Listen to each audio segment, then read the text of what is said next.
On a street in the slums of my restaurant hung up its open sign. This was the third day since Bai Guan had arrived. When he first came here, he felt both fear and reassurance. Compared to other shinobi villages, the people of Mai were relatively very happy. But at the same time, compared to other shinobi villages, the people of Mai faced great hardships. Perhaps the frequent massive disasters were the price of happiness. However, the next day a voice in his mind calmed Bai Guan's restless heart. Cuisine restaurant system activated. Host binding. The golden finger had arrived. On the third day, which was today, Bai Guan rented a shop at a very low price, tidied it up simply, and began his culinary career.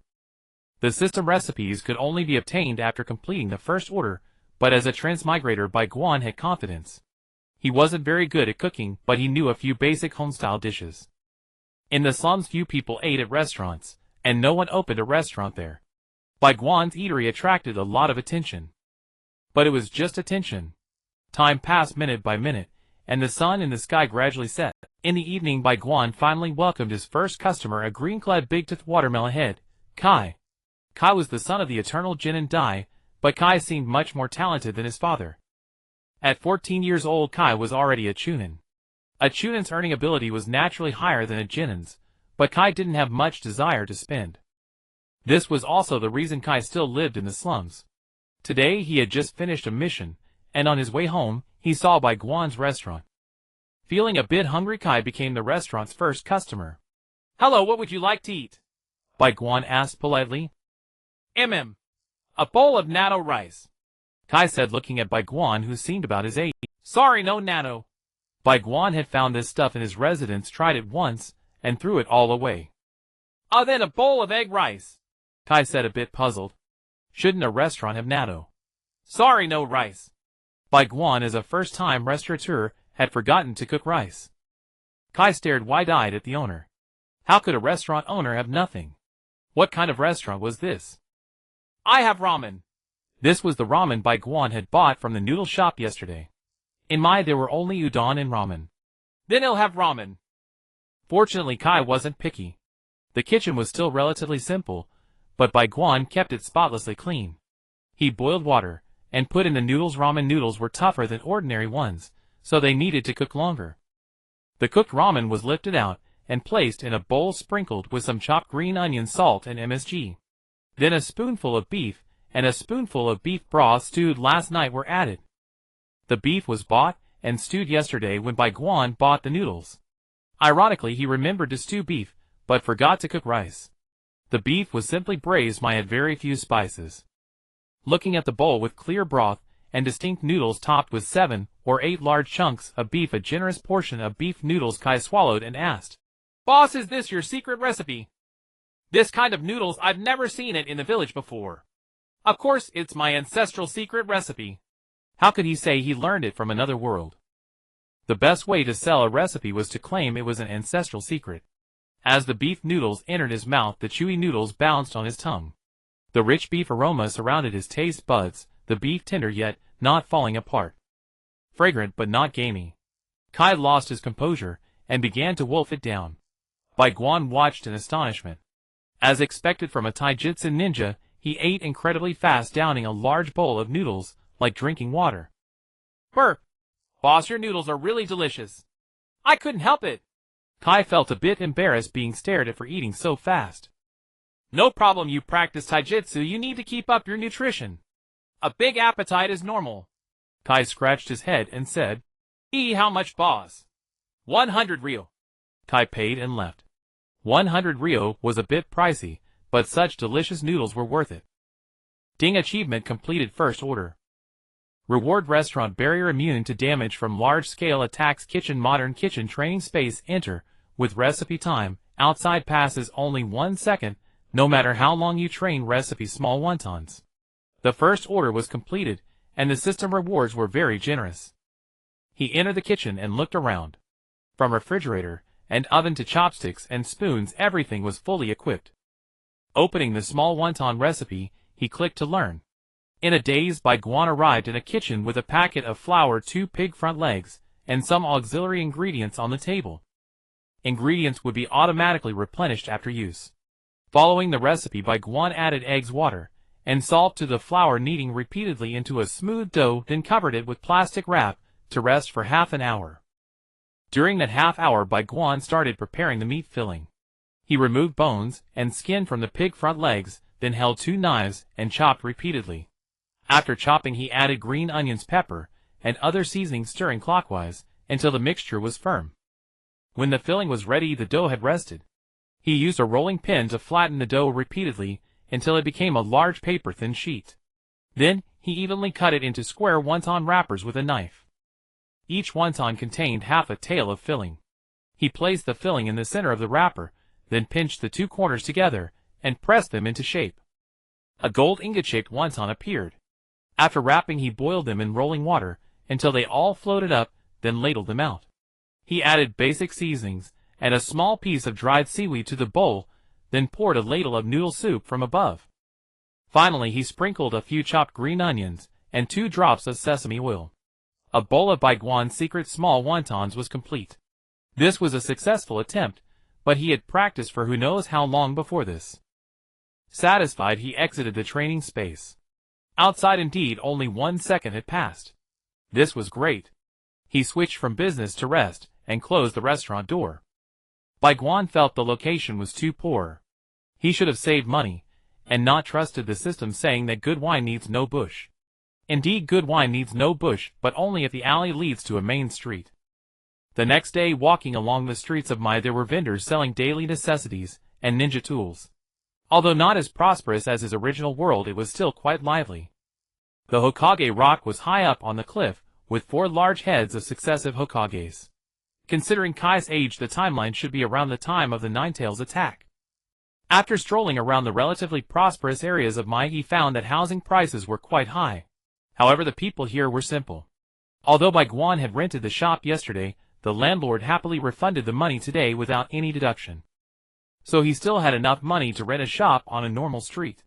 Finally, on the main street facing Hokage Rock, Bai Guan rented a fairly suitable shop. Moving was simple.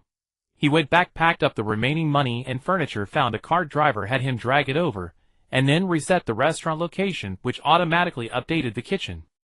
After moving, Bai Guan bought a plaque. He wanted a nice restaurant name, one that was catchy and helped business.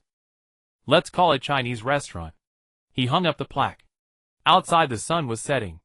It was time for his beloved sleep. Lying in bed, feeling a bit hot, he turned on the electric fan. Strangely, they could make things like electric fans and refrigerators, but not TVs or cars. Oh right, there were TVs in the middle of Shippuden. Without the blue light of modern screens to stimulate his eyes, Bai Guan quickly fell asleep.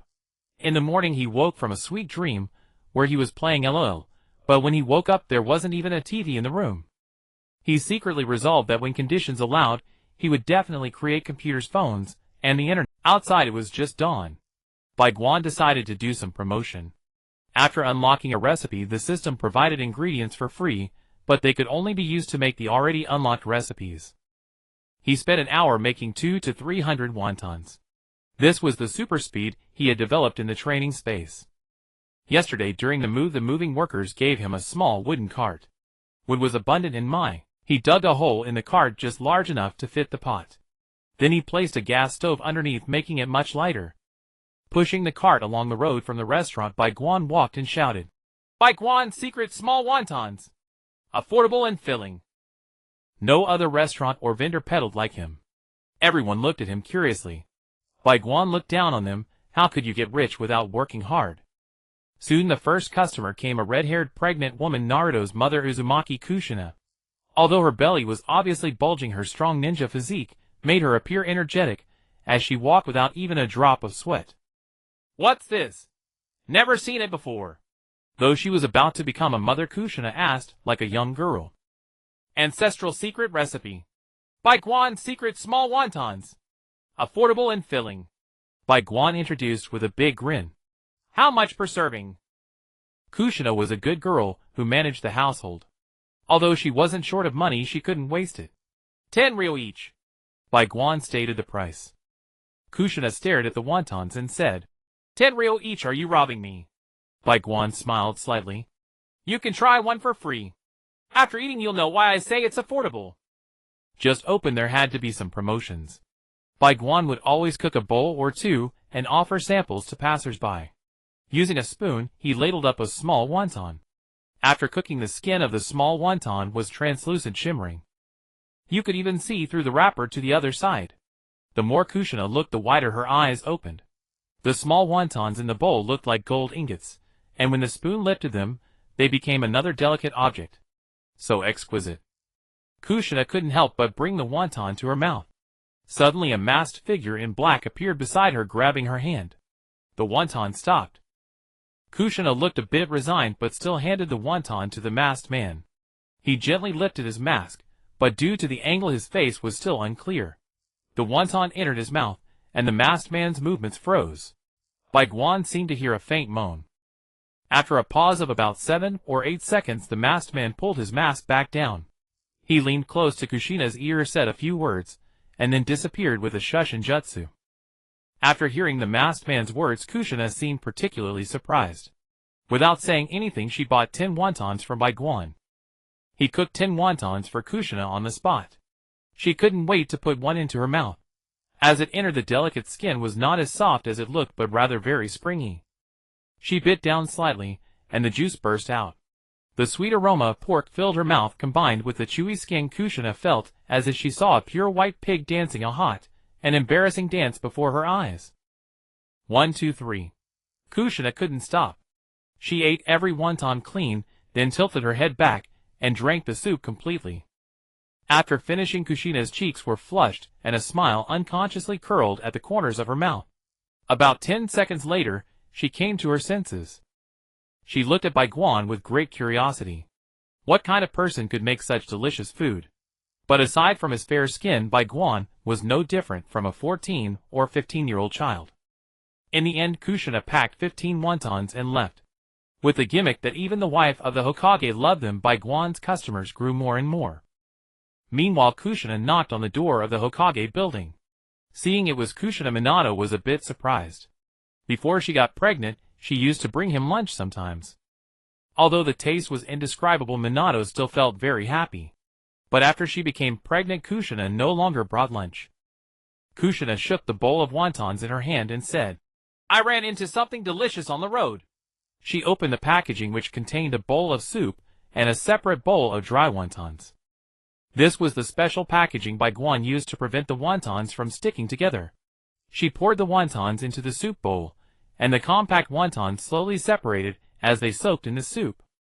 Minato looked at the gold ingots in the bowl and asked, "What's this?" "I met a kid on the road. He said it's his family's secret recipe called Bai Guan's secret small wontons," Kushina explained. Minato was startled. "You're pregnant now. You should be careful about street food. Although I don't have many enemies, one can't be too cautious." Kushina waved her hand and laughed. "Don't worry. The A&BU are following me right. I tell you, the A&BU member tried it and said it's delicious." Minato frowned. "Oh, even the A&BU praised it." A&BU agents underwent very strong psychological training. They normally wouldn't say such things. Kushina pointed at the wontons mysteriously. "You'll know when you eat it." Minato scooped a wonton with his spoon and put it into his mouth. The same feeling as Kushina, and the same vision of a pig dancing hotly. Like Kushina, Minato finished all the wontons and drank the soup. After a busy morning, Bai Guan returned to the restaurant to check his earnings. The most conspicuous was a system notification ding. Achievement earned 1000 Rio completed. Reward recipe: twice-cooked pork drink. Twice-cooked pork is a type of Sichuan cuisine, spicy and not greasy. However, compared to the twice-cooked pork, Bai Guan cares more about another reward, cola. As a homebody, Bai Guan truly missed this happy drink of the obese. He originally thought he would never have the chance to drink it again, but unexpectedly the system granted it as a reward. Awesome system. He grabbed a bottle of cola from behind the cash register, gulped down half in one go. Ah, refreshing. After the pleasure, it was time for business. The restaurant menu was still a bit monotonous. He needed to learn the twice-cooked pork. Twice-cooked pork uses pork belly from the pig's rear. First, put a whole piece of pork belly into boiling water, adding scallions, ginger, and a little cooking wine during the process. After the pork belly is cooked and set, remove it and place it in ice water to tighten the skin. After soaking for 7 minutes, take it out and slice it into pieces about 0.2 centimeters thick. Heat the wok at cold oil, then stir-fry ginger slices and garlic slices until fragrant. Pour into Banjiang broad bean paste and stir until the red oil comes out, then add the sliced pork belly and stir-fry. Stir-fry for about 10 times to evenly coat the meat with red oil.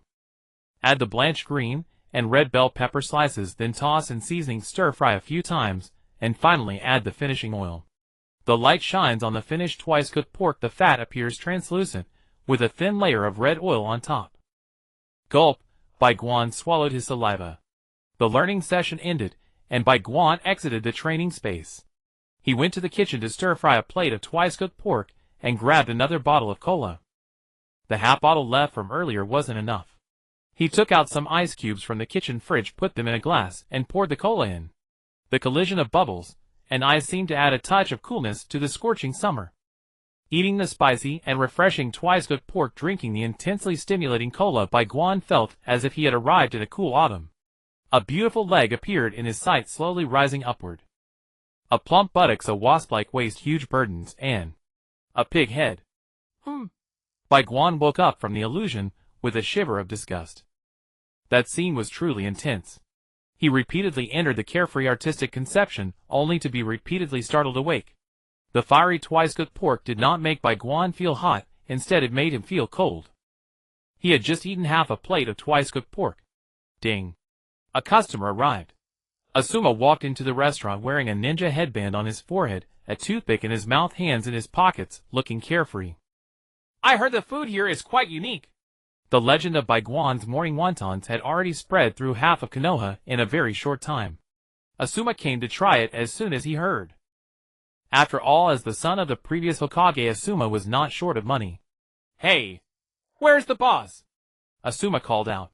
Here, here! Bai Guan wiped his mouth and stepped forward. I heard your food tastes unique. That's right. A secret family recipe guaranteed to satisfy. Bai Guan was quite confident in his food. Asuma looked at the half-eaten plate of twice-cooked pork on Bai Guan's table and asked, What is that you're eating? He had never seen such a bright red dish before. A newly launched dish, would you like a portion? As he spoke, he handed the menu to Asuma. The menu was made by the system quite exquisite. There were only 2 dishes, and 1 drink: wontons, twice-cooked pork, and cola. Asuma knew about wontons, and he had just seen the twice-cooked pork. What is this cola? Boss! What is this cola thing? Bai Guan pointed at the cola next to the twice-cooked pork. This black water can be drunk. Asuma expressed doubt about the thing. Bai Guan took a big gulp of cola, unable to help moaning. Refreshing. Asuma swallowed his saliva, seeing Bai Guan's expression. It seemed this stuff was really delicious. Finally, Asuma ordered all 3 items currently available. Although he missed the twice-cooked pork, customers came first. Bai Guan went to the kitchen to quickly stir-fry the pork and cook the wontons. He didn't serve rice. Asuma had ordered wontons, so serving rice would be wasteful. The 2 dishes and 1 drink were served, and Bai Guan went back to enjoy his own twice-cooked pork. First, he picked up the cola and took a sip. The cool autumn breeze caressed Asuma's face. Withered leaves fell on his head. The surrounding summer heat seemed to dissipate. Refreshing. After finishing the cola, Asuma turned his attention to the wontons. 1 wonton entered his mouth, and a dancing pig appeared. Then a bite of twice-cooked pork, and a pig with a good figure appeared.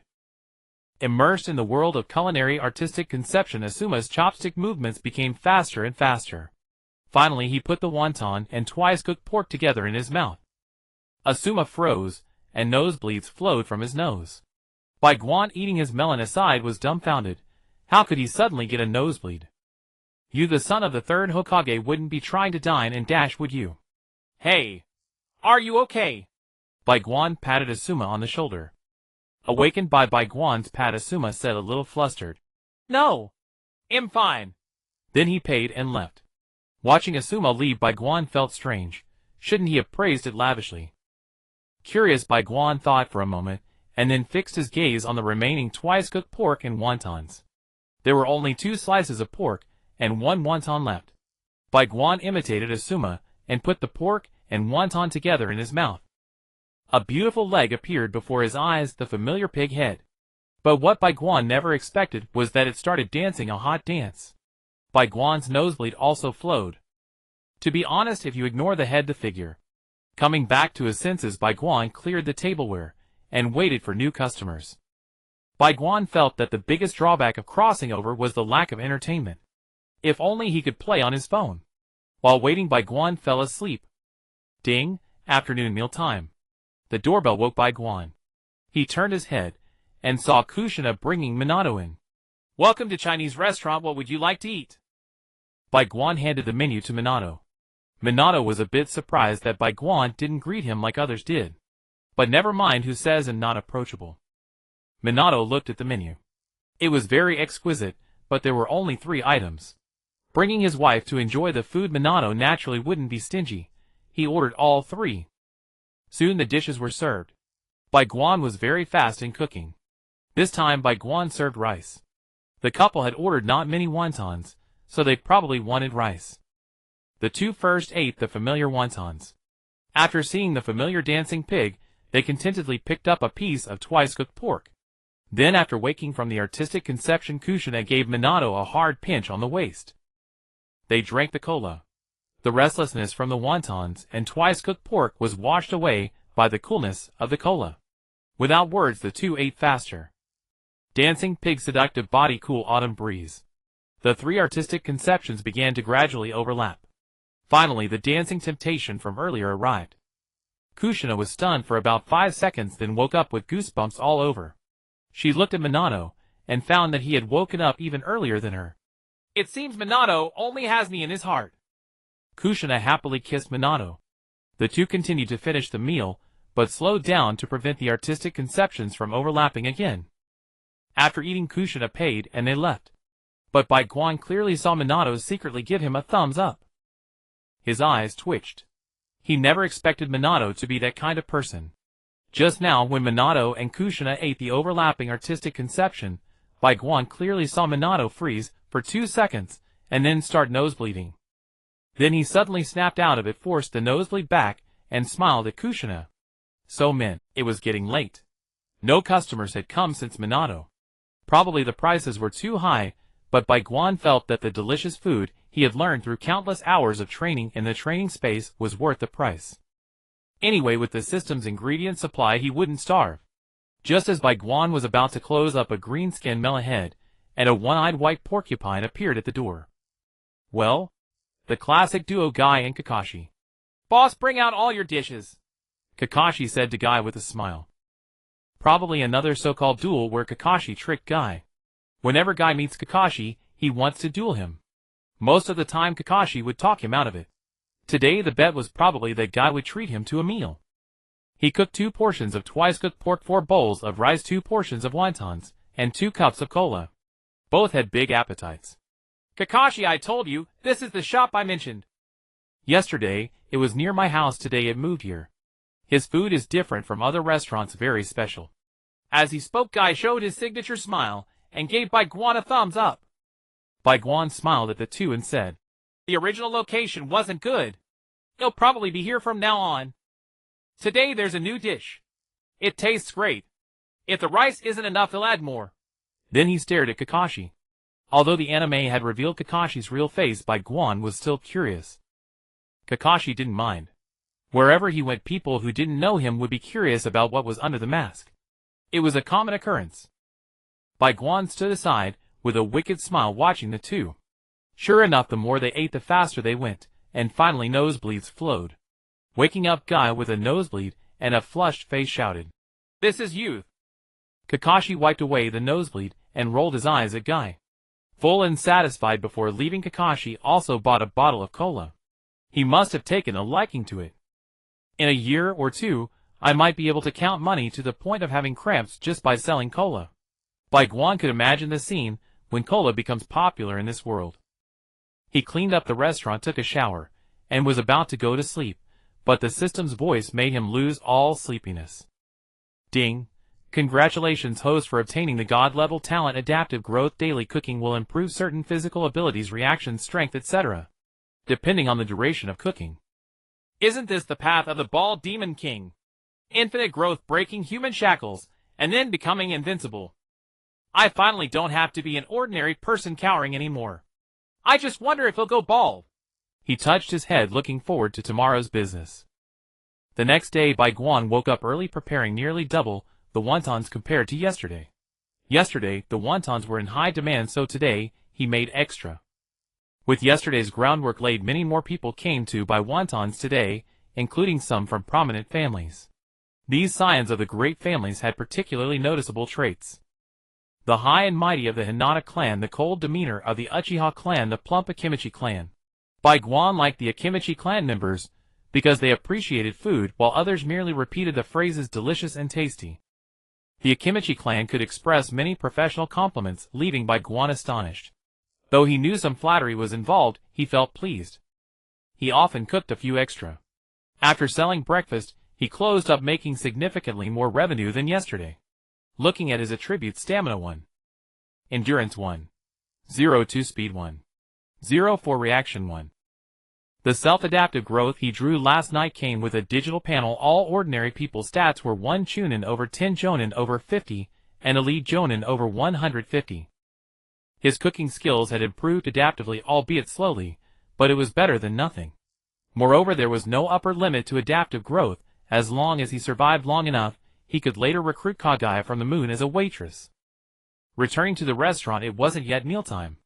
There weren't many idle people in the ninja village, and other than restaurants, there were few around. Bai Guan simply laid down at the front desk to sleep. "Boss, 2 servings of twice-cooked pork, and 2 cups of cola." The voice ordering woke Bai Guan. Asuma surprisingly brought Hong along. "But kid, are you sure Hong will still like you after eating twice-cooked pork?" "Alright, just a moment." He went to the kitchen, washed his face with cold water, and woke up. Under the roaring flames of the stove, he quickly cooked 2 plates of twice-cooked pork. He served it to Asuma and Hong. After yesterday's meal, Asuma began sharing strategy with Hong. "First take a sip of cola, then eat the meat." Asuma seemed quite nervous, stuttering, while talking to Hong. Dingsua from the Akimichi clan arrived, entering this somewhat peculiar restaurant. The decor was quite simple, just a few tables. This morning someone in his family kept mentioning Bai Guan's wontons, praising them to the heavens. However, after trying a portion himself, Dingsua found his family's words to be true. With a unique appearance and taste, after eating he vividly recalled the dancing pig he had seen. He heard the boss had opened a restaurant, yet this boss didn't mention where. He put in considerable effort to find Bai Guan. He hoped the food could match the wontons he had in the morning. Even if it fell short, it would suffice. Asuma and Hong greeted Dingsua as he arrived and continued their battle over the twice-cooked pork. The menu had only 2 options: small wontons or twice-cooked pork. Dingsua didn't know what twice-cooked pork was, but seeing Asuma and Hong enjoying it so much, he guessed it couldn't taste bad. "I'll have 50 wontons and 5 servings of stir-fried twice-cooked pork." With such a huge appetite, the Akimichi clan always ate this way. Moreover, considering their unique situation, the village provided a substantial monthly food subsidy, so there was no worry about money. Bai Guan agreed and went to the kitchen. 5 servings of twice-cooked pork and 50 wontons were quite a lot, requiring some time. It seemed he needed to hire someone. With so few people around, he could still manage everything alone. As time passed, more people would come, necessitating the hiring of a waitress and a front desk clerk for collecting payments and serving food. The 5 servings of twice-cooked pork were prepared fairly quickly, as the pot was large enough to fry them all at once. 50 wontons could be boiled all at once. Looking at the shiny twice-cooked pork before him, Dingsua gave a big thumbs up even before he started eating. He picked up a large piece of meat, paired it with rice, and put it into his mouth. Dingsua also saw the stunningly proportioned pig-headed person, but the exquisite taste kept him from putting down his chopsticks. The 5 servings of twice-cooked pork were quickly devoured by Dingsua. After sipping some cola to enjoy the autumn coolness, he shifted his focus to the wontons. Compared to the somewhat horrifying pig-headed person, the dancing pig was more amusing and his appetite improved. After finishing the wontons, Dingsua downed the remaining cola in his cup. Seemingly unsatisfied, he ordered another cup. Feeling the chill from the cola and the stimulation in his mouth, Dingsua couldn't help but ask, "Boss, this stuff is amazing. Secret recipe." Bai Guan anticipated this. Such a thing as Fat House Happy Water was impossible for a fat house to resist. "This is called cola, a family secret recipe of mine." Claiming 1 bottle refreshes the mind, 2 bottles prevent fatigue, and 3 bottles grant immortality. The advertising slogan of Shabao was rather fitting. Indeed, it was refreshing. Dingswa wholeheartedly agreed with the invigorating effects, while the latter two claims were clearly just exaggerations not worth considering. Before leaving, Dingswa bought 5 bottles of cola, clearly already immersed in the joyful world of cola. After Asuma and Hong finished their meal, they left as well, but judging by Asuma's expression, Bai Guan guessed Hong was upset. Time passed until the afternoon when the Watergate couple arrived again. Like yesterday, they ordered the same set meal, and the two were very satisfied, also throwing some dog food at Bai Guan. No couple is innocent when a dog dies. At night, Kakashi and Guy arrived. As two bachelors, dinner had always been a challenge to solve, but now, with a restaurant offering delicious food, they were quite pleased. Bai Guan wondered if he should prepare a hot pot and get 2 bottles of beer so these two could unwind. In the original story, years later, one became a pervert who watched Intimate Paradise all day long. The other turned into a hot-blooded brute. After eating and drinking their fill, the two bachelors returned to sleep. In this era, the ninja village had little entertainment, especially since they had just recovered from the Great Ninja War. In the evenings, guests in Konoha were always pitifully few families gathered together, and those without families were either on missions or making do at home. As night deepened, Bai Guan checked his attributes: stamina 1, 1 endurance 1, 1 speed 1, 0.9 reaction 1, 0.5 a slow and steady growth, but for ordinary people, life in Konoha was quite bland. Surviving through those few disasters that could have destroyed Konoha was enough. The ringing at the door awakened Bai Guan from his reverie. Wondering who had come so late, he looked up and was surprised. The figure contrasted sharply with the Hokage style, standing upright on 2 legs, with a scar running across his face. He wore a somewhat dirty beret, his teeth glinting, and an expression of confusion on his face. "Isn't this Grey Wolf? What's going on with the system? Wasn't I supposed to be transported to the world of Naruto? Why is Grey Wolf here too? Is he also a transmigrator?" Bai Guan was clearly startled, anxiously questioning the system in his mind. The host's physical quality has been disrupted by external energy, and you are no longer an ordinary person. According to Article 469 of the restaurant contract, you are now required to entertain a guest from another world each night to stabilize your body, or you will be rejected by the world. The restaurant contract was established when the system first bound him, containing numerous terrifying clauses.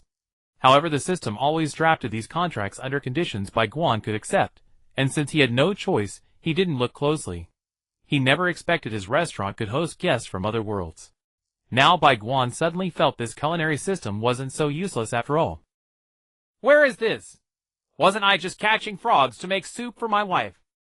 Grey Wolf, who had yet to invent anything that could alter space, had failed to catch sheep during the day, and was smacked by his wife Red Wolf into catching frogs. Just after catching a frog, he found himself in this place. "This is a dimensional restaurant. Do you need something to eat?" Bai Guan asked. "Restaurant? But I have no money. And I need to hurry back to make soup for my wife." Though Grey Wolf was a legitimate descendant of the prairie wolves, he had invested all his resources into research, and had no money to buy food at the wolf market, except for Red Wolf, who always accompanied him regardless of these matters. Therefore he loved Red Wolf deeply. The thought of being late and possibly making Red Wolf hungry made him anxious. "You are a special guest of our restaurant, so there is no charge. If you are in a hurry, our dishes can be taken out." Bai Guan thought it was a great opportunity, and certainly wouldn't let Grey Wolf leave. "Do you have lamb?" Grey Wolf realized that he wouldn't be able to leave without ordering, so he directly ordered the lamb he most wanted to eat, although he was already mentally prepared for it to be unavailable. "Yes, how would you like it?" "I knew it." "What? You have it. How do I eat it?" Grey Wolf widened his eyes, looking at Bai Guan. He had never seen this species before, and hadn't encountered it on the prairie, but the prospect of eating lamb made Bai Guan increasingly pleasant in his sight. "But? How do I eat it? I've never eaten it before, so how do I know how to eat?" "How about roasted? Just a moment, it will be ready soon." In the kitchen, the system temporarily supplemented a freshly slaughtered sheep. This sheep could only be used while Grey Wolf was present, and it would disappear as soon as he left. Bai Guan intended to prepare a whole roasted lamb, as it would have the strongest impact. Grey Wolf was a formidable character, and pleasing him could yield many benefits. Although he didn't know how to make it, the system could take over as long as 1000 taels were paid. The system could handle the dish. Of course, this function was only available for guests from other worlds. Moreover, the dishes handled by the system lacked artistic conception, they were simply delicious. Under the system's control, Bai Guan spread high-quality wine and onions over the lamb surface, marinated it for half an hour, and placed it in the underground oven in the corner of the kitchen, which was specially designed for roasting beef and lamb. He then conjured a pile of fruit with charcoal, lit it, and began smoking the lamb. The roasting time was somewhat long, but Grey Wolf couldn't wait. Bai Guan, under the system's control, snapped his fingers at the oven, directly opening it to retrieve the lamb. Bai Guan felt the system must have used time manipulation. It seemed this 1000 taels was well spent. The lamb was sprinkled with some fine salt, which was the best way to preserve its original flavor. Outside, Grey Wolf waited for a bit. Although he worried about Red Wolf getting hungry, he thought, if he could bring Red Wolf some lamb, she would surely be very happy. The aromatic whole roasted lamb was presented before Grey Wolf. Though the lamb before him was different from the ones in the sheep village, the aroma assured Grey Wolf that this was indeed a lamb. Grey Wolf can finally eat lamb. Although the aroma of the roasted whole lamb wafted through the air, Grey Wolf's saliva dripped onto the ground. However, Grey Wolf did not rush to eat. Instead, he asked Bai Guan for a gift wrap, wanting to give Red Wolf a big surprise. The gift box provided by the system was not only oil-proof and waterproof, but also effectively sealed any odors. After packaging, Grey Wolf couldn't smell anything. Back at the green grassland, the sky had completely darkened. If it weren't for the large gift box beside him, Grey Wolf might have thought he was dreaming. With the box in hand, he took 3 steps and jumped, smiling with every 10 steps, unable to contain his excitement at the thought of Red Wolf tasting lamb. Returning home, he exclaimed, "I'm back. Wife, look at this." But before he could finish, a frying pan struck Grey Wolf's face. "Grey Wolf, where have you been? Why are you back so late from catching frogs? How did I end up marrying such a useless waste like you? Always being bullied by the little lambs from Lamb Village." Grey Wolf sensed the situation was dire, and hurriedly presented the packaged roasted lamb to Red Wolf, saying, "Wife, I went to prepare a gift for you. What good food can frogs provide? Open and see what this is." Red Wolf, noticing the large gift Grey Wolf handed her, stopped feeling sad. Even if it was just for show, although Grey Wolf couldn't catch lambs, Red Wolf knew that Grey Wolf loved her the most. As she opened the gift box, a rich aroma permeated the entire wolf castle. When she was young, Red Wolf had eaten lamb with her elders, and this flavor was very similar to that of lamb. No, it was even more fragrant than lamb. After eating boiled frogs every day, Red Wolf couldn't resist, and immediately tore off a lamb leg to gnaw on. Seeing his wife start to eat, Grey Wolf also joined the fray. Together they polished off a whole roasted lamb. "Husband, is this your new invention? It tastes just like lamb, as if I'm eating real lamb," Red Wolf said, leaning back on the sofa, a satisfied expression on her face. She knew that the old goat from Lamb Village's invention couldn't be better than her husband's. She was well aware that Grey Wolf couldn't catch any lambs. "Wife, this is a gift from a restaurant owner. He didn't charge me. It seems he just wants me to enjoy it, and he benefits too. Free lamb is always welcome," Grey Wolf said while picking his teeth. Red Wolf, a bit flustered, replied, "What? Is this real lamb? Those little lambs won't come looking for trouble, will they? Should we move quickly?" Every time Grey Wolf failed to catch lambs, those lambs would always tease Grey Wolf and Red Wolf, leaving Red Wolf with some psychological trauma. "Don't worry, wife, this lamb is fundamentally different from those little lambs. They won't come looking for trouble. I can go to the restaurant once a week. Next week I'll bring you more lamb to eat." Grey Wolf had also worried about this issue, and learned from Bai Guan that this lamb was simply a different species from the ones in Lamb Village. He could go to the restaurant once a week, as Bai Guan had informed him. Fortunately, he could go once a week, otherwise after tasting lamb, he would be driven mad. "Moo, I love you the most, husband." At the Chinese restaurant, Bai Guan lay in bed receiving rewards from the system. Achievement: the first guest from another world has been achieved. Reward: recipe soup dumplings. Soup dumplings are a very special delicacy, with a chewy translucent skin and delicious rich broth inside. The key to determining whether soup dumplings are delicious lies in the texture of the skin and the freshness of the broth. Upon entering the training space, a bag of flour and some ingredients like crabs and pork were laid out on the table. Dissolve the yeast in warm water, and pour it into the flour to knead. Once the dough is smooth, let it rise, and then start making the filling. Separate the pork skin, fatty meat, and lean meat. Boil the fatty meat and skin to make broth, and chop the lean meat with processed crab meat. After the broth is ready, freeze it in the refrigerator, and mix the chopped meat with crab roe and seasoning. Wrap the frozen pork skin, jelly, and meat filling in thin dough. A small steamer can hold 10 dumplings. Steam for 10 minutes. The outer skin becomes crystal clear. Insert a straw, and a gentle sip brings the hot, delicious broth that stimulates the mouth, making it hard to resist swallowing it all. A warm current flows from the mouth to the stomach, providing great comfort. This dish is sure to be incredibly popular. That night, Bai Guan slept soundly, dreaming of the success of soup dumplings. The next day, Bai Guan did not continue selling small wontons. Instead, he pushed 4 long steamers onto the street. For steamers, 40 soup dumplings. The customers, who had been looking forward to small wontons, were somewhat disappointed to not see them today, but they were curious to see the uniquely shaped soup dumplings. "What is this? No small wontons today?" Joshinai asked loudly. Bai Guan's secret soup dumplings, both affordable and filling. It was the same advertisement as for small wontons. Joshinai rolled her eyes, and said, "Can't you change the wording of your advertisement? Do you advertise fish balls the same way?" Bai Guan thought for a moment, and replied, "Bai Guan secret small fish balls, both affordable and filling." Joshinai gave Bai Guan a look. She directly picked up a soup dumpling, opened it, and said, "Isn't this just a better looking bun? Why are you being so mysterious, and not selling wontons?" As she spoke, she took a big bite of the dumpling, and Bai Guan hurriedly interrupted, "Wait. It's not supposed to be eaten like that." Before he could finish, Joshinai burned herself with the broth inside the soup dumpling. "Why are you in such a hurry? You need to eat this with a straw." After saying that, Bai Guan handed her a straw. However, at this moment, Joshinai's soup dumpling no longer needed a straw.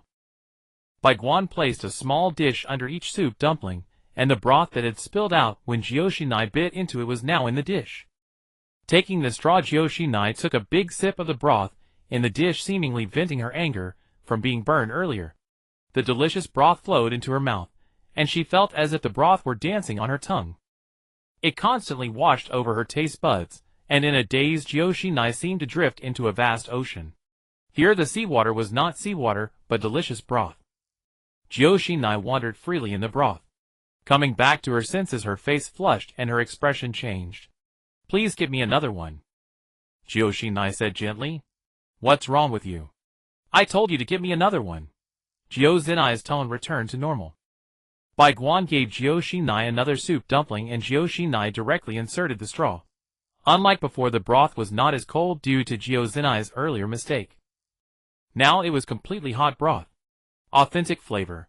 Joshinai entered the realm again, and the delicious ocean transformed into delicious magma. The scalding magma clung to Joshinai's entire body, and the deliciousness wreaked havoc in her mouth. When she woke up again, Joshinai was already drenched in sweat. After dropping a "I'll come back this afternoon," she hurriedly left. Seeing this scene, Bai Guan couldn't help but say, "You haven't paid yet."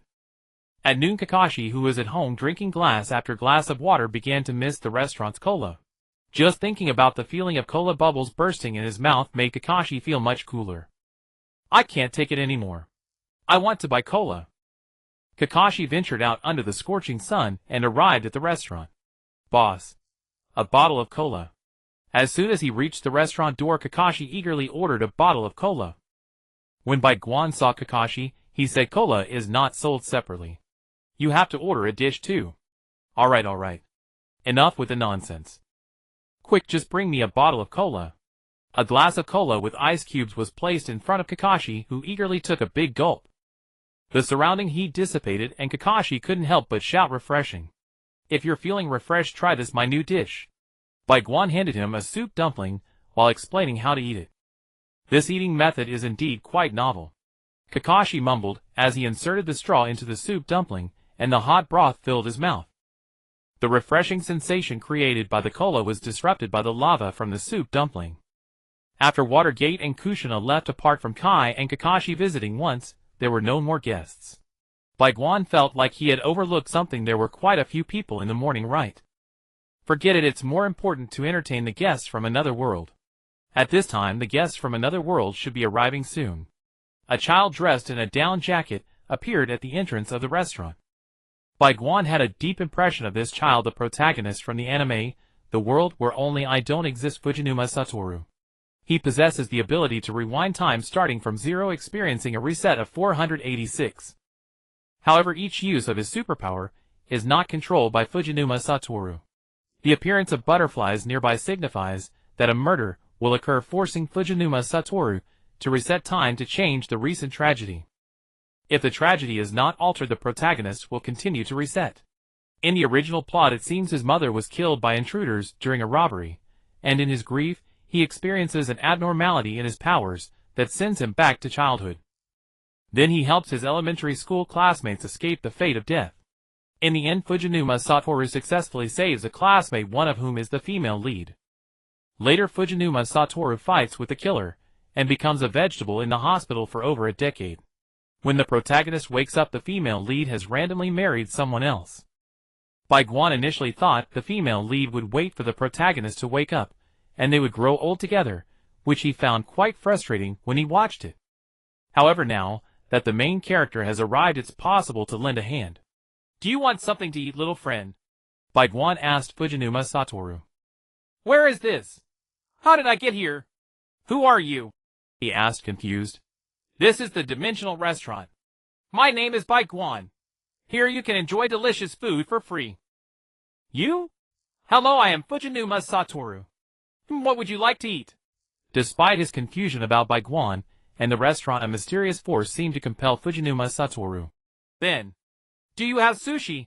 Speaking of which, Fujinuma Satoru indeed wanted to eat sushi. The last time he had it was probably 3 months before he traveled. "Of course. Just a moment." Bai Guan couldn't make sushi, but he had a system. The system shop did sell recipe books and some strange items, but what is a world coin? Forget it, let's make sushi.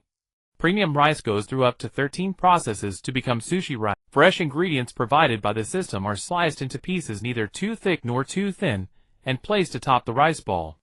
A hand presses down gently, and then a strip of seaweed wraps around it. This is nigiri sushi. The ingredients and sauce are thoroughly mixed and placed on the rice ball, then seared with a torch until semi-cooked. This is aburi sushi. Nori wraps around the rice ball, topped with fish roe and other ingredients brushed with a thin layer of sauce. This is gunkan sushi. In a small box, each rice ball is placed, and then the ingredients are added. The lid is pressed down slightly. This is box sushi. The first layer is laid with nori, the second with rice, and the third with ingredients, then wrapped and cut into small pieces. This is maki sushi. A layer of tofu skin wraps around a thick omelet with rice topped with some fresh vegetables. This is inari sushi. A small round bowl with a flat bottom is filled with a layer of rice, then various ingredients and vegetables are added to create a beautiful picture. This is kairashi sushi. The ingredients are cut into various shapes and pieced together to form a goldfish. This is goldfish sushi. Finally, wasabi is ground into paste on coarse shark skin, served with a small dish of the system's ultra-fresh seafood soy sauce. A gigantic and luxurious sushi platter is ready. Fujinuma Satoru is astonished by the sushi before him. As a native Japanese, he has encountered 2 types of sushi he has never heard of. He picks up a gunkan sushi and puts it straight into his mouth. The fish roe bounces around in his mouth. The taste of rice is just right, complemented by the sauce perfection. He picks up a nigiri sushi, dips it in seafood soy sauce, and adds a bit of wasabi. The richness of the large fish meat, the sweet and salty seafood soy sauce, and the stimulation of the wasabi blend beautifully. It creates an exquisite flavor. Fujinuma Satoru eats faster and faster, but due to his build he can only eat 2 of each type of sushi before he can't take any more. Bai Guan provides a takeout service for Fujinuma Satoru. Before he leaves, Bai Guan says, "There's a girl in your class who writes The City Where Only I Don't Exist pretty well." After a puzzled glance at Bai Guan, Fujinuma Satoru leaves. After a satisfying meal, Bai Guan takes a delightful nap. The next morning, Bai Guan takes 2 steamers and some wontons to sell breakfast on the street. Today, Bai Guan has set up 2 retractable tables next to the cart for pedestrians to eat. There were already people queuing even before Bai Guan arrived. Bai Guan found it increasingly strange why were there so many people in the morning, but none in the afternoon. The first customer to buy breakfast was a member of the Hyuga clan with white eyes, and dressed in a white robe. He ordered a soup dumpling and 10 wontons which Bai Guan cooked and handed to him. After thanking him, he placed it on a small table beside him to eat. The other customers in line were filled with curiosity. Did a member of the Hyuga family really say thank you? I only thank the strong. The food is delicious. Perhaps unable to withstand the gaze of so many people, the Hyuga member explained his reasoning. Only then did everyone understand it turned out he was conquered. The breakfast prepared in the morning was sold out within half an hour. Kushina, arriving late, felt quite uneasy seeing the empty cart. If only she had not slept in. But it wasn't a problem. Kushina approached Bai Guan and said, "Cough. Hurry back to prepare the ingredients, I haven't eaten yet. Breakfast is only sold once, it's too lazy to run back and forth." Bai Guan was not in the mood to run back and forth. Today's earnings were already sufficient. "Why are you so full of nonsense? Hurry up. When you're back, I'll tell you why there are no customers in your restaurant." This piqued Bai Guan's curiosity. He really wanted to know. He pushed the cart back to the restaurant with all his might, steamed 2 batches of soup dumplings, and brought back some wontons.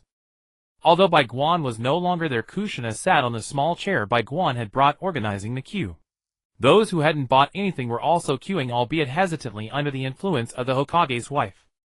When they saw Bai Guan pushing the cart over, the crowd had a bit more respect for Kushina, the Hokage's wife.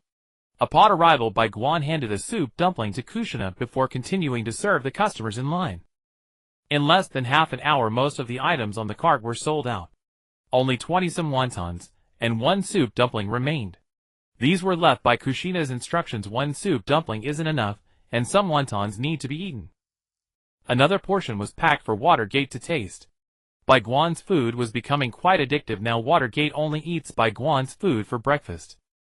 After selling out, Bai Guan curiously asked Kushina, "What's the reason my restaurant has no business?" Kushina, having finished her wontons, wiped her mouth and said, "It's simple, you haven't told them where your restaurant is." Bai Guan, "Right. I never told them where my restaurant is. Damn. What an idiot.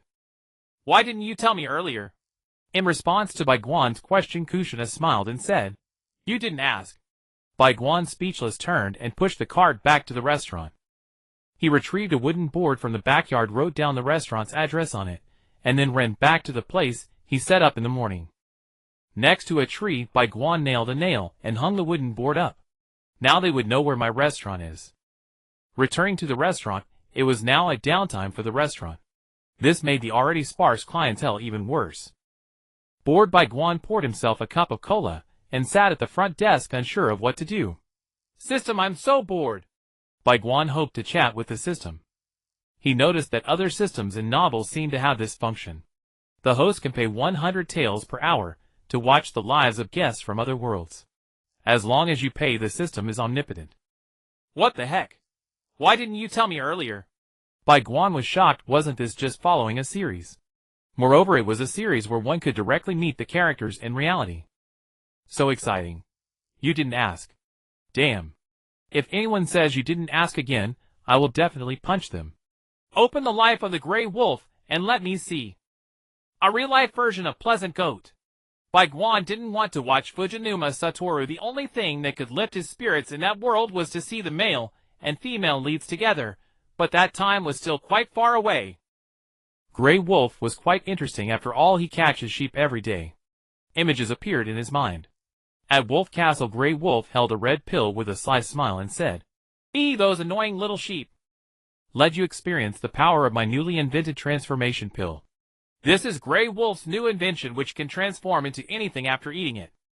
The time limit is 24 hours, and with each use, the effectiveness of the second transformation pill will be halved. The sheep in Sheep Village have been very troubled lately. Grey Wolf is acting strangely. Instead of thinking about catching them, he spends all day trying to tease them with all sorts of bizarre inventions, driving the little sheep crazy. Previously, the door of Sheep Village could block Grey Wolf. Now that he is no longer thinking about catching sheep, he actually built a flying machine to sprinkle itching powder from above. That day, the Sheep Village recalled the days ruled by itching powder. After eating mutton, Grey Wolf reflected on why he couldn't catch sheep. He later realized that whenever he intended to catch sheep for the purpose of eating them, a mysterious force would inexplicably stop him from various positions.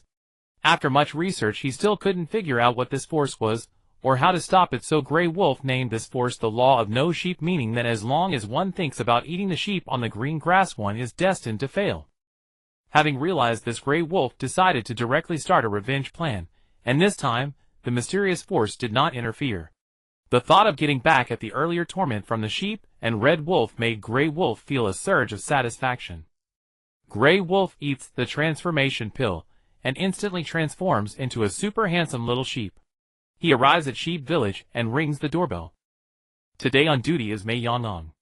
As a female sheep, upon seeing Grey Wolf transformed into a handsome sheep, Mei Yangyang even thought of what to name their future lambs. Mei Yangyang opens the door and welcomes Grey Wolf inside. I am Mei Yangyang. Please take care of me from now on. Faced with such a handsome sheep, Mei Yangyang could hardly control herself. Hello, beautiful lady. I am handsome sheep.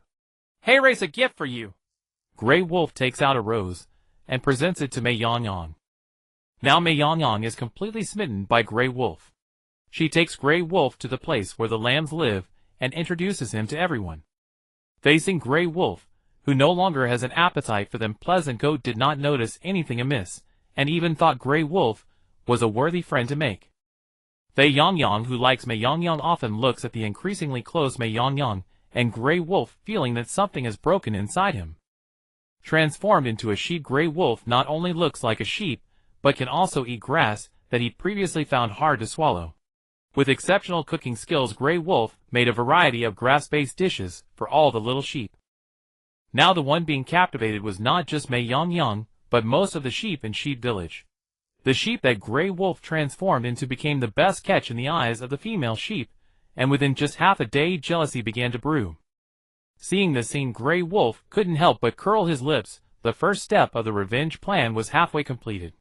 Surprisingly smooth. At night, Grey Wolf happily wrote a letter and placed a rose down. He quietly left Sheep Village. The next day, when the female sheep came looking for Grey Wolf, with great anticipation, they found that he had already disappeared, leaving only a letter on the table. An extraordinarily beautiful you appeared at the entrance of Sheep Village. Fei Yangyang's eyes widened so much they nearly popped out. Handsome guy. Open the door. The beautiful little sheep's voice was like a celestial melody, and Fei Yangyang lost his soul. The door opened, and the beautiful little sheep blew him a kiss. Blood gushed from Fei Yangyang's nose, his face flushed crimson. You. Hello. My name is Fei Yangyang. He roared, dazed and confused. The beautiful little sheep chuckled at Fei Yangyang's foolishness, her laughter as crisp as a silver bell. Following the same procedure as yesterday, Fei Yangyang led the beautiful little sheep to introduce her to everyone. Only this time the infatuated ones were the male sheep, and the jealous ones were the female sheep. That's right, this beautiful little sheep was still Huitailing in disguise. This was the second step of his revenge plan. Yesterday's handsome sheep had prepared a feast of dishes. Today, the beautiful little sheep was giving everyone a flower hat woven from fresh blossoms and vines. All the male sheep were spellbound. At night, Huitailing wrote another letter before sneaking away. Staring at the letter before him, Fei Yangyang felt a strange sense of déjà vu. But the note on it now read, "Please open tomorrow." And there was a red lip print. Transformed back into a wolf, Huitailing returned to the wolf fortress and activated the hidden surveillance cameras. This was Huitailing's plan. First, transform into a handsome sheep to attract the female sheep, stirring jealousy among the males. Then become a beautiful little sheep to make the females jealous. The two letters left behind were Huitailing's killing blow. The handsome sheep's letter. Thank you all for your care. I originally thought Sheep Village was a place where I could settle down for a long time, even marry, have children, and raise a family here. But at night, those strong sheep punched me again and again, leaving my face covered in blood. Sheep Village is indeed a good place, but it doesn't belong to me. Goodbye, Mei Yangyang. There was also a small bloodstain on the letter, which Huitailing had dripped for realism. The beautiful little sheep's letter. I just arrived here today, and I felt a warmth I've never known before. But when darkness fell, pink demons appeared before my eyes. They pulled out my hair one by one, insulted me, trampled on me. They called me a bitch, and told me to stay away from the male sheep in the village. I'm tired. Perhaps a life without discrimination outside suits me better. Goodbye, Fei Yang Yang Shi Yang Yang. There were traces of tears on the letter. The male sheep's letter clearly mentioned, strong, who was strong? Fei Yang Yang. Who was the pink demon in the beautiful little sheep's letter? Mei Yang Yang. Thus upon reflection the male and female sheep would blame each other for the departure of the handsome sheep, and the beautiful little sheep plunging sheep village into chaos. It might even split into a female sheep village, and a male sheep village. Thinking of this, Wu Tailang could no longer contain his laughter. Ha ha ha ha ha ha. I, the great King Wu Tailang, am truly brilliant. Upon seeing this, Bai Guan's hair stood on end. This Wu Tailang was too cunning. He quickly turned off the viewing, afraid that watching too much would leave him with psychological scars. During mealtime, the wooden sign Bai Guan hung on the tree had a remarkable effect, attracting a steady stream of customers. When Shuimin and Jixinai arrived, the small restaurant was already packed. But upon seeing Shuimin and Jixinai, someone voluntarily gave up their seat. Although the Hokage of Konoha didn't enforce as strict control over the village as other ninja villages did, people still knew the proper etiquette. However, Bai Guan didn't buy it. He served dishes strictly in order. When it was their turn, Jixinai gave Bai Guan a hard smack on the head.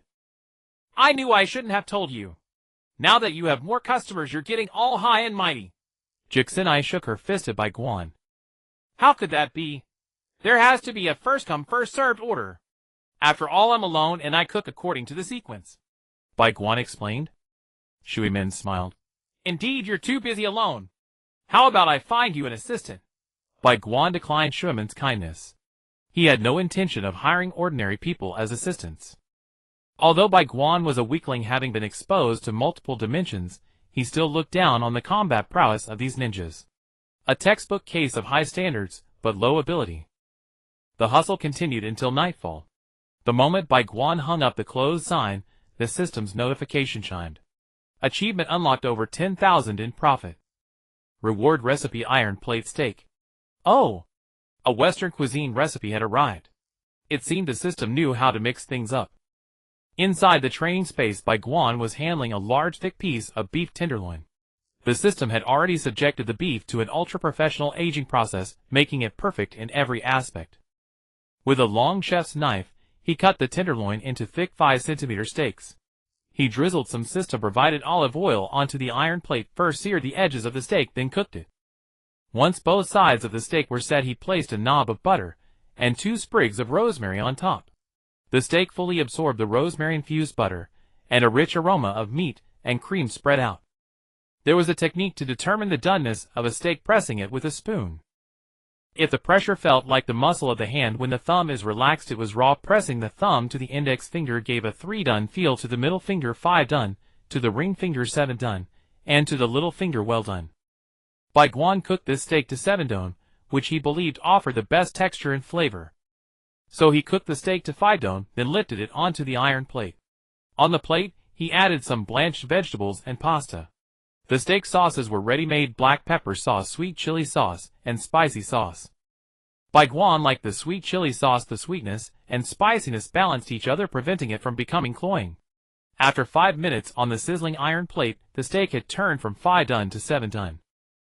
Leaving the training space, Bai Guan decided to use this steak to entertain today's otherworldly guest. Ding! The guest arrived. A perfectly ordinary, unremarkable person. From his name to his life experience, the only slightly unusual thing was his orphan background, which was typical of protagonists, but he was not destined for greatness. Zheng Wei said to Bai Guan, "Who are you? Where is this? How did I get here?" Sure enough, even his triple question was the ordinary version. "This is the Dimension Restaurant, and am the owner. My name is Bai Guan." "Dimension Restaurant? Are you here to look for Tang Yu? She's next door. By the way, little buddy, can you tell me how you set up this set? It's so realistic." Obviously, Zheng Wei mistook Bai Guan for a film crew member looking for Tang Yu. Bai Guan was very displeased with Zheng Wei's address. "I'm just young, understand. Little buddy. Wanna compare? Hey, hold on a second."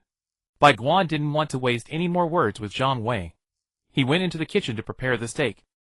When Bai Guan entered the kitchen, Zhang Wei tried to follow, but found himself blocked by an invisible wall. The outer door was also locked. Zhang Wei began to panic.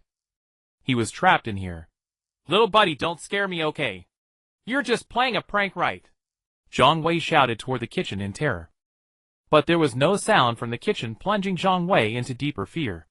When Bai Guan finished cooking the steak and came out, he found Zhang Wei was gone. He looked down and saw Zhang Wei sitting on the floor, trembling with tears in his eyes. In the 10 minutes Bai Guan was away, Zhang Wei felt as if he had entered hell. Seeing the trembling Zhang Wei, Bai Guan was speechless. "You're not just ordinary, you're a coward." Bai Guan placed the steak on the table and said, "Eat it and you can go." Hearing Bai Guan speak, Zhang Wei relaxed a bit, and the promise of leaving calmed him further. Bai Guan had cooked the steak to 7 done the same as before. Zhang Wei cut the beef with a small knife. The juices flowed out along the blade, and the cross-section showed a faint pink. He swallowed, for he rarely ate steak, let alone such premium cuts. As he put a piece of beef into his mouth, the meat's savory flavor, the butter's creaminess, the red wine that had been marinated in, and the subtle black pepper fragrance all displayed themselves in perfect harmony. The flavors were both harmonious and distinct, with a layered taste and texture. As his teeth sank into the meat, the juices burst out, soaking his tongue. In that instant, Zhang Wei seemed to see a red bull charging toward him. The bull collided with his body, but passed right through him. Zhang Wei felt as if something had entered his body. Yet, as the bull completely passed through him, he felt a sense of lack. To continue that feeling of fullness, Zhang Wei ate faster and faster. He even ate without any sauce, which made Bai Guan sigh in regret, for this steak paired with different sauces at different doneness levels offered a completely different experience. The large piece of beef was quickly devoured. After finishing, Zhang Wei's panic vanished. Instead, his face was filled with delight. "Check, please." Zhang Wei felt that such a delightful steak was worth the price, even if it was expensive. Hearing Zhang Wei call for the check, Bai Guan was a bit surprised, but then a sly smile curled at the corner of his mouth. "Thank you for your patronage. That'll be 300,000. Zhang Wei, who had been drinking water, with a satisfied expression, spat out the entire mouthful. Seeing his flustered reaction, Bai Guan laughed shamelessly. "Ha ha ha ha ha. Just kidding. You can go now." With that, he even handed him a packed steak. Zhang Wei's life was somewhat tight. After eating this steak, he would find it hard to stomach his previous meals again. A dog that scavenges from trash is not pitiable, but if you feed a dog food and let it feel warm, then it becomes pitiable. One who has never seen light will naturally not yearn for it. This packed steak would allow Zhang Wei to indulge and tide him over until next week. Returning to the apartment from the restaurant felt like a haze. Everything that had just happened seemed like a dream, until he discovered the takeout box on the table. Could everything that happened in the restaurant be real? With a skeptical mindset, Zhang Wei opened the takeout box. A familiar aroma wafted out from it. This is actually real. Ha ha. Ha ha ha. I, Zhang Wei, can escape this damned loser fate.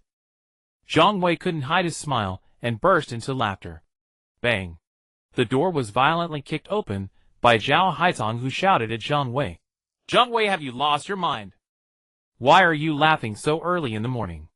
It was 5:30, and Zhao Haitong usually slept soundly at this hour. Even if he had classes, he would sleep until 9 before slowly heading to school, not caring about the points deducted. At worst, he could return home and inherit the family's billion-dollar assets. Over time, Zhao Haitong had developed a serious temper when awakened. It was Zhang Wei, the rival he wished he could devour, who woke him up, and Zhao Haitong could no longer contain his emotions. Happy Zhang Wei didn't care about Zhao Haitong's yelling. The insults and pain he had endured throughout his life far surpassed this. He had long ceased to care about such trivialities. Even the so-called pianist from Zhuan couldn't do anything about Zhang Wei. "Look at this."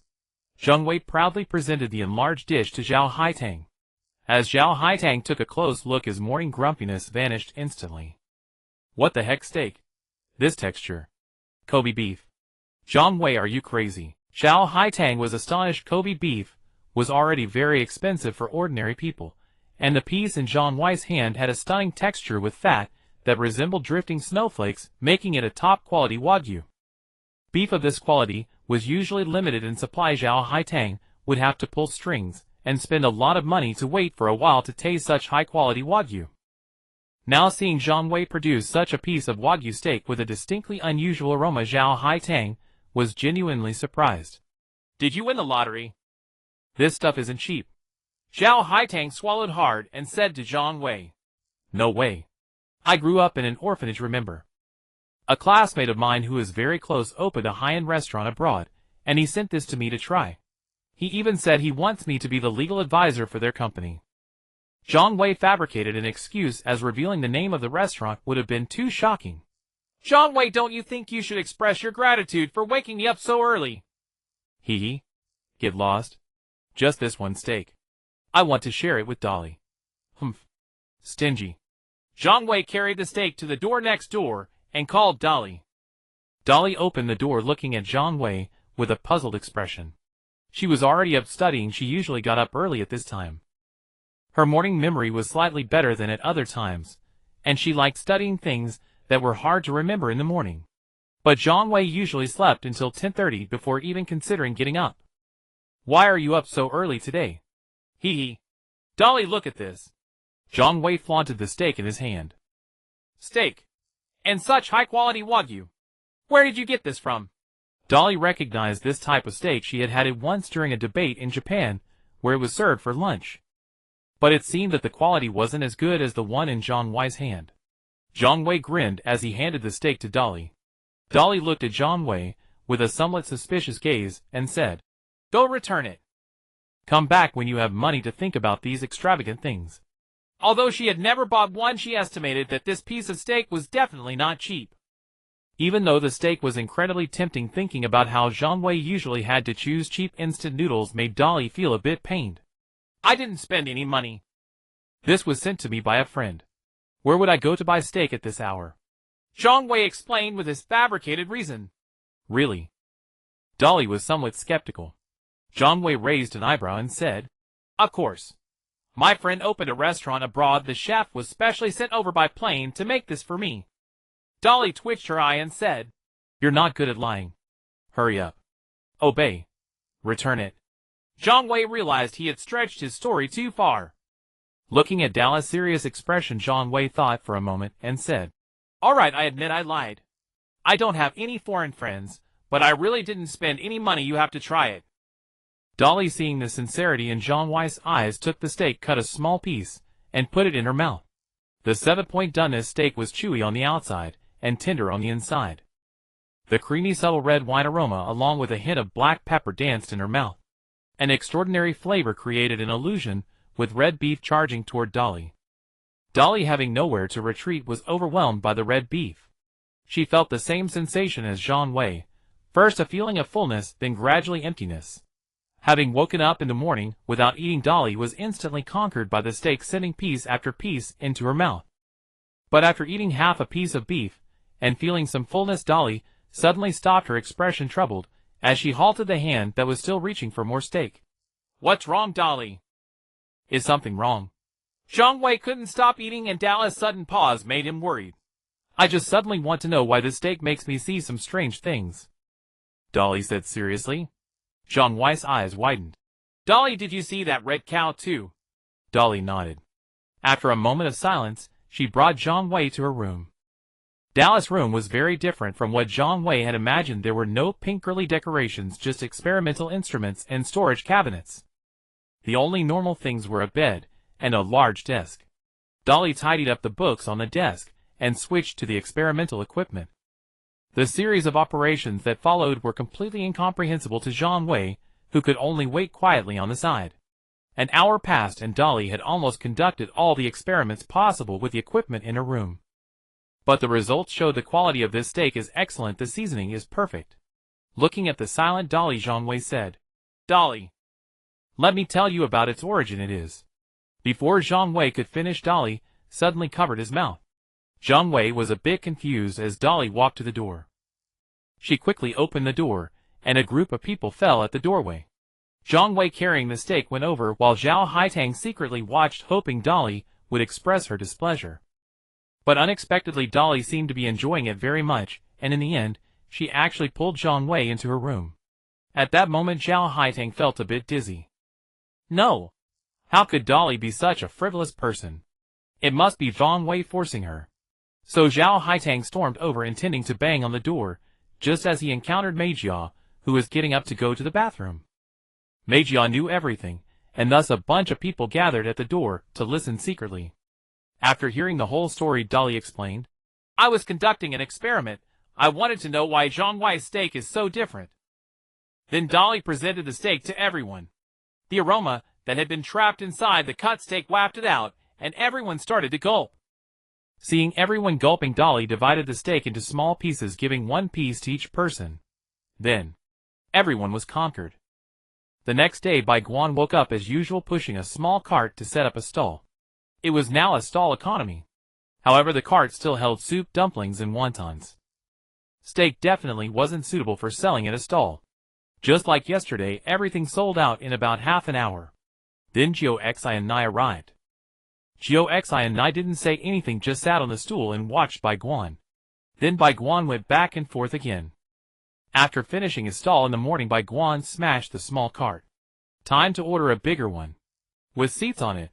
If Gio Xi and Nai comes to trouble him again, he can let her sit on it and take her to the restaurant. Ninjas are creatures of the night. Generally, assassination missions are carried out at night, while daytime tasks mostly involve escorting supplies or protecting high-ranking officials. After a busy night, the ninja entered the restaurant. Bai Guan kindly handed over the menu. The prices on the menu startled the weary ninja, making him shudder. But since he was already there with so many ninjas around him eating, damn it! If he's going to eat, he might as well indulge. The ninja gritted his teeth and pointed to the most expensive steak. Right now, all he wanted was to splurge. Soon Bai Guan approached with a wooden board covered by a lid. He placed the steak in front of the ninja, and the gazes of those around began to gather here. Since it was a new item and priced so high, this ninja was the first to taste the poison. Before lifting the lid, Bai Guan pulled out 3 types of sauces and asked, Which sauce do you need? Any of them will do. The ordinary ninja felt a bit nervous under the many gazes. Bai Guan slowly opened the lid, and a thick smoke wafted out from the gap, accompanied by the sizzling sound of the meat and a strong aroma. With the lid fully opened, a thick steak was sizzling on the iron plate beneath. Bai Guan poured the sauces around the iron plate and said, Enjoy your meal. The unique scent of the seared beef surged into the ninja's brain. Unable to resist, the ninja swallowed. Unsure of what to do with the knife and fork set aside, he simply picked up chopsticks and directly grabbed the entire piece of beef. As he took a bite, the juices of the steak burst forth. Moo! A red giant bull charged into the ninja's body. The ninja felt an unprecedented fullness. Moments later, the giant bull left his body, leaving behind a void of fullness. He tore into the beef bite after bite. Fortunately, the medium-rare meat was still tender. The giant bull charged in again, and again, leaving him with emptiness each time. The ninja was lost in this special pleasure. After taking another bite, he suddenly noticed the black pepper sauce on the iron plate. He rolled the remaining beef in the sauce before sending it to his mouth. This time the giant bull had a few black spots on it, and after the charge, he didn't feel so empty anymore. Instead, there was a hint of aroma that lingered. The ninja wanted to take another bite, but realized he had already eaten it all in one go. He then looked towards the pasta, and that sunny-side-up egg on the iron plate as the surrounding scene gradually faded away, replaced by a small vegetable garden with tomatoes hanging from the green vines. The air seemed to carry the sweet scent of tomatoes. As he continued to chew the pasta, the vegetable garden began to expand. The pasta made from coarse grains allowed wheat, corn, and sorghum to appear in the garden. The elasticity of the pasta seemed to sway like crops in the wind, resilient and unyielding. Yet the ninja felt that something was missing from this beautiful scene. Looking towards the sunny-side-up egg in the iron plate, the ninja used his chopsticks to scoop it from the bottom, sending the whole egg intact into his mouth. Animals began to appear in the garden. Chickens scurried about in the vegetable garden. At this moment, the ninja felt an unprecedented sense of comfort and ease. As he gradually finished the remaining pasta, a hint of regretful satisfaction appeared on his face. He realized he should have eaten the steak after constructing the vegetable garden, so that the cows could appear in it. That would be the most perfect presentation of this dish. Satisfied, the ninja left the restaurant with a smile after paying the bill. Other ninjas who had been waiting for him to regret looked on in astonishment. Boss, I want a steak too. Me too. Following the ninja's lead, more and more people ordered steak. In the afternoon, Minato and Kushina arrived at the restaurant. The couple always came at this time every day. I heard you have a new item. It has caused quite a stir in the village. Although previous dishes had made an impact this time, the response was truly different. The higher-ups couldn't sit still. Bai Guan smiled and said, Not bad. Want to try? What do you think? Soon 2 plates of steak were placed in front of the couple. Bai Guan took out the sauces. Which sauce do you want? Kushina shot Bai Guan a glance. Can't we have them all? Bai Guan was momentarily taken aback before placing the sauces in front of the couple. Of course. Just hope you remember to dip. After that, Bai Guan also explained the use of the knife and fork to the couple. Following Bai Guan's instructions, they cut a small piece of beef and put it in their mouths. The giant bull charged. Thus they were about to start eating the second piece. Now I recommend you eat the pasta first, dipping it into that egg. The pasta dipped in the egg was smooth. Then the farm began to take shape. The couple ate another piece of beef, and the perfect farm appeared. As the couple tried to maintain the farm, Bai Guan stopped them again. Now you both dip the beef into these 3 sauces. The couple complied. The unique aroma of black pepper, the sweet and spicy flavor of sweet chili sauce, and the rich heat of chili sauce stimulated the couple's taste buds. Unlike the first ninja, who ate the steak, the 3 sauces appeared in the sky of the farm. The 3 colors slowly blended into a spot with sunlight pouring down from above. 1 plate of steak was finished by the 2, and surprisingly Minato paid the bill today. Did he save up some pocket money? However, Minato didn't pay with money, but pulled out a scroll. This is the scroll of the Nara family shadow imitation technique provided by the Nara family, which can be used instantaneously. Even someone like you who has basically no chakra can use it. Consider it as your meal payment. After saying that, Minato turned and left with Kushina. Bai Guan's expression changed slightly behind them. Ninjutsu scrolls can be classified as strategic materials, and are controlled items in Konoha. Moreover, the ninjutsu sealed within is the instant-use shadow imitation technique given by the head of the Nara family, which is a rather precious ninjutsu scroll. Upon careful inspection of the scroll, he noticed a line of text.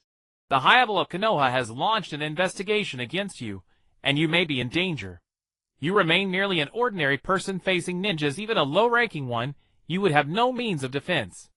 This scroll is given to you in case of danger. Open it, and the opponent will understand and retreat upon seeing the scroll. Thank you. At night, Bai Guan hung up a sample sign. Ding, mainline task activated. How can the protagonist's parents die so easily? Save Minato and Kushina.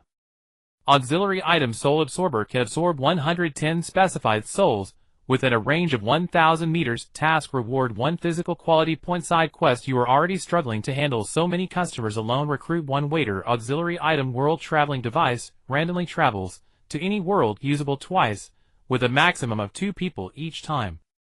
Task reward 0. 1 physical quality point. Chat server. What is this chat server? This piqued Bai Guan's curiosity. The chat server was applied for after careful consideration by this system. Since the binding of the host, this system has been doing business without capital, originally intending to gather some world energy from those otherworldly guests.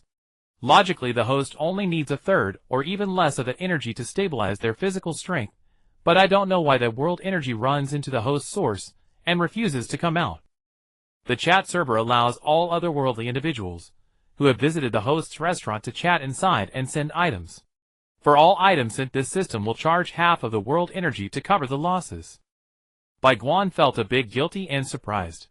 In his view, the food ingredients of the restaurant were all provided for free by the system, and the system didn't ask him for money. So the system must have other solutions. He never expected that the solution would be disrupted by his own body. But why did the world energy automatically run into his source? But that's not important anymore. If the system can't help, what can he do? The chat server is a good thing.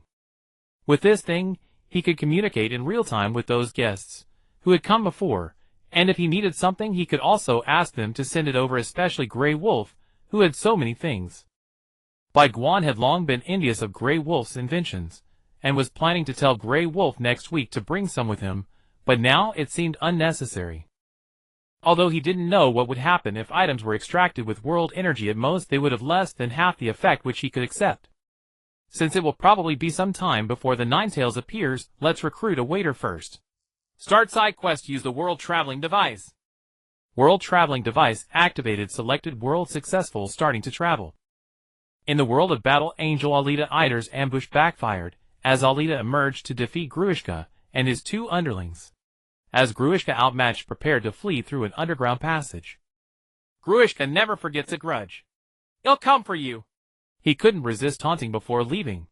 What the hell are you looking for? Bai Guan descended from the sky and stomped on Gruishka's back, but it seemed as ineffective as scraping his skin. However, it momentarily paused Gruishka's escape. Another little bug. He'll crush you into pieces. Gruishka snarled mockingly at Bai Guan before preparing to leap into the underground passage. Now, Bai Guan unrolled the shadow imitation technique scroll, and a black shadow extended from his feet, linking to Gruishka. Suddenly unable to move, Gruishka panicked. What did you do, you stinking bug? What did I do? I'm going to kill you. What else? Alita, go. During the shadow imitation, Bai Guan and Gruishka's movements were synchronized, meaning he couldn't harm Gruishka directly. In a contest of endurance, Bai Guan would clearly be beaten to death. Though she didn't know why this stranger knew her name, Alita understood that dealing with this Hulk was the priority. Picking up Ider's hammer, Alita leaped off the wall, swinging it with all her might, driving the spike into Gruishka's head. Flame shot from the back of the hammer, accelerating it as it effortlessly pierced Gruishka's skull. Bang! Gruishka's head exploded, splattering green fluid all over the immobilized Bai Guan. Some fluid got into Bai Guan's mouth. Watching him spit continuously, the injured Ider said weakly, "That's lubricant, it's not poisonous." Bai Guan stopped spitting and wiped his mouth. "I'm not afraid of poison, it's just disgusting. Well, I'd feel the same way if it were me. Thank you for your help. I'll share the reward with you," Ider said gratefully as Alita helped him up. "I didn't come for the reward. I came for her." Bai Guan pointed at Alita. Ider's gaze sharpened, and he subtly shifted to shield Alita behind him. "Who are you? What is your purpose?" Ider had been treating Alita like a daughter these past days. Bai Guan understood Ider's wariness. If Bai Guan ever had a daughter, and someone tried to get close to her head, be even more guarded than Ider. "My name is Bai Guan. You can call me Boss Bai. My restaurant needs an employee right now, and I think Alita is perfect. So I'm here to recruit her as my assistant." With that, Bai Guan handed over a business card head gotten from the system. Frowning, Ider took the card. The card crafted by the system was exquisite, with bold letters reading "Dimensional Restaurant Owner, Bai Guan." After Bai Guan's explanation, Ider tentatively believed him, and brought him back to his small clinic. His assistant quickly treated Ider's wounds. "Can you tell me about the compensation?" Ider suddenly asked Bai Guan. Alita's performance today had unsettled him. She was too strong, absurdly so. He feared something might happen to Alita. If Bai Guan's restaurant was remote enough, Ider would be willing to let her hide there. 3 meals a day, and she can buy whatever she wants every day. That's it. At first, Ider thought the conditions were too low. "It's not simple. If conditions allow, I can revive your daughter in the future." Logically, this was already an excellent offer. Eat whatever she wants, buy whatever she wants. Hearing Bai Guan mention his daughter, Ider stared at him in disbelief. Only his assistant knew about his daughter, and the assistant was tight-lipped. How did Bai Guan possibly know? "Don't be surprised. I'm not an ordinary restaurant owner. Let me cook you a dish." Bai Guan believed in the power of proof, and he would use it to convince Ider. Ider's kitchen was fairly well-equipped, but Bai Guan still wasn't satisfied. The ingredients were far inferior. Still, he had to make do. He sliced some meat and cauliflower, and in no time a plate of stir-fried cauliflower was ready. Though it looked ordinary, this was a dish Bai Guan had practiced countless times in the training space. Even a seasoned chef would struggle to match Bai Guan's fluid movements. The dish looked strange. No one here had ever cooked food like this. Using a fork, he picked up a small piece of cauliflower and placed it in his mouth. The crisp, tender vegetable broke apart, releasing its unique, refreshing fragrance. Ider couldn't help but moan in delight. The dish was simply too delicious. After tasting it, he called Alita, and the female assistant over pushing the remaining dish toward them. Their expressions were equally ecstatic. There's something wrong with your water. It reeks of oil. If the water were normal, the taste would be even better. So do you believe me now? Eider nodded. Indeed, with this dish, Bai Guan could earn a place in the Sky Fortress. His wife was from up there, and she had once brought down some food that tasted much better than the stuff down here, but it paled in comparison to this seemingly simple dish. Alita, go work for Boss Bai, Eider said. Alita stopped savoring the food, her expression showing reluctance. I don't want to. I don't want to go anywhere. She turned to go upstairs to her room, but Bai Guan's words made her pause. Do you want to know about your past memories? Agree and I'll tell you. Standing on the stairs, Alita's face was filled with conflict. On one side, she had to leave Eider, on the other, she could uncover her memories. Do what you want. Good girl. Eider knew how deeply Alita longed for her memories. Sure enough, she turned back. Bai Guan grinned, pulling out a piece of paper and a pen. Sign here. Once you sign, you're my employee. Don't worry, you can come back anytime you want. Finally, Alita signed her name on the paper. Alita. Your background is quite significant, but only you should know. I'll tell you when we get to my restaurant. Bai Guan took Alita's hand and led her outside. Alita, Eider called out to his daughter at the parting. Alita turned and embraced Eider, tears streaming down her face. Hey. She's just going to work, not leaving forever. Why so emotional? Bai Guan was a bit overwhelmed. After a moment, Alita came to Bai Guan's side. He took her hand and walked away, leaving only one word for Eider. Live well. Next time I come, I'll return 2 daughters to you. Leading Alita to a slightly secluded alley, Bai Guan took out a teleporter and tossed it. In a blur, they vanished.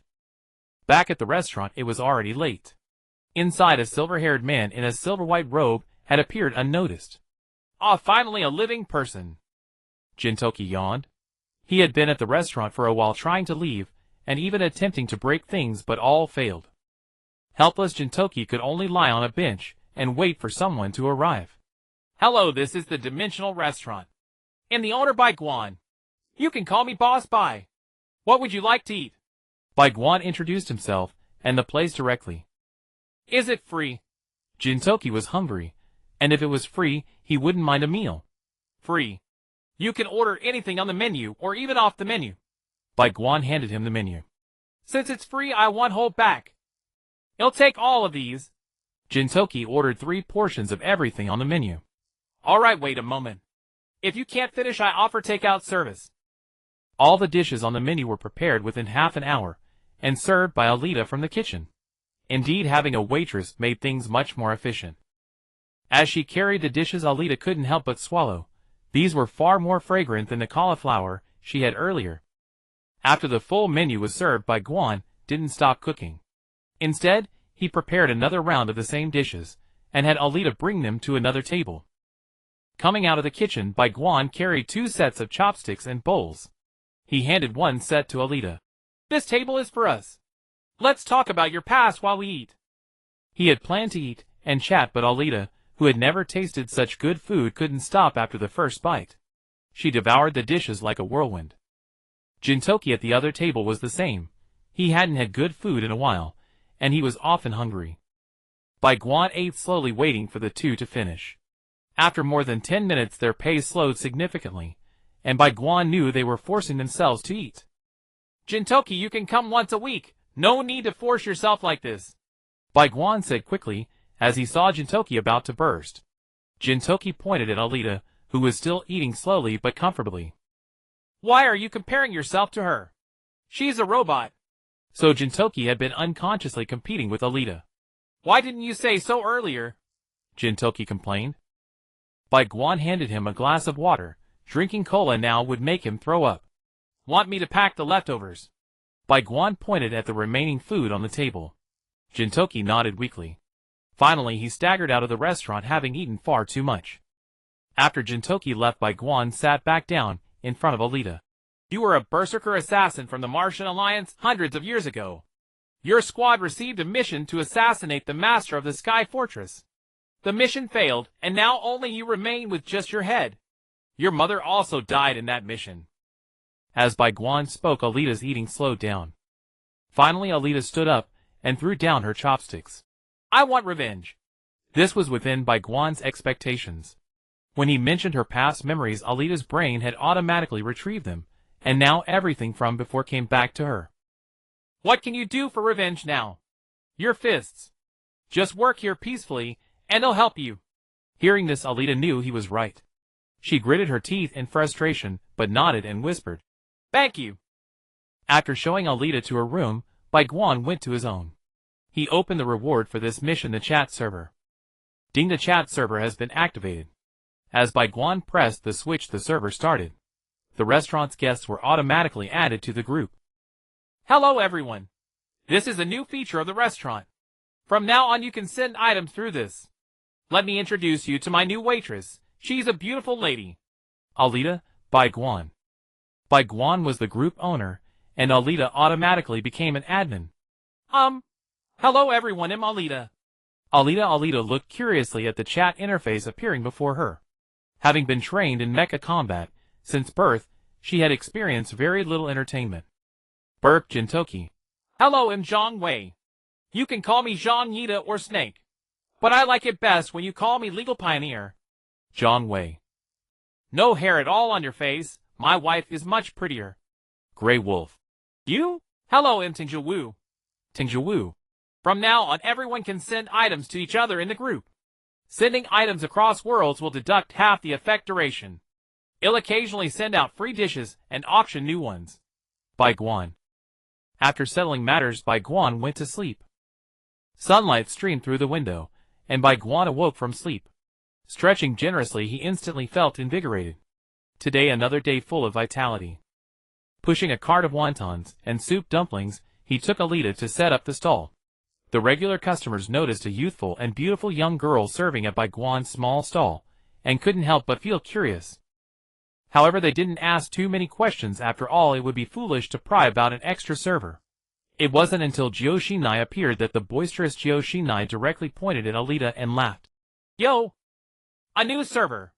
Not bad. So pretty. This teasing compliment made Alita, who had devoted her life to combat, blush. Seeing Alita's shy demeanor, Jiao Shinai's smile grew even wider. Nice. I was going to introduce someone to you, but I didn't expect you already found one yourself. She then shot Bai Guan a meaningful glance. If you want to eat, just eat.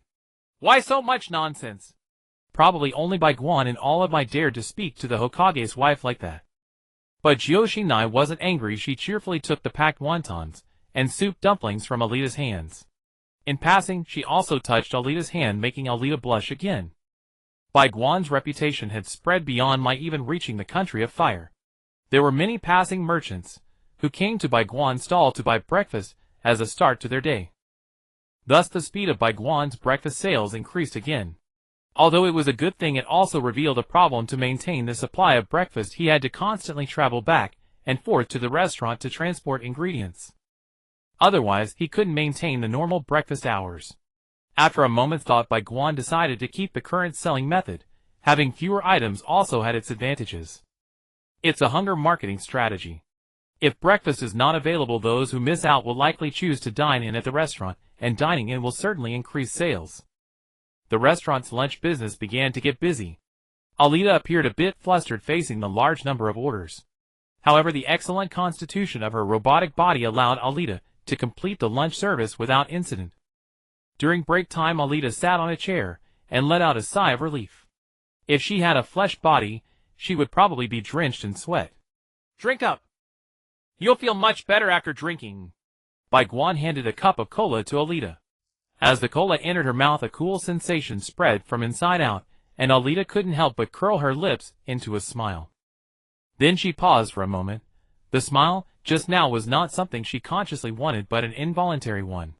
Alita had never experienced such an involuntary reaction before. Patting Alita's head, Bai Guan smiled, and returned to the restaurant to prepare lunch. He intended to humanize Alita step by step, not in body but in heart. Due to long-term training by the Mars Alliance, Alita's brain had adapted to a mechanized way of thinking, a mode of thought that Bai Guan did not accept. If he wanted to keep a robot, there was no need to seek out Alita. The restaurant's food had always been very abundant. Bai Guan never skimped on himself. Eating well and drinking well is the truth.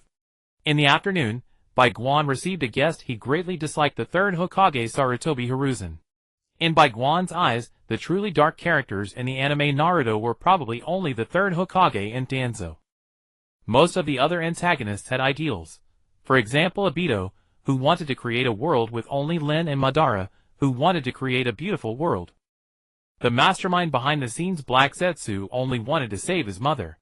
From their perspective, what they did was not wrong. But the third Hokage and Danzo were different. Danzo acted from a personal standpoint from beginning to end, for example annihilating the Uchiha. On the surface it seemed that Danzo feared the Uchiha's powerful strength and their rebellious tendencies. In reality, Danzo's biggest reason for destroying the Uchiha was simply to obtain their eyes. Compared to Danzo, the third Hokage was much better. Although he often compromised on Danzo's dirty deeds, he always prioritized the interests of my village. But he wasn't a good person either. Bai Guan, he is the previous Hokage. You should know him. Shuemin introduced to Bai Guan. Of course I know him. How could I not recognize him when his face is carved so big on the stone? Hearing Bai Guan's reply, the third Hokage nodded approvingly. Old man, what are you nodding for? Bai Guan couldn't help but complain inwardly. He invited the three to sit, and handed them the menu. As expected, they ordered everything on the menu. Dish after dish was served, and the three ate one by one. After eating, they didn't leave but sat and chatted.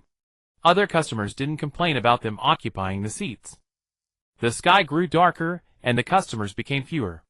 Until only the three Bai Guan and Alita remained. After cleaning up the kitchen, Bai Guan came out, took a chair, and sat opposite the three, saying, "Is there something you need?" Facing Bai Guan's feigned ignorance, the third Hokage smiled and said, "We hope you can contribute your recipes for the dishes to help the development of my..." "Why?" Bai Guan said this very bluntly. The look in his eyes began to change, and the third Hokage's expression shifted. Sensing the change, Shuemin quickly stepped in to mediate. I forgot. This is your family's secret recipe. Here, take this 100,000 taels of silver notes. You just need to give us the recipe for one dish. 100,000 taels could buy a whole shop. Shuemin offered it, hoping Bai Guan would stop being stubborn. Going against the upper echelons of power would clearly not end well. If the third Hokage threw a tantrum and played dirty tricks, Shuemin really couldn't stop him. At this stage, the third Hokage was much more domineering than he would be a decade later. Grinding his teeth, Bai Guan glared at the third Hokage with hostile eyes. Alita beside him sensed the tension, and slightly lowered her body, ready to fight at any moment. Bai Guan was considering whether killing the third Hokage now would cause the plot to spiral out of control, and whether it would offend Shuemin and Gyoshinai. There was also the future development of the restaurant. Seeing that Bai Guan's expression showed acceptance, Gyoshinai directly grabbed the silver notes from Shuemin's hand and stuffed them into Bai Guan's. Bai Guan looked at Gyoshinai's side, and without a word went to the front counter, took out a pen and a piece of paper, and wrote down the recipe for small wontons. The recipe was written quite completely, from raw materials to the cooking process to the seasonings. He turned the sign on the window to closed, then handed the recipe to Gyoshinai. Shuemin and Gyoshinai inwardly sighed with relief, took the recipe, and led the third Hokage away. "That old man looked at you like a king looking at a rebel," Alita said to Bai Guan as she watched the departing third Hokage. Looking at the silver notes in his hand, Bai Guan smiled and said, "He's just a foolish old man with a bad brain." After taking the silver notes, Gyoshinai had stuffed into his hand, Bai Guan asked the system about the consequences of giving away the recipe. The result was that only he himself could make the artistic conception dishes. No one else could possibly make them. At most, others could only reproduce the recipes as tasty dishes. It was only after getting this result that Bai Guan felt safe writing the recipe so completely. Letting out a breath, Bai Guan said to Alita, "Get ready to welcome the last customer of the day." "Isn't it already closed?" Alita asked curiously. "Closing is for ordinary people." Sure enough, not long after the doorbell rang. A soft chime echoed. A charming girl with pale blue hair and matching attire appeared at the restaurant's entrance, her expression dazed, yet overwhelmingly guileless. "What the?" Bai Guan blurted out in shock upon seeing her. Hearing his exclamation, Arita tilted her head curiously. "Boss, do you know her?" "Yes, I know her." "Yes. You may go rest now. It's best to keep your distance from someone of her caliber, otherwise it might impair your cognition." He then gently but firmly ushered Erida back toward her room. Though puzzled by Bai Guan's odd behavior, she obediently retreated to her quarters. Only after Erida closed her door did Bai Guan exhale in quiet relief. What if his beloved Erida were somehow infected with that same bewildering idiocy? Approaching the girl, Bai Guan said, "Welcome to Dimensional Diner. What would you like to eat?" The word diner, and especially eat, immediately seized the girl's simple-minded attention. She swallowed hard indeed. Hunger gnawed at her fiercely. Today had been exhausting. She'd battled monsters alongside Kazuma and others outside, and had only meant to return for a quick meal before collapsing into sleep. Instead, she'd stepped through a door, and found herself here. Wait, stepped through a door, and ended up here. Mumminarch. She shrieked, legs trembling violently as her body went slack. Seeing Aqua falter, Bai Guan took a step forward, offering the menu. But to her terrified eyes, he loomed as a weapon-wielding tyrant come to claim her very name. Aqua collapsed unconscious. Bai Guan stared blankly at her prone form, sighed deeply, then approached with the menu, and lightly fanned her cheek. "I am not the monarch. I'm the proprietor of this establishment. Now, what would you like to order?" The gentle flutter of the menu roused Aqua, but his words failed to register. "Ah, so hungry. Kazuma, where's dinner?" she mumbled groggily upon waking. 2 seconds later, fully conscious once more, she locked eyes with Bai Guan again. "Monarch." And down she slumped once more. Bai Guan stood utterly dumbfounded, gazing at Aqua's motionless form. A pulsing hash mark bloomed above Bai Guan's brow. With a flick of his wrist, he invoked the diner's sovereign privilege, enacting an immutable rule: within these walls Aqua cannot faint. Aqua revived, saw Bai Guan, shrieked "Monarch!" Then blinked, expecting oblivion, yet remained stubbornly awake. She glanced again, blinked thrice, still upright, still lucid. "It's over, denial no longer works." He thrust the menu into her flustered hands. She recoiled, crying desperately, "Don't kill me. I'll serve you forever, slave beast, anything you wish." Bai Guan sighed, exasperated. "Can't you just read what's on this menu?" At his words, Aqua peered closely at the menu, and relaxed visibly. "Oh, it's just a restaurant owner." She rose from the floor, seated herself firmly on a stool, and pointed emphatically at the steak. "I'll take everything on this menu, 2 portions each." Recentered Aqua felt ravenous enough to devour an entire ox. Her imperious self-assured ordering left another hash mark hovering above Bai Guan's head, but he refused to indulge further in this absurdity. His priority was swift expulsion. Activating the system's maximum speed protocol, he paid, and prepared every dish on the menu, double portions, in under 30 minutes. Before her stretched a dazzling array of delicacies, their aroma intoxicatingly rich, so potent that Aqua's saliva gushed forth unbidden like an open faucet. She lunged, swallowing an entire bowl of wonton soup in one ravenous gulp. Its profound essence flooded her consciousness, awakening clarity within her fogged mind. Fully revived, Aqua reached eagerly for her second helping, only to pause, startled. She felt full, yet she tipped the bowl anyway, pouring the dumpling straight into her mouth. Fullness, after all, never forbids indulgence. Hick. This time, truly sated. Without waiting for Aqua to beg, Bai Guan had already packed the remaining dishes and handed them to her, then courteously yet decisively escorted her out the front door.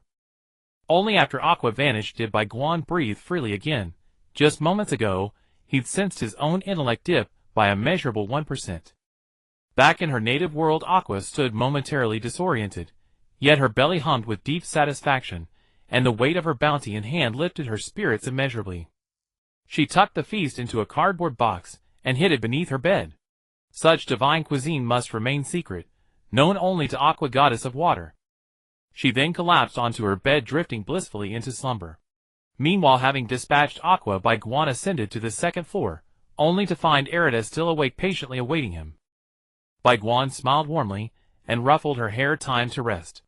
If you can't sleep, join the group chat. Discuss with Grey Wolf how to enhance your physical frame." Though Erida possessed a mechanical body, her original design modeled a Japanese woman, neither tall nor short, her height perfectly calibrated so that Bai Guan could reach her crown with a natural upward gesture. Adorable. Her tactile sensation surpassed expectation, soft, resilient, vividly lifelike. In his former world, watching Battle Angel Alita, he'd long dreamed of touching her hair, wondering whether it was synthetic fiber or something else entirely. Now feeling it firsthand, he discovered it was not artificial, but genuine human hair meticulously maintained by advanced biotech, luxuriant and silken. Erida flushed crimson, widened her eyes in startled reproach, and swiftly turned away to retreat to her room. After bathing, Bai Guan sank comfortably into bed and opened the group chat, just in time to see Jintoki launching red envelopes. With lightning reflexes, Bai Guan snatched one, and upon opening it, lucky draw winner. He stared speechless at the first issue of Weekly Shonen Jump in his palm. Hadn't Jintoki claimed he'd already read hundreds, or even thousands, of issues? TCH. Truly the impoverished Jintoki. Jintoki then shamelessly demanded a red envelope from Bai Guan, who replied with a single character, "Go away." An awkward silence descended, until Grey Wolf released his own envelope. Everyone scrambled to claim Grey Wolf's gift. The man was a titan of wealth. Consider his inventions, none could be purchased with mere money alone. No, his fortune ran deeper than gold. Rumor had it he'd recently raided the land's Olympic gold medals, hundreds of pure gold ingots. The destitute Jintoki nearly screamed into his deceased master's grave, railing against cosmic injustice. Grey Wolf's envelope contained 4 inventions: the Euphoria Whip, the Omnipart, the Dream Soother Pillow, the Transformation Pill, and a handful of spare gold nuggets. The gold was leftover residue from refining the stolen metals, useless to Grey Wolf, so he'd simply shared it. The Euphoria Whip induced overwhelming pleasure in its target. Originally designed to torment lambs, its effects proved unsettling. Their ecstatic expression sent chills down Grey Wolf's spine, and he abandoned it entirely. The Omnipart seamlessly integrated into any mechanical gap, assuming the exact function required. One of Grey Wolf's greatest, and most mass-produced, achievements. Without it, none of his other inventions would exist. Its inventory remained plentiful. The Dream Soother Pillow granted restful, vivid dreams, but carried a subtle side effect: profound melancholy upon waking. Initially crafted to cure Red Wolf's nightmares, it fell into storage when Red Wolf ceased dreaming badly, after finally eating lamb. Jintoki drew the Euphoria Whip. Fujinuma Satoru claimed the pillow. Erida received the transformation pill. Bai Guan secured the Omnipart, and Janwei swept up every last gold nugget. Bai Guan savored his prize. Tomorrow he prepared lamb for Grey Wolf as thanks. The transformation pill was likely placed deliberately. Just days earlier, he discussed local shape-shifting arts in the group chat. In the Gintama universe, Jintoki held the Euphoria Whip with a lecherous grin. Grey Wolf's no detailed its effect, and Jintoki immediately fantasized about the harem it could secure. Whoosh! A lithe statuesque kunoichi dropped from the ceiling, her glasses slipping off midair. She pressed her forehead tenderly against the wall. Jintoki-sama, I heard your summons. Shall you take me, or take me? Her cheeks flushed deeper with each syllable. Jintoki, unable to bear it, tossed her glasses back to Iam. Then his gaze fell upon the whip. Suddenly testing it on this masochistic kunoichi seemed irresistibly apt. Crack!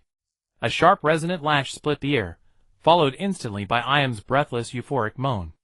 In that instant, she soared into paradise. Around her swirled countless Jintokis, each wielding the whip in rhythmic succession. Her cries grew wilder, unrestrained. Jintoki watched throat dry as Iam spiraled into transcendent delirium. He hadn't anticipated such overwhelming power. A soft shush. The tatami slid open. Shinpachi, awakened by the commotion next door, sat up, only to hear those unmistakable escalating moans. At last, it's begun. I knew it. The mighty Yorizuya boss couldn't maintain that stoic facade forever. Today he's finally snapped. Who is it? Who? Driven by irresistible curiosity, and braving certain retribution, Shinpachi roused Kagura. Alone he lacked the courage to spy. Together, they stealthily parted the tatami, only to lock eyes with Jintoki, whip in hand, mouth agape, and Iam, lost in ecstatic illusion, cheeks radiant, skin marked by a vivid red stripe. Ah, that look! They chorused in unison. We're sorry, Jintoki-san. We didn't mean to disturb you. Then they bolted. This revelation was too monumental to hoard alone. Wait, no. Hear me out. It's not what you think. Jintoki watched them flee, knowing with chilling certainty that his reputation was irrevocably doomed. The rumor that the owner of the odd jobs Jintoki was a pervert who liked to discipline female ninjas with a whip spread throughout Kabukicho overnight. This made Jintoki, who was already not very popular, even worse off. Jintoki sat on a cushion utterly devoid of life, while beside him Ayam, her face flushed, begged for another lash. Normally Jintoki would have kicked Ayam away, but now, he was completely drained of strength. Shinpachi and Kagura standing nearby didn't look too pleased either. They had only told the news to Otos and Tama downstairs. They hadn't intended to tell Catherine, who was a big mouth, but she happened to overhear while buying groceries at the door. As expected, Catherine spread the news throughout Kabukicho. Now Shinpachi and Kagura could already imagine Jintoki unable to bear the gossip leaving his hometown. They envisioned themselves returning to run a rundown sword dojo and wandering the universe as a space hunter respectively. Jintoki was utterly devastated. He couldn't find any way to solve this problem. So he went to Bai Guan for help. Why not just go all the way and become a pervert? There are plenty of weirdos in your world, and one more won't make a difference. Besides, haven't you noticed many girls like you? Just whip each one once and your harem will be born, Bai Guan said with a malicious grin. In Gintama, Jintoki was a guy who had the heart but not the guts. Despite having so many heroines arranged, Bai Guan had never seen Jintoki actually get together with anyone. By the time the series was on hiatus, it was all just getting more ambiguous. But either fight or run, indecision only leads to failure. While wrapping wontons, Bai Guan advised Jintoki, and soon Jintoki gave up and accepted his fate. He already had plenty of titles, so what was one more? Wasn't Sudo also known as a huge sadist? Nobody seemed to mind. Trying to explain would only make things worse. Might as well go all the way. From then on, Kabukicho lost a thick-skinned, dead-eyed guy, and gained a whip-wielding pervert with dead eyes. Ding-dong, the doorbell rang. Kagura and Shinpachi raced to answer it. Jintoki might have been broken by the shock. He was laughing and crying alternately, who knew if he might turn on them. The visitor was Kondo Isao, the chief of the Shinsengumi. He had heard from his subordinates that Jintoki had become a pervert who whipped female ninjas. Out of curiosity he came to visit. After all, they had been through so much together, right? They were practically comrades in arms. Entering the room, he saw Jintoki kneeling on the tatame, his expression broken, staring at him with a strange, eerie gaze. Then he noticed Shinpachi and Kagura hiding behind him, and instantly knew something was wrong. Jintoki got up, took the whip, and casually gave a light lash to Ayam, who was fidgeting and twisting beside him. Ayam immediately looked ecstatic. He turned to Kondo and said, "Have a seat." "Chief Kondo." No. I just came to, deliver a cake." "Yes, a cake." Seeing Ayam writhing on the floor with a flushed face from just a touch, Kondo decided it was best to make a run for it. Pia. Jintoki whipped the fleeing Kondo. In that moment, Kondo seemed to envision himself marrying Miss Meow, having children, and living a blissful life. An indescribable joy surged from the depths of his heart. He was broken for nearly half a minute before Shinpachi, hiding behind him, poked him twice with a wooden sword, snapping him out of the illusion. An indescribable fear spread through his heart. Staring at the grinning Jintoki, Kondo felt as if he were facing an ultimate demon king. Forcing down the urge to take another lash, Kondo turned violently, kicked the door open, and fled. The Shinsengumi subordinates watched their chief return to his room, tears in his eyes, but a look of joy yet with fear in his gaze, and lock himself inside. They were baffled. On the other side, Shinpachi and Kagura sincerely apologized to Jintoki, hoping he would forgive them and not whip them. Of course Jintoki wouldn't. He just wanted to test the effect of the whip on a male. After being hit once, Kondo was lost in pleasure, but when interrupted, he managed to suppress the desire and flee. So how could Ayam, a professionally trained ninja, be so easily addicted? Turning to look at Ayam, he caught her slightly entranced yet guilty look. Jintoki understood. This masochist was faking it. He raised the whip, but immediately lowered it. This thing shouldn't be used casually anymore, its effect was too terrifying. He grabbed Ayam and threw her out. Sure enough, she leaped away in a few bounds and disappeared. He carefully wrapped the whip in a bag, leaving only the handle exposed, and kept it close to his body, just in case of danger. It was a habit he had developed during the war, keeping life-saving items close. For now, Jintoki didn't plan to explain the whip to anyone. It was a product from another world, and explaining it would only bring trouble. At the restaurant, Bai Guan happily wrapped wontons. He hadn't expected the reservation whip, even weakened by half, to have such a terrifying effect. Grey Wolf was truly amazing. His transformation pill and Alita's universal parts should be just as impressive. After selling breakfast, Alita came to Bai Guan with the transformation pill to exchange for the universal parts. Compared to the transformation pill, the universal parts held greater appeal for Alita. Handing the universal parts to Alita, Bai Guan put away the transformation pill and asked, "Don't you want to test its effect?" After thinking for a moment, Alita decided to try. She pinched her little finger, twisted it, and pulled it off. Then she attached the universal part. Where the missing little finger had been, after installing the universal part, a faint blue light emanated from the connection, and a new little finger was born. After 24 hours, the universal part would fall off, and this new little finger would replace the original one. The little finger created by the universal part looked incredibly beautiful from the outside, making one want to lick it twice. It seemed that the universal part had a very high standard for perfection, but the specific functions would only be known after the part fell off. At night, Bai Guan hung up the closed sign. Neither Minato nor Kushina had come to the restaurant all day, nor had the breakfast cart. Probably because of yesterday's incident. He chatted with Alita until it was time for the otherworldly guests to arrive. Ding! The otherworldly guest had arrived. Who could it be? Hopefully not another Aqua like yesterday.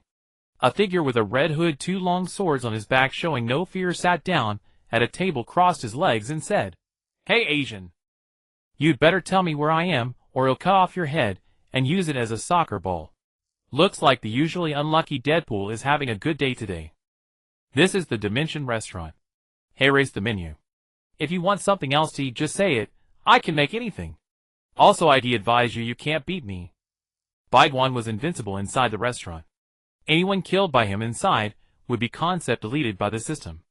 Even Thanos would be dealt with in 2 cleaver chops. "So if I eat, I can leave? Then he'll take all of this." Anyone else might consider their wallet, but Deadpool didn't care. He could just dine and dash. It wasn't too much of each dish on the menu, and Bai Guan finished cooking quickly. Staring at the tempting food, Deadpool couldn't help but mock himself. "What a loser, drooling at the sight of food." "Damn. My mask is wet." He pulled down the mask, revealing his scarred face. He didn't bother looking at Bai Guan's reaction, assuming it would just be shock. He wolfed down all the food, stuffing it into his mouth, feeling as if he had ascended to heaven. Ever since the experiment, his sense of taste had been severely damaged. Being able to taste 3 flavors was already a feast. Unexpectedly, these dishes allowed him to experience all the flavors along with a unique ambience. Deadpool ate every last bite, even licking the plates clean. After eating his fill, Deadpool asked Bai Guan to make a takeout of the entire menu. He wanted to bring it back for his wife. He watched as the food container shrank and fit into a storage box. Deadpool thought to himself that maybe this guy was telling the truth. Carrying a huge bag of takeout, he returned to his own world. The moment he stepped out of the restaurant door, he appeared in a dark alley. He had just finished killing someone and walked into that strange place.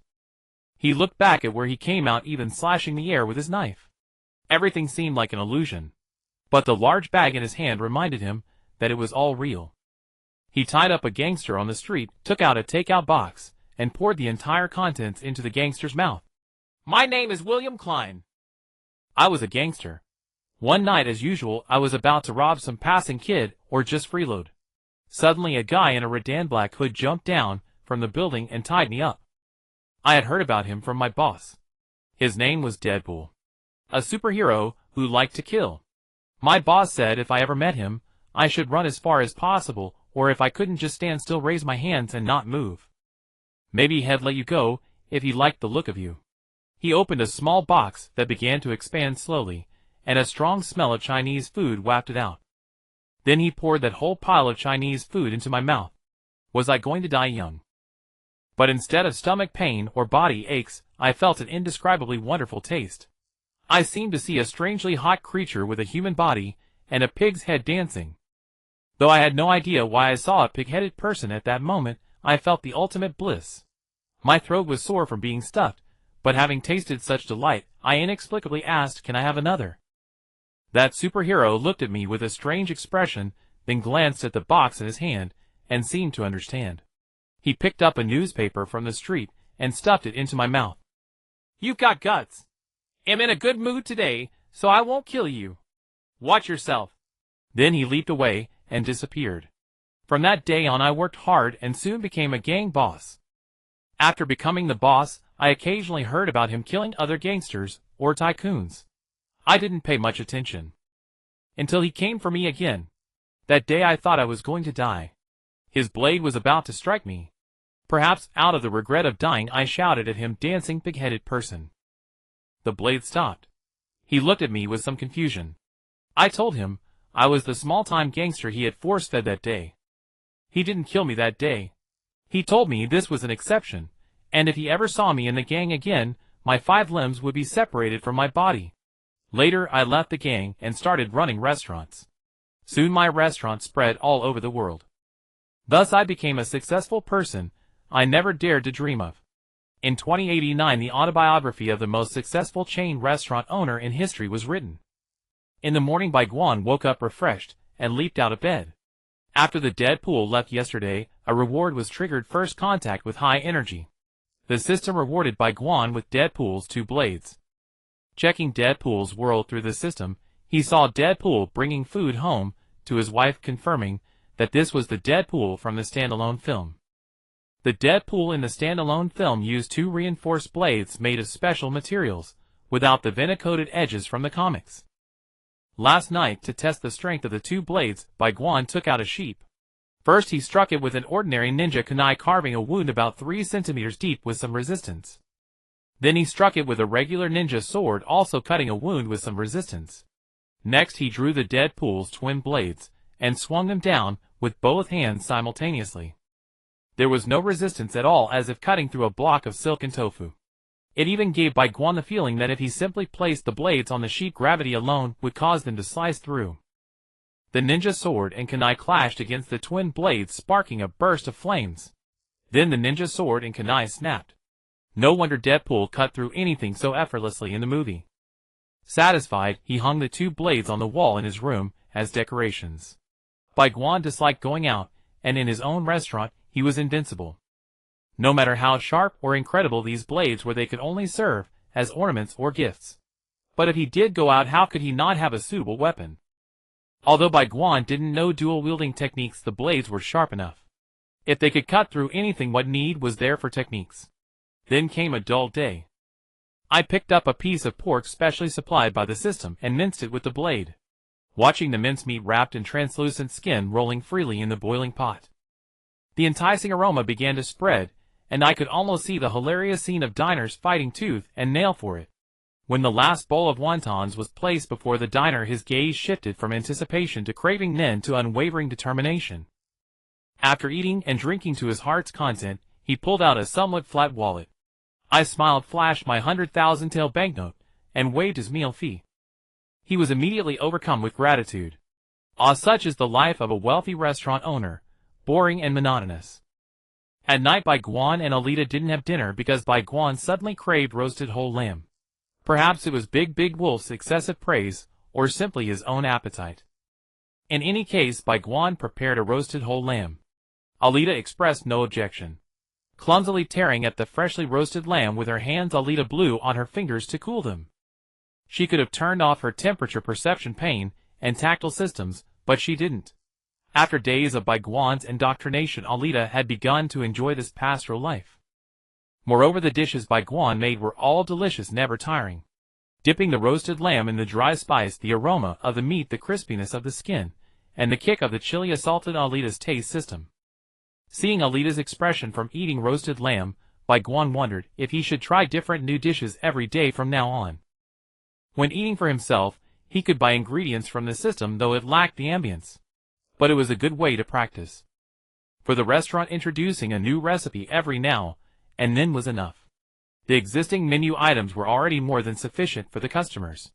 Lost in thought, Bai Guan's eyes naturally stared blankly ahead.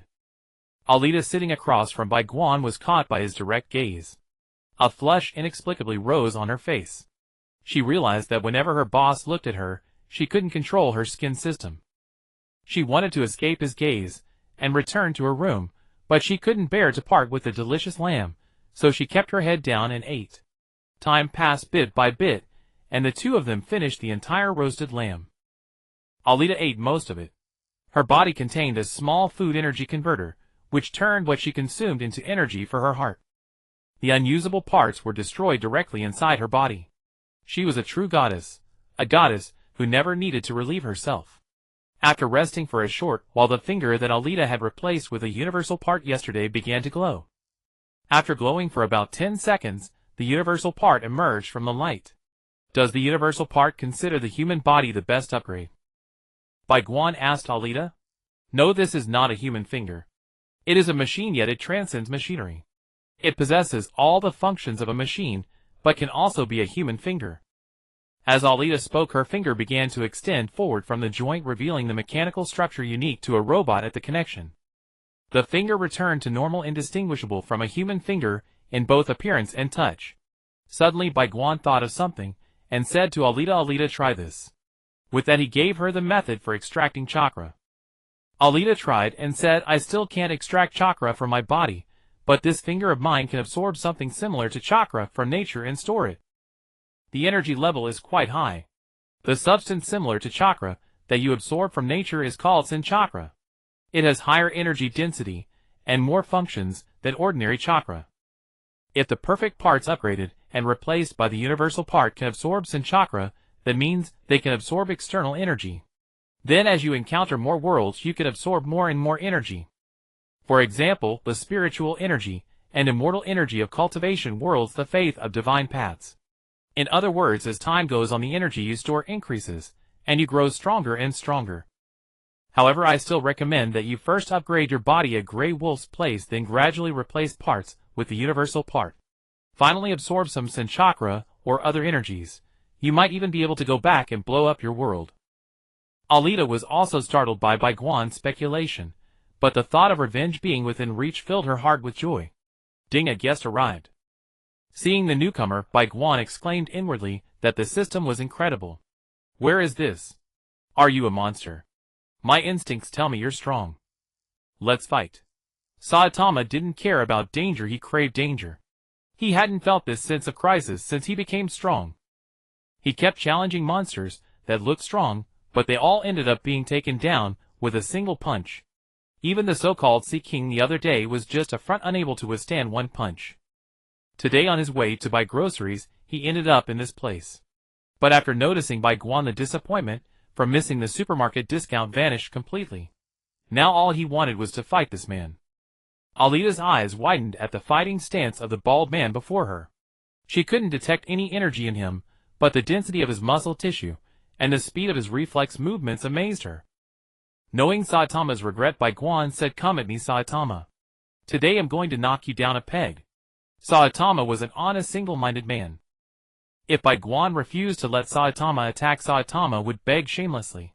In the restaurant, others could be strong, even capable of splitting the heavens and earth, but they could never defeat Bai Guan. In the restaurant, everyone was an ordinary person in Bai Guan's eyes. Hearing Bai Guan agree to let him attack, Saitama's entire demeanor shifted, and he shouted, "Normal punch." He swung his fist toward Bai Guan. If this were outside the restaurant, Bai Guan might not even see the shadow of that punch before being killed. But this was the restaurant. With a casual wave, Bai Guan deflected the incoming fist and slapped Saitama's bald head. Saitama was bewildered. His fist was easily deflected, and the slap aimed at his head. No matter how he tried to dodge, he couldn't avoid it. He had to take it. A sensation Saitama hadn't felt in a long time spread from the top of his head to his brain pain. His demeanor shifted again, and a fierce fighting spirit ignited in his eyes. He struck with a consecutive serious punches, the most powerful technique he could conceive. He had never tested this move before. His previous serious punch had blown up a mountain, and he feared this technique might destroy the earth.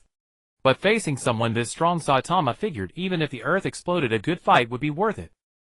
Inside the restaurant, whether Saitama threw a normal punch or a serious punch, it was all the same to Bai Guan. Then came half an hour of continuous brawling. No matter how Saitama swung, or how hard he exerted, his fist would be casually deflected, and then head get a slap on the head. Saitama stopped. He conceded. He felt that if they kept fighting like this, although he might eventually exhaust the young man's stamina, and win, that wasn't the result he wanted. "Mr. Saitama, the pre-meal entertainment is over. Now it's time for the actual meal." Let me introduce myself. I am the owner of the Dimension Restaurant. My name is Bai Guan. This is my staff Alita. Hey, raise the menu. If you want something not on it, just tell me directly. Bai Guan handed the menu to Saitama with a smile. A restaurant. Sorry, I can't afford it.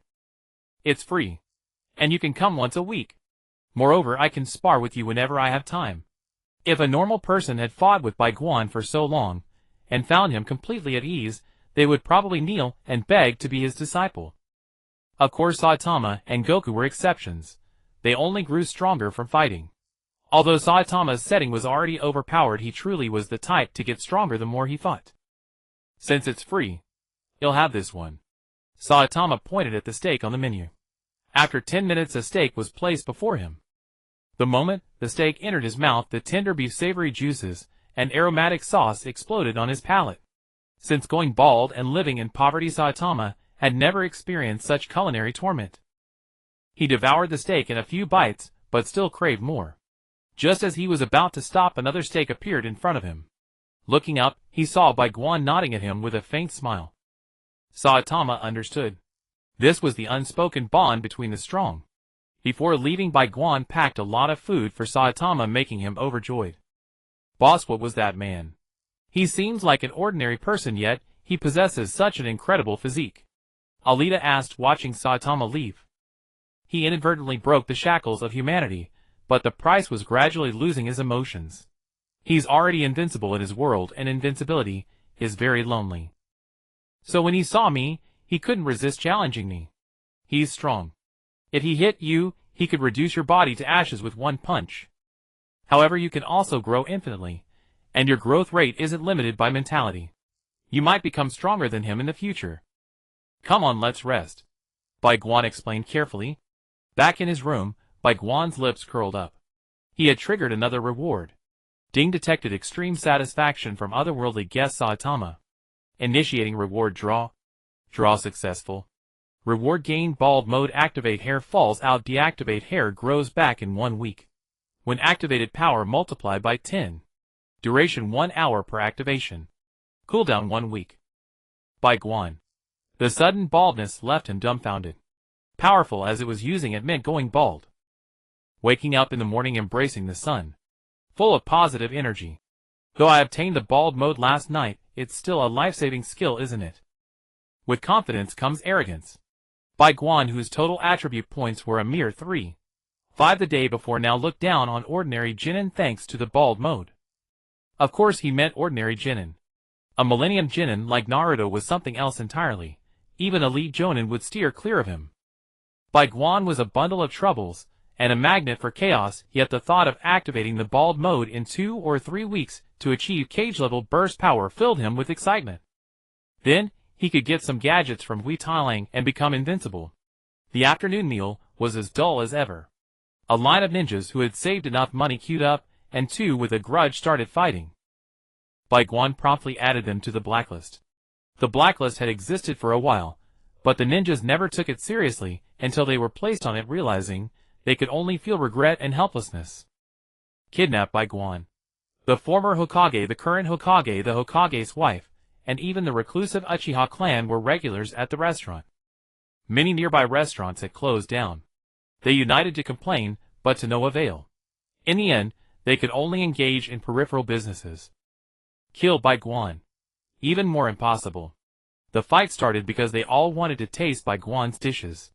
The blacklist wasn't permanent. Bai Guan said it would last a month, and then they'd be restored. They could just endure, and save money for a month. At night, Bai Guan was about to close the restaurant. Usually ordinary people were asleep by then, while ninjas were busy moving about. But only a few ninjas came for a late-night snack, because Bai Guan's dishes weren't suitable for that time. Yawning, Bai Guan decided to close up. Though there were still 10 minutes left, no one would come in those final minutes. Just as he stood up, several umbu appeared at the restaurant entrance. Behind them came a middle-aged man, who looked sinister and villainous. Bai Guan recognized him instantly. Danzo. The narrative catalyst of Naruto, also the bugged absorber of the series. Whenever the author had a plot hole, he'd just write a small subplot, and pin it on Danzo. Danzo, with a grim expression, had taken the recipe Bai Guan gave to the Hokage's subordinates for secret study. Although it was a secret, obtaining the details was still easy. Unlike the third and fourth Hokage, who had chefs experiment slowly, Danzo gathered numerous root members. Though not professional chefs, everyone had some cooking skills. After all, missions often required spending months in the wild, so some culinary ability was necessary. A few talented ones even learned to cook steak. But the steaks they made had no special effects, and tasted terrible. Danzo even sought out Orochimaru. The entire Konoha high-ranking circle had either tasted Bai Guan's dishes or heard about them. Orochimaru, the science maniac, had long sent subordinates to buy and taste them.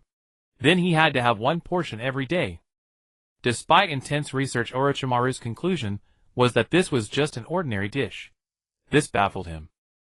After all, how could something with such miraculous power be an ordinary dish? Then, Orochimaru gave up. No matter how he studied it, it remained ordinary. Orochimaru originally planned to kidnap Bai Guan and hypnotize him for information, but considering that Minato and Kushina seemed to value this chef, he dropped the idea. After all, there would be plenty of time later. He'd eventually find out. Danzo's arrival didn't surprise Orochimaru. Danzo, the great schemer, would try to seize anything good for Konoha's power using any means necessary. If he couldn't take it, he wouldn't let anyone else have it. After paying some price, Danzo obtained Orochimaru's detailed report on Bai Guan's dishes. But flipping through it, he concluded only one thing: temporarily irreproducible, no special effects when made by others. Perhaps a bloodline limit. Danzo's think tank had already suggested this, and reading it again, Danzo felt he had been deceived. Furious, he no longer hid in the shadows, but came directly to confront Bai Guan. In his view, even if he forcibly killed Bai Guan and dissected him for research, he could find an excuse. Would the village imprison him for a mere chef? Danzo had done such things countless times. Kid, hand over the real secret formula immediately, or even Minato can't protect you. Danzo threatened. Bai Guan smiled and said, I've already given the formula to the Hokage. Our clan's secret formula only works for us. By the way, how did you, sir, learn about the Hokage's secret? You don't need to know that. Just give me the real formula or come with me. Danzo narrowed his eyes, already plotting how to make Bai Guan suffer 1,000 cuts. Naturally, Bai Guan paid no heed to Danzo's threats. In the end, Danzo could only leave with a venomous glare, slinking away. The restaurant was now the focus of the entire village's high-ranking officials. Members of various clans kept a 24-hour watch on the place. If Bai Guan dared to give away the real secret formula recklessly, they would kidnap him, or kill him outright using special ninjutsu to extract the secret. As long as Bai Guan didn't cause trouble, the village's rules protected him. Everyone would stay peaceful, or the great clans would act without hesitation. Now that Danzo had left, he couldn't use open means, so had resort to covert ones. He didn't believe a mere chef could oppose him. He had plenty of people to do dirty work. Bai Guan was completely unafraid of Danzo's threats. First, he had the transformation pill. If he took one, even Kagaya wouldn't recognize him. Second, he changed his appearance daily. Staying indoors for a few weeks, he could activate the bald mode and kill Danzo easily. After all, Danzo didn't have as many Uchiha eyes as he would years later.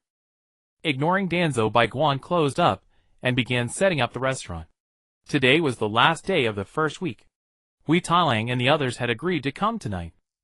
But Saitama wouldn't come. He wanted to train. Ever since Bai Guan had thoroughly thrashed him, his fighting spirit had ignited. He started feeling he wasn't strong enough. Then every day 10 kilometers, 100 push-ups, 100 squats. The group members couldn't understand Saitama's training method. Especially Zhang Wei, who tried it for 3 days and ended up with nothing but exhaustion and muscle soreness. Bai Guan explained, the human body can grow infinitely, but for that reason the gods of each world set a limiter on humans. Saitama accidentally broke his limiter, and he's one of the few humans who did.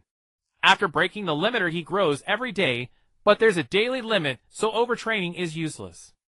Bai Guan's limiter had also been broken by the system. That was the foundation of his current standing.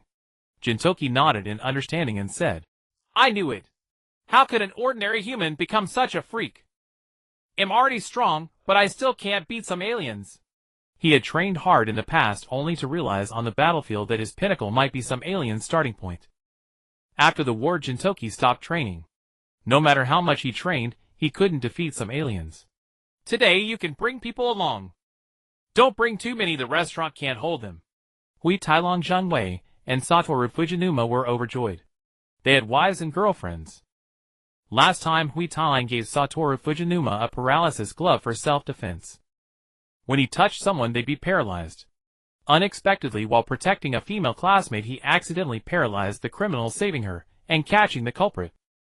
Then Satoru Fujinuma's mother took in Keiyo Hinazuki. Thus Satoru and Keiyo naturally became childhood friends. Though things developed faster than Bai Guan expected, the outcome was good. Zhang Wei couldn't keep secrets and accidentally spilled the beans about the restaurant while chatting with Dolly, arousing Zhuge Dallas' immense curiosity. So Zhang Wei had to promise to bring Zhuge Dolly to the restaurant someday. When the time came, except for today's new guests, everyone else entered through the system's tickets. Hui Tailong dressed formally said to Hong Tailong, Hee honey, this is the restaurant. Today we're going to eat as much mutton as we want. He brought only Hong Tailong. Zhang Wei brought Zhuge Dolly, Satoru Fujinuma brought Keiyo Hinazuki. Aqua brought Kazuma Megumin and Darkness as a group. Jintoki and Deadpool came alone. Ding, the last guest of the week arrived. Light gray hair, big blue eyes, wearing a pink pajama. Zero. Where is this? Wow. What a cute little girl. Zhuge Dallas' eyes sparkled. She went up and rubbed Sajiri Azumi's face. Everyone stared at Sajiri. Two-dimensional girls weren't rare, but among the cute type only Sajiri was present. Megumin was the Chunibu type, not the same vibe as Sajiri. Seeing the diverse crowd around her, including a wolf that stood up and spoke, Sajiri felt she had traveled through dimensions. As a manga artist, she had drawn many comics about dimensional travel, never expecting to experience it herself. Bai Guan stepped forward to stop Dallas' assault and said to Sajiri, Hello, I'm Bai Guan. This is the dimensional restaurant. You can eat very delicious food here. Then he also rubbed Sagira's face. She was just too cute. After a brief moment of confusion, Sajiri accepted reality. Unlike her anime portrayal, she wasn't shy, she actually went to chat with others. Bai Guan thought Sagira's introversion was probably limited to the three-dimensional world of her own universe. Away from that world facing other dimensions, she shed her shyness. Everyone was here. Bai began preparing tonight's dinner. With blazing fighting spirit, he paid the system 1,000 ryo. Cooking for so many people by himself would be exhausting. One exquisite dish after another was brought out from the kitchen by Alita. Except for Jintoki, everyone waited for all the dishes to be served. The shameless Jintoki didn't care. He had been craving this food for days. Though everyone watched Jintoki eating with gusto, they managed to hold back. Finally, Bai Guan placed the whole roasted lamb on the table and shouted, Tonight's banquet begins. Hearing Bai Guan shout, Hui Tailong and his wife eagerly lunged for the roasted whole lamb. Others launched their own assaults on the sumptuous spread. The evening's gathering grew exuberantly lively. The sweet, well-behaved Sha Wu, in the course of conversation, found herself huddled with Inshur discussing driving techniques. Had she been from her original world, she might not have behaved so familiarly with a stranger, but since they were all visitors from another world, Sha Wu paid it no heed. What a splendid taste of ice sky, giant octopus beasts, magical girls, tsk. To be frank, Sha Wu had indulged in such fantasies many times. At first, Inshur merely teased her for being cute, with a few idle jests, never expecting to have provoked a seasoned driver. She wanted to settle the matter in an AE86 and compare skills. Initially, Inshur refused. Who was he? The proud proprietor of the Wanshur Wu. How could he possibly stoop to such tawdry behavior? But Sha Wu, true to the craft of a notable mangaka, attracted Inshur with only a few words. In the end, Inshur shamelessly joined the discussion. Anything one vehemently denies will sooner or later prove irresistible. Renowned philosopher Wang Jingzi, who knows what new invention Hui Tailong had been tinkering with the two wolves, had already consumed a third lamb. Alita pressed him about upgrades during a lull.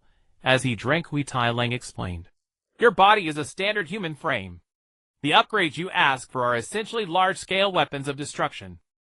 Those things are either difficult to wield or prohibitively gigantic. Judging by your fingers, they seem to have been modified with universal components. Yes. Don't rush to replace them, I'll custom make some parts for you. They will not be the lethal armaments you mentioned, but rather practical, useful components. It's a pity I'm at a bottleneck now, otherwise your parts would be ready within a month. With current techniques, custom fitting a full set of parts takes at least half a year. Take your time. He was not lying. On the previous occasion, he had used a transformation pill to become Man Yang Yang, and had slipped into the laboratory to gather many notes. Relying on Man Yang Yang's notes, he had developed numerous inventions that surpassed earlier technology. But now, he had hit a bottleneck. Man Yang Yang's techniques leaned toward sheep physiology, and many devices required Hui Tai Lang to trial error, and fuse them with his own technology, a process that inevitably produced mistakes. On one occasion, because some materials were misplaced, he inadvertently produced a form of energy. Its potency terrified Hui Tai Lang. It was extremely unstable, and liable to explode at any moment. Hui Tai Lang forcibly used a spatial transit device to deposit the energy into a four-dimensional pocket. Yet as time passed, that pocket would be corroded. When it ruptured, the ensuing turbulence would trigger leakages or an explosion. When that happens, it would bring catastrophic devastation to the plains. He currently had no way to handle the energy. He had consulted Man Yang Yang, who likewise had no solution. He had heard that the subterranean world possessed unique quantum technologies, and planned to visit and learn. He meant to go today, but the restaurant had issued meal vouchers. So Hui Tai Lang rushed to develop a small energy storage and retrieval device, capsule-shaped, swallowable, designed to sit in the stomach, where it would automatically store ingested food and convert it into energy, releasing it when needed. That was also why the couple could keep eating after having already devoured 3 lambs. Alita could offer no remedy to the technological bottleneck. Though she was of high rank, she was a combatant by trade. She understood only a sliver of the relevant technologies. Most could be substituted by special tools Hui Tai Lang possessed, and those that couldn't be used were limited by materials. Akuya and her 3 companions were noisily feasting. The 4 of them only occasionally scraped together any coin, and within a day or 2, it would be squandered for one reason or another. Thus they often could not afford decent meals.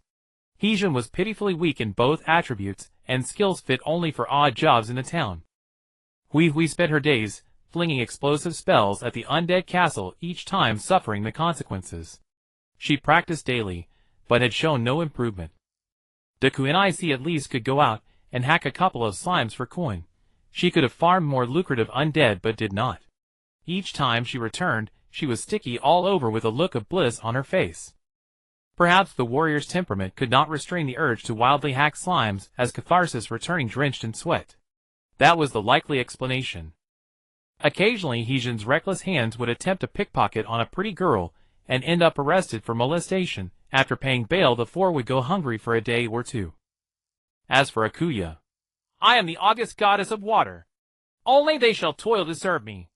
Work? Impossible. Never in this lifetime will I labor. The truth was that Akuya botched whatever she attempted. Once asked to clean a privy, she cast a colossal wave spell, and flooded the entire town. If the Kuinic had not ridden home pleading for money, the 4 might well have been arrested and executed.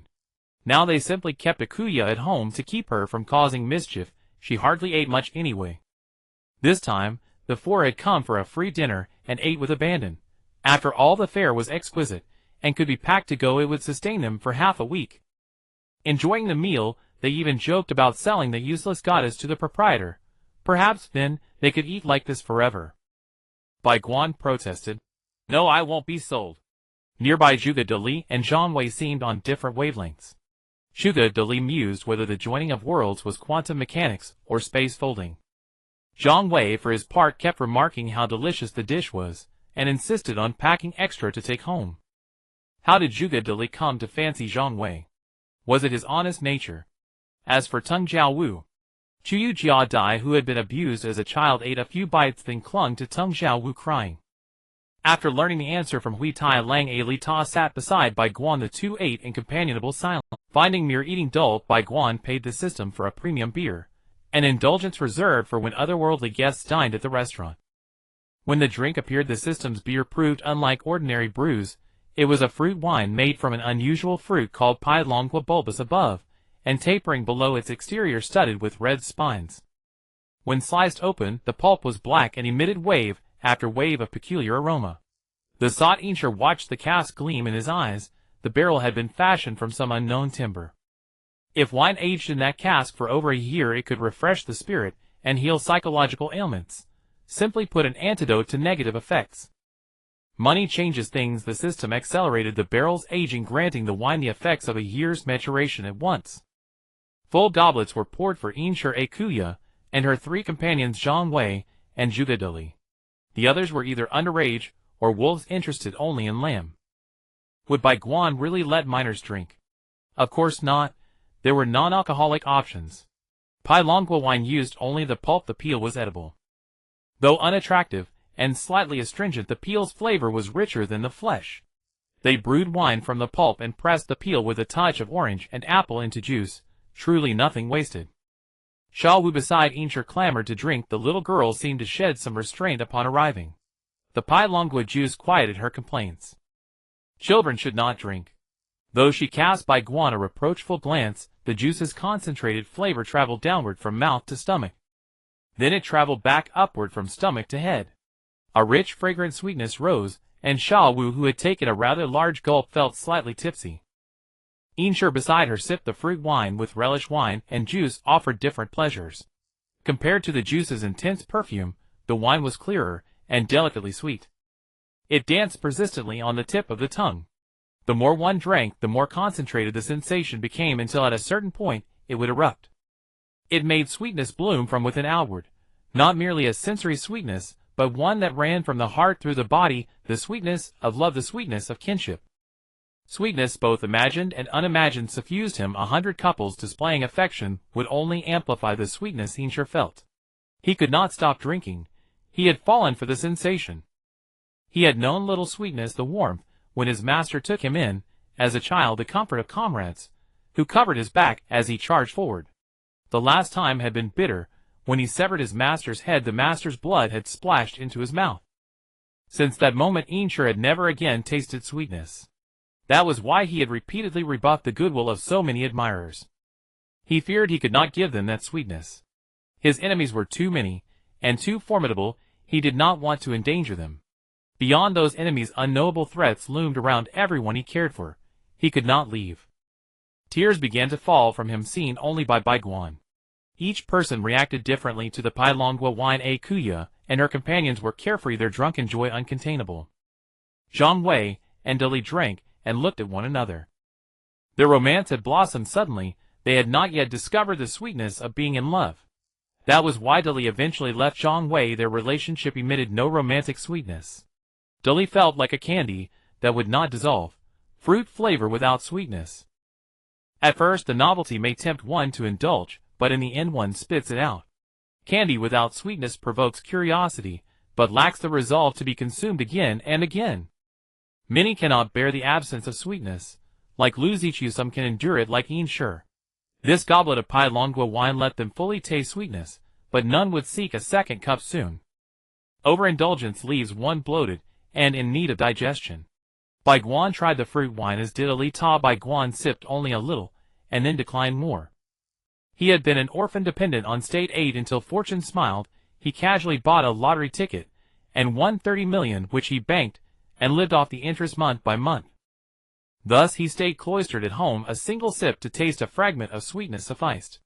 Drinking too much only intensified homesickness, and he could not go back. Only sorrow remained. Moreover, overdrinking would lengthen digestion and interfere with his ability to prepare dishes. Ali Ta, however, drank more. The flavor was novel and delightful to her. She had tasted sweetness only long ago, when she still fought alongside her mother. They served in a covert assassination unit, where extra emotion was generally forbidden. Yet it proved better to keep mother and child together than apart. They did not disappoint their superiors, and became a lethal mother and daughter duo on the battlefield.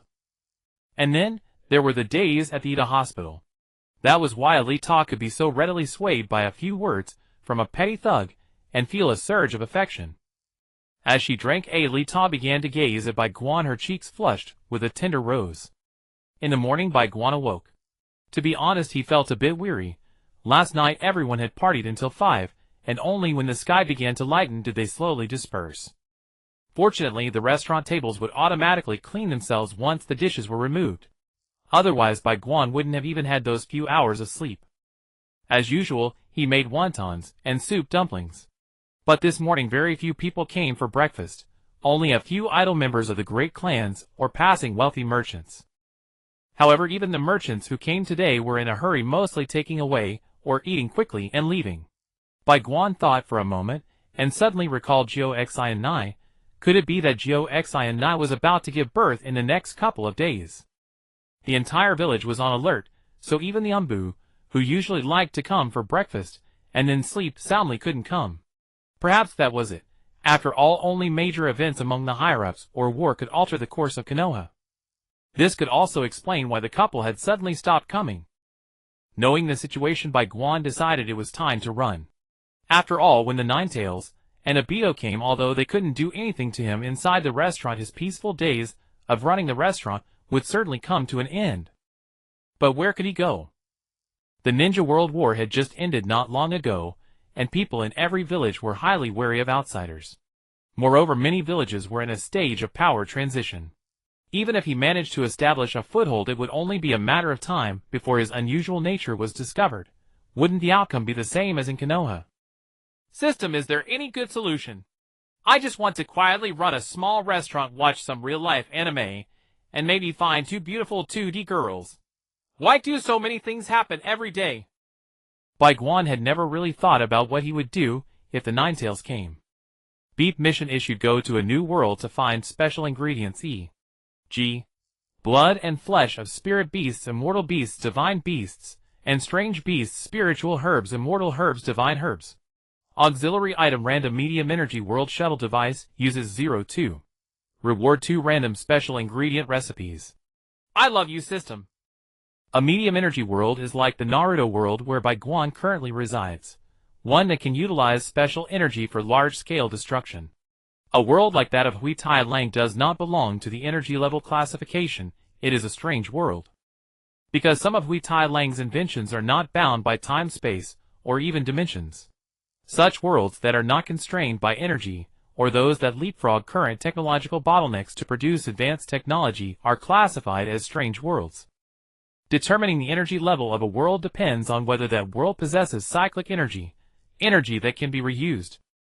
For example, spiritual energy. After being released, a large amount of residual spiritual energy remains in the area and can be reused. Then, the second factor is the strongest being in that world. Among Bai Guan's 7 guests, the worlds of Hui Tai Lang, Tung Xiao Wu, and Zhang Wei can be classified as strange worlds. Their abilities are not bound by energy. In the world of Love Apartment, the existence of Xiao Hei directly pulled Love Apartment into the strange world category. Chi Yes world is medium energy. Their world has something like gods, but the strongest being is still Chi Yu, who broke his limiter. Moreover, some ability users need to absorb energy themselves, unlike in Marvel, where they can use abilities without reason. Seishure's world is a high-energy world involving developments at the cosmic level. Shawu's world is a purely technological world with no energy. Alita's world is also a technological world, but the technology in Alita's world has developed very rapidly. In the worlds accessible by the medium energy world shuttle, Bai Guan, with his bald mode for survival, could basically dominate, as long as he didn't provoke some ancient monsters. Having made up his mind, Bai Guan called Alita to pack up. Konoha was about to become chaotic, and Bai Guan couldn't leave his employee behind. It was the perfect opportunity to take Alita to another world for some fun. The Naruto world was too dull. Every day it was either you kill me, or I kill you. Outside the village there were only mountains, nothing fun. He hoped to go to a more interesting world, preferably modern. Although Bai Guan had exchanged modern daily necessities from Zhang Wei with delicious food, Zhang Wei was always a poor guy and couldn't afford nice things. Hui Tai Lang also had technological products, but Bai Guan dared not use them recklessly. What if he brought a bed, and sleeping on it turned him into a wolf? So Bai Guan now wanted to go to a modern world to get some technological products. Ideally, he would launch 2 satellites into the sky and build a few base stations in the village to produce TV shows and such. The reason ninjas were restless all day, Bai Guan believed, was because they were idle. In this era, communication relied on shouting, transportation on walking, and the only entertainment was doing missions. The only mental relaxation was Z Lai Yes novels. Bai Guan had read Z Lai Yes novels. They were all the same, full of ninjism. Moreover, this Z Lai Yi guy was rumored to often stop updating. If it weren't for the fact that he was one of the 3 ninjas and few in Konoha could beat him, he would probably have been tied up and locked in a dark room forced to write 100 chapters a day. With such low-level and backward entertainment, how could these ninjas stay calm? Before leaving, Bai Guan went to Shui Min's house. By then it was already heavily guarded. The Umbu guards outside stopped Bai Guan and then went to report to Shui Min. After meeting Shui Min, Bai Guan directly handed him the bracelet for storing souls given by the system and said, "This was given to me by my mother, said to be a family heirloom. A woman wearing it will have a smooth delivery. How can you give your family heirloom to Jiu Xi and Nai?" Shui Min knew that Bai Guan was worried about Jiu Xi and Nai. "Who said I'm giving it? I'm lending it to her. He'll take it back when I return from finding ingredients outside. Remember to keep it safe, or you won't be able to afford to compensate." With that, Bai Guan turned and left. Squeezing the bracelet in his hand, Shui Min silently thanked Bai Guan. He went upstairs, put the bracelet on Jiu Xi and Nai, and told her it was from Bai Guan. Jiu Xi and Nai smiled and said, "See, I told you he's not that kind of stingy person. Once the baby is born, I must go over and have a big feast." After giving the bracelet to Shui Min, Bai Guan went to the Hokage building to report his plan to go out to find ingredients, then took Alita out of the village toward the wilderness. News of his departure reached Tuanzang's hands immediately. Tuanzang had his eyes fixed on him. Root ninjas followed Bai Guan at a distance. Bai Guan didn't know, but Alita did, and if Alita knew, then Bai Guan knew too. But he couldn't be bothered with these brainless puppets. He found a sturdy large tree hid from the ninja's line of sight, put his arm around Alita, and directly used the shuttle device. The root ninja in hiding saw Bai Guan go behind the tree and not come out, so he immediately dove down. Tuanzang had ordered that they must see the man alive or his corpse. But when he went down, there were only 2 shallow footprints and nothing else. The news was reported to Tuanzang, who flew into a rage. He gave those useless idiots a severe scolding. In Tuanzang's view, an elite jonin whom he had secretly trained couldn't even keep an eye on an ordinary chef. What else could they be but trash? But then Tuanzang thought, how could an ordinary chef escape a jonin's surveillance? This chef must be suspicious. I knew it. How could a chef who makes such addictive food be ordinary? It's all the fault of those 2 bastards, Sandai and Shui Min. They never think about Konoha. If I were the Hokage. The news from other major clans was slower than Root's. They only knew that Root's ninja had followed Bai Guan into the forest, and then there was no news. It seemed Root would gain another killing tool. Better stay away from them in the future. It's a pity about Boss Bai. His cooking was really good. The Akimichi clan, who often ate at the restaurant, felt regret, but they could only keep silent. Their clan was a combat clan and couldn't interfere in village politics. On the other side, Bai Guan and Alita, after the familiar spatial distortion, arrived by a clear river. He looked up and almost couldn't help but shout. The system was so thoughtful. It had actually sent him to a modern world. Looking at the modern devices all around, Alita's eyes were full of curiosity. Bai Guan had told her about the modern world, but hearing about it and seeing it with her own eyes were 2 different things. Beside the river stood towering skyscrapers, and the sound of car horns could be heard. Holding Alita's hand, Bai Guan excitedly walked toward the city. The air was far worse than in the Naruto world, but Bai Guan liked it. His task was to find special ingredients. Although there was no specified amount, Bai Guan figured he would collect as many as possible, and also take the chance to enjoy this modern world. Since he decided to stay longer, the first step was to get some money. Bai Guan had no money in this world. He took out a bag full of silver and headed to a gold shop. In the Naruto world, some chunin and jinin saved money to order dishes, and they paid with silver ingots, not silver notes. Bai Guan had quite a lot of this stuff, probably around 10,000 taels. He found a gold shop. As soon as he entered, a waiter enthusiastically came up and said, "Konnichiwa, hello." No matter what they said, Bai Guan could understand them thanks to the skill given by the system. This world was a medium energy world, generally fictional. But Bai Guan couldn't be bothered to guess which world it was. As long as he came into contact with the energy level, he would eventually meet the protagonist, and then he would know. The large bag of silver ingots surprised the shop assistant, but it was not unacceptable. If it had been a bag of gold ingots, that might have been too much. Because the origin was unclear, the price of the silver ingots was lower than the market price, but still a considerable amount. With the money, Bai Guan thought of finding a place to set up the restaurant first. After all, it was the foundation of his survival. He strolled around with Alita, buying quite a few things along the way. Eventually, in a residential area, he found a house that could be renovated into a shop. The house was very nice, 2 stories with a small yard. After almost emptying his remaining money, Bai Guan acquired the house. It seemed he would need to exchange more money later. After the landlord left, and the restaurant location was confirmed, the system began automatic renovation. The renovation would take some time. With nothing to do, Bai Guan took Alita, who was playing a mobile game, to find out what special power this world had. The phone was just bought with Alita. This technology, which was many years behind her own era, nonetheless held great attraction for Alita. Of course, the game Alita was playing was not a normal game. She was using the phone as a medium to explore all the information on this world's network, as expected of high technology from hundreds or thousands of years later. However, the information on the entire network was still massive. Alita would need about 2 or 3 days to absorb and digest it. The inquiry about the unusual energy was postponed for a few days, and Alita would only be able to fully absorb the network information of this world after some time. At that point, she could directly check the records of unusual energy occurrences in the National Archives. Basically, all worlds with unusual energies are either widely known or recorded and utilized by the higher-ups of the country. The people in this world are no different from ordinary individuals. There is no presence of energy within their bodies, so it must have been recorded by the higher-ups. If the higher-ups had no records, Bai Guan would probably have to run through the remote mountains and forests all over the world. Just thinking about it is unbearable. While Alita was analyzing the network, Bai Guan found himself with little to do. Fortunately, it didn't take long for the restaurant to finish its renovations. The style of modern restaurants differs greatly from those in the previous Naruto world. In the Naruto world, the restaurant hall only had some ordinary tables and a wooden counter. Here there are various beautiful crystal chandeliers, and since the space is larger, there are also private rooms. The tables are made of rosewood, and the chopsticks are even inlaid with gold. This is a bit too luxurious, isn't it?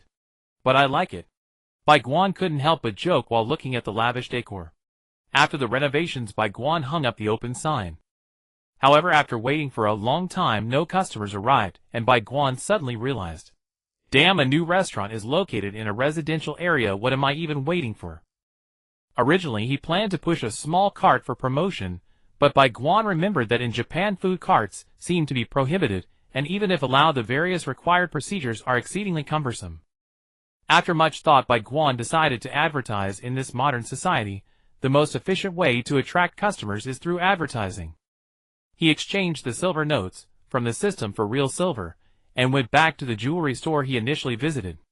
After coming out, Bai Guan felt much more confident holding the heavy silver. He prepared some packed dishes and headed towards the broadcasting building. Inside the broadcasting building, when Bai Guan stated that he was there to advertise, the staff respectfully invited him in. The excellent service made Bai Guan feel a bit uncomfortable. After filling out a form in the waiting room, he waited for about 20 minutes before the reviewer Yamamoto Ichiro entered the waiting room with a large stack of materials. Good day, sir. Thank you for your patience. I am the reviewer Yamamoto Ichiro. You can just call me Yamamoto. You have submitted an advertisement for a restaurant, and here are the relevant materials I have prepared for you. You can choose one of them as the basis for your advertisement. This large stack of materials was the reason for Yamamoto's delay. Being diligent, he had searched through old restaurant advertisement materials. As soon as he learned that Bai Guan was advertising for a restaurant, digging up resources from long ago. After all, no one advertises for a specific restaurant anymore. Looking at the carefully selected materials, Bai Guan rejected Yamamoto's kind suggestion. Well, how would you like to advertise, sir? Although disappointed by the rejection of his good intentions, Yamamoto remained professional. He handed the packed food to Yamamoto. After a moment of confusion, Yamamoto understood Bai Guan's intention and decisively opened the packaging. As the packaging was opened, a rich aroma burst forth, eagerly exploring the outside world, while continuously assaulting Yamamoto's sense of smell. Swallowing, Yamamoto was already tempted by the scent alone. Using chopsticks, he picked up a piece of twice-cooked pork and put it in his mouth, and the alluring flavor exploded in his mouth. In the end, Yamamoto cleaned up the entire box of twice-cooked pork. Thank you for your hospitality, sir. I think I know how to promote it now. Just?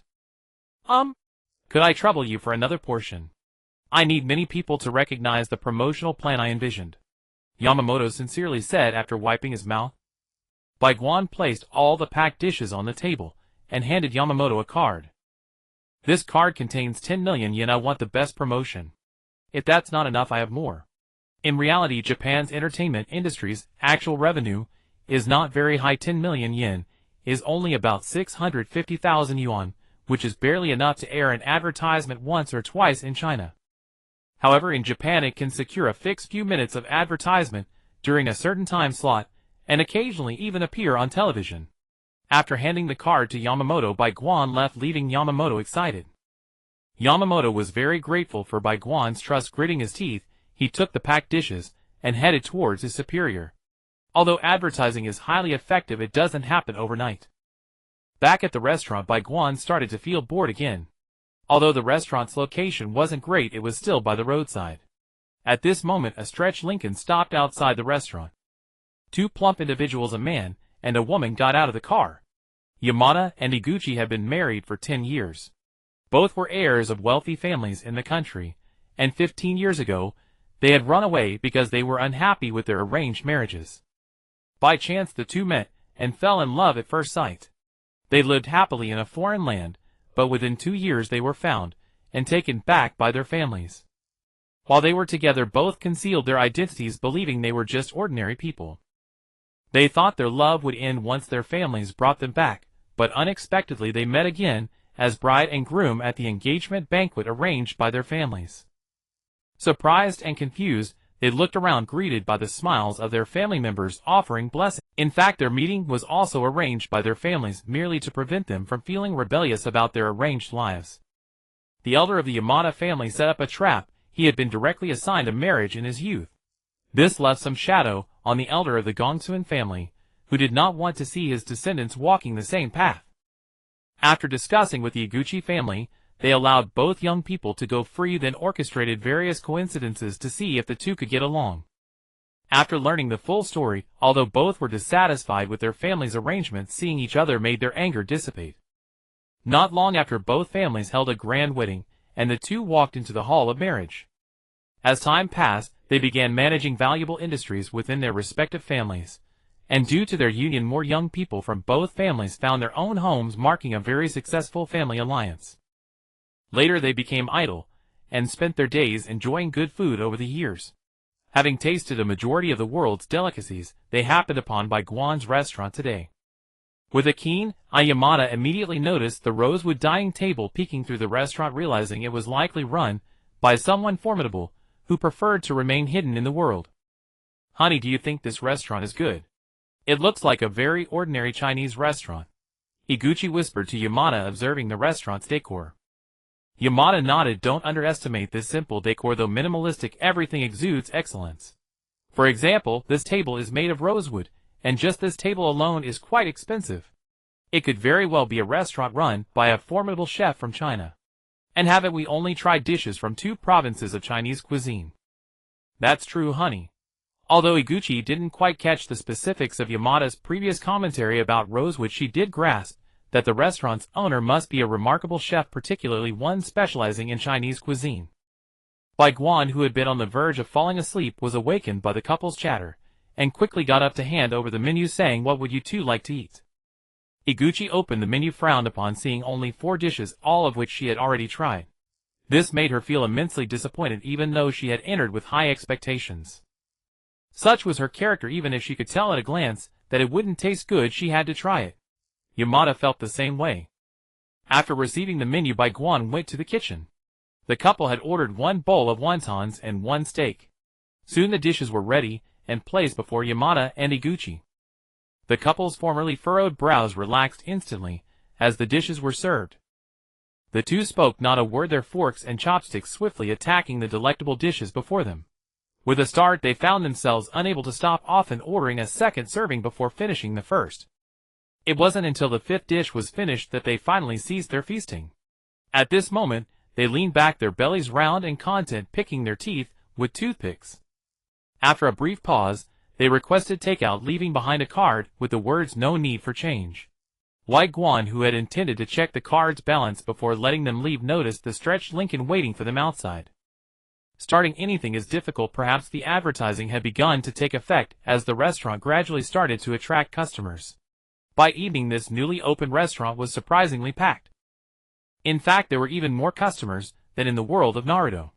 The sheer number of patrons on the first day brought in 3 times as many the next day, and now the line outside the restaurant had blocked the road. "Boss, I want a bowl of wonton." A female voice halted Bai Guan's busy footsteps. The girl before him had light purple hair, short in the front and tied back in a ponytail, looking quite spirited. The more he looked, the more Bai Guan felt that this girl looked very familiar, as if he had seen her somewhere before. He had purchased the information on this person from the system name used: Longue, age 17, skills karate, eye of perception, friendship, close friend of Inoue Orihime, personality cheerful and sociable. Bai Guan thought he might know which world this was, likely from Bleach, excluding any fanfiction. In this world, humans become a special type of spirit upon death, and those overwhelmed by resentment might turn into monsters that devour other spirits, which is where the Shinigami come in to eliminate these threats. The protagonist is Kurosaki Ichigo, and as for the female lead, if it's the manga, it's Inoue Orihime; if it's the anime, it's Kuchiki Rukia. However, later the anime released a poorly received arc that forced the female lead to revert. Although he had come to understand the world, Bai Guan continued to run the restaurant.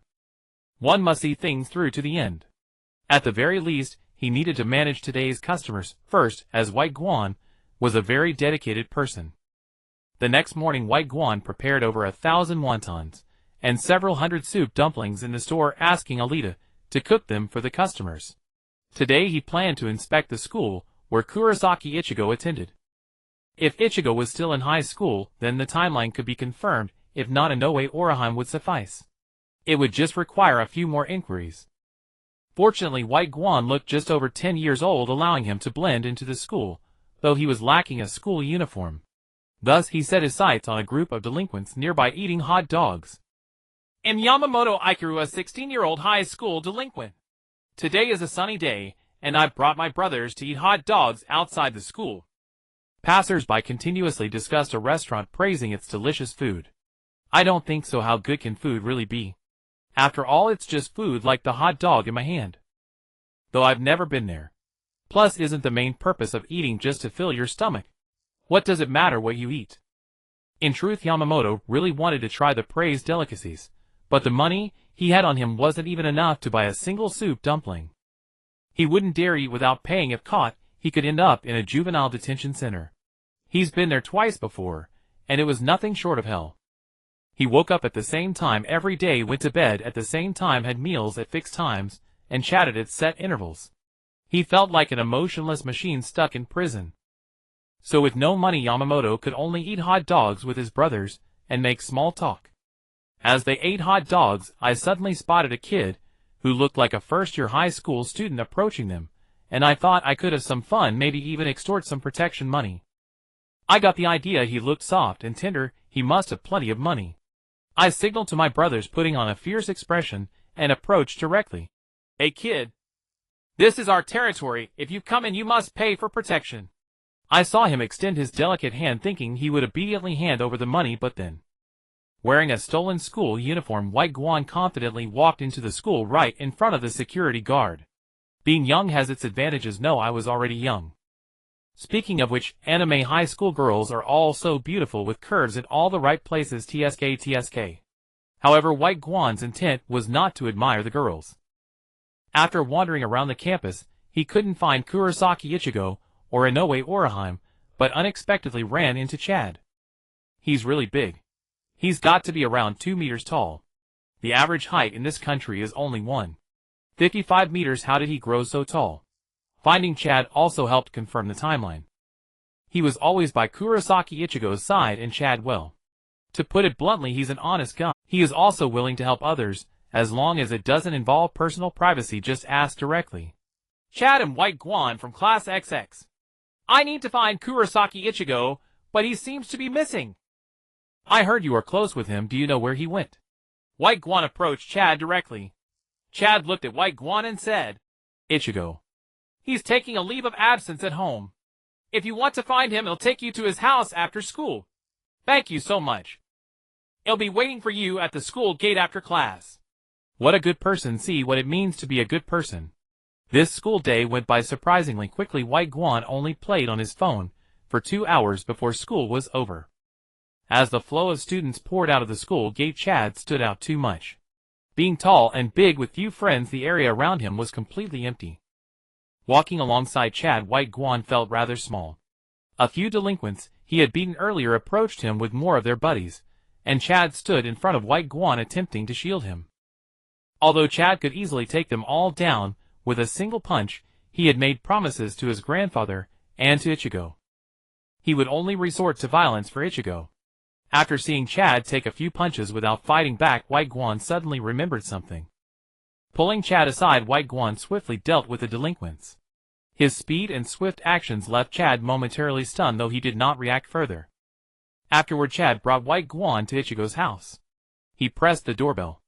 The one who opened the door was Ichigo's younger sister Yuzu. Upon seeing Chad, she said nothing and turned to watch television. What a tsundere little sister. The two of them went upstairs and knocked on Ichigo's room door. After a brief commotion inside, Ichigo opened the door. Seeing it was Chad, Ichigo relaxed, but after noticing Bai Guan beside him, he questioned, "Is this your friend?" "This is Bai Guan. He says he has something to discuss with you." "He should be your friend, right?" Chad pointed to Bai Guan, then BM. Bai Guan kicked Ichigo across the room, slamming him against the wall.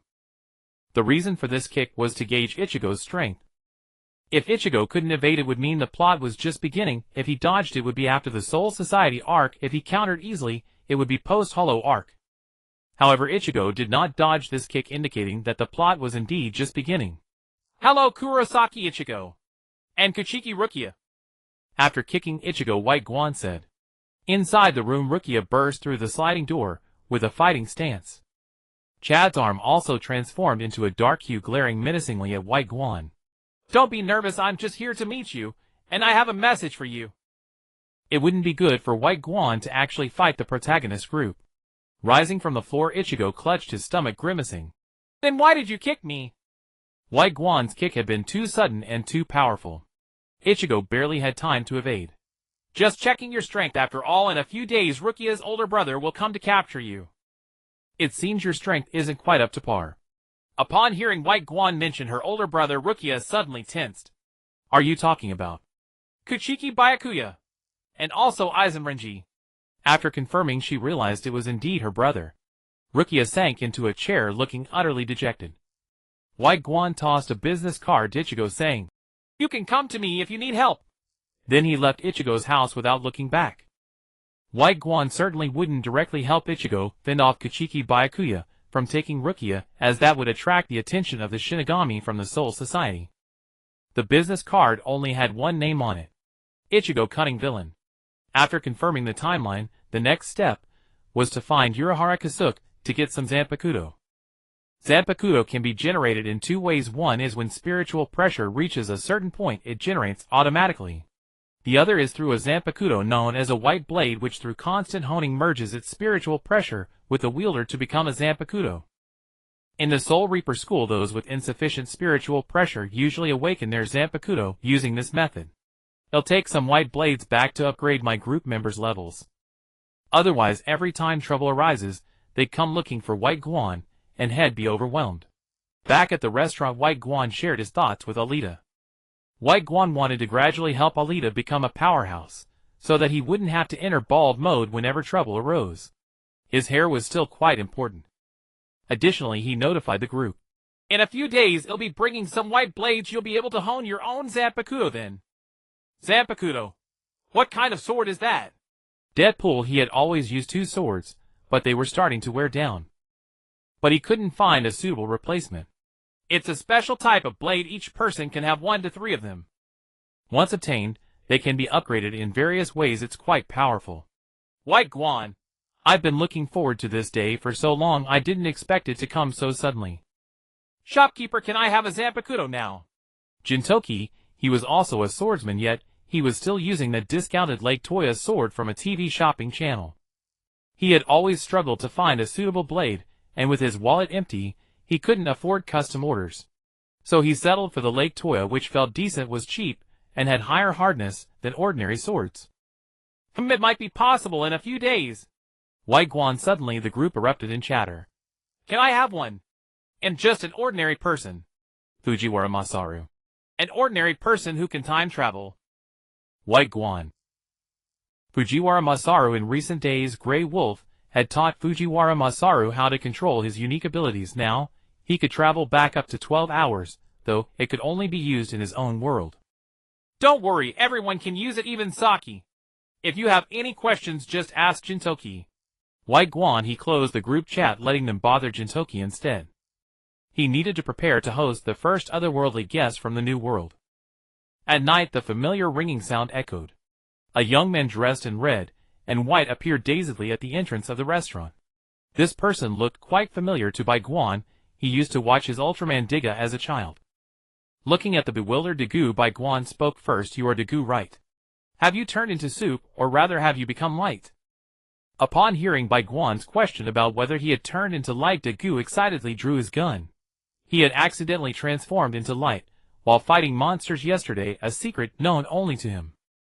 Why would this person know? Moreover, thinking about how he inexplicably arrived here, perhaps he is Golzen. Don't get excited. Would the villain speak to you so politely? This is a dimensional restaurant, a place that sells delicious food. Additionally, since my restaurant has linked with several worlds, you can call upon group members for help when you are in trouble, but the cost is somewhat high. Bai Guan didn't expect that the seemingly honest Dagu would be so volatile, showing a stark contrast between his appearance and demeanor. The chat group indeed had this function, but the cost required the caller to provide half of the summoned party's world energy. However, for Dagu it wasn't a big problem. If he could provide the giant statues from the pyramid and some monster corpses, it would be sufficient for the system's world energy. After hearing Bai Guan's explanation, Dagu put away his gun. As Dagu holstered his weapon, Bai Guan passed over the menu and asked, "What would you like to eat? If there's something you want that's not on the menu, just let me know. Is there sukiyaki?" Dagu looked at the menu and didn't see anything he liked. "Of course there is." After saying that, Bai Guan walked toward the kitchen. Sukiyaki is a type of Japanese hot pot with a light flavor where ingredients like tofu and beef are cooked and then dipped in a raw egg for consumption. As usual, it was an honest op service, pay first then cook. The system is quite convenient. Without a hot pot menu, naturally, there were no hot pot tables. Fortunately, there was a portable stove in the kitchen. Perfectly quality beef was sliced thin and placed in a stone pot. As the beef was fried, a thin layer of oil formed in the pot. Using the oil rendered from frying the beef, tofu was also sautéed, and afterwards the sukiyaki broth was poured in. The fresh and sweet broth melted the beef and tofu perfectly at this moment, adding some vegetables. The stone pot bubbled continuously with the fragrant aroma wafting through the air. After the vegetables were cooked, a raw egg was cracked into the pot. Looking at the nearly perfect sukiyaki before him, Dagu believed that Bai Guan was indeed a restaurant owner. The portion for one person wasn't actually that large. Mainly, Bai Guan also wanted to eat, and hoped to let Alita try some. Before her body was modified, Alita was a robot. She would probably enjoy sukiyaki. The three of them ate hot pot and chatted. Dagu, let me tell you, you will face many hardships in the future. Don't be fooled by the fact that you scared off 2 monsters after turning into light. But those 2 monsters had very low combat power. The stronger ones will easily turn you into a stone statue. Bai Guan warned Dagu. I don't care if I turn into a stone statue in the future, I just want to protect my fellow countrymen and my friends, Dagu said calmly. Bai Guan suggested, how about you learn a few mecha techniques from Alita? My mecha techniques can only be performed by robots. The human body can't execute such complex movements, Alita countered Bai Guan's suggestion. Then how about Dagu learning a few sword techniques from Jin-san? Later you can ask Grey Wolf to make you a 400-meter-long sword. Bai Guan could already envision the scene of the monster being chased and slashed by Digga. He was quite invested in Digga's growth. He was heartbroken when Digga was bullied as a child. Although I don't know who Jin-san and Grey Wolf are, if I can become stronger to protect more people, I'm willing. Dagu nodded in agreement. After Dagu left, Bai Guan tagged Jin-san and Grey Wolf in the group chat, saying the newcomer is Ultraman Jinsen, teach him a couple of sword techniques. Grey Wolf make a 400-meter-long sword that can be retracted or stored in a different space, or if anyone else can help please do. This is the payment, he said, sitting over some packed wontons. He also specifically sent Grey Wolf 2 roasted whole lamb rolls, which Grey Wolf could use to claim roasted lamb from Bai Guan at any time. The group began to fervently discuss the Ultraman empowerment plan. Grey Wolf even suggested equipping Digga with 2 seismic devices on his feet, allowing him to kick monsters and turn them to dust. The next day, Bai Guan continued to run the restaurant as usual. Now, Bai Guan's restaurant had become a trendy hotspot, going viral online in Japan. Many people came from the neighboring city lining up early. There were even some Japanese celebrities and officials coming to enjoy the food. Bai Guan found it strange how his restaurant suddenly became so popular today. In the afternoon, Yamaguchi arrived at the restaurant with a dozen people. After some explanation, Bai Guan understood that Yamaguchi had used the delicious food Bai Guan provided to establish connections with the entire broadcasting building, making the higher-ups of the broadcasting building pay attention to advertising Bai Guan's restaurant. All kinds of inspection reports and food safety issues were directly resolved in an honest-top manner. Then advertising was broadcasted simultaneously on radio, television, and the internet. Plus, the exceptionally good taste of Bai Guan's restaurant spread rapidly, gaining widespread acclaim in a very short time. In just 3 days, Bai Guan's restaurant had already become a landmark establishment on a certain map. To express his gratitude, he went all out and prepared a whole table full of dishes for the higher-ups of the broadcasting building who helped him with advertising. At the same time, he discreetly pulled Yamaguchi aside and gave him a bank card with 50 million yen as payment. It was clear that the 10 million yen given earlier was absolutely not enough for such widespread advertising. The restaurant was still crowded at night, but a stunning figure caught Bai Guan's attention. It also disrupted his plan to wait until Rukia was captured before approaching Urahara Kasuke. With a tall stature, weak-colored skin, and oval face, and large eyes, Bai Guan immediately recognized her as Yoruchi Shihun, the former captain of the Soul Society, now an assistant to Urahara Kasuke. She must have come to buy dishes to bring back for Urahara Kasuke to study, as Bai Guan's restaurant's dishes had indeed caused quite a stir. Moreover, Urahara Kasuke particularly liked new things, but compared to Uncle Snake's violent methods of obtaining materials, Yoruchi preferred to be discreet or trade directly. Handing the packed dishes to Yoruchi, he quietly said, "Tell Urahara Kasuke to meet me at the restaurant tomorrow at 2 o'clock. I have some things to trade with him." "Oh, you know Urahara Kasuke?" Yoruchi swiftly moved behind Bai Guan, her hand resting on his waist. "I do know him, but I have to operate before 2 o'clock and then rest afterward. However, Miss Yoruchi, could you please take your hand off? Am not a squirrel's waist, am not colorful." Bai Guan chuckled. Yoruchi withdrew her hand, glanced at Bai Guan, and walked out of the restaurant. After leaving the restaurant, she jumped away, in the form of a cat disappearing in a few leaps. Back at Urahara Kasuke's shop, Yoruchi in cat form brought the lunch box to Urahara Kasuke. "The owner of that restaurant wants to schedule a trade with you tomorrow afternoon at 2 o'clock. He has no spiritual pressure, so he shouldn't be from the Soul Society, or the Quincy's. He might be from the Hollow World," Yoruchi said. Urahara Kasuke wore an expression that indicated he already knew. "I said the owner, who could produce such effects, must be extraordinary. I just didn't expect him to not be from the Soul Society or a Quincy." "But if he is from the Hollow World, what does he want with me?" Yoruchi asked. "Of course I'm going. How could I not go? Even if he's a mask, the two of us can escape. Moreover, since he knows you and I yet invites us out in this manner, he must either have set up large-scale lethal weapons, or have no hostility. If he has set up large-scale weapons, my spies wouldn't be completely unaware, hence, he should have no hostility." He then continued, "Did he ask us to bring anything?" "No, but you might want to bring something as well." After making up his mind, Urahara Kasuke decided to study the value of the dishes first, and see how much he needed to bring tomorrow. On the other side, Alita had thoroughly absorbed the knowledge of the network in this world. At this point, she could even build a rocket by hand when all materials were available. At night, ding time for another world. My name is Tony Stark. Yes, and that Stark from Stark Industries. Those who know me are aware I'm a playboy. But they only know I'm a playboy, they don't realize how fashionable the cover girls in fashion magazines are. I estimate they won't ever know. The people who wrote negative articles about me were sent to Africa to mine through my connections with my drinking buddy Captain America. However, although they are mining, I pay them quite well. Whatever their original salary was, I directly offered them 10 times that. But they can't come back. The money is useless. So they work in pain and joy. Ah, the joys of the wealthy are so plain and tedious. Although the ladies are beautiful, I still think they can't compare to Pepper. Perhaps it's because I have never been rejected. Ever since Pepper turned me down for the first time, I fell in love with her. However, loving her doesn't interfere with my flings with other ladies. Yesterday marked the 349th day since I confessed my feelings to Pepper. Although I expected the outcome each time, I felt a great disappointment. I found 2 beautiful ladies to confide my frustrations to, but as soon as one of them rang the doorbell, I ended up in this strange place.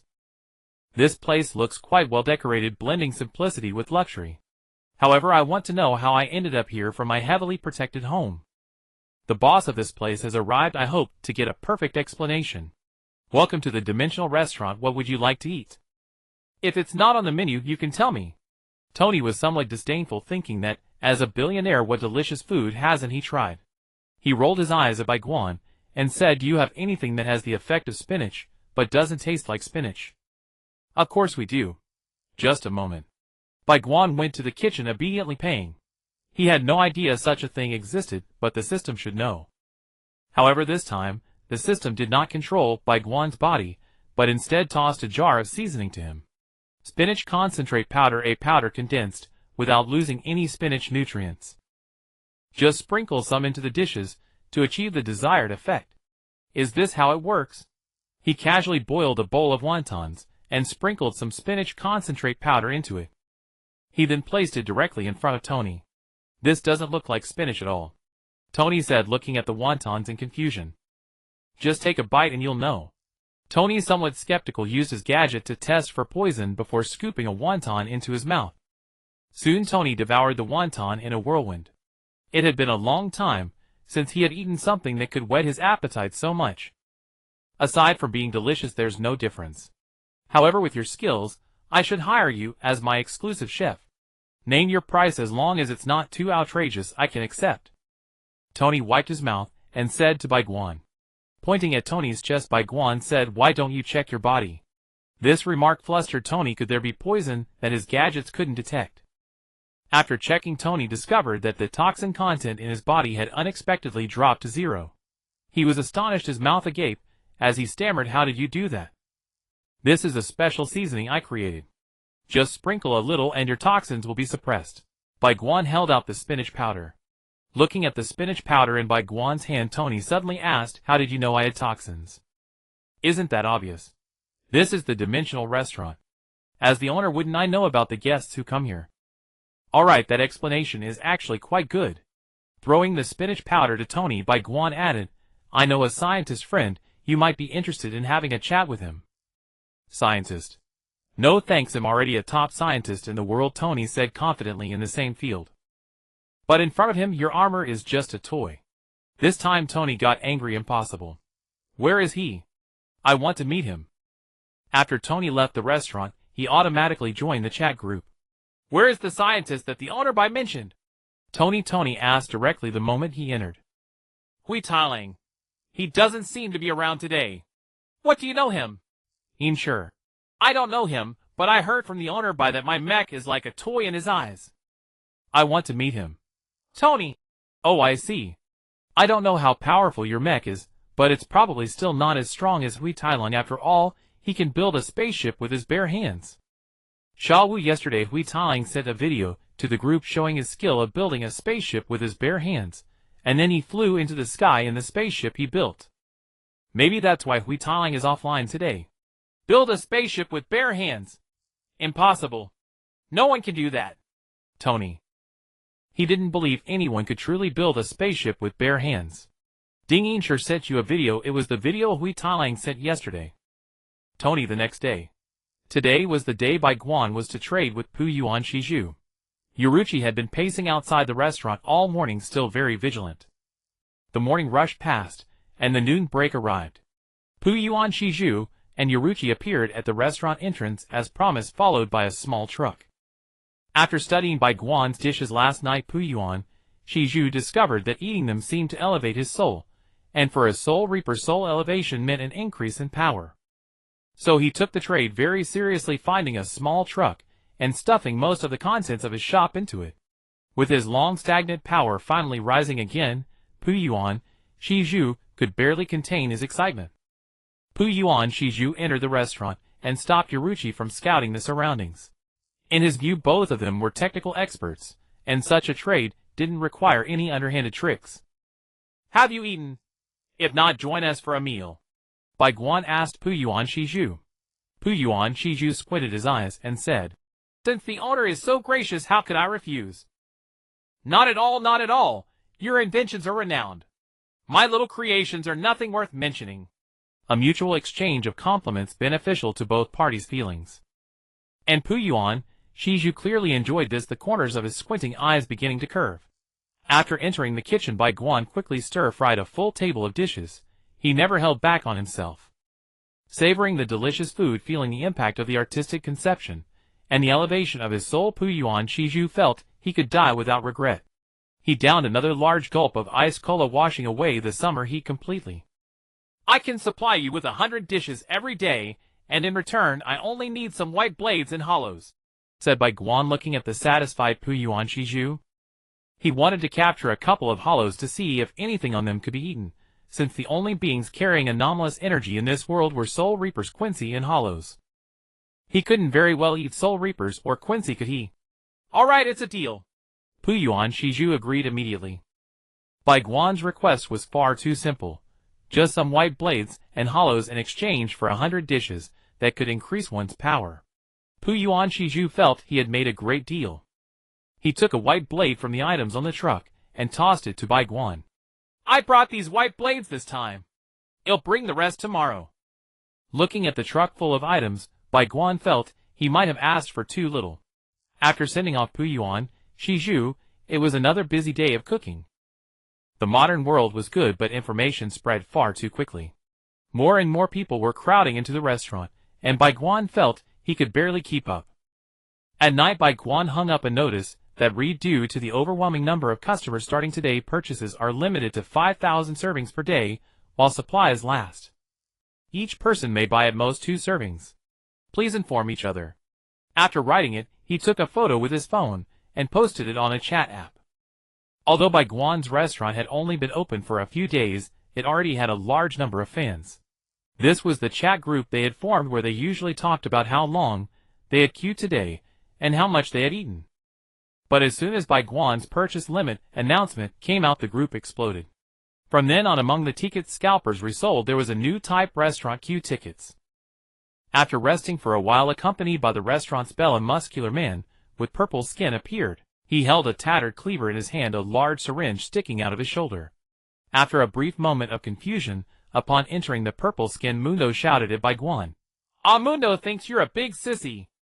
He thought Bai Guan had come to fight him, but Bai Guan didn't dare to face him directly, so he used this underhanded trick to pull him here and put him at a disadvantage. Because he sensed danger from the white bones in this place. He hadn't encountered such a dangerous feeling since he had transformed himself into an invincible muscle man. Mundo judged that something was definitely wrong here. Something seriously wrong. Mr. Mundo, this is the Dimension Restaurant. You can eat for free here once a week, said Bai Guan, encountering for the first time a customer who directly cursed the owner upon entering. Though Deadpool had also been rude before, he was more of a smart mouth. Mundo came in and genuinely cursed. Ah, what a pity it was Mundo who came. If only it had been Sona, sweet voice, beautiful face, delicious. Ahem. Although Bai Guan had stated his purpose, Mundo not only didn't believe him, but also brandished his cleaver and attacked Bai Guan. Seeing Mundo charging at him, Bai Guan grew a bit angry. The guy had just come in and cursed him, and now he wanted to chop him. He raised his foot and kicked hard. With a crack, Mundo's ribs broke, and he fell backward. Getting up from the ground, Mundo was bewildered. Back when he was a scientist, his body was weak, so he had transformed himself into this form. Indeed, after the transformation, he could hardly be killed, but he wasn't supposed to be injured this easily either. Even the champions of Valoran couldn't harm him so easily. and usually any injuries healed faster than they were dealt. But here Bai Guan had kicked him through his thick muscle layer and broken his ribs, and they couldn't even heal. After getting up, Meng Duo did not attack Bai Guan again. Instead, he pulled a stool and sat down. The blow Bai Guan had just dealt him had knocked some sense into him. If he couldn't win, he should just lie low. Seeing that Meng Duo had calmed down, Bai Guan entered the kitchen to start cooking. He didn't ask Meng Duo what he wanted to eat given Meng Duo's size. Even if he cooked every dish on the menu, it wouldn't be enough. While Bai Guan was cooking, Meng Duo pulled out a syringe from somewhere and injected himself. After the injection, the ribs that had been broken by Bai Guan's kick began to heal. This was a body recovery potion from the time when Meng Duo was still in human form. Back then, whenever he was injured, he would inject himself with it. Later, after the modification, he increased the dosage for use in battles against others. However, to this day, he had only used it when fighting that bald man who controlled runes. At other times, his own regenerative abilities were enough. By the time Alita brought all the dishes from the kitchen, Meng Duo's ribs had fully recovered. At Bai Guan's signal, Meng Duo picked up the plate and poured the food directly into his mouth. He could no longer use chopsticks nor a spoon. After his monstrous transformation, his hands could only handle large objects. Anything smaller, he couldn't hold steady. This was also why his weapon was always a cleaver. It was comfortable to wield. The delicious dishes stimulated Meng Duo's taste buds, which had long since vanished due to his monstrous form. Unlike Deadpool, whose taste cells were destroyed during genetic experiments, and thus instantly restored by Bai Guan's dishes, Meng Duo's situation was different. For Meng Duo, after his genes had completely changed, his genes decided that taste was unnecessary and degenerated it. So when stimulated by Bai Guan's dishes, his genes felt that taste might be useful after all and began to restore it, but at an extremely slow pace. Nevertheless, Meng Duo wept. He couldn't even remember how long it had been since he last tasted saltiness or blandness. His eating movements grew faster and faster, and eventually he even threw the plate into his mouth and crunched it down. Bai Guan, watching from the side, felt a bit relieved that he had cooked 4 times the amount on the menu. Otherwise, given Meng Duo's behavior, he might have eaten the table too. When the food was finished, Meng Duo seemed to feel it wasn't enough. He looked up and met Bai Guan's gaze. Never mind. Just being able to taste the flavor was enough. After seeing Meng Duo off, the restaurant was quiet, but the group chat exploded. Zhang Wei, let me tell you, if there are 100 covers of Fashion Lady magazine, then 99 of them definitely feature me riding the high life. To ANI. That impressive. So you must be very handsome. Zhang Wei.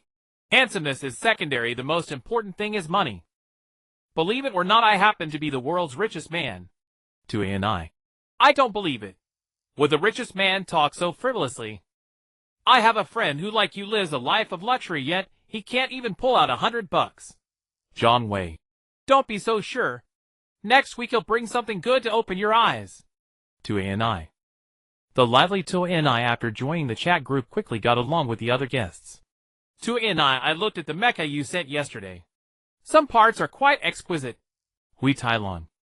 Especially the energy in the middle. It's very unique. Hui Tailong. Of course, it's my pride and joy. To ANI. But I just figured it out, so I made one. Hui Tailong. Ding Hui Tailong sent a video to ANI. Amazing. To ANI. After watching the video, To ANI didn't know what to say. From the video, it seemed that Hui Tailong had not only replicated the energy, but had also made it even stronger than before. By the way, I've already eliminated the toxic side effects. I'll bring it to you next week. Hui Tailong. Thanks. Need me to bring you a couple of she-wolves? To ANI. This. Well, better not. Hui Tailong felt that if he actually brought 2 she-wolves back to the wolf fortress, Hong Tailang's frying pan would flatten him into a wolf fur carpet. Looks like Mr. Stark was thoroughly outclassed by Mr. Hui Tailong. Tung Xiaowu. Kid, what do you know? This is communication between scientists. How can the matter of science be judged by victory or defeat? To ANI. Tis tsk. Tung Xiaowu. What are you tsking at? I'm a scientist after all. Maybe one day you'll want to become someone like me. To ANI. That's not likely. My ideal is to save those who shouldn't die. Tung Xiaowu. Are all kids nowadays this ambitious? To ANI. Brother Tang Zhao Wu has superpowers. Xiao Wu. Superpowers. Mutants. To Anai he knew about mutants. He had close ties with the government, and the matter of mutants was no secret to him. The X-Men ship was even provided by him. No, not really, I'm just an ordinary person who can time travel. Tang Zhao Wu. To Anai you call being able to time travel ordinary. I'm sour. Tony Stark is sour. Almost sour enough to turn into a lemon. To Anai was a bit broken. What kind of people were these? One by one, they could build spaceships with their bare hands or time travel. How was he the mighty Iron Man still looking like a little brother in front of them?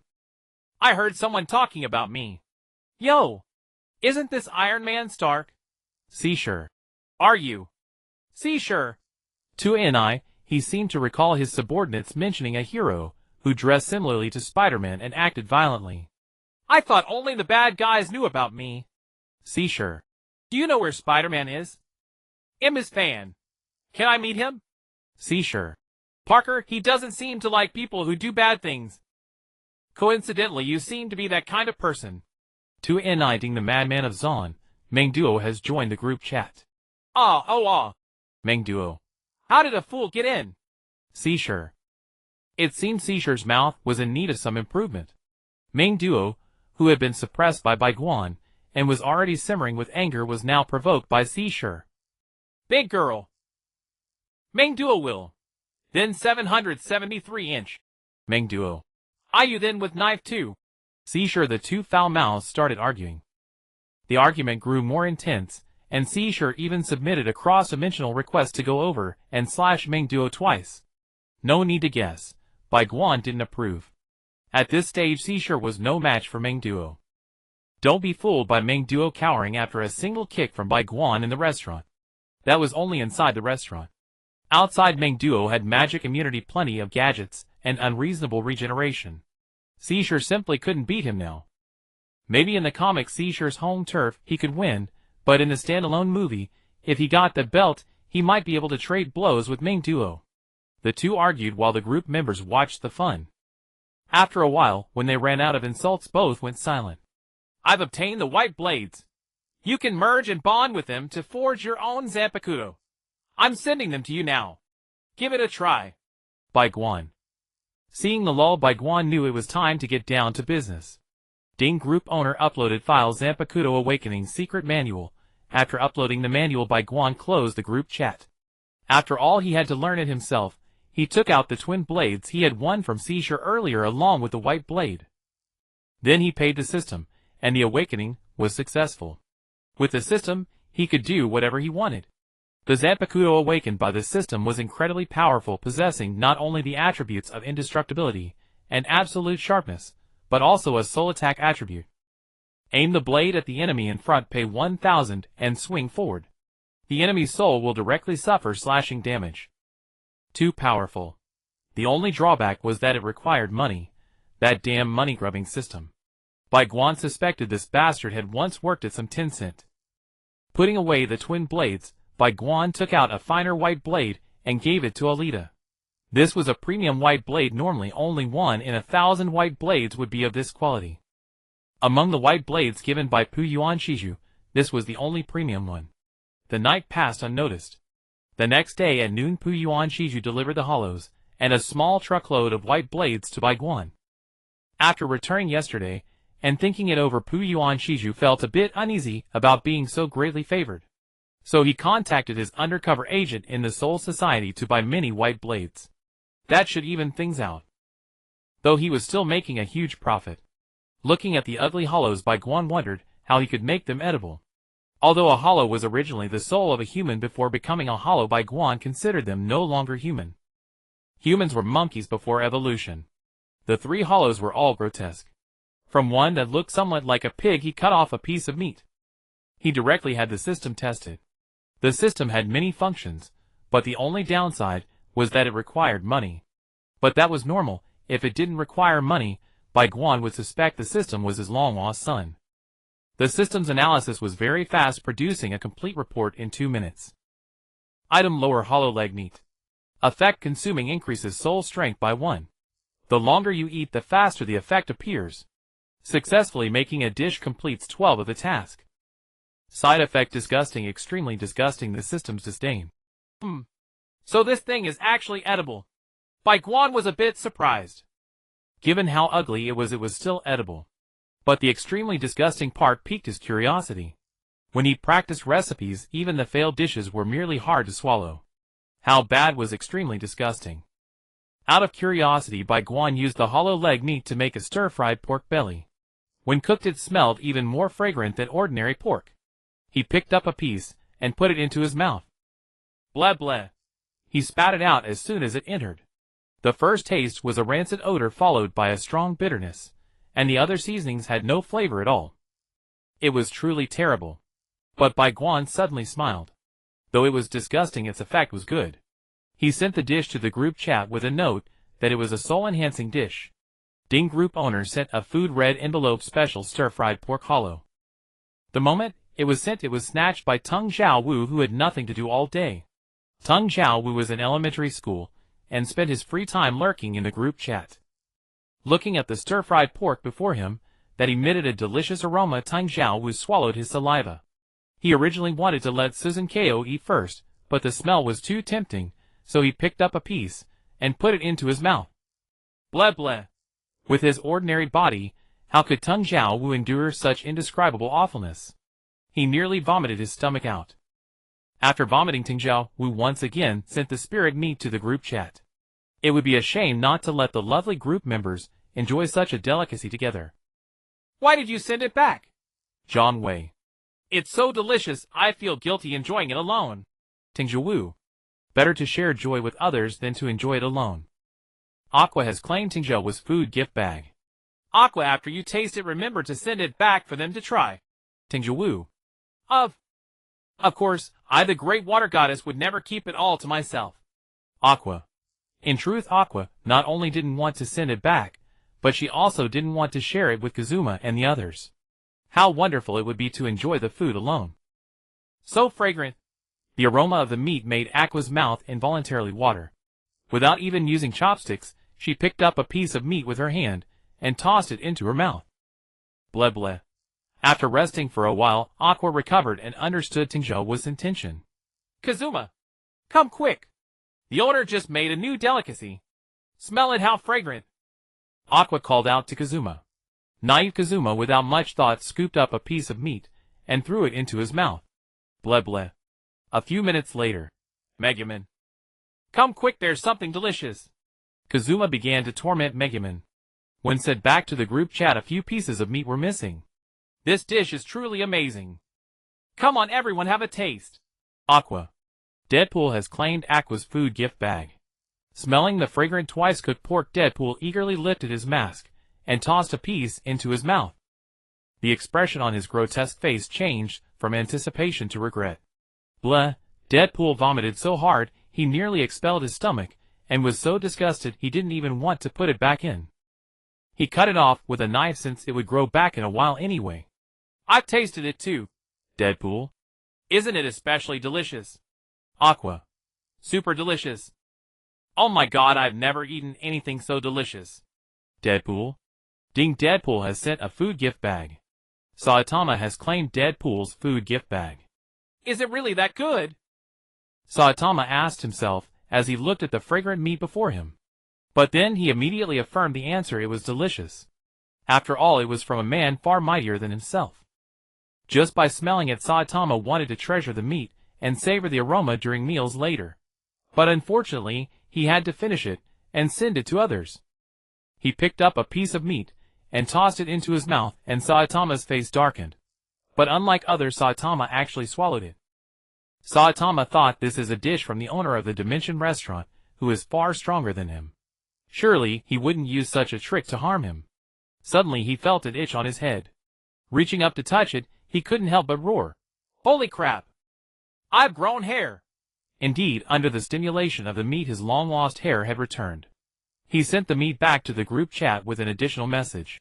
This twice-cooked pork is amazing! After eating it, my hair actually grew back. Saitama. Ah. Tung Xiao Wu. Aqua. Deadpool. Saitama's food gift bag has been claimed by Daigo.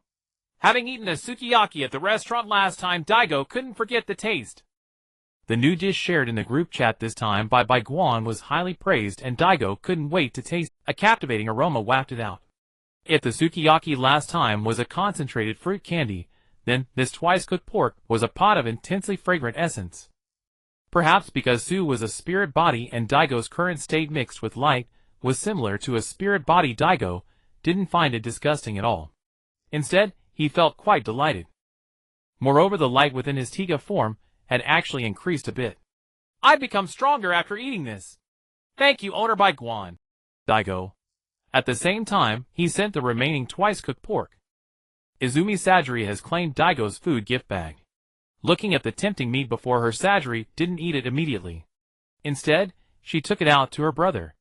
Under his astonished gaze, she said, I made this myself. Pretty impressive, right? Masamune couldn't believe that this dish with such an enticing aroma was made by his sister, who never even left her room. Under Sagira's expectant eyes, he picked up a piece of meat and put it into his mouth. Bleh! Masamune vomited and Sagira's face turned pale. After a while, when Masamune had recovered, Sajiri, refusing to believe it, tried to bite herself. Bleh! After recovering, Sajiri inwardly cursed those who had tasted it before.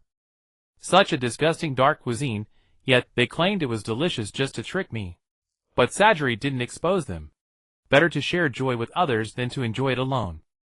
She took the meat back to her room and presented to the group chat. It's really delicious. Sajiri. Jintoki has claimed Izumi Sagira's food gift bag. Just from reading the chat history, he had been craving it. He took out the meat, and its fragrance filled the entire building. After all, Jintoki's room had poor odor insulation and was small. Bang! The tatami was violently pushed open. Kagura and Shinpachi were drooling all over the floor. Boom! The door was blown open by Tama. The three people from the bar downstairs also caught the scent. So many people gathered around Jintoki, staring at the meat in his hand. Jintoki initially wanted to pour it all into his mouth at once, but considering that there were still people in the group who hadn't tasted it, he reluctantly asked Shinpachi to cook rice. The rest just stared at the meat in silence, locked in a stalemate. Whoever moved first would die. When the rice was ready, each person had a bowl, and everyone said, "Let's eat." Then they all reached for the twice-cooked pork as fast as they could. And then, except for Tama, who greatly enjoyed it, everyone else vomited. Tama was a robot. Although she had developed her own consciousness, she still lacked a soul. Eating the twice-cooked pork made from spirit meat was essentially adding a soul to Tama. Though it was very little, it felt great. While the others were still vomiting, Tama finished off the remaining twice-cooked pork with rice. Jintoki regretted it. This had offended many people, and the twice-cooked pork was gone. Sorry everyone, the meat accidentally got eaten. Jintoki. Tingja Wu Aqua Deadpool. Is Jintoki too ruthless? How could he finish something we couldn't even put in our mouths? You should have all tasted it by now. This time I used a special ingredient. It tastes terrible, but the effect is quite good. Eating it can slightly strengthen the soul. Bai Guan. Owner, you made a dark cuisine to trick me. I'm going to complain to the Consumer Association. Aqua. Aqua has been muted for 1 day. Anyone else want to complain about me? I'll give them a day off. Bai Guan. Everyone admins are dogs abusing power. The chat went silent. Bai Guan stopped looking at the group. In fact, he had observed everyone's reactions when they ate the twice-cooked pork through the system. After discovering that his twice-cooked pork tasted delicious and enjoyable to those without souls, Bai Guan decided on the ingredient of spirit meat. But if even the lowest level hollow had such an effect, how effective would it be if he captured those Minos Grandes? And the remaining half of the mission probably required capturing even stronger hollows, right? As for the Ajuchas, which were more powerful than Minos Grandes, forget it. Those things had already taken human form, and Bai Guan wasn't interested. He made another batch of twice-cooked pork with spirit meat for Alita, who was also a soulless robot. She enjoyed it very much. She felt warm all over. The afternoon business was as usual, with various scalpers weaving through the crowded queue. Because of the limit of 5,000 portions, they sold out before the end of business hours. So Bai Guan launched a special challenge. Challenge Super Dark Cuisine. Anyone who can eat it all will receive a voucher worth 1 million from the restaurant owner. This challenge quickly sparked a craze. The people in line thought that a dish made by Bai Guan whose cooking was so delicious couldn't be that bad no matter how terrible it was. Cleaning up the customer's vomit was troublesome, so Bai Guan simply set up a stall on the roadside with a large trash can next to it specifically for them to vomit into. The dark cuisine challenge was, of course, the twice-cooked pork made with spirit meat. But Bai Guan wasn't idle enough to just watch people vomit.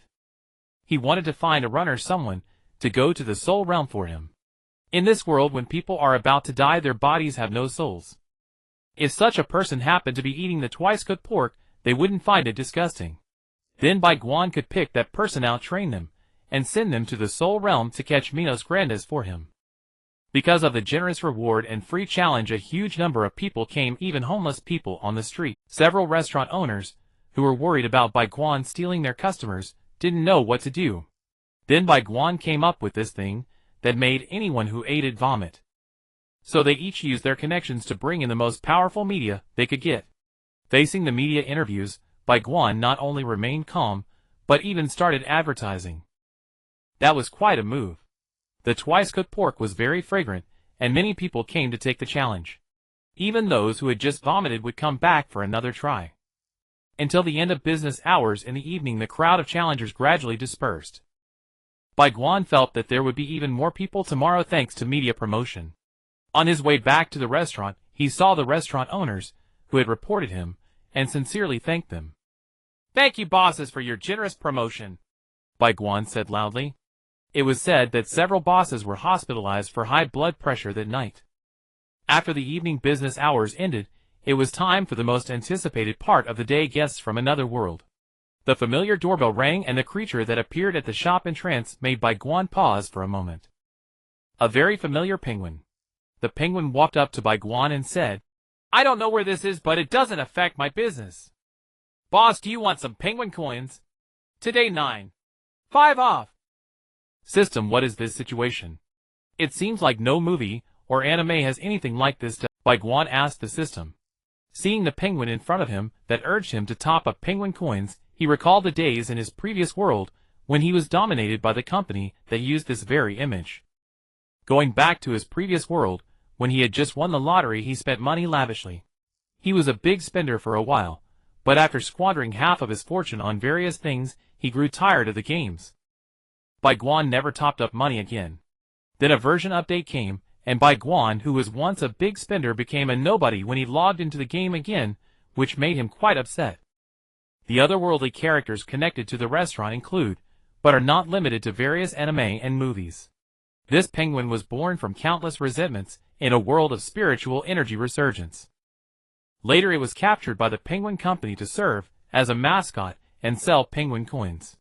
However, since it was also a creature born from the world, it could still be connected to the restaurant. How tragic.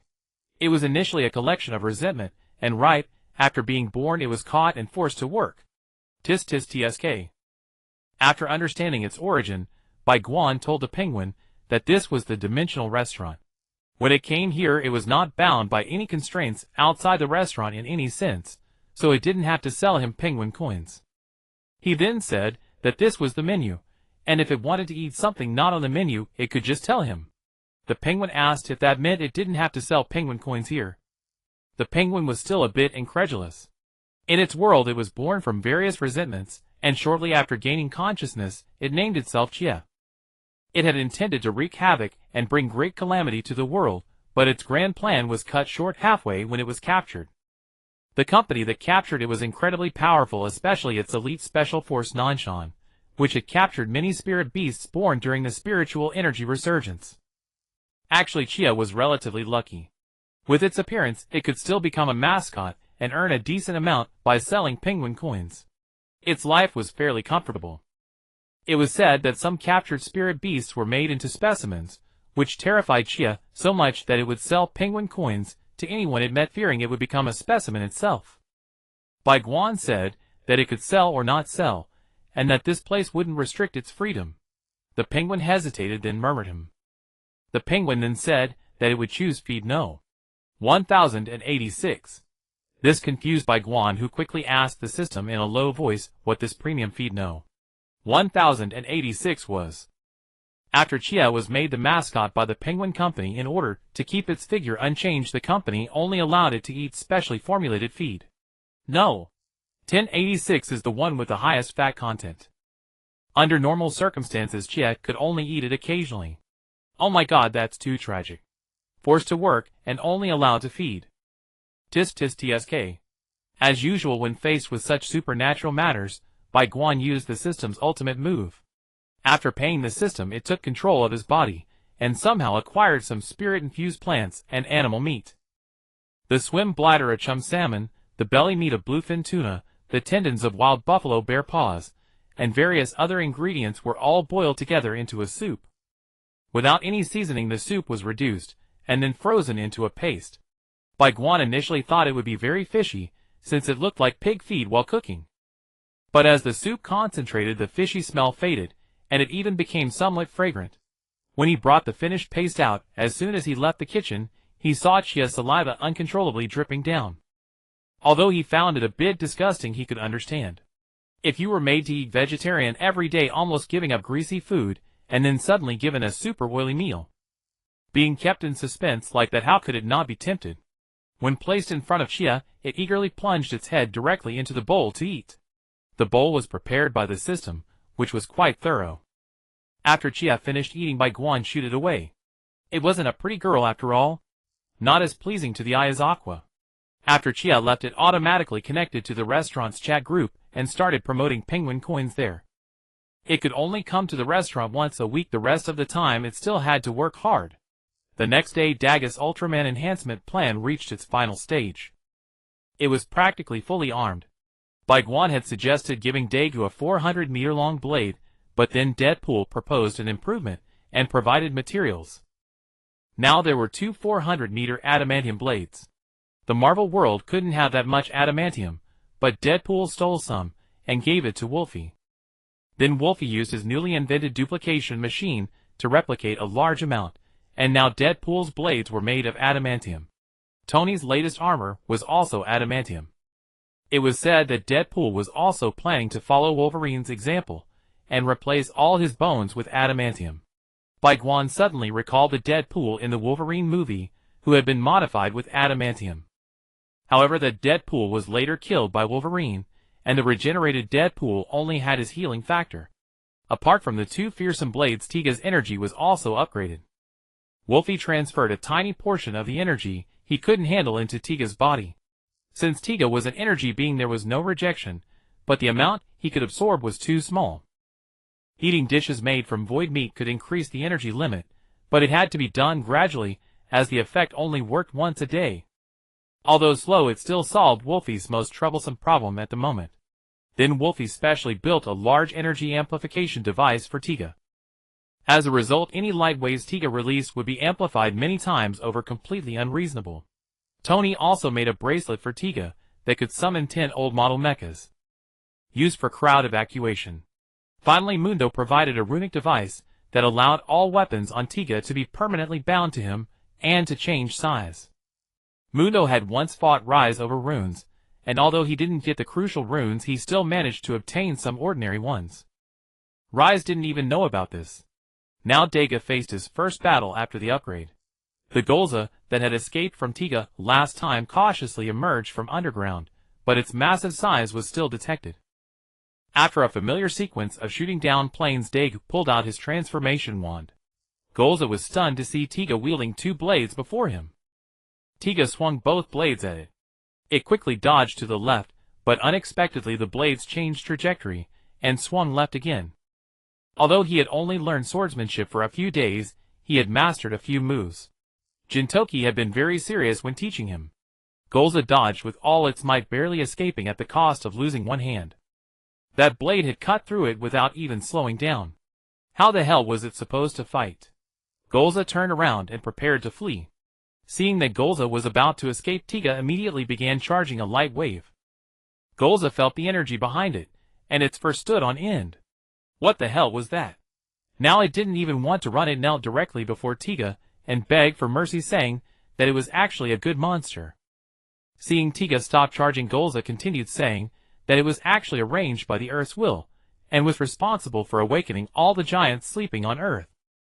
Tiga asked doubtfully, as far as I know there were Ultramen before me who appeared on Earth to fight monsters. They weren't awakened by you, were they?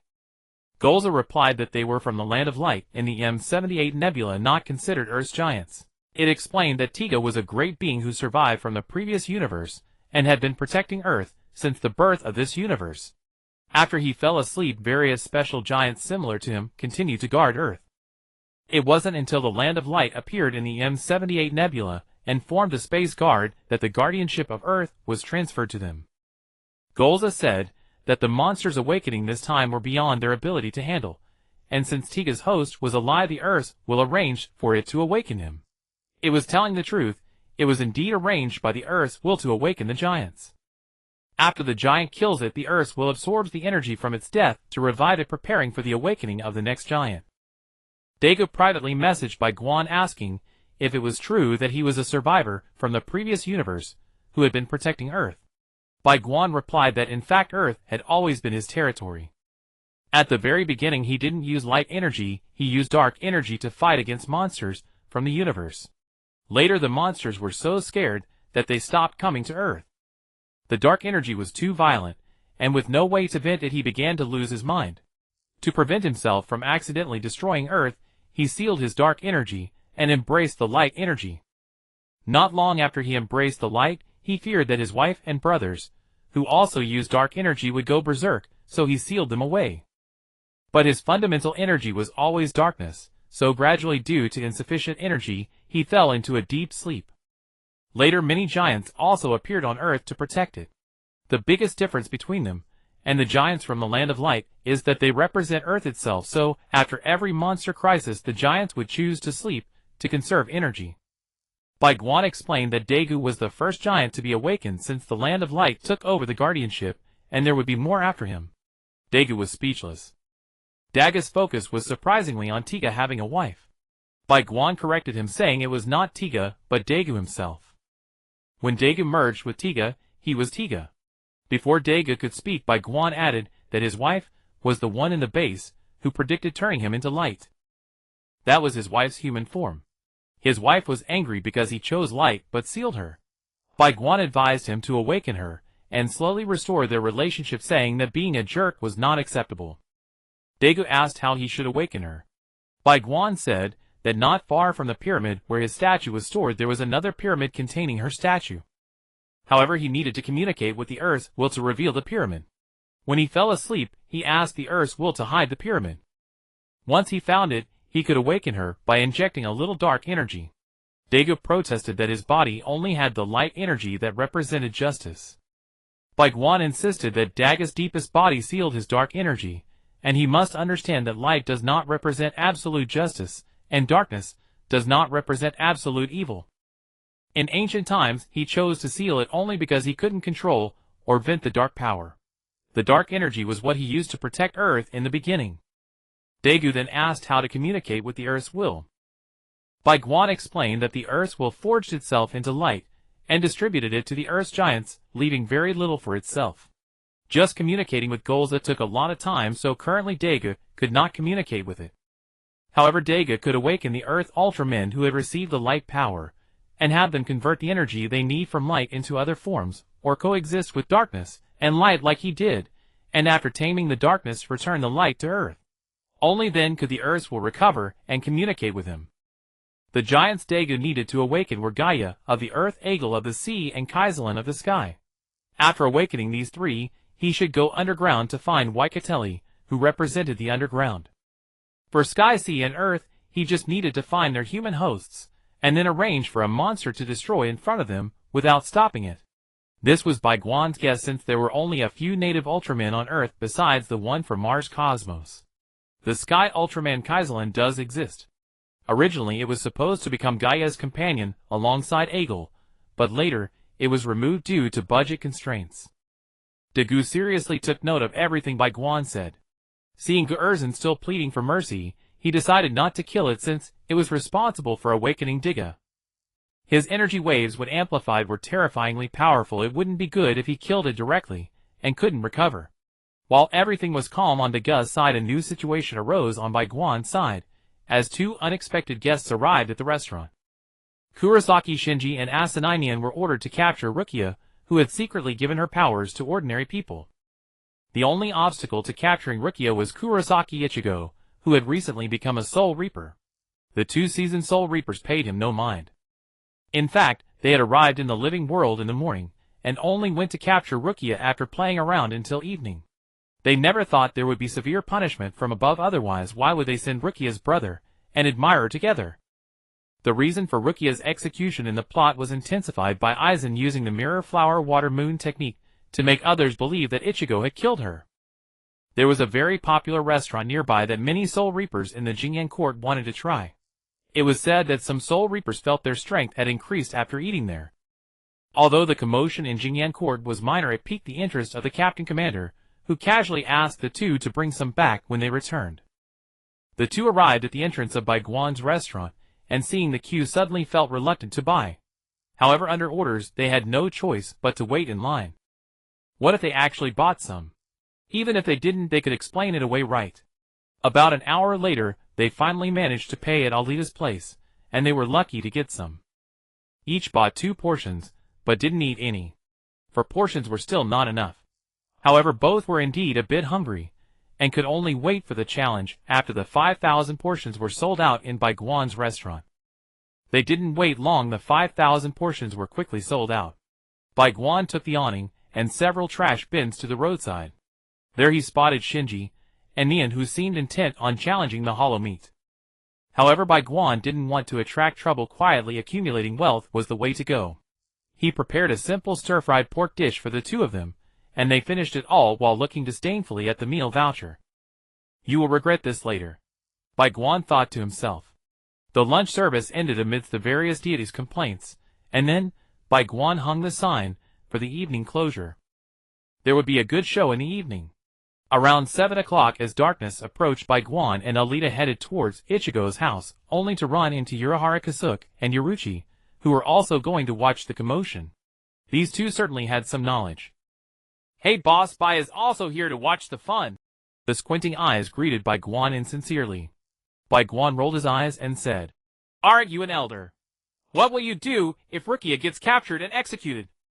Not possible. The Kuchiki clan holds a high status in the Soul Society. They'll just take her back and educate her for a while. Urahara Kasuke replied confidently. Bai Guan smiled, saying, Baby! Seeing Bai Guan's attitude, Urahara Kasuke felt he might know something and asked, Could it be that the shopkeeper knows something? He only knew that Aizen had been secretly using some disabled Soul Reapers for experiments with the Hollows, which is why he left the Soul Society. You'll know when the time comes, Bai Guan teased. Urahara Kasuke only wanted to see how much potential Ichigo had by taking him back for training, since both of his parents were quite powerful. This was also permitted by Ichigo's father, allowing Urahara Kasuke to take action. Waiting by the roadside not far from Ichigo's house, they soon saw Shinji and Nian escorting Rukia back. Rather than capturing her, it looked more like they were accompanying her. Rukia herself knew that with her identity and status, she would only be allowed to study for a few years at most. At that moment, Ichigo chased after them, spewing insults at Nian. Ichigo's tirade left Nian with a face full of hashtags. Originally, he was already displeased with Ichigo hanging out with his goddess every day, and now he dared to come here. You won't die today, but you will suffer. Without hesitation, he unleashed his Zanpakuto, and soon Ichigo found himself sprawled on the rain-soaked ground. Before leaving, Rukia ran up to say, Don't come looking for me, forget about me. Wasn't that enough to make Ichigo miserable? The trio of tormentors returned through the gate to the Soul Society. Nearby, Urahara Kasuke glanced at Bai Guan, and then at Ichigo, as if asking Bai Guan if he wanted to join in the fun. Initially, Bai Guan wanted to refuse. Who had the time for this? Do you think him like you? But then he thought it would be amusing if Ichigo went in full gear wielding an Edmund Alloy Zanpakuto. With the faint scent of something delicious lingering in the air, Bai Guan joined Urahara Kasuke's camp. Arriving at Urahara Kasuke's small shop, he noted just how small it really was. He sent Alita to ask Yoruichi where the most effective spots were on the white blade to stimulate with spiritual pressure, while he began discussing with Urahara Kasuke how to best handle Ichigo. I plan to throw him into a hollow hole to stimulate his potential, and make him call forth his Zanpakuto. Urahara Kasuke explained his plan. Can a Zanpakuto be upgraded or modified? Bai Guan asked. If the Zanpakuto agrees, and its master endures immense pain, it can be done. But why are you asking this? Bai Guan smiled and said, I've recently obtained some special materials, let's give it a try. He then pulled out a piece of Edmund alloy and placed it on the table, glancing at Urahara Kasuke and gesturing for him to take a look. Upon examination, Urahara Kasuke's eyes widened in astonishment at the sight of the metal. Just looking at this piece of metal was already extraordinary. Applying spiritual pressure to it yielded no movement at all, no matter how much he tried to impose his will. This metal was exceedingly rare. He was eager to study it. But this thing belonged to Bai Guan. However, since it was Bai Guan's, he couldn't blame him for acting recklessly. He drew his Zanpakuto and cut down on it. Clang! A notch appeared on the Zanpakuto, accompanied by a heart-wrenching pain. Typically, a Zanpakuto shares its fate with its master. The earlier mentioned modification process requires the master to endure the pain of both the Zanpakuto and their own. Ah, cough, cough. Urahara Kasuke couldn't help but spit out blood, but after doing so his complexion visibly improved. Even though it would take a long time to comfort and repair his Zanpakuto, this piece of metal truly piqued Urahara Kasuke's curiosity. Seeing Urahara Kasuke spitting blood, Bai Guan took back the Edmund metal, fearing that this scientific madman might accidentally kill him with a single swing of a bankai. Seeing Bai Guan take back the Edmund metal, Urahara Kasuke looked down at his Zanpakuto with a notch, then raised his head to gaze at Bai Guan with a pleading look. Alright, when Ichigo goes to the Soul Society, you can open a door for me to join in the fun, and this piece of Edmund metal will be yours, said Bai Guan, pulling out a much smaller piece of Edmund, as rarity makes it valuable. Looking at the tiny piece, though small, it was just right for upgrading the edge of his Zanpakuto. If you want to upgrade your sword, you need to heat it to 100,000 degrees, and you only have one chance.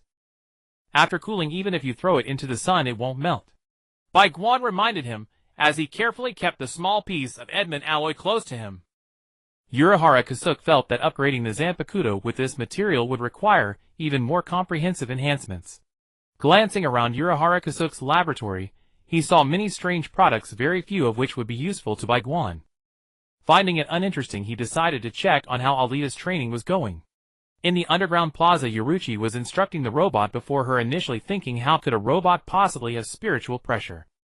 Then Alita extended her modified finger, releasing a significant amount of spiritual pressure. Yoruichi took Alita's finger in her hand, trying out various spots on the white blade that were easier to activate. When Bai Guan arrived, Alita looked up and unconsciously moved her finger slightly forward, causing the white blade in her hand to emit a strong white light. Indeed, Alita's Zanpakuto had awakened. The bewildered Yoruichi glanced at Bai Guan, then at Alita, astonished that she had struggled for so long without finding the spot that Bai Guan had just discovered. The light faded, revealing Alita's Zanpakuto in its true form, a pure black katana emanating a sharp gleam. The blade was very slender, with traces of mechanical parts on the hilt. This is wonderful, shopkeeper. My Zanpakuto has awakened, Alita exclaimed happily. Why aren't you telling me your teacher about this good news first? Yoruichi felt a bit uncomfortable. This sword looks good. Since your sword has awakened, let's go, Bai Guan said, pulling Alita's hand to leave. Just eat and leave. Looking at Yoruichi's exasperated expression, Bai Guan suddenly felt that she had spent half a day teaching Alita, and even though it was ultimately him who awakened her, didn't she deserve some credit? He pulled out a pair of gloves that looked almost non-existent and said, Thank you for your guidance with Alita, this is a gift. This pair of gloves was an upgraded version given to Fujinuma Satoru by Grey Wolf. After using it once, he carried them for self-defense, but could he really wear gloves in front of the bad guys? Thus Fujinuma Satoru hoped to be able to wear the gloves at all times without any hindrance. Hence the paralyzing gloves 2.0 were created. Both gloves were made from Aqua's hair, as she was always a goddess, with her hair being both soft and indestructible, possessing magical properties. This was discovered from a hair strand Tony found while modifying the mecha suit that Aqua had sent over.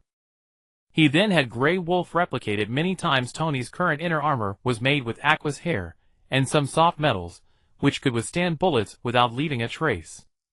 The Zhanhuan blade of Yi is something that has never been mentioned throughout the entire series. He fights using the ghost path instead. Perhaps the blade has been damaged. So it's better not to send metal to reveal others' pain. Wearing gloves, he expressed that Bai Guan still has a little conscience. He wasn't sure what the gloves were useful for, but wearing them was not only comfortable, but also did not hinder anything. Back at the restaurant, Bai Guan asked Alita to send the Zhanhuan blade to Grey Wolf for upgrading with aid-man metal. Not long after sending it, Grey Wolf completed the upgrade. As expected of the versatile Grey Wolf, the efficiency is astounding.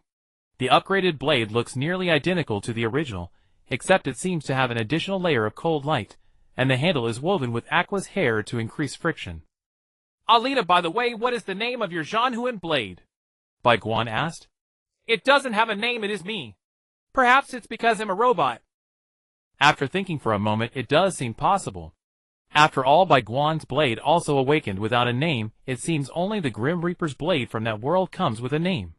So is this a knockoff version? It doesn't matter, there are knockoff versions that are even stronger than the original. He sent his own blade to Grey Wolf for an upgrade and asked Grey Wolf to send over a ton of aid-man metal. This number might scare even Black Panther and Marvel, but for Grey Wolf, it was just a matter of minutes.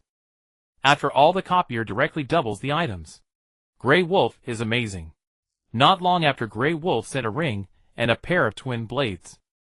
The ring was an idea from Bai Guan, and after several experiments, Grey Wolf created a stable 4-dimensional space ring. Although the ring was also made of aid-man alloy, when impacted by a tremendous force, the space inside could become chaotic, possibly leading to the loss of its contents. But this is still fantastic. After all, the only world connected to the Xianxia genre at the moment is the world of Chi-Es spiritual revival, and Chi-Es identity cannot acquire such storage equipment. Now each group member gets one directly given by Grey Wolf. Even Tony has a pile of rings and necklaces on him. As fellow scientists, they still receive preferential treatment. Ding! Just as Bai Guan marveled at Grey Wolf's capabilities, today's guest arrived. Oh! Where is this? A roundhead raccoon asked. Alita, we have a robot here. Bai Guan said to Alita. Then with curiosity in her eyes, Alita looked at the guest at the door. Hey! Hey! Don't ignore me. What's so strange about a robot? At least tell me where this place is. Doraemon felt like the two in front of him had overlooked him. Ahem, this is the dimensional restaurant where you can almost eat anything you desire. Here's the menu. If there's something not on the menu, just let me know. After glancing at the menu handed over, Doraemon noticed the dishes listed were not in his database. Closing the menu, he asked, Do you have dorayaki? Of course, how many would you like to eat? This caught Doraemon off guard. He had thought that one day, when he had money, he would eat dorayaki until full, but how many would that be? After some hesitation, Doraemon said, Well, can I have 20? 20 should be about right. The method of making dorayaki is quite simple. Just mix all-purpose flour into a batter, and cook it in a frying pan before sandwiching it with red bean paste. This time, Bai Guan did not seek help from the system. After all the training over this period, if he still couldn't make something so simple, he might as well die. Soon a large basket of dorayaki was placed in front of Doraemon. Moreover, Bai Guan's dorayaki were all supersized. Seeing such a large amount of dorayaki, Doraemon's eyes turned into heart shapes. Watching Doraemon continuously shove dorayaki into his mouth, Alita asked Bai Guan, Owner, he can't be a combat robot, right? He seems to lack any combat functionality at all. No, he is a child robot. It's just that some tools from his world are very special. Special? Like Grey Wolf's? Alita still couldn't quite grasp what Bai Guan meant by special. Sort of, but there are differences. Grey Wolf's inventions are not bound by rules, while Doraemon's tools utilize rules. Some tools might not be as lethal as Grey Wolf's inventions, but their functionalities are definitely more diverse. Bai Guan explained carefully. At this point, more than half of the large basket of dorayaki had been consumed, and Doraemon was lounging back in his seat looking quite satisfied. After packing the remaining dorayaki, he handed them to Doraemon, saying, Now you can go. Come back next week. Thank you. Doraemon thanked Bai Guan as he accepted the dorayaki. The next afternoon, Bai Guan took Alita to Urahara Kasuke's small shop.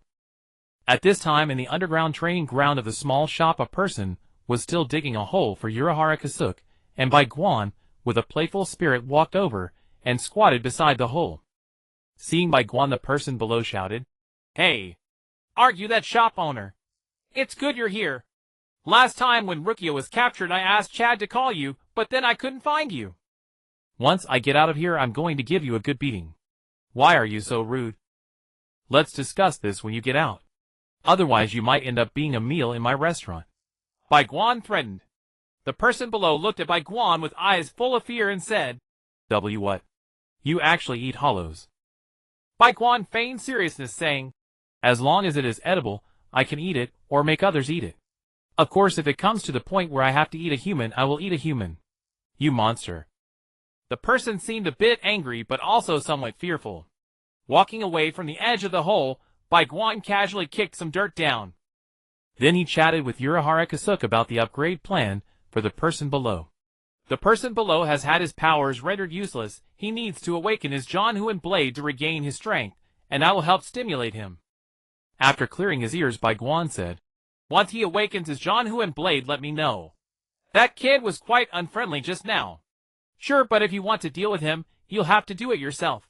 Urahara Kasuke also wanted to see Bai Guan's strength. He was the captain of the Godai 13 in Soul Society, and although there's a bit of scientific research mixed in, he is still a captain.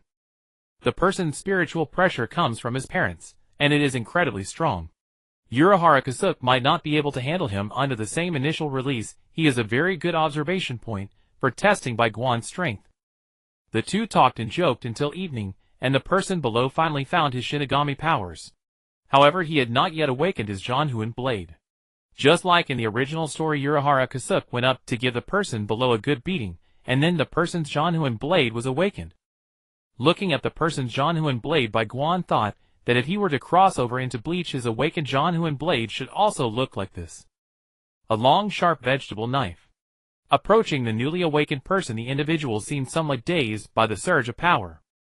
Seeing the detestable man-eating demon, Bai Guan the person drew his blade and swung it. Urahara Kasuke beside him showed no signs of movement, evidently wanting to enjoy the show. Bai Guan suddenly took out a long knife from nowhere and swung it at the person, who had not yet charged over. The individual suddenly fell. Bai Guan had just used his Janhuan blade skill, the money-infused slash. It's essentially a normal attack, but its power is impressive. It directly inflicted spiritual damage on the enemy in front of him.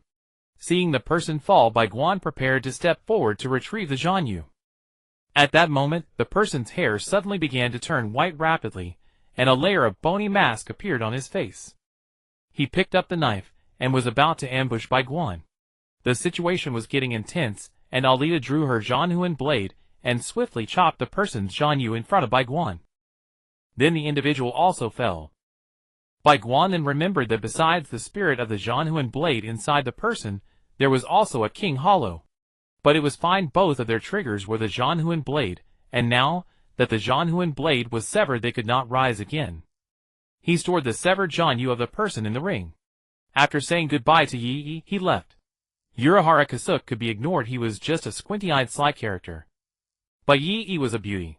He wasn't lecherous, but that didn't mean he disliked women. He was quite willing to greet a beautiful lady. After leaving, Bai Guan looked at the pitiful person and carried him back to the room.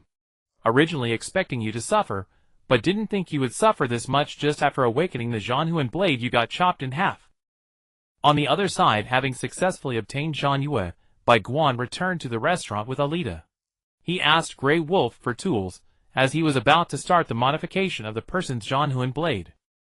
When looking for Grey Wolf, he found Grey Wolf was in the group with Tony and Mundo, analyzing one of Doraemon's gadgets. Doraemon's gadgets utilize world rules directly, and their technological level is exceptionally high. Grey Wolf understood some principles, while Mundo seemed to get it, and was tinkering away, leaving Tony looking utterly confused. To his eyes this gadget looked like a toy, yet it could produce incredibly miraculous effects. It's fine that it has miraculous effects. Grey Wolf can understand some of his inventions, but Tony just couldn't comprehend Doraemon's gadgets. It was one thing that he couldn't understand. After all, these were rule-based gadgets, but why could Grey Wolf understand? Grey Wolf could understand and comprehend his inventions were also quite miraculous. But why did it seem like Mundo understood too? Mundo, don't look down on me. Tony Stark thought I was a genius, but now I feel like a pig.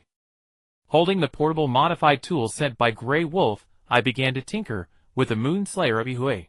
To be honest, the hardness of Yihue's Moon Slayer is quite high. Ordinary tools leave no mark when struck. But I am the man who possesses an unlimited supply of adamantine. Now adamantine metal has become commonplace in the group. Everyone's weapon is made of adamantine. And Grey Wolf, as the source, seems to have even used adamantine to create a lair in Wolf Castle. Tony has also ordered a large batch of adamantine from Grey Wolf to make weapons. Are you afraid of bullets made of adamantine? Even Wolverine couldn't withstand it. With tools made of adamantine, I easily hammered the Moon Slayer down to just the handle, then made molds of the other fragments before pouring melted adamantine into them to shape them roughly.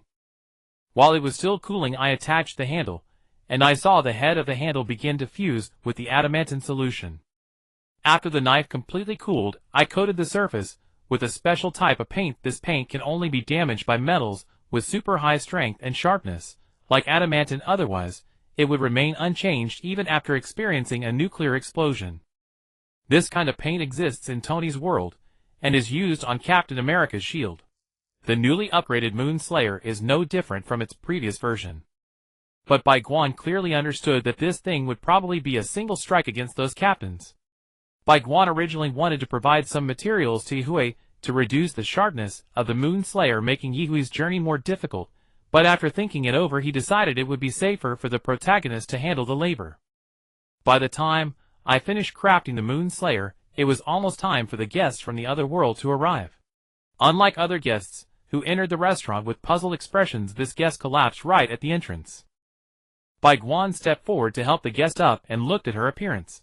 She had 2 small ponytails at the front with black eyes and black hair. Her complexion was very pale, severely dehydrated and starving. Seeing the near-death Qianhu, Bai Guan quickly called for system assistance. After taking a fee of 10,000 taels of silver, Qianhu's complexion gradually improved. Within minutes she woke up. This girl, nearly starved to death, is named Qianhu from the anime Girl's Last Tour. The entire anime tells the story of 2 girls searching for food in a world destroyed by war. However, Bai Guan felt that the real plot might not be as it was depicted in the anime. Qianhu and Yuri actually got lost and starved to death when they entered the first episode Steel Building. All the travel they went through in the story was merely a fantasy at their moment of death.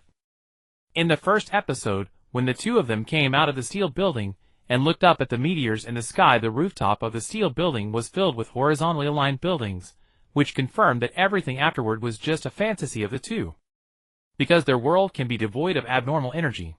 Girls' Last Tour. The final journey of the girls. Speaking of which, the 2 really are pitiful, born in hardship and dying in hardship. Their understanding of the world is also very simple, clearly a hurried and brief education under wartime conditions. Qianhu slowly opened her eyes, looking at everything unfamiliar around her. With a hint of sadness she said, "Am I dead? I must be. I can't feel hunger, and I should only be unable to feel hunger after death. Tsk tisk, so pitiful." Bai Guan looked at Qianhu seriously, and said, "Listen closely. Girl, you are not dead yet. But your companion Yuri is close to death. Wait a moment, let me prepare something for you to take back and save Yuri." Qianhu was healed by Bai Guan calling the system, but Yuri couldn't come to the restaurant. If Qianhu didn't go back to save Yuri, then Yuri would surely die. Bai Guan had Alita accompany Qianhu to comfort her. He went to the kitchen to pay, allowing the system to prepare as much food as possible at the fastest speed. At the same time, he called Grey Wolf in the group to send a storage ring and borrowed a time cloth from Doraemon. After coming out, he handed the ring and time cloth to Qianhu, saying, "After you return, use the blue side of this cloth to cover Yuri, and lift it up after 10 seconds. This ring has a button on it, and it contains ample food, future weapons, and such will be sent to you. Hurry back to save Yuri." The storage ring comes in 2 types. One is made for those with special energy, and by injecting a small amount of energy one can access the contents within the ring. The other is made for ordinary people without special energy. It has a button that when pressed will pull the wearer's consciousness into the ring for access. Although still a bit confused, Qianhu knew she had come to a special place where she could save both herself and Yuri. Now she had to go back to save Yuri. Stepping out of the bright restaurant, the darkness outside temporarily blinded Qianhu's eyes. After a dozen seconds her vision began to recover. Seeing Yuri lying behind the tracked vehicle barely breathing, she hurriedly followed Bai Guan's instructions, and covered Yuri with the blue side of the cloth. After 10 seconds, she lifted the cloth, and Yuri's complexion regained its color. The effect of the time cloth is that 10 seconds can reverse a person's body by 1 day, so it sent Yuri's body back 10 days. 10 days ago, although Yuri was also in a state of hunger, she was still conscious. When Yuri woke up and saw Qianhu, she asked if Qianhu had found the exit. Qianhu breathed a sigh of relief, remembering what Bai Guan said about the food being in the ring. After pressing the button on the ring, her consciousness was pulled into the ring space, and she saw a mountain of food, causing her to shout with joy. Although she didn't feel hungry now, the food in the ring could ensure that she and Yuri wouldn't go hungry in the future. She casually took out a meal box which had chopsticks and a spoon attached.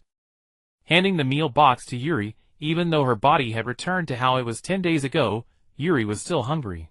Seeing the meal box, Yuri asked, "What is this?" "Food, eat quickly." Not being too hungry, Qianhu felt she shouldn't eat the food. What would she do later if she did? Yuri was too hungry, and when the meal box opened, a delicious aroma wafted out. Inside this meal box was a serving of wontons. She began to gulp down the wontons, but after only a few bites, Yuri suddenly stopped and looked at Qianhu, saying, "Qianhu, aren't you eating?" "I don't know what this is, but it's much better than soup." Although Qianhu wasn't hungry, the aroma of the wontons was indeed tempting. In the end, she took out another meal box from the ring. Opening it revealed another serving of wontons. When the system took control of Bai Guan's body to cook, they made large batches, and just this wonton alone filled over 1,000 servings. Altogether, including various other dishes, there were over 10,000 meal boxes. The system was indeed reliable. The two girls ate the wontons, their mouths subconsciously curling up into smiles.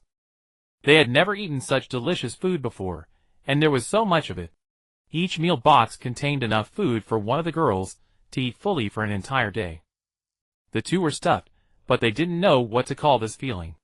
Their instructor had never taught them, and it was the first time they had felt it in their lives. The water stored in the track vehicle had turned sour and smelly, but Yuri gulped down a large mouthful. They had grown accustomed to this kind of water, only finding some water bottles next to the corpses of soldiers, and it was rare to have completely fresh water. Bai Guan sent the situation of the two to the group along with some videos obtained through the system showing the girls' conditions from the previous few days. The usually lively chat group fell silent after watching these. There were certainly impoverished individuals among them, like Shan Wei and Saitama, but they could still manage their basic needs. The dire situation of Qianhu and Yuri had a significant impact on the people in the group. After a moment of silence, Tony was the first to speak. "Bai Guan, can I adopt both of them?" He had never experienced poverty since his ancestors, and had rarely seen anyone close to starving. Since the last experience of the brutal war, he had stopped producing weapons. At that time, he had only seen the macro-negative impacts of war. This time, he felt directly how desperate ordinary people were under warfare. How humble it was. Just moments ago, he had even fallen into self-doubt, pondering how many children like Qianhu and Yuri had been created by the weapons he had produced over the years. Was his true intention really like this? Tony realized that his hands should be used to create things that would provide stability and happiness for others, not things that would lead to despair. He wanted to adopt the two little girls, Qianhu and Yuri. Although this is indeed nice, it can't be done. Bai Guan rejected Tony before he could ask. People from other worlds cannot stay in other worlds for too long, or they will be rejected by the world's will. If you want them to have a good life, you can go help them clear a safe zone. He and Alita are safe only because of the system's protection, otherwise others would be rejected by the world's will after just 1 day in another world. If they didn't leave, they would be erased from existence by the world's will. Without hesitation, Tony submitted his application to cross over. Meanwhile, others in the group also began to contribute. Grey Wolf sent a universal manufacturing machine, which contained the latest energy developed by Grey Wolf through Mondo's runic research. Grey Wolf called it Rune Energy. It can maintain high-intensity, high-energy, high-output work for extended periods. Moreover, as long as the energy isn't completely drained at once, it will self-repair. Therefore, this universal manufacturing machine can theoretically create anything below the rune energy level. This is Grey Wolf's latest invention. Mondo provided 2 stopwatches which are rare, but he still had some in stock. Doraemon indicated that the time cloth would be given to Chienhu and Yuri. In short, everyone contributed something to ensure the safety of Chienhu, and Yuri, even Saitama, who only ever bought discounted groceries, sent a few bags of snacks that were never on sale to Chienhu. Having never received such care since birth, Chienhu was somewhat taken aback. Tony's application was approved by Bai Guan, and then Tony entered Chienhu Yuli's world. With his mecha, he quickly cleared out a safe zone, and after organizing the various items given by the group, he finally left. The matter concerning the two young girls was easily resolved by the restaurant's patrons. The next day, Bai Guan directly took a leave of absence. He planned to take Alita on a trip to the Soul Society. Accompanied by Alita, Ikaku arrived at Urahara Kasuke's small shop, where a certain individual woke up at that moment. Unlike yesterday, when he arrogantly sought a solo battle with Bai Guan, today, he rushed up to Bai Guan and clung to his leg, wailing, "Shopkeeper, I beg you please. Return the soul-cutting blade to me. I still need to save Rukia. Since you are so sincere, I will return it to you." Bai Guan chuckled mischievously. After Ikaku received the upgraded Zangetsu, he added, "I've leveled up your Zangetsu as a bonus. You'll know what I mean when you spar with Urahara Kasuke later." Next, Ikaku and Urahara Kasuke proceeded to engage in a scripted sparring session, where Urahara Kasuke originally pushed Ikaku to the brink of death, awakening his potential. But that is no longer the case. Urahara Kasuke didn't want to risk his own soul-cutting blade against the upgraded Zangetsu. Last time, the unrefined blade had already left a dent in his soul-cutting blade, so if he were to clash with Ikaku, his own blade would likely be damaged. Thus, Urahara Kasuke relied on his speed and agility to dart around, landing a hit on Ikaku when he was not paying attention. Despite being on the receiving end, Ikaku still managed to awaken his potential. The protagonist truly does not play by the rules. Just like in the original script, he raised Zangetsu and slashed down, but in the original story it resulted in a long crack. Now, he directly shattered half of the underground plaza. This time even Ikaku was stunned. Entering the spiritual world, the originally black-clad Zangetsu transformed into silver, shimmering with a metallic sheen. Ikaku was so astonished, he couldn't close his mouth. Then, after conversing with Zangetsu, he learned about Bai Guan's upgrade, and his confidence surged. He prepared to go to the Soul Society tomorrow to rescue Rukia. Bai Guan then asked Urahara Kasuke to open a portal, sending him and Alita to the Soul Society first. Stepping out with Alita, they found themselves in a seemingly very old district. This was the Soul Society, and seeing it up close felt even more desolate than watching it in the anime. Although no one who came here would die, they would suffer from hunger. With nothing to eat, they would continue to starve. As the two walked along the streets of Hokage, the people nearby saw them and ran far away. Here only those who had been transformed by the Shinigami were considered ordinary residents. Those who had not were known as traveling calamities, and the Shinigami would come to purge them, so everyone kept their distance to avoid being caught in the crossfire. However, Bai Guan was unconcerned. His purpose in coming this time was to let Ikaku show off, then take him to Hueco Mundo for a stroll and replenish supplies before returning to the Naruto world. By the time he returned, the Kyuubi incident would be nearly over, and with his greatly enhanced strength, he could deal with Danzo with ease. He came early to feast his eyes, as there were many female characters in the Shinigami series. He borrowed a tracking device from Doraemon and silently muttered Shizuka Kakaku, then followed the device. After about an hour of walking, he found Shizuka Kakaku's house on a remote mountain. Two hands were holding up a large banner with a giant cannon behind it. As the two approached the door, they were stopped by two tall men. These two were the guards of Shizuka Kakaku's home, responsible for blocking unfamiliar outsiders. "I am a friend of Shahu and Yoruchi. You should let me in. Yoruchi will be coming tomorrow," Bai Guan explained. The two exchanged glances, then, after a moment of contemplation, they led Bai Guan and Alita into Shizuka Kakaku's room. "You are Yoruika's friend. What brings you here?" Shizuka Kakaku half lay on the tatamis smoking. Her figure was very appealing in the anime, and in reality she was even more striking. She must be over 6 feet tall. The only downside was her prosthetic right hand. Although Bai Guan's gaze was discreet, Alita, who stood beside him, still noticed. Alita glanced at Shizuka Kakaku, and then at herself, determined to have Grey Wolf make her a prosthetic like Shizuka Kakaku's. Tomorrow Yoruchi will bring several kids over. At that time, I will need you to use fireworks to shoot them into Soul Society. I'm letting you know in advance, so you can prepare, and to offer some rewards. Bai Guan revealed his purpose after regaining his composure. Shizuka Kakaku was taken aback. She remembered that Yoruichi was not someone who enjoyed helping others. But it didn't matter, she loved troublesome matters like this. By the way, can Yoruichi even offer me a reward? Yoruichi and Urahara Kasuke were running a small shop with little income, even going so far as to turn into cats to save money. This is how Shizuka Kakaku felt. She scoffed that poor guy Yoruichi wouldn't have any rewards to give me. Of course Yoruichi never intended to give Shizuka Kakaku a reward, that was purely Bai Guan's idea. As for a reward, how about letting her hand grow back to be a complete beauty? Of course Bai Guan's slightly perverted thoughts were known only to himself. I'm also a scientist, I can help you grow your hand back. Upon hearing Bai Guan's words, Shizuka Kakaku immediately stood up. Since her hand was broken during the last use of the fireworks technique, she had tried every method possible, but as a soul entity, even if she used a prosthetic in the real world, it would revert back to a prosthetic once separated, and it affected her compatibility with it. Today Bai Guan suddenly said he could help her grow her hand back, and she was truly astonished. Bai Guan smiled, as he pretended to pull out a device from his clothes. In fact, he had borrowed the device from Doraemon in the group. I must say Doraemon's gadgets are truly numerous.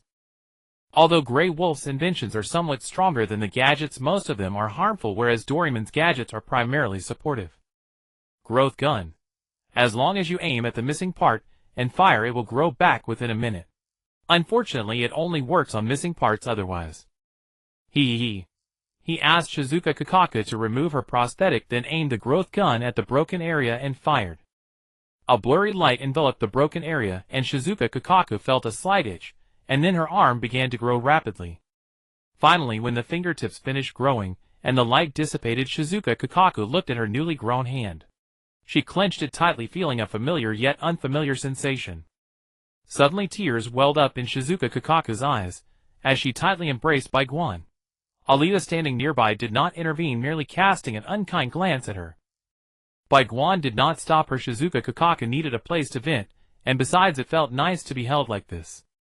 After a while, when Shizuka Kakaku's excitement had subsided, she released Bai Guan and said earnestly, "Thank you." At that moment, the tatami beside them was pushed open.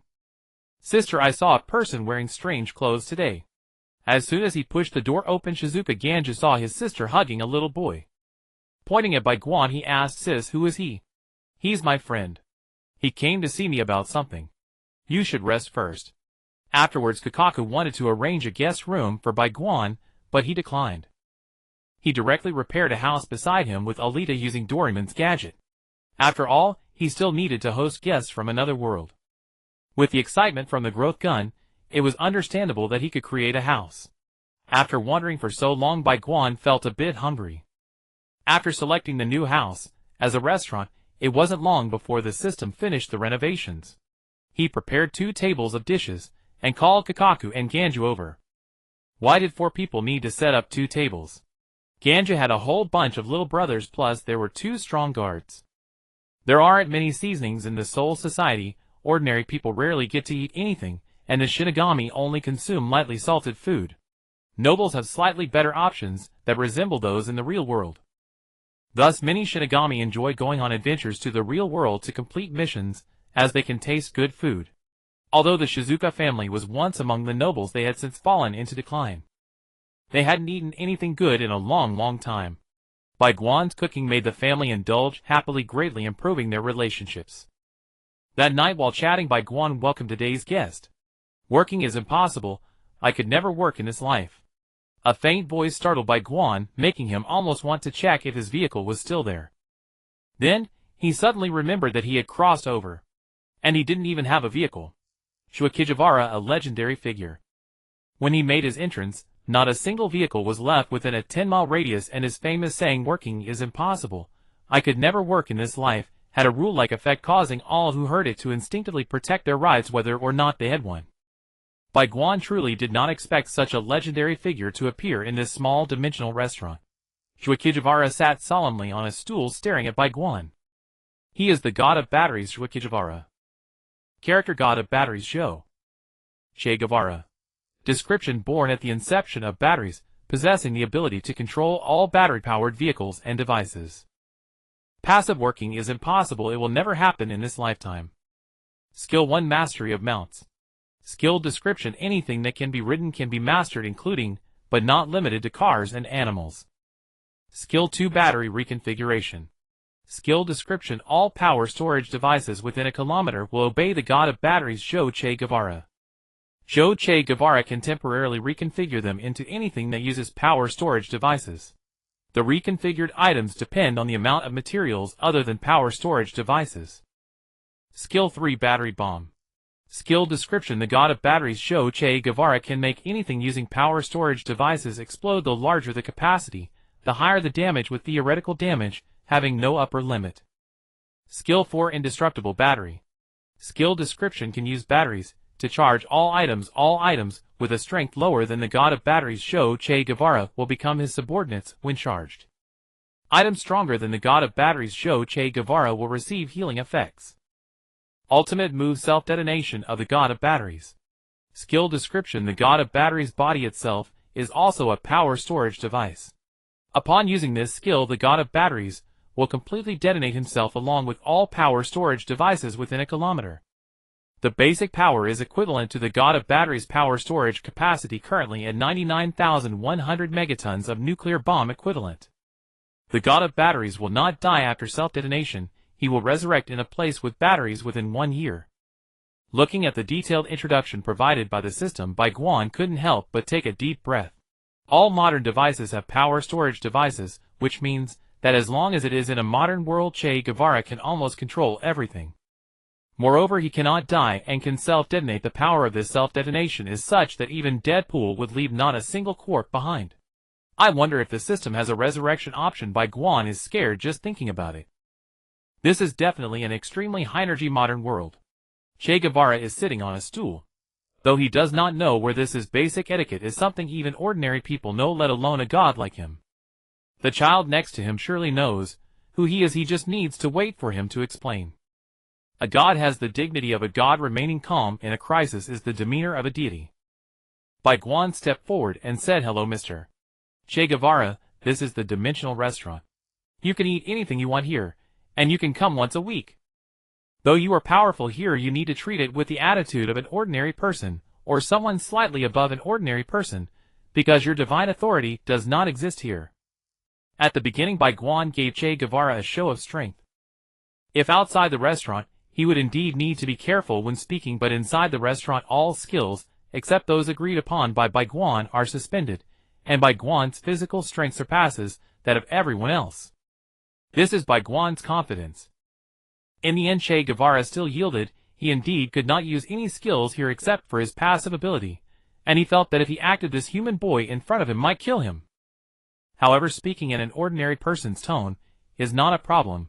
While Che Guevara values the dignity of a god, he does not hold it in overly high regard.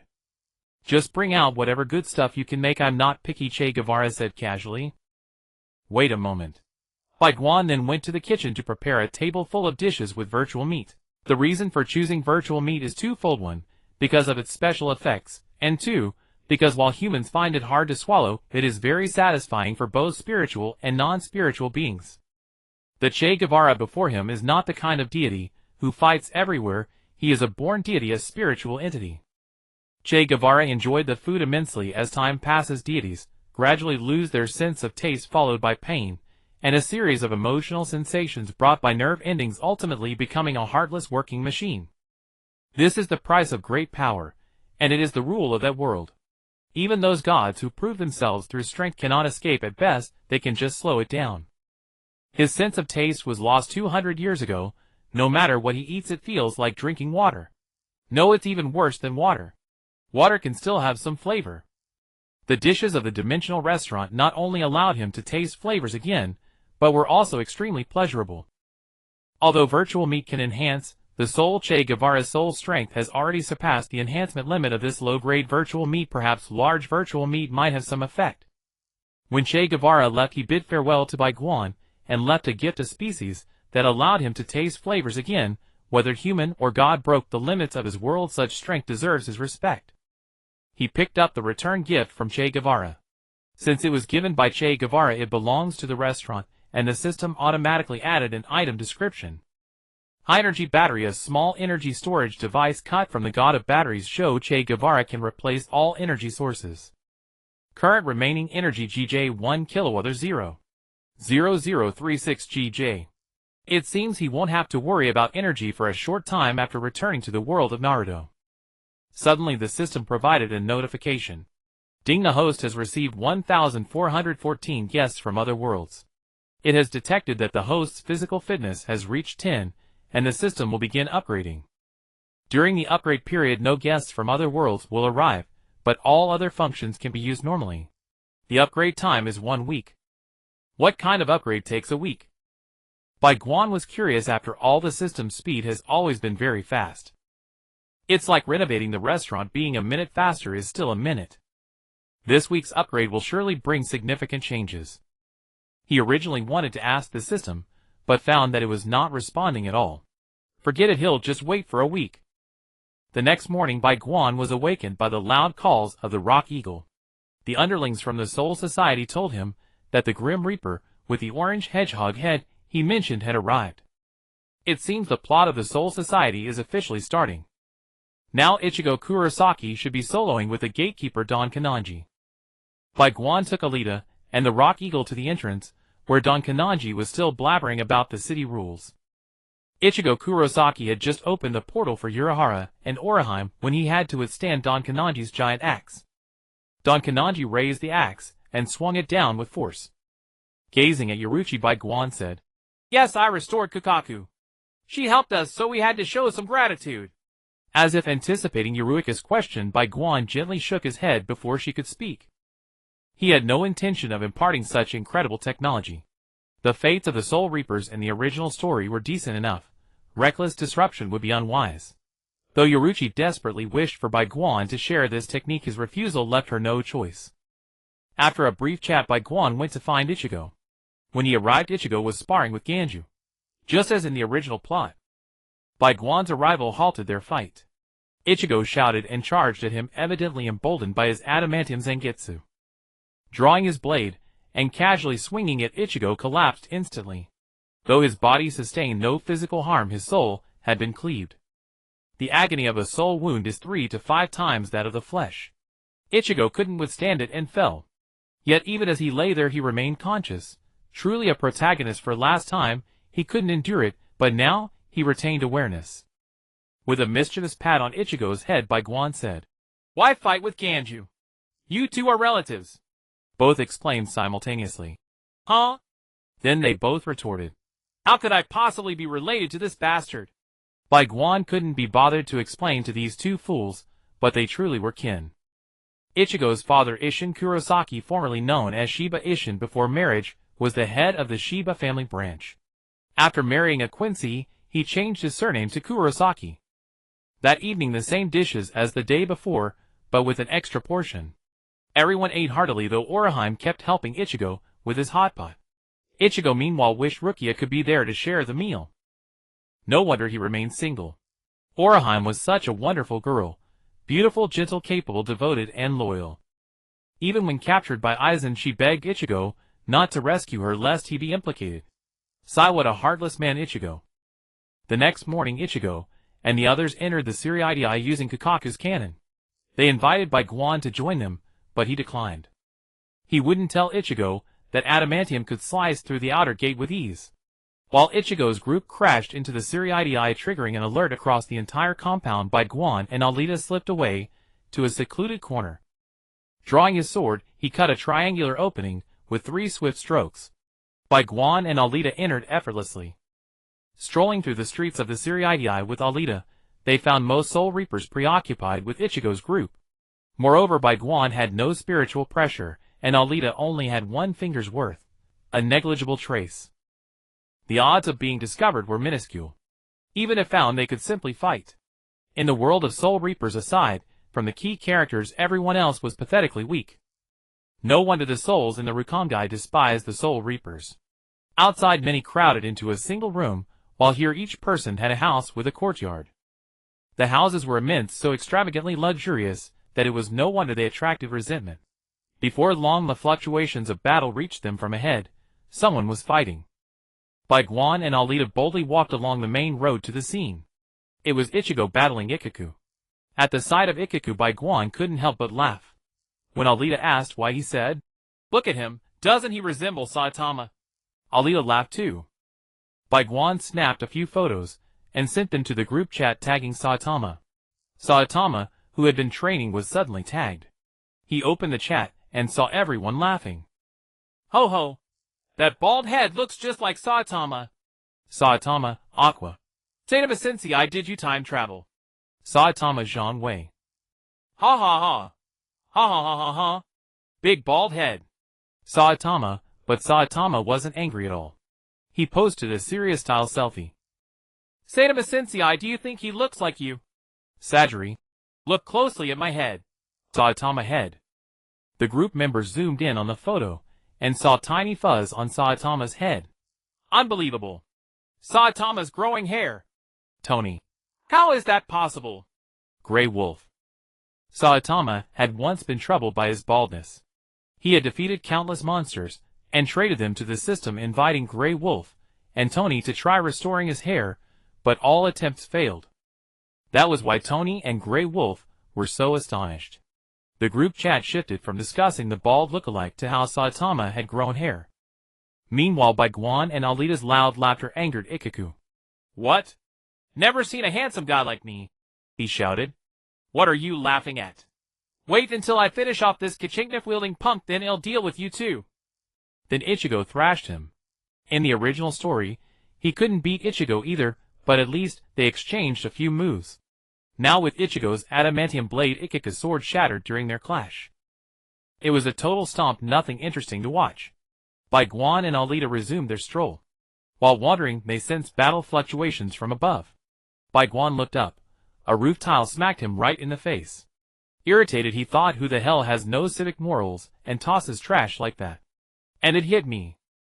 With a few leaps, Bai Guan and Alita reached the roof. On the rooftop, Orihime and Yuria were facing off against Jirobo Akanzaka. Upon seeing Bai Guan and Alita, Jirobo Akanzaka boasted, "What difference can two more pieces of trash make? See my Zanpakuto. You can't even track its afterimage, can you? Soon I'll carve you all into pieces." Already furious from the tile hit, Bai Guan's anger flared further at Jirobo's provocation. He drew his twin blades and delivered 7 or 8 consecutive slashes. Jirobo watched Bai Guan swing his swords at the air, puzzled, until the pain struck his body. Agony flooded through him, and Jirobo collapsed. Alita dashed forward without a shred of mercy and decapitated him. Yuryu and Orihime's legs gave way. They had only ever killed hollows which vanished as light upon death. Witnessing a head fly off and blood splatter everywhere was a shocking experience. Bai Guan approached Orihime and said, "Hello, Orihime. I'm Bai Guan, the owner of a restaurant near your school. You can call me Boss Bai. I'm sure Tatsuki has mentioned me. Would you be interested in working for me?" With more customers arriving, Bai Guan could no longer handle the kitchen alone and often needed the system's assistance. Hiring a helper would be perfect. Alita understood his plight and held no resentment. But right now, I need to help Ichigo rescue Rukia." The sudden job offer caught her off guard. "Of course not now, after this is over." "Well, you'll give it a try." Such a good child, unable to refuse. But once you board Bai Guan's ship, it's not so easy to leave. He speculated that the system's upcoming upgrade might grant employees slots, if not head weight. Either way, Orihime was his.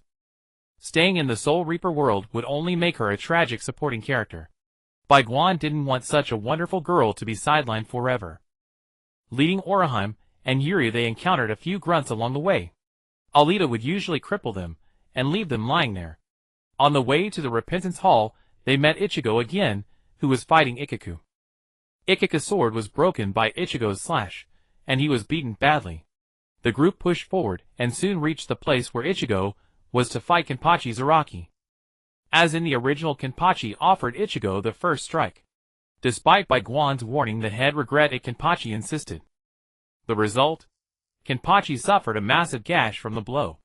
Yuichiro rushed down in panic, but calmed down upon seeing he wasn't in mortal danger. Then the group dashed to the Repentance Hall, where Ichigo met Rukia.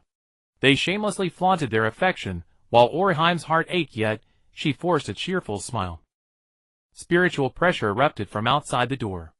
Everyone except Bai Guan and Alita tensed up. Rukia's face turned deathly pale upon seeing the newcomer, and she urged them to flee. Seeing Byakuya, Ichigo charged at him to fight unknown. After a few exchanges, Byakuya released his shuriken. Cherry blossom petals enveloped Ichigo, knocking him down. Rukia fell to her knees, begging her brother not to kill him. Byakuya was unmoved and raised his sword to strike.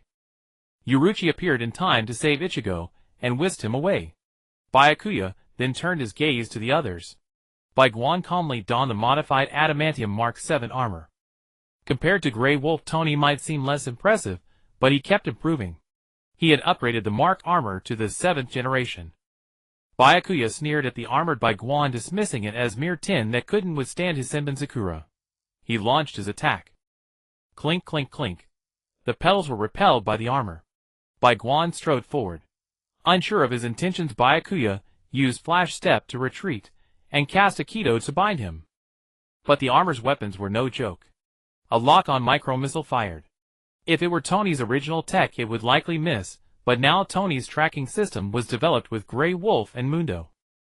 Tony had paid a heavy price for that. The missile exploded. The smoke from the missile explosion dissipated, and Byakuya had become Kuratsuchi. The missile just now was an ordinary missile launched with a new tracking method, and inside the armor were missiles made of adamantite.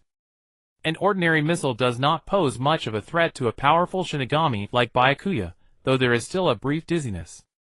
Beside them, Rukia and the others stared with their mouths agape. In Rukia's view, the strongest in the Soul Society is the Captain Commander, followed by Byakuya, yet he was so easily defeated by Kubo. In fact, the strongest in the Soul Society is the Soul King, who later split apart. Currently the strongest are the Captain Commander Shunsui Yukite Kitsugaya and Kenpachi, with Byakuya's position being quite low. Byakuya was dazed, and Kubo led the others away. Once a person masters Bankai, they will probably be beaten up, and he could just go out in armor to fight then. The comprehensive protection of Tony's adamantite armor gave Kubo a great deal of confidence. He found a corner in the Soul Palace and borrowed props from Doraemon, creating an underground house that could accommodate everyone in just a few seconds. However, constantly borrowing from Doraemon is not the way to go. Kubo simply prepared some dishes for Doraemon, letting it give the dimensional pocket to Grey Wolf, who then copied everything for Kubo. Others who wanted things would have to negotiate terms with Doraemon themselves. Now Kubo could also touch his pocket, and ding ding ding. It would take a few days for Ichigo's training to be completed, so Kubo began to have Alita train Oriheim. Because she has a robotic body, Alita could adapt to the work at an incredibly fast speed. Although Oriheim possesses special powers, she still needs training for her role as a waitress. Fortunately, Oriheim's learning ability is quite remarkable. She grasped the basic operations in no time. She could barely manage dinner tonight. The dinner was still 2 tables full of food, and these people could eat a lot. Even the seemingly gentle Oriheim is a foodie. The main cast was thoroughly impressed by Kubo's culinary skills. The following days were spent indulging in Kubo's gourmet meals, and Oriheim gradually got used to the rhythm. During these days, the vigilance against intrusions in the Soul Palace had somewhat relaxed, but the captains and lieutenants mostly gathered together in 2s or 3s. Aizen's death forced them to heighten their defenses. Ichigo, after learning Bankai, excitedly charged in, and throughout his journey, the captains did not show themselves. Ichigo fought his way to the Hall of Judgment. With one slash, he split the door of the Hall of Judgment open, but inside were neither Rukia nor Oriheim. What awaited him were a group of captains. "Speak quickly! Where have you hidden Rukia and Ishida?" Ichigo shouted at the captains. "Young man, don't be so angry. Here, have some wine, and let's talk slowly." Shunsui, instead of being displeased, poured a cup of wine and handed it to Ichigo. However, Ichigo ignored Shunsui's kindness and charged forward with his sword. If Ichigo were not the protagonist, he might have already been 6 feet under with grass 2 meters high. Unfortunately, Ichigo is the protagonist, and he matched up evenly with several captains using his shuriken. Byakuya, who had previously been badly beaten by Kubo, did not hold back and activated his Bankai against Ichigo. After all, Rukia had already left. This little brat had to be injured today, if not dead. Then in Byakuya's domain, Ichigo activated his Bankai, and knocked Byakuya down once more. The captain, seeing Byakuya knocked down, first marveled at Ichigo's strength, then joined forces to attack him.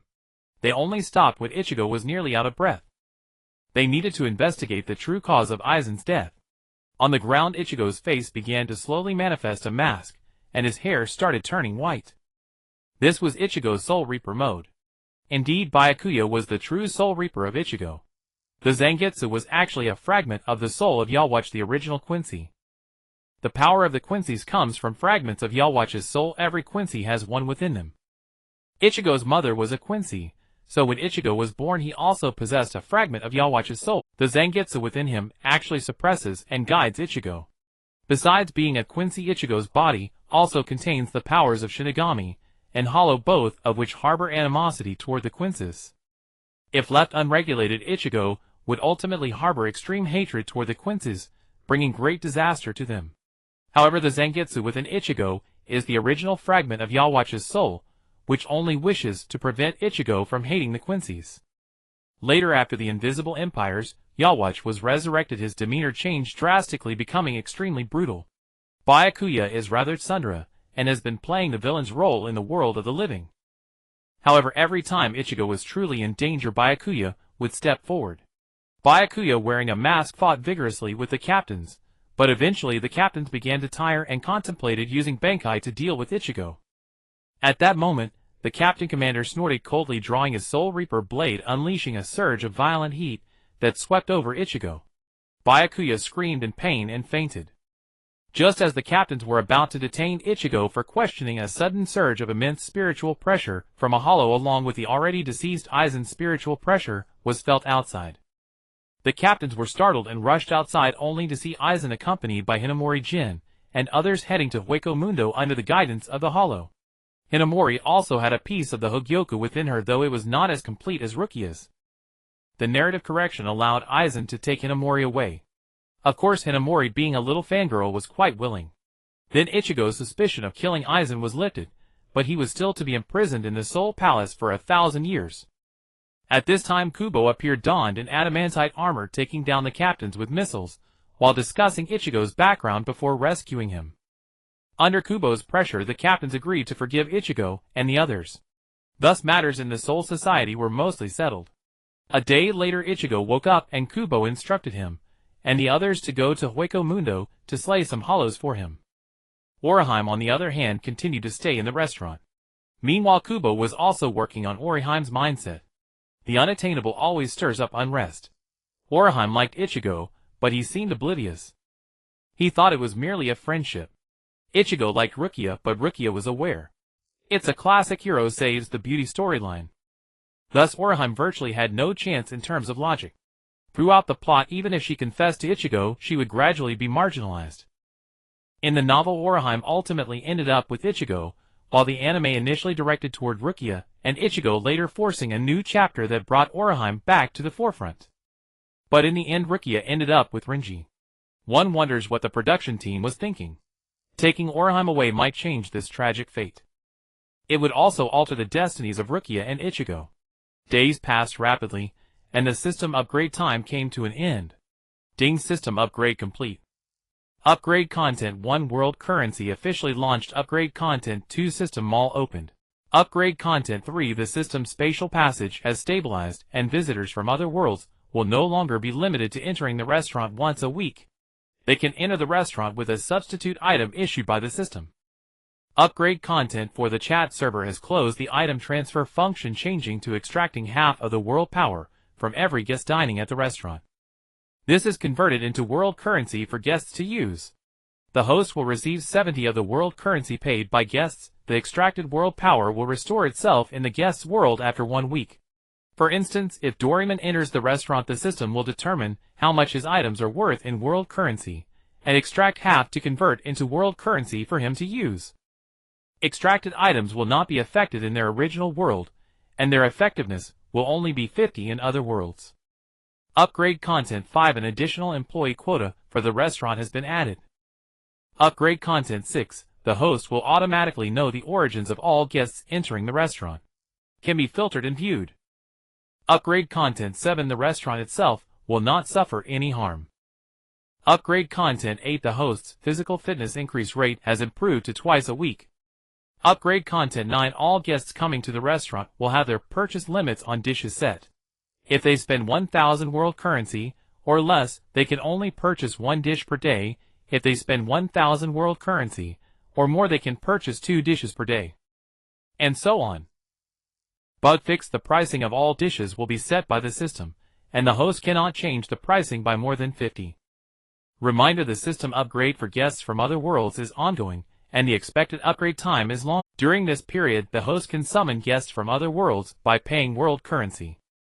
Well, not bad. Now that world currency is online, guests from other worlds won't be dining for free, they need to pay with world currency. This way Kubo will also have an income. However, the items brought by guests from other worlds are all extracted of world power, so no matter what, they will only have half the effect once they arrive at Kubo's place, which is somewhat painful. The system interface is beyond your reach for now, but I will inform you when you encounter it. However, without the system's guidance, he had no way of knowing. At this moment, Ichigo was carrying a large bag, followed by Ishida and Chad, who were also carrying one. Their trip to the virtual realm had yielded decent rewards. Upon opening the large bag, they found a compressed hollow inside. This bag was specially prepared by Urahara Kasuke to store hollows. As they entered the restaurant, each person's mind was flooded with usable world currency. Ichigo 5,000, Chad 3,000, Ishida 2,500, Rukia 3,000. It seems that even the world currency available to the protagonists is not that promising. Boss Bai, what is world currency? Ichigo asked in amazement. World currency is used to purchase all the dishes in the restaurant from now on. The numbers you just mentioned are what you can use every week. Once used up, you'll have to wait until next week. Oh, I see. They then glanced at the menu. What the hell? The prices on the menu were vastly different from before.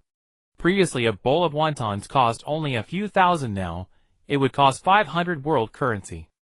And what is that special dish? It costs 2,000 world currency. With only 5,000 available each week, they could only afford 10 bowls of wontons. Ichigo calculated and decided to order just 1 bowl. The others also opted for 1 bowl of wontons each. While they were enjoying their wontons, Bai Guan began experimenting with the hollow meat in the kitchen. The system had provided a report as the hollow entered the restaurant. This function is indeed quite convenient. Species Gillian attribute enhances soul by 5, after consumption with slight soul repair effects. Side effects: unpalatable diarrhea. The effects of the hollow's meat were enhanced, but so were the side effects. However, this was not a problem compared to the enhancement of the soul, and soul repair. These minor side effects were nothing. This will be the special ingredient for meat dishes from now on. Although the side effects were unpleasant, Bai Guan still didn't dare to taste it. Who would want to suffer? While Ichigo was eating wontons, Orihime quietly watched him from the kitchen. But he remained oblivious while enjoying his time with Rukia. After Ichigo left, Orihime squatted in the kitchen and cried. Bai Guan and Alita did not intervene. Orihime needed to vent her feelings. After about half an hour, she managed to regain control of her emotions. Orihime, don't be too sad. The days ahead will be 1,000 times more wonderful than your past. Bai Guan encouraged her. The store owner is right. I may not have experienced as much as you, but I've had my share of hardships. Now I feel quite good, and the owner is very kind. Hey. What kind of tone is that? What kind of words are those? It's easy to misinterpret me. Bai Guan thought to himself, feeling a bit overwhelmed. Fortunately, Orihime had just finished crying, and was still a bit out of it, so she didn't pay much attention to Alita. Orihime forced a smile and said, "Thank you, everyone." Seeing that things were calming down, Bai Guan decided to give Orihime the position of staff member. He wanted to act quickly before she could start thinking about Ichigo again. By giving the position to Orihime and taking her back to the Naruto world, it would help her let go of her feelings for Ichigo. Once the position was confirmed for Orihime, the system directly transmitted the restaurant's operations to her, binding her to the staff position. Orihime was amazed by the knowledge the system imparted to her. She knew the restaurant was not simple, but she never expected it to be so extraordinary. At a loss for words, she stuttered. Store owner hello. How adorable. From now on Orihime has boarded Bai Guan's pirate ship. Time to head back. Bai Guan took out the shuttle device and pressed the button. The surrounding space began to distort, and an indescribable light suddenly appeared in the space. Bai Guan felt that this time was somehow different from previous shuttles, and then he fainted. Alita and Orihime next to him experienced the same thing. When they regained consciousness, they found themselves in an expanse of emptiness. Alita and Orihime had not yet awakened. Dizzy, Bai Guan asked the system. System, what is going on? The previous shuttles didn't feel like this. The spatial tunnel encountered a chaotic current that occurs once in a trillion years, causing it to be disrupted. In the moment of disruption, I intervened to save you three, but you all fainted due to the immense energy shock. I see. That's really unfortunate. Once in a trillion years, what a low probability. Had I known, I would have bought a lottery ticket. Such a low chance could still yield a winning ticket. The probability of winning would still be quite significant at 0.0000000000001. But what is going on in this area? Wasn't I in a forest when I left? Due to the chaotic current, the previously set time on the shuttle device has been damaged. Therefore, time is now uncertain. Based on the host's current situation, it seems you have arrived in the past or future of the Naruto world. Damn.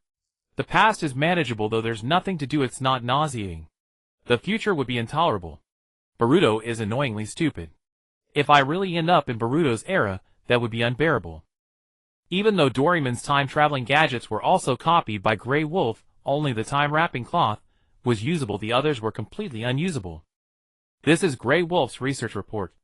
All of Doraemon's gadgets were backed up when Grey Wolf copied them for Bai Guan. He also tested all the gadgets. Some could be used, some had diminished effects, and some were unusable. If the phone booth couldn't be used, the time belt couldn't be used, and the anywhere door couldn't be used. As long as it involved deep-level laws or world rules, the gadgets couldn't be used. However, there were no problems using them in Doraemon's world. It seems that the rules of Doraemon's world cannot be applied in other worlds, which is why they cannot be used. Without the gadgets to traverse time, Bai Guan would have to endure and save money to buy from the system store. The system store does have similar items, but they are incredibly expensive. For instance, the Anywhere door costs world currency. Is this a chain hotel run by the Sauce Company? How long will it take to earn enough money for that? Bai Guan woke Alita and Orihime, and with the two of them followed the traces of human activity towards Konoha. Naruto's Hokage rock better not appear. Please don't show up. From a distance, he spotted Hokage rock, 4 of them. Bai Guan breathed a sigh of relief. It seemed he hadn't been thrown too far into the timeline. The guards at the village entrance were always a duo. After showing them proof of leaving the village, they entered the village. Even though he wasn't thrown too far in the timeline, he was still unclear about exactly where he was in time. As they walked, he observed, hoping to find clues from the buildings or people to determine the timeline. Bai Guan observed in front, while Orihime looked around behind him. Her stunning looks and elegant figure drew the attention of many. As they walked, Bai Guan returned to the previous restaurant location, and sure enough, it was now a brand new building.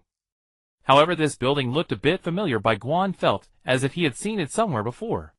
Suddenly, a kid with spiky yellow hair dashed past him. Bai Guan realized this was the place where Naruto lived during the Shippuden. It seemed that Naruto's age indicated the plot was about to begin. He never expected to be so lucky. First, he encountered a chaotic current that occurs once in a trillion years, and then he was thrown into a random timeline right when the plot was about to start. Watching the spiky-haired kid run by, Bai Guan fell into deep thought. Ichigo's foundation was solid. With just a bit of modification, he would be nearly invincible. Naruto could probably have a bit more fun. But the urgent task at hand was to establish the restaurant. Unlike before, Bai Guan didn't want to open the restaurant in a densely populated area this time. Now the restaurant only accepted world currency. Silver was useless.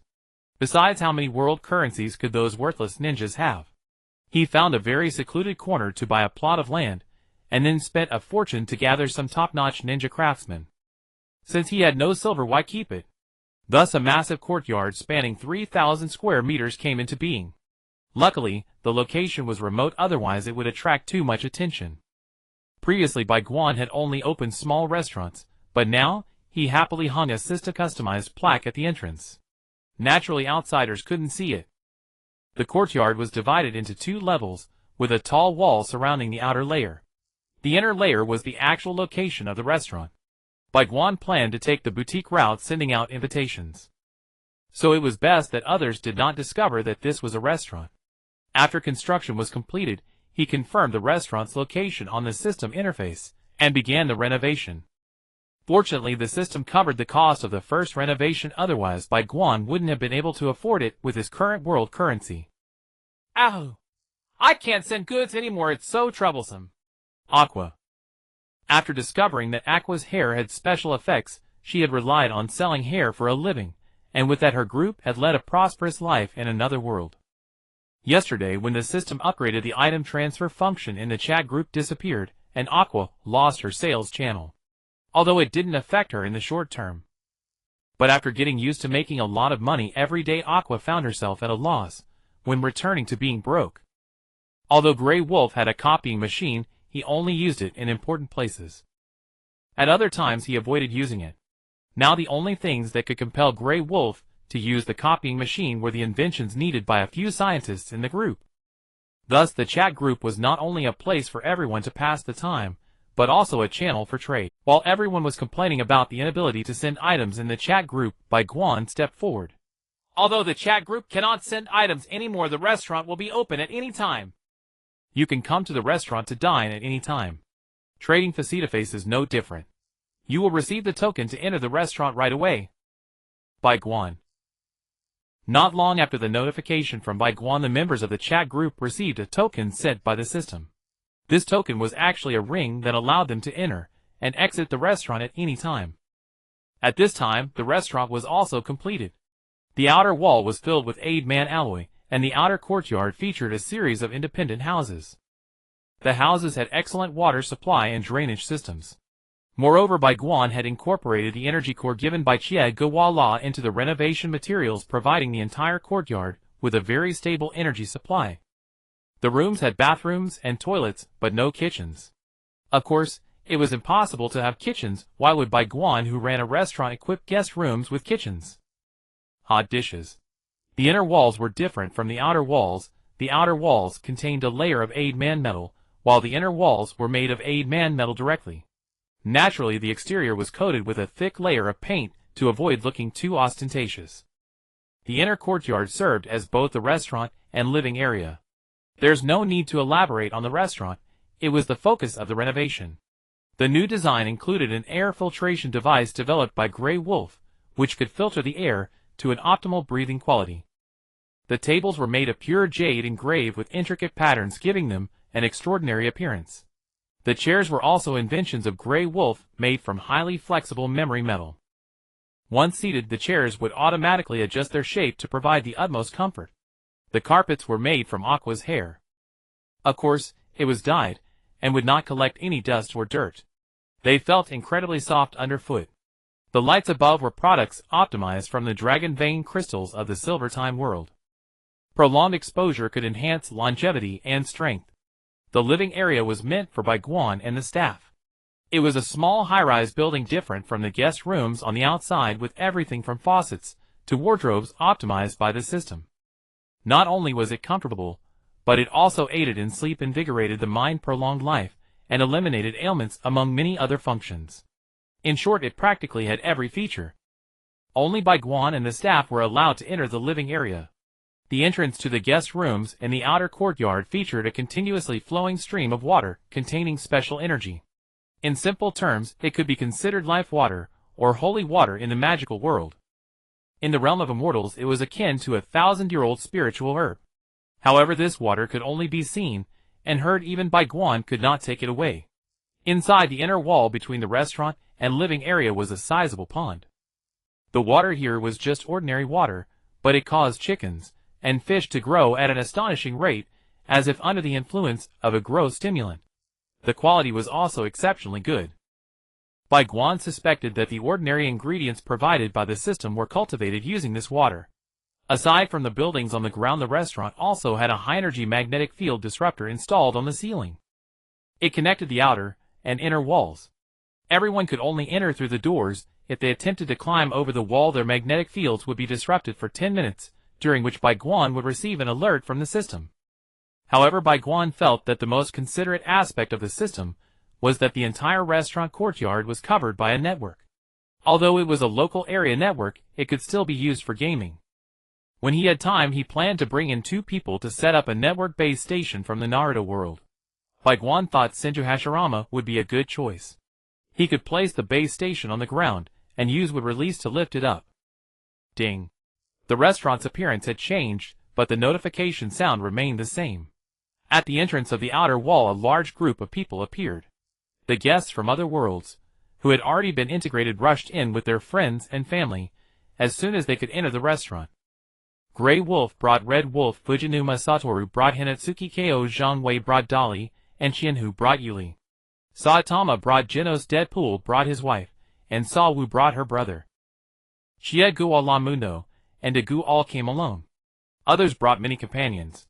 Doraemon brought a group of children including Nobita and John. Aqua brought the same group as last time including Makoto and others. Last time Gintama was alone, but this time not only did he bring the 2 from the Odd Jobs agency, but also a whole harem of sorts. To Bai Guan's surprise, Tony brought someone unexpected, the Ancient One. The Ancient One discovered the changes in the future through the Time Stone, and traced it back to Tony. After beating Tony, he agreed to bring the Ancient One here. Deadpool looked around, but was disappointed to find Spider-Man wasn't next to Tony. However, he spotted a large man with purple skin. He drew his sword and attacked. Last time, the 2 had been exchanging insults in the group, which made Deadpool furious. Just as the 2 clashed, Bai Guan received a prompt from the system asking whether to intervene. Bai Guan chose not to intervene, and even designated a small area for the 2 to fight. Then he led the others into the restaurant. The scenery from the outer wall to the inner wall remained splendid. Except for the Ancient One, everyone else was more or less captivated by it. The Ancient One was a true master who had seen through the mundane. For him, the desire to live or die was merely a thought. Even if he died, resurrection was not a difficult task. Even Thanos would wait for the Ancient One to die before daring to step onto Earth. The Ancient One felt weary after living for so many years. He had experienced everything entertaining in the world. After becoming bored with the world, he had been focused on educating his disciples, until Benedict Cumberbatch appeared. Originally, the Ancient One had entrusted matters to Doctor Strange, and then passed away. However, the future was suddenly altered. After some investigation, he discovered Tony's issues and the restaurant. Thus he thought to come here and take a look. The allure of the other world was still considerable for the Ancient One. How have you been recently, Master? Bai Guan approached the Ancient One and said. The Ancient One looked at Bai Guan with some confusion, then relaxed and replied. I am a bit tired. If you are tired, you can come here to rest. I have plenty of guest rooms. The Ancient One smiled slightly, saying, Let me have a look first. Everyone arrived at the restaurant, and was astonished by its luxurious decor. It was time to order. Everyone transitioned from astonishment to hesitation. Grey Wolf showed no hesitation at all, ordering 2 whole roasted lambs along with a heap of side dishes, and dragon fruit juice. The system determined that the scientists in the group had quite a bit of world currency. Even the lowest Tony had 11,000. Grey Wolf had even more, totaling 53,000. However, while others weren't as high, they weren't too low either. Of course, this was in reference to someone like Deadpool. Others, like Hinatsuki, Ko Zhangwei, Qianhu, Yuli, and the ordinary people Azumi Sawu and her brother Azumi Masamune, had truly pitiful amounts of world currency. To accommodate them, Bai Guan adjusted the maximum price he could lower by 50 for them. Those with particularly high points received a little extra. In the end, everyone was happy, as they all got to eat the restaurant's dishes. After Bai Guan transferred 1,000 world currency, the system began to control his body. How nostalgic the old days were. 1,000 taels of silver could get a request done. Fortunately, with so many expenditures today, 1,000 world currency didn't seem so much. As usual, it would take half an hour to prepare, which was tough on Alita and Ichihime. The 2 struggled to keep up with the system's rapid operations. The people outside began to enjoy the delicious food. After being grossed out by Mundo, Deadpool admitted defeat, and the 2 returned to order. On Gintama's side, the harem members were competing for attention, while Shinpachi and Kagura were eating voraciously. After tasting Bai Guan's dishes, the Ancient One suddenly thought staying at the restaurant might not be bad. The Ancient One, a great mage, was still a great mage, currently earning a 500 world currency per week. This was after he had already distributed most of the runes and such to his disciples. If he went back to reclaim some items, he could probably get around 14 or 15,000. This amount of world currency would be enough for 3 meals at the restaurant. Moreover, since this was another world, the Ancient One could just come here after his previous feigned death. After the guests from another world can come and go at any time, things still get a bit busy. After all, most of them do not come to the restaurant alone. It's the day when the ninja school lets out, and in 2 weeks this batch of young ninjas will graduate from the school. That is also when the plot of the Wind Chronicles officially begins. However, one must act quickly. Waiting until the plot starts to make changes would be quite difficult. Among the throngs of students leaving school, Naruto stands out. Only Shikamaru and Choji can stay by his side. The others either hate Naruto due to their parents instilling in them that he is a disaster, or they simply ignore him. Once outside the school gate, Shikamaru and Choji part ways, leaving Naruto to walk alone. Everyone on the street avoided him, looking at him with disdain. However, Naruto has grown accustomed to this. Hasn't it been like this for many years? Only at times, when he sees other children being picked up by their parents, does his heart ache. He really wants to know who his parents are. He does not know who his parents are, what their names are, or what they do for a living. The village only told him that his parents had died. He cannot even erect a gravestone for them. Amid the crowd avoiding Naruto, a young boy stands still, waiting for Naruto to approach. The parents picking up their children around only feel that this young boy looks somewhat familiar, but they curiously wonder why he does not distance himself from the disaster that harmed the village. Naruto is also puzzled as to why this older brother does not avoid him like everyone else. Of course, he wouldn't. Bai Guan is here to transform Naruto. As he reached Bai Guan, Naruto stopped in his tracks, looking at him with a mix of curiosity and hope. He wondered why Bai Guan didn't back away, and hoped he wouldn't. Naruto extended his hand, and in response to Naruto's confused gaze, Bai Guan said, "Naruto, you may not have seen me before. I haven't seen you either. However, I will be guiding you in the days to come." Bai Guan's words left Naruto bewildered. What does he mean by guiding him? Didn't he just say he hadn't seen him? "I am a friend of your father and mother. I knew your mother when you were still in her womb." Bai Guan continued. After hearing his words, Naruto was momentarily stunned. Then, with tears in his eyes, he said, Really? You're a friend of my parents. Of course, I even invited your father and mother for barbecue once." Tears streamed down Naruto's face as he nervously asked, "Then, where are they? Are they really dead?" "Perhaps. Others believe they are dead. This is something you shouldn't know now. I will tell you later. Now come with me. I will take care of you for a while in place of your parents." It was not comfortable being watched by a group of ignorant villagers on this road.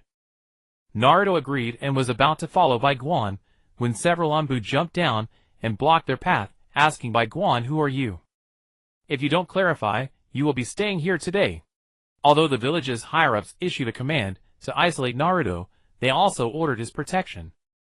Otherwise, the attacks on Naruto caused by public opinion within the village could have driven him to a rampage long ago. Bai Guan looked unfazed by the Anbu who jumped down, saying, "You can tell Sarutobi and Danzo that this child is under my protection. If they disagree, they can come debate with me. It would be best if Danzo himself comes. If I had the time, I would have already gone to confront him." Bai Guan has always held a grudge against Danzo for hunting him down. Now, he could easily defeat Danzo with just 2 soul-slaying blades. Moreover, he also has Doraemon's gadgets and backup inventions from Grey Wolf, Tony, and Mundo. If it weren't for Bai Guan wanting to avoid interfering too much with the plot and losing the fun, he would have gone with his sword in hand. The Anbu began to scrutinize Bai Guan. In such situations, only either fools or super-strong individuals could speak such bold words. Yet Bai Guan's age does not seem to align with that of a super-strong individual. One of the Anbu suddenly widened his eyes and asked in confusion, You are the owner of that restaurant from 12 years ago. You came back to reopen the restaurant. If it were during wartime, 12 years would have meant he could have been buried in the ground as an Anbu member. But now in peacetime, although there are still casualties during covert missions, the survival rate is much higher. This Anbu is one of the more seasoned ones. 12 years ago, he was also lost in the exquisite pleasure of Bai Guan's cuisine, enjoying the refreshing taste of cola. But just days before the Ninetales incident, Bai Guan disappeared after applying to leave the village. That disappearance lasted 12 years. During that time he and many other Anbu ninjas, and some high-ranking jonin reminisced about Bai Guan's dishes. Although the time was brief, the exquisite flavors made them unforgettable. To think the owner of that restaurant has returned, and he hasn't changed at all in 12 years. An Anbu beside him asked, "Senior, do you know him?" "I do. He is a formidable individual. We should report this back." Although Bai Guan is merely the owner of a magical restaurant, his previous close ties with the 4th Hokage and some high-ranking family members make it prudent to report. Bai Guan has a good impression of this old Anbu for being so sensible. The Anbu left, and Bai Guan took Naruto back to the restaurant. All the way Naruto kept asking who his parents were, or related questions. Bai Guan's response remained that he shouldn't know yet. After walking for a while, Bai Guan brought Naruto back to the restaurant's courtyard. Looking at the grand and expansive restaurant grounds, Naruto's eyes widened. The place he had lived in all his life was just a cheap apartment provided by the village, decorated in a dilapidated manner. Everything here looked luxurious and brand new. Just the walls are incredibly clean and smooth, adorned with what appears to be high-end patterns. This kind of luxury he could only occasionally see when passing by the Hyuga clan, yet now it is presented to him in full, and even surpasses the Hyuga clan. Seeing Naruto's astonished expression, Bai Guan felt a pang of sympathy. When he watched Naruto in his own world, his tragic backstory was rarely mentioned. Most of the time it was said that Naruto had no companions since childhood. But attentive people would know he lived in a cheap apartment. Alone. Eating instant noodles, drinking expired milk, and being treated coldly by the villagers. Only Naruto, with his stubbornness, still holds on to his original intentions. The guest rooms in the outer courtyard truly lived up to the verse. Little bridge, flowing water, and a family. A clear stream meandered through, dividing each guest room into independent islands, with small wooden bridges connecting them. This style was completely different from the outside. Outside, the large families had continuous rows of houses, one after another, in a style reminiscent of ancient Japanese architecture. The guest rooms in the outer courtyard were not only independent, but also luxuriously decorated with modern interiors. Modern decorations were not absent in the village, but they had only recently been introduced. The usage was still limited to smearing, wiping, and pasting. Thus modern decorations in the village appeared only in cheap apartments because they were affordable. Families of slightly higher standing still used traditional decorations. However, the modern decorations here at Bai Guan's place were even more exquisite than the traditional ones. Bai Guan led Naruto to a guest room and said, "Naruto, you'll stay here from now on. Really? But this place is so luxurious, it doesn't seem like something for someone like me," Naruto said in disbelief. Before he could finish, Bai Guan interrupted firmly. "Someone like you what? A menace? Is that what you really think?" "I can't tell you much, but I can tell you this: you are not a menace." Hearing Bai Guan's words, Naruto replied with gratitude and excitement. "Really? That's great." He was truly a child hearing good news. He forgot the pain of the past. Bai Guan then led Naruto toward the restaurant. If the outer courtyard allowed Naruto to experience luxury firsthand, the inner courtyard left him utterly speechless. Bai Guan brought Naruto to the restaurant where Gui was sitting watching TV. Gui had already taken care of her affairs in the Marvel world. Now she was considered dead there. She had settled in the courtyard of Bai Guan's restaurant. Bai Guan arranged a guest room for her. For Bai Guan, guest rooms could be added at any time. If space ran out, he could just stack them upward. Although the guest room was arranged, Gui still preferred the restaurant. According to her, observing visitors from other worlds benefited both her strength and her state of mind. Seeing Bai Guan bring Naruto over, Gui asked, "A new guest," Bai Guan explained. "This child is a tragedy in his own right. He's the protagonist of this world." Hearing Bai Guan's words, Gui understood. She had encountered similar plots of nurturing protagonist-like figures during her travels through the mortal world. Bai Guan went to the kitchen and cooked 2 dishes for Naruto along with a bowl of wonton. Naruto ate happily at first, but then tears began to fall. No one had ever been so kind to him. As he cried, Naruto also smiled. He knew that from now on his life would be different from before. Gui watched Naruto alternate between tears and laughter and asked Bai Guan curiously. This child hasn't suffered any trauma, has he? Why is he acting like this? This child has had a hard life since childhood. So far I am probably the second person to treat him to a meal and take care of him. The first person to treat Naruto to a meal must have been Tsuchi. Bai Guan had never underestimated that ramen shop, which had persisted for an unknown length of time. Despite all the upheavals in Konoha, Ichiraku ramen remained untouched and unchanged. Bai Guan even suspected that the speculation about Akatsuki Tsuchi might be true. Once Naruto finished eating, it was time to get down to business. Bai Guan sat in front of Naruto and asked, "How are your ninjutsu skills?"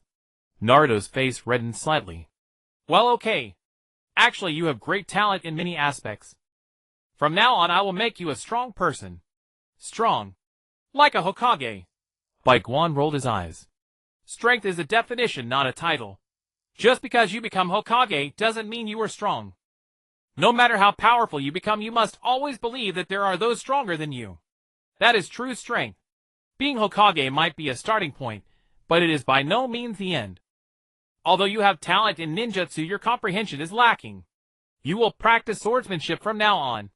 Carry this sword with you always, and never let it leave your side." With that, he handed Naruto a white blade.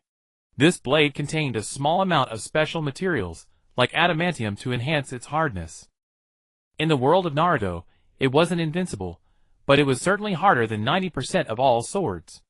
As for its sharpness, it was fairly sharp, above average for a ninja sword, but not by much. If Naruto awakened his Zanpakuto, the sharpness would increase dramatically. Looking at the white blade, Naruto hesitated. "But I still want to learn ninjutsu. Can I skip the swordsmanship?" Bai Guan tossed the sword into Naruto's hands. "Who said you can't learn swordsmanship and ninjutsu at the same time? I want you to focus on swordsmanship first, then ninjutsu later." Then he told Naruto to go back to the guest room and rest. Before leaving, he instructed, "I want to see you with your hair down tomorrow, and throw away those clothes. Wear this." In Shippuden, Naruto looked quite handsome with his hair down. It was just that his outfit had no style at all. Naruto didn't mind. He kept his hair in a spiky style because it was convenient, and he wore that outfit because it was the only one available in the village. The clothes Bai Guan gave Naruto were a white robe with a white inner lining and a black belt. According to the system sample image, it looked quite dashing. Of course, they were just ordinary clothes. No special technology or magic. Naruto was not like Ichigo, who was adorned with king-level accessories. Naruto only had the potential of a king. Naruto's path to kingship required extensive training. If Bai Guan elevated him too quickly, it would not be beneficial. Bai Guan called out to Jintoki in the group chat, asking him to teach Naruto swordsmanship. Jintoki's swordsmanship was top tier in the world of Gintama, so there was no issue with the teacher's competence. Bai Guan's call came just in time to save Jintoki from an awkward situation. Ever since he had brought the pseudo-harem to the restaurant, things had gotten out of hand. Every day they would come to him at mealtime asking to be taken there. Despite some frugality, their world coins were running out as expected. Thus the women attracted by Bai Guan's cuisine turned their attention to Jintoki. Among them, Jintoki had the most world coins and spent the least. Just as Jintoki was torn between agreeing and refusing, Bai Guan's call rescued him. Of course, Bai Guan wouldn't ask Jintoki to teach swordsmanship for free. 2,000 world coins per week. If they ate dishes that had effects, they wouldn't last long, but by eating ordinary dishes with only flavor and no effects, they could stretch it for another 2 days. Jintoki arrived at the restaurant through the ring. Bai Guan pointed out Naruto's location, and Jintoki headed toward Naruto's guest room. Upon seeing the yellow-haired child, Jinsen felt a bit of a headache. He had never taught such a small child before, although he himself was taught by a teacher when he was young who can remember much from their childhood. "It seems I have to figure things out on my own. After all, Boss Bai is paying me.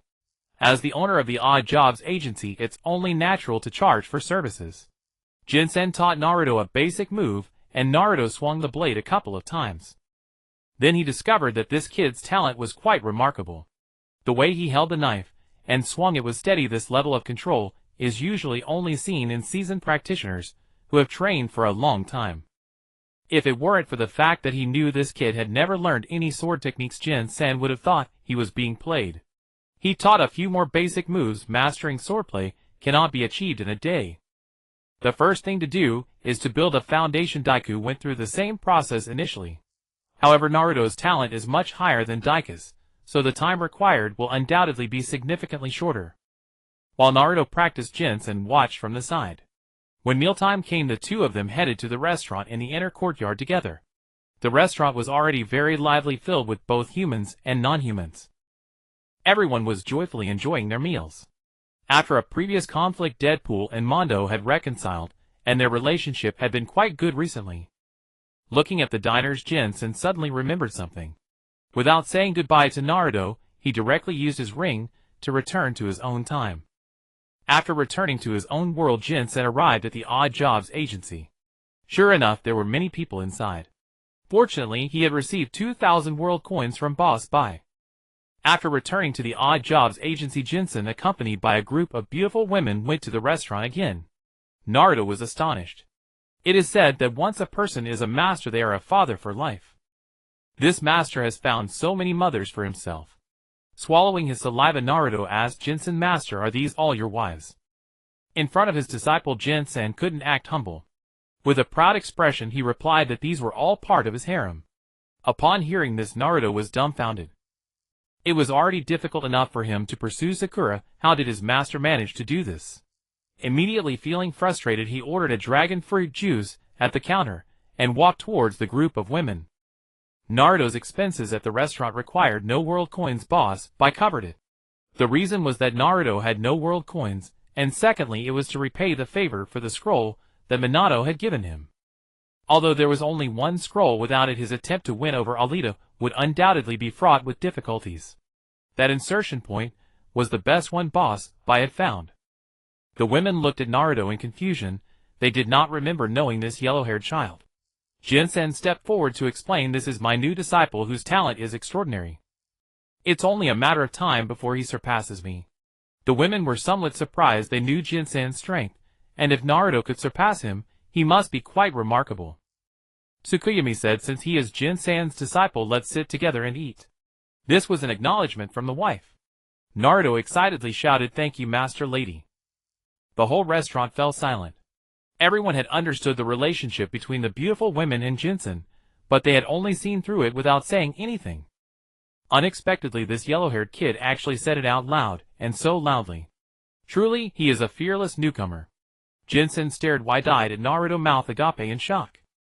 Seeing Jinsen looking at him, Naruto felt a bit flustered and said, "Did I say something wrong?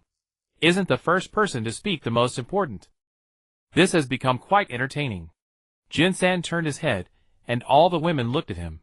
This left him unsure of how to respond. Suddenly, Tsukuyomi took a sip of the Dao fruit wine and turned to kiss Jinsen. The others were stunned. Tsukuyomi looked at them and said, "I had wanted to do this for a long time. From now on, regardless of how many women Jinsen finds, I will be the biggest one."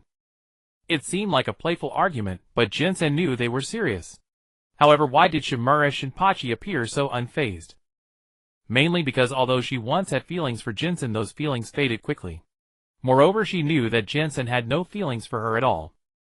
For someone like Shinpachi, who had been managing a dojo since childhood and interacting with people from all walks of life, she clearly understood that being liked by others is far better than liking someone who does not reciprocate.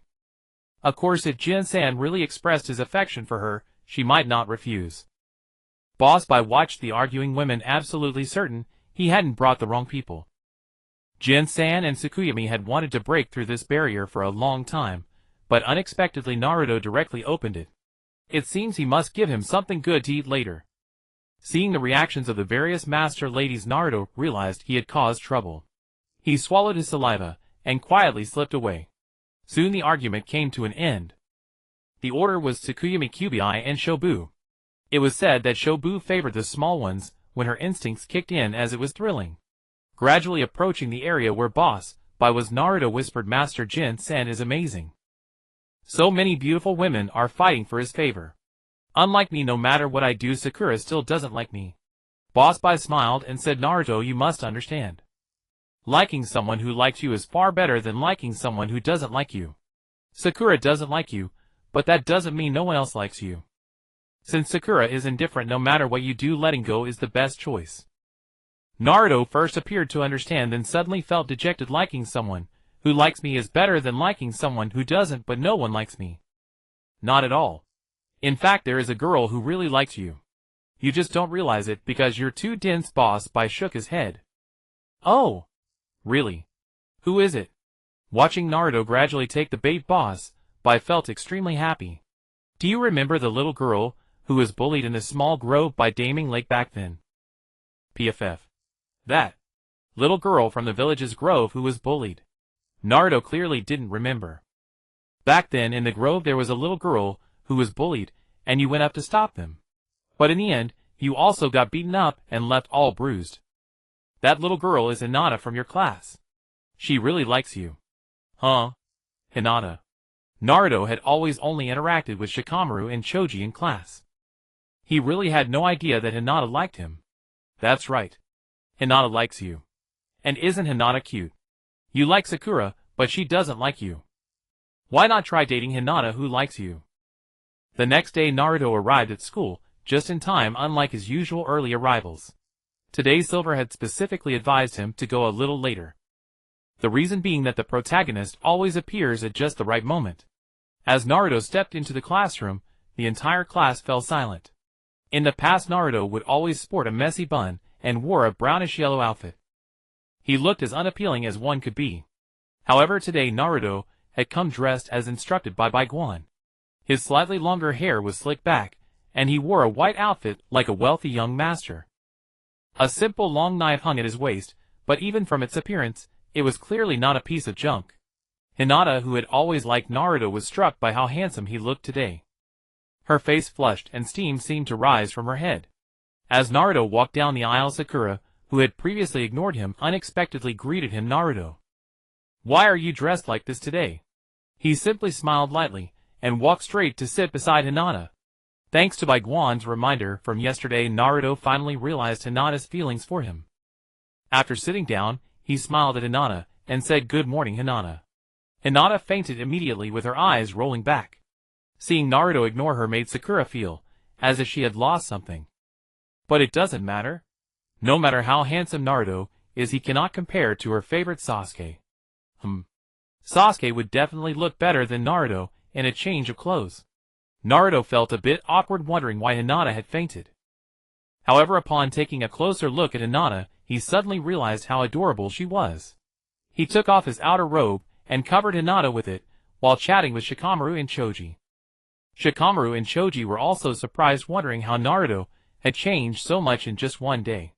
Moreover, he was surprisingly handsome. They speculated if they should also change their styles. "Naruto, how did you change so much after just one day?" Shikamaru asked quietly, tilting his head. "I'm no longer the Naruto I used to be. I have a family now." "Really? Really? Your parents are actually not dead." The kids didn't know that Naruto was an orphan, but Shikamaru did.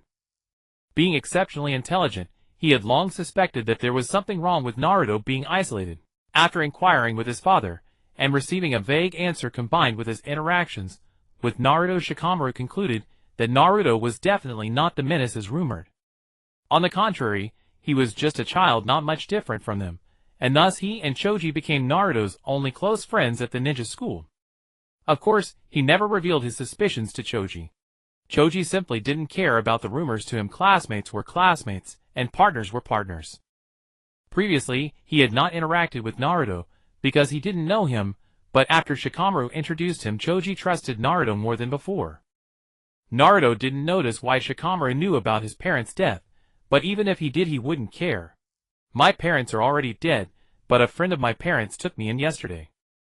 He provided me with a place to stay, delicious food, and helped me find a very skilled swordsmanship teacher," Naruto explained. "Delicious food? What kind of delicious food?" "Ichiraku ramen." Compared to the swordsmanship teacher, Choji was more interested in what kind of food Naruto was mentioning.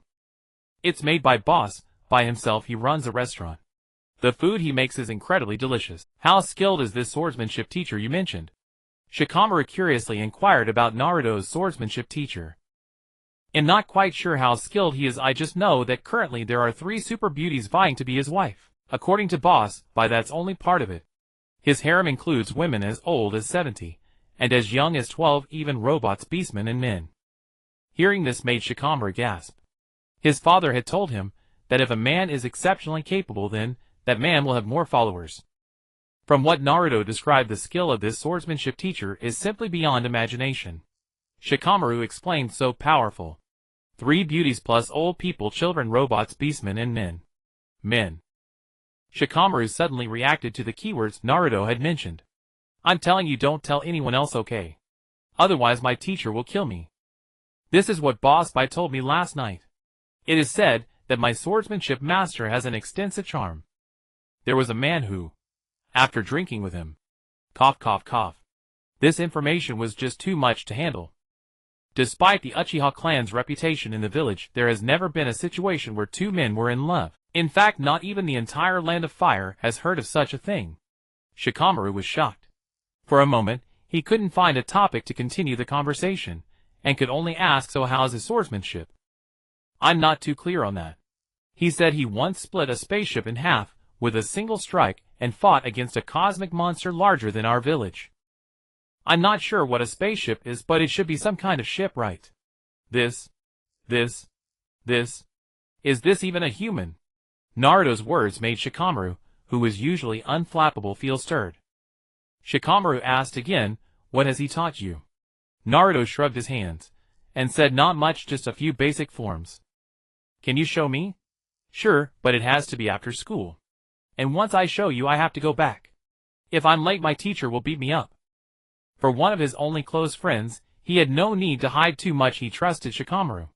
However, plans could not keep up with changes. After school, before he had time to show Shikamaru his learning results, Naruto was taken aside by Iruka for questioning. Iruka was actually very concerned about Naruto. Although his father died because of the Ninetales, he knew that the Ninetales had nothing to do with Naruto. Initially, he had privately investigated the whereabouts of the Ninetales, hoping to gain the strength to take revenge, but everything came to a halt when he reached a small cabin in the woods. Not that it completely halted, he found a strand of red hair in the woods. Later there were rumors that Naruto was the Ninetales at that time. During break time, Iruka had also checked this child. He found no traces of the Ninetales chakra on this child, but saw chakra very similar to that of the strand of hair he had found. Then Iruka deduced the red hair belonged to the then Hokage's wife Kushina, the host of the Ninetales. And Naruto is the son of the 4th Hokage, the long-lost child of the Hokage. Although he didn't understand why there were rumors in the village that Naruto was the Ninetales, considering that Naruto's identity was concealed, Iruka suspected it was a ploy by the higher-ups. With this speculation, Iruka decided to help Naruto if he could.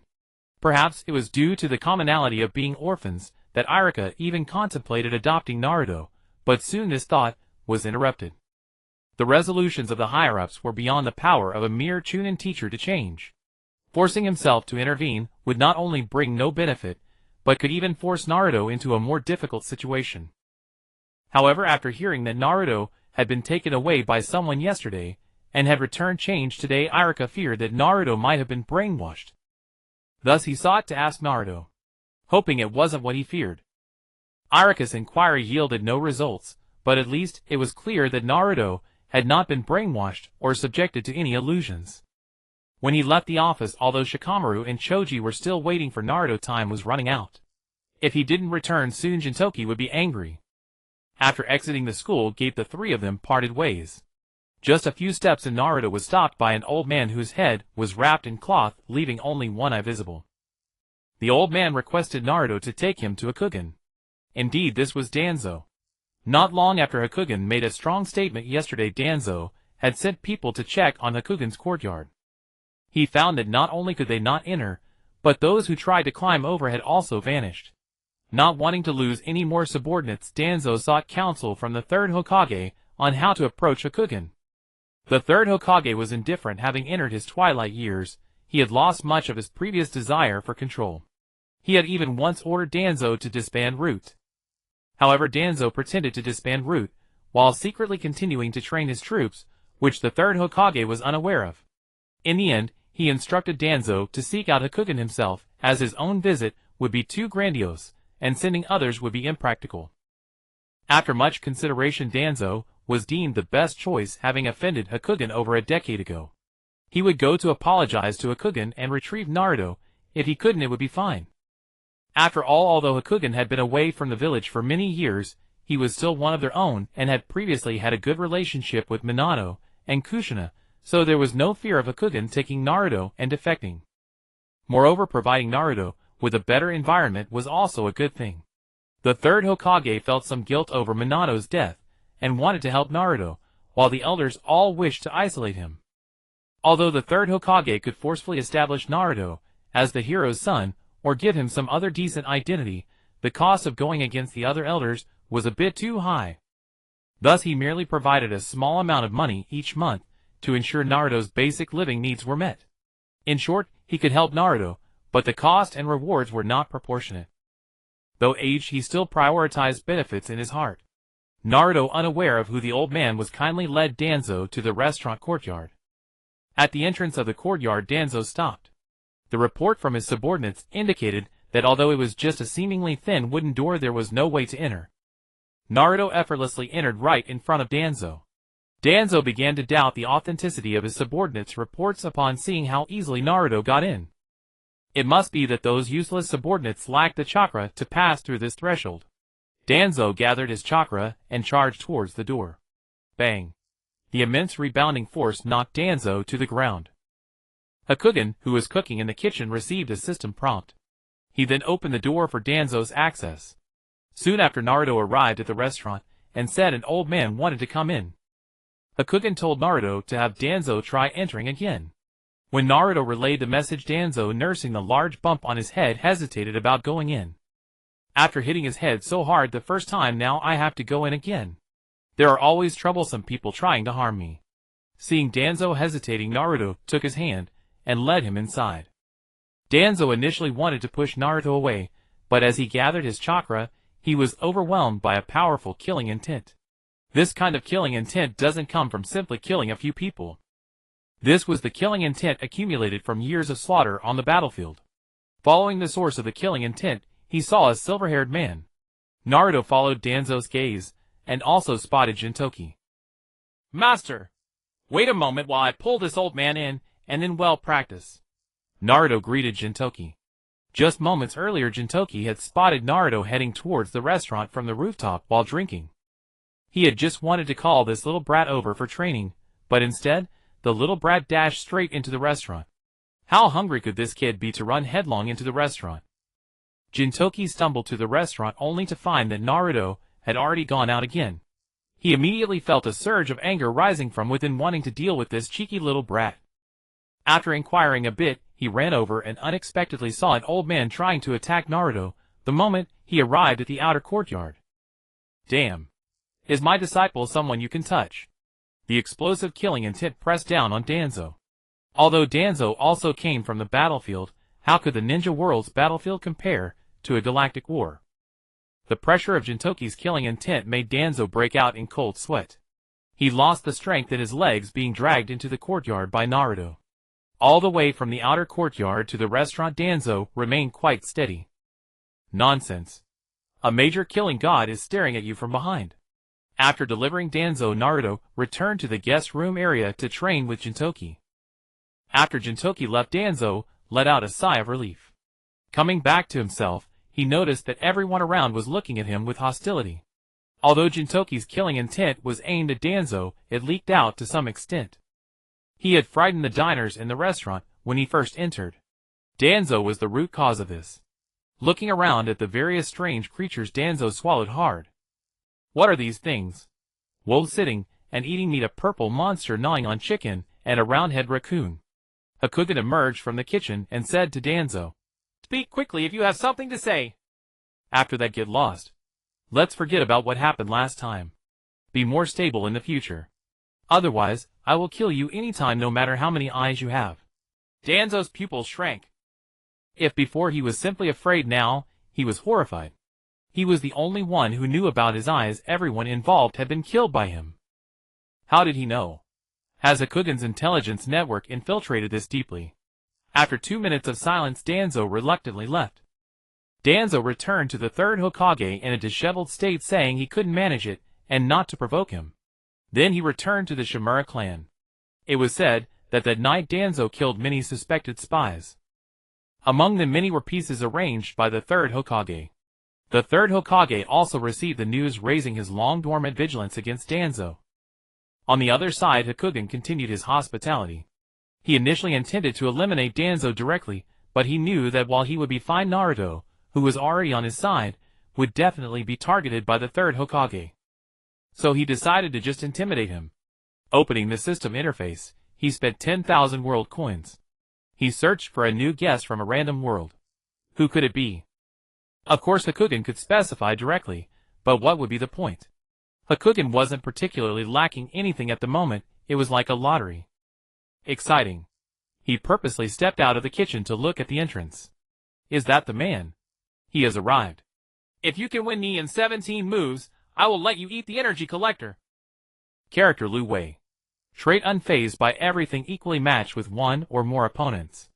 Note: in 2083 human technology stagnated, prompting world leaders to stimulate conflict.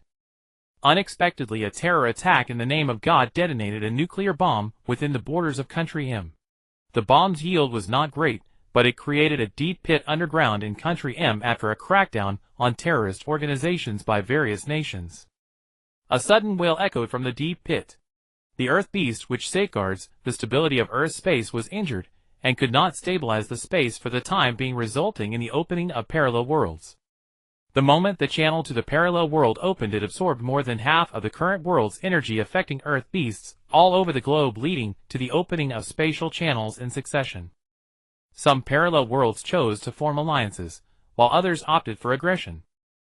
Until a parallel world that had not followed the path of technology opened a channel, and under the impact of energy entirely different from technology, the defenses of both the attacking and defending sides were swiftly breached, forcing them to unite and form the Parallel Earth Federation to resist the invasion of the special world. Lu Wei was the top student in comprehensive quality at the 6th Cosmic Branch of the Parallel Earth Federation's Energy School, an elite among elites. However, during the 7th Parallel World Grand Tournament, he was suspected of using prohibited energy. Despite Lu Wei's repeated demonstrations of innocence, his situation only worsened. Eventually, Lu Wei was pulled down from his pedestal. In his despondency, he emptied his savings to buy one of the core energies from the special energy world, the Ability Stone. After integrating with the Ability Stone, Lu Wei gained the ability to match anyone evenly. After showcasing his prowess on the battlefield, he earned the nickname Equally Matched. Though powerful, it was of little practical use. This led to the special world rejecting him, while the technological world viewed him as a traitor. Helpless, he began engaging in the black market trade of core energies. Today marks his day to gamble against AE, who was also a core energy trader. They would use core energies obtained through various means to compete in a virtual world with stronger core energies, increasing the odds of victory. The winner would obtain more than half of the loser's core energies. Lu Wei only had one core energy left, while AE had 17. Yet Lu Wei's single core energy was more powerful than AE's 17. In excitement, he shouted, "You think you can defeat me in 17 moves? I will eat this energy collector on the spot." The energy collector is needed to absorb and compress energy into core energy. Lu Wei's information was presented before Bai Guan. This equitably matched ability of Lu Wei's is quite formidable. Although Kakashi from the Naruto world is nicknamed Equally Matched, it is merely a plot device against someone with significantly greater strength. Kakashi would not last long. Lu Wei, however, is different. He disregards everything and forces a fair fight with others. No matter how powerful his opponent is, they cannot defeat him. Bai Guan, welcome to the Dimensional Restaurant. Here, as long as you have enough world currency, you can theoretically eat anything you desire. Lu Wei, you're just blowing smoke. Can you really prepare a dish with the Ursaur Stone Core for me? The Ursaur Stone Core is a specialty of the 7th Parallel Universe, valued in technology. Currently, it is one of the most valuable core energies in the black market. Its abundance and stability have garnered the favor of all technological measurement dimensions. Lu Wei only has 13 of them in hand, the most among black market traders. Bai Guan, with your world currency you can eat 3 times. Lu Wei, I knew it. What? Can I really eat? Bai Guan, that's right. Are you sure you want to eat? Bai Guan had never made stone cuisine before. After all, no customer had ever requested to eat stone. Lu Wei, you make it. I don't believe you can turn the Earthsource Stone Core into a dish. Though the Earthsource Stone Core is an excellent weapon and energy material, Lu Wei firmly believes it should not be eaten. Bai Guan certainly wouldn't cook the stone. He handed it over to the system. The system was incredibly fast, transforming the Earthsource Stone Core into a dish in just 10 minutes. Roasted Earthsource Stone Core. Lu Wei looked at the roasted Earthsource Stone Core before him, feeling that Bai Guan was mocking him. Bai Guan then said, "Why not take a bite and try?" Lu Wei, even if I die here today, whether from hunger or being beaten to death by AE, I won't eat this stone. Seeing Lu Wei refuse to eat, Bai Guan stepped forward and tapped the roasted Earthsource Stone Core with a small hammer. A crack appeared on the surface of the Earthsource Stone Core, and a rich aroma wafted out from within. Upon closer inspection, golden liquid flowed from the crack. The enticing aroma made Lu Wei swallow hard. He turned his head away. He absolutely would not eat the stone. Bai Guan lifted the Earthsource Stone and shook it near Lu Wei's mouth, allowing the fragrance to permeate his senses. Ultimately, Lu Wei could not hold out any longer. He cautiously took a bite of the surface, and a wonderful texture exploded in his mouth. Crispy yet soft, with a hint of sweetness and spiciness. Lu Wei began to strategize about the dish before him. Meanwhile, Bai Guan seized the opportunity to include this dish in the restaurant's menu. Dish: aromatic roasted Earthsource Stone Core. Made from the Earthsource Stone Core, a specialty of the 7th parallel universe, its flavor is improved using special techniques, resulting in a fragrant dish. Effect: instantly fills the body's energy with excess energy surrounding the body surface, dissipating over time. What a good thing. In the future, I can freely squander energy and just toss one in my mouth to fill up. Lu Wei had already finished the entire energy core. A layer of transparent substance, visible to the naked eye, began to appear on his body's surface. It should be the special energy he cultivated. Lu Wei was very surprised to find that his protective power, which had not recovered for a long time, was actually restored. At the Energy Academy of the Parallel Earth Federation, there are teachings on refining special energy. However, due to institutional reasons, students could only learn basic body protection techniques. Moreover, after depleting energy, one could only recover using high-pressure spiritual power stones, which are specialties of the special energy world. Although Lu Wei had obtained some, each was quite valuable. Using them to recharge his meager defensive ability was too wasteful, so Lu Wei sold all of them. Unexpectedly today, eating an Earthsource Stone Core could restore his protective energy, and he now had such a thick layer of energy on his surface. If absorbed, his protective ability could advance further. But could the Earthsource Stone Core have such special effects? No, I need to test this myself. Author's Diary, Day 1. Yesterday I pondered all day and couldn't figure out how to set up the character. Today, after much thought, I finally came up with a solution. After returning from Bai Guan, Lu Wei attempted to consume his Earthsource Stone Core. Then, in a moment of exclamation, "I'm Ma Feifei!" Ma Feifei. Following that, Lu Wei lost 4 teeth. Time passed quickly, and soon, it was the day of graduation from the ninja school. In recent days, Bai Guan had not summoned any guests from other worlds. He was still only beginning to grasp the art of roasting the Earthsource Stone Core, and decided to focus on mastering that first. Although having money could make the system work for him, saving a little is better than nothing, right? What if he encountered an emergency one day and ran out of money? Moreover, Bai Guan was not in the mood to summon guests lately. Shortly after Lu Wei returned, Grey Wolf informed Alita that it was time to upgrade her body parts. Then Gigi expressed a desire for a vacation, and Bai Guan granted her a week off to relax. For the past few days, Bai Guan had been managing the restaurant alone. With 2 beautiful girls around, Bai Guan found nothing wrong, but once they left, he felt the restaurant was empty, and his heart felt empty as well. Is this the legendary ease of entering luxury, and difficulty of returning to simplicity? Glancing at the time, Bai Guan finished preparing the dishes in hand, and called out as he stepped outside. Inshur followed closely behind.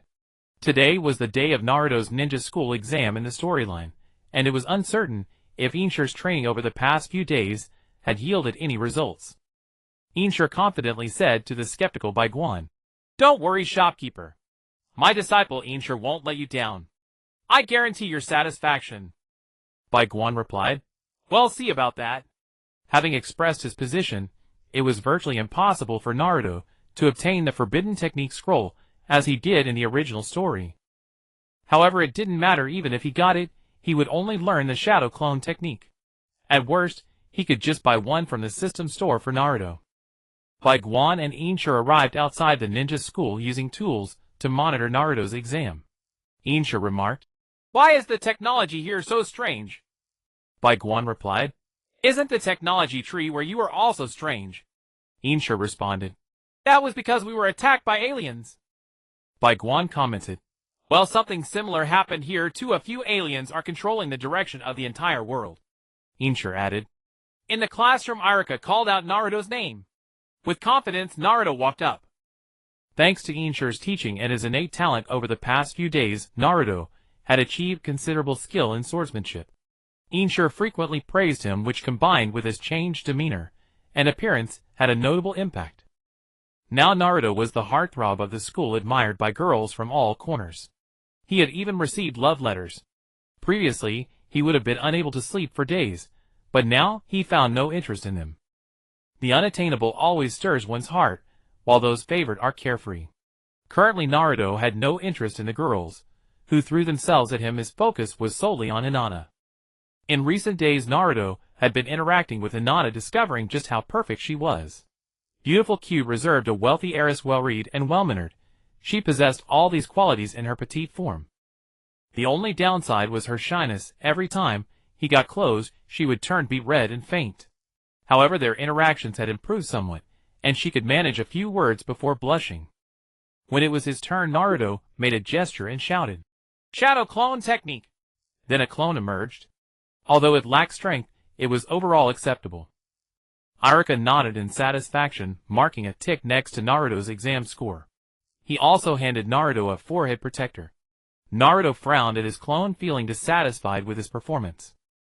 Watching from outside the school, Bai Guan curiously asked Insha, "Haven't you taught him energy extraction and stabilization in the last few days?" Insha replied, "Isn't that something the body learns on its own?" Damn, I forgot that this guy Insha doesn't know energy skills.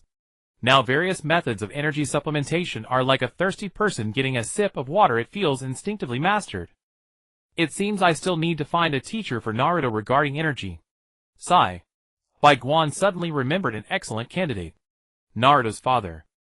I had set the soul-collecting bracelet to Kushina, and had locked onto Minato, and her even saying I would find a way to resurrect them. I've been too busy these days, and forgot. It looks like I need to retrieve the bracelet to bring them back to teach Naruto some chakra knowledge and ninjutsu. On Grey Wolf's side there seemed to be a body capable of storing souls, but it appeared to have some brain defects that could cause memory glitches. Mondo should have something similar, but given Mondo's tendencies, he would likely create a werewolf-like bioweapon. Doraemon's gadgets are convenient, but their powerful effects can only be used in its own world. Even if I were to resurrect Minato, and the others in his world without the support of world rules, they would likely collapse. Let alone something like Tony's mesh, which lack brains. Alita's world also requires a brain for basic operation. It seems I need to issue a group mission. Ding group mission: create a body that can store souls and any special energy entity. Requirements: no difference from a native body, and no fundamental defects. Reward: all participants receive new dishes: roasted earth source stone core 3. The guests in my world, striving hard to earn more world coins for next week, were somewhat excited upon hearing this news. A single dish costs 50,000, 3 dishes cost 150,000. That's a direct profit of 150,000 world coins. In no time most group members came to the restaurant via their rings. Everyone was discussing excitedly in the restaurant, but unfortunately Bai Guan and the staff were not present. Otherwise, they could have ordered some food and discussed while eating. With the mission issued, Bai Guan continued to watch Naruto. Now Naruto sat beside Hinata looking a bit downcast. He had thought he could perform exceptionally well, but unexpectedly, he barely passed the threshold. Hinata, sitting next to him, surprisingly didn't faint, and was attentively comforting Naruto. Sakura watched the handsome Naruto, and the comforting Hinata, wondering if she had missed something. After the entire class finished their exams, they graduated, and soon they would await the division of the Genin ranks. Naruto emerged from a crowd of girls. Truly just children, although the parents instilled various negative notions. As long as Naruto had what they perceived as positive traits, they would compromise. In the words of Naruto's fans, How could our Naruto do such bad things? Do you know how hard he works? You all. Author's diary the next day. Today the weather is hot. I feel like I'm going to die from the heat. Also, I upgraded to Win 10 today, and the input method's common word records were surprisingly cleared. Typing speed 1. Originally I had inspiration for another book, but forget it, it'll update it tomorrow. These days Naruto has grown accustomed to being surrounded like this. Being handsome is indeed a trouble. Naruto was a bit swollen-headed. Seeing Bai Guan and Jintoki at the school gate, Naruto's eyes widened, and he stood still. Naruto felt that the two of them must have known his exam results clearly through their connections, and with his grades, he was probably going to get beaten up. The girls around were wondering why Naruto had stopped, but Naruto immediately started running. Seeing Naruto fleeing, two veins popped on Bai Guan's forehead. Originally, he wasn't going to mess with him, but now he's asking for trouble. Who can be blamed? He gave Jintoki a look and Jintoki went full throttle to chase him. After all, Jintoki's body was already very close to the limits of normal human level plus the special energy he had recently learned to harness. Before Naruto could run out of sight for 20 seconds, he was caught by Jintoki. Back at Bai Guan's side, Bai Guan grinned eerily and said, Naruto, why did you run? Naruto stammered. Dude, just got so excited seeing you two that I couldn't control myself. Bai Guan said, That it seems you need to control yourself. Naruto thought. Oh no! He knew he was in for a hard time. In a distant corner, Sasuke watched the interaction between Naruto, Bai Guan, and Jintoki, feeling a hint of longing in his heart. He once had a family to interact with, but now, all of them are in the ground. It's all that man's fault. I must kill him. Beside him, Sakura noticed Sasuke seemed off, reached out, and patted his shoulder, asking, Sasuke, what's wrong? Lost in his hatred, Sasuke glanced at Sakura, this woman, who always annoyed him. However, he didn't react violently, just turned his head away. Even beasts have feelings, let alone me, Uchiha Sasuke. After I kill that man, Sakura might serve as a member to revive the Uchiha clan. Bai Guan and Jintoki took Naruto back to the restaurant, and Jintoki gave Naruto a thorough beating. However, within half an hour, Naruto had regained his vitality. Are all protagonists this abnormal? Watching the revived Naruto, Bai Guan said, Naruto, do you have a bracelet? Naruto was stunned for a moment, then took out a bracelet from his pocket. Naruto said, How do you know I have a bracelet? This bracelet had been with Naruto since childhood, and although he didn't know where it came from, he had grown attached to it, and always kept it on him. Bai Guan said, This thing was given to your mother by me back then. Naruto said, Huh? So this is my mother's keepsake. No wonder, I never wanted to throw it away. Naruto stared at the bracelet in a daze. Bai Guan said, Alright, stop looking. Give me the bracelet. Naruto said, But this is my mother's keepsake. Bai Guan said, If you don't give it to me, it's your mother's keepsake. If you give it to me, it won't be. Naruto asked. What do you mean? Bai Guan said, You'll know when the time comes. Just give it to me. In the end, Naruto reluctantly handed the bracelet to Bai Guan. Bai Guan said, I found 2 ninjutsu teachers for you. You'll meet them in a few days. They're very strong. Naruto agreed, since his ninjutsu was indeed terrible. Having 2 ninjutsu teachers to teach him was not bad either. In the evening, Bai Guan sat boredly in the restaurant looking at the empty place. The customers had mostly left after the meal time, and few customers came at this hour. After all, not everyone had enough spare money to come to a restaurant for a late-night snack every day. System, how is Alita's upgrade going? Unexpectedly smooth according to the timeline. She should be back soon. She's coming back soon. Then I need to cook some good dishes to welcome her. After browsing the system's recipe mall for a while, he settled on a recipe. It was a bit expensive, but not a problem. After purchasing and learning it, he started cooking in the kitchen. Burgundy red wine braised beef. This was the recipe Bai Guan bought. Of course, it wasn't a normal recipe, otherwise the system wouldn't have charged so high. This was a 100 reproduction of a recipe from the anime Food Wars. The kind that drugs people. Bai Guan was also curious whether the actual dish would have such a noticeable effect as in the show. He stewed a full pot Alita would eat, until she didn't want to eat anymore, not until she was full, so he made more. He came out, and waited for a while, and in a blur Alita appeared before Bai Guan. After the upgrade, Alita no longer looked like a machine body. Her hands were firm and elastic, and the fullness of her chest rose and fell with her breath. What's with the chest? Where did Alita get a chest? Alita said. Boss, I'm back. Bai Guan smiled. Good to have you back. I made you something delicious. Then he went to the kitchen and brought out the braised beef. Alita watched Bai Guan as he put meat on her plate, wanting to speak, but then closing her mouth. She tasted the braised beef, and her mind soared. Her thoughts took flight. Hugh-tailing upgraded Alita from head to toe, even upgrading her brain with the latest rune biotechnology developed collaboratively with Mundo. Now Alita's taste experience was many times stronger than before. Combined with the already potent effect of the braised beef, Alita's thoughts were instantly set free. At that moment, Alita seemed to enter a pastoral field surrounded by flowers, with a small cottage nearby. From the cottage came a voice. Time to eat, darling. Full of anticipation, Alita looked toward the source of the voice. The familiar face, but the nose had turned into a cow's nose. Alita couldn't help but laugh. Bai Guan watched Alita, whose mind was soaring, laughing and crying alternately, and swallowed his saliva. Is this 100 reproduced dish from the Food Wars protagonist really that terrifying? However, after thinking about it, Bai Guan still mustered up the courage and put the beef into his mouth. It was the same illusion as Alita's, a garden and a wooden cottage. From the cottage came Alita's voice. Honey, time to eat. Bai Guan's calm heart gave a violent thump. As he looked toward the voice, his face, which had a hint of expectation and a hint of nervousness, petrified. Why is it a cow? A cow stood at the cottage door calling out sweet nothings to Bai Guan. Bai Guan snapped out of the illusion, and Alita also woke from her trance. Alita, her face flushed, looked at Bai Guan and lowered her head, saying, Boss, my body is fully upgraded. Would you come with me someday to take revenge? Bai Guan agreed, but Alita, who had her head lowered, didn't notice Bai Guan's pale complexion after he came back to his senses. Then Alita continued to enjoy the meal alone. Bai Guan was disgusted by the horrifying scene and didn't want to try again. After eating, the two walked side by side from the restaurant to the residential area. At the entrance of the residential area, they were about to part. Alita suddenly called out to Bai Guan.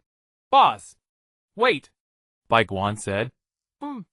Alita mustered her courage, stood on tiptoe, and kissed Bai Guan on the cheek, then turned and walked away with a flourish. Bai Guan stood there stunned for a moment, touched his own face. The corners of his mouth began to curl up involuntarily. That night Bai Guan found it hard to sleep. His mind was constantly replaying Alita's kiss. It was the first kiss he received from a girl in the truest sense. In the morning, Bai Guan woke up early. He washed his face to refresh himself and headed towards the restaurant. Just as he stepped out of the residential area, he ran into Alita. The two exchanged a glance and smiled before walking side by side just like usual. It was as if the ordinary kiss from last night had never happened. Bai Guan had come to a realization last night. Alita's final obsession was the revenge plan in her world. He planned to help Alita resolve her revenge before formally pursuing her. What Alita thought was precisely this: she was currently bound by her obsession in her original world. Only after fulfilling her obsession would Alita truly achieve the freedom deep within her heart. At that point, staying in the restaurant for a lifetime would be fine. The barrier between them was just a thin layer of paper, which would tear once Alita's world was resolved. There were very few customers at the restaurant today. A few scientists and some strong protagonists. Since today was the last day of the week, most people had already spent their world currency. Lu Wei brought Ma Fei to the restaurant to eat roasted core of the Ursor stone. After returning, Lu Wei had been trying to consume the Ursor stone core, but no matter what method he used, he couldn't get it down. Helpless, Lu Wei decided to bring Ma Fei to the restaurant to give it a try. After all, today was the last day, and any unused world currency would reset. Lu Wei couldn't finish it alone, so he brought some people along.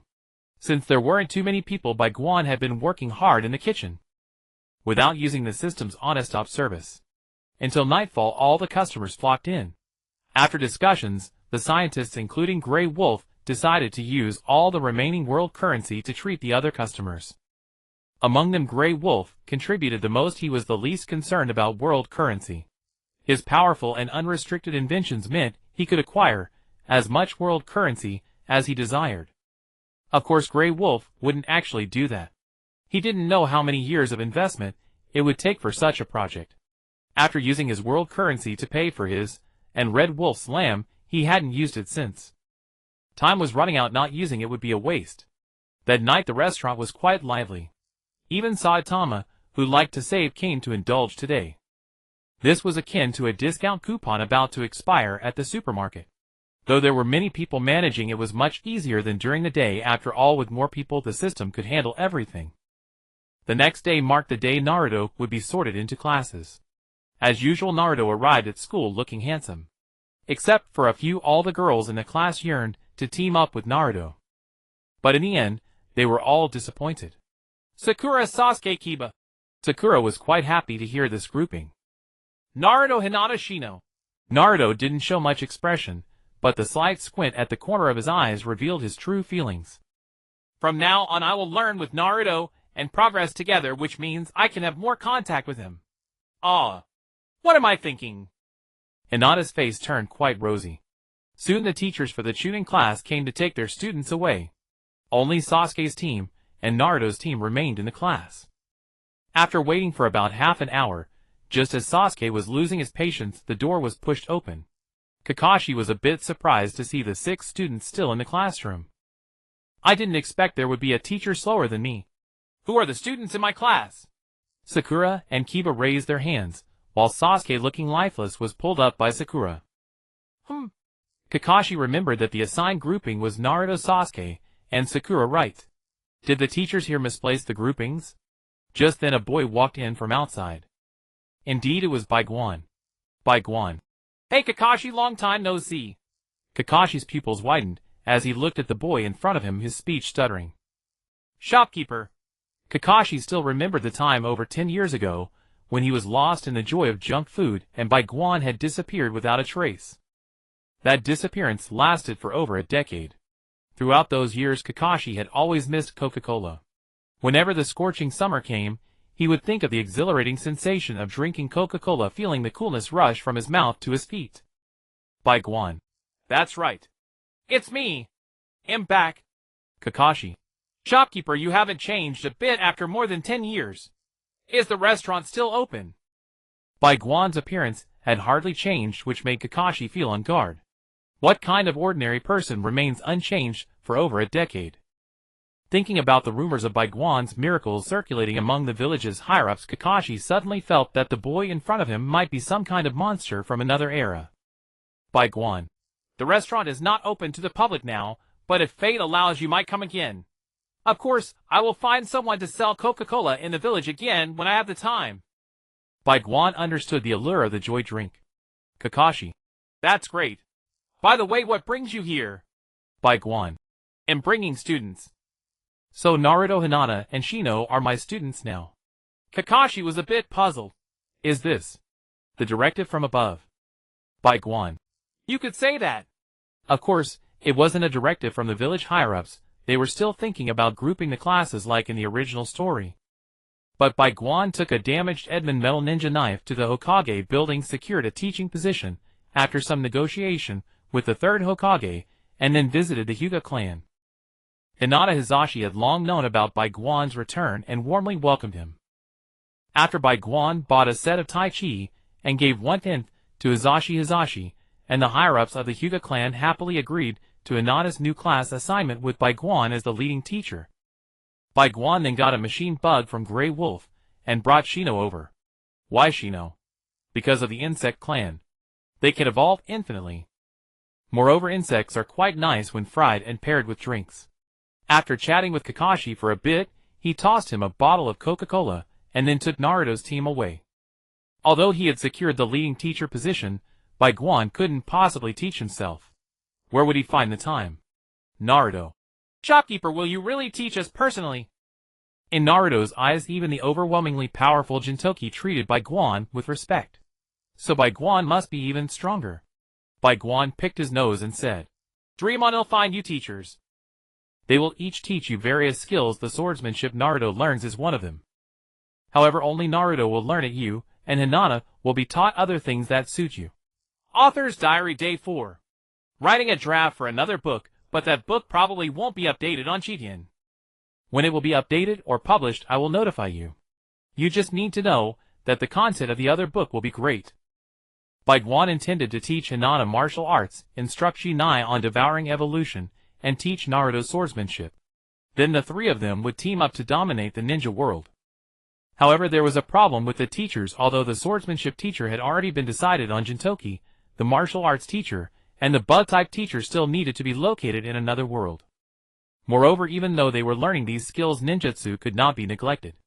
Fortunately, the research on physical enhancement by Grey Wolf and his team was nearly complete. At that time, it would be sufficient to revive Minato and Kushina. Minato didn't have any bloodline limit. He became Hokage solely due to his mastery of ninjutsu. Aspiring, Kushina might not know many proper ninjutsu techniques, but she was skilled in sealing techniques. At that time, they could capture a tailed beast to feast on. I heard that a tailed beast's body will regenerate after being cut, and it will revive even after death. Perfect ingredients. Looking at Bai Guan, who was filled with hopes for the future, Hinata quietly said to Naruto, "Naruto, do you think this teacher has some issues with his mind? Why are you grinning like an idiot?" Bai Guan snapped back to reality, feeling a bit embarrassed. He definitely heard Hinata's words. He was actually being questioned by an adorable loli. Ahem. Although each of you will learn different things, you must all learn ninjutsu. I will also find you excellent ninjutsu teachers, and your physical fitness must be improved as well.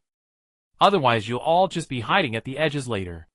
Naruto replied, "Can we really learn all that? Ninjutsu, swordsmanship, and now body techniques.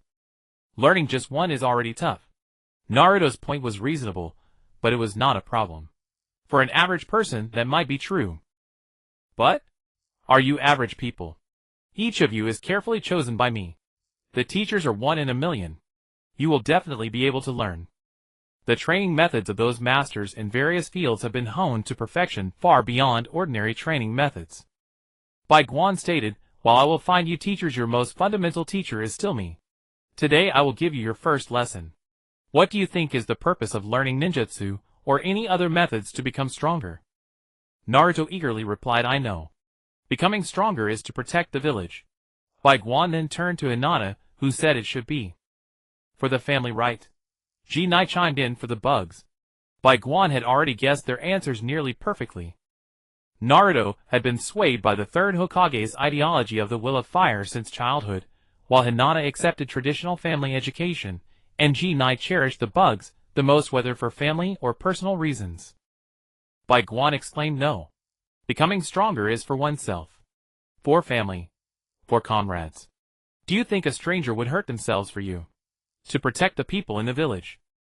Do you believe that today they adore you and tomorrow they could throw eggs at you?" Bai Guan shouted at Naruto in a tone reminiscent of his school instructor. Compared to that, Hinata and Jinai are a bit better, whether for family or bugs. They are both on the positive side of benefits. I now tell you, never put yourself on a pedestal. The higher you fly, the harder you fall. Besides yourself, you can't fully trust anyone. Do you understand? Naruto scratched his head and asked, "So we can't even trust you? Is Naruto a reincarnated soul or something?" Bai Guan seemed to have a symbol appear above his head. "Of course. Untrustworthy now, but who knows when I might go off the rails and become a threat to you. Be on guard against everyone." After sufficiently instilling this mindset, Bai Guan pondered what to do next. After all, he seemed to have never properly taught anyone. "Oh, right. Since you've entered under my tutelage, shouldn't you have some self-defense weapons?" Bai Guan reached inside his clothing to rummage around. He pulled out 3 very recognizable shiny silver items. Desert Eagle, the Desert Eagle. Of course, they weren't ordinary guns.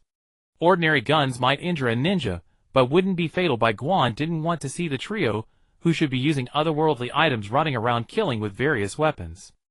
These 3 guns were obtained from Tony. After Tony stopped selling weapons, many arms were left to gather dust in the warehouse, and he decided to melt them down and incorporate them into adamantium for upgrades. Always kept on hand for self-defense. These 3 Desert Eagles were specially designed assault weapons, with every firing mechanism made from adamantium, and the bullet heads were also made of adamantium. The bullets are not loaded with gunpowder, but with high compression energy obtained from Grey Wolf. Upon firing, the bullet heads are shot out at nearly half the speed of light, destroying most objects along a straight line within a kilometer. Moreover, the bullet heads are coated with over 100 layers of poison. This was provided by Ming as a gesture of friendship. It contains hallucinogenic toxins, paralysis toxins, and genetic toxins. You can understand it as something that will kill you on contact. However, the downside is that this thing has an extremely low production rate, and each gun can only fire one bullet before it is destroyed due to the shockwave from the release of the compressed high energy. So this thing is disposable. He handed the 3 guns to the trio, and said, "These are gifts for you, they will ensure your safety in the future. If one day you encounter a situation you cannot resolve on your own, and cannot call for help, you can point the front of this at the person causing you trouble, and pull the trigger on this part to eliminate them." Then he pulled out 3 soul-binding bracelets, the same as Minato and Kushina's. Although they were expensive, Bai Guan didn't care. After giving the bracelets, he took out 3 copies of a document, and said, "Just sign your name at the end of this. Then you can move about freely, be at my restaurant entrance by 6 o'clock tomorrow morning. If you can't find it, Naruto can wake up early to come and get you." These 3 papers are agreements. After signing, the 3 of you will become security personnel for the restaurant. While there are no protective benefits from the restaurant, you will receive 3 free meals a day, and have access to the staff accommodation area. It's not much different from the guest rooms in the outer courtyard. It's essentially full board. However, after signing, the 3 of you will need to obey Bai Guan's absolute commands. Absolute commands can only be used once. You just need to say the absolute command XXXX. After all, nothing comes for free. After reading through the agreement, the 3 deemed it reasonable, and signed the contract. Of course, what they saw was merely a personal ownership agreement. Such agreements are quite popular among wandering ninjas. Once signed, the wandering ninja must protect the person the agreement is made with. Although there is no binding force, the wandering ninja must rely on the agreement to get paid after completing the mission. If the wandering ninja kills the employer, it counts as a breach of contract, leading to disdain from peers and no future employers. Author's Diary 5. The temperature has finally dropped, so refreshing. After signing the contract, Bai Guan dismissed the 3 of them. It was as if he had turned a blind eye after getting what he wanted. Of course, Bai Guan wasn't simply trying to get rid of them. The scientists had prepared the bodies for resurrection. Bai Guan needed to go and guide the souls of Shuimin and Jixinai, resurrecting them. Returning to the restaurant, he found 2 upright nutrient tanks on the floor. Inside were 2 bodies, both naked and immersed in the nutrient fluid, completely exposed. Perhaps in the eyes of these scientists, there was no distinction between genders. Even Tony looked on, with a proud gaze rather than a lecherous one. Bai Guan glanced at them, and waved his hand, saying, "You should cover them up with something. If you let them revive like this, they'll be deeply ashamed." When souls awaken from chaos, their thoughts are certainly not sharp. If Shuimin wakes up to find Jixinai naked, being stared at by a crowd of people, and even non-human entities, a berserk rage would be the least of their worries. If it cultivates some kind of perverse fetish, that would be too unfair to Mingren. Bai Guan's words carried considerable weight. The scientists added some retractable panels to cover them, leaving only their faces visible. Bai Guan took out the bracelet and crushed it with force. 2 visible semi-transparent substances drifted out from within. They were then attracted to the 2 bodies and slowly merged. About 10 minutes later, the 2 in the nutrient tanks abruptly opened their eyes. They were momentarily bewildered by the unfamiliar surroundings. But upon seeing Bai Guan, Shuimin said, Boss Bai, are you dead too? Didn't I remember you leaving the village?" A vein bulged on Bai Guan's forehead. How could Shuimin curse him for being dead the moment he opened his eyes? "I brought you 2 back to life. You've been dead for over a decade. I went through great trouble to revive you. Let me tell you, you 2 have to work for me for 10 years. Bai Guan shouted in a bad temper. "Over a decade? Then Mingren must have grown up. Boss, do you know where Mingren is?" Jixinai was more concerned about her son's whereabouts. "He'll take you to see him later, but you can't tell him that you're his parents," Bai Guan said with a mischievous tone. "Why? Can't I even let my son know that I'm his mother? What kind of bullshit reasoning is that?" Jixinai was getting angry. "You're dead people, understand? Dead people? You've been dead for over 10 years. Suppose one day someone suddenly tells you that they are your mother who died right after you were born. Would you be able to accept that?" Upon hearing Bai Guan's words, Jixinai's anger was extinguished as if doused with ice water. Indeed, no one could accept that. "But It's not that you can't have contact with him.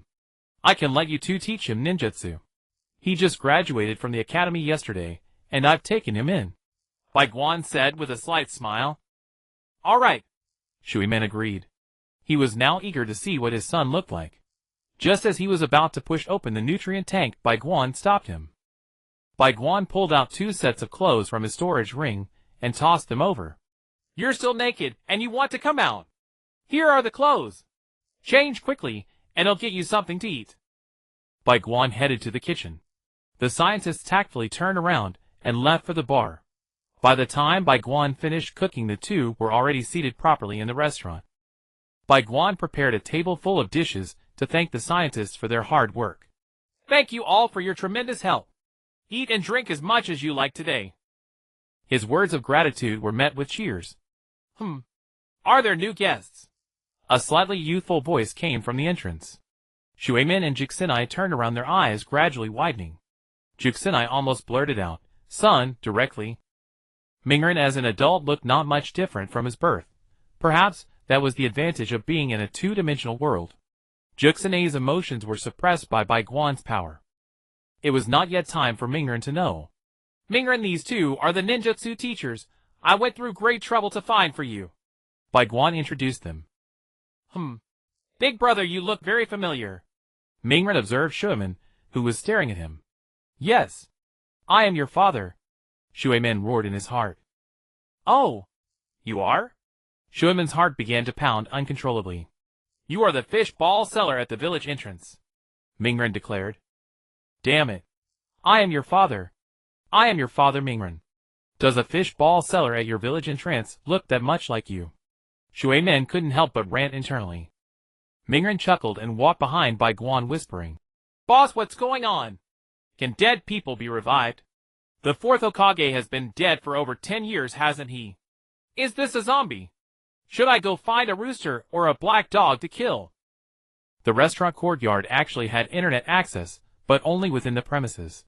Mingren had been surfing the internet on the restaurant's network for a while now, and knew some memes. Don't talk nonsense. I went through all this trouble to revive them. And even if you kill a rooster or a black dog, it won't work on them. Boss, you can revive the dead. Then can you revive my parents? Of course. But the time isn't right yet. You're not strong enough. When you become powerful enough to face those in the shadows, it'll revive your parents and reunite your family, Bai Guan said. Thank you, boss. Boss is amazing, Mingren shouted excitedly. Shuimen and Juxinai felt a pang in their hearts as they listened to Bai Guan and Mingren's conversation. Their son was right in front of them, yet they couldn't acknowledge him. What agony this was. All right, Mingren, your ninjutsu training starts tomorrow. Let your teachers rest today. Go back and continue practicing your sword. Bai Guan sent Mingren away and then said to Shuimen, See, he knows you're the 4th, but he doesn't know you're his father. Now do you understand the gravity of the problem? Shuimen's expression darkened visibly. After a moment of contemplation, he said, It seems Mingren's life after our death has been very difficult. Difficult is an understatement. He was called a monster by the villagers, a pawn in the hands of the higher-ups. His life was completely laid out for him. I'm going to find that old man 3rd Hokage. He promised to take good care of Mingren. Juxinai clenched her teeth and slammed the table. Bai Guan dissuaded her. You forgot you're dead, didn't you? Although Mingren had a rough life before, at least things are good now, aren't they? Let Mingren get stronger and take revenge himself. Isn't that better? Bai Guan's words calmed Juxinai down. A few minutes later, she said she was going to organize some sealing techniques and left. But after a few more minutes, she came back, because she didn't know where she was supposed to go. Bai Guan smiled knowingly and said, Let Doraemon take you two to the guest rooms. Doraemon led the two to the guest rooms. Although Doraemon wasn't a research powerhouse, its gadgets were incredibly effective. For things that were beyond the norm and difficult to achieve in a short time, the scientists would give them to Doraemon, who would take them back to its world for experimentation. Then, after understanding the principles, they would be crafted by Wolfie. After all, the only one who could rival items that used rules was Wolfie, who was not bound by the departure of Minato and Kushina. Did not dampen the scientists' spirits, instead it allowed them to be more unrestrained. After all, there were certain topics they could not discuss freely while the two were present. Tony in particular was responsible for crafting their bodies. With a beaming smile he said, "Let me tell you, their marital life will be nothing short of harmonious. I swear by my years of experience navigating the garden of romance.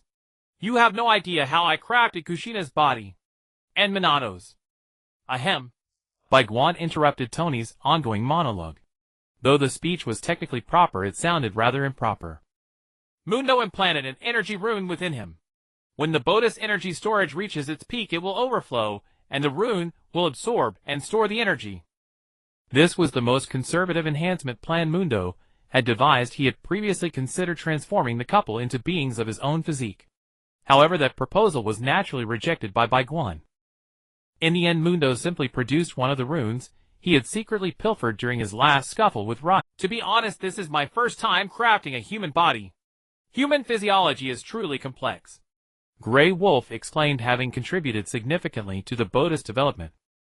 He had tackled the brain neural control and soul accommodation. The strain had even turned a few strands of his fur white. Fortunately, everything proceeded smoothly, and the body was successfully developed, perfect in fact. It could accommodate all forms of energy with immense potential for physical enhancement. For now it appeared flawless. The next step was to observe whether any side effects would emerge.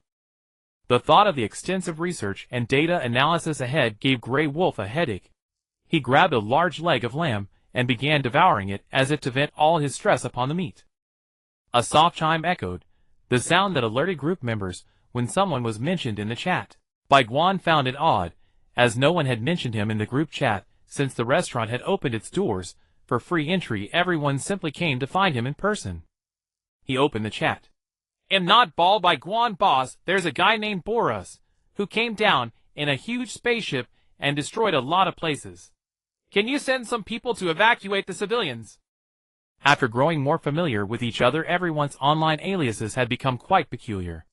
Saitama, having discovered that the void flesh could stimulate hair growth, insisted on consuming it daily.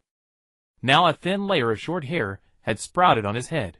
This boosted Saitama's confidence, and his long-dormant emotions began to resurface gradually. His lifeless eyes also showed signs of change. That morning Saitama had confidently trained in his hero suit, only to be taken by Genos to a Heroes Association meeting. Although he didn't arrive with bang as in the original story, he encountered Atomic Samurai, just as the plot dictated. Atomic Samurai remarked, "Oh, the robot Genos and someone I don't recognize." Genos replied, "He is my master currently of class hero, but he will surely become class." Saitama extended his hand for a handshake, but Atomic Samurai slapped it away, saying, "I don't know how you fooled Genos into becoming his master, but you won't become his class hero through deception." Clearly Atomic Samurai believed Genos had been deceived and exploited by Saitama. In the original story, he was merely dismissive. Now, he was outright hostile. With that, Atomic Samurai turned and walked away, leaving Saitama bewildered. Shortly after, a slender voice chimed in from the side. "Who is this? How did a class nobody get in here? Don't you think it's beneath us class heroes? You're not welcome here, you bald idiot." While Saitama might have ignored the earlier taunts and insults, the words, "bald idiot," struck a nerve. Enraged, he shouted, "Who are you calling a bald idiot, you brat? I have hair. Look." Tatsumaki scoffed disdainfully. "Those little stubs of yours are no different from being bald. At best, you're a bald head painted with black dye." As the two were about to escalate their argument, Genos pulled Saitama aside. Walking ahead, he said, "Master Saitama, she is Tornado this class rank 2. It's better to avoid conflict with her." Saitama protested. "But she called me bald," Genos replied. "You have hair now, so you shouldn't fret over such trifles. You have hair." The words, "You have hair," lifted Saitama's spirits again, and his anger dissipated. He followed Genos forward. Behind him, Tornado continued to rant, but Saitama's mind echoed only one phrase. "You have hair now, you have hair now." He completely ignored Tornado's incessant chatter. 2 hours later in the conference hall, Bang asked, "So why were we summoned here?" Tornado snapped. "Who knows? I've had to endure 2 whole hours with that freeloading bald idiot," Saitama remarked. "After sitting for 2 hours and getting thirsty. Is there AT?" Just then a management official arrived and explained the situation in a flurry of words. The assembled heroes learned the details of the incident. The building began to tremble. Outside, bizarre bird-like creatures were attacking the structure only to be struck down by a five-headed bird. The massive spaceship's underside emitted a brilliant flash. With a thunderous roar, 99% of the city was obliterated. When Genos turned to look for Saitama, he had already, unbeknownst to the others, burst through the ceiling and stood atop the roof. Before him lay a scene of utter devastation. The once towering city had been reduced to rubble. The colossal spaceship overhead tempted Saitama to engage it. But the survivors on the ground were being hunted by foot soldiers descending from the ship. After killing a few, Saitama realized that as a lone operative, he could not protect the masses.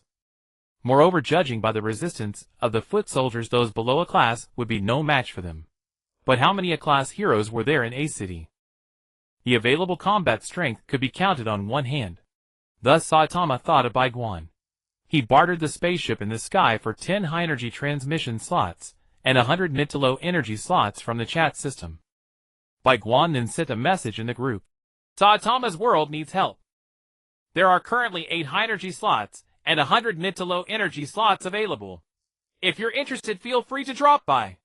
And since there are plenty of slots, you can bring friends and family along for an interworld trip. Also, a quick note, your mission is to evacuate people. There might be some small monsters causing trouble. Killing them will earn you world coins. The members of Bai Guan are indeed very effective, and everyone is eager to sign up. However, what surprised Bai Guan the most was Doraemon. Doraemon actually requested 4 medium-low slots. Nobita, Shizuka, John, and Sunio just happened to make 4. So does Doraemon want to take these 4 with him? Bai Guan. Doraemon, do you want to take Nobita and the others? This is a battlefield. Can these kids handle it? Doraemon. Sunio went to the Maldives a couple of days ago, and then came back bragging. So you understand. But don't worry, shopkeeper, Nobita and the others are now a mature team. They have fought against aliens several times. I will take them to the safest places possible. It's a familiar plot. Due to the abundance of slots, almost all customers signed up. However, there are really not many who can be considered powerful. So aside from a few weaklings, the rest went. Plus, with a bunch of main characters, they might just overpower everything with one punch. Of course, if they really want to overpower everything with one punch, they have to deal with Saitama. Currently, it seems that only Che Guevara's energy bomb and Bai Guan's soul slash can inflict damage on a single punch.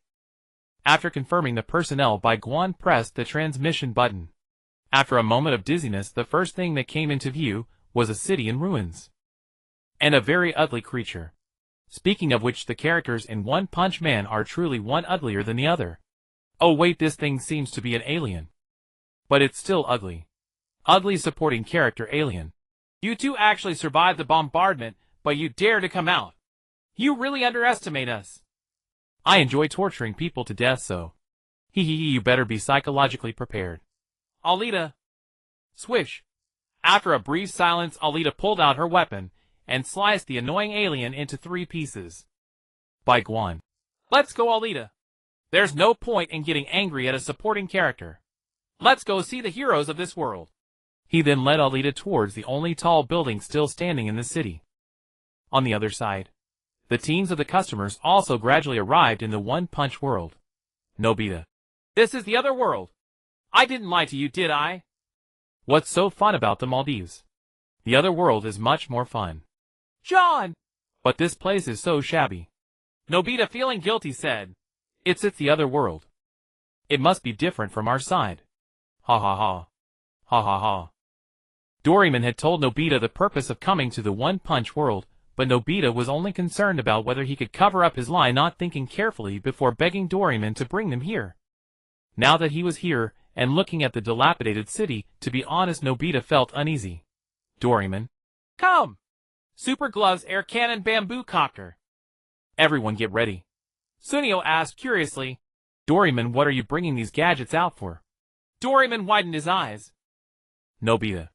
You didn't tell them our purpose for coming here, did you? Nobita scratched the back of his head and laughed. Ha. I was just eager to come, so. Shizuka looked at the embarrassed Nobita and said. Purpose? What purpose? Aren't we here to have fun? Doraemon, We are here to protect those being chased by aliens. Sunyo's eyes showed fear. Aliens. Mom. I want to go home. Doraemon sighed. You can only go home after things are over. I apologize on behalf of Nobita. I will take you to hide. Then the team fell into a brief silence. A few minutes later, John suddenly lit up and said, Since we're here, there's no reason to hide. We have fought against aliens many times. What's just aliens? Let's play. Shizuka also mustered her courage and said, Yes. We need to protect those who are bullied. Sunio. Shizuka. Well, I'll join too. This is just like playing a game. Nobita. Everyone. Doraemon. Alright, since that's the case, everyone quickly put on your gear. Here's a communication badge, wear it to keep in touch. Let's go help others. The rejuvenated team armed with Doraemon's gadgets seemed to return to the days of fighting against aliens. One by one, their eyes sparkled with fire. Just as the team was preparing to find a direction to advance, a voice caught their attention. A muscular alien supporting character holding two large hammers. Hey. What's going on? A bunch of Earth kids actually want to punish evil and promote good. Ha ha ha ha ha. This is laughable. The alien then clashed the two large hammers together, making a loud sound. Did you hear that, little kids? These two demon-suppressing hammers I found from the Vitar Star system will smash you into meat paste. Your flesh must be very tender. After saying this, he even lewdly licked his lips. Nobita. We're not afraid of you. We are a professional team that has gone through many battles. You will surely be defeated by us. Although Nobita's words were inspiring, his trembling legs betrayed him. Seeing Nobita's awkwardness, the alien became even more arrogant. Ha ha ha. What a little kid. You're trembling while talking. Come. Grandpa will make you feel safe and not scared in my belly forever. After saying that, he swung both large hammers and smashed them towards Nobita's head. Nobita was so scared that he was frozen, completely not ready to dodge. The alien seemed to envision the little kid before him turning into meat paste. Bang. Just as the hammer was about to hit Nobita's head, with a dull sound the alien was blasted away by a tremendous force. John shouted, Hey! Nobita! Get some courage. That's right, the one who saved Nobita was John's air cannon. As if truly woken up by John's shout, Nobita's eyes suddenly sharpened. That's right. Gather your courage. We are invincible. Nobita encouraged himself internally. Oh! The little kid has some skills. But do you know? Being smashed into meat paste is the easiest way to die. Next, I want to smash you into meat paste. I will slowly cut the flesh off your bodies and eat it. Prepare for pain. The alien was truly enraged now. The thought of being knocked away by a few little kids, when he was at least of medium strength in the king's army, made him furious. If this gets out, he wouldn't know how long he would be mocked, and he might even get demoted. Bang. Before the alien could retaliate, another air cannon hit him again. Sunio blew at the non-existent smoke and said, You dare to be my enemy, and you're still babbling over there. Sunio really enjoyed surprise attacks. And it seemed quite rewarding. You guys! You've completely angered me. A slight reddish air wave erupted from the alien, who had been knocked down again. The enraged alien crouched in a strange posture, gathering power. The airwaves visibly intensified. Finally, with a peculiar sound, the half-red airwave transformed into a half-purple one. Thick veins bulged ominously around the alien's eyes, which seemed to have taken on a hint of purple. Die! With a roar, the alien swung its two massive hammers towards the closest Nobita. Regaining his confidence, Nobita did not tremble, but instead raised the air gun in his hands. While Fat Tiger and Sunio used air cannons, Nobita's shooting talent was extraordinary, even considered genius. Thus Doraemon prepared two air pistols for Nobita. Bang! Bang! Bang! Bang! The continuous air bullets struck the alien's eyes, with precision interrupting its charge. As the alien groaned in pain, the others also began to fire their air cannons at it in a chaotic barrage.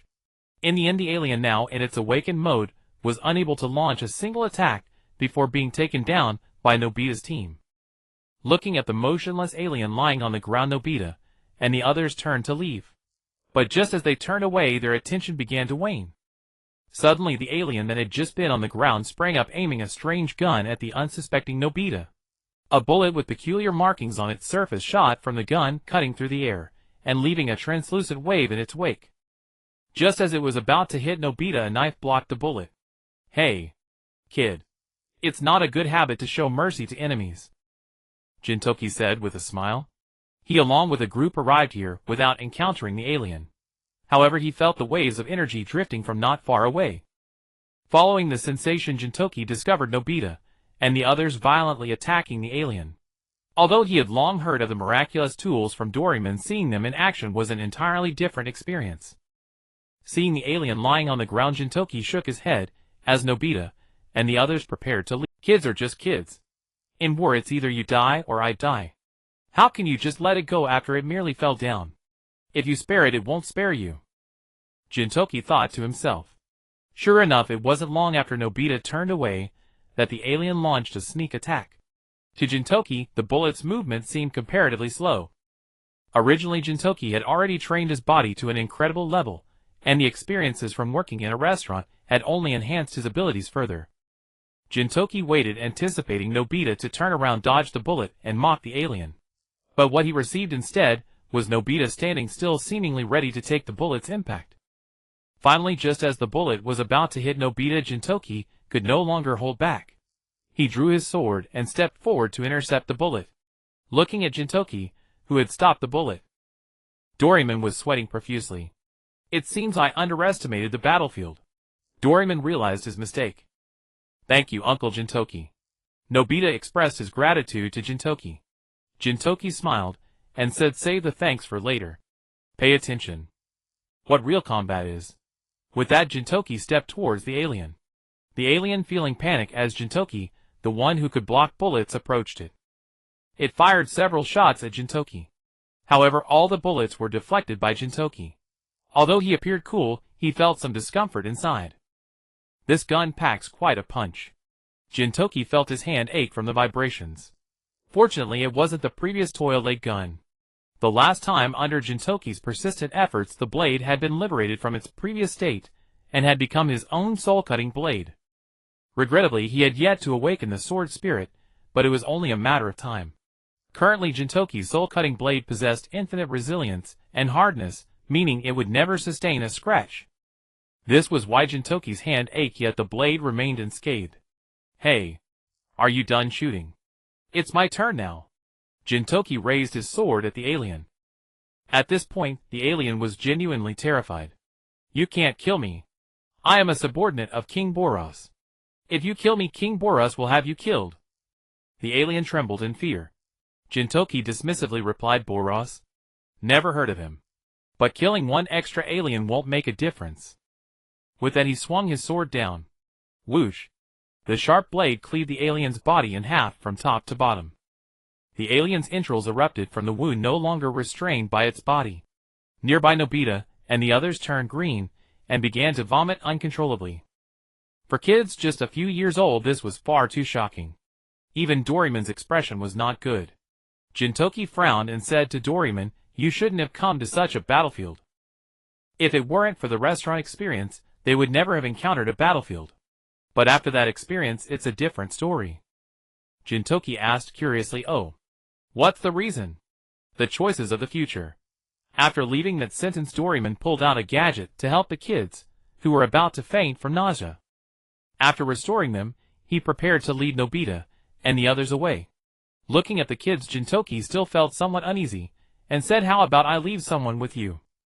Although they aren't as strong as I am, they're enough to handle most situations. No need. Nobita and the others need training. Doraemon rejected Jintoki's suggestion. Jintoki shrugged and said alright. He exchanged the alien's corpse beneath his feet for world currency, and returned along the original path to rejoin his team. Kagura asked, how's the battle over there? Jintoki replied, let's go, they don't need us over there. We need to find those who do. The group marched onward in a grand manner towards another direction. Saitama did not go up and breach the entire ship's fighting capability, as in the original, resulting in many aliens emerging from the ship to sweep the ground forces. However, although the process was different, the outcome of those aliens being beaten to death was destined. The group from another world began to surround the city from all corners. But not all guests could have such smooth sailing. Aqua's team encountered a troublesome alien.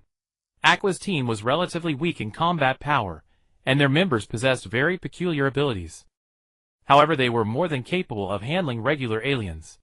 But the alien before them, moving at an incredible speed, left them with no options. Their movements were simply too slow.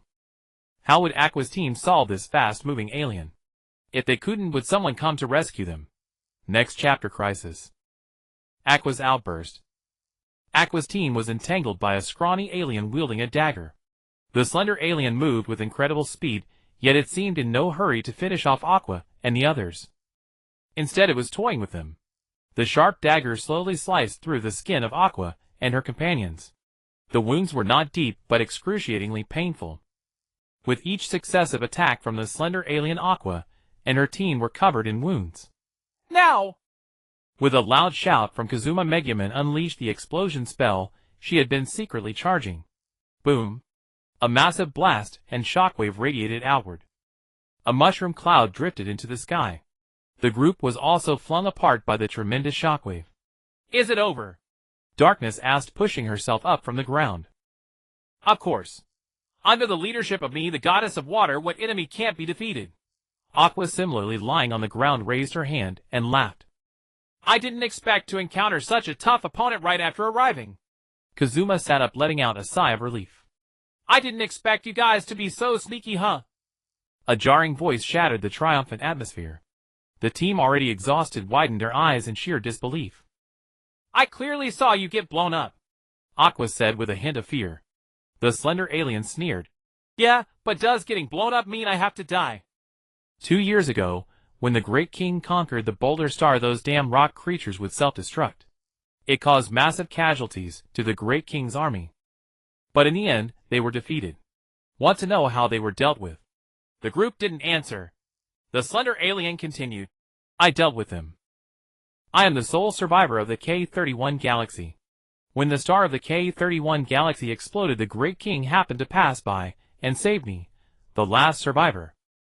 And the trait of the K-31 galaxy's inhabitants is immunity to explosions. The Great King parted with a portion of his power, giving it to me to eliminate them. Then he led the army onward. I slaughtered the entire planet.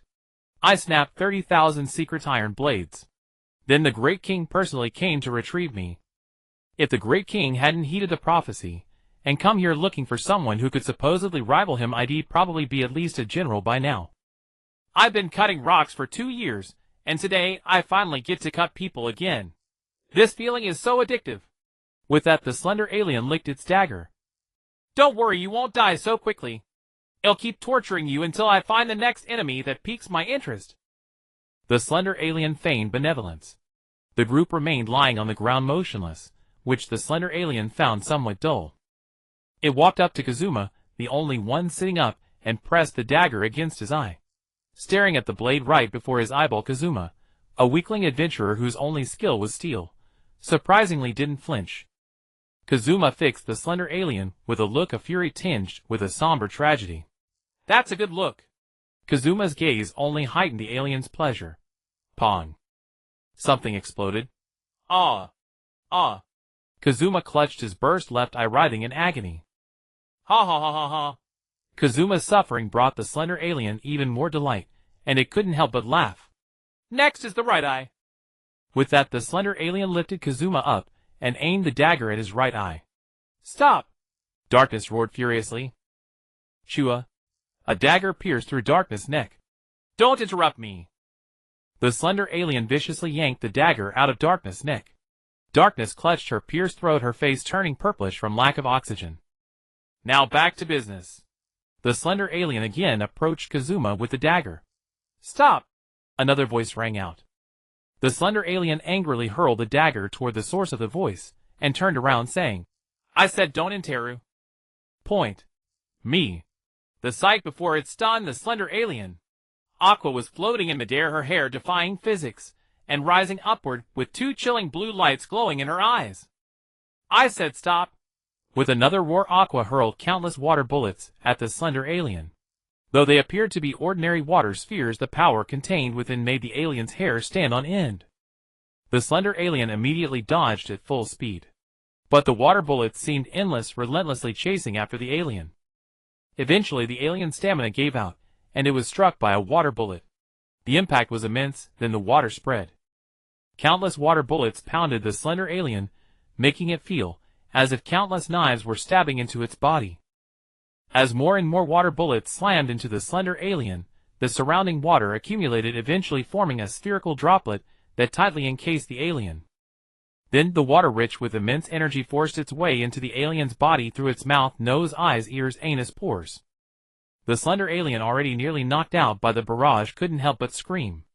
The droplet shrank, and the alien's screams grew weaker. Finally the droplet shrunk until it vanished. Aqua, still floating, looked down at the dead darkness, the unconscious Megumin, and Kazuma, who had fainted from the pain of losing an eye. Aqua waved her hand. A strange blue cloud gathered in the sky. Pat, pat, pat. Blue rain fell from the cloud, drenching the three. Kazuma's bleeding eye socket stopped bleeding, and his burst eyeball began to regenerate at a visible rate. Nearby darkness neck wound also started healing at an astonishing speed.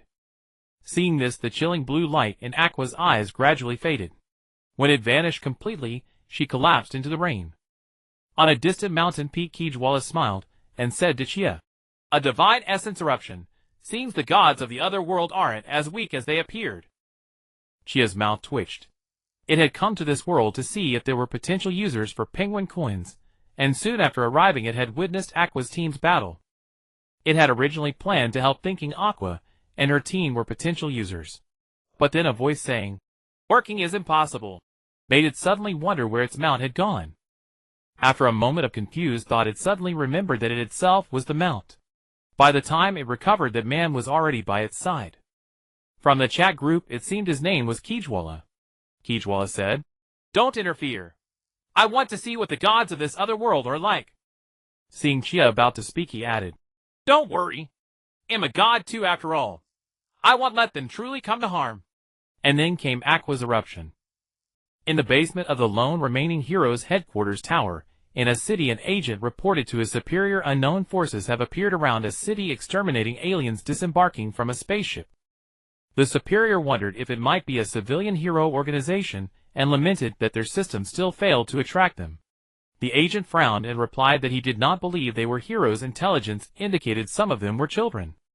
There were even animals among them, a blue raccoon, a white-robed wolf, and the like.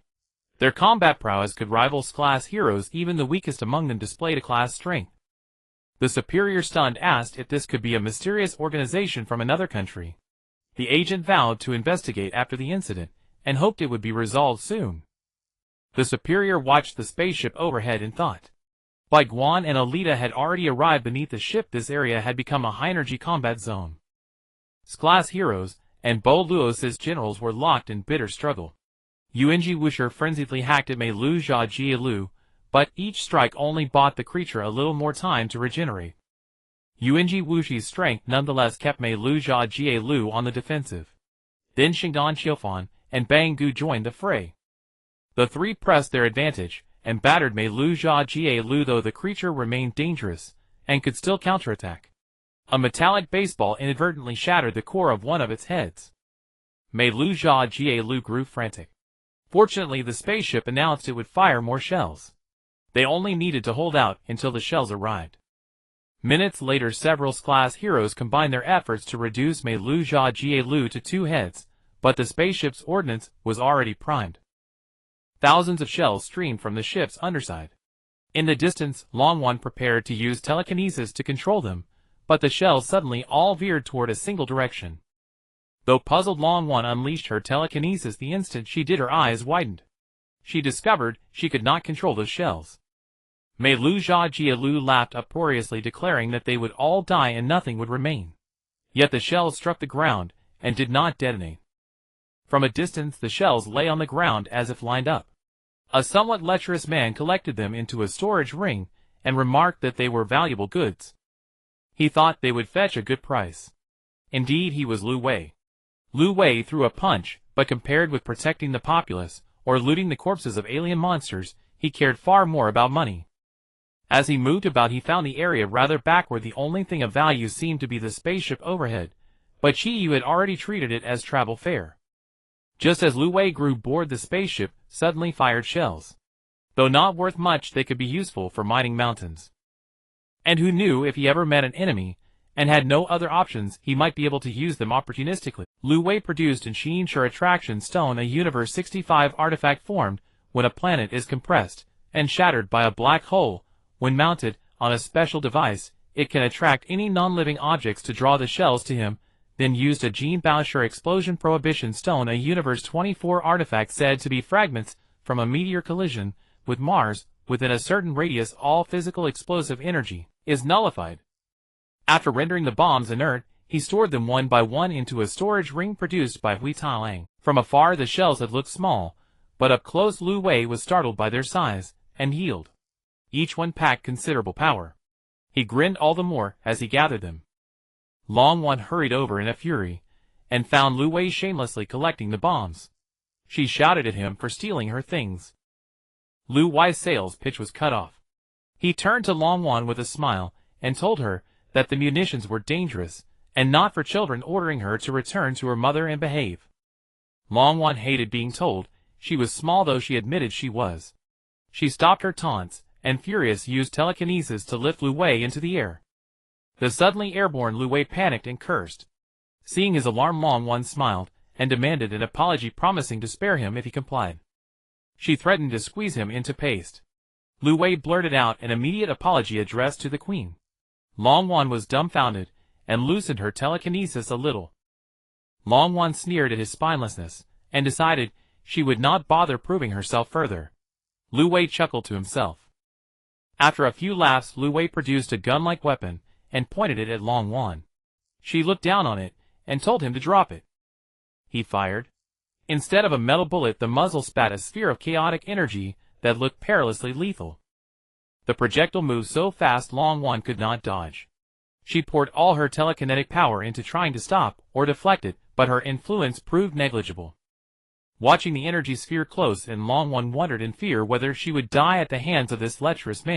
A middle-aged man's voice called out that Lu Wei's methods were dirty, and with a metal arm, he casually opened the energy sphere.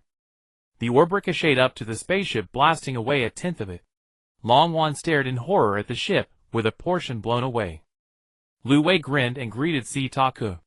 He teased that one should be gentle with women, and especially with such an adorable little girl, provoking a rebuke. Tu and I chided Lu Wei about being more gentle with women. Lu Wei put his gun away, and complained that after being one-shotted by AE's 17 moves, and losing half his assets, he swore never to go easy on women, and warned them to be careful. Tu and I asked, careful of what? Suddenly a barrage of boulders crashed down, pinning Tu and I tightly. Lu Wei dodged cautiously. Long Wan exploded at Tu and I for calling her a lowly, and bristled with anger.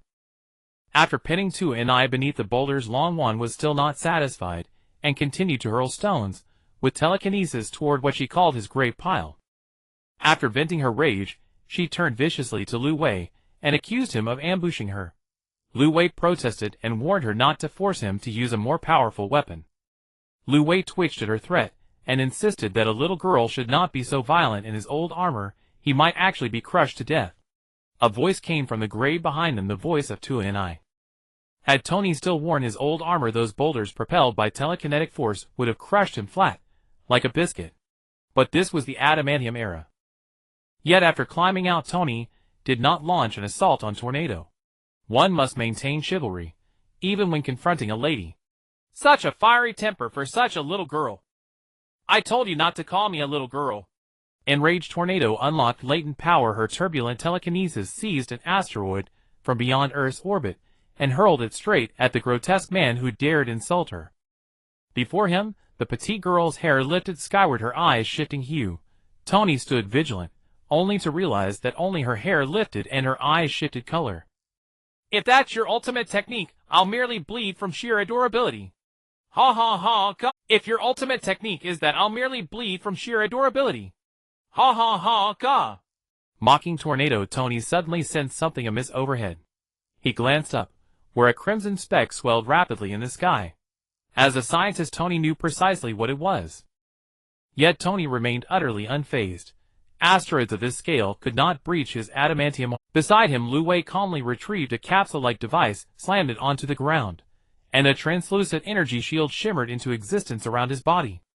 Both men prepared to mock Tornado, until a thunderous voice boomed down. Civilians are still below. Mass civilian casualties may provoke Saitama's wrath, and then neither of you will fare well. They looked up to see Ultraman Tiga, transformed by Daigu. Yet this Tiga bore little resemblance to his former self, save for his general silhouette. Behind him now hung two legendary 400-meter-long blades, forged from adamantium series alloys.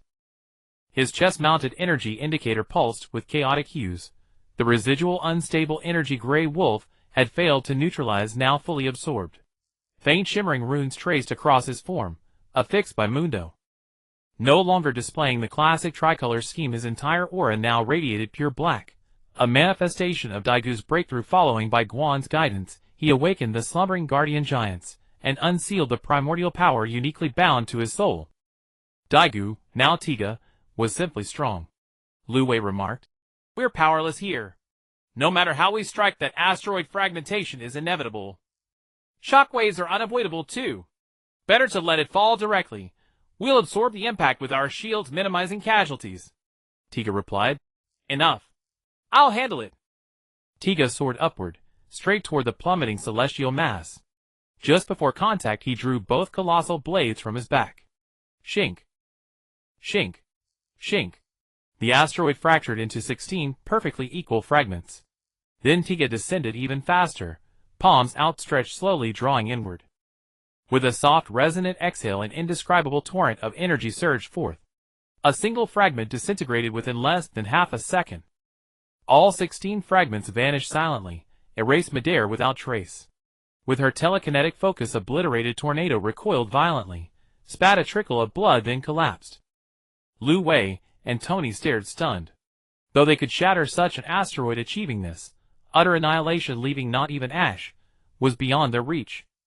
Tony fell silent, then murmured, It seems individual superhuman might still eclipse a scientific invention, for now. Lu Wei retorted, coldly sarcastic. That's because you're weak. Grey Wolf or Mundo, or even Doryman with his gadgets, would resolve this effortlessly. Tony glared. Stop comparing me to them. I follow a legitimate technological evolution path. They operate outside or exploit universal laws. Can such power emerge from standard RD in mere years? I don't care. You're just weak. Inside Tiga's form, Daigu's eye twitched. Then he turned and flew straight toward the ship's underbelly. Above, Saitama raged through the vessel, shards raining down. Earlier, Tornado had hurled them back telekinetically, but now, dazed and humiliated, she lay unconscious. So Tiga stepped in. From afar, Bang Genos, an atomic samurai, had already defeated Melzargal. Turning toward Tornado, they found her collapsed, while a leering man and a robot bickered nearby over how to divide her. This was unacceptable. All three charged forward, ready to unleash their full fury, when Lu Wei and Tony simultaneously turned, shouting, Don't interrupt us! Lu Wei fired an energy blast. Tony launched several adamantium bombs. The trio instantly felt lethal intent radiating from both attacks. They abandoned restraint, unleashing everything, but instinct screamed, you cannot block it. You cannot evade it. As each braced for death, a bald figure appeared in the distance. Ancient One raised her hands, space warped, and a rift snapped open before the incoming blasts. Boom! Its far side opened directly above the ship. Seeing Ancient One arrive, Lu Wei and Tony immediately ceased hostilities, bowing respectfully. Bai Guan, once troubled by patrons' constant brawling at the restaurant, had devised a definitive power ranking list. Ancient One ranked first, uncontested. Her demeanor, wisdom, and conduct embodied the venerable elder, earning profound reverence from all patrons. Naturally, rule-bending entities, like Grey Wolf or Doryman, were excluded from the list. Ancient One nodded to the pair, then gestured lightly. Tornado floated gently upward, drawn toward her. Placing Tornado into Bang's arms, Ancient One declared, We come at a friend's behest, not to fight you. Rest assured. The girl is unharmed, merely overextended her abilities. Rest and recovery will suffice. The trio dared not move, awestruck before one whom even these terrifying warriors revered so deeply.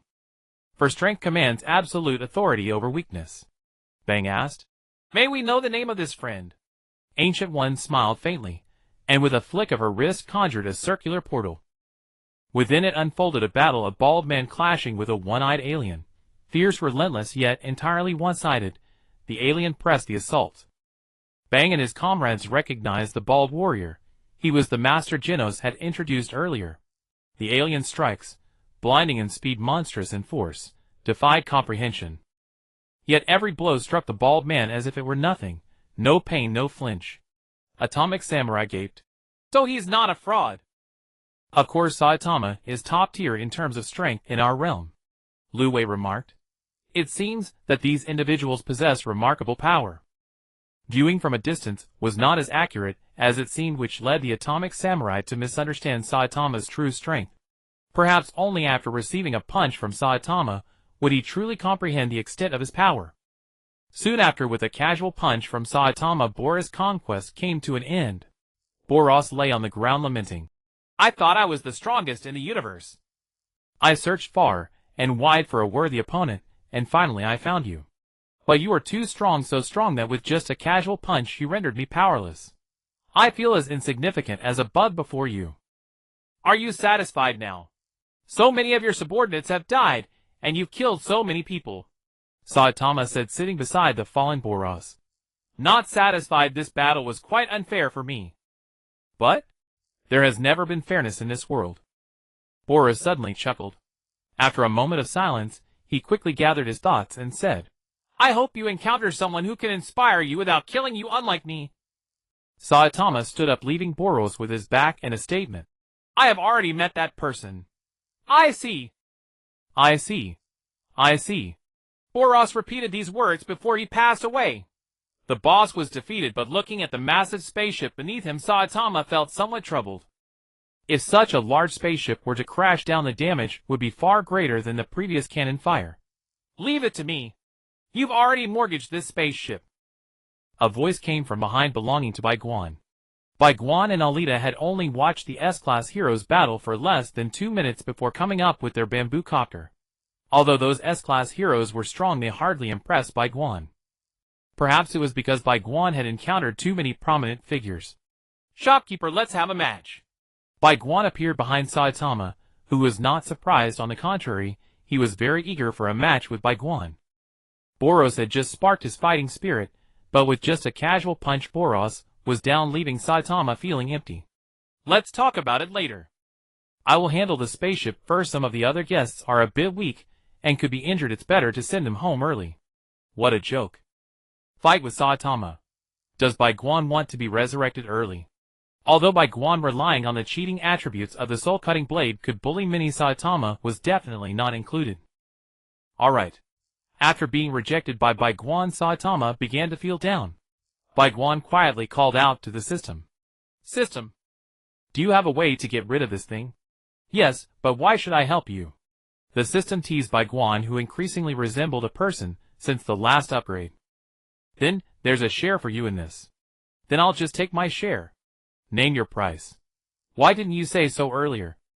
Really? I deducted the money. Looking at the huge amount deducted from his wallet, Bai Guan felt a bit pained. However, the system was still reliable. The spaceship vanished into thin air. The S-Class heroes below stared in disbelief as the spaceship disappeared, their jaws nearly dropping to the ground. In the chat group, Bai Guan said, All members, the matter is settled. You can go back. Today the restaurant's dishes are at a 30% discount. Yato exclaimed. Ahahaha, I was just worried about where to spend my money. Xia Air said. I have it here. If you come by penguin coins, I'll give you half price. Sha Wu said. Yato ababababa. Zhang Wei said. Yato, treat us big shot. Looking at the group members, who couldn't join the battlefield, frantically tagging him to ask for treats, Yato knew that this time the hard-earned world currency from slaying aliens would probably be lost. Yato wanted to slap himself twice on the spot. Wasn't this foolish? After those who couldn't come tag Yato, the others finally showed up. Che Guevara said. Aqua, your divine attributes are nice, but they lack training. Aqua replied. Huh? Do I even have divine attributes? Am right. In the goddess of water, so I must have divine attributes. Che Guevara said. Are your divine attributes innate? After Che Guevara's birth, he could sense the divine attributes within him. In their world, a god's divine attribute is a concept. As long as the universe exists, and there are containers to store electric energy, Che Guevara's divine attributes will forever remain. As long as divine attributes exist, Che Guevara is immortal and indestructible. This is also why in their world gods have not clashed with humans for millions of years. Humans pose no threat to them, and when humans break through in certain aspects, the gods of that aspect also benefit. Thus, instead of quarreling with humans, the gods prefer to collaborate with them to pass the time. Aqua said. Innate. What do you mean by innate? How could I possibly have something innate today? Che Guevara responded. System prompt. Che Guevara has gone offline. Aqua exclaimed. Don't go. At least tell me what innate means before you leave. Tony said. Speaking of gods, I have some here too, but that's just the ancient Earth's term for them. In reality, they are just aliens. Doraemon said. God. The future seems to have indeed explored that, but ultimately the future people seal the gods and use their powers to create some special items. Zhang Wei asked. Oh. So it seems that Doraemon indeed has a set of items related to the Poor God and Rich God series. Doraemon replied. That's right, that set of items is indeed very useful and particularly powerful. Grey Wolf asked. Aqua, can your powers create items? Aqua responded. System prompt. Aqua has gone offline. The offline Aqua hid in a corner, trembling, realizing that Grey Wolf had taken an interest in her. The chat group fell silent. Everyone feared that if they said something wrong that piqued Grey Wolf's interest, they would be caught for research. The guests gradually returned to their own worlds, and Bai Guan also took Alita back to the restaurant. As for the S-Class heroes, Gui gave them a smile before leaving. All that remained related to the restaurant was Saitama, who was floating in the sky. The Atomic Samurai said, Hey, Baldy, I acknowledge your power. Saitama replied, I'll say it once more, I am not bald. I just have fitting hair. In the midst of their argument, Saitama noticed Tornado in Banga's arms. What happened to her? Saitama asked. She was injured in battle against a strong opponent, and now needs a place to rest. I see. I have something for that. As he spoke, Saitama pulled out some items. These were all Doraemon's gadgets, which Grey Wolf had copied and posted in the group. They were all practical gadgets, such as food trees for the bookstore. After others purchased them, the profit in world currency would be given to ordinary guests in the group, allowing them to prosper in the restaurant. Although Grey Wolf's inventions were primarily aggressive, it did not detract from his good nature. The group returned to the restaurant and began to enjoy Bai Guan's culinary delights. Of course, Bai Guan was not idle either. Saitama had pawned off the spaceship to the system this time, and Bai Guan received his corresponding share. The spaceship's technological level was quite high, and the harvest this time was pretty good, though that made sense. Although Boros was defeated in a single punch by Saitama, setting Saitama aside, he was still the ruler of the universe.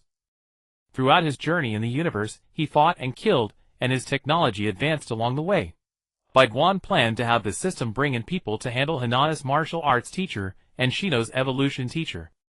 But Bai Guan thought for a long time, and couldn't figure out who to find, so he finally gave a specific condition to the system, and let it randomize. Ding ding, condition: martial arts randomly selecting. Selection successful. Character: Gixianren. World energy level high. Character introduction: Gixianren, age 320 years old. Skills: Kamehameha gathers energy and releases a massive beam after image. Fist: rapid movement creates illusory duplicates to confuse enemies. Multiple after image. Fist: faster than after image. Fist: drunken fist. Alcohol power surges into the body. Evasion attack. Rationality hypnosis learned from TV by an old pervert. Poor effect. Useless. Thunder shock surprise converts internal energy into massive electric current to damage and restrain opponents. Evil containment wave seals. Opponent requires a rice cooker or glass bottle. Unstable. High consumption. Low proficiency. Sense key perceives the key of any target to locate them. Telepathy bootleg version equivalent to making a phone call. Ultimate skill: summon Goku. Low stability. High consumption. Low proficiency. Sense key perceives the key of any target to locate them. Telepathy bootleg version equivalent to making a phone call. Ultimate skill: summon Goku. In the Dragon Ball world, if Gixianren suffers any form of injury or death, he will summon his disciple Sun Wukong to strike the enemy. Outside the Dragon Ball world, the probability of being struck by Sun Wukong is reduced, but not zero. Personality and hobbies: on the surface a calm and composed old man, but in reality an old pervert. Condition: evolution upgrade randomly selecting. Selection successful. Character: Xiao Shi. World energy level high. Character introduction: Xiao Shi, age 10 years old, forever. Skills: summon Pokemon to attack. Indomitable will no matter the situation, nothing can affect Xiao Shi's progress toward a goal. Training: basic attack. Compared to Gixinren's lengthy introduction, Xiao Shi's was much simpler, which puzzled Bai Guan. Bai Guan asked the system, "Why is the Pokemon world considered a high-level world?" The system replied, "The Pokemon world setting includes gods, and they have actually appeared.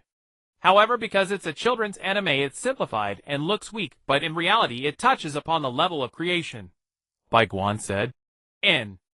But isn't it inappropriate for Xiao Shi to be Shino's teacher? After all, Xiao Shi is just a child, right? The system said, "The Pokemon world settings for Pokemon are extremely terrifying, but many people subconsciously ignore it. Let me give you 2 simple examples. You know that yellow rat next to Xiaoji, right? The electricity released by Gixinren's Thunder Shock Surprise is only tens of thousands of volts, but that yellow rat's basic attack is 100,000 volts. But Xiaoji, he gets electrocuted every day and nothing happens. Even the people around him get shocked and are fine. Another example: do you know how much little Nebula weighs? 999 kilograms. Xiaoshi casually picks it up. And in the movie world of the creation god, ancient humans directly enslaved Pokemon through violence. Understand. Pokemon is just a conflict resolver that appear to prevent humans from blowing up the earth. Bai Guan was truly shocked. What scared Bai Guan wasn't how strong Xiao Ji was. Although Xiao Ji's stats were terrifying, there were guests in the restaurant stronger than him. But the fact that Xiao Ji was just a 10-year-old child in his world. Tisk, what a big surprise. Bai Guan went out to welcome the two. It was the restaurant's rule for Bai Guan to greet new guests. At the outer courtyard gate, Gixinren and Xiao Ji appeared there. Bai Guan said, "Welcome to the Dimension Restaurant. I am the owner, Bai Guan. Here you can enjoy the ultimate culinary experience." As he spoke, he used the system to impart relevant knowledge to the two. The system was so convenient. Gixinren squinted inside. "I never expected that in my lifetime I would be able to come to a place like this," Xiaoji said. "The decorations here are so beautiful. I wish I could bring my partners here." Bai Guan raised an eyebrow. "Of course, as long as you have money, you can bring anyone. I accept any kind of guest," Gixinren said. "Good, I'll bring my disciples to broaden their horizons too." By now, Gixinren had already taken Wukong, Krillin, and Yamcha as his disciples for some time. Bai Guan said, "You are always welcome. Now let's go inside the restaurant. The first meal for all guests is on me. I also have something to ask of you, and of course, there will be corresponding compensation." Then Bai Guan led the two into the restaurant. Inside, some guests were enjoying their food, while others came up to greet the newcomers and introduce themselves.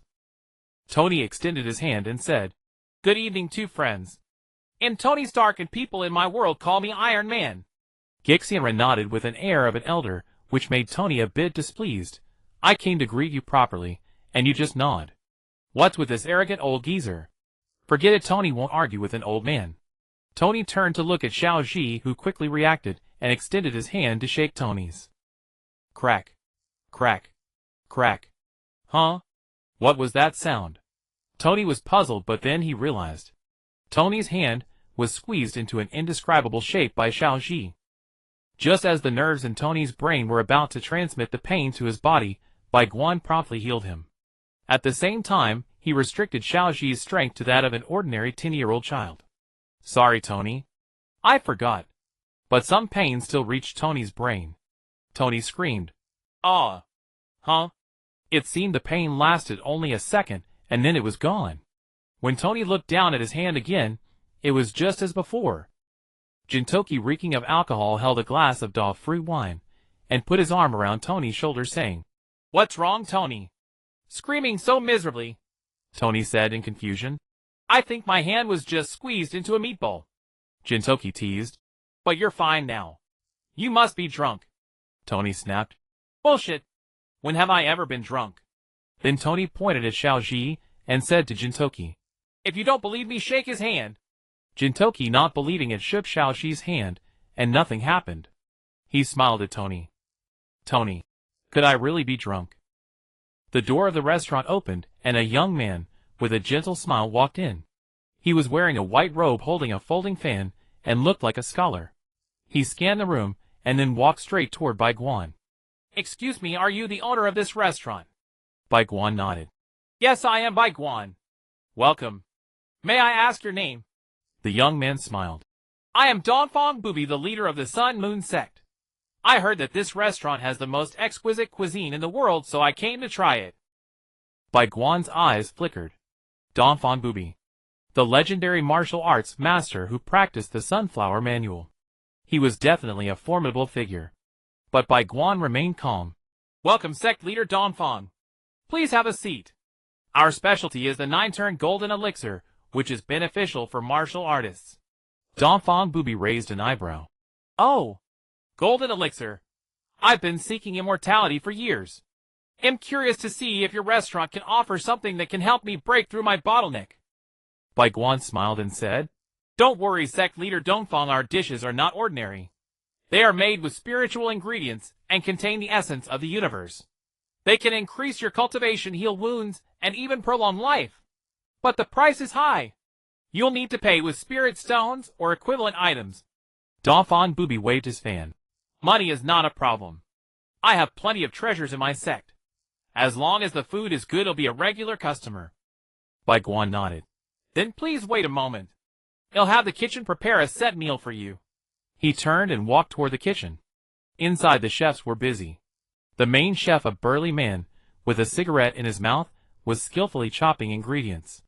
This was Chef Sanji from the world of One Piece, known for his culinary skills and his kickboxing. Bai Guan said, Sanji, we have a special guest. Prepare the 9-turn golden elixir and the eternal youth soup. Sanji took a drag of his cigarette and said, Got it, boss. Leave it to me. Outside the restaurant, the night sky was dotted with stars.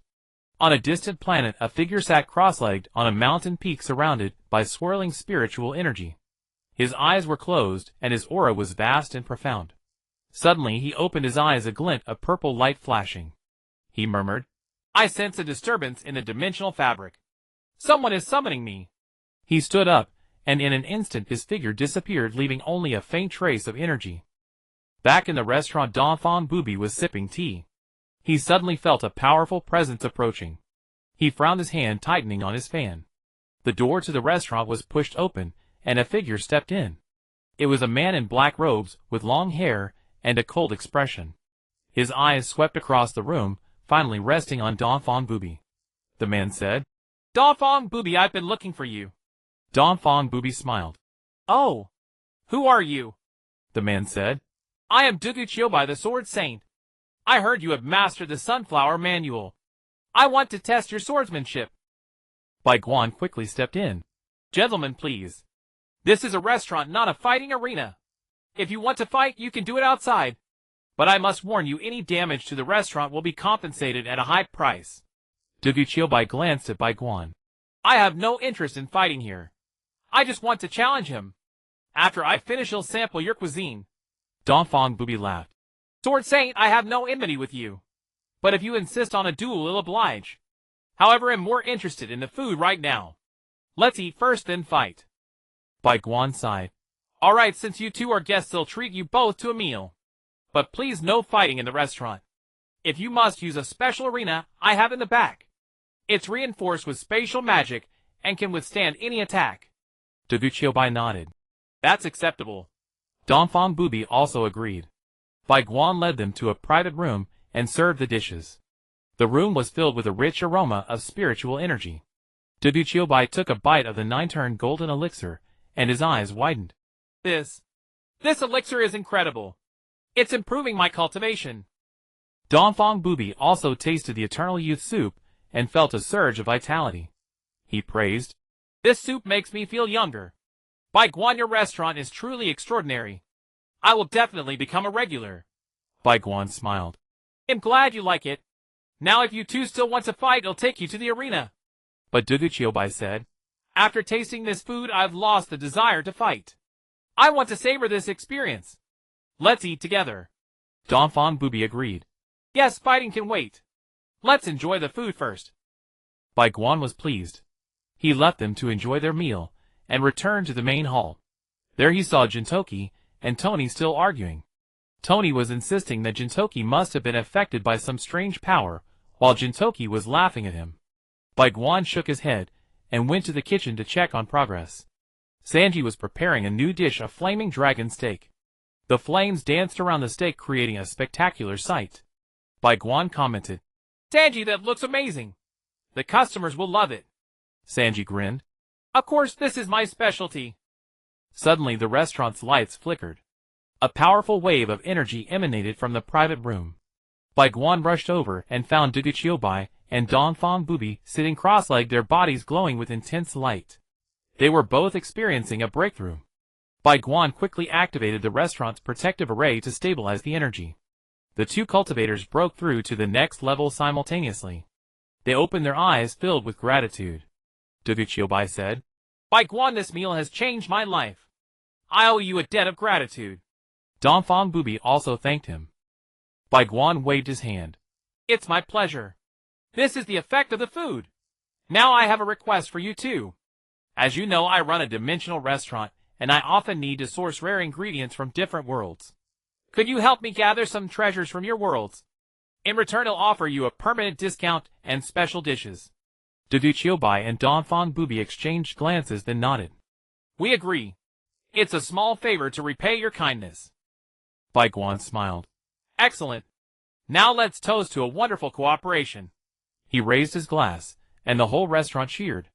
The night was still young, and the Dimension restaurant buzzed with laughter, the clinking of glasses, and the sizzle of cooking.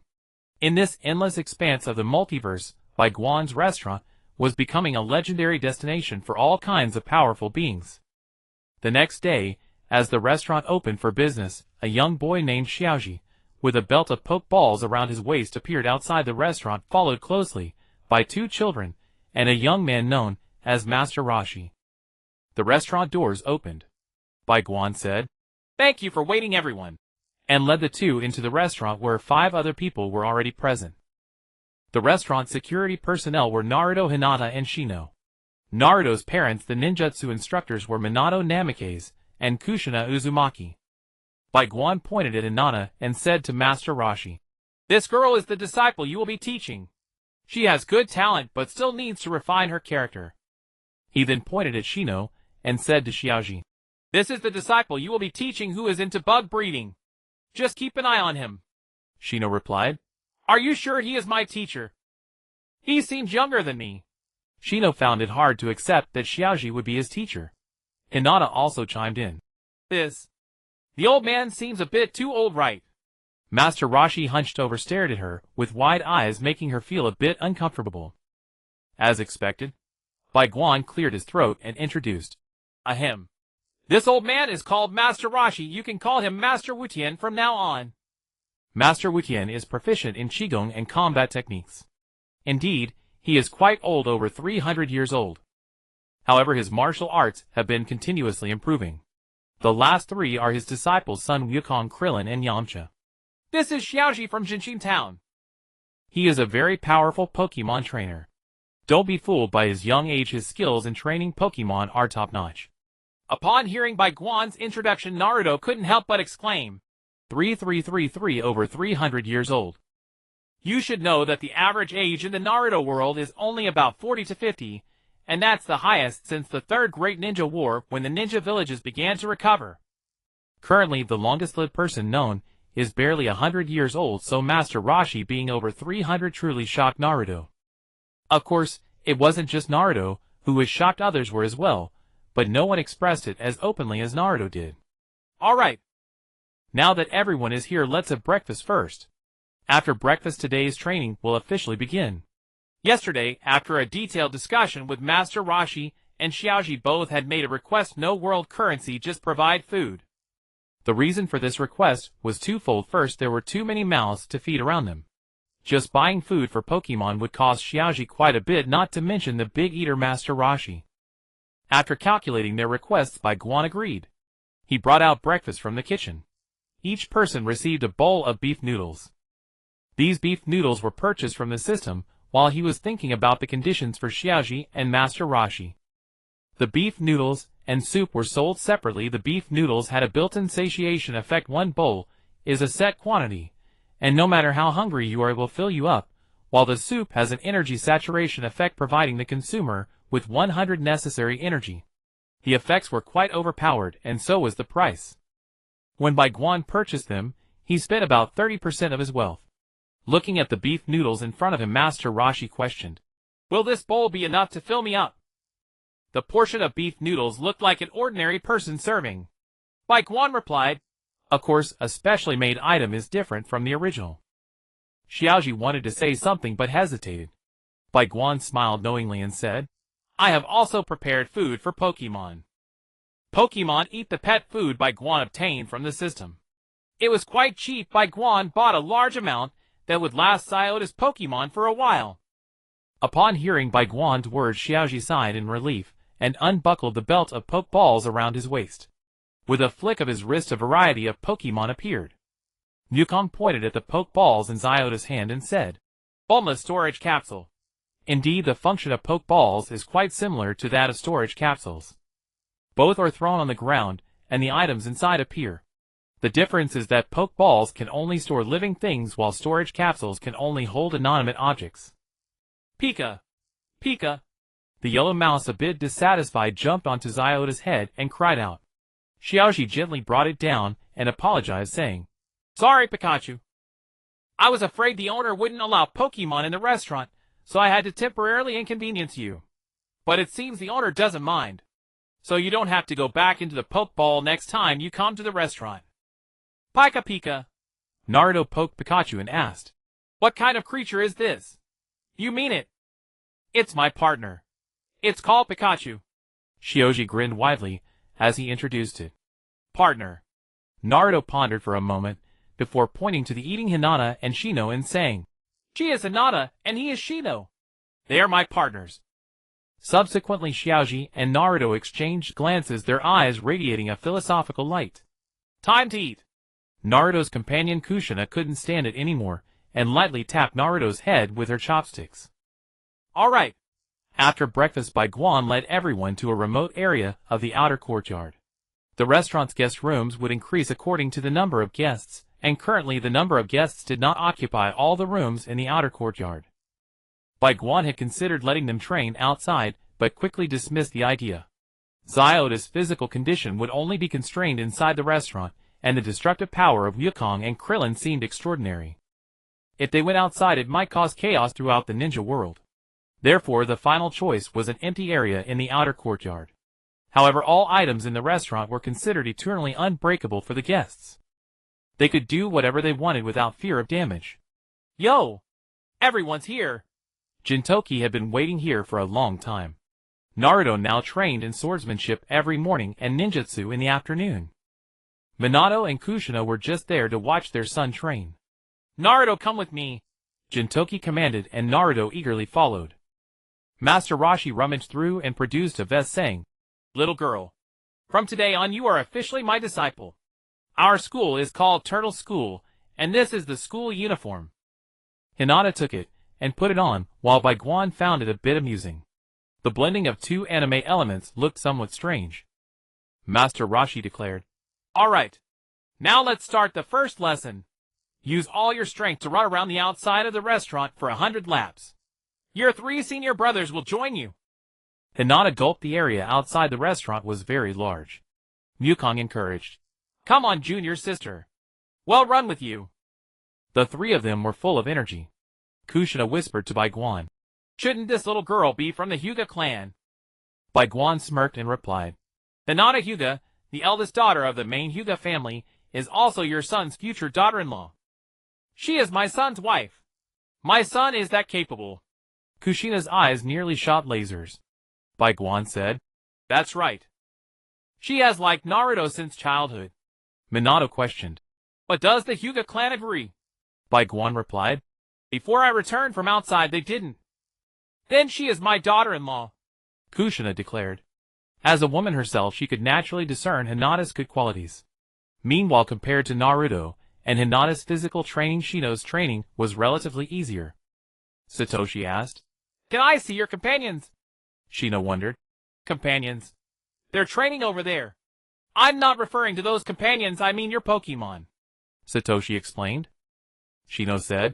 I don't have Pokemon, I have parasitic insects. Satoshi suggested. Let's have a friendly battle first. A battle right away. That's fine. Let me see how formidable this person recommended by the mysterious white shop owner is. Shino thought to himself, and at the same time he verbally agreed to Satoshi's request. Satoshi saw Shino agree and stepped back to create distance. Pikachu on his shoulder jumped down, signaling that it would take the lead. Alright then. I choose you, Pikachu, Satoshi declared with fighting spirit. Shino waved his hand, and a swarm of parasitic insects flew toward Pikachu. Pikachu used Thunderbolt. Satoshi commanded, loudly gesturing. Pika-Chu! As Pikachu charged up, a powerful surge of electricity shot toward the parasitic insects. Seeing the current approaching, Shino commanded the parasitic insects to form a barrier. The massive electric current slammed into the barrier of parasitic insects. Crack, crack, crack, crack, crack. A series of crackling sounds from the electrocution. The vast majority of the parasitic insects in the barrier were killed by the electricity. Satoshi looked at the dead insects and said sorrowfully, I'm sorry, I didn't expect this to happen. Shino calmly said. I lost. Although most of the parasitic insects were electrocuted, the mother insect inside his body was unharmed, and they would recover in a while. However, the combat power of Satoshi's Pikachu astonished Shino. He had used parasitic insects to spar against lightning techniques before, but very few could kill off most of the insects directly. Satoshi asked curiously, Aren't you sad? Shino was equally puzzled. Sad about what? Your partners were accidentally electrocuted by me. Shouldn't you be wailing and then rushing over to beat me up? Satoshi had seen before a bug-type Pokemon trainer fighting against evil forces. When the bug-type Pokemon was killed by the villains, the bug-type trainer had flown into a rage and single-handedly brawled with the evil group. By the time the police arrived, the villains were bruised and battered, and it seemed they were the ones who called the cops. Shino said calmly. It's just a bunch of parasitic insects, they'll recover in a few days. Satoshi asked curiously. Do these insects come back to life? No, the mother insect will give birth to new ones. Upon hearing the answer, Satoshi's expression suddenly turned somber. After taking a deep breath, he said seriously, Maybe you need to understand what a partner really means. Do you know what a partner is? Shino thought for a moment and said, People you do missions with. That's called a comrade. A partner is a comrade who fights together and shares life and death. You must never let your partner be easily injured, let alone killed, Satoshi said sternly. Shino retorted, But the primary goal of parasitic insects is to sacrifice themselves to protect the host and the mother insect from death, isn't it? Satoshi asked in surprise. Can't you protect the parasitic insects and the mother insect? After all, in his world, trainers could, when necessary, step in to block attacks from the opponent's Pokemon to protect their own. Though they might get hurt afterward. Almost all of my combat power relies on the parasitic insects. Shino told Satoshi this fact. After hearing this, Satoshi scratched his head and looked at Bai Guan. Bai Guan twitched his eye and asked the system. System. The system replied, That's right. Your requirement was only for people who excel in the aspect of evolution. You never said they had to be absolutely suitable. Bai Guan said angrily. You damn profiteer. Hush, hush, hush, hush, hush. Beep, beep, beep, beep, beep. The system whistled as if it hadn't heard. Bai Guan said, I originally planned to spend money to attract customers, but it seems they'll have to wait a while longer. The system panicked. Money depreciates more the later it gets. All right, my fault. For the next customers you bring, I'll give you a Bionedget 1 free deal, okay? That's more like it, Bai Guan said contentedly. After finishing his communication with the system, Bai Guan said to Shino, The flaw in your fighting style is indeed too great. Hey Race, what well do first follow Master Rashi to train your body. Then he said to Satoshi, You might have to wait a while before you can train him, but he'll cover your meals and lodging during this time. Afterward, Shino joined the running group. Bai Guan watched for a while, grew bored, and since business hours were almost over, he simply returned to the restaurant to prepare breakfast for sale. At the same time, he drew a customer. The system agreed readily now, but knowing its nature it might renege after some time. Better to use this Bionegituan free offer sooner rather than later, the system said. Then he'll start the draw. Bai Guan snapped. Start your ass. I haven't set the conditions yet. Bai Guan set the condition for a high-level energy world. That way the Bionegituan free would be a great deal. In a daze, Bai Guan thought he heard the system cursing him. System, were you just cursing me? Bai Guan asked knowingly. The system replied, How could I curse you, my dear host? This bastard definitely just cursed me. Whatever, I'm an adult, and won't stoop to his level. Specify condition random draw from high-level energy world. Buy one get one free bonus drawing. Draw successful. Drawn character Xilongling 1 Jiu Shu character introduction. Xilongling 1, a key character in the anime Mob Psycho 100. He is the master of the protagonist Shigeo Kageyama. Skills bluffing. Lingwan's long social experience allows him to handle various people with ease, and he has cultivated a powerful art of persuasion. Ultimate technique Salt Storm Frenzy, wildly scattering a bag of salt. Curse impact blah blah blah nonsense. Exorcism Photoshop technique Photoshop justifiable defense strike. Though called justifiable defense, it's actually a sneak attack. Hypnosis left hook, another form of sneak attack. Evil breaking elbow strike, still a sneak attack. Salted fist punch with salt on the fist. Soul shattering knee strike on the possessed, a regular knee strike receiving the power of the mob, tricking the mob into transferring power to him, which can both calm the mob's riot and deceive others, but relatively Linghuan seems to use the power more steadily after receiving it. Additional information. Need exorcism services. We have packages ABCD. Holy crap, it's Linghuan and Uncle Nine. This brings in two worlds of the supernatural. Bai Guan, already back at the restaurant, went to the outer courtyard to receive them. At the outer courtyard gate, Linghuan and Uncle Nine appeared. Bai Guan stepped forward to greet them. Welcome, both of you. This is the Dimension restaurant where you can enjoy the finest cuisine. With that, he infused the relevant information into their minds.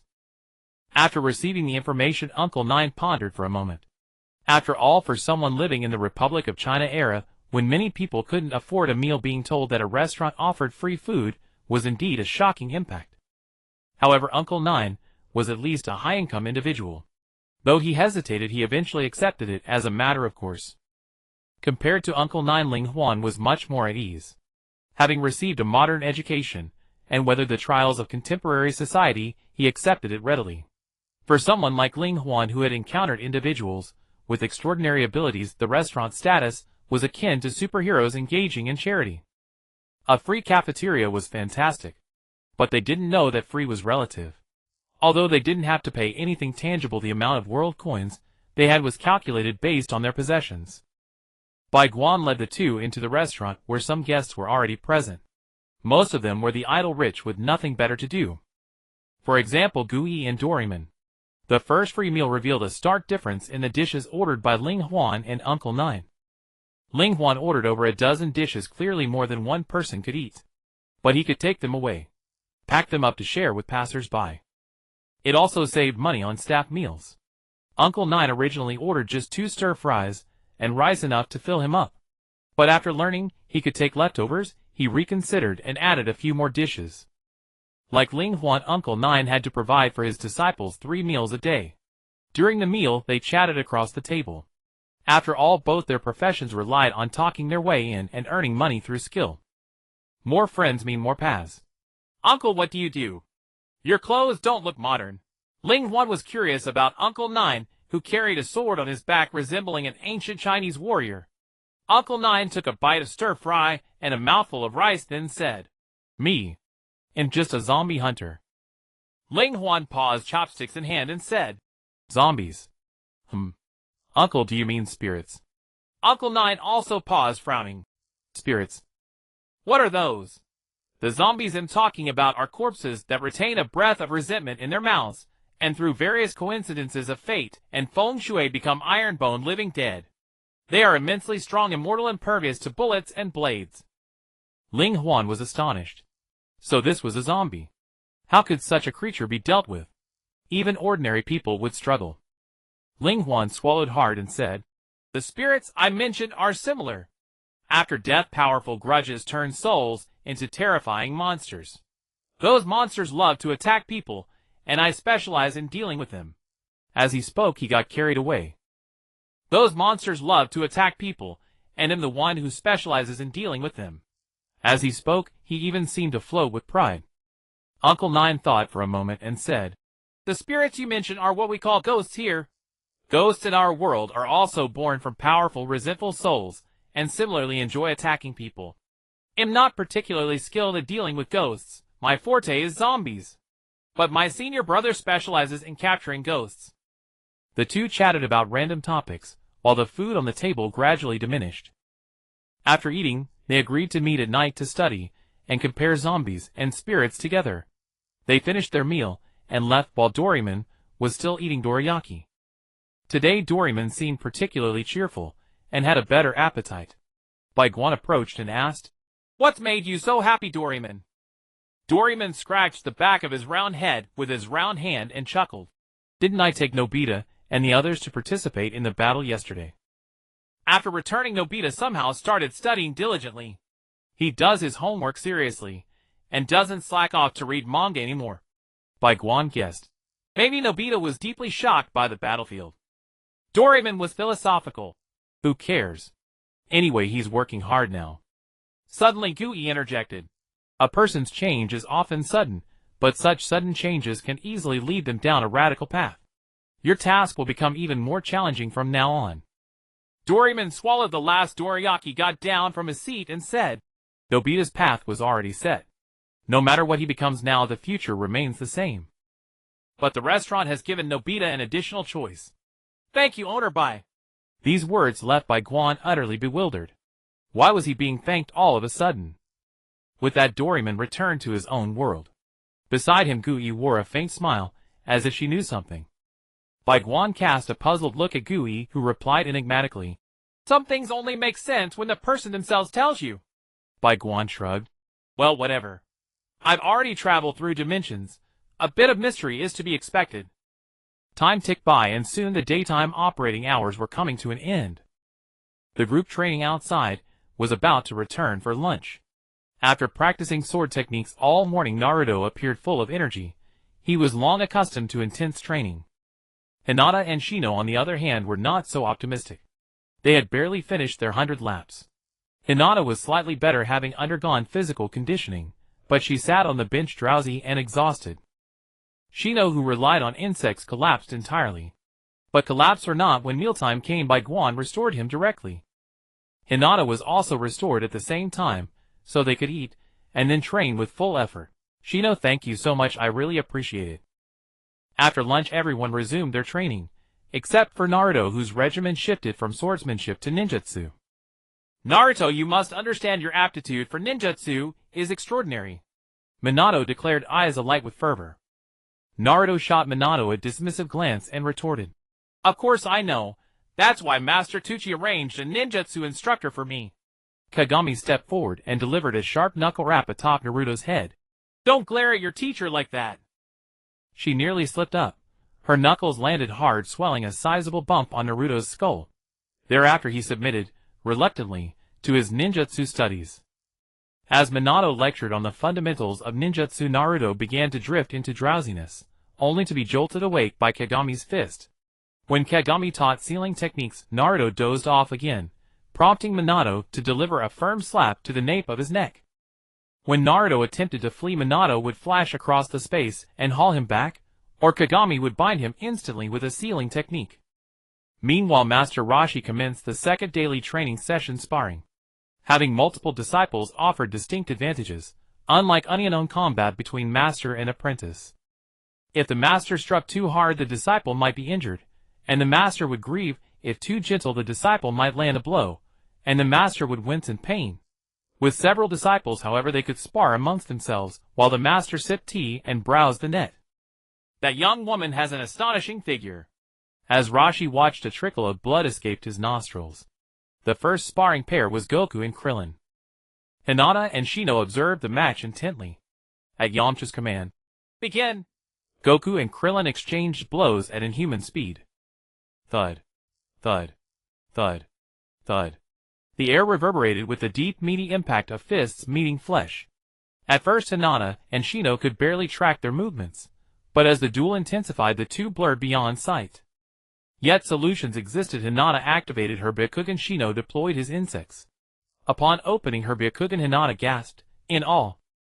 The Byakugan revealed chakra flow, and as Goku and Krillin traded blows, colossal torrents of energy surged from within them, coalescing into radiant halos around their bodies. The bout concluded with Krillin's defeat, his stamina finally yielding under Goku's relentless assault. After all, Goku's Saiyan physiology was nothing short of preternatural. The second match pitted Goku against Yamcha. Shino furrowed his brow and asked Rashi, puzzled. So every disciple spars individually with a senior disciple? He found such an arrangement deeply unfair to Goku. Rashi tore his gaze momentarily from a sultry dance video to reply. Even if you all attacked him together, none could prevail. Moreover, Goku possesses innate kindness. He'd never strike with excessive force and injure you. True to form, Yamcha fell swiftly before Goku. Next came Goku versus Hinata. The match began, and an exhilarated Goku lunged forward, unleashing a blindingly fast, devastating punch aimed straight at Hinata. Yet guided by her Byakugan, Hinata crossed her arms just in time to block it. Goku pressed his assault. Hinata held her ground, though each parry grew heavier, more strained. Seeing her fatigue, Goku halted his advance. Once again, victory belonged to Goku. Though Rashi continued scrolling videos, his expression lewd, the eyes behind his sunglasses remained sharp, focused intently on Hinata. Bai Guan had told him Hinata was exceptional, and thus warranted rigorous testing. Even Goku's spirited, unrestrained assault had been formidable, yet Hinata still endured its onslaught for a considerable span. She launched no counterattack, but flawless defense alone was extraordinary. Even Krillin, the second disciple, could not fully withstand Goku's frenzied strikes in full ardor. Shino's bout with Goku proved far simpler. Goku attacked, Shino collapsed. Even Goku himself recoiled in shock. He had deliberately held back. Fortunately, Shino regained consciousness within minutes. Awakened, he felt profound embarrassment, yet Hinata's resilience reassured him. Goku, though formidable, was not an insurmountable abyss. Then moments later, another blow from Goku reminded Shino, bluntly, of his own frailty. Their training continued uninterrupted into the night. Ling Huan walked ahead, trailed by Lu Ren and Xiao Jiao. Master Jiao followed closely, accompanied by two disciples, who bore a heavy coffin upon their shoulders. Floating midair, Xiao Jiao peered about curiously. Is this the dimensional restaurant? How grand! Lu Ren, impassive as ever, murmured. Indeed, it's immense. When Kai asked eagerly, Master, does this place truly offer free meals? Yesterday's meal was absolutely delicious. Xiaosheng chimed in. Bai Guan watched when Kai and Xiaosheng stagger beneath the massive coffin, and his eye twitched involuntarily. Couldn't you have bound it with rope instead? This is a restaurant, not a funeral parlor. Dragging such a thing here is utterly inappropriate. Jioshu glanced upward at Xiao Jiao hovering serenely and asked, intrigued. This is a spirit, then? It looks rather peculiar. Xiao Jiao blinked in surprise. Wait, you can see me. Perceiving spirits without talismans lies at the core of authentic Maoshan Taoist cultivation. No need for astonishment. Jioshu replied, a quiet pride warming his tone. What lies within that coffin? I sense a profoundly unsettling energy. Lu Ren observed, pointing directly at it. A jiancher. When Kai answered. Ling Huan and Jioshu exchanged a subtle glance. Then Ling Huan turned to Lu Ren. Lu Ren, use your psychic ability to bring that coffin here. Huh? Isn't that their property? We've arranged an exchange for joint research, so now we may study it ourselves. Oh, understood. Lu Ren raised his hand, and with effortless telekinesis levitated the coffin. When Kai and Xiaosheng stared awestruck, as the burden they'd strained to lift vanished with a child's casual gesture. Their eyes gleamed, then flicked toward Jioshu. He sighed. I cannot do that. Once the coffin settled before them, Ling Huan turned to Xiao Jiao. Xiao Jiao, please go forward. Huh? Forward? Where? To assist Master Jiao's research. Absolutely not. Right, Lu Ren. I'm your closest friend. You wouldn't send me into some dubious experiment conducted by someone who clearly lacks decorum. Sensing peril, Xiao Jiao swiftly appealed to Lu Ren's affections. Pleading with Ling Huan proved futile. He was impervious to both flattery and threats, and incorrigibly irreverent.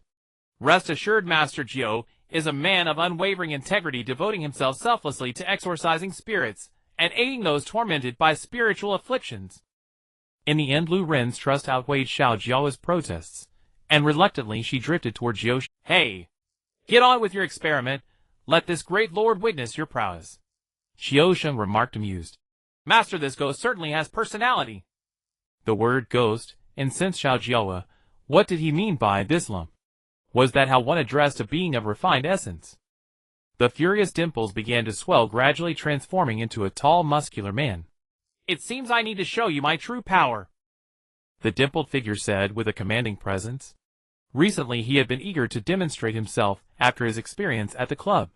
Watching the growing figure, the expressions of Uncle Gio and the others grew serious. Uncle Gio swiftly drew a peachwood sword from behind him. The dimpled figure looked at the peachwood sword in Uncle Gio's hand, a primal fear emerging within him. What? What is that thing? Why do I feel such fear? The dimpled figure exclaimed, pointing at the peachwood sword. Uncle Gio chuckled. Of course, it is only natural for ghosts and monsters to fear a peachwood sword, especially one that has been passed down through the ages from Mao Shan. Moreover, Uncle Gio had been slaying zombies and ghosts for years, and the souls that had fallen under his peachwood sword were countless. Its deterrent power was even greater. Looking at Uncle Gio holding the sword, the dimpled figure nervously said, Whatever experiment you want to conduct, I will cooperate, just don't point that thing at me. The dimpled figure was genuinely afraid of this weapon. Bystanders observed his demeanor and felt that this man must be incredibly strong. After all, very few could make the dimpled figure show such a reaction. Thus the experimental process began. Originally planning to conduct the experiment in the restaurant, Bai Guan couldn't stand it and directly moved them to the outer courtyard. As the evening business hours gradually came to a close, Bai Guan and Alita ceased their activities. Bai Guan continued preparing dishes while Alita served them. Soon the large round table was filled to the brim with dishes. Today was the last day off for Weaving Princess, and considering the time, she should be returning soon. Sure enough, Weaving Princess appeared at the restaurant's entrance. Good evening, boss. Good evening, Sister Alita. The returning Weaving Princess greeted the two politely. Bai Guan served the last dessert and said, Eat up. It's been a while since you've had my cooking, hasn't it? Weaving Princess smiled, her lips curling. Bai Guan and Alita enjoyed the delicious food. How's Longgui doing? Bai Guan asked. It's all right. I worked at the restaurant for a while, but I really miss school now. After spending a week back in school, I still think restaurant life is better, haha. Weaving Princess laughed. You can always return to visit when you want. Under normal circumstances, I can handle it. Thank you, Sister Alita. Oh, Sister Alita seems a bit different. After thanking Alita, Weaving Princess suddenly noticed the change in her. Indeed, compared to Alita before her upgraded Grey Wolf, the upgraded physique could be considered perfect. Yes, I've upgraded my body, Alita said, slightly pleased. The two girls talked more and more animatedly, eventually even sharing secrets, while Bai Guan was left eating alone. A full table of dishes, but Weaving Princess only ate a little before feeling full. The rest was finished off by Bai Guan and Alita. Weaving Princess looked at Alita enviously and said, Sister Alita, you can eat so much. It's amazing. The food made by the boss is so delicious, I want to eat more, but I only managed to eat a little before feeling full. Alita explained. My eating isn't really eating after I consume food, it is converted into energy by the reactor in my body. Weaving Princess nodded cutely. Oh, I see.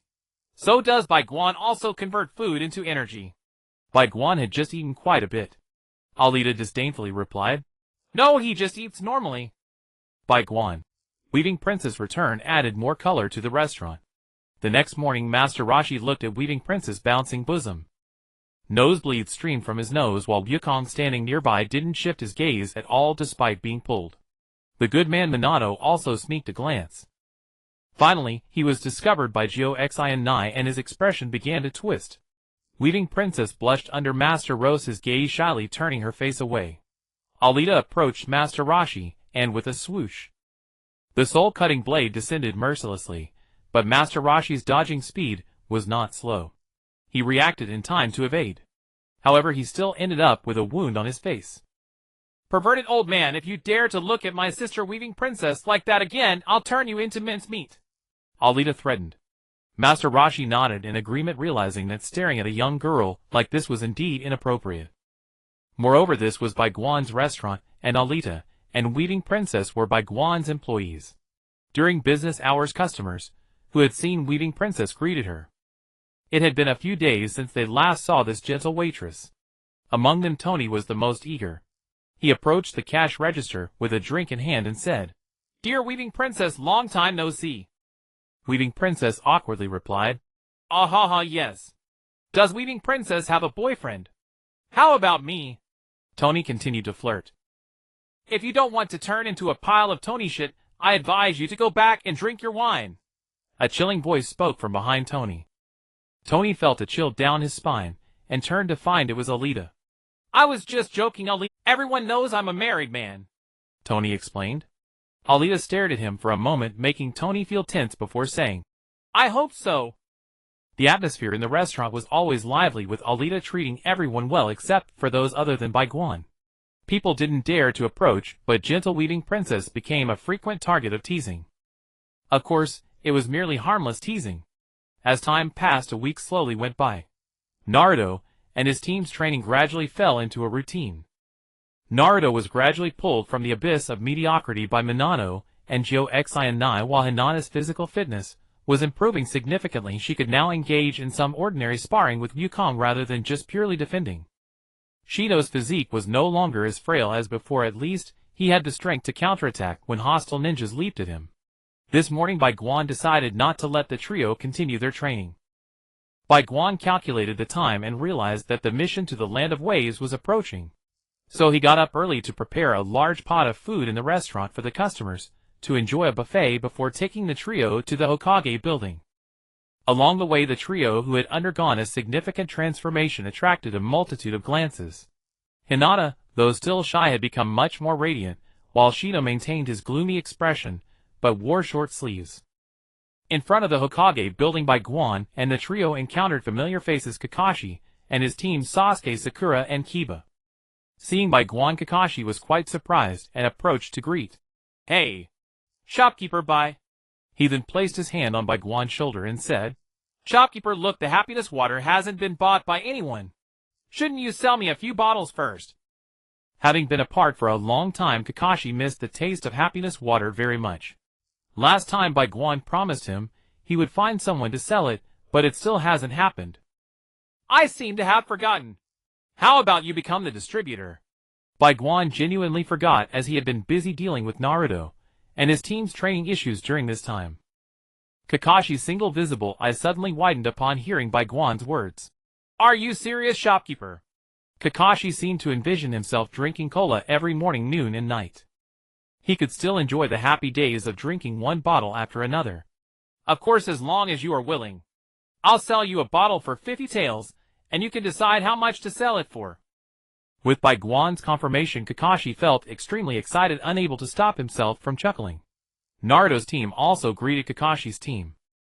Naruto: "Good morning, Sakura and Sasuke." Sakura: "Good morning." Naruto seemed to be even more handsome. Sasuke: "I'm the stepping stone on your path to success." Ino: "Bragging king." The greetings from Naruto's team were met with similar responses. Bai Guan led Naruto's team along with Kakashi and his team to the mission hall. Kakashi: "Shopkeeper, are you taking on a mission?" Bai Guan: "Yes, these 3 kids have been training hard lately, so I'm giving them a little break to relieve their stress. Are you taking a mission too?" Kakashi: "Yeah, they've completed many level missions recently, so today I'm here to take a clever mission to change things up for them." The ninja handing out missions. "There's only one clever mission left." Kakashi: "There's only one left." "Then shopkeeper, you take it. I'll have them wait a bit longer." Bai Guan waved his hand and said, "No need, you take it. I'll let them follow you on the mission. The money goes to you. Let them go out and get some fresh air." Kakashi hesitated. "Is that really okay? The village won't let 6 kids take on one clever mission." Bai Guan thought for a moment and smiled.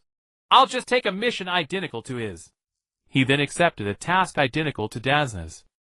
Then Bai Guan turned to Kakashi and said, That's settled. You take them out to get some fresh air. Just in time for me to go back and continue running the restaurant. Kakashi scratched his head and said, You're really nice to them. At this moment a middle-aged man's voice came from behind. I came to see who my protectors are, Dazna said, holding a bottle of alcohol and reeking of booze. Looking at the 8 people present, Dazna asked, Where's the team protecting me? Dazna knew that a team from Konoha consisted of 3 Genin and 1 Jonin. Besides me, they're all here, Bai Guan replied to Dazna. Dazna glanced at Bai Guan and then at the others before saying, Is Konoha really this pathetic now? A clever mission actually requires a merchant and 7 Genin, and one of the Genin is too timid to take it. To be fair, Dazna's sarcasm was truly remarkable. Naruto kicked Dazna's butt from behind. This kick wasn't hard, but the drunk Dazna had poor balance, and it was the last straw that broke the camel's back. Dazna couldn't maintain his balance and started to sway.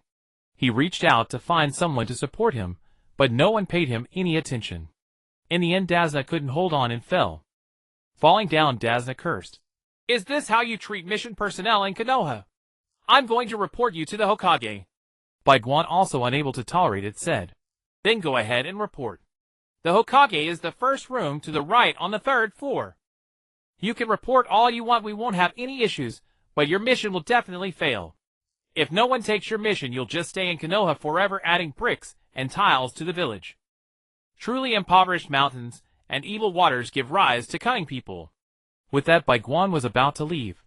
Dazna, who had taken a clever mission because he couldn't afford in level 1, panicked upon hearing Bai Guan's words about no one taking his mission. However, even though the drunken Dazna dared not dwell on the mission issue, he still had to say something. You little brat, who are you calling cunning? Bai Guan's appearance was indeed quite deceiving. Bai Guan ignored him and walked away. Naruto stepped forward and kicked Dazna in the face, saying, I'm talking about you, cunning person. Just properly issue the mission, acting all high and mighty as if we owe you this clever mission. After kicking him, he added, Hurry up and pack your things. Get ready to depart. These days, Naruto had accumulated a lot of frustration due to the mixed training from Minato and Kushina. He just didn't dare to act recklessly since Minato and Kushina were his teachers. Today, he vented his anger on the drunken Dazna. After being kicked, Dazna could only obediently pack his things. He was afraid that if things escalated, the ninja village would investigate and find issues with his mission, leading to its cancellation. If he had known, he wouldn't have acted so arrogantly. Dazna deeply regretted it. After a while, Dazna finished packing his things and Naruto's team along with Kakashi's team officially set off. Upon exiting the village gate, dense forests lined both sides. Sunlight filtered through the tree canopies, casting dappled light on the faces of the group. Naruto's team enjoyed it immensely. Although the restaurant environment was very good, staying there for too long could still become monotonous. Now exiting Konoha's gate, a completely different scenery presented itself, a unique beauty. There was only one cart, and Dazna, as the mission personnel, naturally occupied the cart. However, behind the cart were only some cooking utensils for the journey. Thus Kakashi required the girls to sit in the cart at the back with 2 boys in front and 2 at the back. Sakura wouldn't get on the cart. As a loyal fan of Sasuke, she naturally wanted to stay by his side. Hinata initially wanted to refuse to get on the cart and stay by Naruto's side, but Naruto directly picked Hinata up and placed her in the cart, saying, What are girls doing walking around? Be obedient. Hinata's face turned bright red as she sat in the cart. When did Naruto become so bold? And, no, why would I envy Hinata? Sakura thought in a chaotic manner. As fate would have it, Kakashi arranged for himself Shino and Kiba to be at the front of the cart, while Naruto, Sasuke, and Sakura were at the back. Following the main road deeper into the forest, 2 pools of water along the way drew the attention of many. In the scorching summer, at noon, there should be no water on the ground. These 2 puddles are suspicious. The first to notice was Shino, who always has thousands of surveying Kakachu around him to probe information. Shino had known there was chakra within the 2 puddles even before they arrived. He wanted to tell Kakashi, but was stopped by him. Kakashi intended to use the opportunity to train his team, but he hadn't expected Shino to discover it so quickly. He had only just found out himself, and Shino already knew. It seems Bai Guan's training is truly remarkable. The second to detect was Kiba, though strictly speaking Akimichi discovered it and told him. Kiba proudly told Kakashi, directly truly riding on his dog's glory. As for the others except for Sasuke, Sakura, and Kazuna, everyone noticed something was off when they saw the puddles. Sure enough, as Kakashi walked between the two puddles, they erupted and transformed into two ninja. The ninja wielded scythes with chains and hurled them toward Kakashi. The two chain scythes tightly wrapped around Kakashi, and the scythes at the end simultaneously slashed across his neck from both sides. Crack! Kakashi's head fell from his body. The two ninja turned their gaze to the group. Sasuke, witnessing the rolling head, was deeply shocked, and a hot stream flowed from his eyes. A single black tomo slowly spun in Sasuke's eyes. Sakura stared blankly at the head, as if terrified.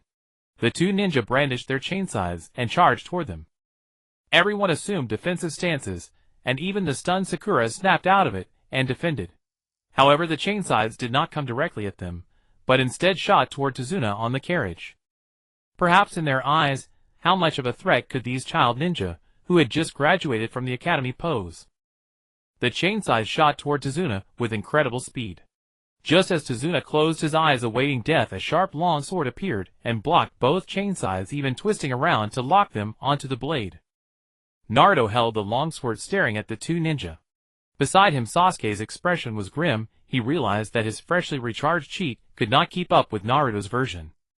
Naruto's speed just now was astonishing. Like a flash of lightning, he instantly appeared before Tazuna and blocked the chain scythes with his blade. Sensing trouble, the two ninja flicked their wrists, sending a surge of force through the chains and up to the blade. They seemed to intend to make Naruto lose his grip on the sword, forcing him to release it so they could retract the scythes. But Naruto's hand clung tightly to his sword. Despite the force, his expression changed, but the blade did not budge. Seeing their method ineffective, the two ninja drew kunai from their belts, yanked the chains back hard, and charged forward. Thus, if Naruto wanted to defend his front, he would have to release the chains caught on his sword and block. Yet Naruto maintained his stance. The two ninja thought to themselves, "Children are children. Time to die." Just as the two ninjas' kunai were about to strike Naruto, Hinata, having activated her Byakugan, appeared before him. With movements too fast for the eye to follow, she grabbed both ninjas' wrists and twisted them in opposite directions. Crack! Crack! The two ninjas' wrist bones snapped. The broken wrists caused the kunai to fall weakly, but the ninja's eyes remained sharp. The other hand released the chain and pulled out a handful of powder from their bosom, throwing it toward Hinata. As the powder was released, a swarm of blue insects appeared out of nowhere before Hinata, intercepting and absorbing all the powder. Behind her, Naruto gave a forceful shake, shattering the locked chains on his blade. He leaped up and his long sword swept from left to right, slicing through the two ninjas' necks like cutting a piece of tender tofu. "Is this Konoha?" one ninja said unwillingly. "Amazing." The other ninja looked at Naruto in admiration. Pia Pia. Then both heads slid off their necks and fell to the ground. Nearby on a tree, Kakashi frowned and thought to himself, "Shopkeeper Bai, you only taught them for a little over a week, and they've become this strong. Just how strong are you then?" Pong. The Kakashi that had been decapitated burst into a puff of smoke, revealing a log in its place. Kakashi jumped down from the tree, clapping and saying, "Not bad, not bad. My students are far inferior to you." Naruto sheathed his sword and Hinata withdrew her stance. Beside them, Shino lowered his hands. The blue insects earlier were Shino's new bugs. After Shino's physical condition began to return to normal, Xiaoxi had been teaching him how to communicate with insects. These days, Shino had actually managed to communicate with the mother insect inside his body. Though the communication was as simple as could be, it was enough. After communicating with the mother insect, Xiaoxi also taught Shino how to upgrade it, essentially by using love to influence it. Though it sounded absurd, the effect was remarkable. The upgraded mother insect gave birth to Kakachu of a strange color, blue evolved Kakachu. Their numbers were small, but they were extremely fast. Moreover, they were very hard and could absorb anything to convert into energy, though the stronger the absorbed substance, the slower the absorption. The three's coordination was flawless, a synergy that even a seasoned veteran like Kakashi had rarely witnessed. However, Kakashi judged that any one of them, even without coordination, could still kill the two ninja from earlier at a certain cost.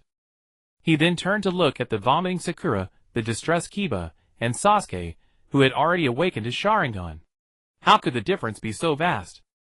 All graduated from the same class, and his team included the perennial top student Uchiha Sasuke, the excellent tracker Inuzuka Kiba, and the medical support Haruno Sakura. Logically, such a lineup should not lose to Aburame Shino, whose combat power was nearly zero without his insects, the perennial dead last Uzumaki Naruto, and the extremely shy Hyuga Hinata. After much thought, Kakashi realized the biggest reason was himself. After Shino, Naruto, and Hinata were taken in by Bai Guan, they vanished, and according to Bai Guan, it was a closed training. In just a little over a week, the three had undergone such a tremendous transformation, and grown so much in strength. Kakashi felt that if he had taught them himself, he certainly could not have brought them to this level. The inferiority of his disciples made Kakashi feel he should resume the training he had neglected for a while. Only by being strong himself could he train strong disciples. But what Kakashi didn't know was that the three disciples had not just Bai Guan as their teacher, but instructors from several different worlds. Nor did he know the hardships they endured during their training under their respective masters. Even less did he know about the times when the trio, while honing their teamwork, were beaten black and blue by the group of Yukong, Kellen, and Yamucha. No one's achievements come solely from luck. They are merely a touch of talent combined with effort that is several times, even dozens of times, greater than that of others. The group continued forward, though Sakura, who had been beside Sasuke, was now too weak from vomiting to ride in the carriage. But that carriage had been prepared for her, and Hinata anyway. After the two ninjas, no more adversaries blocked their path to the land of waves. They traveled steadily, and arrived safely. Upon disembarking, thick fog shrouded the shore. Rustling sounds came from the underbrush. Hinata activated her Byakugan, and spotted a wounded rabbit. Naruto picked up the rabbit, and said, "Tonight's dinner is sorted." But before he could take a few steps back, a massive blade came crashing down toward his head. Bang! Naruto barely blocked the strike with his sword, his hands numbed by the impact. Following the blade to its owner, he saw a man wrapped entirely in bandages. Decapitation sword. Momochi Zabuza. Kakashi recognized him. Zabuza Ho are the brats of Konoha, always this tough now. To think they could block that strike. Indeed, the ambush strike from Zabuza in the mist would have left even a skilled shooting gravely wounded or dead. "You all go. I'll hold him off," Kakashi shouted. Although he held the trio's abilities in high regard, they were not yet at a level to rival Zabuza. If Naruto and the others escaped, Kakashi was confident he could severely wound or even kill Zabuza. The trio, trained by experts, could sense the unique aura of a master exuding from Zabuza. This aura was similar to what they had felt from some patrons in the restaurant. Kiba also sensed danger through Akimichi's trembling and prepared to retreat. "Do you think you can run?" Zabuza said, creating several water clones. "Damn," Kakashi muttered to himself as he saw the clones. Zabuza intended to trap everyone here. The water clones charged at Naruto's group with Kiba and Shino in the front line. The massive blade of a water clone swung straight at Shino and Kiba. The sharp sword cut through the thick fog and struck Shino's neck with brutal force. But the Shino that had been decapitated turned into a swarm of Kakachu. It was the Aburame clan's unique insect clone technique. Shino had already hidden himself after his insects sensed Zabuza's presence. Bai Guan had told him that Xiaoji was a special case. He could learn from Xiaoji's training methods, but he must not absorb damage like Xiaoji did. Comrades are important, but only by preserving oneself can one achieve the goal. Shino estimated the force of the strike from his insect clone and realized it wasn't that strong. Shino waved his hand, and a swarm of blue upgraded Kakachu surged toward the water clone that had turned to attack Kiba after failing to strike Shino. Two water clones charged at the carriage. Hinata on the carriage activated her Byakugan to its fullest. She assumed a defensive stance beside Tazuna, ready to intercept the clones' attacks. Sakura, also on the carriage, was not as calm as Hinata. Having experienced few battles, she was flustered but still mustered courage, picked up a kunai, and stood on Tazuna's other side in a defensive posture. The water clone's attack came, a horizontal slash aimed at Hinata's waist. Hinata gathered chakra at her waist and struck forward with her hand. Two more water clones attacked Naruto and Sasuke. Their fighting spirit was much higher. Instead of waiting for the attack, they each charged at a water clone. The two water clones were dumbfounded seeing the boys rushing toward them. Are kids this bold nowadays? But it's nothing but suicide. The water clones swung their decapitation swords at the pair. Naruto gripped his soul-cutting blade and clashed directly with the clone. Clang! The clone's sword shattered. The clone was stunned, although a clone was much weaker than the original. It shouldn't be this weak. Oh well, the sword was only made of water, losing to a real one is normal. The water clone dissolved its sword back into water, and merged it with its body, engaging Naruto in barehanded combat. At close range, Naruto's soul-cutting blade was less effective, but Jintoki had taught him methods to deal with close-quarters combat. Naruto curled his fingers into a claw and struck at the water clone's groin. The clone faltered from the intense pain. Seizing the moment, Naruto kicked it square in the head. The kick didn't feel as solid as expected. It shattered instantly. Naruto was baffled. If you break so easily, why act so tough? The same bewilderment spread across everyone's faces. They realized that this formidable water clone was actually quite weak. Heh. Not bad, brat. To everyone's surprise, the water clone they thought had been destroyed resurrected itself. Water clones need water. In places without water, we have to use chakra to create it, but this is the land of waves. Water is everywhere. With just a little chakra, we can keep replicating water clones indefinitely. The mini-clones declared arrogantly. This was also why the Mist Village, a tiny speck of land, could be so overbearing. Water clones might be weak, but in a water-rich environment, they were nearly invincible. A single water clone could at least tie down one enemy, forcing them to repeatedly destroy it until they were exhausted and then defeated. The group resumed battling the water clones. The fight dragged on for half an hour, and the 3 members of Kakashi's squad were already showing signs of fatigue and unsteadiness. Naruto's trio had to divert attention to protect them, which also hampered their own combat effectiveness. The situation began to look grim. But the battle didn't reach its worst point. Kakashi, the ever 50-50, managed to knock Zabuza unconscious through a bit of cunning. Just as Kakashi was about to finish Zabuza, a masked figure appeared and drove a needle into Zabuza's head. He is a traitor of the Mist Village. It is our duty to execute him. They'll take the corpse. Kakashi didn't stop him, as the Umbu's words were true. Though the man was dead, under certain circumstances, he could still leak secrets. The group continued on after the skirmish, but Kakashi grew increasingly uneasy.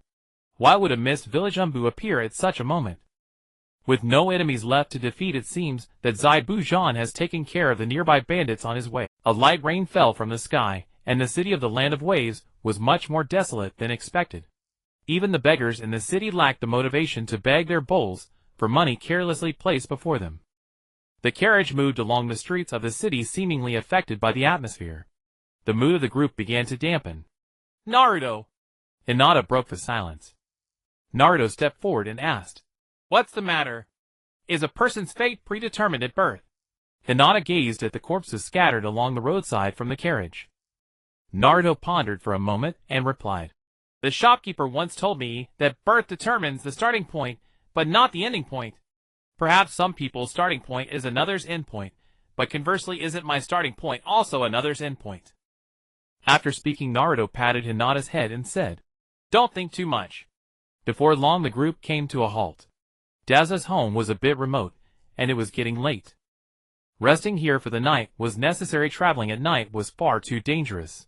They found a hotel and settled in. Words were scarce, everyone seemed reluctant to talk. Naruto rummaged through his pocket and pulled out some small black squares to distribute among the group. These were the snacks from the Hakuan restaurant, chocolates. The day before their departure, Hakuan prepared some snacks for Naruto's team. On their journey, the 3 occasionally shared the snacks with others. As the chocolate melted in their mouths, its sweetness provided a brief respite for everyone. "Wow! This place is so oppressive," Sakura sighed. Katsuna said, "This is how it is here. Corruption runs rampant inside, while bandits roam outside. People have to guard against those evildoers while barely ensuring their own survival." "The dead by the roadside are mostly those who have given up hope in life." Naruto stood up. He needed to buy some ingredients. Hakuan had prepared many bento boxes for Naruto's team, but they had given most of them away to others during their journey. By halfway, the bento had been completely consumed, and they were left to hunt and forage for wild vegetables. They originally planned to spend money in the city, but given the economic decline, that seemed unlikely. Exiting the hotel, Sasuke was also with them. Sasuke disliked crowded places. Initially neither spoke as they walked. Naruto said, Sasuke, I used to envy you. Sasuke replied, TCH. You can't not believe it, before the shopkeeper took me and I really envied you. You had good grades and Sakura liked you so much.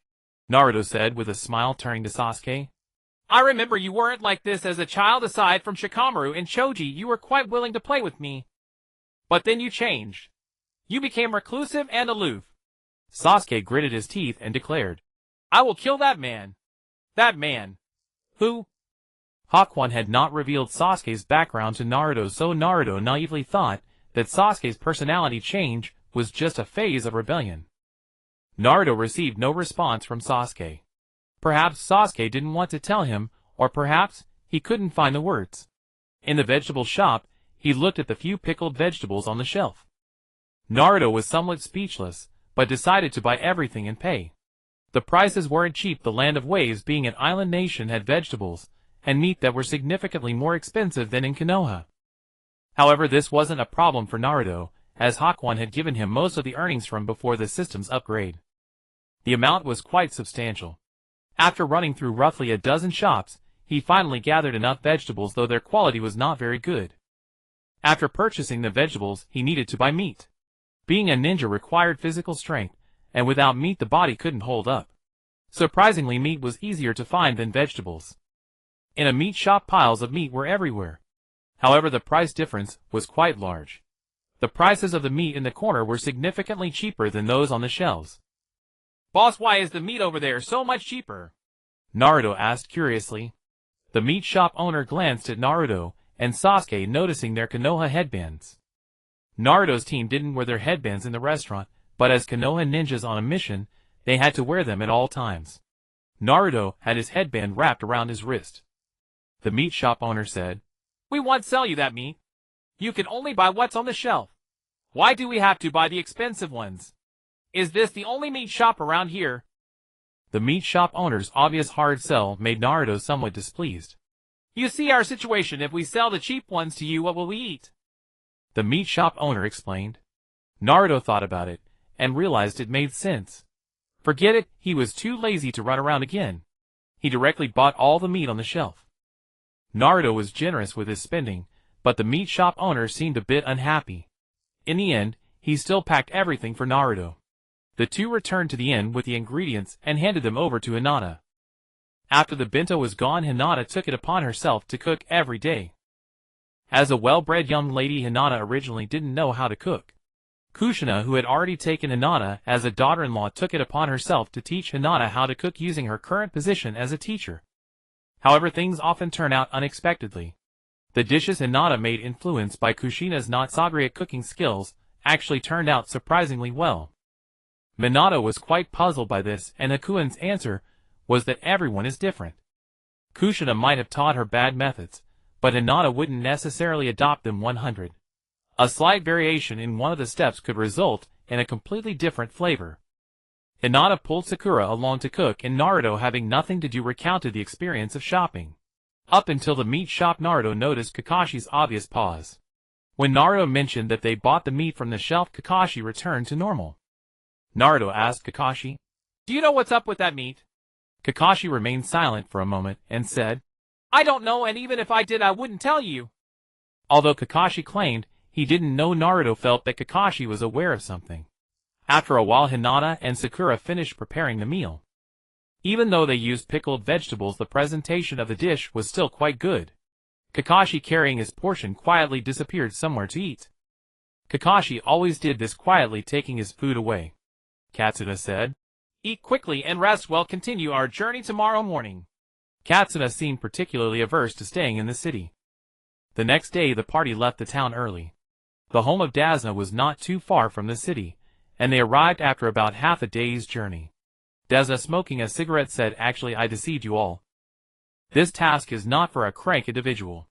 I am a master bridge builder from the land of waves, and I want to construct a grand bridge to elevate the economy of our nation. However, a merchant here, who is also the largest businessman, is stopping me. His name is Kato. He commands a large number of warriors and some ninjas. Kakashi replied, I knew it long ago. There wouldn't be ninjas for a crank mission. Daza paused surprised as he looked at Kakashi. Daza remained silent for a moment, and said thank you, you may return. The mission only required escorting Daza home, so Kakashi's team could head back directly. Return for what? Why not help me deal with Kato? Naruto said lightly. Daza looked at Naruto in disbelief, while Naruto shrugged, I don't want to go back to training so soon, let's have some more fun. Though the journey is tiring compared to being tormented by a few teachers, this is quite relaxing. Daza crawled over with tears in his eyes, and hugged Naruto's legs saying thank you. Thank you. Naruto felt a bit embarrassed. Kakashi glanced at Naruto, and said to everyone, well, while we have the time, let me teach you something. Taking everyone into the forest, Kakashi gathered chakra in his feet. After walking up a vertical tree step by step, he said, this is called tree walking, a more precise application of chakra. You can give it a try. Naruto exclaimed, I've already mastered this. And water walking too. With that, Naruto easily gathered chakra and ascended. Other than Naruto, everyone else concentrated chakra at their feet to practice tree walking. Sasuke sprinted toward the tree with a kunai, but fell short halfway due to improper chakra control. Looking up, Sasuke felt somewhat disheartened. Surprisingly, everyone else had managed to climb. Kiba, Shino, Hinata not qualified. Retry.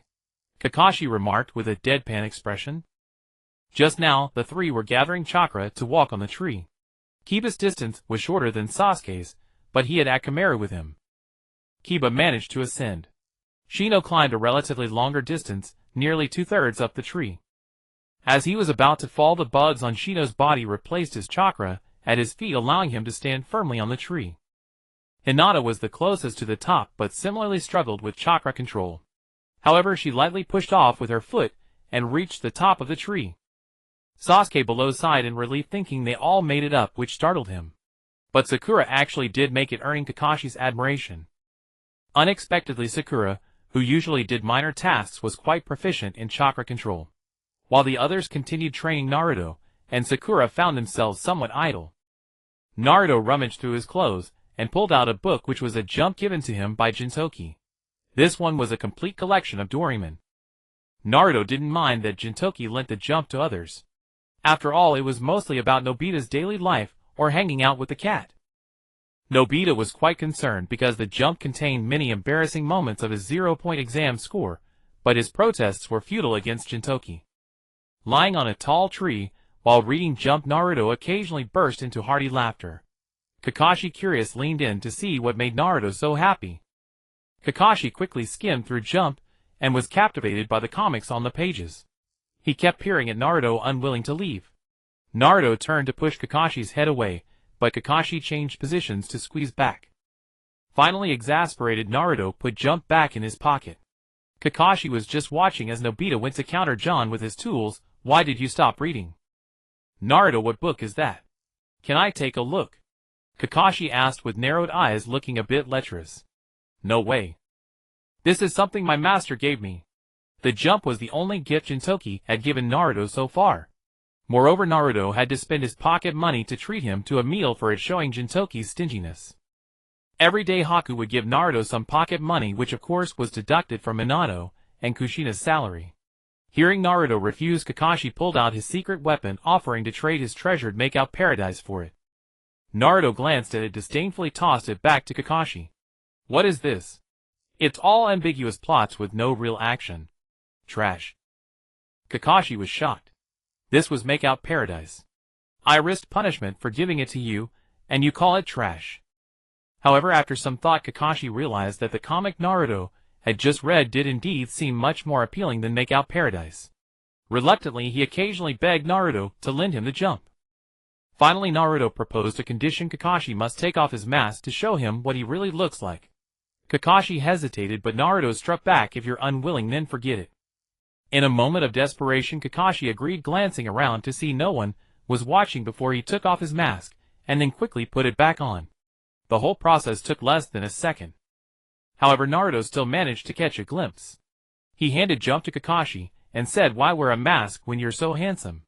Kakashi replied, being too handsome brings more troubles. Kakashi took the jump and replied, ah, that seems to be the case. Naruto touched his face, contemplating whether he should get a mask too. Kakashi sat beside Naruto watching jump as Naruto leaned against a tree for a nap. Soon the sun began to set. As the sky gradually darkened, Kakashi returned the jump to Naruto, saying they would look at it again tomorrow. "Hey Kakashi-sensei," Naruto suddenly said. Did he find out about the booger?" "No way." Kakashi took the opportunity, while Naruto was asleep, to rub a booger on him. "What exactly was that cheap meat the butcher refused to sell me yesterday?" "I could tell from your expression that you must know," Naruto said in a serious tone. Kakashi looked at Naruto meaningfully, then turned his gaze to the setting sun. "Human." Kakashi uttered that word before leaving. The next day Naruto woke up with 2 dark circles under his eyes, yet his gaze was filled with determination. He wanted to bring this country back. Although he didn't know how to do it, he believed Bai Guan must have a way. Eliminating Kato had now become a goal. After breakfast, Kakashi sent Naruto and Sakura to guard the workers repairing the bridge while the others continued their training. Following Dasna to the Great Bridge. The bridge was built not far from the city, and the atmosphere there was completely different from that of the city. Everywhere was filled with hope for the future. Dasna was somewhat dissatisfied that Kakashi had sent 2 young genin to protect him among so many people, but he couldn't voice his complaints. "Here you go." Naruto handed Sakura a piece of chocolate. After tossing a piece into his mouth, he basked in the morning sunlight and caught up on sleep. Sakura held the chocolate pondering for a long time, then said, "Naruto, do you dislike me? I often belittle you and hit you." "I dislike? Not at all. I've just grown and feel that my past behavior was a bit foolish. Moreover, at that time, I really wasn't as good as Sasuke." Naruto interjected before Sakura could finish. "Don't think too much. We are friends and comrades. That won't change." Naruto turned to the side and said. After hearing this, Sakura looked at Naruto, and then at the chocolate in her hand. With a slight smile, she put the chocolate into her mouth. The morning sunlight gradually disappeared by noon, and a thick fog slowly approached the Great Bridge. "It's time to eat, Naruto." Hinata woke Naruto from his slumber. "Hinata, aren't you training?" A still dazed Naruto asked. "Kakashi-sensei asked us to bring lunch," Hinata replied, pointing to a large cart not far away filled with food. This food was for the workers building the bridge, which in the past was always delivered by their families. Kakashi happened to have business to find Naruto, and brought it all along. "Ah, I see. Then let's eat." Arriving at the food cart, the others were helping to distribute the food. However, by the time Naruto arrived, it was almost all handed out, and Kakashi gave Naruto a pack of rice balls. Naruto found it strange weren't the others supposed to get 2 rice balls. This pack had 4. But he accepted the rice balls without hesitation.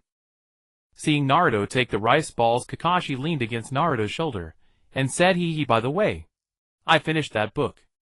Why are you suddenly so kind? Once you've read it, there's nothing left. This is the only one I have." Although Naruto had been eating a high-nutrition diet for a while, his physique hadn't grown yet. It could barely fit this one. "Can you bring back 2 more next time?" Kakashi had become addicted to the comics. "You go ask Bai Guan for those. This one cost me a lot of my pocket money." He originally wanted Kakashi to ask Jinchur, but Kakashi didn't know him. But asking Bai Guan was about the same. Bai Guan. Ugh, he's the kind of person who is hard to deal with, and lacks nothing. Forget it. I'll think of a way later. Kakashi couldn't come up with a good way to get Bai Guan to get him comics. During lunchtime, the thick fog gradually covered the entire bridge, and Kakashi frowned. Things are not simple. Sure enough, a cry for help came from afar through the fog. "Help! Help me!" But due to the fog, visibility was limited, and to investigate the truth, one had to venture deeper into the fog. Venturing deeper into the fog meant the workers and genin behind could be ambushed. It was a dilemma to rescue or to guard. "If you want to go, then go ahead. We will be fine here with you guys," Naruto said to Kakashi. Kakashi glanced at Naruto, left a sentence before rushing towards the call, "Then leave the back to you. Don't let me down." After Kakashi entered the fog, Naruto and the other ninjas gathered all the workers together, forming a circle to protect them from behind. Kakashi followed the voice of the cries for help, but found it was getting further away. He bit his thumb, using the blood to draw a summoning technique on the ground. A dog wearing clothes appeared. After giving some instructions, Kakashi led the dog forward. Soon Kakashi spotted the worker, who had called for help. He was hanging on the edge of the bridge with one of his hands cut off. Kakashi went forward, grabbed the rope, and pulled the worker up. Suddenly a whooshing sound came from behind, and a samurai's sword swung towards Kakashi's head. Bang! At the moment, the sword was about to hit the Kakashi in front turned into a piece of wood. The samurai was momentarily stunned, and the real Kakashi appeared from behind, taking him down with a kunai. Not bad. I didn't expect that useless Dazna actually hired a skilled person to come back. A short figure emerged from the fog. If I'm not mistaken, you must be Kato, right? Even after not cutting, you still haven't planned to back down. Not cutting. He is not dead, he is probably killing Dazna right now. Sure enough. That person is not an Umbu of the Mist. He is a partner of not cutting. It seems I need to hurry back. Are you thinking of going back? Ha ha ha. How naive. Look around you. Kato said arrogantly. In the surrounding fog appeared a group of samurai along with some thugs. They were wielding various weapons surrounding Kakashi from all directions. This tactic might work against other ninjas, but it was absolutely useless against Kakashi. Once again, biting his finger, he summoned a large number of dogs to charge forward. On the other side, Kakashi had just entered the fog when not cutting and launched an attack on everyone. Ice needles rained down from the sky, aiming to kill everyone. To protect the workers behind, everyone displayed their abilities. Shino's evolution of the parasitic insect formed the first wall, devouring some of the ice needles. The second wall was Kiba's Fong over Fong. The wind created by Fong over Fong scattered the concentrated ice needles. The third wall was the attack from Naruto and Sasuke. Naruto swiftly swung his blade to form a translucent wall of knives, while Sasuke continuously used fire style. The fourth wall was Hinata's Tai Chi, which Bai Guan had bought from the system. Hinata's hand slowly rotated, gradually forming a circle. A thin wall appeared around them for some reason. The ice needles, which had already exhausted themselves after breaking through the previous three walls, fell when they met this wall. However, there would always be a few that broke through all defenses, and that was the job of Sakura, to shatter the ice needles with shurikens. The defense lasted quite a while, until Bai found it boring and stopped throwing ice needles. But now was not the time to relax. The previous ice needles were definitely just an appetizer. As expected, after the ice needles ended, Zabuza wielded his decapitating sword and charged at them. The moment the first wall's bugs came into contact with the blade, they were cleaved in half. At this stage, the bug's evolution was still insufficient. Zabuza continued to attack the bugs. 1, 2, 3, more and more evolved bugs were killed. In the end, Shizune recalled the evolved bugs, which had dwindled to about 100 after being cut down for so long. The second set of strong teeth was not as resilient. Forced to disperse their formation by Zabuza's strike, they dodged only to be met with a kick from Zabuza that sent one of them into unconsciousness. Naruto and Sasuke proactively engaged their kunai and long swords, targeting Zabuza's throat and chest. The two's attacks were ferocious, pushing Zabuza back. After their ordinary attacks proved ineffective, Zabuza began to unleash ninjutsu. After jumping backward to create some distance, a water shield, water dragon bullet, came crashing down towards the two. Sasuke formed a hand sign and took a deep breath, unleashing a wall of fire that clashed with the water dragon bullet. "Little brat, die!" Suddenly from behind, Zabuza roared as he swung his decapitating sword fiercely towards Sasuke. Bang! The clash between Naruto's long sword and the decapitating sword sparked. Failing to land his blow, Zabuza jumped back into the thick mist. Naruto and Sasuke blocked his retreat, while Hinata and Sakura faced off against Haku.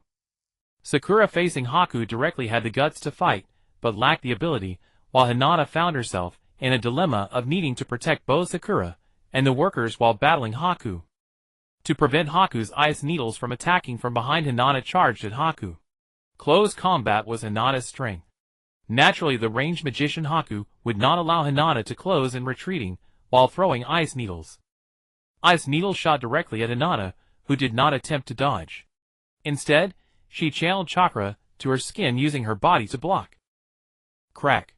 The ice needle shattered against her chakra-infused skin, startling Haku. "What kind of defense is this?" At that moment, Hinata closed and striking Haku's chest. Haku crossed his arms to block Hinata's strike, but his body was already starting to falter.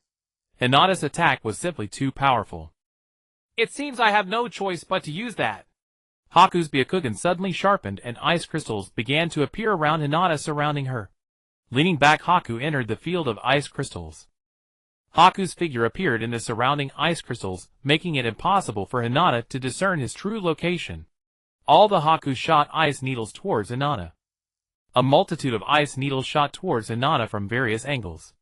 However, relying on her speed techniques and the chakra barrier, she managed to evade the ice needles. Haku realized that ice needles were useless against Hinata. His Byakugan gradually turned ruthless. You are indeed hard to deal with, but what about them? Immediately the ice crystals flipped, and a barrage of ice needles shot towards Sakura and the workers. This is bad, Hinata thought, striking forcefully at an ice crystal. But the moment she entered, she emerged from another ice crystal, completely unable to stop the ice needles aimed at Sakura and the others.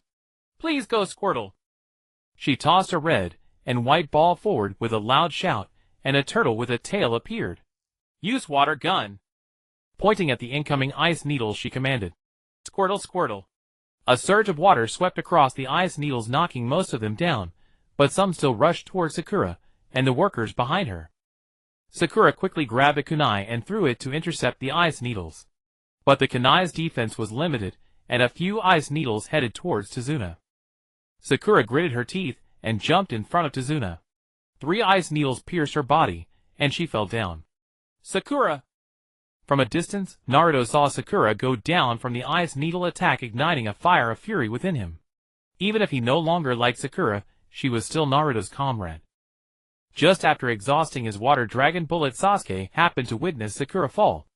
A tomo began to spin in his eyes, spinning faster and faster. The second tomo appeared. With rage, Naruto and Sasuke launched a full-force attack on Zabuza, no longer just straightforward attacks, each move more cunning than the last, aiming to kill.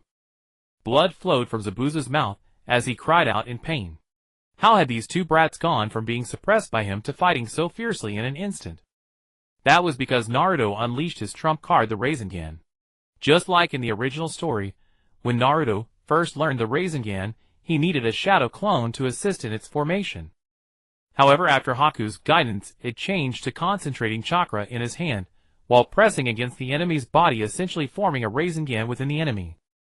Though Naruto could not truly create a Rasengan inside someone else's body, disrupting chakra and damaging muscle was more than enough. Sasuke, powered by the 2 Tomo Sharingan, significantly increased his speed, targeting Zabuza's head, eyes, and groin with each strike. Under their vicious attacks, Zabuza could no longer hold on, and called out to Haku. Haku, what are you doing? Hurry up and come help me. Hearing Zabuza's urgency, Haku prepared to launch another wave of ice needles towards Tazuna. Their main goal was to take down Tazuna. If Tazuna died, even fleeing would count as completing the mission. I won't let you act freely anymore. Hinata's voice echoed coldly from the crystal mirror. Suddenly Hinata began to multiply. 1, 2, 3. Shadow clone. Is it effective? Haku scoffed at Hinata's maneuver, belittling her. Did she think she could combat a bloodline limit with shadow clones? Of course, this was not a shadow clone, it was the Turtle Sage's special technique, multiple shadow clone jutsu. The Hinatas began to dart rapidly through the ice crystals, their speed increasing. Haku's previously dismissive expression began to stiffen. Hinata's speed was too fast. He could barely keep up. Moreover, Hinata's speed continued to increase, and he needed to stop her quickly. Haku hurriedly gathered a wave of ice needles, and threw them at the shadow clones below. But these were not shadow clones, they were mere afterimages created by Hinata's incredible speed. Haku's expression twisted as his chakra began to wane. Crack. The ice crystal shattered, revealing a Haku drained of chakra, fainted, and an exhausted Hinata. Hinata had not practiced the afterimage technique for long, and could not use it stably. This time her desire to protect her comrades ignited her strength. Zabuza waited for Haku for a long time, but received no support. Glancing at the fallen Haku, he froze for a moment. Attacking Naruto and Sasuke saw an opportunity. Naruto launched an internal shuriken aimed at Zabuza's groin. Sasuke plunged his kunai into Zabuza's chest. Zabuza fell unaware of his own life or death. The thick mist, having lost the chakra supply from its caster, began to gradually dissipate. By the time Kakashi, always a step behind, resolved, the group of thugs Zabuza and Haku had already been tightly bound. Sakura had been pierced by 3 needles, and Hinata with her Byakugan activated saw that the needles were embedded in her collarbone, rib, and liver. There was no life-threatening danger, implying that Haku had shown some mercy. However, even though there was no immediate danger to her life, Sakura fainted heavily, the ice needles still embedded in her body continuing to affect her, and the others had no way to deal with the situation, as they lacked a medical ninja. As a Jonin, Kakashi perhaps knew a bit about medical ninjutsu. The group explained the situation to Kakashi, who couldn't help but secretly lament what kind of twisted teachings Haku had imparted to Sakura. Hinata pointed out the location of the ice needles, and Kakashi, channeling his chakra, attempted to extract the needles, or melt the ice. However, the needles were firmly lodged in the bones surrounded by chakra, and flesh affected by the needles. Forcefully removing the needles could potentially cause significant harm to Sakura's body. Kakashi shook his head helplessly, realizing that they needed to hurry back to the village for professional medical ninjas to find a solution. Without taking a break, the group packed their belongings, and quickly placed Sakura onto the cart. Zabuza and Haku were tightly bound, and suspended beside the horse, swaying back and forth. It wasn't long before Haku woke up, and the first thing he did was look for Zabuza. However, with his perspective limited, while being tied up, Haku couldn't see Zabuza on the other side. Believing Zabuza was dead, Haku felt desolate, and bit down hard on his back molar. "Where are my teeth?" Kakashi, who had years of experience in Umbu, immediately checked all the suitable places on his body for hidden poisons. After regrouping, he indeed found poison behind the molar, and then Kakashi directly pulled out the molar. Haku found himself unable to seek death, while swaying on the horse, tears streaming down his face. Naruto walked over and said thank you. Haku did not respond, so Naruto continued, "Thank you for holding back. The mission target was only Tazuna. Could you please kill me?" Haku said hopelessly. Now Haku was solely seeking death. "If you tell me how to remove the ice needles from Sakura's body, I'll tell you a secret." Naruto began to coax him. "Those ice needles are my bloodline limit. Unless I die, they will remain in her body forever." Naruto was unsure of the truth behind Haku's words, but regardless of its authenticity, he couldn't bring himself to kill Haku. He pulled out a large pancake, tore it into small pieces, and fed it to Haku. Haku, unappreciative, kept his mouth tightly shut. With no other option, Naruto said, "Zabuza isn't dead, he's hanging on the other side. Eat it immediately." If it weren't for Haku, looking so much like a girl, Naruto might have slapped him by now. Not trusting him, Naruto untied Haku, and dragged him over to see Zabuza. Indeed, Zabuza was not dead. Sasuke's kunai had only pierced one of his ribs, and it was Naruto's internal spiral sphere that had knocked him unconscious. So while Zabuza was not dead, he would likely lose a lot of confidence moving forward. Seeing Zabuza alive gave Haku renewed hope, and Naruto hung him back on the horse and fed him pancakes. At first, Haku swallowed a piece the size of a pinky. Naruto then tore it into 2 pieces the size of a finger, and Haku swallowed that directly as well. Then he swallowed a piece the size of a finger. A piece the size of a tiger's mouth he swallowed as well. Until Naruto tore it into a half-hand-sized piece. Haku ceased swallowing, and simply held the pancake in his mouth, looking at Naruto in silence. Perhaps feeling a bit embarrassed under Haku's gaze, Naruto took the pancake from Haku's mouth, tore it into small pieces again, and fed him. After finishing one pancake, Naruto gave Haku a big gulp of water from his canteen. Naruto mounted the horse, and chatted casually with Haku. Knowing that Zabuza was alive lifted Haku's mood, and gradually they began discussing their backgrounds. Haku said, "I am very grateful to Mr. Zabuza. He gave me life. Therefore I must repay him as a tool for my entire life." Naruto responded, "You sound like an idiot." Haku, puzzled, asked, "What's an idiot?" This left Naruto feeling quite uncomfortable. Turning to glance at the still unconscious Zabuza, Naruto kicked him. After venting his frustration, they continued on their journey. It took them 11 days to come here, but only 4 days to return. To ensure Sakura's safety, they didn't rest along the way. Fortunately, the 2 captives behaved well, and did not cause trouble. Upon returning to Konoha, Kakashi reported the events that transpired. During the higher-ups' expression of regret over the mission's mistakes, they dispatched the best medical ninjas to treat Sakura. However, the treatment yielded no results, and could only maintain Sakura's condition. In the Hokage building, the medical ninja reported the situation. The 3 ice needles are firmly embedded in the patient's bones, while simultaneously absorbing chakra, from the surrounding flesh to stabilize themselves. The only solutions available now are two. One is to forcibly shatter the ice needles, which would cause irreparable damage to the skeletal muscles within the body. The other is to kill the caster without the source of chakra supply. The ice needles would melt back into chakra and return to the patient's body within 2 days, with the patient only needing some time to adjust afterward. Upon hearing the medical ninja's report, the third Hokage expressed a desire to dispose of Haku to save Sakura. Compared to a young rogue ninja taken in by another hidden village, the third Hokage felt that the lives of his own village's younger generation were far more important. After a brief silence, the high-ranking officials present agreed to this outcome. The only dissenting voice was Kakashi. Naruto had interacted with Haku during this time, and informed Kakashi that Haku was actually a good person. Initially, the 3 ice needles were aimed at Tezuna's throat, heart, and kidneys. However, upon discovering that Sakura had used her body to forcefully alter the trajectory of the needles, she was spared from immediate death. Naruto requested Kakashi to seek an opportunity for him if the third Hokage decided to kill Haku. He asked for 3 days to come up with a solution. If there was truly no way out, they could deal with Haku then. Kakashi faced the pressure from the higher-ups alone and began to persuade them. The third Hokage remained silent, considering that given the mysterious nature of the restaurant owner, he might indeed have a solution.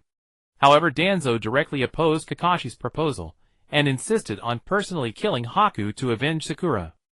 But in reality, he was likely coveting Haku's bloodline limit. Amidst the argument, a voice stunned everyone. "Let me give it a try." The high-ranking officials turned to look in the direction of the sound and discovered a seemingly 14 or 15-year-old boy.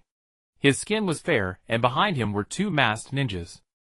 Others might think he was just a child running around, but the third Hokage and Danzo would not think so. His background was mysterious and his strength formidable. He had not changed at all in over a decade. Perfectly fitting the profile of an ancient monster, the third Hokage was unwilling to provoke Bai Guan. Danzo, who had previously clashed with Bai Guan, also preferred to keep a low profile. Kakashi had reported on Naruto's team, which left them astonished. In such a short time, they had trained Naruto's team to such a level of strength. Was this even human? However, only the third Hokage, Danzo, and Kakashi were aware of Bai Guan's identity. "Whose child are you?" "This is the Hokage building." "Go home quickly," Sakura's father Haruno Tsukumo said, with a troubled expression. His daughter was in trouble, and as a father, he felt anxious only thinking about how to quickly heal her. "Me. I am Naruto's guardian. My name is Bai Guan. I am here to help Sakura at Naruto's request." Bai Guan understood that Haruno Tsukumo was unaware of his situation, which was excusable. "Ahem. Then you should give it a try, mister." The third Hokage didn't want to argue with Bai Guan. He was just too mysterious. The Umbu sent to investigate returned with only 1 out of 10, and the third Hokage was reluctant to engage further with Bai Guan. After all, Bai Guan hadn't caused any trouble in the village. He was quite well behaved. Upon hearing the third Hokage's decision, Haruno Tsukumo was somewhat startled, and said, "Hokage-sama, you must think carefully. How can I entrust my daughter to this child?" The third Hokage, somewhat impatient, replied, "If I say let him try, then let him try. If it doesn't work, we can just kill that orphan Zabuza." "Thank you." Bai Guan smiled, gently nodding towards the sickbed where Sakura lay, while one of the masked ninjas behind him stepped forward to pick Sakura up. After Bai Guan nodded, the 2 ninjas vanished. The high-ranking officials exchanged astonished glances, realizing that the speed at which these 2 ninjas moved indicated at least Jonin-level strength. One must know that a Jonin from a ninja village is a strategic asset. "Then see you all tomorrow." Bai Guan continued to smile. Then his physical form began to fade, becoming more and more indistinct until he disappeared. "What kind of ninjutsu is this?" Danzo gasped internally, having never witnessed such ninjutsu before. Moreover, his disappearance was so silent and unnoticeable, as if he had merged into the air. Others were equally astonished, because this manner of disappearance had never been seen in the entire ninja world. In a restaurant, Minato and Kushina returned holding Sakura. The 2 masked ninjas they had seen earlier had just been behind them. Upon hearing that Bai Guan was heading to the Hokage building, the 2 of them followed with their masks, thinking about how their old acquaintances were doing. Upon seeing them, they found that aside from aging and more wrinkles, their appearances seemed not to have changed at all. Bai Guan removed a medal and said you can just place Sakura on the bed. He had set up a bed in the back courtyard of the restaurant for convenience. After carefully placing Sakura on the bed, Kushina curiously asked Bai Guan, "What is this?" She pointed to the metal Bai Guan had just removed. Bai Guan had not accompanied them to the Hokage building. Instead, he had appeared there out of thin air after the two of them arrived. "Just a little gadget if you like, I can send you one to play with another day." This was a gadget from Doraemon, a coordinate projector. The metal was the activation key, and when worn it could project oneself anywhere within a certain range. Of course, the projection was merely an image without any actual strength. Bai Guan approached Sakura. When Sakura had entered the restaurant earlier, Bai Guan had already used the system to scan for the locations of the ice needles within her body, and had the system provide a solution. The solution provided by the system was quite simple, and direct pay money. Bai Guan thought, with free labor available, why should I pay you anything? In the group, he tagged the members. "I have a patient here with 3 ice needles inside. The ice needles cannot be destroyed, as that would cause significant harm to the patient. Whoever can provide a safe method to remove the ice needles will receive a special dish, and if I choose a particular method, they can receive 3 special dishes." Upon hearing there were rewards, members of the group eagerly began to sign up, and proposals were uploaded one after another. Looking at the stack of proposals before him, Bai Guan gave the system the middle finger. "So many free options, yet you only think of making me pay, you ridiculous system." Proposal 1 was from the Grey Wolf, with the steps divided into 3. Step 1 used the newly invented energy dispersion and aggregation gun to shoot at the area of the ice needles with a dispersive method. Step 2, shoot with the aggregated method. Step 3, repeat the above 2 steps on the other 2 ice needles. Below was an introduction to the energy dispersion and aggregation gun. After dispersing an object into pure energy, it can be condensed into any shape. As long as the imagination and knowledge are sufficient, it can even disperse the earth into energy, and then form other celestial bodies of the same energy level. Another perverse invention. If the earth had the same energy level as the moon, then with one shot the earth could become the moon. Next. Doraemon's proposal: wrap it with the time package tissue, and go back to a time before the ice needles were shot in. Tony's proposal: just replace what's broken since there's plenty of adamantium. After reviewing all the proposals, Bai Guan chose Grey Wolf's plan. Other proposals were feasible, but either required conditions or had later complications. As Doraemon mentioned, using the time package tissue to restore was also possible. However, the time package tissue could only be used in Doraemon's world. Moreover, it was unclear whether the effect would disappear after leaving Doraemon's world. After selecting Grey Wolf's proposal, Grey Wolf appeared in the restaurant, as if it were only natural. He took out the gun and fired a few shots at the place Bai Guan pointed to. Then the area in Sakura's body where the ice needles had just been inserted was restored, and it was not a mere restoration. During the energy conversion, the energy of the ice needles was also converted, ultimately becoming part of her body. The ice needles were White's unique ice shield, and after conversion, they still carried ice shield chakra influenced by the rules of the Naruto world. However, Grey Wolf's conversion gun was too overbearing, completely erasing White's mark from the chakra and merging it into the place where Sakura had been hit by the ice needles. As time passed, Sakura's body would gradually absorb this ice shield chakra, and in the end, she would possess the ice shield bloodline limit. Sakura's treatment ended so easily.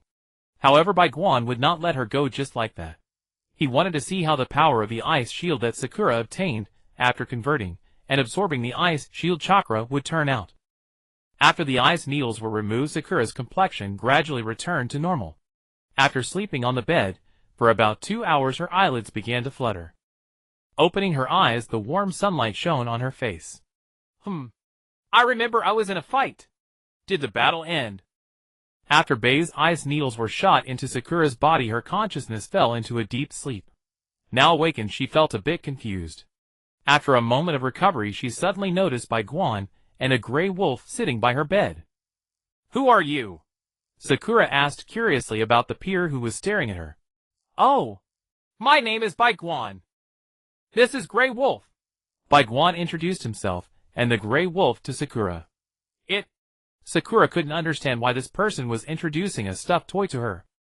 "Hello, my name is Grey Wolf," the Grey Wolf greeted. "Ah, a talking wolf." Startled by Grey Wolf, Sakura grabbed a pillow and threw it at him.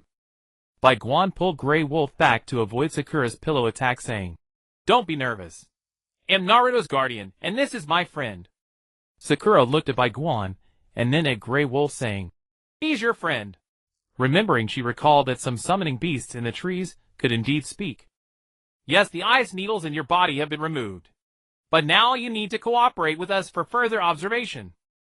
Hearing Bai Guan's words, Sakura suddenly remembered that she had been pierced by ice needles. She touched the spot where the needles had entered. Now, apart from feeling a bit cold, it was no different from before, and her skin seemed even better. "Thank you. Naruto asked me to heal you, so you should thank Naruto." Suddenly Naruto's image appeared in Sakura's mind. "Enough chit-chat. Let's get on with the tests quickly. My wife is waiting for me to bring the lamb back." Grey Wolf said, somewhat displeased, as this girl had just woken up and attacked him, leaving him with a bad impression. Thus Sakura was taken by Bai Guan to the open area outside the courtyard. At this moment Naruto and the others were still training here. Seeing Sakura, Naruto greeted her. "Yo! Sakura, you're all better." Just as he finished speaking, he was punched by Kushina. "We're in class. Focus," Kushina said, somewhat exasperated. After Naruto and the others returned, they reported on the battle situation, which was slightly worse than they had expected. The main issue was that she taught Naruto sealing techniques, yet he had not used any of them. On the contrary, that low-level technique, the Rasengan, was used particularly well by Naruto. Sakura looked in Naruto's direction and noticed a beautiful red-haired lady lecturing him. Wanting to respond, she realized that interrupting now might not be appropriate. Turning her head, she spotted Shino and Hinata. Shino was meditating, communicating with the mother bug inside him to increase compatibility, while Hinata was sparring with Kirin. Hinata's physical strength was much inferior to Kirin's, but Kirin slowed down his speed to train this junior sister. Although the speed was slower, all Sakura could see were the afterimages of punches. So this is how they train. No wonder they have become so strong. "Alright, let's start the tests." Bai Guan's reminder pulled Sakura out of her observing perspective. Bai Guan snapped his fingers, and a wooden dummy appeared in front of Sakura. "Hit this dummy with 1/10, 3/10, 5/10, 7/10, and full strength." Sakura followed Bai Guan's command and began to strike the dummy.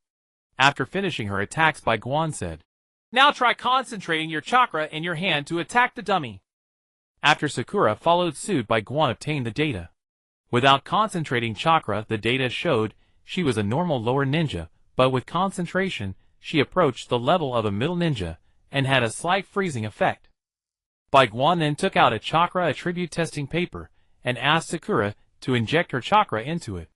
After the chakra was injected, a thin layer of frost appeared on the testing paper. It seems the energy absorbed from the conversion gun is much quicker than expected. It looks like the revival of the Senju brothers needs to be advanced. At that time, he would use the conversion gun to convert would release into energy absorption, mass producing would release ninjas. After that, Bai Guan conducted a series of tests on Sakura. By the time the tests ended, night had fallen. Naruto and the others' training was also about to conclude, and the three of them came over to greet Sakura. "It seems you are recovering well." Shino's voice was always so deep. "I told you Bai Guan definitely has a way." Naruto shrugged. "It's so good that you're fine. Training is over, so let's eat," Bai Guan said to Naruto and the others before he began to slowly disappear from his feet. Just before he completely vanished, he suddenly told Sakura, "You should come too." Then, he completely disappeared. This was Bai Guan's clone in the restaurant, which he had spent a lot of money to buy a spot for. The dog system just knows how to scam money. However, fortunately, this clone is indeed useful. As long as it is within the restaurant's range, it can appear anywhere. It possesses the same strength as Bai Guan, making it invincible in the restaurant.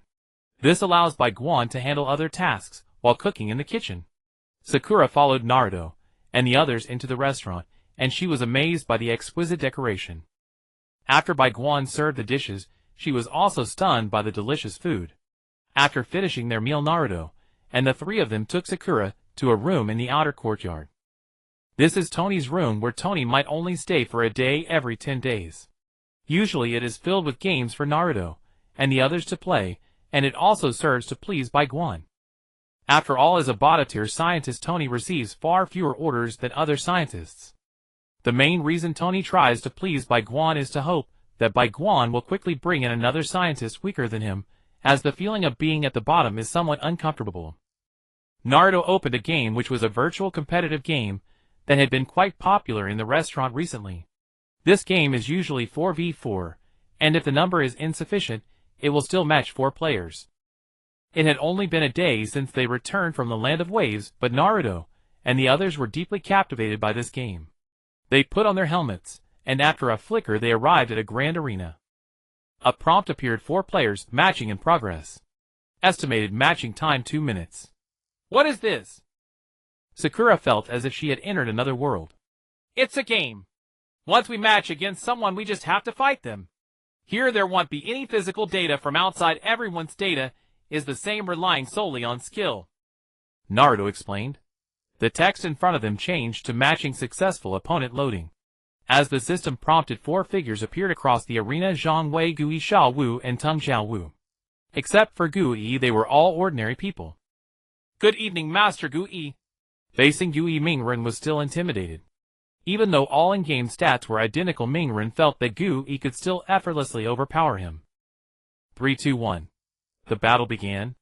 Both teams adopted different tactics. Apart from Gui, the rest of his team had no combat experience. Thus, in a word, weak. Their playstyle was extremely cautious. Gui fought at the front, while the other 3 learned from his techniques. Gui, a natural teacher, showed no dissatisfaction. Instead, he seemed to rediscover the joy of teaching. From time to time, he explained the usage of techniques. Meanwhile, Mingren's team was having a tough time. Gui, relying solely on skill, scattered them in disarray. However, as Gui attacked them, they too learned from his offensive techniques. Eventually, the battle turned into a lecture by Gui, with the others obediently listening, until the system announced, "Battle time is up." This match lasted 45 minutes. Blue Team Mingren's group inflicted a total of 25 damage, while Red Team Gui's group inflicted 360 damage. The winner was declared Red Team. Red Team received 400 unallocated points. Please choose between system allocation or manual distribution. The points option was added by Bai Guan, who planned to gradually promote it across various ninja countries. These ninjas knew nothing but fighting and killing day and night. This system would allow them to fight to their heart's content.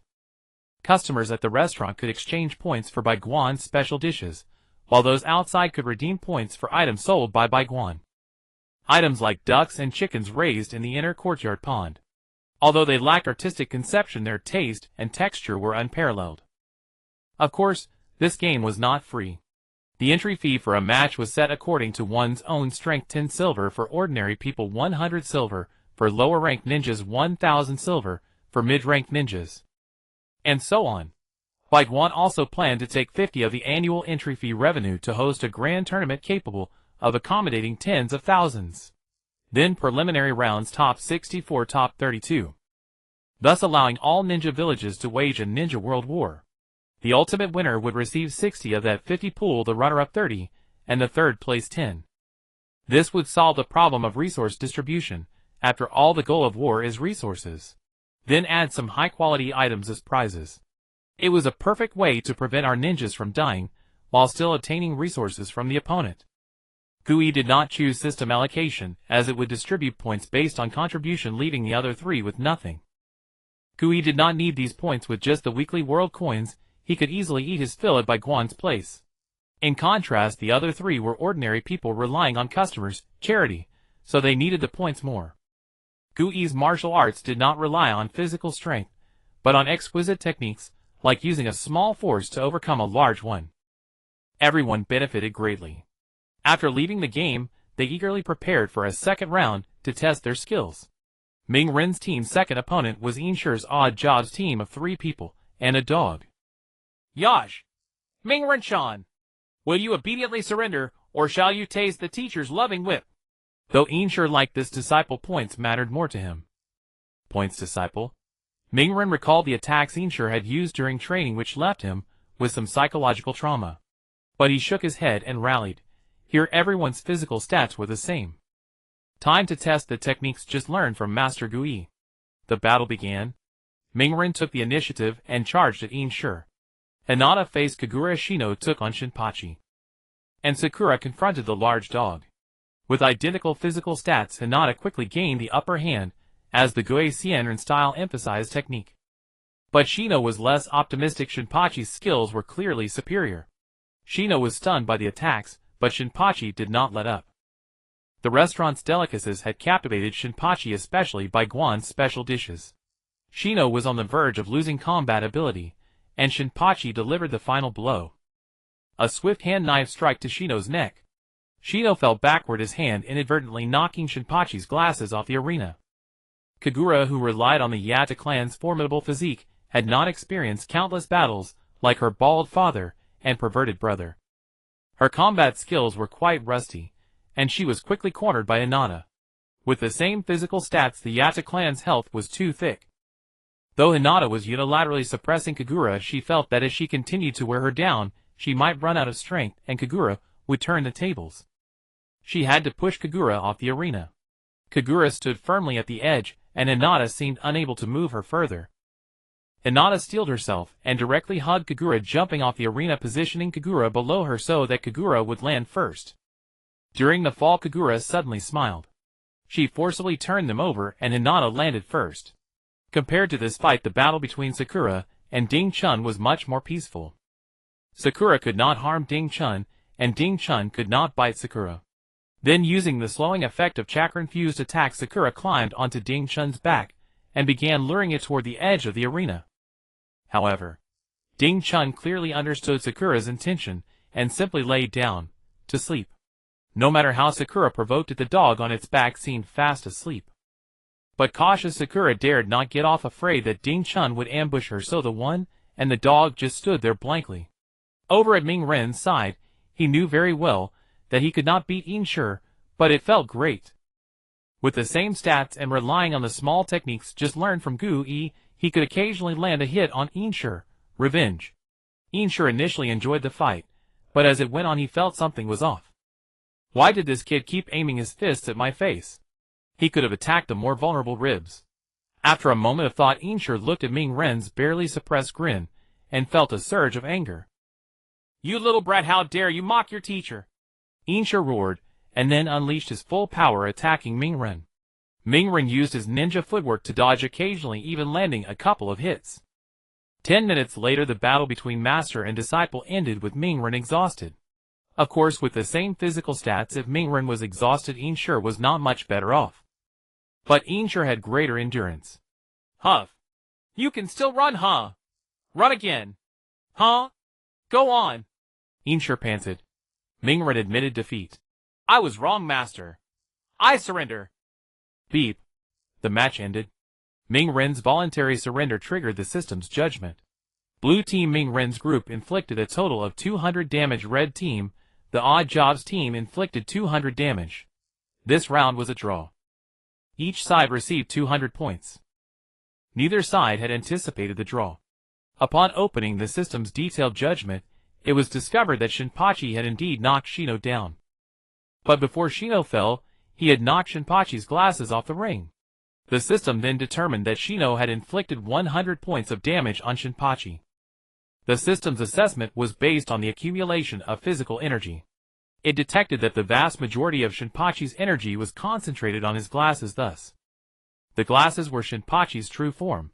Shino had dealt 100 damage points, while Sakura and Sadaharu merely played a supporting role. Hinata dealt 70 points to Kagura, and Naruto dealt 30 points to Jintoki. The combined total of 200 points resulted in a draw with Jintoki's team. Naruto chose to have the system allocate the points, and the 200 points were distributed, with each person receiving 1 point based on their contribution. After the allocation, Naruto did not start another match. Instead, he immediately logged out and removed his helmet. He had offended Jintoki far too badly. He quickly slipped back to his own room. The restaurant had restrictions. Outsiders needed the room owner's permission, or Bai Guan's permission, to enter other rooms. Almost everyone had permission to enter Tony's room when he was away. The four of them left the main entrance, trying to sneak away quietly. Just then Jintoki arrived carrying his wooden sword. In battle, Jintoki used the Soul Reaper sword, but he still preferred to use Toya Lake in everyday situations.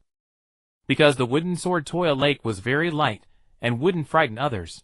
Where do you think you're going, Naruto-kun? Jintoki said with a very friendly tone. Naruto swallowed his saliva and quickly said, Of course I'm going to treat my dear master Jintoki to a late-night snack. A small loss to avoid a big one. That was the plan. Jintoki stepped forward, harshly smacked Naruto's head and said, I'm magnanimous enough to let it slide. Let's go! I want to drink. Naruto's mention of a late-night snack made Jintoki's mouth water as well. Relieved, Naruto bid farewell to the other three and went to the restaurant with Jintoki. I can't believe we tied with Master Jintoki's team, Hinata exclaimed in amazement as they walked back to their room. I never expected Shinpachi to be so strong, Shino added in a deep voice. Sakura asked curiously, Is that team really that strong? When we fought it seemed about the same. Just now Jintoki's forehead performed somewhat underwhelmingly, at least that was what Sakura thought while sitting on the dog. The one who sparred with Naruto is called Jintoki. He is Naruto's blade technique teacher, personally selected by the owner. The remaining two and the dog are all Master Jintoki's companions. Shino explained the situation of Jintoki's team to Sakura. Are they all very strong? And what does it mean that Naruto has a blade technique teacher? Isn't your team leader Master Bai? Taking advantage of Shino's explanation, Sakura voiced her doubts. Master Bai is indeed our team leader, but Master Bai is very busy with business, so they hired specialized teachers for each of us. My teacher is Xiaoji and Hinata's teacher is Gui Xianren. Moreover, Naruto has two other ninjutsu teachers. This was beyond Sakura's understanding. A busy team leader was one thing, but they had found a separate teacher for each person. By the way, you also know Naruto's other two ninjutsu teachers, Hinata interjected. I know them. Some jonin from the village. To be a teacher for Naruto, one would at least need Jonin-level strength, and Sakura would have to know them. After thinking it over, only the Jonin in the village fit. Shino couldn't help but laugh. The other two teachers are named Bofeng Shuimin and Xuanhua Jixinai. Shino couldn't wait to see Sakura's expression. After all, when he and Hinata had first learned this news, they were also terrified for a long time. Bofeng Shuimin. Xuanhua Jixinai, could it be? Sakura seemed to realize something, her expression startled. No, they died over 10 years ago. Sakura was very puzzled. How could the dead be resurrected and even come back to be teachers? They indeed died 10 years ago, but who said the dead can't be resurrected? Then Shino explained some cases that the restaurant's guests had mentioned. The most frequent resurrection was that of Kazuma being revived by Aqua. The next morning, after enjoying a delicious breakfast, Sakura left the restaurant. Standing at the main gate of the restaurant's outer courtyard, looking at the threshold before her, Sakura's heart was filled with conflict. Last night Shino had undoubtedly overturned her understanding of the world, but he also told her that, after she left the restaurant today, she would forget the details of her time inside, only remembering some general things. It was like a human who accidentally stumbled into an alien base being told that, after leaving, they would forget the existence of the aliens. Sakura wanted to continue exploring the restaurant's mysteries, but she also missed her parents and companions, who were worried about her outside. Finally, gritting her teeth, she stepped out of the restaurant. Outside the restaurant, the Umbu, who had been waiting for a long time, saw Sakura cross the threshold and quickly escorted her to the Hokage building. This Umbu was sent by the high-ranking officials tasked with observing the area around the restaurant. If Sakura appeared, they were to bring her directly to the Hokage building. Regarding the mysterious Bai Guan, all the high-ranking officials wanted to know his background. Looking at the fully recovered Sakura, the third Hokage took a deep drag on his pipe and said, Can you tell me how he healed you? Sakura thought for a moment and said, I don't remember clearly. I only recall that after waking up I did some strange tests. Then I ate some very delicious food. After that I was suddenly brought here. Sakura's account was clearly not accepted. The third Hokage shook his head slightly, and an Umbu appeared to hypnotize Sakura. The result disappointed the high-ranking officials. The content under hypnosis was essentially no different from what Sakura had said herself. It only clarified what dishes she had eaten. In my opinion, we should just go and attack him directly to find out everything, Shuahumanyan said sternly. The third Hokage smoked his pipe in silence, and even Tuanzong, who usually preferred brute force, remained silent.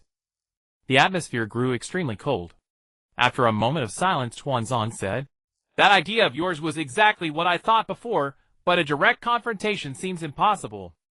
His place is like a turtle shell, completely impenetrable.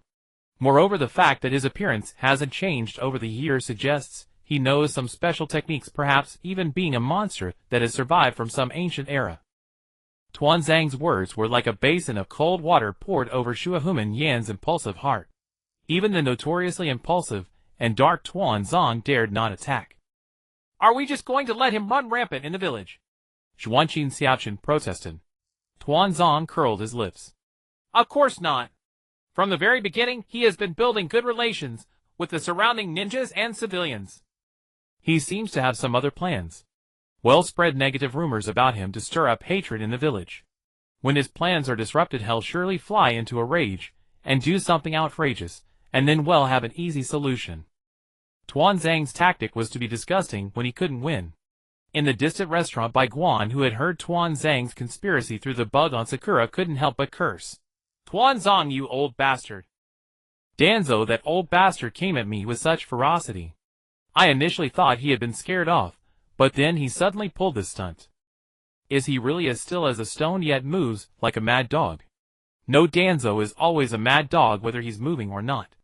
To be honest, his sudden aggression is quite unsettling for me. After all, I was planning to promote the internet and some electrical appliances, and now Danzo has tarnished my reputation, which is quite troublesome. After careful consideration, I decided to find a spokesperson. Let the spokesperson handle all the public matters. That way, no matter how much Danzo tries to slander me, it won't work. But who should I find? That's a big question. The restaurant's customers are quite decent and strong. However, starting from scratch here without a foundation will be somewhat challenging. While pondering, I suddenly thought of a masked figure, Kakashi. I remember he once mentioned wanting to sell cola to Kakashi, and then we could establish a company with Kakashi as the public face. He would mainly be responsible for selling cola, and once Kakashi's cola company gained popularity, I could expand into other businesses within his company. This idea is quite good. I'll call Kakashi over.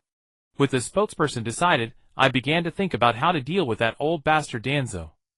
If that old bastard slanders me, then I'll slander him back. He certainly has plenty of dirt on him. I can act faster than you.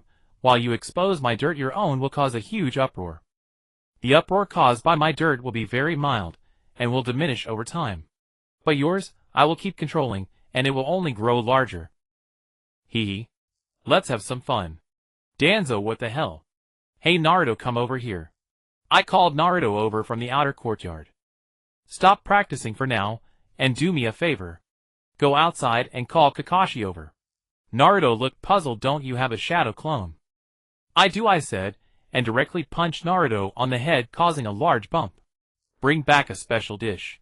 Although I hit him, the enticing dish I mentioned made Naruto hurry outside to find Kakashi. Naruto came out of the restaurant and wandered around the streets of Konoha for quite a while. However, Kakashi seemed to have disappeared, and with no other choice, Naruto decided to look for him at Kakashi's house. However, Naruto realized that he didn't even know where Kakashi lived. Just then a green-clad Jonin arrived with a small team. Naruto didn't recognize Guy yet, but he figured that a fellow Jonin would know where Kakashi's house was. Hello, Green Uncle. Do you know where Kakashi-sensei's house is? Naruto asked politely. Guy examined Naruto, and said, You're Kakashi's Jonin? You seem quite strong. Kakashi managed to teach such a student. No wonder he is my lifelong rival. Guy felt his spirit ignite. I'm not really Kakashi-sensei's student, I'm just looking for him. Naruto thought the green guy seemed a bit off in the head. Upon hearing Naruto's explanation, Guy looked somewhat disappointed, and said, Oh, so you're not Kakashi's student. Kakashi's house is over there, the third building. Not being Kakashi's disciple, Guy felt a bit let down, as he was hoping to have his students compete against each other. Following Guy's directions, Naruto found Kakashi's house. Kakashi-sensei? Kakashi-sensei? Naruto shouted outside Kakashi's building, but there was no response from inside. He then climbed over the wall, and peeked through the window, to see what Kakashi was doing. Then he locked eyes with Kakashi. What the hell? The sudden appearance of Kakashi startled Naruto. "What do you want? You woke me up," Kakashi complained, having been in a deep slumber. "It's 11 o'clock, and you're still sleeping." "Look at this."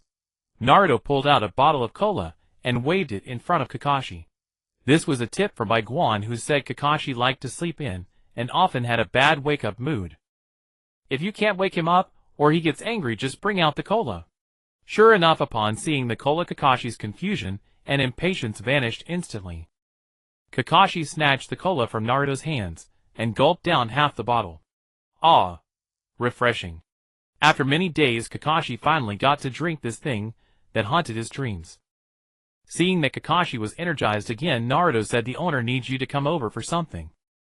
Kakashi knew this was about granting him the sales rights for the cola, so he quickly told Naruto, "Please inform my students that they have a day off today." Then he dashed toward the restaurant, leaving Naruto looking confused. A moment later, Kakashi arrived at the restaurant and saw Bai Guan. "Bai Guan, you should know why I called you here." Kakashi nodded yes. Bai Guan explained some important details to Kakashi. "Today, I'm giving you 10 cases of cola. The retail price for each bottle is 100 silver coins, and I'll give you the wholesale price of 70 coins per bottle. Each case contains 12 bottles, so you need to pay me 840 silver coins. Is that acceptable?" Kakashi nodded, realizing that this profit margin is quite substantial. "Selling each bottle will earn you 30 coins. Bai Guan continued, "If you can sell 10 cases within 3 days, then next time you come I can give you 20 cases, and so on. Additionally, there are canned colas available, retailing at 70 coins and wholesale at 40 coins. The canned ones are relatively fewer, but they do taste better. Also, the cola cannot be exposed to sunlight during transport, nor can it be jostled too much.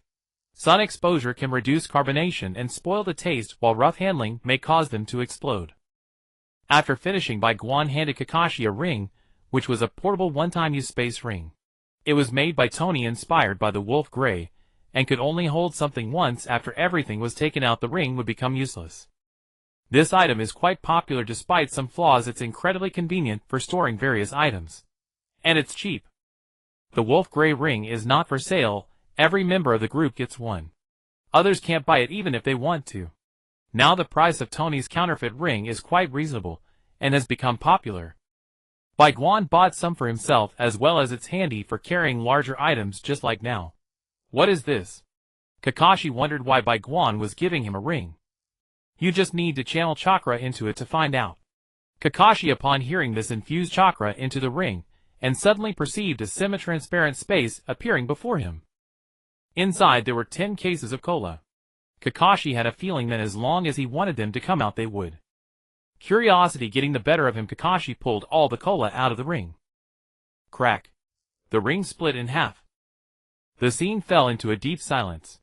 "Shopkeeper, do you still have this item?" Kakashi asked, holding a piece of the broken ring. "No, take it back yourself. Remember, don't cause too much disturbance and avoid sunlight. I suggest you undress to wrap it up and then carry it back." Bai Guan felt no sympathy for Kakashi's reckless behavior. Kakashi, looking somewhat unwell, pulled out a storage scroll from his pocket. The scroll could also hold items, but the contents would sway with the movement of the body. "Just be careful, the storage scrolls are really expensive.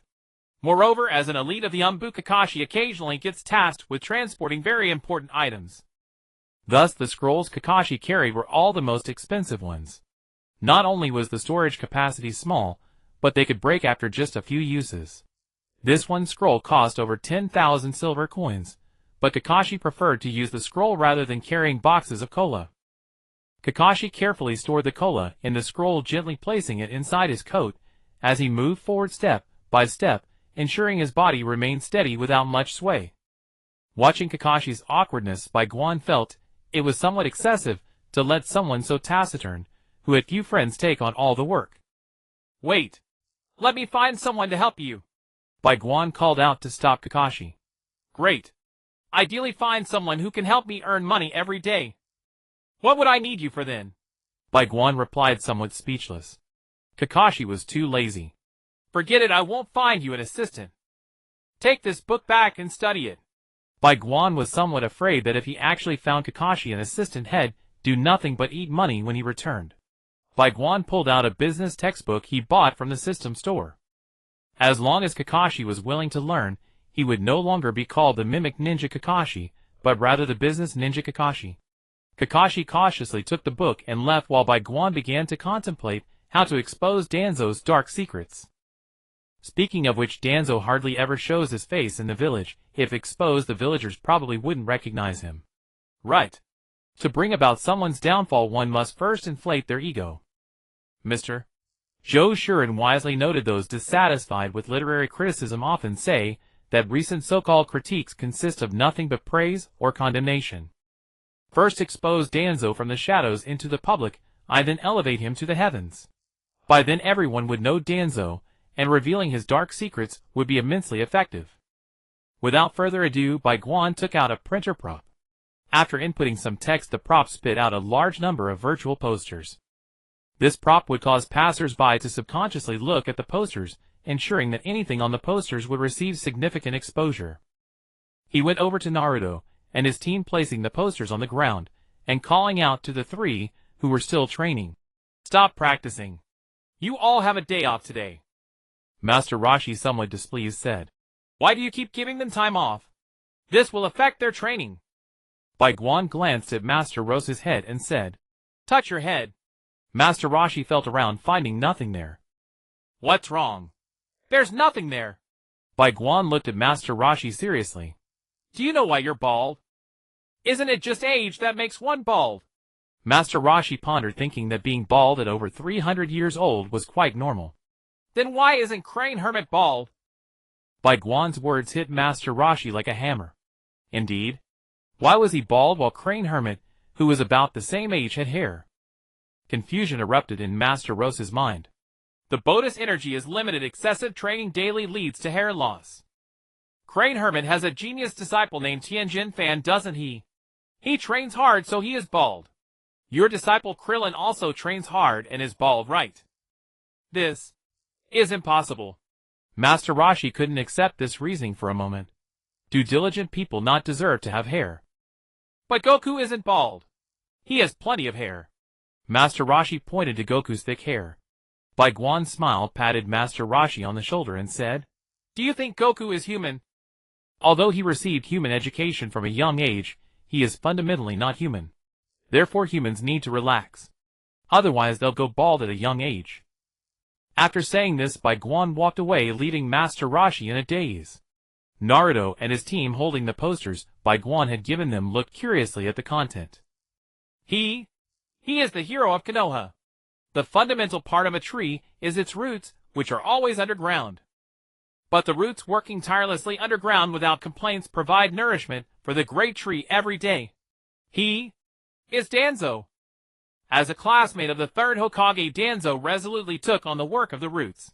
The reason this great tree can grow steadily is because of his tireless efforts.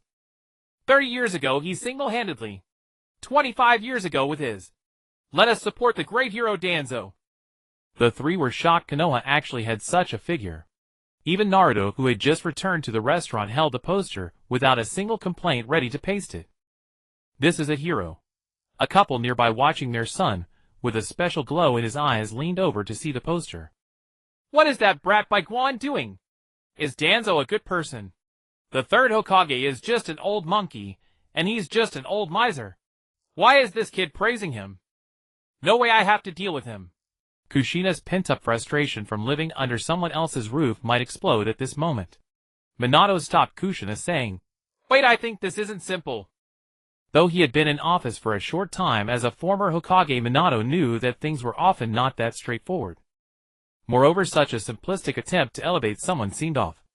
As the saying goes, one is influenced by their surroundings. Naruto and the others were like 3 drops of black ink beginning to taint Konoha's ideology. More and more people joined the ranks of pasting posters. In less than 2 hours, the entire Konoha was covered with Danzo's posters. Someone even managed to pull out a portrait of Danzo, spreading his face throughout Konoha. Danzo, still in the Hokage building, suddenly received news from his subordinates that someone was promoting him extensively, and now his reputation was rising sharply. Danzo pondered the strange news and looked at the third Hokage with suspicion, wondering if this old guy wanted to retire and hand over his position to him.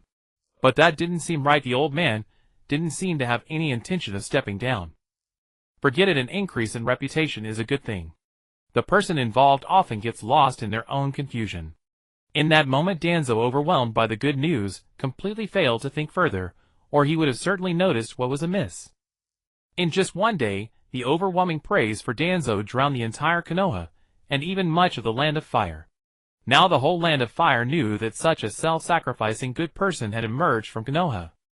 In an instant Danzo's reputation soared to unprecedented heights. He was no longer lurking in the shadows, but boldly walking the streets of Konoha. With bandages wrapped around him, and scars on his face, anyone who saw him could recognize him, followed by waves of applause and compliments. A cute little girl ran up to hug Danzo, and presented him with flowers. Looking at the flowers, Danzo finally understood why the third Hokage, that old man, refused to step down even after the fourth had died. It was simply wonderful. Today, I, Danzo, have finally reached a turning point in my life. I am the winner. On the way from the Shimura clan to the Hokage building, the flowers in Danzo's hands piled up more and more. Gradually Danzo could no longer hold all the flowers himself, and directly ordered the root hidden in the shadows to come forth and receive the flowers. In Danzo's mind, he was already the great hero of Konoha. The root no longer needed to hide beneath the trees. Now they too would step into the sunlight. The ninjas of the root stepped forward to receive the flowers, and the admiration of the crowd, their hearts swelling with pride. Upon arriving at the Hokage building, the audacious Danzo no longer regarded the third Hokage and other high-ranking officials with any respect. Although the third Hokage was dissatisfied with Danzo's arrogant attitude, he still kindly reminded him, "Danzo, I think you should be cautious. Things may not be so simple." And as for Danzo, intoxicated by his newfound fame, he scoffed, "Humph. Are you afraid my fame will threaten your position? Good intentions treated as ill will." The third Hokage felt as if he had swallowed something bitter. "You won't get my position." Danzo had already made arrangements with Orochimaru, just waiting for the Chunin exam to eliminate the third Hokage. He had originally thought of scheming for the Hokage position after the third's death, but now his reputation was soaring so high. Perhaps after the third Hokage's demise, he could directly ascend to power. Ha ha ha. The thought of soon obtaining the Hokage position made Danzo's expression involuntarily change. Let's talk about the Chunin exam. The importance of the Chunin exam outweighed any rivalry with Danzo, so the third Hokage endured. Of course, if he knew that Danzo was considering how to benefit from his death, he would likely leap up in anger and summon a giant monkey to confront Danzo. This time the Kazekage from Sunagakure will personally attend the Chunin exam. We need to prepare well. Although they were adversaries, the necessary arrangements had to be made. Don't worry. The Chunin exams have never had issues. Our Hyuga clan will dispatch a considerable number of personnel to investigate. Hisashi Hyuga nodded. This time Hisashi's daughter Hinata would also participate in the Chunin exam, and he was somewhat eager to see his daughter's combat prowess. However, he worried that training at that mysterious place, the Byakugan, might cause Hinata to regress in her skills. If Hinata performed poorly, Hisashi vowed he would ignore the high-ranking clan member's words and bring her back, even if it meant going against the entire clan's higher-ups. Is this what it means to be a doting father? The high-ranking officials continued to discuss the Chunin exam, when suddenly Danzo interjected. What about the Byakugan team? Indeed, the Byakugan is an unstable factor for Konoha, and their team represents an instability in the Chunin exam. Aren't you just eager to know the exact strength of the Byakugan? Why not add a leading teacher to fight? Then you will know their capabilities, Hisashi said sternly to Danzo. If Danzo made a move against the Byakugan, Hinata might be affected. Absolutely must not let Hinata be affected. Hisashi's proposal was indeed quite good. It would clarify the strength of the Byakugan, while also gauging the strength of other jonin from various ninja villages. The high-ranking officials quickly approved this suggestion, and sent a messenger to relay it to the other ninja villages. Although the other villages were somewhat surprised by Konoha's unusual approach this year, they generally agreed with the proposal. After all, peace had reigned for so many years. Assessing each other's strengths was not a bad idea.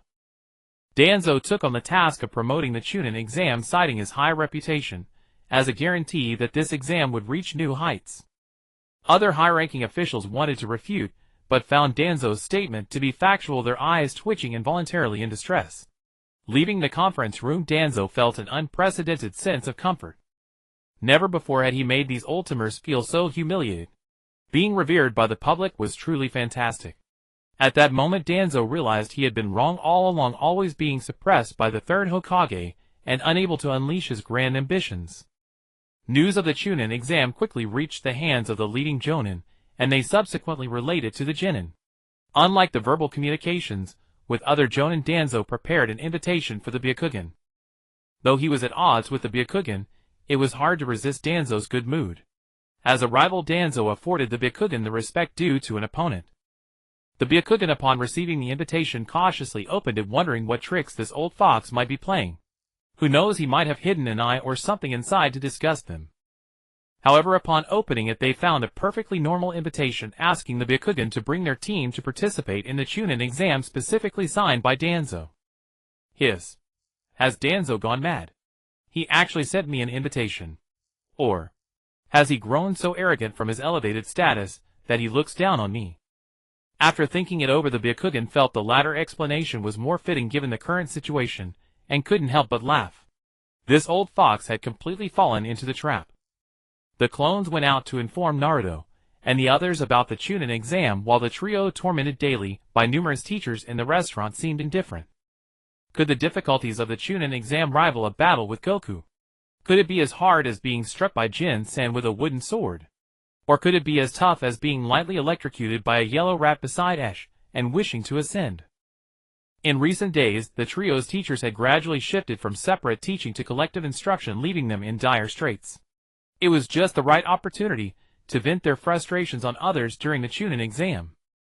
After relaying the information, the Byakugan began contemplating whether the teachers should also check how their students compared to their peers in the restaurant. For other ninja teams, there were 4 members. For the Byakugan, there were 8. Pulling out the invitation, it did not specify a limit on the number of participants. The Byakugan revealed a long-lost sly smile. The next day at breakfast, Bai Guan got up early and led a group of people to the address of the ninja exam. With clones present, the dishes in the restaurant should be fine.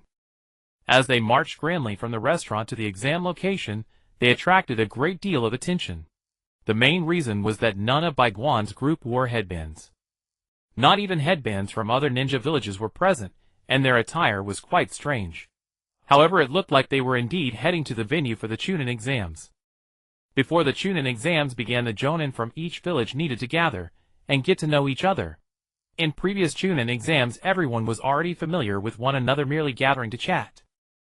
However, this time, Bai Guan's group brought a significant shock to many Jonin. Bai Guan, appearing to be in his teens along with Xiaoxi, who also looked young and wore a red hat, the turtle sage, with a thick shell on his back, Inshur, whose robe only covered half of his body, with a hand protruding, and Kushina, who was wrapped tightly. Along with Naruto, in a white robe, Shino in training clothes, and Hinata draped in a turtle sage vest. Good morning, Bai shopkeeper. Kakashi approached to greet them. After all, he had just gotten some cola from Bai Guan the day before, and had managed to satisfy his own appetite without selling any in the past 2 days. If Bai Guan were to blame him next time for the quantity being reduced, it would be troublesome. Oh, these are also Naruto's teachers. Bai Guan shook hands with Kakashi. Gulp. Kakashi swallowed hard. Bai Guan's strength was beyond doubt, although he had never seen him truly make a move. The analysis from Naruto and the others was enough to reveal it. Anyone whom Bai Guan could trust with Naruto and the others' training must also be extremely strong. However, this was quite a shock to Kakashi. Unlike Kakashi, most other Jonin thought about how Bai Guan, as the leading teacher, was utterly useless, unable to teach his students, and had to pass them off to others. Furthermore, Bai Guan was a failure. How good could the people he knew possibly be? Many ninjas began to look down on Bai Guan's group. During the following time, Bai Guan taught Kakashi how to quickly sell cola, while the others curiously explored their surroundings. Is this what ninjas really look like? After inspecting the area, the turtle sage couldn't help but complain. He had expected ninjas to exceed his imagination, but they seemed rather weak. What are you saying, old fool? The most arrogant trio of sound ninjas among them retorted with a frown. Having always been self-important, they couldn't tolerate others speaking ill of them. Otherwise, events like what happened in the original story wouldn't occur. Why are today's young people so ill-tempered? A bad temper hinders progress in martial arts. One must remain calm and collected. The turtle sage was not bothered by the trio's provocation. After 300 years, he had long since stopped caring. The sound ninjas clenched their teeth. How long would this old man keep rambling? But given the current situation, they couldn't afford to fight back, as the nearby Jonin would discover that they were actually already at Chunin level. If that happened, the mission given to them by Orochimaru would fail, and the consequences of failure. Just thinking about the grim fate of those who had been tormented by Orochimaru made TOS feel the hair on his neck stand. For now, they could only grit their teeth and endure the old man's chatter. While the teachers were not harmonious, the students had a much better atmosphere. The arrival of Naruto's group attracted Sasuke and his companions, and after sharing experiences of life and death in battle, the relationships among the six became much closer. Are they really your teachers? There are so many. Sakura had not been able to articulate much after returning from Bai Guan's place, only mentioning that Naruto had many teachers. They're all very strong. As Naruto spoke of his teachers, he couldn't help but boast. Nearby Rock Lee vaguely heard this, and approached Sakura wanting to show off himself. Strong? Who? I want to challenge him. We're talking about the teachers. Naruto was speechless. How could someone in that green outfit, and with such a silly demeanor, look so familiar? Hearing that it was about the teacher, Lee thought he could show off in front of Sakura. Lee's teammates Neji and Tenten approached, and Neji's gaze towards Hinata was not very kind. Hinata was somewhat evasive around Neji, as she always felt a deep sense of guilt towards her older brother. Naruto and the others also noticed Neji's resentful gaze, and pulled Hinata behind them. Watching Neji, who was blocked by 5 people, felt increasingly aggrieved. Is this the treatment of the main family? I want to spar with you. Neji left that remark before turning and stepping back some distance. His words were directed at Sasuke, who was rumored to be the top graduate of the Ninja Academy. Neji was the top of the previous class, and he wanted to see the best of this class. What's with this guy being so arrogant? Kiba felt somewhat dissatisfied with Neji's behavior. Neji walked away, and the remaining Lee and Tenten exchanged a few casual greetings before leaving. Who was that guy just now? Naruto turned to ask the relieved Hinata. Clenching her clothing hem, Hinata felt a bit nervous. Words were on the tip of her tongue, but she couldn't speak out. Although Hinata's introverted nature had improved a lot during her training in the restaurant, she really didn't know how to start when it came to Neji. Ahem. Silence. After the third Hokage said some opening remarks, he announced the start of this Chunin exam. The Genin began to walk towards the classroom for the first exam. Naruto, Sasuke, and the others chatted along the way, moving relatively slowly, since they had plenty of time. When they arrived, they found a crowd gathered outside the classroom. Slap. Just as they arrived, Tenten was knocked down to the ground by Kamizuki Izumo. Although they had only met once, they had exchanged a few words. Seeing Tenten being hit, Naruto couldn't help but say, "Oh, aren't these the gate duo? What's up?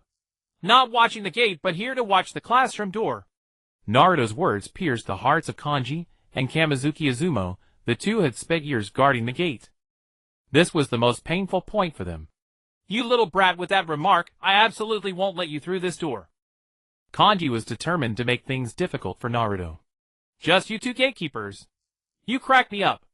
Ha ha. Naruto laughed out loud. The gate duo, unable to maintain their facade, took the initiative to attack Naruto, but he effortlessly dodged their attacks and countered with a slap each. In this chapter, Naruto used a unique technique that wouldn't injure anyone, not even leaving any bruises. However, it would disrupt the meridians and chakra flow in the struck areas, causing significant pain. The gate duo stopped attacking Naruto, sweat dripping from their foreheads, as they gritted their teeth and stood back at the classroom door silent. Seeing this, Naruto mocked with a smile. Weaklings. P.S. Kanji and Kamizuki Izumo, if it weren't for guarding the gate, we would have definitely beaten you. The sharp verbal attacks evidently inflicted immense damage on the two gatekeepers, who had been enduring in pain, now unable to hold back as they spat out a mouthful of blood. This spurt of blood startled Naruto. Could they really be so fragile? After all, they were the dignified gatekeepers of Konoha village. Surely, they wouldn't be seriously injured by just a couple of slaps. It couldn't be. Fortunately, after expelling the blood, the gatekeepers looked significantly better, likely due to the release of the stagnant blood. With their condition improving, they began to swell with arrogance again. You can't enter the exam venue. This isn't the exam venue, right? Sasuke suddenly made a surprising remark, drawing the attention of other students nearby.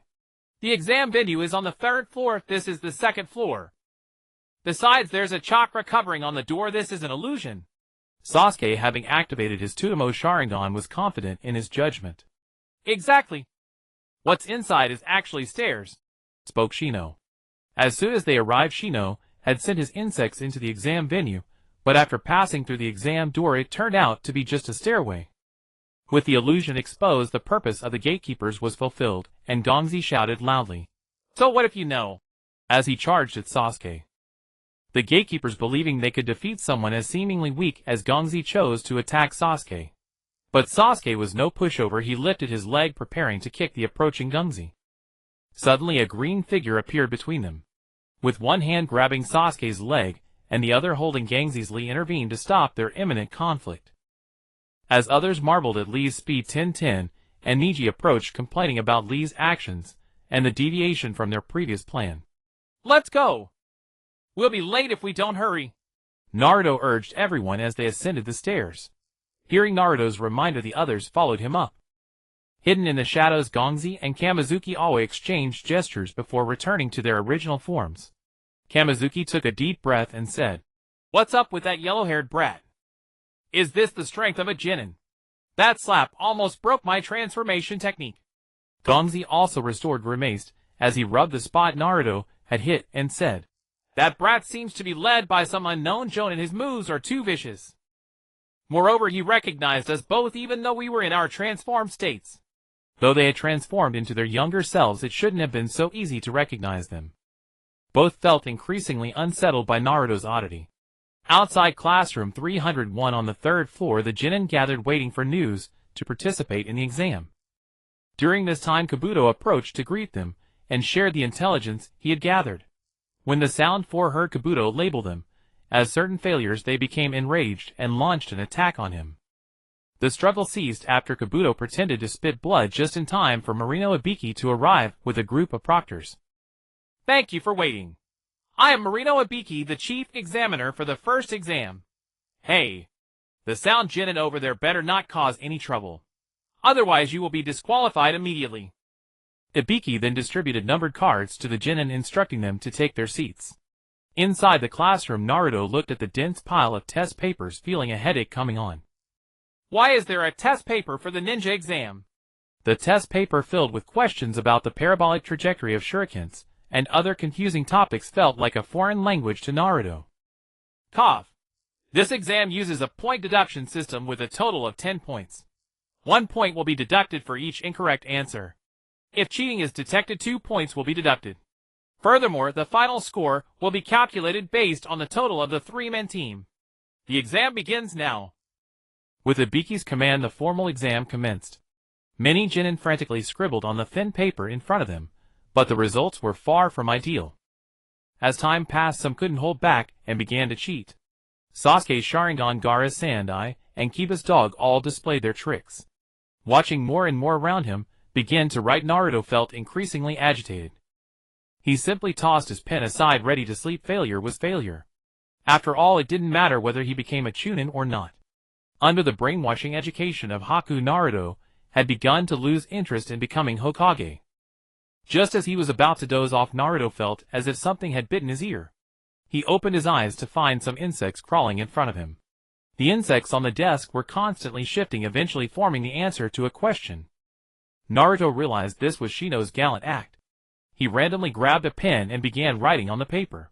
Soon the exam time ended, and he had completed all 9 questions, but the 10th question was nowhere to be found.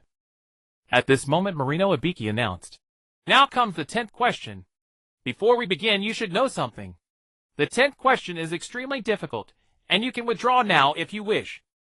If you do not withdraw, answering the 10th question incorrectly will disqualify you from taking the Chunin exam."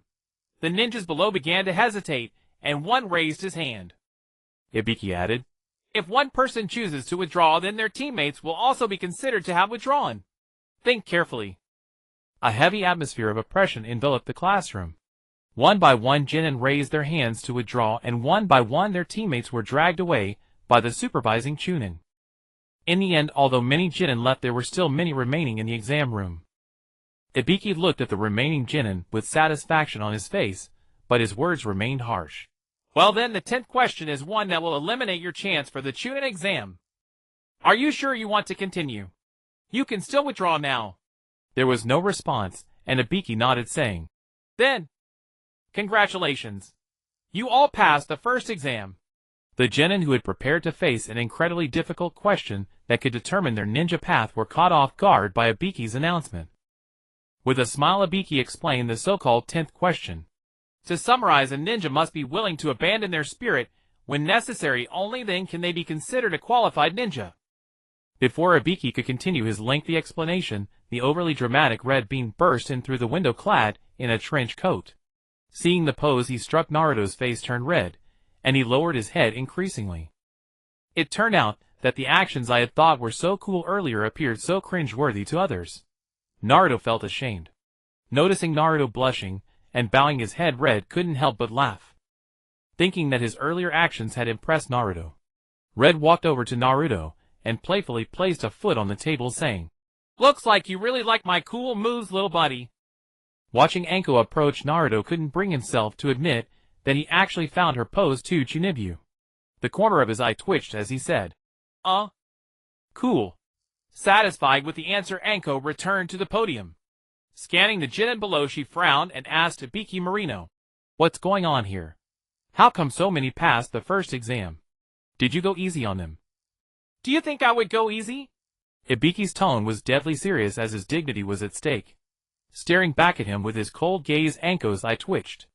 Cough. You old grump can't take a joke. Then she leaped out the window again. Ibiki then informed the genin about the venue for the second exam and told him to report immediately.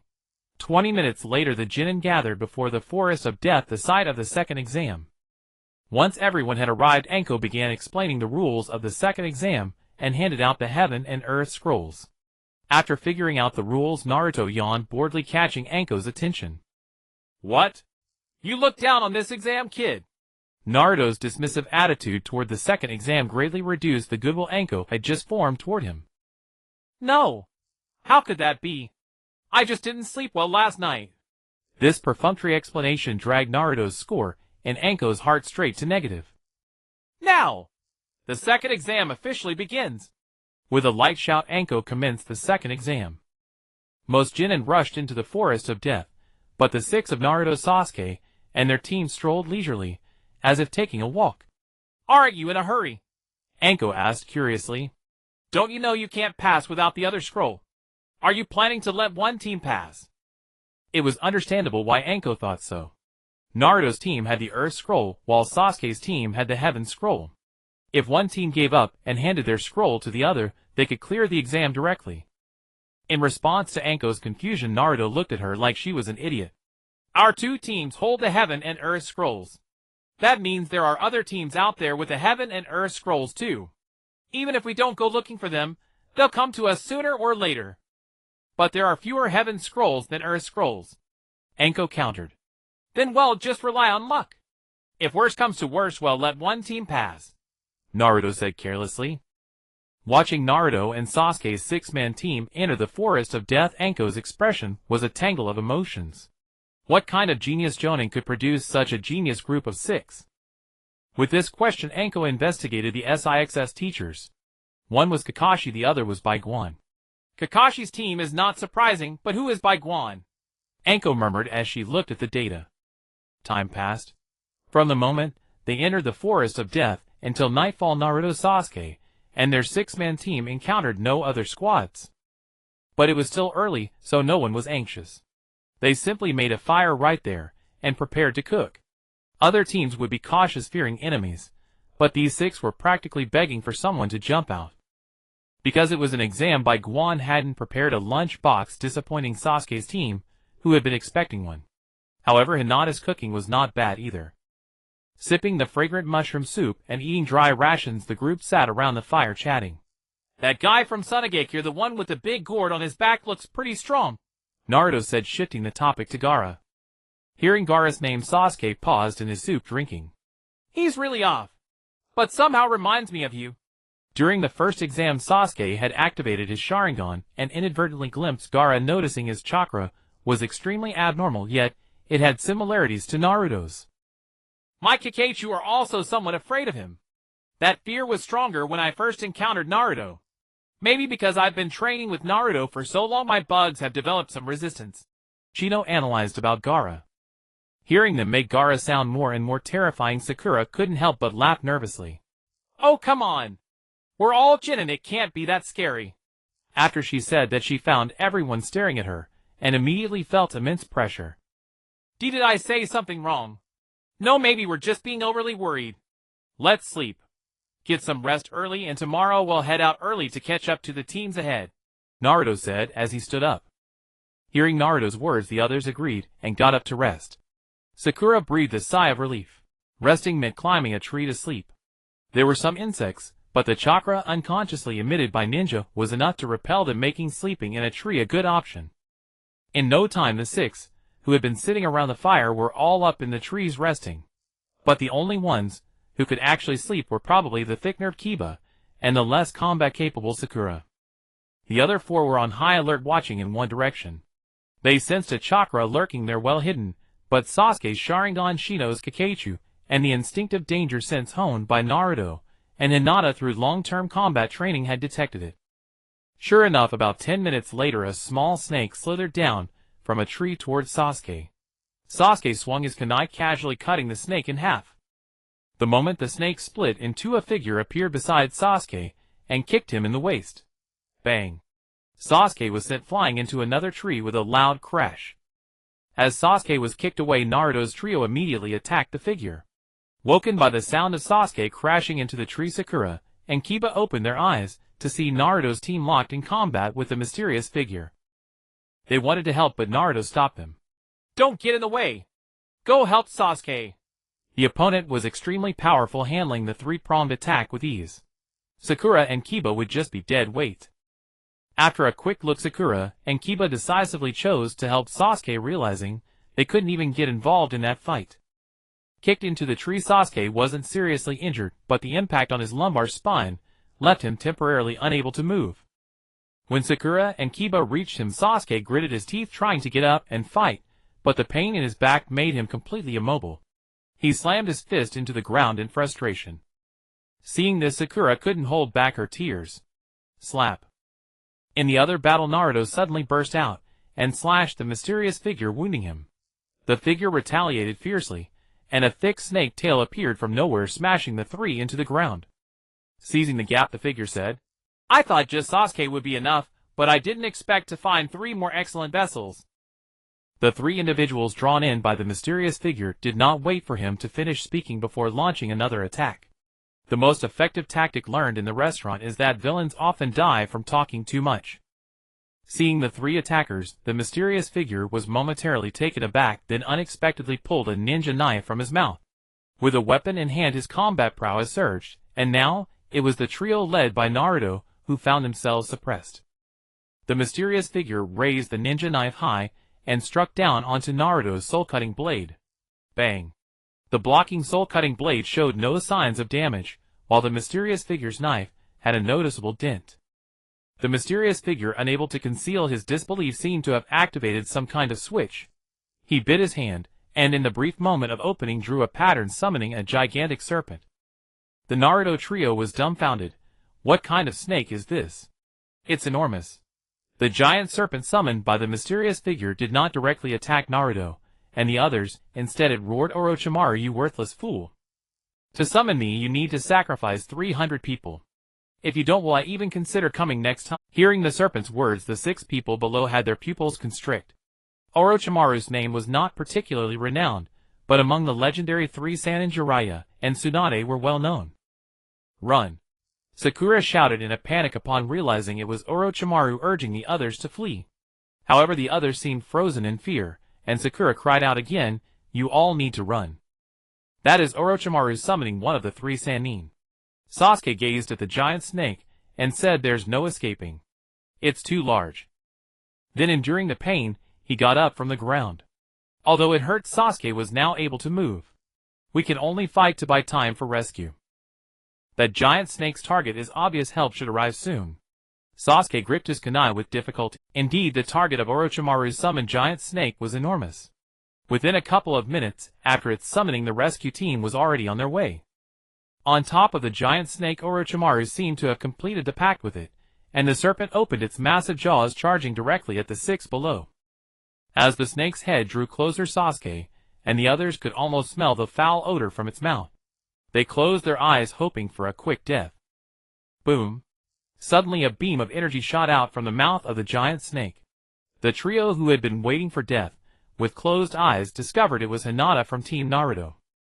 In a half-crouched position with her hands on her hips, Hinata shouted Kamehameha. A thick stream of blue energy shot from her hands towards the giant snake. The giant snake finally could not bear the pain and retracted its head, while Hinata was drenched in sweat and gasping for breath. At this point, she could only unleash the Kamehameha 3 times. After 3 blasts, she would be completely exhausted. Seeing that Hinata had dealt effective damage to the giant snake, the trio, who had been waiting for death, felt a surge of determination ignite within them. What kind of ninja would accept death without a fight? Kiba pulled out a soldier pill, and he and Akamaru each took one, activating their beast mode, charging towards the giant snake.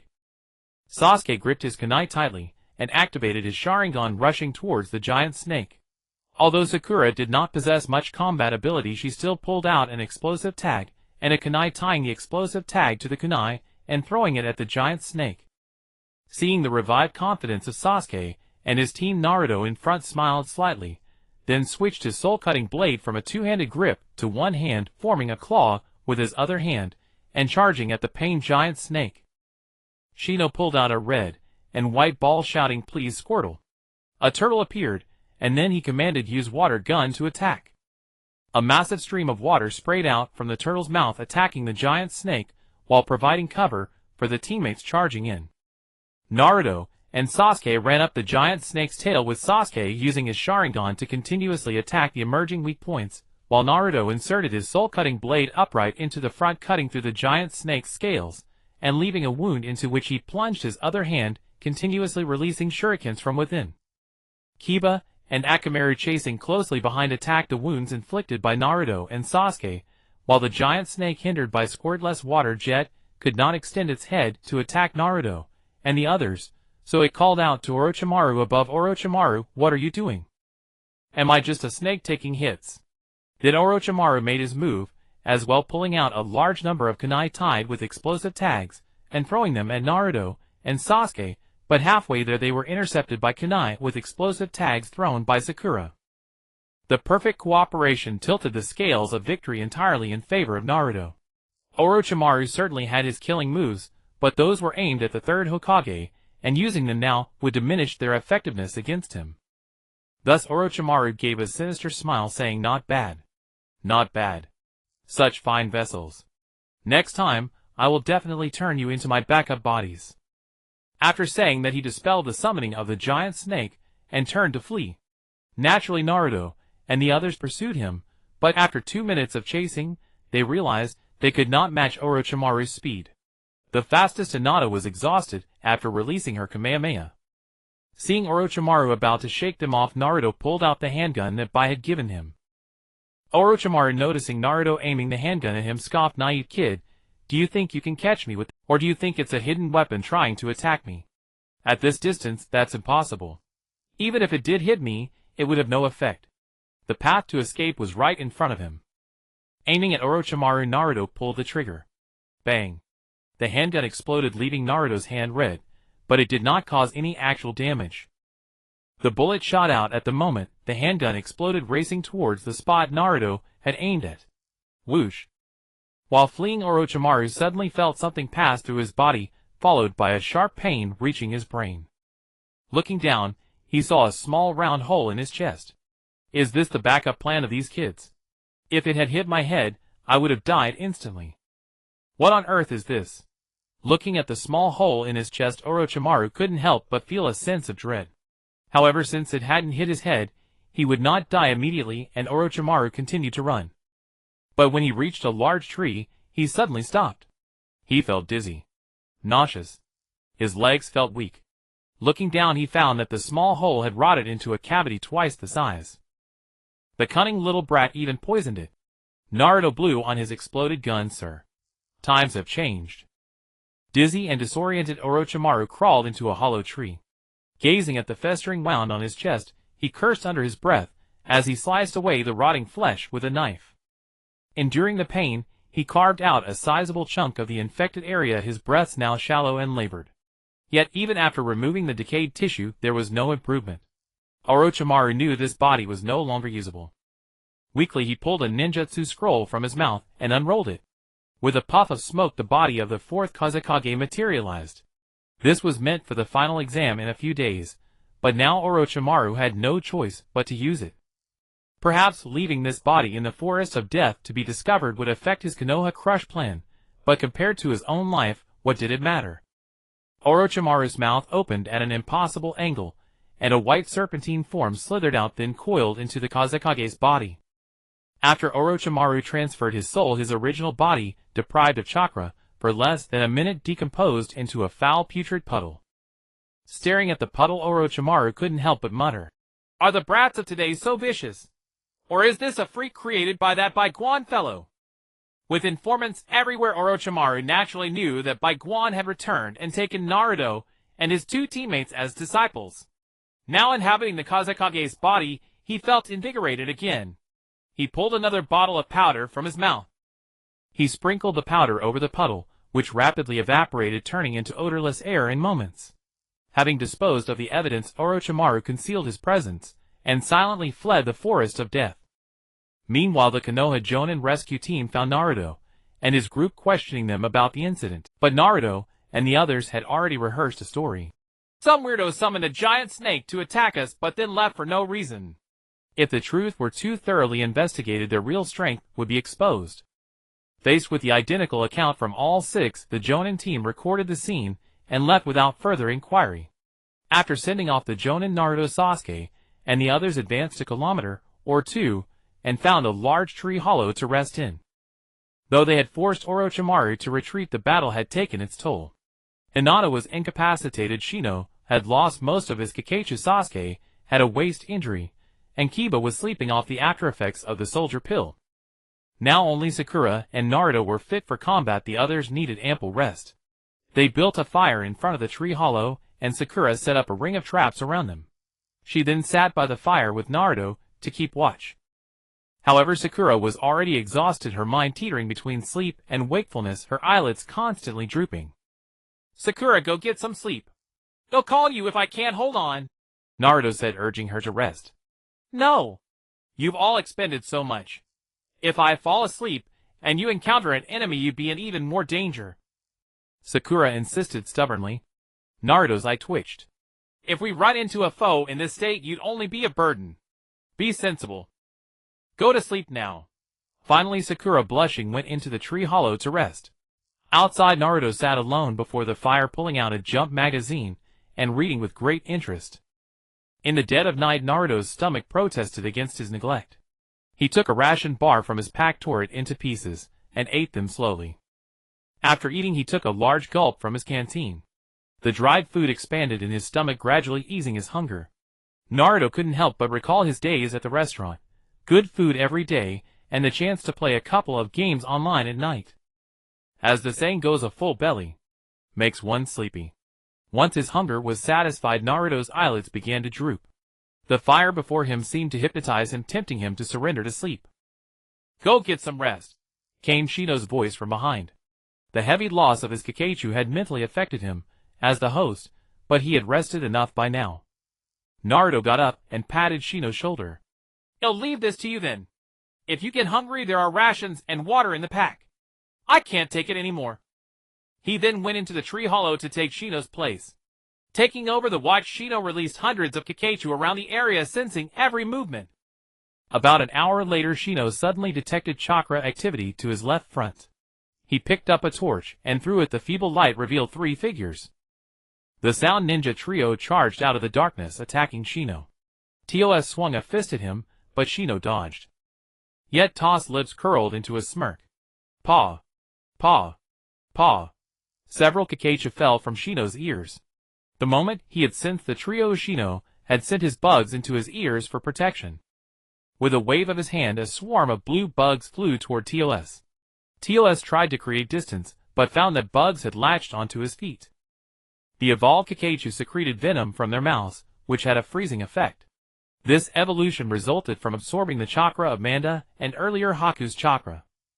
The amount secreted by a single bug was almost imperceptible, but with the sheer number of bugs, TOS' hand was swiftly crippled by the venom. TOS screamed in pain.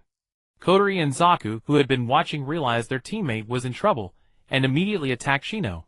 Kotori's bells proved useless against Shino, whose ears were covered by bugs, so she lunged into close combat. Zaku repeatedly unleashed vacuum waves. Against a well-coordinated team, such attacks might have forced Shino to release TOS, but it was clear these three were merely a makeshift group. A vacuum wave shot toward Shino, but struck Kotori, who was rushing in to engage him. Seizing the moment of her distraction from the pain, Shino punched her squarely on the chin. In the past, Shino's combat skills relied solely on his bugs. But now, after mixed training from all his teachers, his close-quarters combat had become quite formidable. Though not as specialized as Naruto or Hinata, he could handle an average Chunin, let alone Kotori, who had been betrayed by her teammate. A powerful blow to the chin transmits force through the cerebellum to the brain, causing instant unconsciousness. Kotori was knocked out cold by Shino's punch. Zaku, who had not only failed to inflict damage, but had also struck his own teammate, felt a surge of shame and fury. He unleashed a barrage of vacuum waves at Shino. The dense volley of vacuum waves forced Shino to leap back to dodge. In the midst of evading, his control over the Kakashi weakened, and TOS roared as he broke free. TOS then grabbed the unconscious Kotori and limped away, trying to escape. Shino attempted to pursue, but was driven back by Zaku's extreme vacuum wave. By the time Shino withstood the attack, the three had already vanished into the darkness. The morning sunlight filtered through the leaves and scattered on the ground, and the 5 individuals resting in the hollow tree were already full of energy. It seemed that the traces of the battlefield outside had been erased by Shino, as if the sound ninja trio that appeared last night had never existed. The other 5 also seemed to have not noticed any signs. After a simple breakfast, they continued on their journey. They gradually approached their final destination, still not encountering anyone along the way. But weren't there so many people at the start of the exam? Why haven't we run into anyone until now? Ino complained, unable to hold back. There were some, Orochimaru from yesterday, and the Sound Ninja trio that came last night, Shino replied succinctly. The other 5 suddenly stopped and looked at Shino. Sound Ninja trio? When did they come? Did you fight? Naruto asked with a concerned frown. They attacked me after you went to sleep last night. But they were weak and I drove them away. They ran off quickly, so I didn't think to mention it to you. That really is Shino's style. The others felt deflated. They had thought Shino was injured, but it turned out the opponents were so weak. What kind of weaklings come to the Chunin exam? And they're so arrogant about ambushing us. Sound Ninja Trio MP. The sky gradually darkened, and they were getting closer to the destination. The previously calm group began to feel a little anxious. It seemed they would have to split into 2 teams to search for opponents tomorrow. Tonight was much more relaxed compared to last night, with the 6 of them gathered around the campfire sleeping. Suddenly rustling sounds emerged from the bushes. The 6 woke up from their dreams, their eyes filled with vigilance mixed with a hint of joy. Finally someone was here. 3 figures emerged from the bushes, and upon closer inspection it turned out to be Neji, Tenten, and Lee. The 6 felt deflated again, collapsing beside the campfire. We just saw a campfire and came over thinking it was you guys, so we wanted to rest together, Lee explained, looking at the slumped 6 with confusion. Rest up, rest up. We thought you were enemies. Naruto waved his hand. Ninjas from the same village would never turn against each other unless it was the very last moment, and Naruto and the others felt reassured about Neji and the others. 1 thick-skinned guy, 1 sunny girl, and 1 grumpy guy. None of them would want to prioritize attacking their fellow villagers for scrolls. The next morning Naruto woke up to find that the others had large dark circles under their eyes. He asked curiously, "Why do you all have dark circles? Didn't you sleep well last night?" "That's impossible. I slept really well last night." Thunk. A fist hit Naruto's head and Sasuke yelled. "You snored so loudly last night that no one could sleep. You even sleepwalk halfway through the night." Not only could we not sleep, but we couldn't even rest properly. The night before after the fight, Naruto couldn't wake them up last night. He tormented them during a normal sleep. Ah ha ha ha. I'm sorry, everyone, Naruto said, apologetically rubbing his head. Let's hurry and find other teams to fight and get those scrolls. I really don't want to stay up another night, Yamanaka said, weakly staring at his dark circles. His suggestion was met with agreement from the others, and so the six dispersed, each going off to find enemies. Is it really okay for them to split into two teams like this? Tenten, who was left behind, asked Neji, and Lee, who agreed to stay put. The three of them had joined the resting team later, and were unaware of Naruto's group's plan. Don't mention them to me again, Neji shouted through gritted teeth before heading in a certain direction. Neji, who couldn't sleep last night, even thought about killing Naruto to vent his frustrations. He felt that he was already pushing his limits. The efficiency of searching increased significantly with two people working together. By noon, Naruto and Shino found another team of ninjas from a different village. One was a close-range fighter, and the other was a ranged fighter. With 2 against 3, they made the opponents submit easily. The other two also encountered enemies, but managed to triumph in a similar 10-3 situation. When the six reunited, they discovered they even had an extra Earth scroll. Without resting, they broke through the ambush around the destination before it got completely dark, and they managed to gather an extra Heaven scroll, thus obtaining an additional set of scrolls. After arriving at the destination, the six did not rush to report in, but rested in the lounge outside. The lack of sleep from last night had started to take its toll, except for Naruto. They ended up delaying their report until today, which was the last day of the second exam. Naruto took out the extra Heaven and Earth scroll and shouted towards the Death Forest. Who doesn't have a scroll? I have 2 extra. Those who want them can buy them with money. After saying that, he waited for a few seconds until a kunai shot out from the forest and landed in front of Naruto. Attached to it was a note that said, "How much?" With a sly grin, Naruto replied, 100,000 ryo. This price obviously startled the people in the forest. After a moment of wrestling, another kunai was thrown towards Naruto. But this time, the target was no longer the Earth Scroll but Naruto. He drew his blade and casually struck it away. The kunai landed in his hand with another note attached that read, "Just kill you." Clearly the people in the forest were enraged by Naruto. It made sense. For a genin, even if their parents were jonin, 100,000 ryo would likely amount to several months' worth of savings. Naruto was simply asking for an exorbitant price, or rather a bottomless pit. Hey, don't rush. Fighting is not allowed inside the destination. Until the very end of today, I'm still selling here. You'd better hurry, or someone else might buy it. After saying this, Naruto headed back inside the destination. The ambushing ninjas in the surrounding Death Forest were gritting their teeth. This was practically extortion. As the sun set, the teams that had been waiting for someone to trigger their trap grew anxious. If no one came soon, they would really have to buy it. Boom. The explosive tag was triggered and exploded, causing the ambushing team to smirk. Finally, they had their prey. Just as they turned around to unleash their ninjutsu, a foot struck one of them in the face. Oh ho! After Neji informed Lee of the enemy's position, Lee swiftly dealt with the enemy with brute force. The other two were also taken care of a few minutes later, as Neji's team emerged from the forest holding a scroll. Upon seeing Neji's team enter the destination with the scroll, someone finally couldn't hold back and threw a kunai into the destination with a note that read, "I want 100,000 ryo." The ninja who had just thrown the kunai sneered and said, 150,000 ryo. The ninja who had just thrown the kunai could no longer contain himself and jumped out shouting, "Damn it! I'll fight you, you greedy merchant." Before he could take 2 steps, another voice came from a different direction. "I want 150,000 ryo." As the words fell, another voice chimed in from another direction. 151,000 taels. Immediately the response came.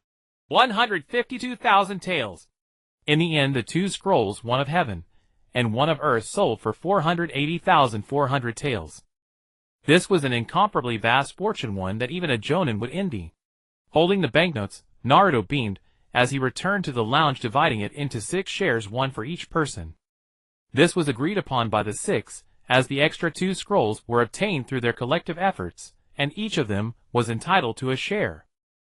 After a little while a large bell rang at the finish line signaling the end of the second exam. The genin who had gathered the heaven and earth ninja scrolls were waiting in the hall for the arrangements for the next exam. Long time no see. A familiar voice reached the ears of Naruto's trio. Turning around they discovered it was Xiaoji. Teacher Xiaoji, what brings you here? Naruto exclaimed in surprise. At that moment Bai Guan appeared and said, This time's Chunin exam has a segment where the leading teachers will spar with each other. Losing won't affect your promotion to Chunin, but winning will earn rewards for the village. He added, pointing at Xiaoji. Master Rashi and Jintoki along with your 2 ninjutsu teachers find it unfair to bully the weak, so they don't want to come. However, Xiaoji wanted to have a word with them, so this time, the sparring session would be led by Xiaoji. It seemed Bai Guan's words had stirred some anger, as one of the leading teachers retorted. How dare you underestimate us? Do you want me to beat you so badly that you can't recover? Bai Guan turned around to find it was the leading teacher from the Mist Village. Mist. Oh no! Bai Guan forgot to bring Zabuza over from Konoha. It's been nearly 2 weeks, right? After the exam, he had to quickly ask for help. He didn't know if Zabuza had been tortured to death by Konoha's Umbu. The leading teacher from Mist noticed Bai Guan staring blankly at him, and became even angrier. If looks could kill, Bai Guan would already be riddled with wounds. As time passed amidst the glaring stares of the leading teachers towards Bai Guan, the third Hokage finally arrived, standing on the high platform and beginning his mundane speech. After the boring speech, the teachers' battles would finally commence. Just like the students, they would be randomly drawn and displayed on the big screen.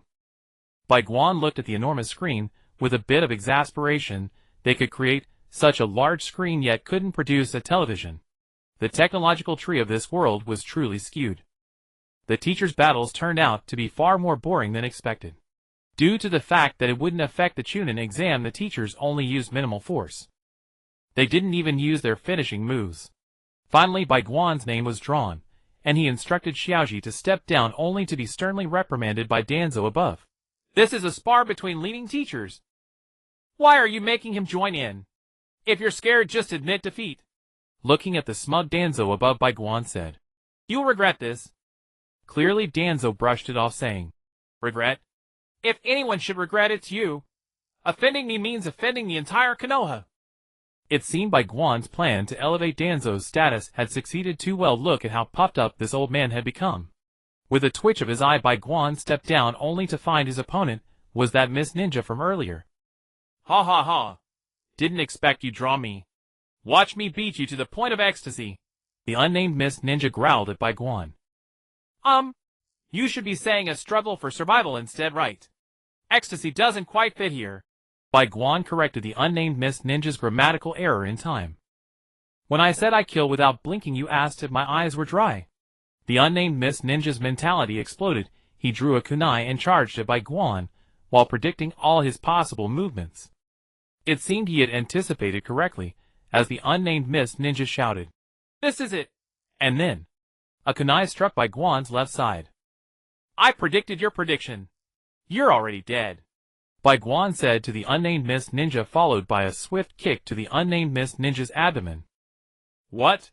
After a loud yell, the unnamed Miss Ninja was sent flying and fainted on the ground. Referencing Saitama kicking the wolf, everyone was stunned. This was probably the fastest battle in a Jonin duel besides an instant kill. The most surprised was undoubtedly Danzo, who realized he seemed to have offended something extraordinary. After Bai Guan returned to the top, the screen began to draw names again, and this time it was Xiaoji versus Kakashi. Looking up at Danzo, Bai Guan noticed that Danzo had turned his head to the side, seemingly trying to avoid Bai Guan's gaze. This old man seemed to want to know just how powerful my punch is. After speaking to Xiaoji, he stepped down to face Kakashi. To be honest, Bai Guan was a bit curious whether Hitaki could truly match Xiaoji, who was theoretically unbeatable in physical combat. The two stood there without making a move, while the referee began to count down. 2,805 seconds. 2,804 seconds. 2,803 seconds. The referee felt a bit embarrassed calling out the numbers himself, and lowered his head. Finally Xiaoji couldn't hold back anymore and said, Then I'll make the first move. Please, Pikachu. He tossed out a golden poke ball, specially made for Pikachu, which had an interior designed for comfort and entertainment, completely solving Pikachu's aversion to Pokeballs. Pika Pika. The Pikachu that emerged seemed a bit irate, and turned to Xiaoji. I'm sorry. I didn't know you were sleeping. Xiaoji apologized to Pikachu. The custom Pokeball had a vast space inside, and the amusement park inside was indistinguishable from the outside, truly a world within a world. Worried that Pikachu might feel lonely inside, Xiaoji also asked Grey Wolf to modify the other Pokeballs, so now this world had become a paradise for Pokemon. Summoning as before one small Pokemon for each Pokeball also solved the issue of accidentally summoning all Pokemon from one ball. At the moment Xiaoji summoned Pikachu, it happened to be sleeping, and Pikachu was a bit cranky. Watching Xiaoji throw out a ball and summon a yellow mouse, Kakashi wondered what type of summoning technique this was. Never seen before. No way, I have to summon my dog. Biting his thumb, he slammed it on the ground, and a pack of dogs appeared. What's going on, Kakashi? Damn. Why is there such a huge rat? And it's yellow, Parker exclaimed. Suddenly, at the moment Parker finished speaking, Pikachu, who was sulking, turned its head. The term yellow rat was quite popular in restaurants, but Pikachu didn't like it. Its instincts told it that it couldn't defeat the people in the restaurant, and its trainer Xiaoji showed no intention to refute, so Pikachu had to endure it. Unexpectedly, there was actually a dog here brazenly referring to it by that title. Pikachu's might. Unbreakable. Staring at Pikachu, Parker seemed to sense something was amiss in the air. He turned to Kakashi and asked, Hey, Kakashi, what's up with this yellow rat? Why do I feel something is off? Damn, how can you still say that? Pikachu felt the fire inside him was about to explode. Pikachu. Before Ash could give a command, Pikachu launched a thunderbolt towards Kakashi. The immense current surged visibly towards Kakashi, causing the hairs on his body to stand on end. He was in for a disaster. He slapped the ground, and a dirt wall with a dog head appeared. The current collided with the wall, and was redirected underground. Just as he was catching his breath, Pikachu darted forward and struck Parker with an iron tail. The speed was too fast for the dogs to dodge, sending one flying with a tail swipe. Parker. Seeing his beloved dog get knocked away, Kakashi felt a surge of anger and charged at Pikachu with his kunai. Duon. The iron tail intercepted Kakashi's kunai, and surprise flashed across Kakashi's face. This was impossible. No ninja beast could prevent a kunai from piercing through. Suddenly a grin appeared on Pikachu's face, and electricity surged from his body, climbing up Kakashi's kunai. Fortunately, Kakashi was quick-witted. He released the kunai and retreated. The kunai, struck by the powerful current, transformed from its original gray to a bright red, surrounded by visible arcs of electricity. Swallowing hard, Kakashi decided to abandon his assault on Pikachu. He realized he couldn't defeat it. It could unleash electricity from a distance, and had a powerful tail while also generating electricity in close combat. A second later, Kakashi suddenly had a thought. He dashed towards Ash, who was casually observing from afar. He figured he should capture the leader first.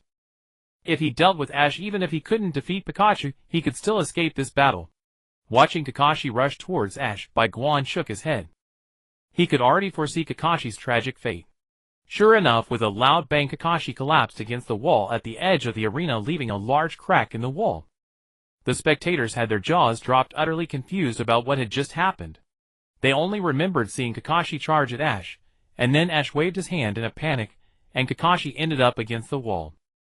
Ash wins. Moonlight Gale, astonished, stumbled over his words. Even more surprised was the third Hokage, who was well aware of Kakashi's strength after all those years in the Anbu. It's not an exaggeration to say that Kakashi was on the brink of reaching the level of Hokage. Yet this Kakashi, who could touch the edge of cage-level power, was knocked out against the wall by a mere wave of the hand from the boy Bai Guan brought. I'm so sorry. I really didn't mean to. Ash apologized to Kakashi, who was already unconscious, while holding a delighted Pikachu. Ash remembered that when Kakashi charged at him, his gaze was incredibly fierce, frightening him into waving his hands randomly. It seemed that after he accidentally bumped into Kakashi, Kakashi ended up against the wall. Although he didn't know how Kakashi had fainted, Ash felt it must be his fault. Medical personnel arrived and carried Kakashi away on a stretcher. This may very well be the first time Kakashi had been carried away like this. Returning to the spectator area with Pikachu in his arms, Ash seemed still concerned about having knocked Kakashi out so badly. It's okay, it's not your fault. If you're too wall-like, it's not your fault, but if he's too weak, that's his fault. Bai Guan comforted Ash. Bai Guan's words had a slight effect, but Ash still felt troubled about Kakashi.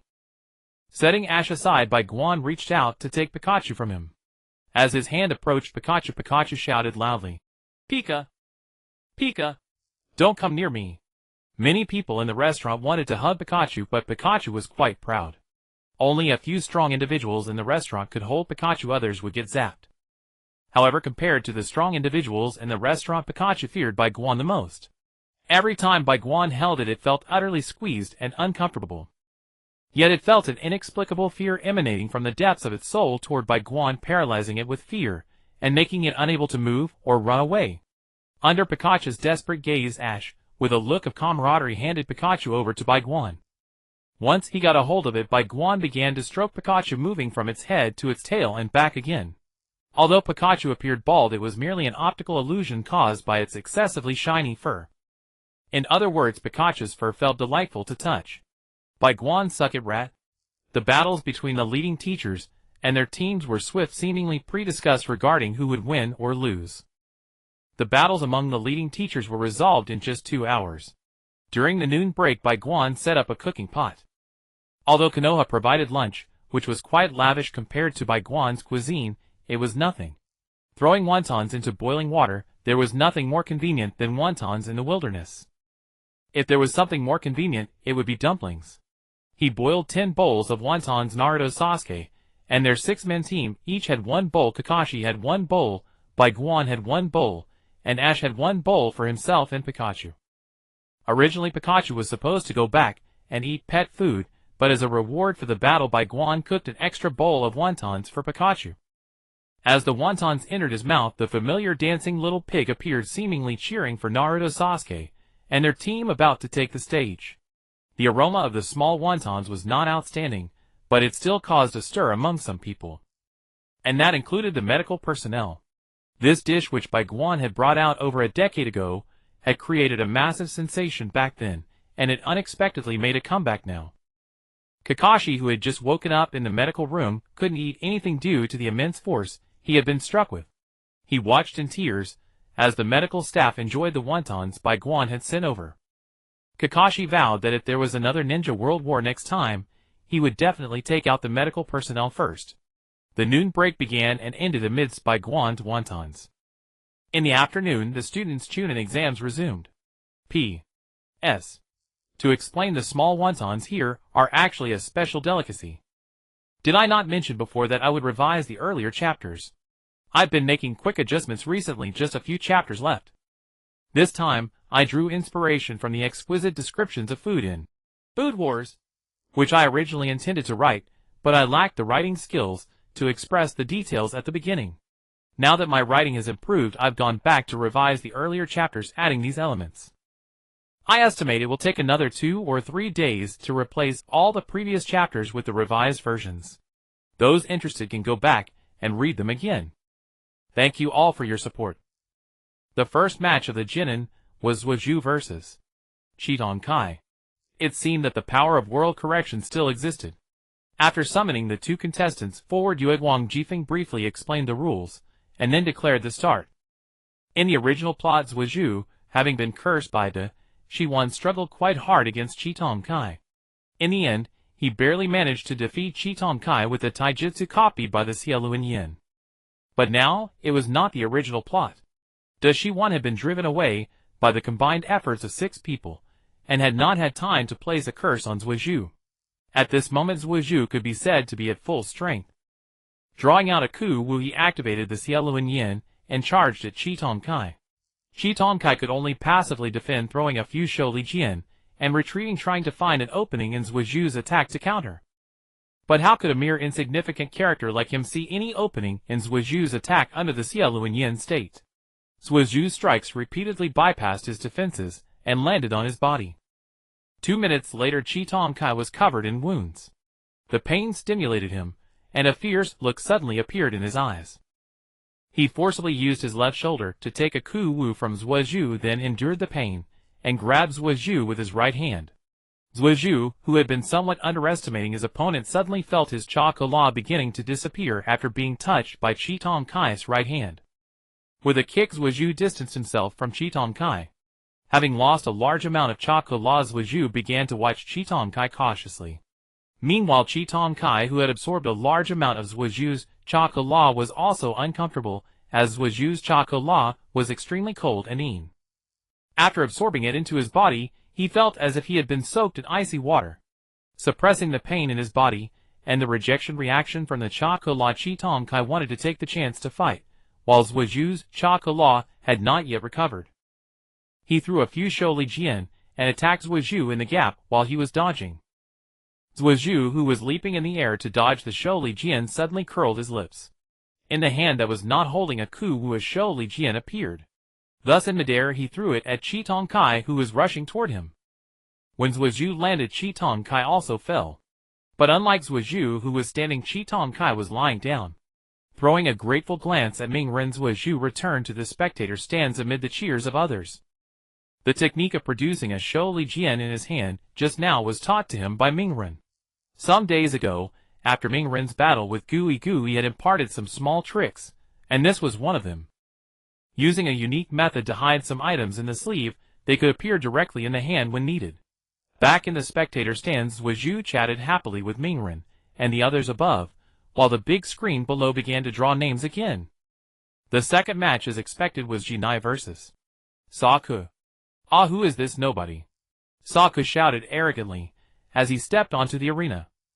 Jinai, who came down from the other side, gave Saku a cold glance. "I surrender," Saku suddenly said. Everyone present except for Tuosi and Chin, who had been on the same mission, looked incredulous. "Aren't you going to try?" Yue Guang Jifeng asked. "Try what? How can I fight this monster?" Saku's face turned pale as he ran back to the spectator stands. The second match ended in a way no one expected. Yue Guang Jifeng twitched the corner of his eye and said in the next group. The third match was between the nameless character Jian Meicheng, who was with Chi-Tong Kai, and Kenjio Lang. Just looking at the name gave off a strong vibe of a minor character. Sure enough, a minor character was a minor character. He was knocked unconscious by Kenjio Lang using a puppet in less than 3 minutes. After a brief rest, the Jinin welcomed the fourth match, Xiaoying versus Jingyi. The two childhood friends clumsily exchanged blows on the arena, which Bai Guan found utterly boring.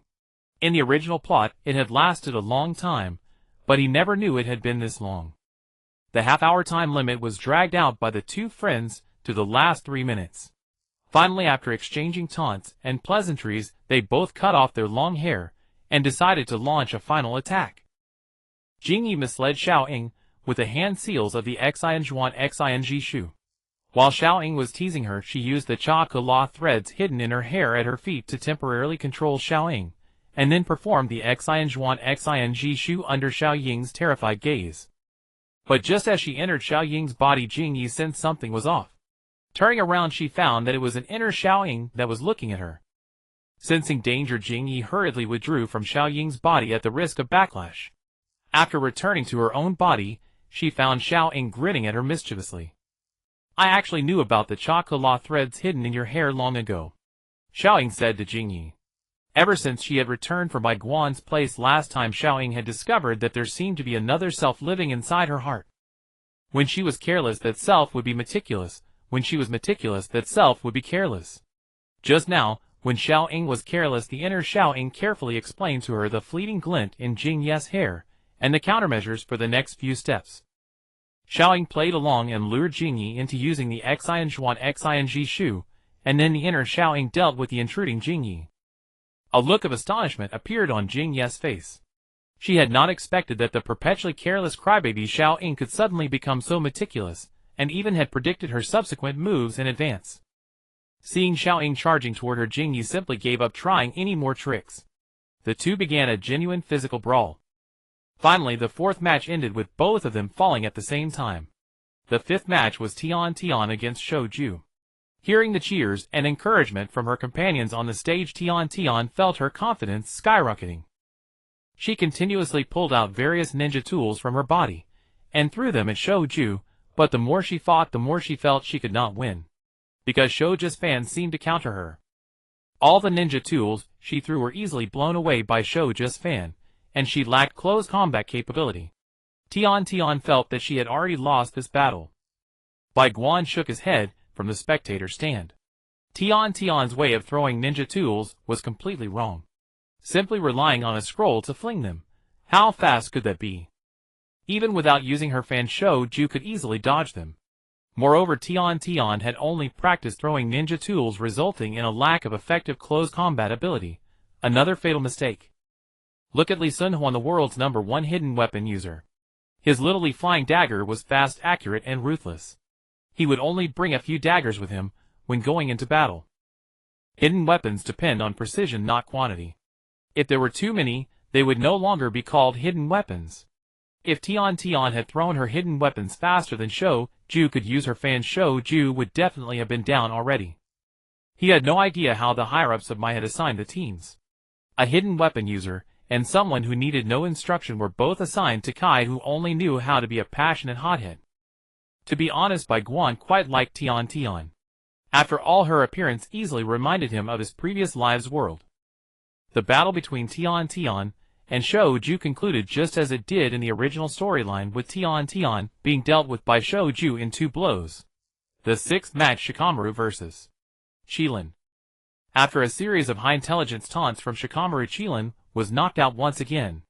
The 7th match, Naruto vs. Ya. Upon seeing their names alongside each other on the big screen, Ya broke down on the spot. At this moment, Ya seemed to have already devised a plan on how to surrender without appearing pathetic. "Hey Ya, make sure to give me a good fight," Naruto suddenly said. Upon hearing Naruto's words, Ya, who was originally prepared to surrender, felt a fiery determination ignite within him. The thought of surrender was cast aside. "Of course. But don't cry if you lose," Ya mocked Naruto. Though he knew he was bound to lose, Ya didn't want to lose face. "Fight begins." Moonlight Gale announced the start of the match. Gritting his teeth, Ya charged at Naruto with Chimaru. However, Naruto seemed unwilling to attack, remaining in a passive defensive stance. After a while, Ya found himself exhausted without sustaining any damage. Somewhat irritated, Ya yelled, "Why don't you give me a good fight too? What kind of battle is this?" Naruto's constant defensive posture made Ya feel belittled. "What's the rush? Don't we need to warm up before the fight? You haven't gone all out yet, so be sure to give it your all next." Just as he finished speaking, Naruto charged at Ya. Crossing his arms in front to block Naruto's incoming punch, Ya couldn't help but smirk. This was it.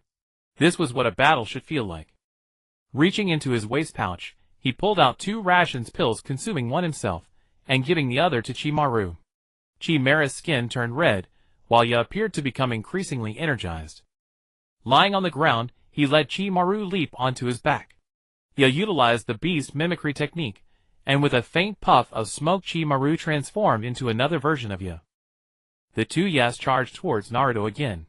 After employing the beast mimicry technique, both Ya and the Ya transformed from Chimaru experienced rapid enhancements in every aspect. Strength, speed, endurance, vision. All increased significantly. "Oh, this is an interesting jutsu," Naruto remarked flippantly. However, his actions remained exceedingly meticulous. Even when hunting a rabbit, one must use their full strength, not to mention Ya in beast form was still formidable, with a chance of a reversal. The 2 Yas attacked Naruto from either side. With both hands in motion, Naruto handled one, with each appearing unfazed. The spectators in the stands, who had no prior interactions with Naruto, were astonished. Although Naruto had undergone significant changes since Bai Guan's arrival. But how could he suddenly become this strong? Retreating a step, Naruto pulled Ya's hands from either side towards the center. Bang! The 2 Yas collided together. However, neither Ya nor Chimaru were in their previous state. Though the collision was painful, it was not enough to knock them out. Stepping back, the Ya transformed from Chimaru, climbed back onto the real Ya's back. With a loud roar, Ya declared, "Secret technique, Ya Tanya." A white-gray whirlwind charged towards Naruto once again. Watching the whirlwind in front of him, Naruto did not attempt to intercept it again. He bent his body, positioning his right hand parallel, and placing his left hand on the hilt of his sword. "Oh, Aido. When did Naruto learn this technique?" Bai Guan, watching from the stands, recognized the significance of Naruto's posture. Aido. What's that? Sasuke asked in confusion. It's a technique that sacrifices personal defense, focusing all energy into a single powerful strike. This explanation left the others in awe, realizing there was such a method of attack. On the arena, the Yatanya was getting closer to Naruto, yet he still showed no signs of movement. Hurry and surrender, Naruto. You'll get hurt like this, Ino shouted from the stands. Although she had little interaction with Naruto, they were still classmates. The Yatanya presented an overwhelming force, looking extraordinarily powerful. If Naruto were to endure, even a little Ino could only imagine the dire consequences. Below, Naruto seemed not to have heard, maintaining his stance. At the moment, the Yatanya was about to collide with Naruto. Ino closed her eyes. However, instead of the sounds of medical personnel rushing in as she imagined, she heard the sighs of her companions nearby. Opening her eyes once more, she discovered that Naruto, who had been hunched over, had drawn his sword, holding it in his left hand reversed. Meanwhile, the Ya and Chimaru that were attacking him lay on the ground. What? What's going on? Ino asked in astonishment, turning to Shikamaru. Swallowing hard, Shikamaru replied. Just as Ya was about to strike Naruto, he appeared several steps ahead of where he was just now, then assumed this posture. Putting away the wooden sword, Naruto rubbed his waist. He had learned this Aido technique from an exaggerated story told by Jinji, believing it to be true, and practicing it accordingly. He never expected to actually pull it off, but it placed a heavy burden on his waist, making him feel as if a knife had stabbed him there. Walking over to Ya, he lifted him up and spoke to the approaching medical ninja. It's okay, he just fainted. I used a wooden sword. After a quick check, the medical ninja confirmed that Ya had indeed been knocked out by the wooden sword, as had Chimaru. In fact, there was no need for confirmation. A glance was enough to see the clear red marks on both the man and the dog's faces.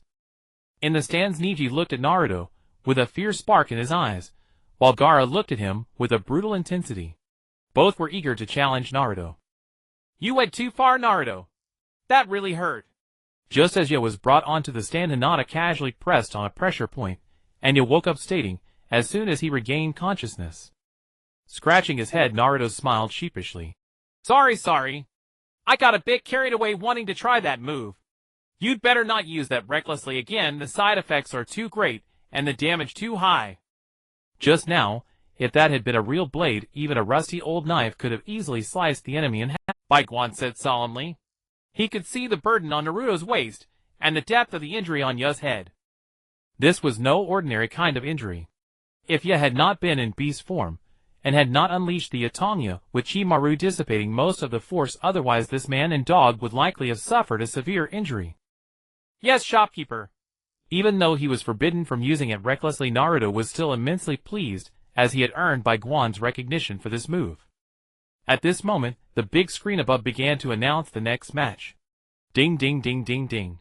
It ended with Hinata versus Neji. Seeing herself fighting against Ning Ci, Hinata's expression was quite unfavorable. What's wrong, Hinata? Ever since you encountered Ning Ci, you've been restless, Naruto asked with concern. Ning Ci is Hinata's brother.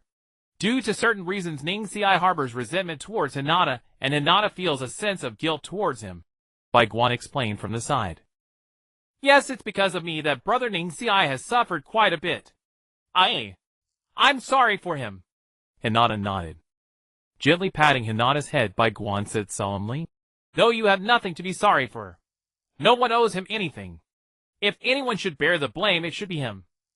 There are some things your father did not tell you, and similarly Ning Ci's father did not inform him either.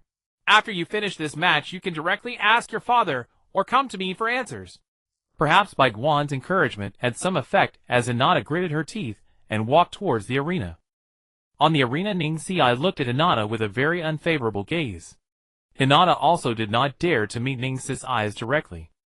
Seeing that Hinata didn't even have the courage to look him in the eye, Ning Ci frowned and said, I suggest you surrender. You are not suited to be a ninja. You are too kind, wishing for peace while avoiding conflict, always accommodating others' thoughts. Moreover, you lack confidence, constantly harboring feelings of inferiority. So I think it's best for you to remain a genin. Ning Ci's words were like sharp arrows, deeply piercing Hinata's heart. Hinata took a step back, her face filled with fear. Hey, Hinata, come on! Naruto shouted from the side. Seemingly awakened by Naruto's call, Hinata's aura suddenly shifted. Her gaze became sharp. That's right, I may not be suited to be a ninja walking in the shadows, but being a warrior in the light is also good. She thought of the days spent training in the restaurant with the person she liked not far away, along with 3 senior brothers, who treated her well, and a teacher, who although a bit lecherous, was incredibly meticulous in teaching her. This match she could not lose. She could not disappoint Master Wutian. She could not let by the shopkeeper down. It seems you need to be taught a lesson to understand the situation. Seeing that words were useless, Ning's gaze also became sharp as he charged at Hinata. When the fight truly began, Hinata realized that the brother she had always thought was much stronger than her seemed to be much slower than she had imagined. Dodging Ning's attack, her hands moved like a ghost as they struck towards Ning's eye. Ning's eye was injured and retreated. His eyes filled with disbelief and anger. The astonishing part was that his usually timid younger sister was so fierce, and he was angry that he had missed his strike and had been countered by Hinata. Gritting his teeth, Ning's eyes turned pure white. He then continued to attack Hinata. Hinata saw Ning's eye activating his Byakugan and activated her own, but her Byakugan seemed to be less developed than Ning's. In a situation where Hinata did not want to use her Byakugan too forcefully, she was surprisingly being pressured by Ning's eye. In fact, Hinata could have defeated Ning's eye in one move. The training she had undergone in the restaurant had given her enough strength to end the match before Ning's eye could react. But she did not. Thus Hinata was beaten by Ning's eye in various ways, even being struck at her pressure points by his chakra. Seeing Hinata unable to summon chakra smoothly, Ning's eye arrogantly said, "Is this the strength of the main family? Weak and cowardly, you don't even dare to really attack me." He then prepared to deliver a finishing blow to the already incapacitated Hinata. Just as the Jonin above was about to intervene, Hinata struck Ning's eye with even greater speed. "You? Why can you still attack like this even though you can no longer summon chakra?" Ning's eye was very surprised. After all, the 2 legacies of the Hyuga clan are Taijutsu and Byakugan, and both complement each other. Using the Byakugan to observe the enemy's position, weaknesses, and chakra pathways to attack causes high-intensity damage to the enemy. But the most important point is chakra. The Byakugan requires chakra to stabilize and activate, while Taijutsu must adjust the body's coordination through chakra. Yet just now Hinata, who was clearly unable to summon chakra, could still use such swift attacks. "That's right, if I were using the Hyuga clan's Taijutsu, then with my inability to summon chakra, I would indeed lose. However, I have said that I am now a warrior." With that, Hinata extended her palms, relaxed her arms, and made a unique starting gesture. You must be using some secret art to hold on, right? Since you refuse to admit defeat, don't blame me. Ning's eye also assumed a peculiar stance. On the stands, Hayashi was surprised to see Ning's stance and exclaimed, "That stance is..." Before he could finish, Ning's eye on the arena shouted, "A trigram's palm." He struck towards Hinata. Hayashi suddenly felt something was wrong. Ning's eye had just used the Hyuga clan's 8 trigrams technique, and Hinata might not be able to withstand it. But things exceeded Hayashi's expectations. Just as Ning's first palm was about to hit Hinata, her body dodged it with an extraordinary speed. Then, using Ning's forward momentum, she continuously changed her position, striking Ning's eye with both hands. By the time Ning's eye realized what was happening, his body was already sending signals that it could not take much more. Desperately trying to retreat to create distance, Ning's eye found that no matter how he retreated, Hinata clung to him like a piece of gum, constantly attacking him. With no other choice, Ning's eye gritted his teeth and prepared to use the heavenly spin. Although it would consume a lot of chakra, it was better than being beaten down. Seeing Ning's actions, Hayashi shouted from the stands, "Quick, get away from him!" The huge rebound force of the heavenly spin would make Hinata suffer greatly if it hit her. But just as Ning's eye was about to release it, Hinata suddenly transformed her palm into 2 fingers and forcefully struck a pressure point on Ning's eye. The heavenly spin, which was already prepared to be launched, was abruptly interrupted. When Hinata was no longer clinging to Ning's eye, he had already fallen to the ground. At that moment, disbelief filled Ning's eyes. His 8 trigrams and heavenly spin had been utterly ineffective against Hinata. Watching Hinata approach step by step, Ning's eye, still conscious, said, "You win. Perhaps I should be the one to be a genin." Seeing Hinata raise her hand, Ning's eye closed his eyes. But then Hinata said, "I surrender." "What? Everyone in the stands except Bai Guan couldn't help but exclaim, why did Hinata, who was supposed to win, suddenly surrender? Are you confused? Tsukake Shippu inquired. If she was indeed confused, such a situation could arise, and her surrender would not count. But Hinata replied, No, I surrender. With confusion in his eyes, Niji looked at Hinata and asked why. Hinata smiled gently and replied, I have said before, perhaps I am more suited to being a warrior than a ninja. Hinata's words planted a seed in Niji's heart. Perhaps being a ninja isn't that important.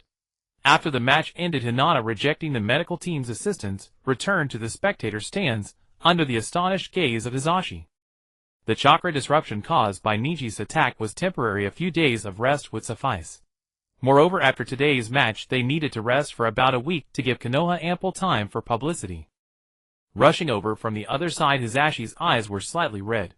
He patted Hinata on the shoulder and asked, Are you all right? He was very concerned about his daughter, but as the head of the Hyuga clan, he could not display excessive emotion, as it would affect the clan's image. Nodding with a smile, Hinata assured him she was fine.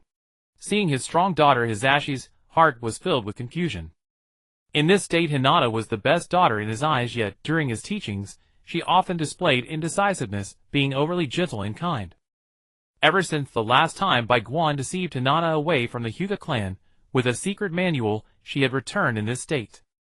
If he didn't know that his daughter was merely undergoing special training with Bai Guan, he would have started to suspect whether Bai Guan had drugged her. After confirming that his daughter was unharmed, Hisashi returned to his seat with satisfaction. He simply hoped his daughter would be strong enough to inherit his legacy. As for being a ninja or not, he didn't care much. As long as the ninjas of Konoha were still under the control of the higher-ups, not being a ninja, but being strong seemed quite appealing. The next match featured two wallflowers battling. Rock Lee vs. Gaara. The 8 Gates technique is truly miraculous. You could say it's strong. It is. You could say it's weak. It is indeed weak. Once activated, it becomes invincible, only to be sealed afterward. This is the current state of the 8 Gates technique. Lee faced Gaara and managed to activate it once, but thereafter there was no serious action. Guy kicked Madara while using the 8 Gates and nearly kicked the anime to its conclusion, only to be rescued and end up in a wheelchair, also without much serious action. This technique is essentially a one-time product. On Gaara's side, he was just a minor player, merely a one-tail. The auxiliary power of tail beasts became too common in the later stages, with even gold and silver horns having a good portion. Watching the eager Rock Lee, Bai Guan wondered if he should acquire the 8 Gates technique. The one in the system shop was ridiculously expensive. Would obtaining the one before him be cheaper? On the arena, the battle commenced. Lee's attacks were relatively proactive, striking from all directions at Gaara. Yet they seemed to have no effect. All were blocked by Gaara's protective sand. With fighting spirit burning in his eyes, Lee received Guy's approval and dropped his weights onto a stone. Bang! Bang! The two weights crashed to the ground, creating a huge noise and a cloud of dust that startled the spectators. However, rather than surprised, Bai Guan was more curious about what exactly was in those weights. Logically speaking, even if they were filled with cast iron, they shouldn't be this heavy. After removing the weights, Lee felt light as a feather. When he attacked Gaara again, Gaara's protective sand couldn't keep up with Lee's speed. Whoosh! Lee's kick landed beside Gaara's head, leaving a trail of blood on Gaara's face and shattering his sand mask. As if the brutality within him was awakened by the sight of blood, Gaara's expression turned vicious, and his gaze became terrifying. The cork of his gourd opened, and a massive amount of sand surged out, attacking Lee without leaving any blind spots. Being relentlessly assaulted by sand from all directions, Lee felt like he could hardly breathe. You can use that. Guy suddenly shouted to Lee, who was at a disadvantage below. Struck against the wall, Lee wiped the blood from his mouth, and his eyes began to change. In this moment, he recalled his past efforts, the hard work he had put in to catch up with Niji, the champion of the previous tournament. At this moment, he exploded with power. The third gate, the opening gate, opened. Lee crossed his hands in front of his head, his skin turned purplured, and a wave of energy surrounded him, lifting his hair upright. Not bad, not bad. There's potential, Bai Guan commented from the stands. Hearing Bai Guan's words, Naruto beside him asked, potential? Does Bai want to bring the bushy-browed guy over? Pulling a piece of metal from his pocket, Bai Guan looked at it and said, he's a talent. No, to be precise, you all are talents. He suddenly felt like the security personnel in his restaurant courtyard were a bit lacking. Lee, who had opened the opening gate, attacked Gaara with a speed that was incomparably faster than before. Watching Lee, who had just punched him in the back and then appeared before him again, Gaara began to question if this watermelon rind was even human. This speed is too freakish. The sand was completely unable to keep up with Lee's strikes, and the scales of victory seemed to have tipped towards Lee. Lee also truly felt this way. In midair, he shouted the fifth gate. The closing gate opened, and then with an even faster speed slammed Gaara down from the air. After the attack ended, Lee collapsed to the ground. After opening the closing gate, he had no fighting capability left. The overexertion had caused severe damage to his entire body. At this moment, Lee felt that the battle was over, and he relaxed, the adrenaline in his body starting to fade. But as the smoke cleared, Gaara stood up from the deep pit, reaching out toward him. At this moment, Lee wanted to escape, but the intense pain without the adrenaline suppression made it impossible for him to move even a single step. Ah! Lee's left hand and foot were once again crushed by sand from Gaara, causing him to cry out in pain. The sand seemed to be preparing for another attack. At this moment, Guy stepped forward and directly dispersed the sand, landing in front of Lee and saying to Gaara, "That's enough." Looking at Guy, who was protecting Lee, Gaara seemed to recall something. The originally brutal gaze gradually calmed down. Rising from the ground, he said, "Forget it, I won't fight anymore," and walked towards the stands. "Naruto, go help Lee up," Bai Guan instructed Naruto. Although Naruto didn't understand why Bai Guan wanted him to help Lee up, he felt that Bai Guan wouldn't harm Lee. Perhaps he thought Lee had talent and wanted to help him.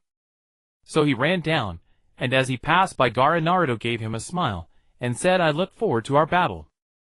Naruto's words caused Gaara to pause for a moment, but he quickly resumed his path toward the spectator stand. He approached Rock Lee and placed his hands on Lee's back and hips. Though it would be quite strenuous to lift him, it wouldn't cause any harm to Lee. "Hey, where are you taking Lee?" asked Guy, seeing Naruto pick him up. Giving Guy a sidelong glance, Naruto said, "The shopkeeper Bai will help Lee recover." He then continued forward without looking back. He took a step forward, then paused again. Guy was aware of the previous incident with Sakura, that shopkeeper seemed to possess extraordinary powers. Perhaps entrusting Lee to him for assistance was a good idea.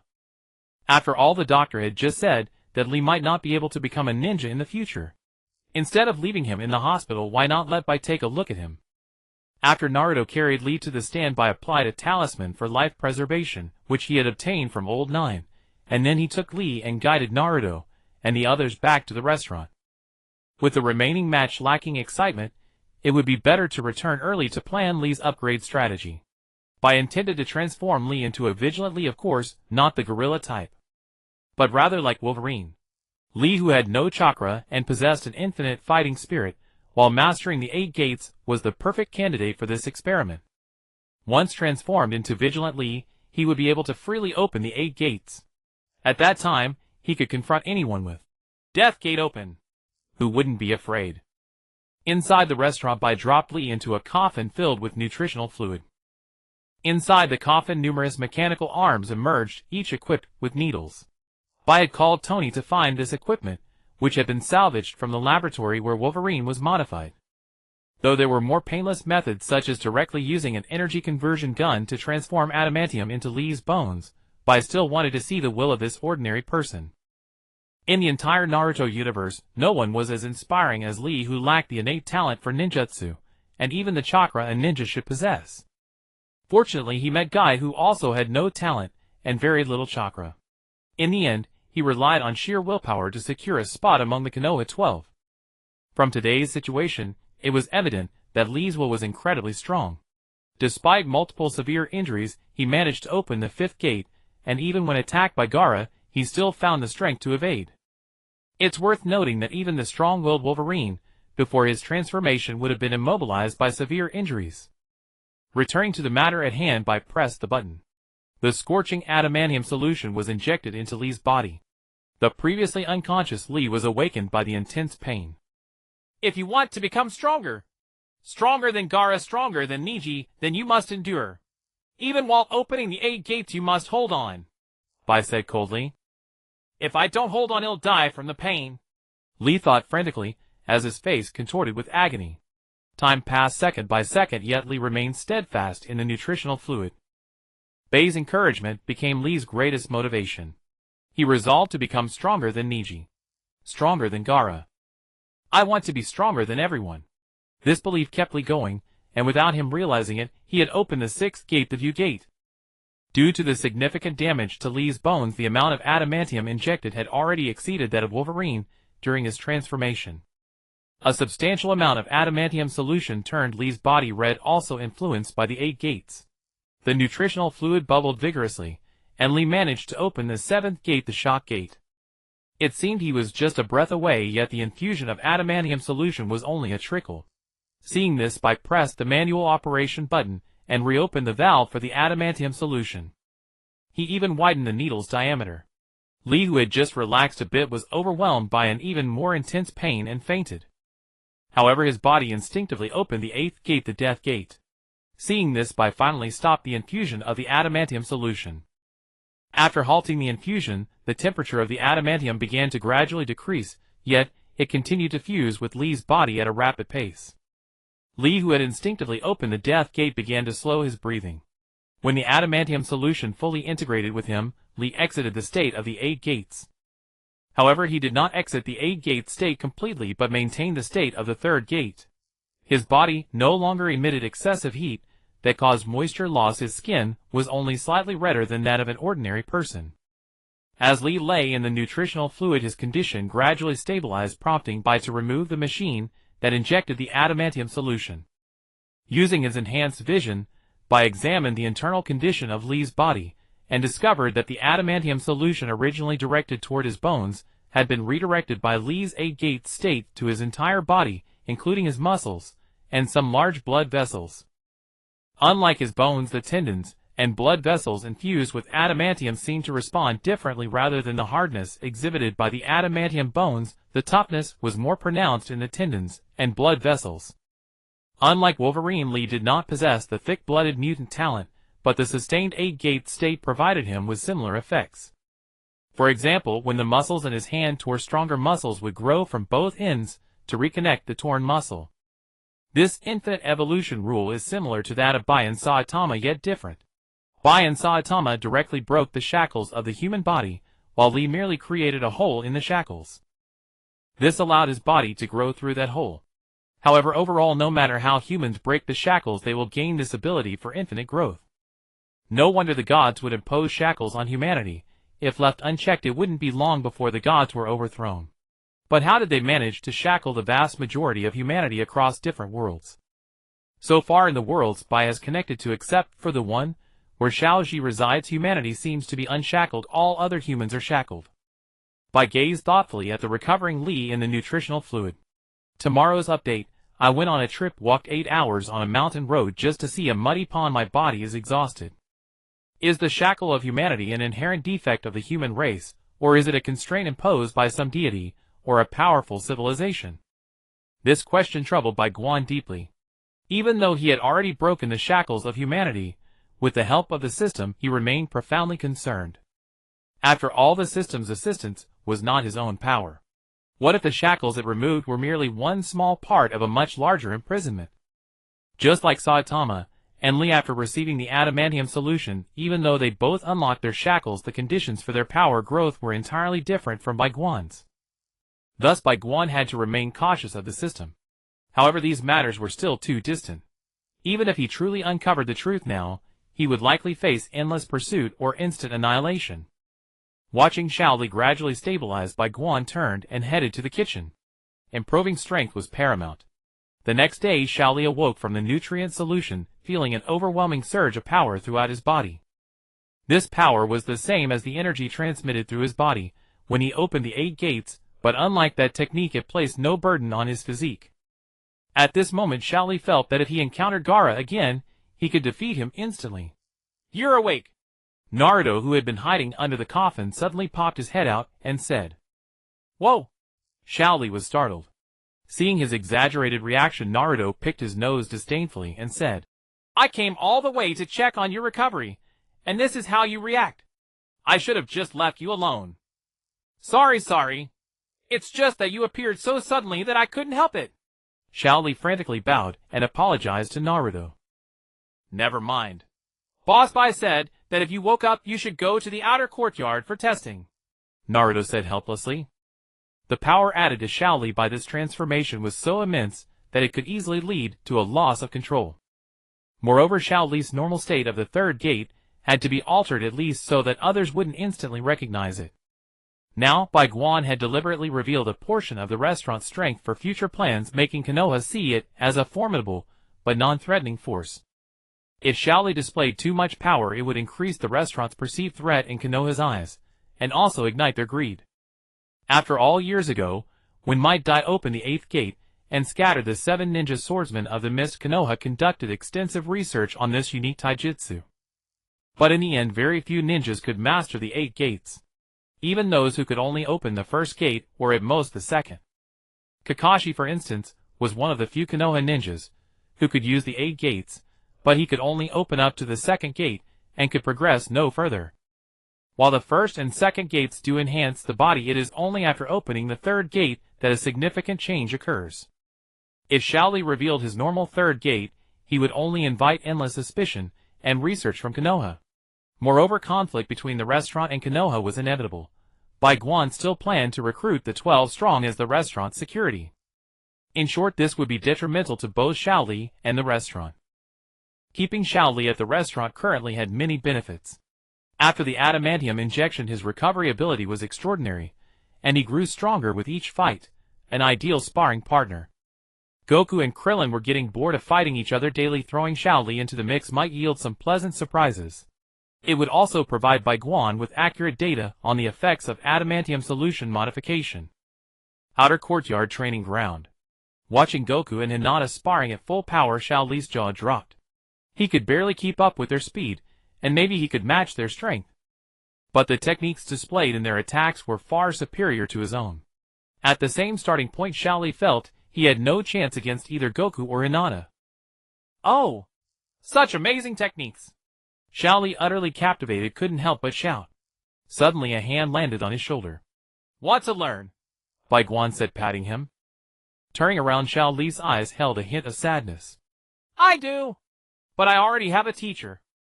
Though the techniques before him were heavenly, he would not betray his teacher just to learn more. Sign this contract, and you'll become a security guard for the restaurant. Then these can be taught to you for free. Bai Guan produced a contract. Hesitating for a moment, Xiao Li looked back at Naruto and the others. Did they sign too? Aside from the enigmatic Shino, Naruto and Hinata's power had increased dramatically. If signing a contract would grant him similar training, Xiao Li didn't mind writing his name. Of course. You can read it first. Bai Guan handed the contract to Xiao Li. Seeing the seemingly unconditional terms, Xiao Li was tempted. He picked up the pen and wrote his name at the bottom of the contract. Taking the contract, Bai Guan said, The contract is in effect. From now on, you are one of the restaurant's security personnel. You will receive free room and board, a salary, and intense training. Putting the contract away, he pulled out a Baji Quan manual and tossed it to Xiao Li. Try practicing this. Strengthened by the adamantium solution with a tenacious will and regenerative abilities, Xiao Li was perfectly suited for this aggressive martial art. Treating the manual like a treasure, Xiao Li carefully opened it. In Konoha, taijutsu was scarce. Most techniques were accompanying body arts for clan ninjutsu. Even if one obtained a secret manual, it required the corresponding ninjutsu as a catalyst, otherwise its effects were no better than ordinary attacks. For example, Xiao Li was very envious of the Hyuga clan's taijutsu. But he never once thought of secretly learning it because the Hyuga's taijutsu required the Byakugan to achieve optimal results. Learning it covertly might not suit him, and would incur the clan's wrath.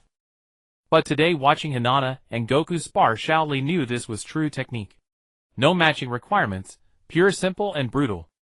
And the manual Bai Guan gave him must be the same as the techniques displayed in their fight, simple and violent. Perfect for him. Just after glancing at a few pages, Xiao Li was deeply captivated. Even the basic explanations in the book made him feel his power had doubled. The manual was not thick. Xiao Li finished reading it in just 10 minutes. Yet in those brief 10 minutes, his entire perception of the word martial arts was utterly transformed. Xiao Li was now eager to test these techniques. As if sensing his urgency, Bai Guan said, Do you want to spar with him now? With Bai Guan's permission, Xiaoli's eyes blazed with fervor as he rushed toward Shino, who seemed the most idle. Among the three, Naruto was practicing swordsmanship, Hinata was sparring, and only Shino appeared to be resting cross-legged. As Xiaoli sprinted toward him, Shino sensed the attack. The speed of Xiaoli, even with only 3 gates open, was terrifying. By the time Shino opened his eyes, Xiaoli was already before him. "Can you spar with me?" Xiaoli asked Shino. He had only intended to ask for a match, not to launch a surprise attack. He was not one to take advantage of an unsuspecting opponent. "If this were a real battlefield, you would have already fallen," Shino said calmly. Xiaoli looked bewildered. Pointing at Xiaoli's ankle, Shino said, "Your body has been strengthened by Proprietor Bai, but it's still easy to knock you out." Looking down, Xiaoli was horrified to see several blue parasitic insects clinging to his exposed ankle, their arrival unknown. "You'll have to wear protective gear next time," Xiaoli muttered, swallowing nervously, his expression crestfallen. Every ninja in Konoha was issued protective gear to prevent small insects from crawling into their clothes during missions, ensuring no unexpected mishaps. Since Bai Guan had stripped Xiaoli and placed him in a coffin for transformation, the only clothes provided were a loose green outfit. Moreover, Xiaoli rarely wore protective gear, so he had long forgotten about it. Now, seeing the insects on his ankle, Xiaoli suddenly remembered. "Check your clothes first," Shino said with a slight smile. Hearing this, Xiaoli lifted his shirt. To his shock, he found another blue parasitic insect perched on his navel. Shino, always composed, had a habit of deploying parasitic insects within a 200-meter radius to gather information invisible to the naked eye. After acquiring evolved insects, he couldn't replace all the scattered parasitic insects, but mixing 3 or 4 out of every 10 was sufficient. This gave Shino the ability to strike enemies the moment he detected them in the vicinity. The evolved insects had a bite force strong enough to pierce skin, penetrate flesh, and damage muscle tissue. They could also release toxins or eyes chakra to disrupt opponents. Just as Xiaoli arrived, an evolved insect had quietly crawled onto his leg. When Xiaoli tensed his muscles to charge, 2 more insects climbed onto his feet, while the one on his leg moved directly to his navel. The navel, a remnant of the umbilical cord severed after birth, is one of the thinnest areas on the human body apart from natural openings. If that evolved insect burrowed inside, Xiaoli would suffer severe pain, and then the 2 insects on his feet could inject toxins, paralyzing or even knocking him unconscious. "Is this your full strength?" Xiaoli shook his head with a bitter smile. "No, it's not. I still have a trump card, and am the weakest." Shino spoke the truth.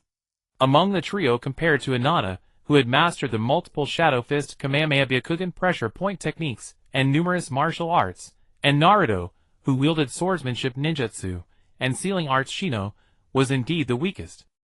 But being the weakest didn't mean he was ineffective. His constant vigilance allowed him to sometimes outperform Hinata and Naruto in combat.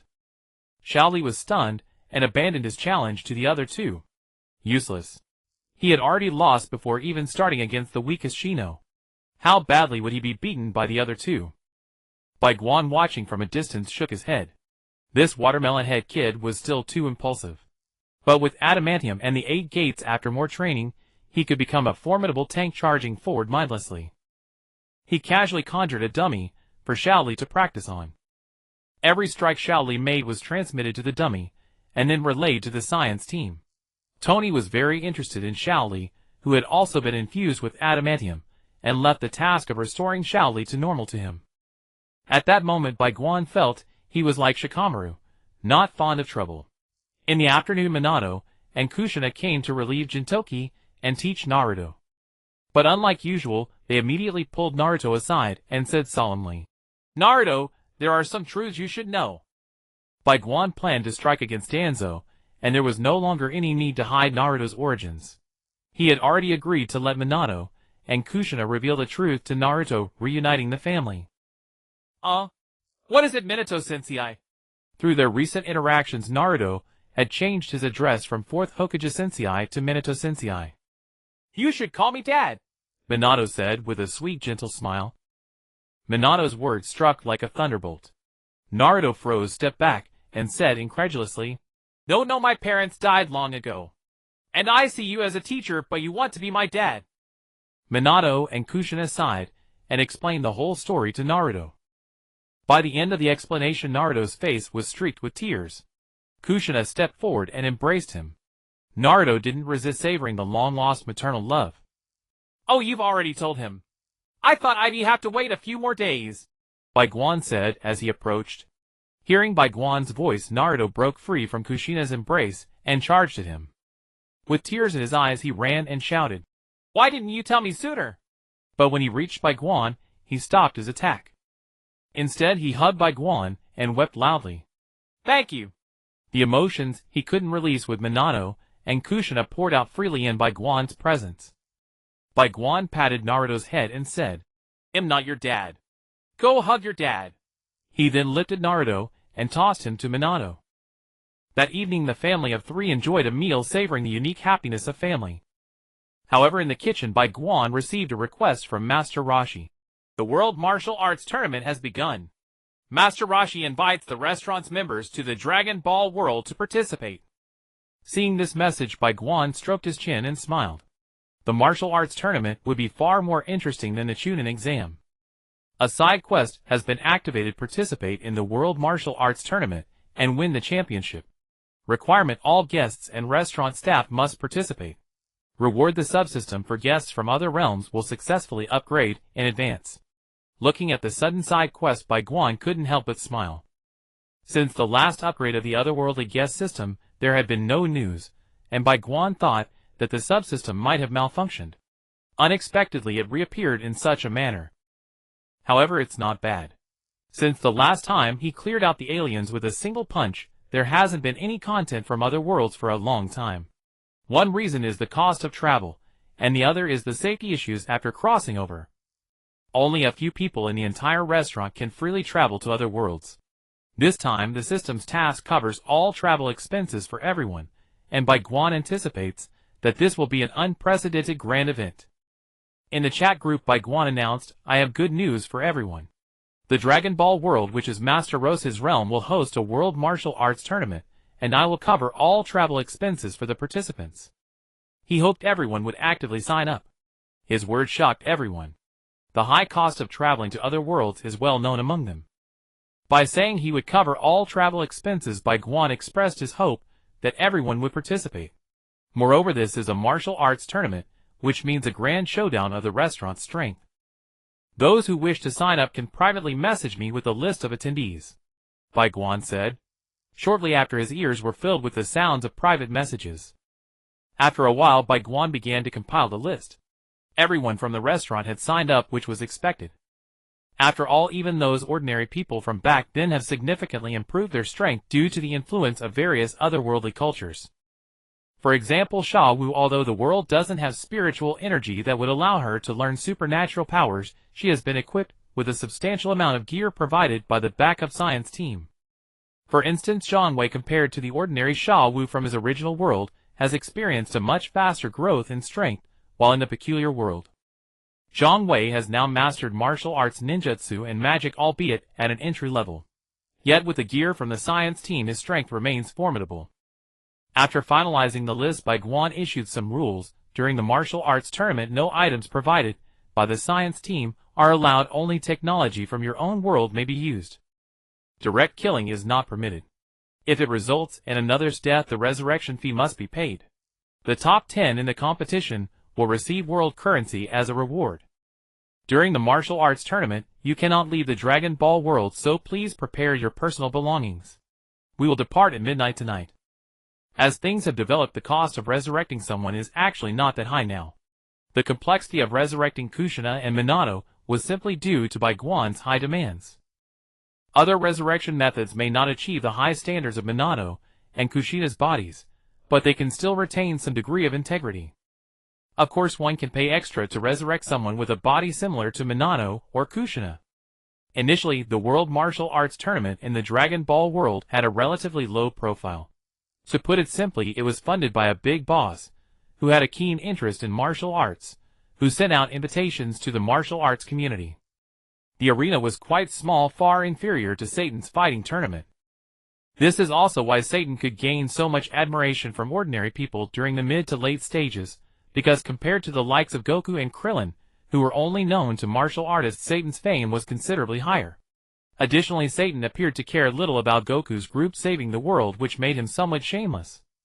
Therefore, while Doraemon's gadgets can provide accommodation, guests still need to bring their own personal belongings. After all that clothing-changing camera. How should one put it? The clothes it produces are all hollow inside. With the matters explained, the list has also been compiled. Bai Guan called over the meditating Shino, and instructed him to take the contract outside for signatures. After all, the 12 little strong ones might become his security personnel, so it wouldn't hurt to let them play a little in advance. With the contract given by Bai Guan in hand, Shino exited the restaurant. As soon as he stepped out, he bumped into Kai, who had been waiting outside. Although Kai seemed very careless, he was actually quite attentive. He had been guarding outside the restaurant all day, even skipping sleep, out of concern for Shaoli. When he saw Shino, Kai stepped forward, gripping Shino's shoulder, and asked, "How's Shaoli doing? Is he recovering well?" Perhaps Kai was too anxious and quick, nearly provoking a bug attack on him from Shino. However, once he calmed down, Shino replied steadily, "Shaoli is recovering very well. All his injuries have healed completely. However, there will still be follow-up rehabilitation training and such. You should go back and rest. He will be out in a few days." Considering Shaoli's foolish and passionate nature, Bai Guan did not intend to confine him in the restaurant for lessons. It's better for fools to be taught by fools.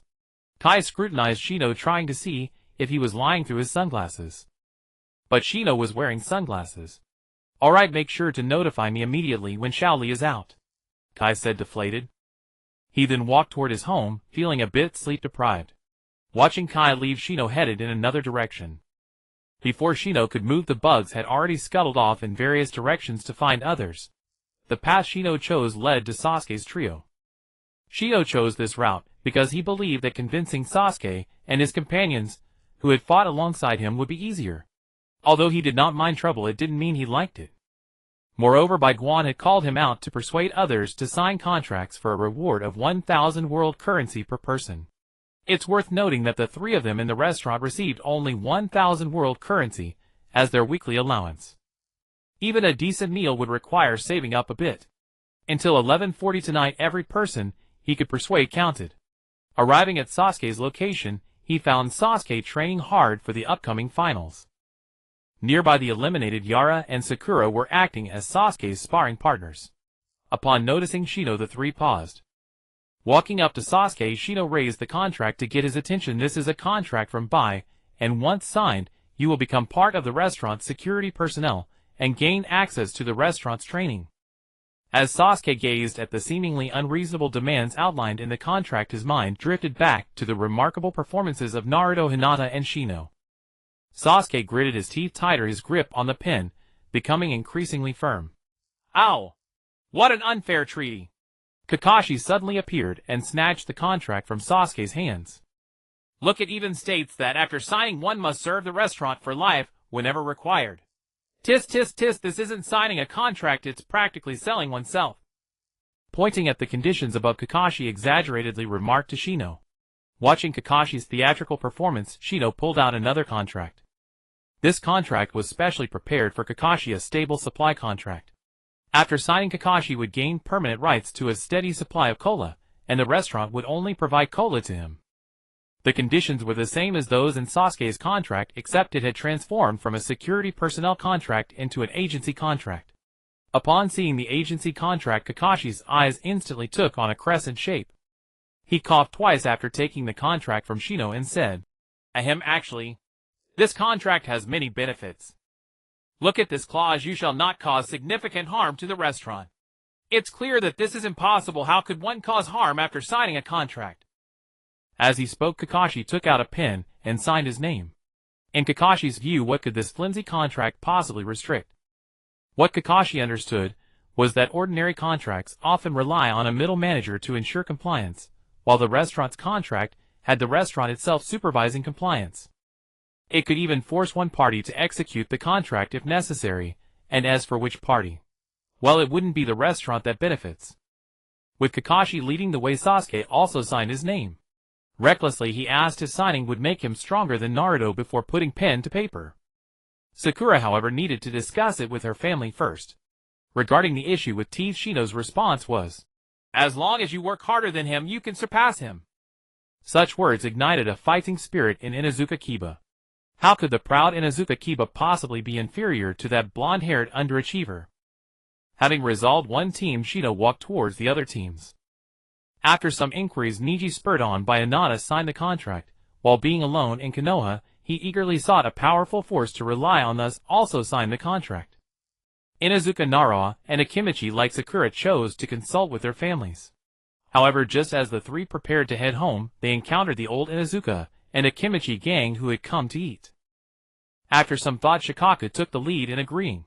After all, the strength that Byakugan had already revealed was formidable, not to mention the prior experiences of Sakura being treated, and the Naruto trio. With Shikaku's wise consent, the other two also readily agreed. Thus, aside from Sakura, who was still discussing at home, the rest of the 12 strong had become security personnel for the restaurant. However, having dealt with her peer, Shino did not return directly to the restaurant. Instead, she walked to a rather dark corner of the village, placed a sealed letter in the mailbox outside, and then returned to the restaurant.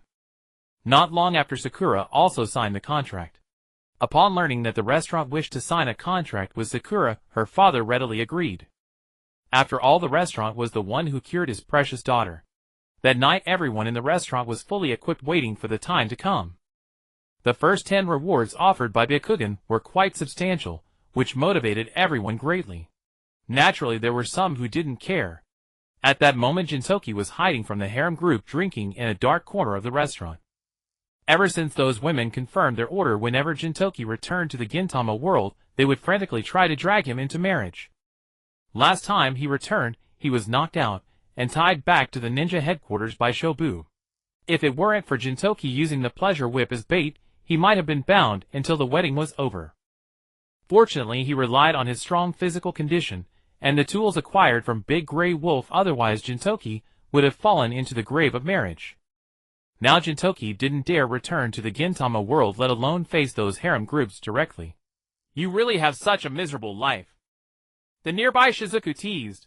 In the restaurant, the person who could relate most to Jintoki was not Tony, who had wandered through the flower beds, nor his disciple Naruto, but this Shizuku, who also had maximum theory but zero practical skills. Jintoki shot an annoyed glare at Shizuku. Just drink your juice.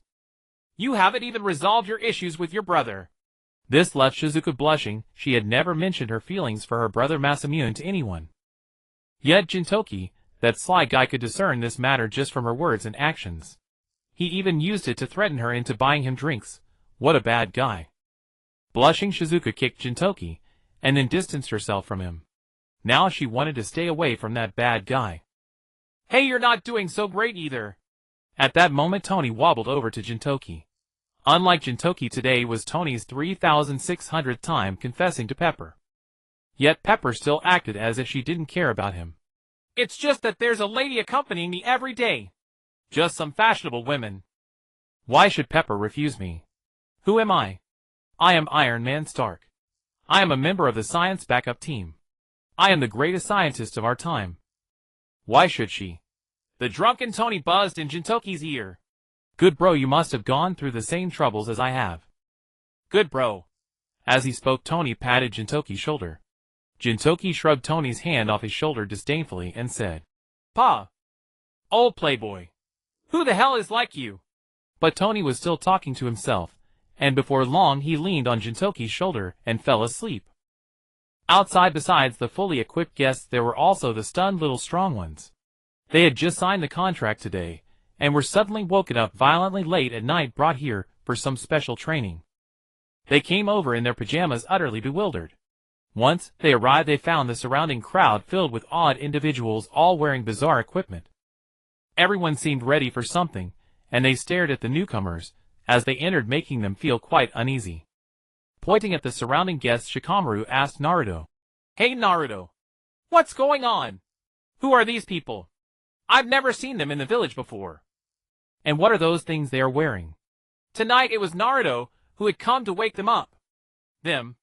They are just the customers of the restaurant. Naruto's answer seemed so self-evident. Ah. Naruto's response left Shikamaru at a loss for how to ask. At this moment, Bai Guan walked up to the sleepy little ones, wearing pajamas, carrying a large bag of clothes, and threw the clothes at them, saying, We are about to set off wearing pajamas, like this is just not acceptable. Upon hearing Bai Guan's words, Shikamaru frowned and said, Set off. Where to? He felt that there shouldn't be any urgent matter requiring them, the still unranked genin, to gather in the middle of the night.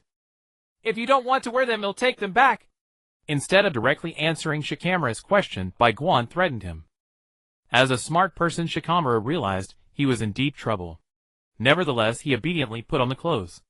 After all, wearing pajamas was indeed inappropriate. Moreover, isn't there a saying that if you can't resist, you might as well enjoy it?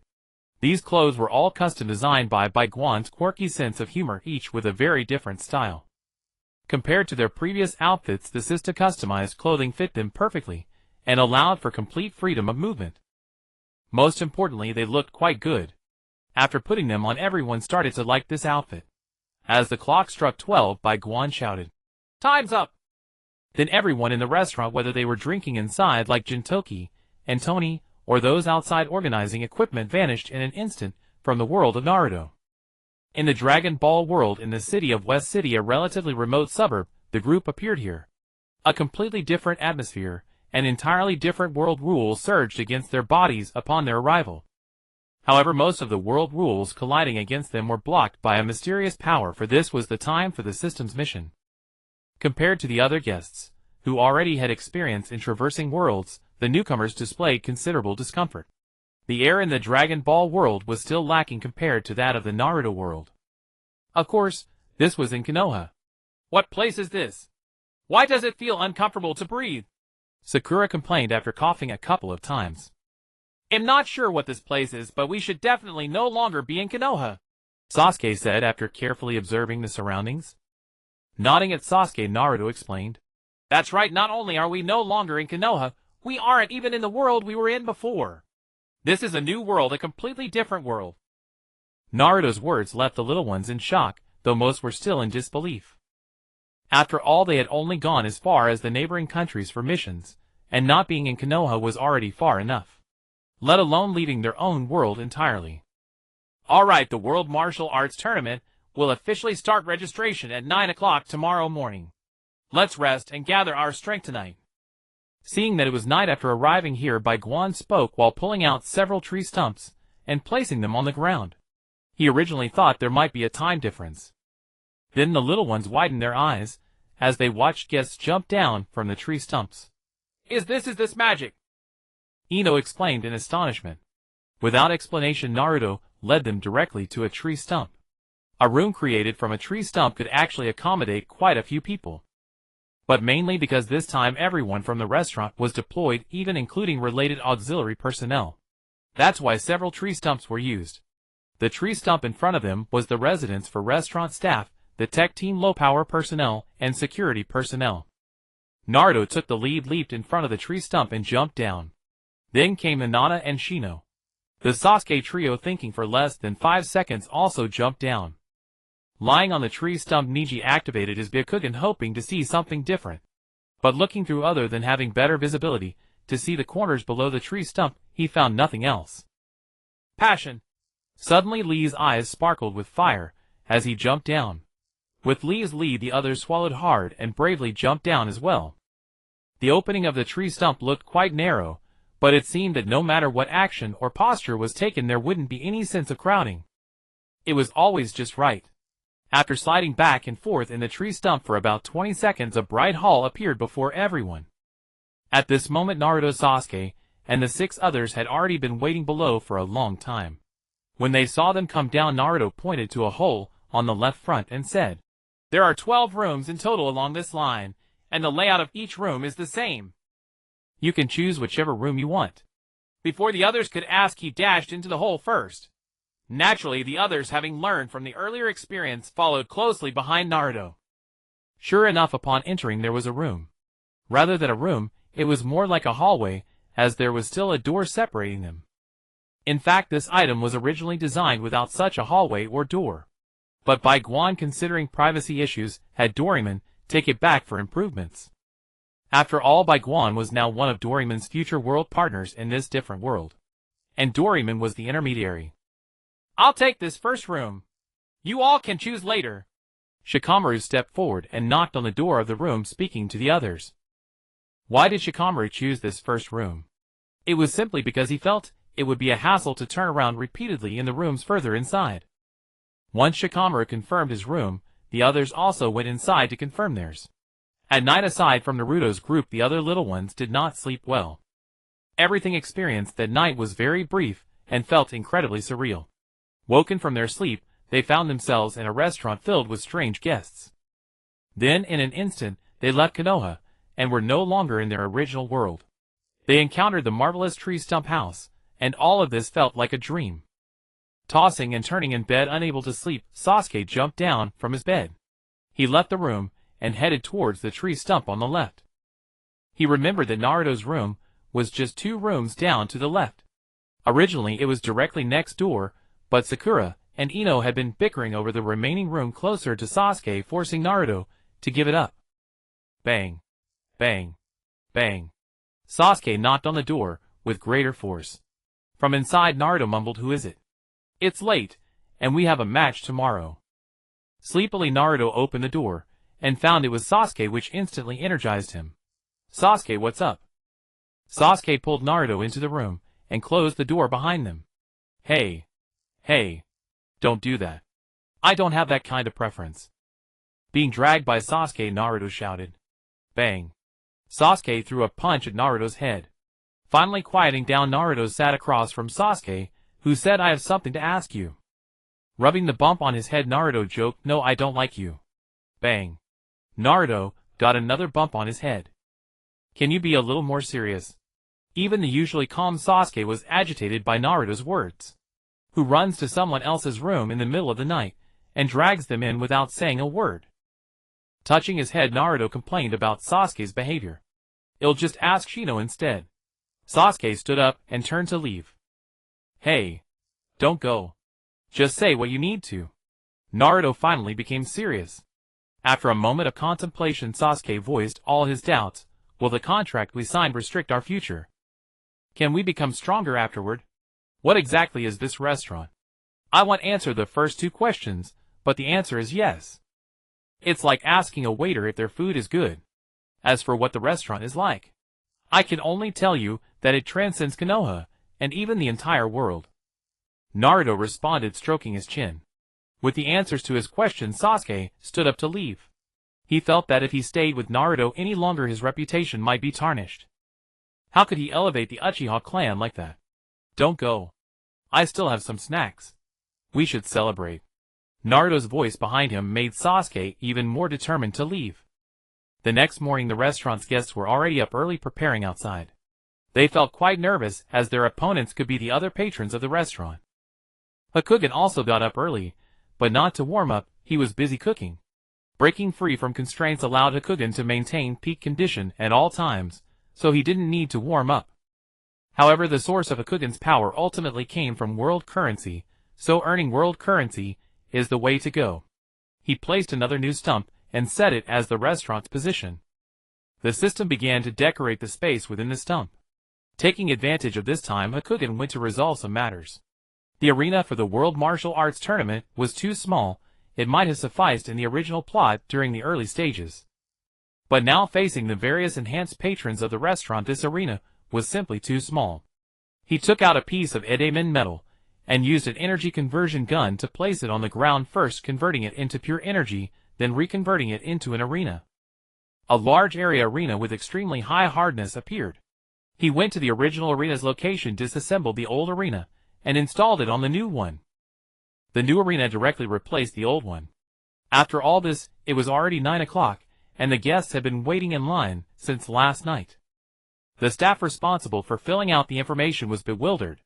To be honest, he wasn't optimistic about this low-heat niche audience competition. But he never expected that on just the first day of registration there would be so many people waiting, filling in names, and taking a photo to stick on the form. The process was quite casual. There was a reason for this. The Dragon Ball world has quite a number of mutated intelligent life forms, most of whom don't have identification. Moreover, the World Martial Arts Tournament is open to all races and body types. If they had to fill out residency and identity information, the staff would be overwhelmed. After the restaurant's patrons registered, they continued to wait. The real competition would only start tomorrow. However, this was a good thing, as Akutun was planning a group training for the new recruits who had just signed contracts. Otherwise, it would be too embarrassing to go up to the arena and get knocked down by someone else. Hello everyone, I am the owner of the restaurant, Hokage. I believe you all know me. Since signing the contracts yesterday, you have become the security personnel of my restaurant. However, I am quite dissatisfied with you as security because you are too weak. Hokage addressed the new recruits. This clearly ignited their anger. Hey, you can't judge weakness without a match. You can't even beat Lee. In response to Niji's challenge, Hokage directly pulled out his trump card. Among Niji's team, the one with the weakest apparent strength was Lee. When Lee dueled with Gaara, Niji was beaten up by Hinata and ended up in the hospital, missing Lee's explosive performance. So even now, he still thought of Lee as the weakest link. How could that be? How could I not even beat a weak link? Niji said to Akutun with disbelief. He called Lee and Naruto to the arena, saying, "Liu and Naruto spar." The two began to spar. Naruto's physical condition was much weaker than Lee's, but Naruto was more balanced. Even though he was being suppressed by Lee, he remained calm. Despite being at a disadvantage, Naruto still skillfully dodged Lee's attacks, occasionally landing a hit on Lee. As they fought, their attacks became faster and fiercer. They were getting into a heated battle. At this point, Hokage stopped them, saying, "Alright. It's just practice, the real match is tomorrow." After they stopped, Niji noticed that Naruto's face was marked with bruises, but compared to Lee, who was more severely injured, his clothes were stained red with blood. Fortunately, both of them had been targeting relatively safe spots until Hokage called for a stop.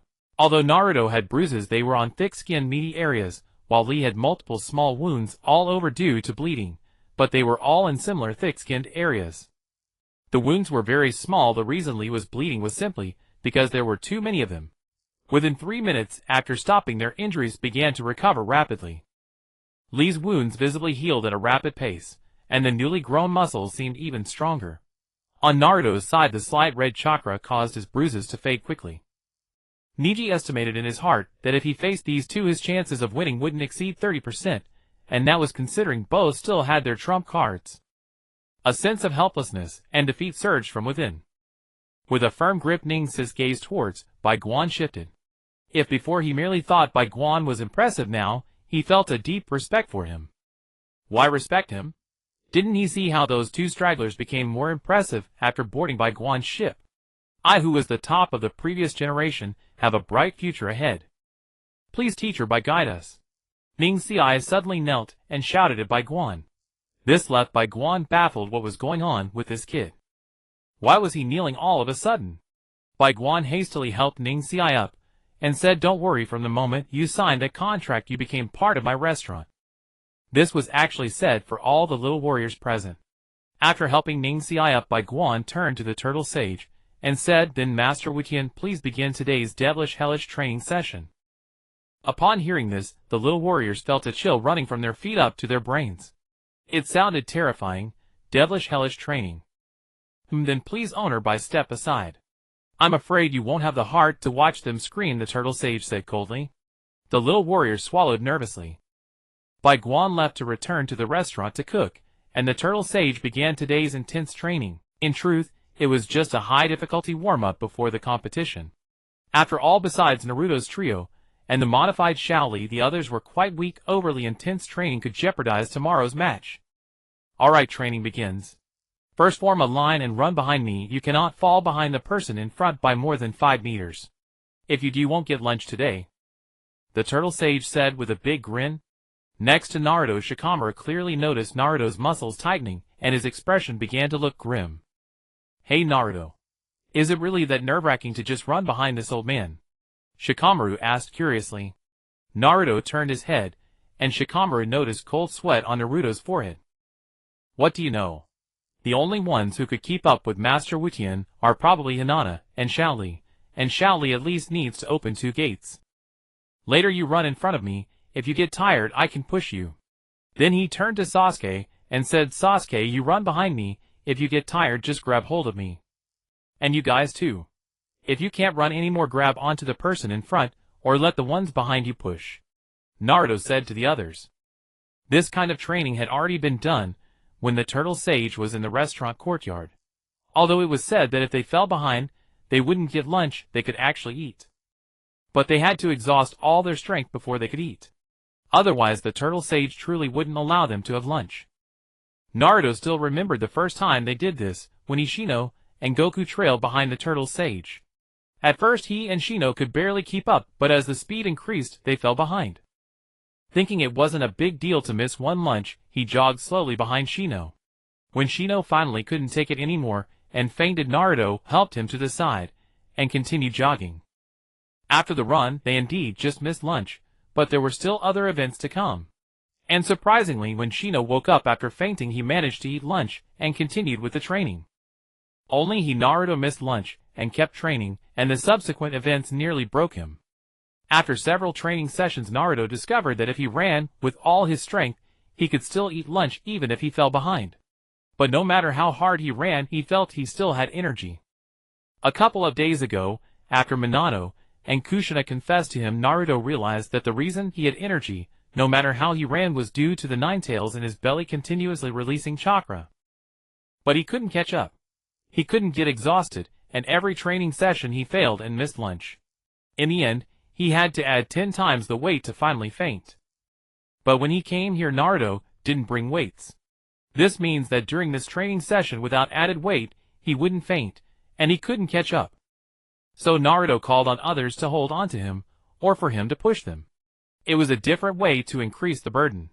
It's just running with an old man, why do I need to do this? He scoffed dismissively. You guys don't need to. As long as you give it your all, you can eat lunch, but I can't.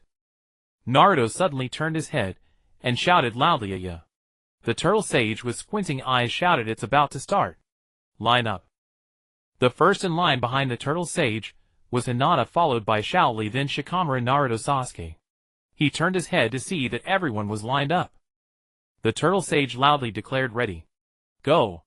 Then started to run at an incredibly slow pace. TCH, isn't this just an old man? Is this kind of training even meaningful? Ya still said dismissively. But the turtle sage in front began to gradually pick up speed. Slowly Shikamaru began to show signs of fatigue. But he didn't stop because Naruto was pushing him from behind. Huff huff, I'm about to die. Don't push me anymore, Naruto. We've fallen behind. Shikamaru gasped at Naruto. If you want to eat, just shut up and run forward obediently. Although Naruto was pushing Shikamaru, he seemed unfazed. After a while, in addition to pushing Shikamaru more and more, others were holding on to him. But as the turtle sage passed by with Hinata and Shaoli, everyone's spirits began to crumble. In an instant, Tian, Ino, Sakuraya, and Ding Xiai all fainted. Seeing someone faint, Naruto finally stopped. Shikamaru, who was being pushed by Naruto, finally got a moment of rest. Huff huff, I'm not running anymore. It's just one lunch, why go to such lengths? Shikamaru lay on the ground panting. But Naruto didn't respond and walked straight toward the fainted individuals. He saw Naruto throw the largest Ding Xiai onto his back, then one by one he picked up the others as well. Naruto, you. Shikamaru was taken aback by Naruto's actions. I will carry you all to the finish line, Naruto said firmly to the others. Shikamaru struggled to get up from the ground standing in front of Naruto, and said, then I can't hold you back. Shino, who hadn't fainted due to long-term training, said. He just wanted to eat lunch. The journey continued, and the number of people on Naruto's back increased. To increase the consumption, Naruto even released chakra to stabilize the balance of the people on his back, preventing them from falling off. Finally, after the turtle sage passed by Naruto 2 more times, Naruto finally collapsed with a smile. After running a few more laps, Master Roshi finally stopped. At this moment, Hinata behind him was dripping with sweat, and Lee wasn't in much better shape. At this point, Lee had already opened the 6th gate, his skin flushed a light red. After receiving Lee's data yesterday, Tony had drawn some blood from Wolverine. After purification, the blood was injected into Lee's body. Tony discovered that the reason Lee's face turned red after opening the 8 gates was due to a lack of oxygen, causing blood to surge from the heart to increase oxygen levels. The massive blood flow resulted in his face becoming crimson. After the injection of Wolverine's blood, Lee's capacity to handle the 8 gates improved significantly. At least his skin remained normal up to the 5th gate. This running is too intense. Lee felt as if his lungs were about to burst. He often trained at this intensity with Kai, but after the transformation Lee thought he could never reach this state again. While others were exhausted, Master Roshi remained calm and collected, showing no signs of fatigue, except for a little sweat glistening on his bald head. Approaching the other unconscious participants, Master Roshi shook his head. "You guys are the worst batch I've ever trained," he exclaimed with a booming voice. The fainted participants jolted awake, and their first reaction was to vomit. Intense exercise often comes with loss of appetite and stomach discomfort. "I almost couldn't eat," Naruto mumbled to himself, rubbing his throbbing head as he got up from the ground.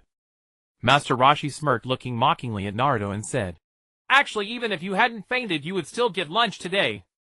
"Because there's a competition tomorrow." "Naruto, you didn't mention that earlier. I fainted for nothing." At this moment, Bai Guan and Alita happened to bring over a storage ring. Considering the need for energy intake and variety in dishes, Bai Guan made a rather large spread. So much so that it required a storage ring to hold. Handing the ring to Master Roshi, Bai Guan said to the little ones, "Not bad. Keep up the good work." Afterwards, he returned to the tree stump restaurant with Alita. Communicating with the ring using chi, a large table filled with a variety of delicacies appeared before them. The enticing aroma lured the little ones, who were left with empty stomachs from the exhausting training. They crawled onto the table with their remaining strength and devoured the food voraciously. Not just the little ones were attracted by the food. Martial artists who came to sign up were also drawn in. "Hey, you kids can't finish all that food, can you?" A werewolf nearby wiped the drool from the corner of his mouth. Swallowing a large chicken leg, Naruto replied, "Thanks for your concern. I can finish it. Am I even concerned about you?" The werewolf exploded in anger. This time, there was no response, only the sound of food being chewed. "TCH, just a bunch of kids. So timid." A muscular man nearby scoffed, then walked toward Naruto and the others.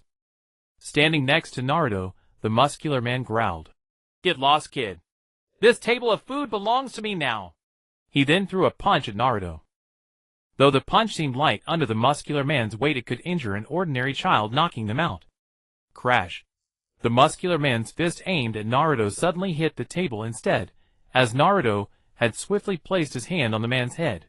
Chewing on a piece of meat, Naruto said, "Seriously, can't a guy eat in peace?"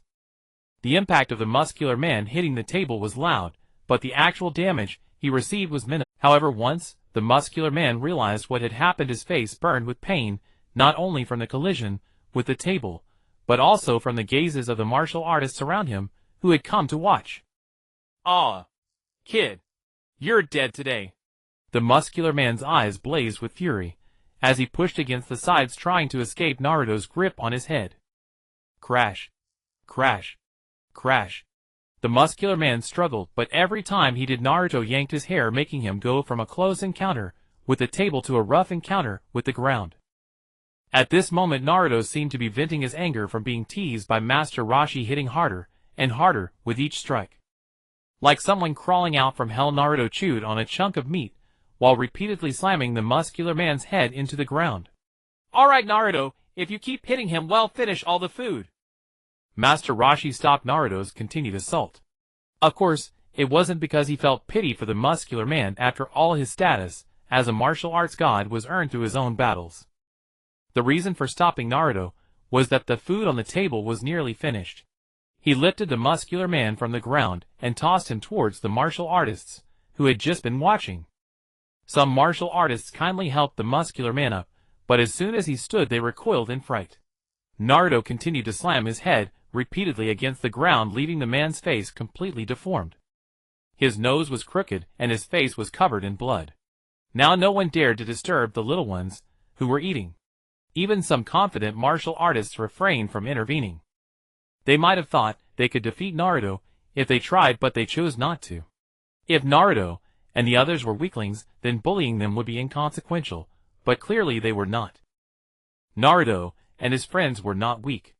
Even if they could win, it was better to avoid making enemies. After lunch, the little ones, rubbing their bellies, lay back on their benches with satisfied expressions. Bai Guan's dishes were incredibly delicious, and combined with the intense workout earlier, this meal was simply irresistible. After finishing lunch and resting for a moment, Master Roshi stood up and used the ring to pack the table away. Turning to the little ones, he said, "Now we will begin the technique lessons. No chakra, no chi, just pure physical techniques allowed." "Why can't we use chakra?" Sasuke asked. Looking at Sasuke, Master Roshi pulled out a short knife from somewhere and said, "This is a short knife. It's really easy to break it if you use energy to do so." Saying this, he lightly sliced with chi on his fingertip, breaking the short knife effortlessly. Then he pulled out another short knife and said, "However, it becomes quite difficult to break it without using energy. This is when the importance of technique is revealed." This time Master Roshi didn't use chi. Instead, he positioned his hand in a strange manner, and pointed his finger at the short knife. Crack! The short knife broke. "This is technique. Energy will always run out, but technique never disappears. Energy is important, but technique is even more vital." However, aside from Naruto's trio, it was clear that the others didn't quite believe Master Rose's statement. The crowd's disbelief was within Master Rose's expectations. He pulled out another short knife, and tossed it to them, saying, "Give it a try." Taking the knife in hand, Neji looked utterly unconvinced. The teachings of the Hyuga clan from childhood had ingrained in him the belief that techniques were merely aids. What truly mattered was chakra. Extending one finger, Neji thrust it forcefully at the short knife. Crack! Neji's finger made a sound. Hinata. When had her own brother become so reckless with his mind? Master Roshi was also a bit speechless. He came over, took out a talisman, and stuck it on Neji's injured finger.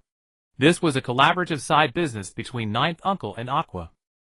Aqua had sealed her healing technique into the talisman, while Ninth Uncle supplied these special talismans. The item sold quite well among customers, though it couldn't cure serious wounds. But for minor injuries, it was truly effective. Within less than 30 seconds, the talisman fell off, indicating that Neji's finger was healed. Taking Neji's now recovered hand, he positioned it in the same posture he had just demonstrated. Pointing to a spot on the short knife, Master Roshi said, "Now you try." Gently flexing his fingers, and finding the pain completely gone, Neji thrust again at the short knife, this time using Master Rose's posture and the exact spot he had indicated. Crack! The short knife snapped. His eyes widened, he looked down at his finger, then at the broken blade. "I am enlightened." At that moment Neji felt as if he had entered a miraculous realm. Poking through a short knife with a finger was merely a rudimentary application of technique, and Master Roshi began teaching more advanced skills. Immersed in the ocean of learning, the young prodigies even lost track of time. "All right, the technique lesson ends here. Now it's time for dinner. After dinner there will be one more sparring session," Master Roshi said, seeing that it was getting late. Dinner was a formal affair to be held at the Wooden Stake restaurant. On the way there, Sasuke asked Naruto, "Naruto, why did you, Shino, and Hinata seem so uninterested during the technique lesson?" During Master Rose's explanation of techniques, the trio of Naruto, Shino, and Hinata had been drowsy, their state completely opposite to the others' immersion. Yet Master Roshi didn't intervene, which struck Sasuke as odd. "Of course, Master Roshi was teaching you the first lesson. Master Rose's course has 16 lessons, and after that there's the technique course from Master Guy. I've already learned up to the 14th lesson, and Shino has reached the 10th. Hinata is the most impressive. She has already completed 7 of Master Guy's 13 lessons." Naruto spoke casually, but the words struck Sasuke deeply. "I never expected to be so far behind even Naruto. How can I ever kill that man? How can I revive the Uchiha clan?" Sasuke fell into deep self-doubt. Seeing Sasuke's expression, Naruto couldn't bear to mention that he had also learned swordsmanship from Jintoki and ninjutsu, and sealing techniques from Minato and Kushina. Hinata also knew Qigong and martial arts, and Shino had Pokemon. Ahem. Actually, once you join the restaurant, your strength increases rapidly. Look at Rock Lee. Master Bai Guan spent just one day not only healing his injuries, but also making him this freakishly strong. Hitting him feels like striking iron." Naruto began to console Sasuke. The climate in the Dragon Ball world was quite pleasant, at least in West City. In the evening a gentle breeze blew, and the temperature hovered around 20 degrees Celsius. It felt neither hot nor cold.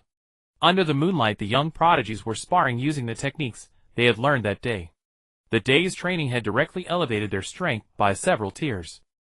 Of course, that excluded the trio of Naruto, Shino, and Hinata, as well as Rock Lee. Their strength had entered a period of slow growth. Naruto needed to harmonize with the Ninetales. Hinata had to gradually convert her chakra into Chi Shino, like Naruto needed to sync with his Pokemon and the mother insect within him. Rock Lee had to get used to his modified body and constantly injure himself to grow an even stronger physique. So while the others sparred, the four of them trained in their own ways. Coming out of the restaurant, Bai Guan watched Tenten, who was sparring earnestly, and nodded. Tenten, come here. Bai Guan called out. With a puzzled expression, Tenten withdrew from the spar and came before Bai Guan. You must be from the great nation to the east, right? Bai Guan asked. At the mention of the eastern great nation, Tenten's pupils sharply contracted. The word awakened a long-buried memory. That year she was still a young lady there. But then she was hunted and framed by enemies. Her parents fled with her to this place. But along the way, to protect her, her parents died one after another. Finally, they barely managed to send her to a merchant caravan on the border of the Land of Fire. The caravan was the last contingency her parents had prepared. Following it, Tenten settled in the Land of Fire. Later she came to Konoha, and after a simple test discovered she had talent as a ninja. So she joined Konoha and became a ninja. She had hoped to use this power to avenge her parents, but only after truly obtaining it did she realize her talent was far from sufficient to gain the strength needed for revenge. Then amid the joyful life in Konoha, this memory gradually buried itself deep in Tenten's heart. Don't be afraid. Strictly speaking, we're even fellow villagers. Bai Guan smiled and patted Tenten's head. At that moment, Tenten looked closely at Bai Guan's face. Indeed, there was that familiar feel from back home. Do you want to become strong? Taking his hand off Tenten's head, Bai Guan asked solemnly. The question echoed ceaselessly in Tenten's heart. Yes, do I want to become strong? To gain power and avenge my parents, or to continue this comfortable life in this small place? I want to become strong. Tenten's eyes suddenly turned resolute. Bai Guan smiled. This result was within his expectations. Then, Bai Guan led Tenten into the shadows. No one knew where they went or what they did. The next morning when the others saw Tenten again, she was utterly transformed from the day before. The two little buns on her head were undone, and her long hair cascaded over her shoulders. The scroll she always carried on her back was gone. The ninja headband that had covered her forehead was now hanging around her neck. You? Are Tenten? Rock Lee stammered in shock. Tenten smiled sweetly and said, Yes, it's me. At that moment sunlight streamed onto her face. Tenten was no longer the Tenten of before. Last night, Bai Guan asked Tian. Do you know what a true hidden weapon is? Tian replied. Shuriken. Kunai. No, a hidden weapon is something others cannot imagine. For instance, this leaf, Bai Guan said, shaking his head. Gazing at the leaf in Bai Guan's hand, Tian looked utterly bewildered. With a flick, the leaf vanished from his hand, followed by three bodies tumbling out of the shadows. One of them was the burly man whom Naruto had introduced to the ground at noon. Killing without a trace, turning everything in hand into a weapon. This is the essence of hidden weapons. Bai Guan pointed at the three corpses on the ground. Seeing that Bai Guan had killed three people who harbored ill intentions toward them with nothing but a leaf, Tian's eyes sparkled with a unique radiance. You're going to teach me this? Tian swallowed hard, looking at Bai Guan with eager anticipation. But Bai Guan shook his head. Tian was disappointed, but then thought it made sense. How could such a lethal technique be taught to someone like him? Just as Tian was feeling inferior, Bai Guan said, You're too slow to learn this now. We'll cover it later. First he'll teach you another attack method. Bai Guan took out a Konoha forehead protector and held it in his hand. The Konoha emblem on the protector suddenly lit up, and a golden colossal screen appeared behind Bai Guan. A multitude of weapons emerged from it, shooting toward a direction in the shadows. Boom! Even though they were cold weapons, their immense power struck the ground with considerable force. Picking up a weapon from the ground, Bai Guan said, This is specially made for you. These weapons are mixed with rare metals, making them extremely strong and incredibly sharp. With that he lightly swung at a tree ahead, and a black line appeared on its trunk. There's another weapon you can use when you're in danger. Its power is too great, so I want to demonstrate it for you. Gently pushing the tree he had just struck, Bai Guan watched as it slowly toppled backward and spoke softly. This forehead protector had been commissioned by Bai Guan 2 days ago from the restaurant's backup science team. Inside was a dimensional space. When an external person used energy to invade the sensor within the protector would open this dimensional space and release the weapons stored inside. It contained thousands of various weapons, and some shells. Yes, shells. This was Bai Guan's ultimate move prepared for Tian. These shells were powerful enough that even if all were fired, even Zujian's thousand-handed wood golem couldn't withstand them. Handing the forehead protector to Tian and helping him input his chakra into the protector's recognition program, Bai Guan then walked toward the log cabin. Before leaving, Bai Guan said, "Don't tie your hair in a bun anymore. That's so outdated." That was why Tian had changed his hairstyle today. Because Bai Guan told him not to wear a bun, Tian let his hair down. He also removed his original forehead protector and wore the new one around his neck. This ensured the protector wouldn't easily fall off during combat. The Tenkaichi Budokai officially began, though the organizers had no idea why the arena had suddenly been moved elsewhere and become so large. But they readily accepted the free gift. So they set the arena on the one built by Bai Guan. The problem seen in the original, where the preliminaries couldn't be watched by the audience due to the small venue, no longer existed. The first match of the preliminaries, Reijin vs. Nobita. On the arena, Reijin looked at Nobita and said smugly, "Oh, little one. You'd better give up now, so I don't accidentally hurt you with my strength. Don't be fooled by my frail appearance. I'm a genuine exorcist. When I make a move, heaven and earth shift, and you might not even have time to dodge." Turagan Nobita was just an elementary school student. I don't know who you are, but thank you for your kindness. However, I won't surrender. I've been training hard for a long time to prepare for a fight like the last one. Nobita placed both hands on the two pistols at his waist and said to Reijin. It was then that Reijin noticed the pistols and he panicked. Hey. What are you doing, kid? Guns are dangerous. You can't use them. Look, I'm unarmed. Isn't it too much to use a gun against me? Relax, these are just tranquilizer guns. Tranquilizer guns are still guns.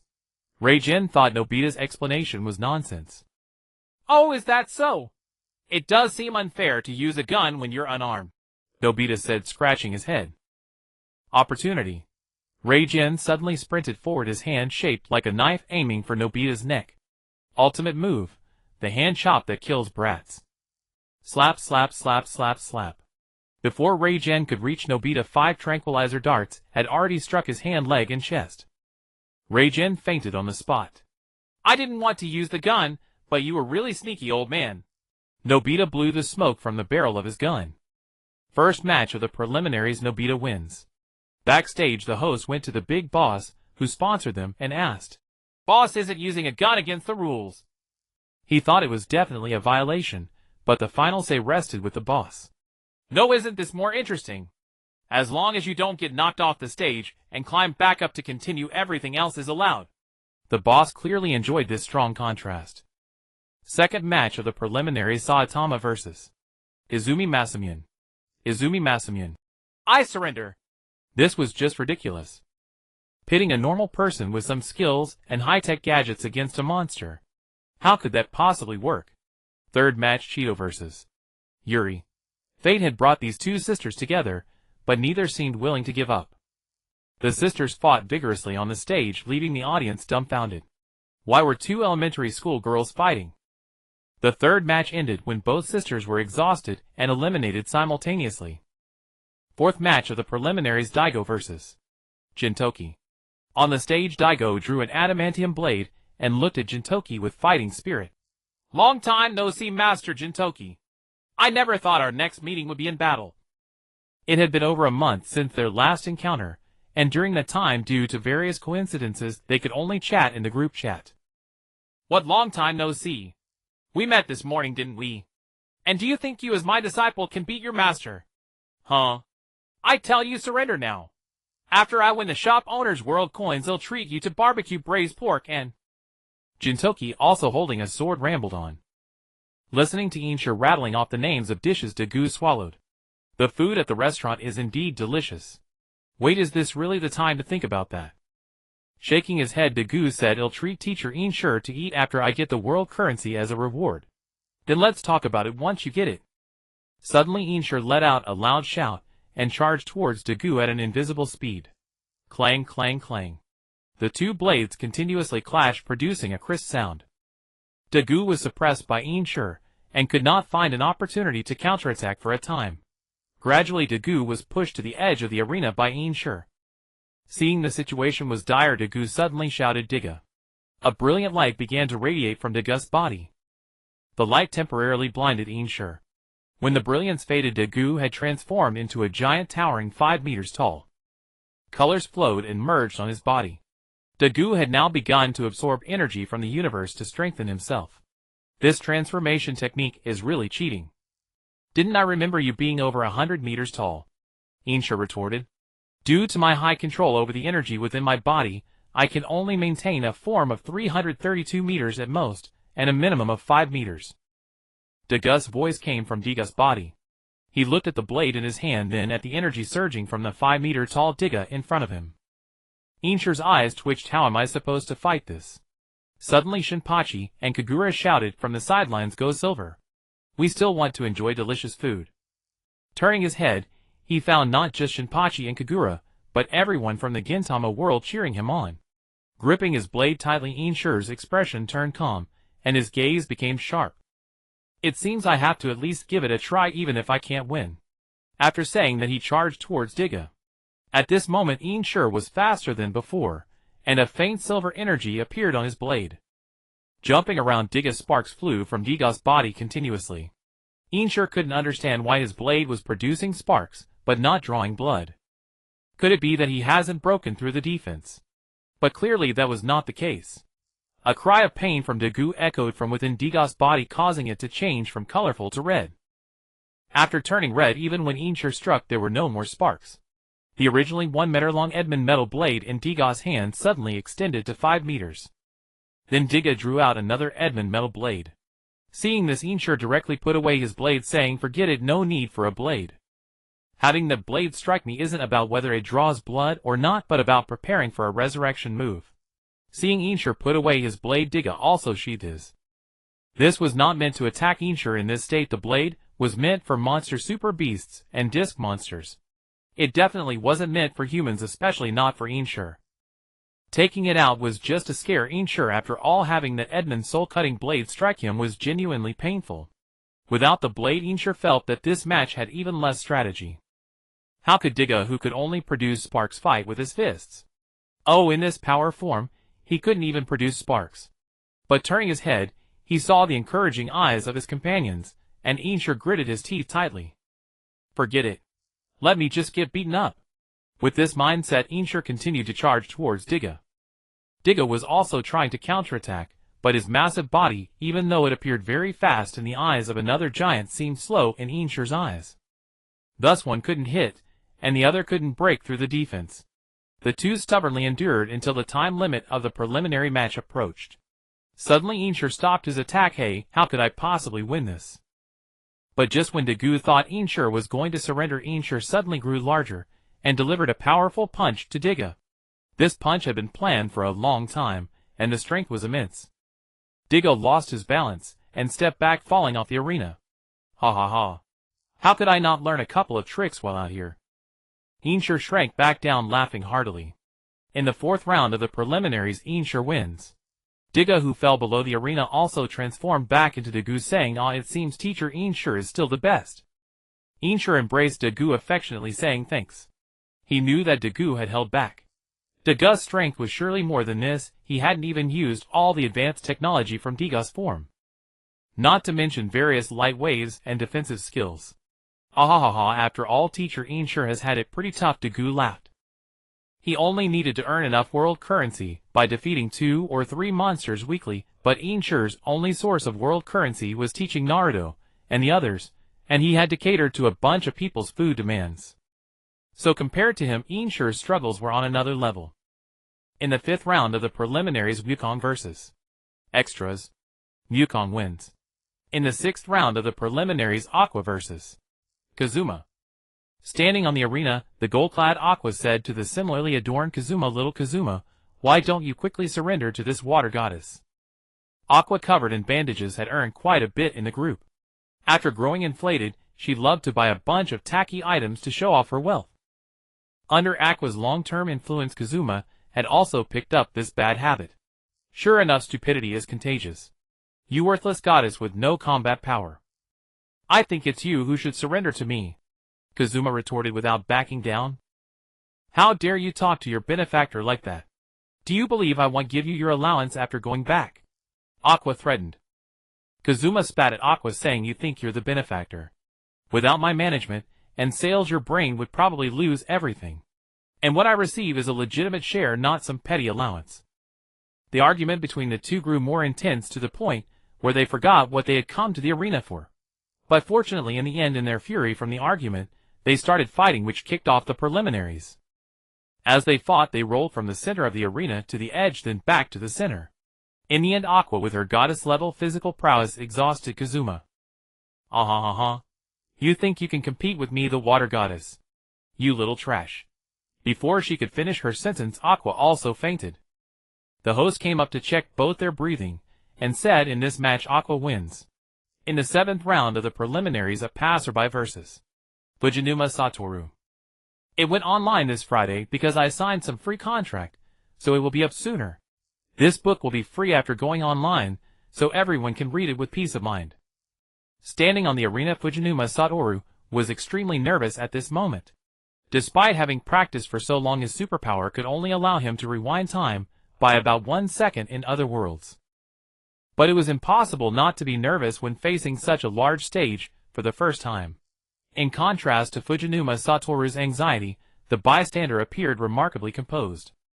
In truth, he had no choice but to be calm. The price of immense power was that the bystander typically lost most of his emotions, only able to manifest them when a certain emotion accumulated to a critical point. Moreover, all negative emotions would be completely converted into other emotions.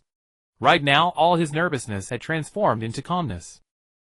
In other words, the more nervous the bystander became, the calmer he grew. Watching the exceedingly composed bystander across from him, Fujinuma Satoru felt that this person must have experienced such grand occasions frequently. The match began, but neither side moved. Fujinuma Satoru was too tense, while the bystander was inherently passive. Thus they stood on the arena wasting time. As time passed, Fujinuma Satoru grew increasingly anxious, while the bystander became ever more serene.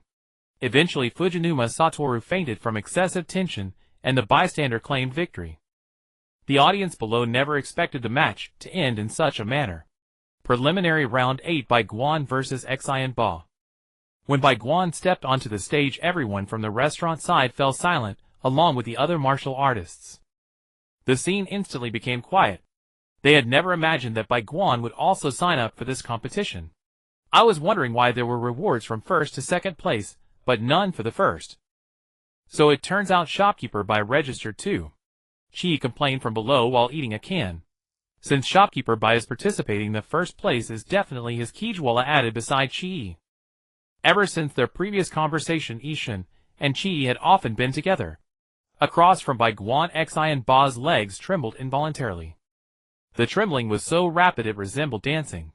Akimichi and Guy never expected to face Bai Guan right after stepping onto the stage. However, compared to the fainting Fujinuma Satoru, Akimichi and Guy was simply terrified.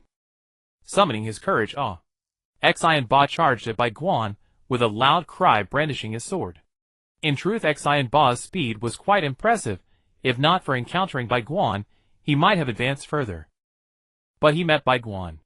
Without any superfluous movements, Bai Guan ducked to evade Akimichi and Guy's attack, and then kicked him squarely in the stomach.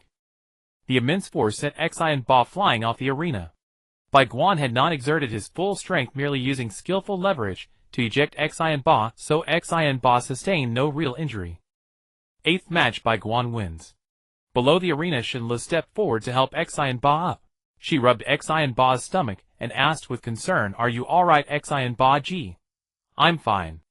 From today on, I'm one of those who can exchange a few moves with Shopkeeper Bai," Akimichi and Guy declared proudly. After all, few in the restaurant could spar with Bai Guan. Take Chiyu for instance. Despite his immense strength, he was beaten back by Bai Guan and forced to train relentlessly. Although Akimichi and Guy had only stepped onto the stage and been kicked off, he would surely boast to newcomers, in the future I've exchanged a couple of moves with shopkeeper Bai. By then Xi and Ba's status among new guests would skyrocket to that of Chiyu. Shinlu. You're truly shameless. Xi and Ba Ji. Preliminary Round 9 Mingren vs Yamcha. On the arena, Mingren gripped his sword tightly in nervousness. Though Yamcha's power had seemed unremarkable during training with Gui Xianren, that was only superficial. How could a disciple accepted by Gui Xianren be weak? Across from him Yamcha crouched low, hands forming claws in an offensive stance. He did not dare underestimate Mingren. Ah! Wolf Fang Mad Fist.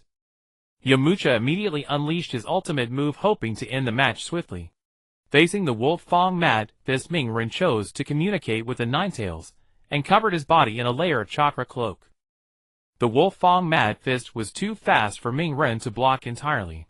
Instead, he used the chakra cloak to mitigate the damage, while seizing the opportunity to counterattack. Yamcha's fist pounded against Mingren's Ninetales chakra cloak, each blow seeming to tear away a piece of flesh. Extremely vicious. Enduring the mad fist, Mingren slashed with his sword in his left hand, while his right hand sought to make contact with Yamcha's body. He intended to release an internal spiral sphere.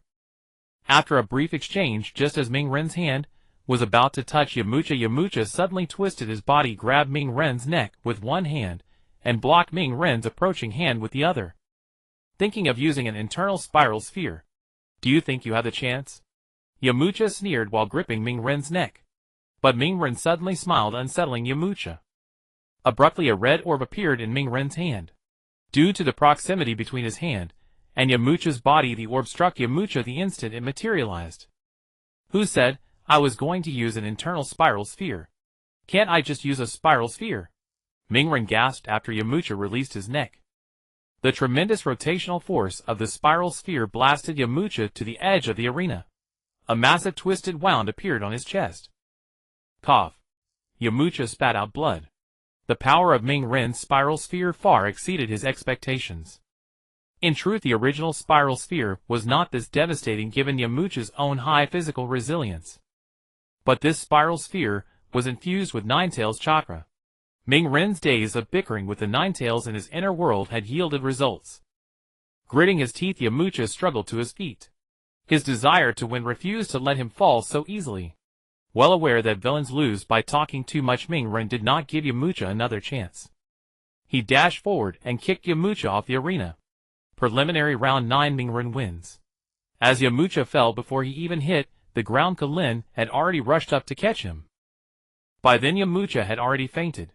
His previous burst of energy was merely a final flicker. When Mingren kicked him off the stage, he knew he had lost, and with that thought he relaxed and passed out. I'll avenge you, Yamcha, Kalin said earnestly to the unconscious Yamcha, even though he could not hear. Preliminary Match 10 Gui vs.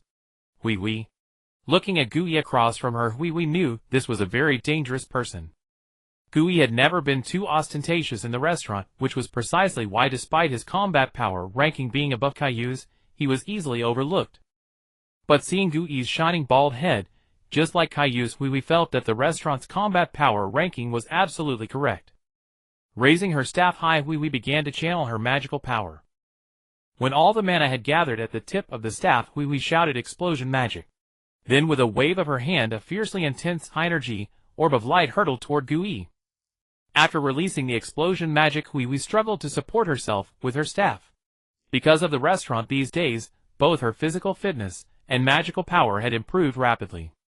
So she could use explosion magic twice. Watching the orb of light charging toward him, Gui calmly drew a circle with his hand and pushed it forward. The circle encircled the orb of light, and it vanished. Boom! A loud explosion rang out overhead. It turned out that Gui had used teleportation magic to send Hui's explosion magic into the sky. Although the explosion magic detonated in the sky far from the arena, the powerful shockwave blew the frail Hui off the ring from above. Master Gui terrifying beyond words. The 10th match, Gui wins. The 11th match, Luan vs. Xiaofu. Compared to Daxion, who had become much more composed, Xiaofu seemed unchanged. Xiaofu, loaded with a bunch of high-tech gadgets, had a smug look on his face. Hey, no way. I have to fight such a dangerous guy who plays the fool from the start. Luan twitched his eye and complained. The scene of Daxiong instantly knocking out Linghuan with a tranquilizer gun was still vivid in his mind. Luan did not underestimate Xiaofu, who was also on Daxiong's team in the slightest. I won't lose to Daxiong, you know," Xiaofu said, pulling out something that looked like a remote control. Seeing Xiaofu produce a weapon, Luan suddenly had a bad feeling. So he rapidly retreated, simultaneously drawing a kunai and assuming a defensive stance. As soon as Luan moved back, a large cloud of smoke erupted from the spot where he had just been standing. "Oh dear, you dodged it," Xiaofu said with some regret. Looking at the smoke in front of him, Luan exclaimed in surprise, "When did that appear?" If he hadn't suddenly sensed something slightly off and dodged, he would have been hit. Holding the remote in both hands, Xaiafa's eyes sharpened. "Now then, the fun begins." No sooner had he spoken than Luan felt attacks coming at him from all directions. Front, back, left, right, up and down. Boom! An explosion erupted where Luan had been. Bang! The Luan that had been bombarded turned into a wooden log. Substitution technique. The cautious Luan always had a substitution technique ready. Appearing from behind Xiaofu, he threw 3 kunai with his left hand, then charged at Xiaofu. Even now Luan didn't know what had attacked him, but he knew that if he defeated Xiaofu regardless of what had attacked him, he would win this match. Xiaofu, who was about to be attacked, seemed frozen, making no counter-move. This made Luan's attack even more confident. But just as he was about to strike Xiaofu, an energy shield suddenly appeared around Xiaofu. Inside the shield, Xiaofu grinned. "My uncle's company's new product really works well." The Xiaofu family was a conglomerate. They had some involvement in almost every industry imaginable, and technology was a major part of it. Beside Luan, 2 drones materialized and sprayed a mist-like substance toward him. But Luan seemed to have anticipated this. He leaned forward and pushed himself backward with his hands. He created distance and avoided the spray. Then he quickly formed a hand-sealed shadow imitation technique. A shadow shot toward Xiaofu. Just as it was about to touch Xiaofu, the shadow merged into the faint shadow. Xiaofu was immobilized. "These 2 things of yours are really something." "You nearly got me," said Luan, looking at the 2 drones while under the shadow imitation technique. "Of course, these are my uncle's company's new products. A state-of-the-art drone integrating visual light stealth technology, a super potent anesthetic spray emitter, and more. These are supplied directly to the military. I went through a lot of trouble to get them from my uncle." Xiaofu said this with great pride. "But aren't you losing now?" Luan said in a deep voice. But before Xiaofu could reply, Luan suddenly felt something prick him on the back. Then Luan fainted. "Of course, I didn't just bring 2 drones. 2 were manually controlled, and another 2 were autonomous. The ones that attacked you earlier were the manual ones. I thought the autonomous ones were useless, but they turned out to be quite surprising," Xiaofu said before Luan passed out. Careless. Luan was filled with regret at that moment. He had only accounted for the 2 drones that had appeared, not the other 2. "You really fainted. I wasn't even finished. There are actually 2 more." As he spoke, 2 more drones materialized. The wealthy Xiaofu had actually bought them from his uncle with real money. It wasn't a matter of begging. What he had begged for was just the shield. He had wanted to show off a bit more, but Luan had already passed out. The 11th match, Xiaofu wins. If Daxiong's victory over Linghuan was an accident, then Xaiafa's victory over Luan was a shock. After all, although Luan was not particularly fast, strong, or skilled in ninjutsu, his superior intelligence often allowed him to think several steps ahead. Yet even so, Luan had lost to Xiaofu. The audience below had changed their gaze toward Daxiong's team. Previously cautious, now they were on guard. This team was capable of far too many surprises. The 12th match, Yutailang vs. Chia. Dressed in a white robe and a beret, Yutailang calmly observed Chia. This battle would be his victory. Although he didn't care about the world coins as a reward, even if there were many, he and Hongtailang couldn't consume that many. Even without the reward world coins, he could save a lot of his own world coins every week to help out lower-level guests. The reason he stood on this arena was because of Hongtailang's words, "Honey, you're the best." To make Hongtailang happy, stepping onto the arena was no problem for Yutailang at all. Looking at the calm and confident Yutailang, Chia swallowed and said, "Brother Yutailang, you don't really need the world coins, do you? How about helping out a poor guy like me? I mean, how about giving you a 50 discount on penguin coins in the future? No, 30 off. Really 30 off, and I'm already losing money. The only thing that Chia can leverage is the discount of the penguin coin. Despite being an embodiment of malevolence in their world, he is merely a controlled laborer with pitiable assets. In the restaurant, he is among those who are being subsidized. Though I indeed find the world coin useless, I need victory. My wife is watching from below. Thinking of the hopeful gaze of Hong Tailang below, Hui Tailang felt a sense of fulfillment in death. Watching the excited Hui Tailang, Chia was speechless. Big brother, I beg you not to hit me. It's not that I'm threatening you to stop. Why are you so excited as if you're going to your death? However, if I receive the reward, I will share it with you. Turning the tide, Hui Tailang spoke again. With a way out, Chia finally felt at ease. Thank you, brother Hui Tailang.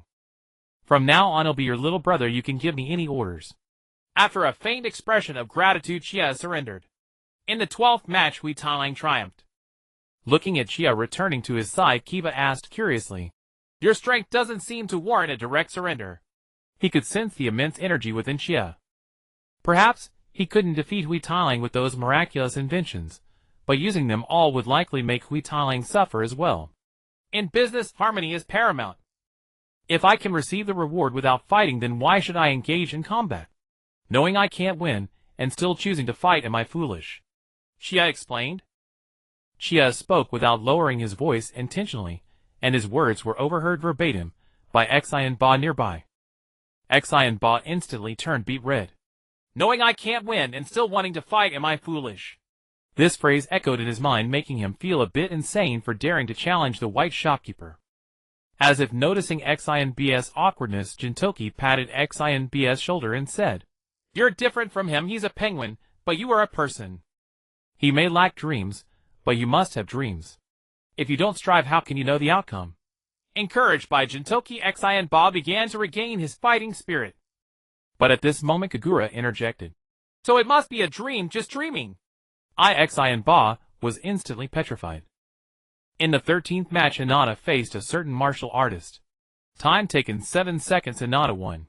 In the 14th match, Sakura faced another martial artist. Time taken 46 seconds, the martial artist won. In truth, the martial artists were not weak, it was just that the restaurant's patrons were too strong. Although Sakura joined the restaurant security team, her combat power was actually at the bottom. In the 15th match, Tian faced Niji. The internal battle time begins. Standing opposite Tian, Niji looked at her new appearance. Niji felt that things might not be as simple as they seemed. However, Tian's rigid image of only throwing shurikens lingered in Niji's mind. Though Niji sensed that things were not straightforward, he still charged toward Tian.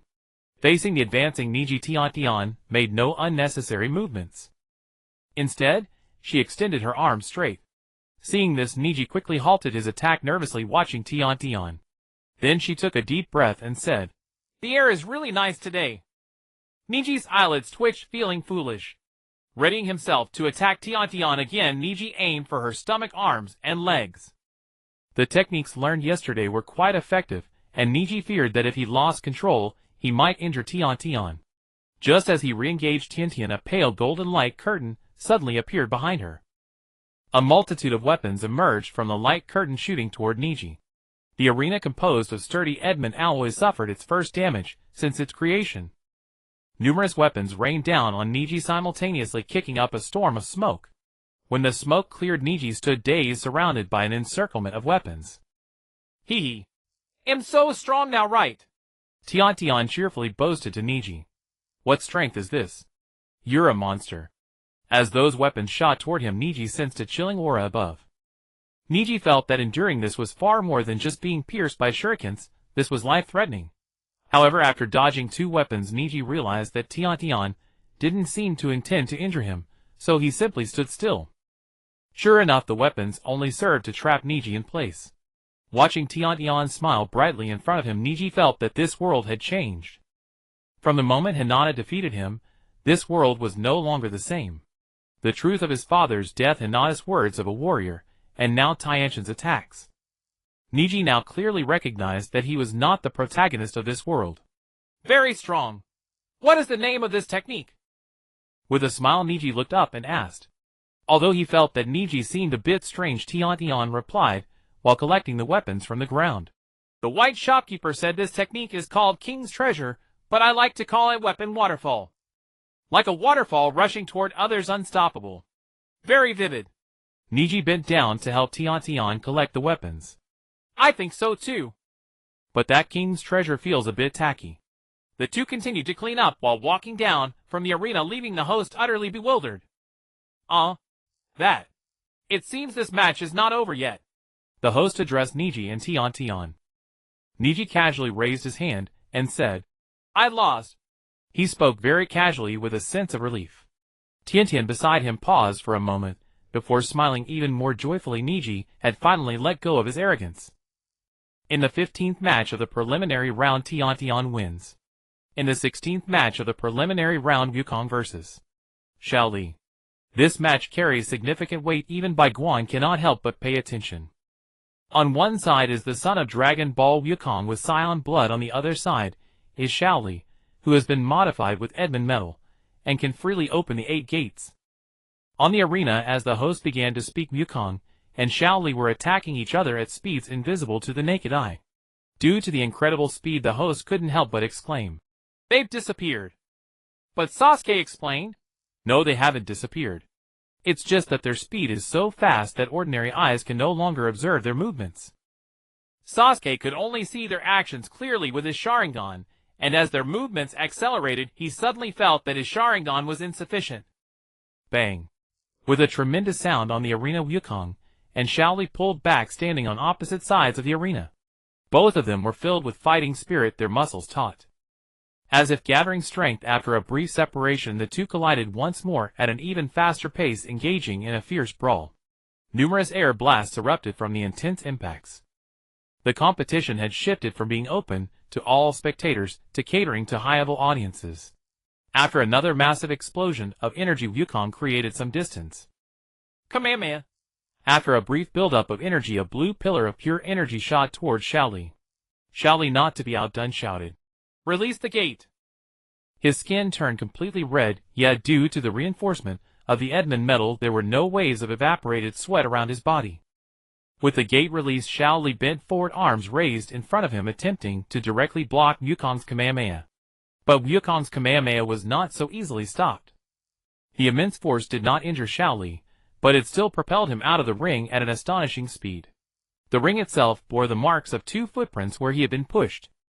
Just as he was about to fall out of the ring, Xiao Li took a deep breath and shouted fiercely, 8th gate, death gate, open. In the instant the 8th gate opened, Xiao Li created a deep pit on the Edmund metal enhanced ring. In the end, he barely managed to block that Kamehameha. Although Xiao Li's body had been enhanced by Edmund metal, he had still not fully developed, rendering the effects of opening the 8th gate significantly diminished. As the Kamehameha dissipated, Xiao Li forcefully stepped down, creating a deep pit in the ground as he charged towards Wukong. Wukong was getting pounded. They fought from the ring to the sky and back down again. Xiao Li unleashed his power in a cathartic release. Hey, isn't this way too dangerous? On the stand, Ji asked Bai Guan with a look of shock. Although her supernatural ability was also of a kind that defied reason, in her understanding such brutal beating had to lead to trouble. No worries, just wait and see. Xiao Li has already used all his trump cards, but Wukong has not. The power hidden in his bloodline has yet to be unleashed. Bai Guan shook his head. Sure enough, just after Bai Guan finished speaking, Wukong, who had been sent flying by Xiao Li, suddenly flipped in defiance of Newton's laws and landed a punch on Xiao Li's head. As he landed, Wukong sprouted a tail behind him. Indeed, this familiar feeling of having a tail is quite nice. My sense of balance feels much improved. As he touched his tail, Wukong remarked, showing no signs of having been beaten by Xiao Li. Why doesn't he even have a bruise? Yao on the other side of the stands was astonished. Such an attack would have left others in a grave state, yet Wukong showed no signs of injury. In fact, this version of Wukong was the least reasonable. The author originally created Dragon Ball as a comedic manga, so he never considered the consequences of being punched to the face. It was possible to get slapped and have a swollen face for days, or even be beaten to death without a trace. After being suddenly punched away by Wukong, Xiao Li's mentality exploded upon seeing that Wukong had no injuries at all. He roared and charged in for another attack. However, he collapsed halfway to the ring. Despite being enhanced by Edmund Metal, the immense strain from opening the 8th gate, and the injuries sustained in battle left Xiao Li fainted. Wukong on the other side clearly was not satisfied, and wore a disappointed expression. Although I don't know what's going on, it seems like Wukong has won this match. Congratulations, Wukong. The announcer declared Wukong the victor of this match. In the 16th match, Wukong wins. Approaching Xiao Li, Bai Guan used a healing spell on him. Xiao Li's injuries visibly began to heal, but even after recovering he remained unconscious. It seemed he was genuinely exhausted. Bai Guan pondered that once this was over he would consider recruiting some healing-related patrons from the otherworldly customers at the restaurant.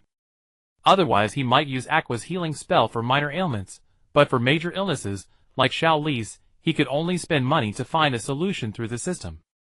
It's a pity that Doraemon's healing tools are ineffective due to world rules, otherwise they would be so convenient. In the 17th match, Alita vs. Kushina. Alita, who worked as a waitress at the restaurant, and Kushina, also a restaurant staff member, both signed up for this match.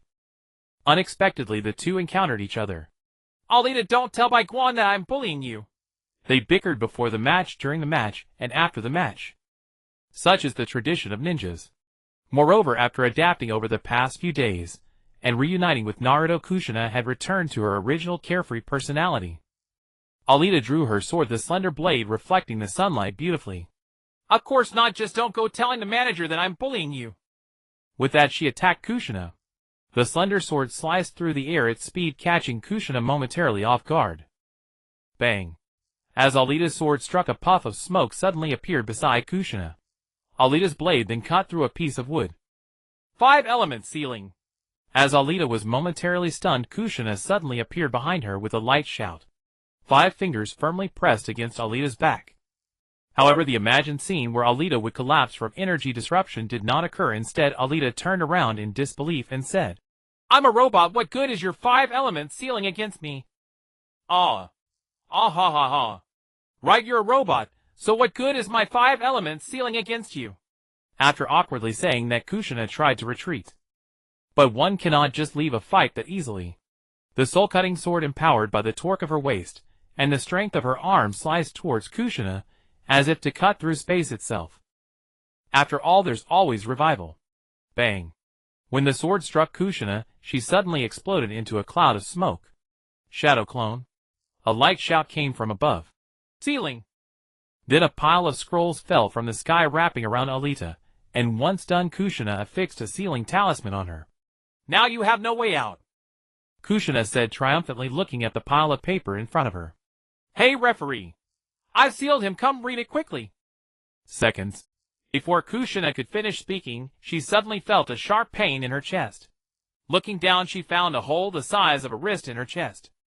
Tearing apart the sealing paper, Alita's finger glowed as she stated, I told you I'm a robot, sealing techniques don't work on me. At this moment, Kushina finally remembered that the primary function of sealing techniques was to prevent the sealed from using chakra, but Alita, being a robot, who usually doesn't use energy, and draws directly from her core, had no need for chakra. Kushina defeated. In the 17th match, Alita emerged victorious. Watergate hurriedly picked up Kushina and ran towards Bai Guan. Just before the fight started, Bai Guan had already warned Alita's robot fights without much restraint. I estimate that Kushina will be killed by Alita when she enters the arena. However, at that time, Watergate, you should quickly bring Kushina over, as even wounds that could lead to death don't require resurrection methods. Initially, Kushina and Watergate didn't take it seriously. In their eyes, how could this little girl possibly kill them? The outcome was, when healed, Kushina's first words were, Bai Guan, I hate you. Bai Guan responded, didn't I warn you? Wouldn't it have been better to just surrender immediately? I don't care. I just hate you. Isn't this just unreasonable? In the 18th match of the preliminaries, Dacnes faced off against Ya. After witnessing the previous battles, Ya was ready to use all her strength as soon as she entered.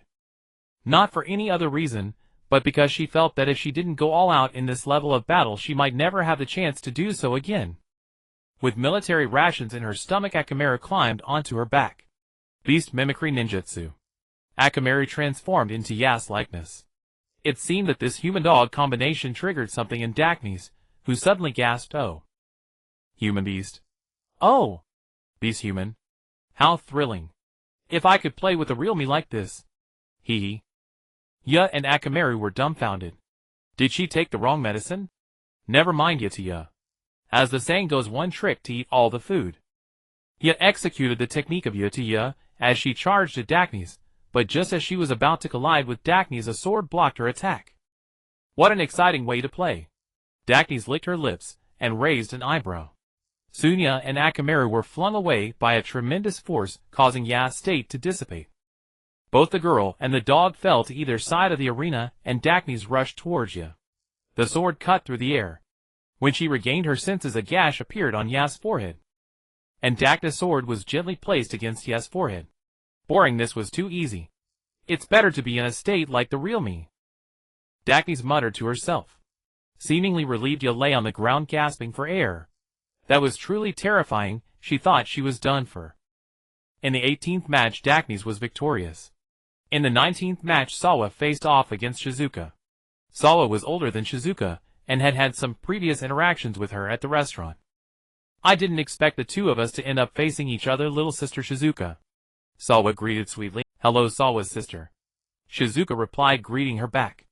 Striking a pose, Sawa said, little sister Shizuka, it's better to surrender quickly, otherwise it won't be good if you end up crying from being beaten. I'm not here to win. I just want to perform a little piece on my violin. Can you let me finish my performance, Sawa's sister? Shizuka pulled out a small violin from her back. Cautiously eyeing the violin in Shizuka's hand, Sawa, aware of previous incidents with Shizuka and Nobita, would not underestimate anyone. However, after a moment of vigilance, it seemed Shizuka was just waiting for Sawa's response with the violin in hand. Well? Okay, then please begin your performance. Sawa contemplated before speaking, simultaneously covering her ears. Be prepared. After Sawa's gesture, Shizuka nodded. Holding the bow, she began to draw it across the violin. An indescribable sound emanated from the violin in Shizuka's hands. In an instant, most of the audience felt dizzy. Although Sawa covered her ears, she still felt the effects. She simply couldn't comprehend how a violin could produce such a sound. After the piece ended, Shizuka bowed to the audience. But there was no applause from the crowd. Oh! It seems everyone wants me to play another piece. Shizuka exclaimed excitedly. Suddenly the applause from the audience surged like a tide. Even Nobita and the others from the same team were clapping vigorously. Another piece might just kill them. Shizuka thanked the audience again, and then directly left the stage. In the 19th match, Sawa won. Oh, why is the ground shaking? Covering her head, Sawa felt dizzy. Fortunately, Shizuka genuinely only wanted to showcase her talent. If Shizuka had used this tactic to disrupt her, and then attack, Sawa felt she might be in grave danger. In the 20th match, Doraemon faced off against Inoue. Seeing that she had drawn a member of Nobita's team, Inoue swallowed hard. It was simply because Nobita's team was truly ruthless. Each member seemed exceptionally powerful. But upon seeing a round-head, round-bodied raccoon cat appear from the opposing side, Inoue felt relieved. You must be their pet, right? They look really fierce. But you seem quite cute, Inoue remarked to Doraemon on the stage. Hearing Inoue call him a pet ignited Doraemon's anger, and when she called Nobita's team fierce, his rage soared to the skies. But upon hearing her call him cute, his previous anger instantly vanished. He actually not really. Doraemon scratched his head awkwardly. You can talk. So cute. Inoue, seeing Doraemon's adorable appearance, couldn't help but pat his head. Although he was a robot, Doraemon still had synthetic skin which felt like cat fur when touched. Facing Inoue's further compliments, Doraemon's face turned red. Now he felt that surrendering and giving the victory to this perceptive and beautiful girl in front of him wasn't such a bad idea. What a cute raccoon cat. Really? A cute raccoon cat? Doraemon exclaimed. I'm not a raccoon cat. I'm a genuine futuristic cat-shaped robot for childcare, okay? He jumped up in anger to refute loudly. What? Aren't you just a raccoon cat? A raccoon cat without ears? Inoue was startled by Doraemon's sudden outburst, and her voice carried a hint of anger. What? Doraemon's face turned red with anger, and he rummaged into the bag on his belly, pulling out a cylindrical object that fitted over his round hand. You still have a chance to take back what you said, Doraemon threatened. Today 10,000 words. Please recommend and bookmark. A pet resembling a raccoon threatened him with a strange object, making Jing Yi quite displeased. Stinky raccoon, why are you being so arrogant just because you're a pet? Jingye's mouth began to get foul. More black lines and hashtags appeared on his head, and Doraemon felt that he might be angrier than he had ever been since his appearance. Since you refuse to apologize, don't blame me. As soon as he finished speaking, the air cannon in Doraemon's hand blasted towards Jingye. Jingye was knocked off the stage. Jingye looked completely dumbfounded. What just happened? How did I suddenly fall down? The 20th match, Doraemon wins. I'll say it again, I am not a pet, I am a cat-shaped parenting robot. And I am definitely not a raccoon. Doraemon shouted loudly on the stage. The 21st match, Minato vs. Chihiro. On the stage, Minato looked at Chihiro with great caution. Just now Kushina was humiliated by Alita during their match, and Chihiro, being a restaurant employee too, shouldn't be any less capable. He intertwined the index and middle fingers of both hands, forming a cross, and a person identical to him appeared. Minato planned to test Chihiro's strength first with a shadow clone. The shadow clone lacked caution, and with a squeeze of his hand a blue Rasengan appeared and smashed towards Chihiro. As the Rasengan was about to hit her, Chihiro panicked. However, she ultimately stretched out her hands and shouted, 3-day shield, I refuse. Then 3 differently colored dots appeared in front of Chihiro, creating a barrier of light to block the Rasengan. The shadow clone failed to make an impact, pulled out a few shuriken, and threw them at Chihiro while retreating. It seemed that after blocking the Rasengan, Chihiro calmed down a bit and stood behind the 3-day shield, saying, I won't let you get away so easily. Lonely heaven / I refuse. A black beam arced towards the retreating shadow clone, its speed too fast for the clone to react. The shadow clone exploded into a cloud of smoke, but Chihiro suddenly felt a bad premonition. Minato appeared behind her. Among the shuriken thrown by the shadow clone was one marked with his Flying Thunder God technique. Another Rasengan flew towards Chihiro, and this time she didn't have time to use the 3-day shield to defend. Boom! The Rasengan struck Chihiro fiercely, sending her flying. She fell on the stage, and the host came forward to start the countdown. If she hadn't gotten up by the time the countdown reached 10, Minato would win the match. 1, 2, 3, 4, 5, 6, 7, 8. At this moment, Chihiro gritted her teeth and struggled to get up. Feeling the intense pain in her body, she thought she might faint at any moment. Oh! Are you still holding on? Minato was somewhat surprised. To him it seemed that Chihiro's physical resilience was barely enough to withstand that Rasengan, yet she still had the strength to get up. My brother died early, but since coming to the restaurant, I have felt familial affection. Sister Alita treats me as her own sister, and so does the white shopkeeper. I cannot let the white shopkeeper lose face. Chihiro struggled to explain to Minato. Taking a deep breath, a supersized Rasengan appeared in Minato's hand. If you can withstand one Rasengan, you will still be giving face to the white shopkeeper. I hope you can surrender before this Rasengan hits you, otherwise the white shopkeeper might get angry and deduct my salary.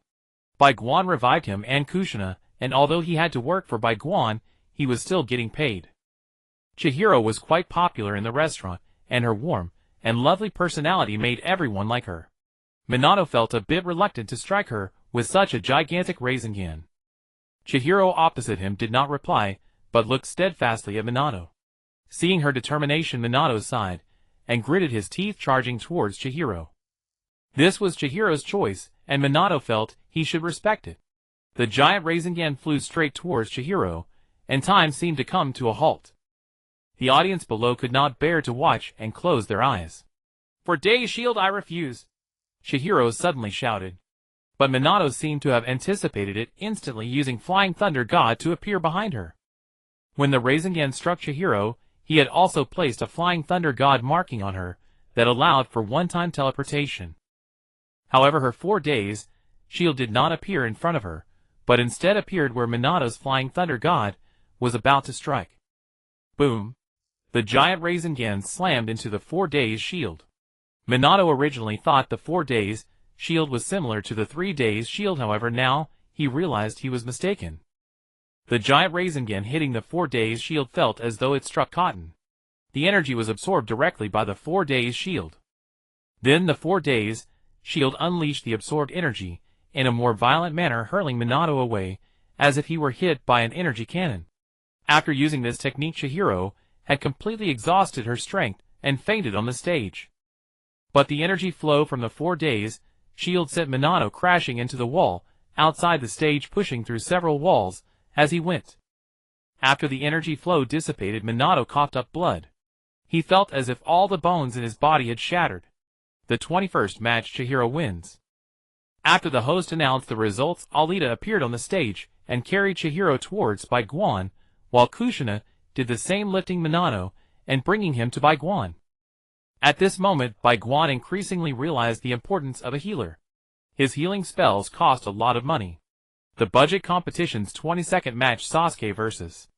a martial artist. After being beaten by the martial artist, Sasuke finally managed to keep up with the speed using his Sharingan, and a ball of electricity appeared in his hand. The massive current generated a considerable noise from friction with the air. The martial artist felt chills down his spine. Then he surrendered. The 22nd match, Sasuke wins. The 23rd match of the preliminaries, martial artist vs. martial artist. The 24th match of the preliminaries, Krillin vs. martial artist. The 25th match, Ding Xiai vs. Fat Tiger. When Ding Xiai heard he was up against the team with Nobita, he was already eager to surrender. However, when he saw that the opponent was a chubby kid, Ding Xiai felt a sense of harmony. We're all chubby, so we can negotiate.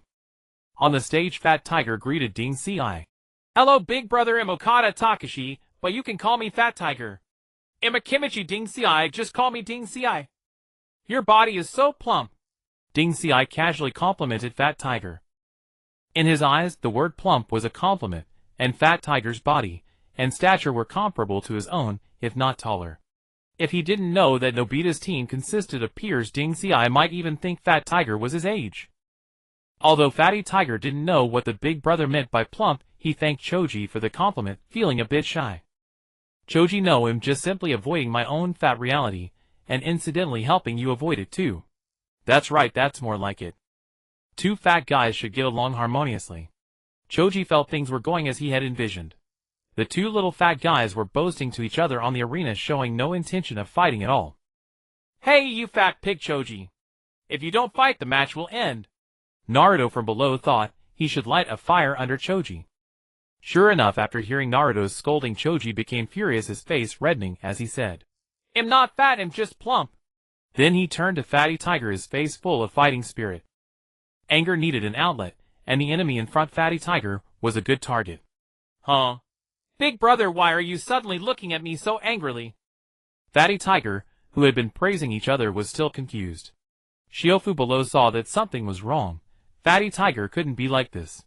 So he yelled, Stupid Fatty Tiger. Idiot. He's about to start fighting. Scolded by Shiofu, Fatty Tiger also grew angry. Thus the two fat guys, who had been complimenting each other, began their duel, both furious. Casually throwing a few kunai, Choji tested Fatty Tiger's abilities. After all, kunai were inexpensive and a required subject at the Ninja Academy. It was an ideal choice for testing strength and finishing off opponents, convenient and quick. Facing the incoming kunai, Fatty Tiger calmly took out a microphone. Huh? A microphone? Choji was very puzzled. Why was Fatty Tiger not defending against the flying kunai, but instead taking out a microphone? Ding ding ding. Just as the kunai were about to hit Fatty Tiger, a barrier of energy appeared around him, deflecting the attacks. The energy shield Shiofu had begged from his uncle wasn't just one, there were actually 3. Then Fatty Tiger used his fists to snatch 2 of them. Aw, I'm the king of the kids. I'm Fatty Tiger. Fatty Tiger suddenly began to sing into the microphone. It was a sonic attack like Shizuka's. But Fatty Tiger's was more aggressive and far more powerful. Choji covered his ears, writhing in agony on the ground. The song, however, lingered in his ears like a bone-penetrating maggot.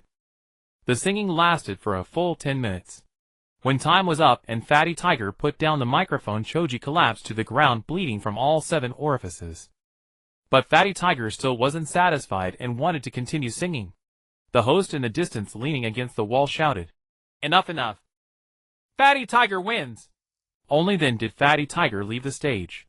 Shikamaru and Ino, enduring their discomfort, went up to carry Choji back, hoping Bai Guan would treat him. But Bai Guan merely glanced at him and said, He's fine. Although he's bleeding from 7 orifices, it's only a minor injury.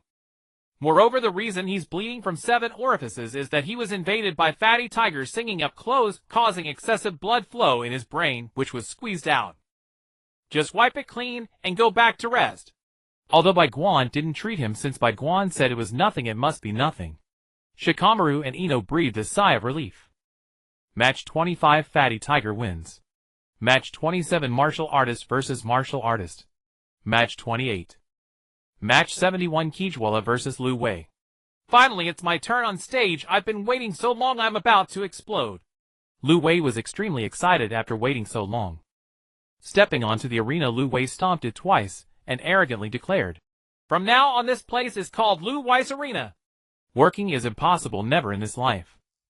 Just as Kijwala stepped onto the stage, a faint, indistinct voice echoed through the area.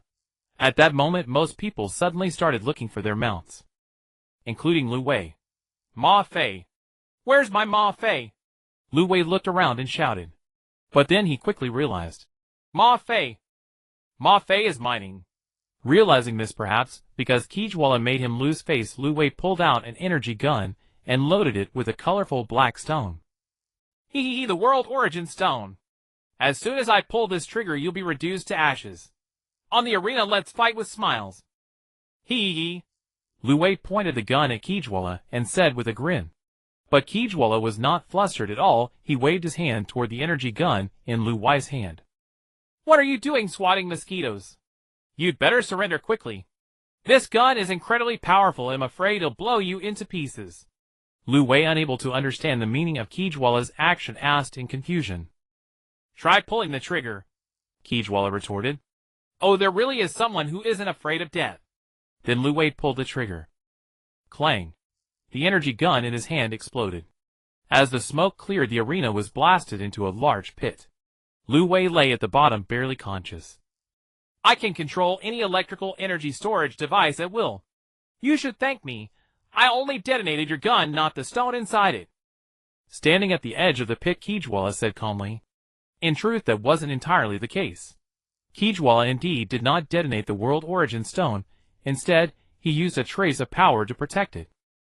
But the reason was not that he didn't want to detonate it, rather he thought that if this stone exploded, the force might destroy the entire planet. I am playing with you. Finally, Lu Wei shouted this before passing out. This echoed his earlier words. Match 71 Kijwala wins. Match 80 Deadpool vs. Martial Artist. The martial artist was nearly dismembered. Match 87 Tony vs. Martial Artist. Solved with one bullet. Match 103 Mundo vs. Martial Artist. One cleaver, and it was done. Match 106 Shino vs. Martial Artist. The moment a mass of insects appeared, the martial artists will collapse. Match 109 Kagura vs. Martial Artist. Kagura wins. Match 110 Jackie Chan vs. Martial Artist. Jackie Chan wins. Master Roshi, as in the original, disguised himself as Jackie Chan, wanting to strike a blow to his disciples. Satoshi Ash had a bye. Thus the preliminary rounds ended. This preliminary match lasted a full day and night. In the original, due to the small number of participants, it only lasted one day, but with the addition of the restaurant staff, the match was prolonged this much. The preliminaries ended, and the next was the advancement tournament. However, the advancement tournament would start 3 days later. Everyone started to have nothing to do again. Bai Guan continued to run the restaurant wherever the restaurant was located. As long as it was set, he could start earning world coins. The little strong ones continued their enhanced training, but Minato and Kushina seemed to be working on something. They kept visiting Wolfie, Doraemon, and Kijwala. 3 days later, the advancement tournament began. 3 days of rest passed in a flash, and the competition was much more vibrant than the preliminary rounds. Due to the public nature of the preliminaries, the excitement surrounding the martial arts tournament spread rapidly over these 3 days. The once sparsely populated audience area was now packed, and the organizers had even added temporary seating due to the overwhelming number of attendees. This situation alerted the merchants, who initially thought of investing a little money to watch the martial artists fight, leading to an influx of more merchants into the tournament. The preliminary matches had left the arena prepared by Bai Guan in a state of disrepair, but the merchants had already repaired the stage. though the repaired sections were undoubtedly much weaker than before for those merchants as long as it appeared level, that was sufficient. After all, the likelihood of these martial artists getting carried away and damaging the arena was quite high. They might as well use inferior materials for show while profiting from it. Profit-driven merchants gathered together, as did the eager reporters. Rows of cameras and camcorders surrounded the entire arena. Even the sky was filled with dozens of drones. Faced with such a grand spectacle, most of those present felt quite out of place. In this world, martial artists generally practiced with clarity of mind. Although the patrons of the restaurants came from various realms, most were not particularly famous. Of course, there were exceptions. For example, Tony. Standing before a throng of reporters, Tony casually remarked, "Hello everyone, my name is Tony Stark. You can call me by my nickname Iron Man. I often appear to save people from danger." Another individual who adapted well was Deadpool. He stood in another group of reporters, but unlike Tony, who boasted, Deadpool shamelessly engaged in absurd banter. "Aw, dear audience, good afternoon. I am the host of the world's #1 martial arts tournament. Today I will present to you the spectacular advancement matches. The influx of more capital has significantly multiplied the host's earnings. He is now full of enthusiasm. Now for the first match, we have Xiaowu facing off against Deku and IC from the same place." Due to the lack of information provided by the participants about their regions, the host automatically skipped that option. Standing in the arena, the two competitors were evidently popular contenders. Beneath their different appearances lay a clash between two extremes. "Xiaowu! Xiaowu! Xiaowu!" In the audience, someone started a cheer waving a flag with Xiaowu's cute avatar, while a large group joined in the shout. As the shouts grew more synchronized and louder, more people joined in the roar. However, the other side did not show any weakness either. Deku and Isis fans wearing shirts emblazoned with her image stood on the opposite side clapping and chanting, "Deku and IC! Deku and IC!" This match was not only a battle between Deku and IC and Xiaowu, but also a contest between the lowly faction and the mature woman faction. "It seems I cannot let my fans down," Xiaowu said with determination, her face flushed. Similar support existed in Xiaowu's world, but as a manga artist her fans were mostly cough cough. And the scale was very small, mostly taking place online. This kind of supportive battle was truly impressive. Waving her long sword, Deku Nic appeared much more composed. "But you are not the only one with fans. 3, 2, 1. The match begins." With the host's command, the competition officially commenced. Xiaowu clenched her small fist ready to attack. Xiaowu prepared to launch her assault. Deku Nic, tall and naturally strong, knew that being defensive wouldn't benefit her. It seemed Deku Nic thought the same as she prepared her offense. The two charged toward each other simultaneously. It was a contest to see whose initial strike was stronger. The long sword lunged forward, aimed at Xiaowu, but halfway through it suddenly shifted to a sweeping motion. Years of quality royal education had endowed Deku Nic with formidable attack techniques. However, Xiaowu, who had long been accustomed to the restaurant life, was not easily swept aside. Using a clever maneuver, she leveraged the incoming sword to perform a backflip, landing a strike on Deku Nic's collarbone. At the start, Xiaowu gained the upper hand. From then on, Xiaowu became the attacker, while Deku Nic was on the defense. Leveraging her physical advantages, Xiaowu darted around Deku Nic, exploiting every gap in her defense to land a palm strike or a punch. During her time in the restaurant, energy could not be utilized due to the world's constraints. However, Xiaowu had honed her skills to perfection. Moreover, her small stature granted her increased speed, allowing Xiaowu to tease Deku Nic like a mosquito. But unlike a mosquito, her strikes were not to be underestimated. On the other hand, Deku Nic was not weak either. Although Xiaowu's attacks were fierce, her underdeveloped physique couldn't inflict damage strong enough to bring Deku Nic down.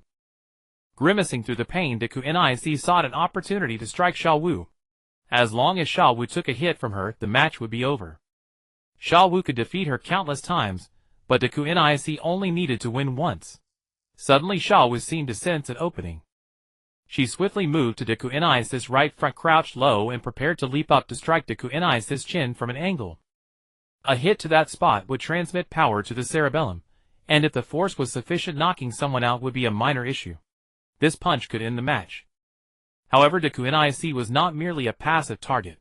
As Sha Wu darted to her right front, Deku Nic loosened her grip on the sword.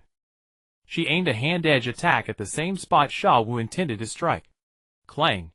Deku Nic's iron sword fell to the ground. At the same time, both Sha Wu and Deku Nic collapsed. The simultaneous fall of the two competitors rendered the entire arena suddenly silent. 10, 9, 8. The host began the countdown. At this moment, the audience erupted into cheers, with someone leading the call. Go! Go! Go! As the host counted down, the entire audience joined in the chant. Meanwhile, countless viewers behind the live broadcast were silently cheering as well. 3, 2, 1.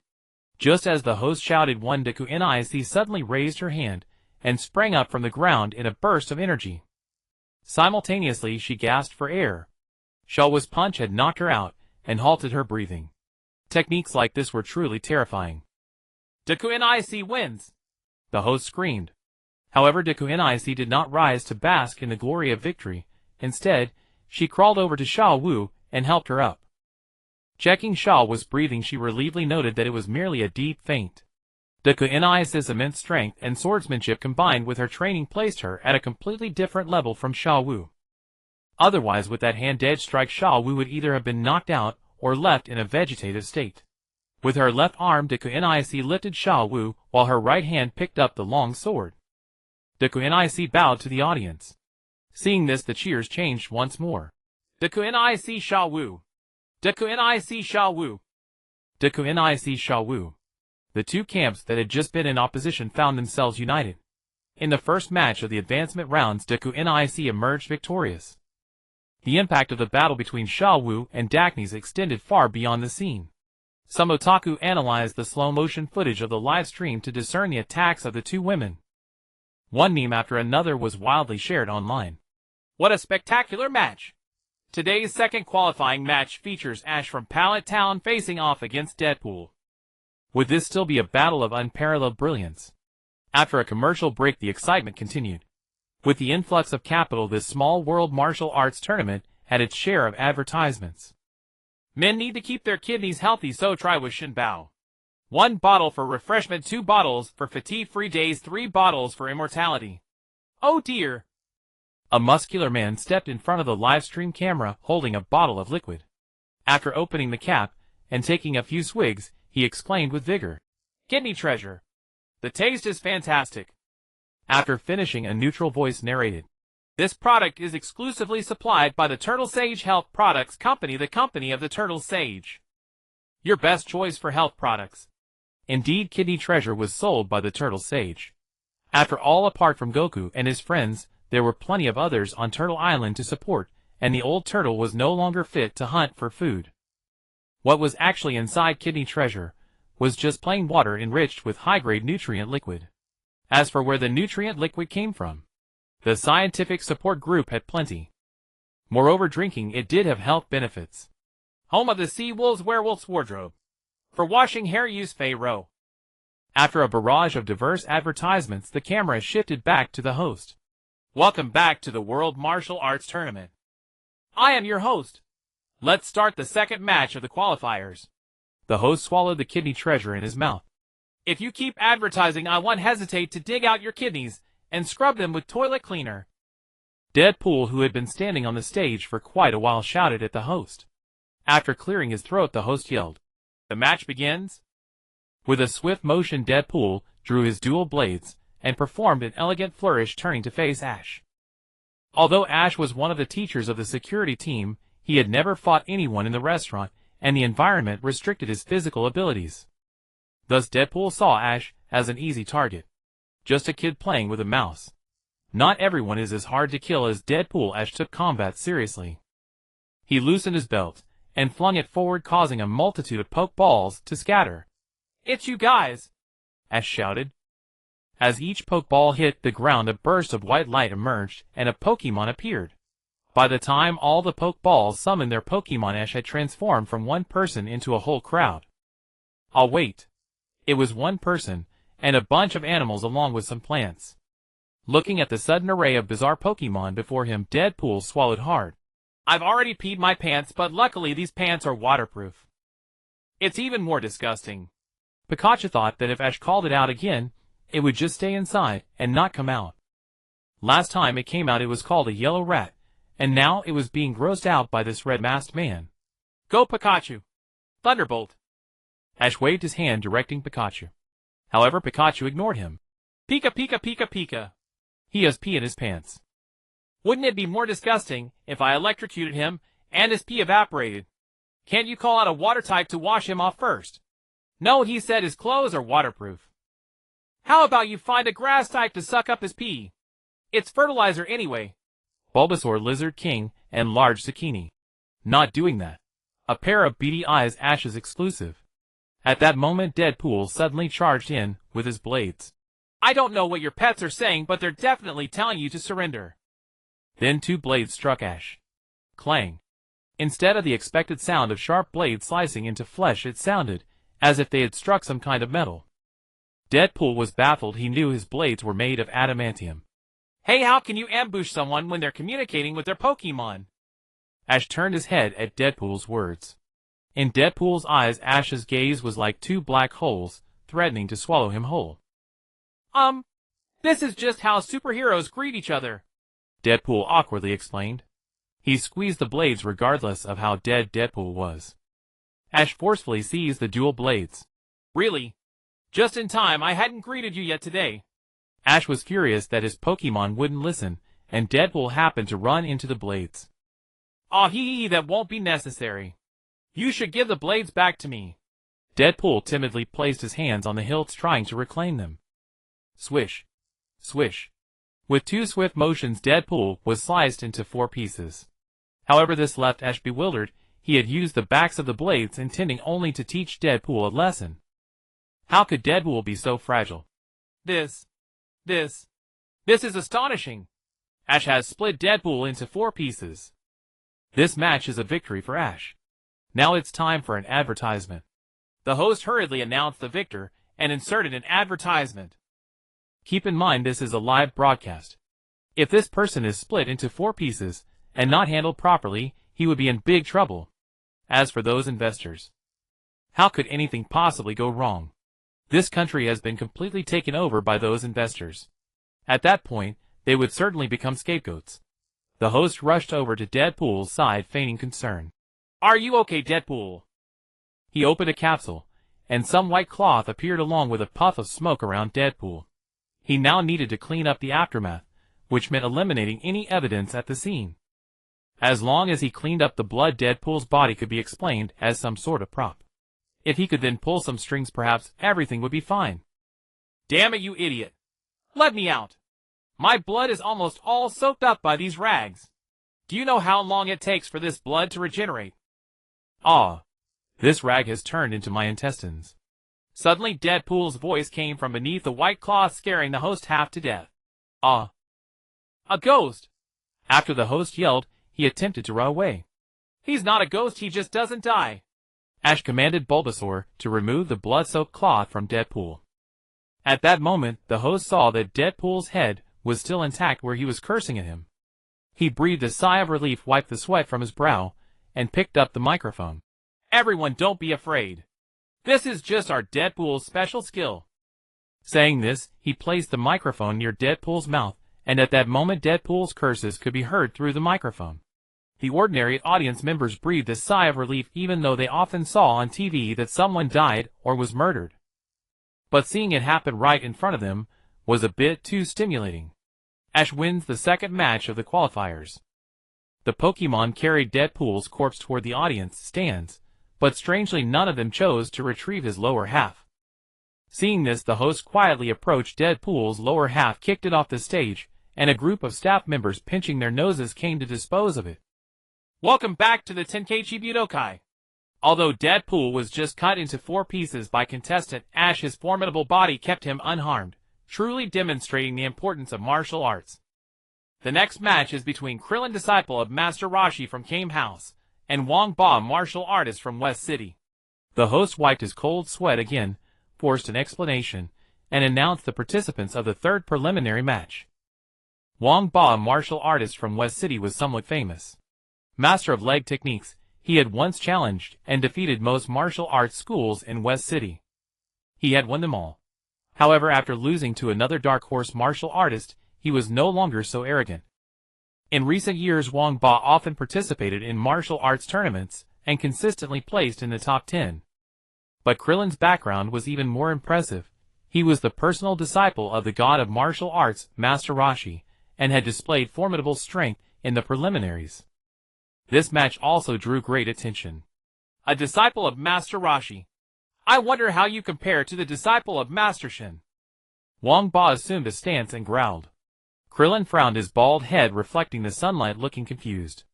Master Shin. Your master didn't tell you. He is Master Rose, his junior brother. Master Shin also has a bald disciple extremely powerful.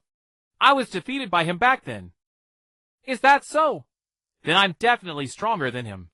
My master said that aside from Goku, no one has greater talent than me. Krillin defended against Wang Ba's attack and replied. Wang Ba did not respond further, but continued his assault on Krillin. Wang Ba's reputation was not unwarranted. His legs whipped like willow branches, striking Krillin's waist from both sides, occasionally descending from above to kick his head. As a child, Krillin's short stature and limb length put him at a disadvantage against Wang Ba's onslaught. Seeming to realize the light whip kicks were ineffective, Wang Ba stopped his flurry, allowing Krillin to catch his breath. But then, he immediately launched a powerful charged kick. However, this heavy kick gave Krillin an opportunity to counterattack. The heavy kick carried far more force than the whip kicks, but its speed was much slower. Jumping up, Krillin grabbed the incoming foot, using Wang Ba's momentum to pull him forward.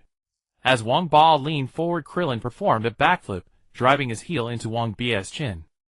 To the average onlooker, it was but a single moment. Wang Ba delivered a heavy kick toward Krillin, then collapsed straight to the ground. Oh! It appears Wang Ba has been knocked out. 10, 9, 8. This time the host's countdown met no interruption. When he reached 0, Wang Ba still lay unconscious. The third preliminary match. Krillin, disciple of Master Roshi, wins.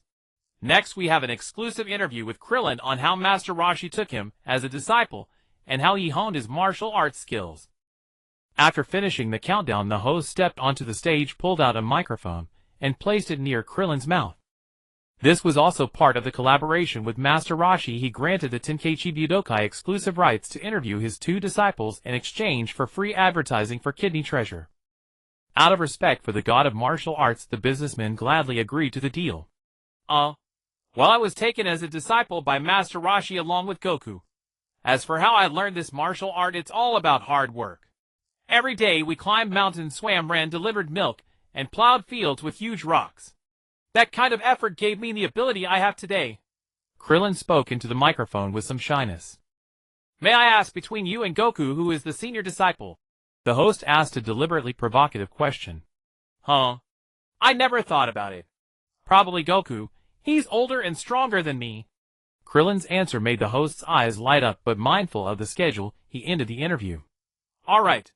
Thank you, Krillin, for this exclusive interview. In the coming days, we will publish a special feature on the god of martial arts, Master Roshi, and his two disciples.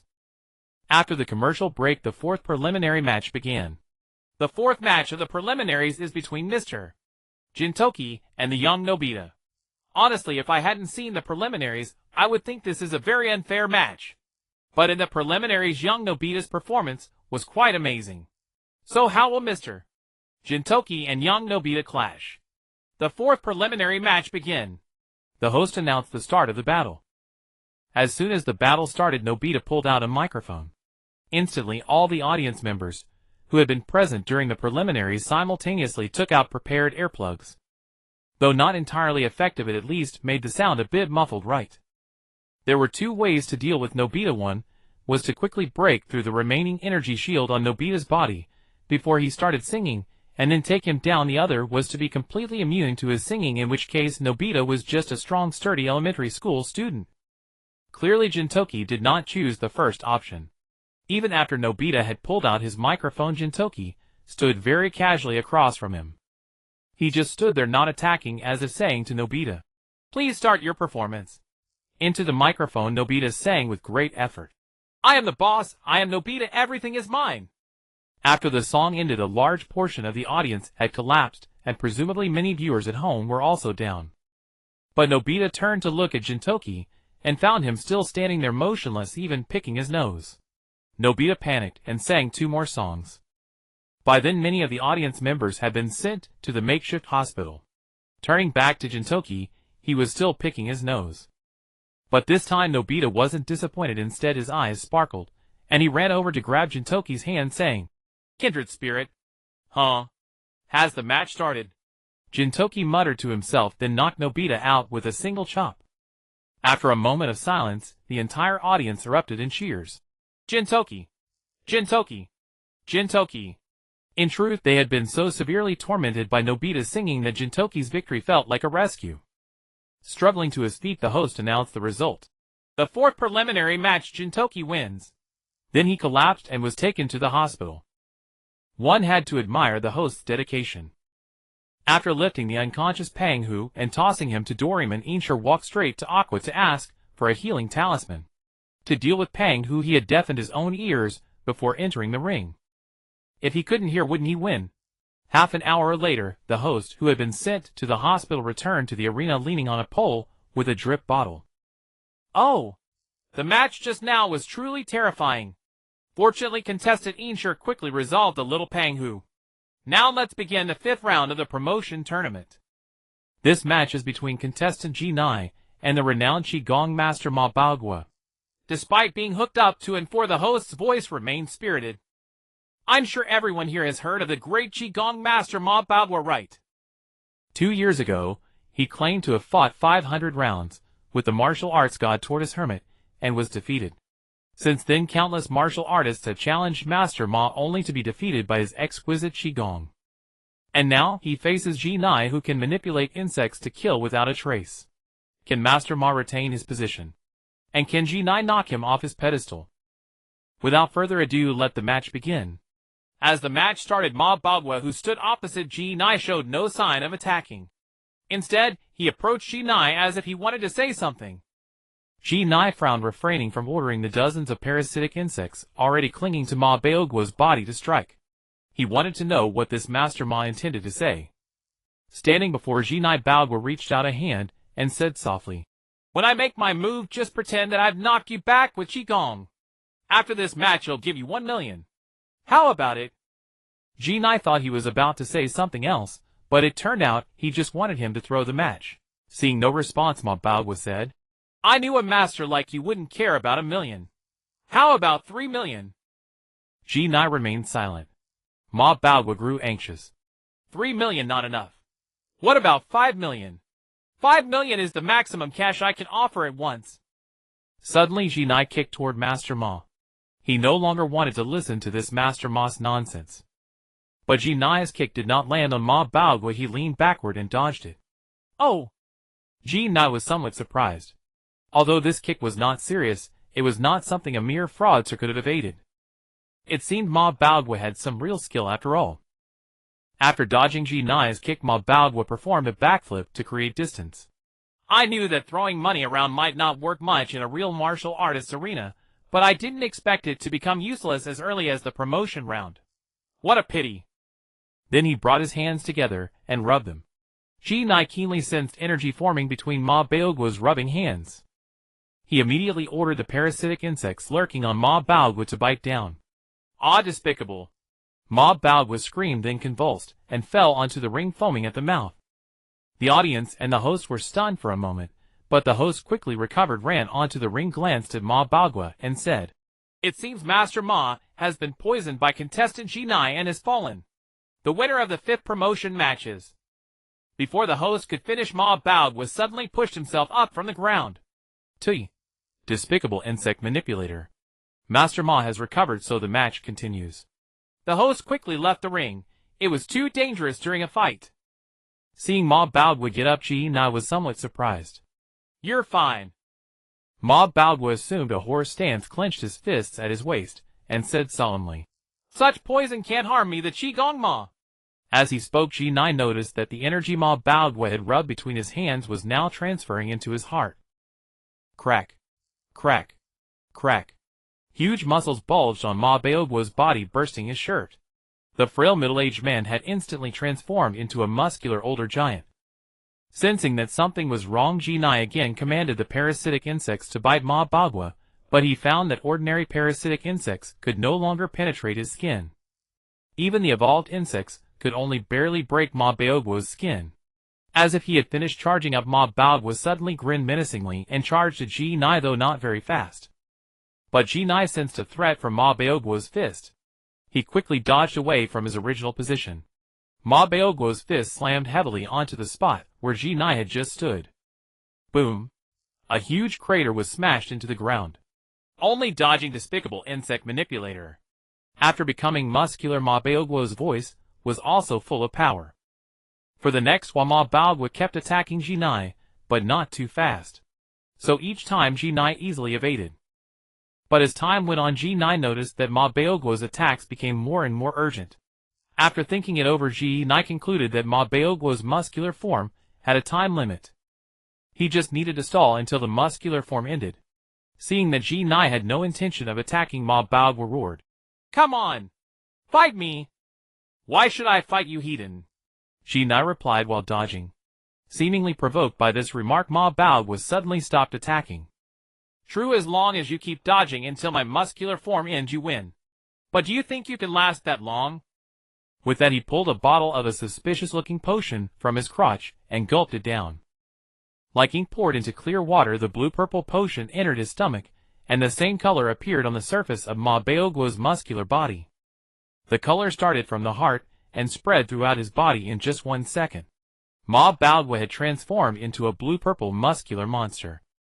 "Kid, if I don't kill you today, you'll have wasted this potion." The voice of the blue-purple Ma Bagua had also become strange. Jinai stared cautiously at the monster before him, instinctively feeling that something was wrong. Ma Bagua attacked again, but this time his speed was like heaven and earth compared to before. Crossing his arms to block the punch, Jinai was sent flying by the immense force. While still in midair, Ma Bagua suddenly appeared above him and punched him into the ring. Shaking his head, Ma Bagua sneered, "Is that all you've got? Just a despicable insect manipulator." Climbing out of the crater in the ring, Jinai felt pain all over his body. Fortunately, he had been training with Mingren and Chu Tian, otherwise those 2 punches from Ma Bagua would have left him unconscious.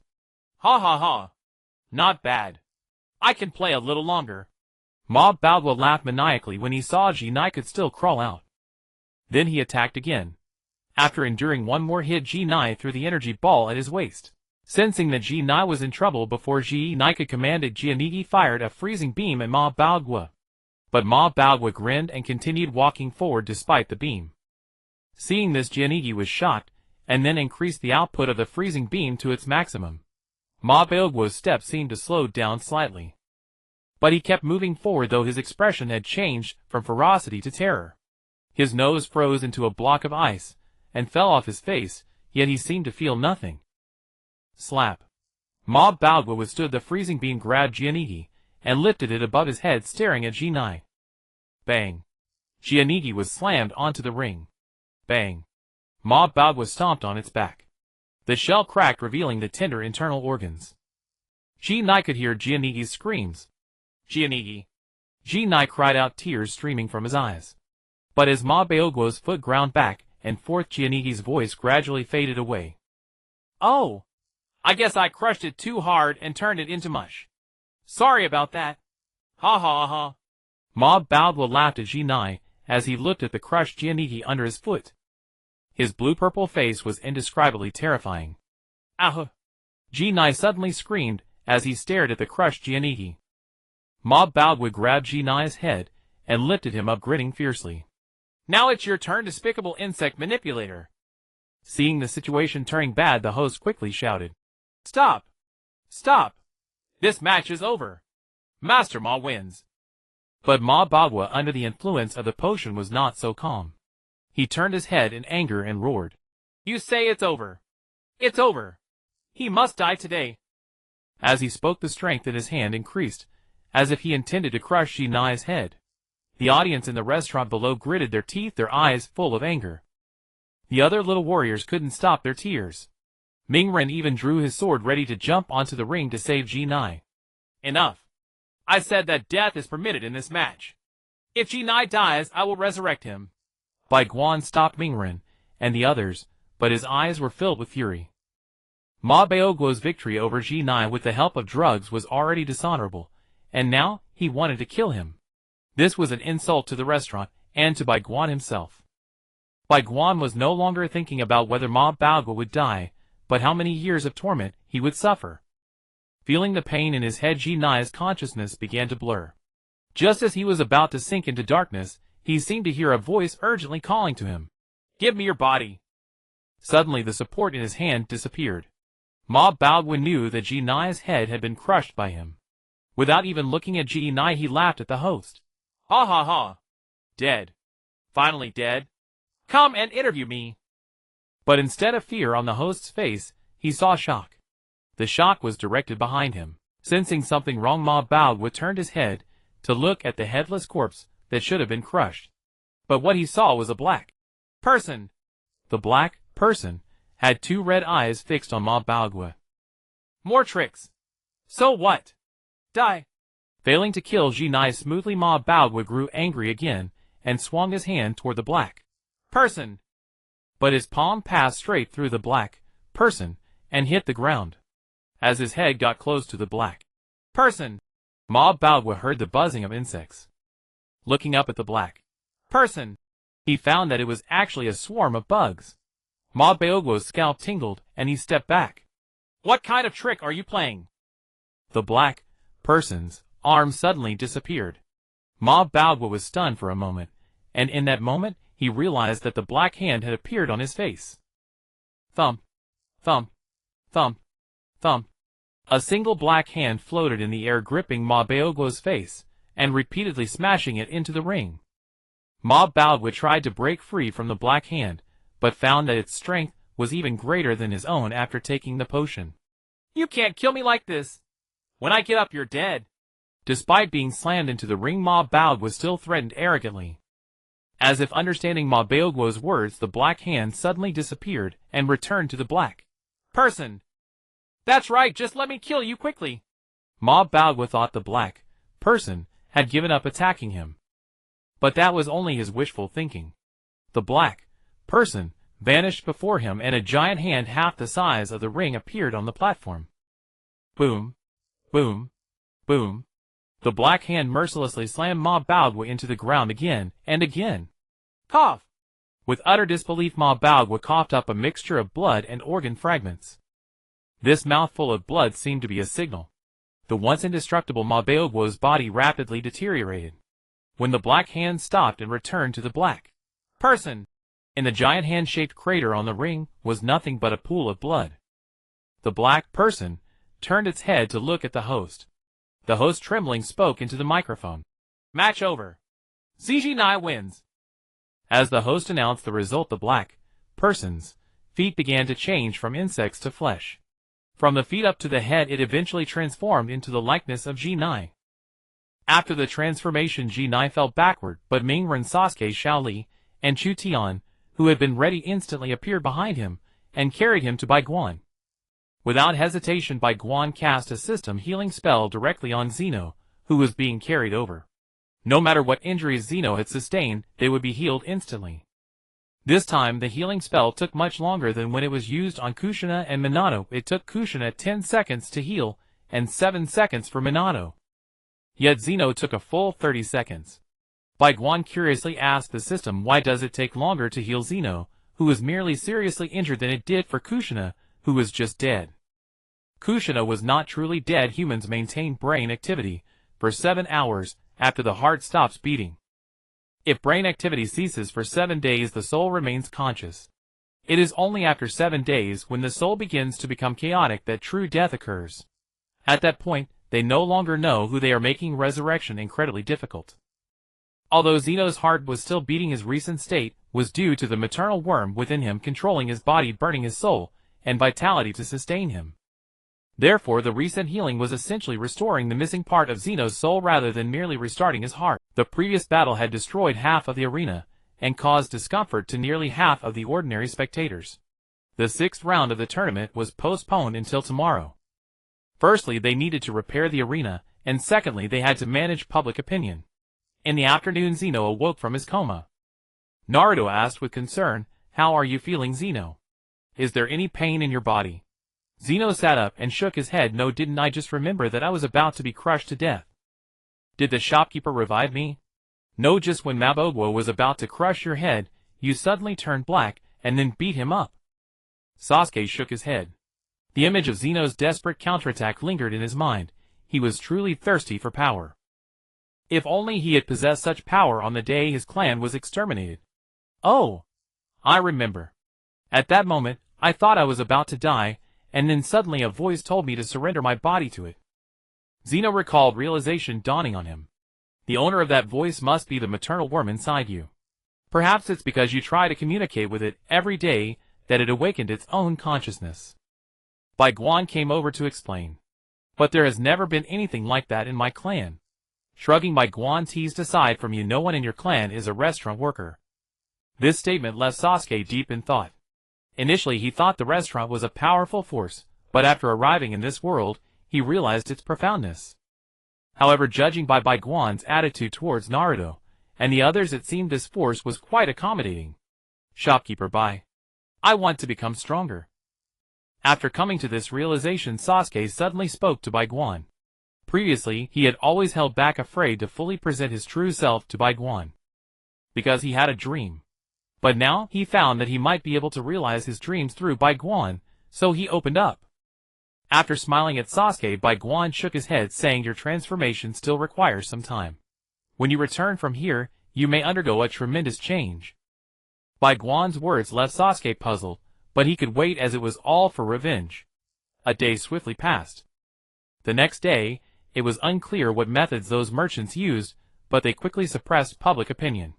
Although the arena was simply filled with sand, and a layer of cement was applied on the surface, it was sufficient. Good morning, everyone. Welcome back to the world's greatest martial arts tournament. Although there were some minor incidents yesterday, it does not dampen our enthusiasm. The 6th round of the tournament begins today, featuring Miss Kagura against Little Deshiong. Despite being terrified yesterday, the host quickly regained composure after half a day's rest. With his hands resting on the 2 tranquilizer guns, Deshiong knew that his chances of winning this match were slim. Although he drew his gun very quickly, the speed of the tranquilizer darts couldn't compete with real bullets. Winning in the preliminaries was merely a stroke of luck against Ling Huan, who was just an ordinary person with a knack for getting things. But now, he was facing Kagura, who could dodge even real bullets. In contrast to Deshiong's nervousness, Kagura appeared much more relaxed. The umbrella opened, casting a shadow over her as she watched Deshiong. The 6th match begins. At the moment, the host shouted start. Deshiong quickly drew his gun and fired 2 tranquilizer darts at Kagura, then opened his arms to shoot 4 more darts from both hands, attempting to seal Kagura's movements. But Kagura closed her umbrella and waved it. The 2 tranquilizer darts aimed at her were directly deflected by the umbrella. She didn't need to move. "Just as I thought." Deshiong lamented inwardly upon seeing Kagura shatter the tranquilizer darts. He knew the darts wouldn't hit Kagura, so he only fired 5 shots. The revolver's chamber could hold 6 bullets. This meant Deshiong still had 2 opportunities left. Walking towards Deshiong step by step, Kagura looked relaxed. "I didn't expect the tournament to be this easy, Aru. It's really lacking in excitement, Aru." Kagura advanced while Deshiong retreated. Eventually Deshiong was forced to the edge of the arena.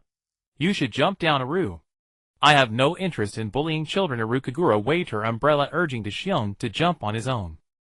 "The one who should jump down is you." Unexpectedly, Deshiong, standing at the edge, suddenly looked up and said. Then Kagura felt a sharp pain in her head, and before her stood a dazed Deshiong with a smoking gun barrel. The last bullet was not a tranquilizer dart. Just as Deshiong finished speaking, he fired a bullet targeting Kagura's forehead. But he never expected that the bullet would merely break through Kagura's skin and be stopped by her skull.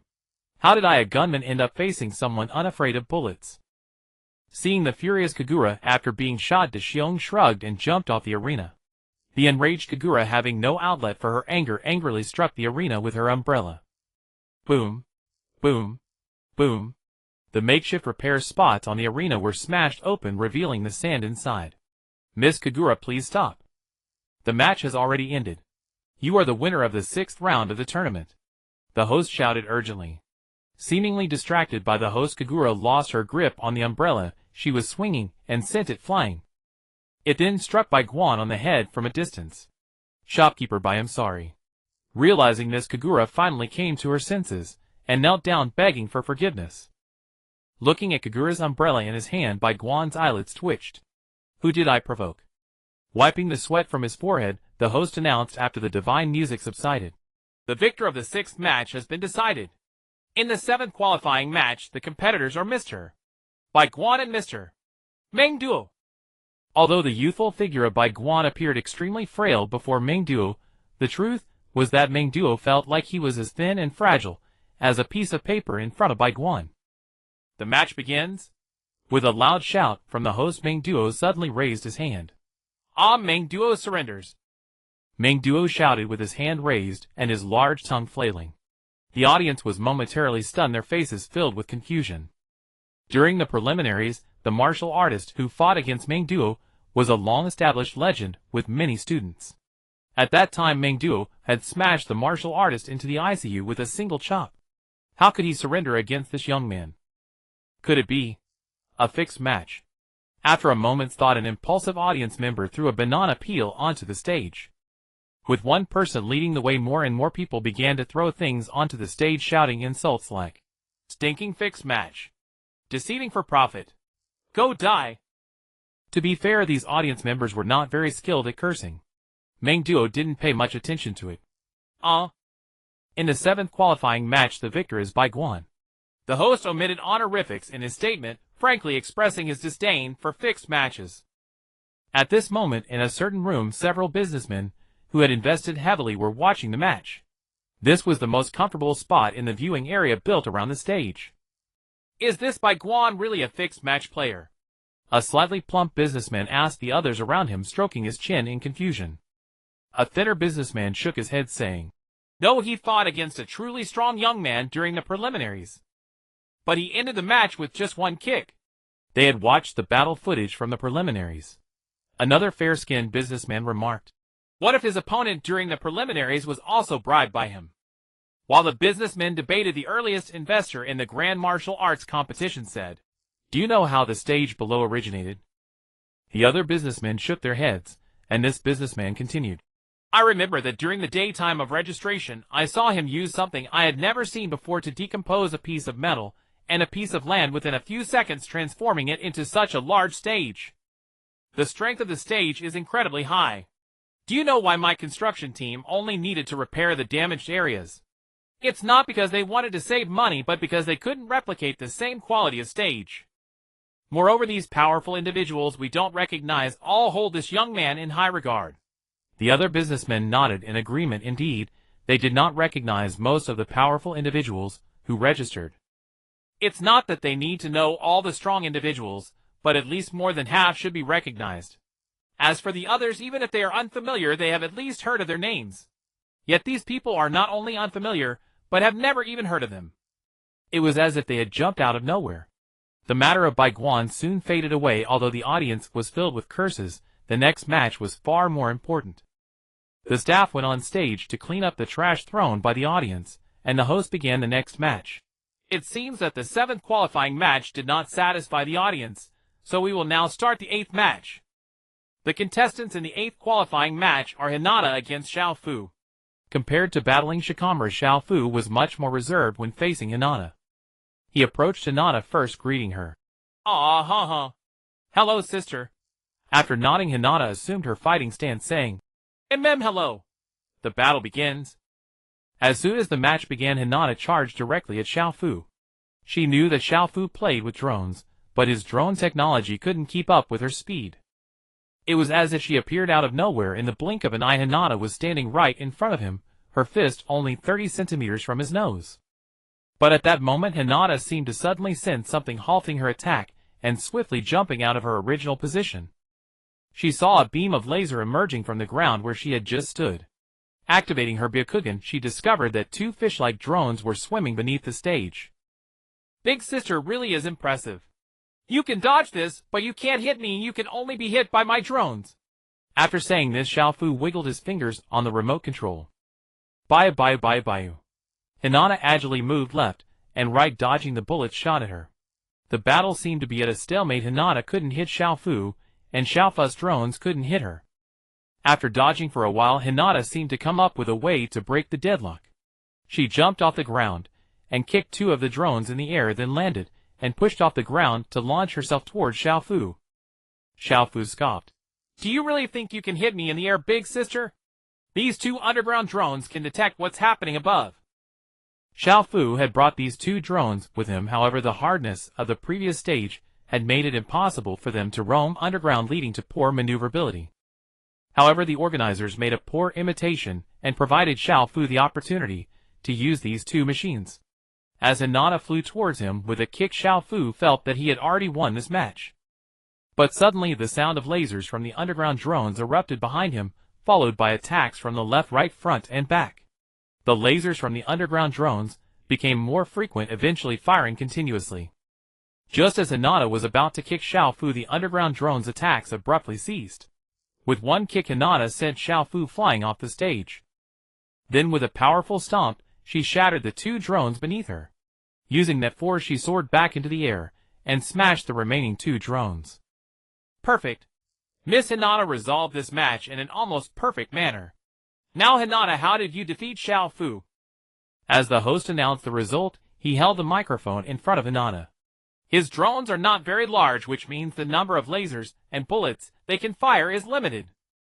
Just now, I ran around him at a speed slightly faster than the drones. They detected me and fired lasers, but by the time the lasers shot out, I had already reached the next drone. It was only when the energy of the 2 drones was completely exhausted that I kicked him off the stage, Hinata calmly explained to the camera. But we just saw you kicking toward Xiaofu in the air. We didn't see you disturbing the drones. The host stammered, slightly baffled. Although the ordinary people couldn't see many details of the match clearly, it didn't mean they couldn't see anything at all. They completely missed what Hinata had just described.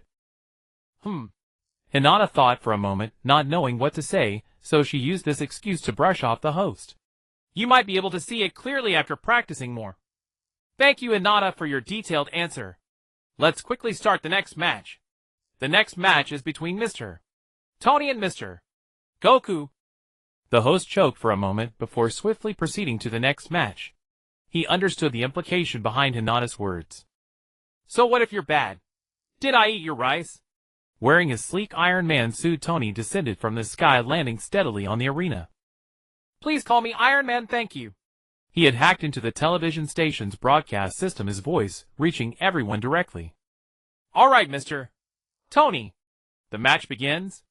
The host casually responded and announced the start of the match. Scratching his head, Goku said to Tony, Mr. Tony, you'd better just surrender. You're not as tough as Rock Lee. If I accidentally hurt you, the boss will scold me. Am I really that pathetic in your eyes? At least I'm one of the greatest scientists. One of them. Tony originally wanted to claim he was the greatest scientist, but then Wolfie's figure flashed in his mind, so he forced himself to amend it to one of them. Isn't Mr. Wolfie the greatest scientist? Goku asked innocently. Didn't I say I'm one of them? Tony felt that Goku was sent by God to annoy him. Amen. Tony opened his palm, revealing a blue device. Let me show you my new plasma cannon. If you can't take it, make sure to run. With that, the blue device in his hand whirred wildly, then spewed out a mass of plasma-like electric substance, hurtling toward Goku. Seeing the plasma cannon speeding toward him, Goku's scalp tingled. After his tail grew back, he had regained some of his abilities from when he had a tail, such as an automatic alertness to danger. He sensed a massive threat from that plasma cannon. He bent backward to dodge the plasma cannon, but unexpectedly the plasma cannon curved downward in a parabolic trajectory. Goku had no choice but to continue bending backward, forcing his head a full 180 degrees down to his feet, barely managing to evade the plasma cannon. But the moment the plasma cannon hit, the ground had erupted with a blinding light, followed by a violent explosion. Boom!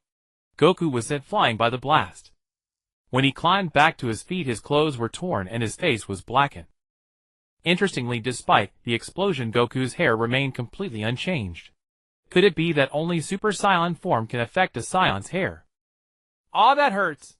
Uncle Tony, your weapon is really dangerous. Goku muttered, rubbing his... What's going on? The plasma cannon exploded, and he only felt a little pain. Inside the armor, Tony's eyes widened in shock. He looked at the remnants of the plasma cannon explosion on the ground, and the splashes around it. It had melted a deep crater like burning cotton. Yes, that's the true power of a plasma cannon. At that moment, Tony's understanding of psion durability was completely refreshed. Uncle, you attack now, it's my turn. Before attacking, Goku politely gave Tony a heads up. Clang. The moment he finished speaking, Goku vanished from Tony's sight, reappeared right in front of Tony's face, and punched him squarely on the helmet. But how could current Goku dent adamantium? Goku crouched down, clutching his fist with 2 tears at the corners of his eyes. It hurt so much. Inside the helmet, Tony smirked as he pressed his palm against Goku's head, ready to fire another plasma cannon. After all, he was now flush with resources. He could just prepare a new body for Goku and revive him. When the plasma cannon was activated, the energy inside would first spin wildly to generate more power. And that was it. The high-speed rotation of the energy formed a circle, and because it was so close to Goku, it looked like a moon. Tony, who had been confident of victory, suddenly saw Goku rapidly growing larger until he turned into a giant ape. Roar! Bang! Bang! Bang! Bang! After letting out a roar, the giant ape pounded its chest furiously, venting its anger at being trapped for so long. Oh! He's turned into an aperoo. Kagura, watching the spectacle, couldn't help but say, "Is this really the time to watch him turn into an ape? We should run. Right, Jin-san?" Shinpachi said, turning to look at Jintoki, only to find him also watching the ape Goku with great interest. Seeming to know that Shinpachi was looking at him, Jintoki said, "The boss is here, why panic?" Shinpachi suddenly realized, yes, the boss was here, and so were many experts from the restaurant. What was he afraid of? Ah, Shinpachi, you're too cowardly. Shinpachi scolded himself in shame. Tony flew up face to face with the giant ape. The plasma cannon in his hand was still charging. The small blast from earlier was no longer enough. He needed to build up more energy. The ape clearly retained Goku's memories, and was furious seeing Tony charging up. It swung its hand at Tony. But because of its massive size, its movements were like slow motion to Tony. He casually dodged the ape's swatting hand now, with the plasma cannon fully charged. Boom! The plasma cannon shot toward the ape again, but this time it was a supermassive blast over 10 meters in diameter. It slammed into the ape, who howled in pain. The plasma cannon melted its way down from the ape's head until a piece fell onto the ape's tail. The tail severed and the ape began to shrink rapidly. Tony knew it was about to turn back into Goku. He quickly flew down to catch Goku as he shrank and fell. The moment Goku became an ape, he had already lost. Even if he hadn't lost the moment he reverted from the ape, he lost. Tony wanted victory, not to be a sadist who enjoyed torturing children. Since he had already secured victory, why bother attacking further? The massive plasma cannon had destroyed the entire arena, but most of the audience had already fled when Goku turned into an ape. Thus not a single person was accidentally injured. So stunning. This match was the ultimate clash between technology and the physical body. Absolutely breathtaking. But in the end, Tony, no Iron Man, won the match. To be honest, I dreamed of becoming a scientist when I was a kid. Just when Bai Guan thought everyone had left, the host timidly stepped out from a corner and continued his commentary. This made Bai Guan look at him with newfound respect. Such dedication. The newly repaired arena was shattered once again after just a single match. Yet the merchants felt no sorrow. After all, it had never been anything but shoddy counterfeit work. Indeed, the greater the chaos, the more it underscored the extraordinary prowess of the martial arts tournament's competitors. The arena underwent another full day of repairs, during which footage of Tony's legendary battle against the monkey Sun Wukong spread like wildfire across the internet. As a result, today's audience extended far beyond ordinary martial arts enthusiasts and disciples' families. Scientists, zoologists, and even opportunistic criminals filled the stands. Some schemed how much territory they could dominate with Iron Man's armor, others fantasized about capturing Sun Wukong, the monkey who could grow to colossal size, and weaponizing him under their control. With ever more factions converging, this already chaotic supreme martial arts tournament of the world descended into deeper pandemonium. Dressed in formal attire, the host stood upon the arena platform, his beaming smile captured by dozens of cameras. Having remained on air to broadcast yesterday's climactic duel, he had earned widespread admiration and respect. What a radiant, glorious day! What breathtaking combat will our warriors deliver today? Now commencing, the 10th qualifying match, featuring Sasuke and Naruto. The host tossed his blonde hair aside with a flourish. Below, Naruto turned toward Sasuke and grinned. Looks like it's just you and me again, Sasuke. TCH, dead last, Sasuke retorted, rolling his eyes in exasperation. I'm no dead last, not anymore. At the host's signal, the match began. Naruto drew his blade from his waist and declared, to be honest, Sasuke, I've wanted to fight you for ages. Always strutting around like some self-important prick. A dark vein pulsed across his brow as Sasuke unsheathed his kunai. Same here. I've longed to knock that idiotic grin off your face. Naruto flashed a wide toothy grin and charged, bellowing, kill you. Meanwhile, Sasuke activated his Sharingan and lunged forward, shouting, Naruto. Their weapons clashed midair with thunderous force, each strike infused with absolute resolve. With a mighty swing, Naruto hurled Sasuke backward, then formed a standard Rasengan in his palm. It ends now. Sasuke countered, gathering lightning chakra into his palm. So you truly underestimate me, this tiny thing? Not at all, Naruto replied. This is my latest innovation, the explosive Rasengan. I compress chakra tightly, then encase it within a spiraling vortex. Upon impact, the inner core detonates violently, while the outer Rasengan whirls the blast outward, amplifying its destructive radius.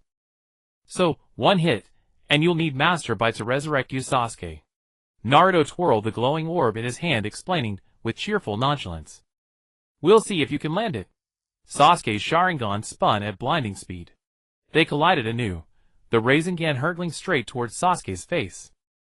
Sasuke sidestepped at the last possible instant, then thrust his Chidori toward Naruto's flank. Clang! Naruto blocked with his blade in his other hand. Stepping back, Naruto retained the Rasengan, its soft cerulean glow unwavering in his palm. Not bad, Sasuke. But my Rasengan doesn't just smash, it flies. He flung the sphere towards Sasuke. Twisting the air as it soared, the Rasengan accelerated relentlessly, growing faster with every inch. Yet, leveraging the precognitive clarity of his Sharingan, Sasuke narrowly evaded the projectile. Naruto's expression shifted, smug, knowing, as his open-palmed hand, the very one that had held the Rasengan since its formation, suddenly clenched into a fist. A split second later, danger flared behind Sasuke, too late to dodge. He exploded skyward, thrown clear by a devastating blast. Naruto strode forward, blade in hand, gazing down at the near-lifeless Sasuke. The compressed chakra inside wasn't inert, it was remotely controlled. I triggered its release the moment it neared you. Then it expanded, fused with the outer Rasengan, and detonated. Granted, it lacks the raw devastation of a direct hit, but it's hardly weak. Sasuke coughed blood, then managed a rare grudging compliment. Impressive. Naruto raised his sword high. Don't hold it against me, Sasuke. And brought it down in a clean, lethal arc, severing Sasuke's cervical spine and decapitating him. Below, Sakura and Ino screamed in horror, shouting furious accusations at Naruto. Above, the host recoiled in outrage. Sasuke was defenseless. Why did you strike? Naruto simply raised both hands, smiling brightly. I surrender. His move left the crowd, already stunned countless times, utterly speechless. Naruto then slung Sasuke's head over one shoulder and carried his body across the arena in a series of rapid fluid blinks, delivering him straight to Master Bai, who immediately activated his system healing technique. 10 seconds later, Sasuke opened his eyes, touched his throat, and roared, what the hell was that? I'd already lost, you still cut my head off. Naruto handed him a mirror. Puzzled, Sasuke peered into it, and froze. Reflected within his own eye sockets rotated 3 perfect, slowly spinning tomo, the hallmark of the awakened Sharingan. This? Sasuke breathed, dumbfounded. Naruto shrugged. The Uchiha's Sharingan evolves only under immense psychological or physical trauma. So Master Bai suggested it, and I executed it. Consider it your stimulus. Sasuke exhaled deeply and bowed slightly toward Master Bai. Thank you. Naruto leaned in eagerly. What about me? I summoned monumental courage to deliver that blow, and I even surrendered early, just to get you up here faster. Sasuke kicked him hard. You murder me, and expect gratitude. Could your face grow any thicker? Naruto gestured dismissively toward the roaring crowd. Look, under those circumstances I had to forfeit to step down. Besides, who'd want to fight them? Sensei Jintoki Master by Sensei Satoshi Toni. Each could obliterate me without breaking a sweat. Better to yield early, and let you take the beating instead.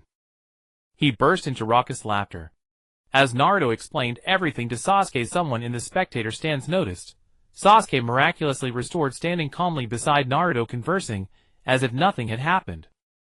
A hush fell, brief, disbelieving, then the entire arena erupted in deafening ecstatic chaos. Death is an immutable truth that everyone knows. Yet today someone had their head severed right in front of them, only to reattach it, and continue chatting as if nothing had happened.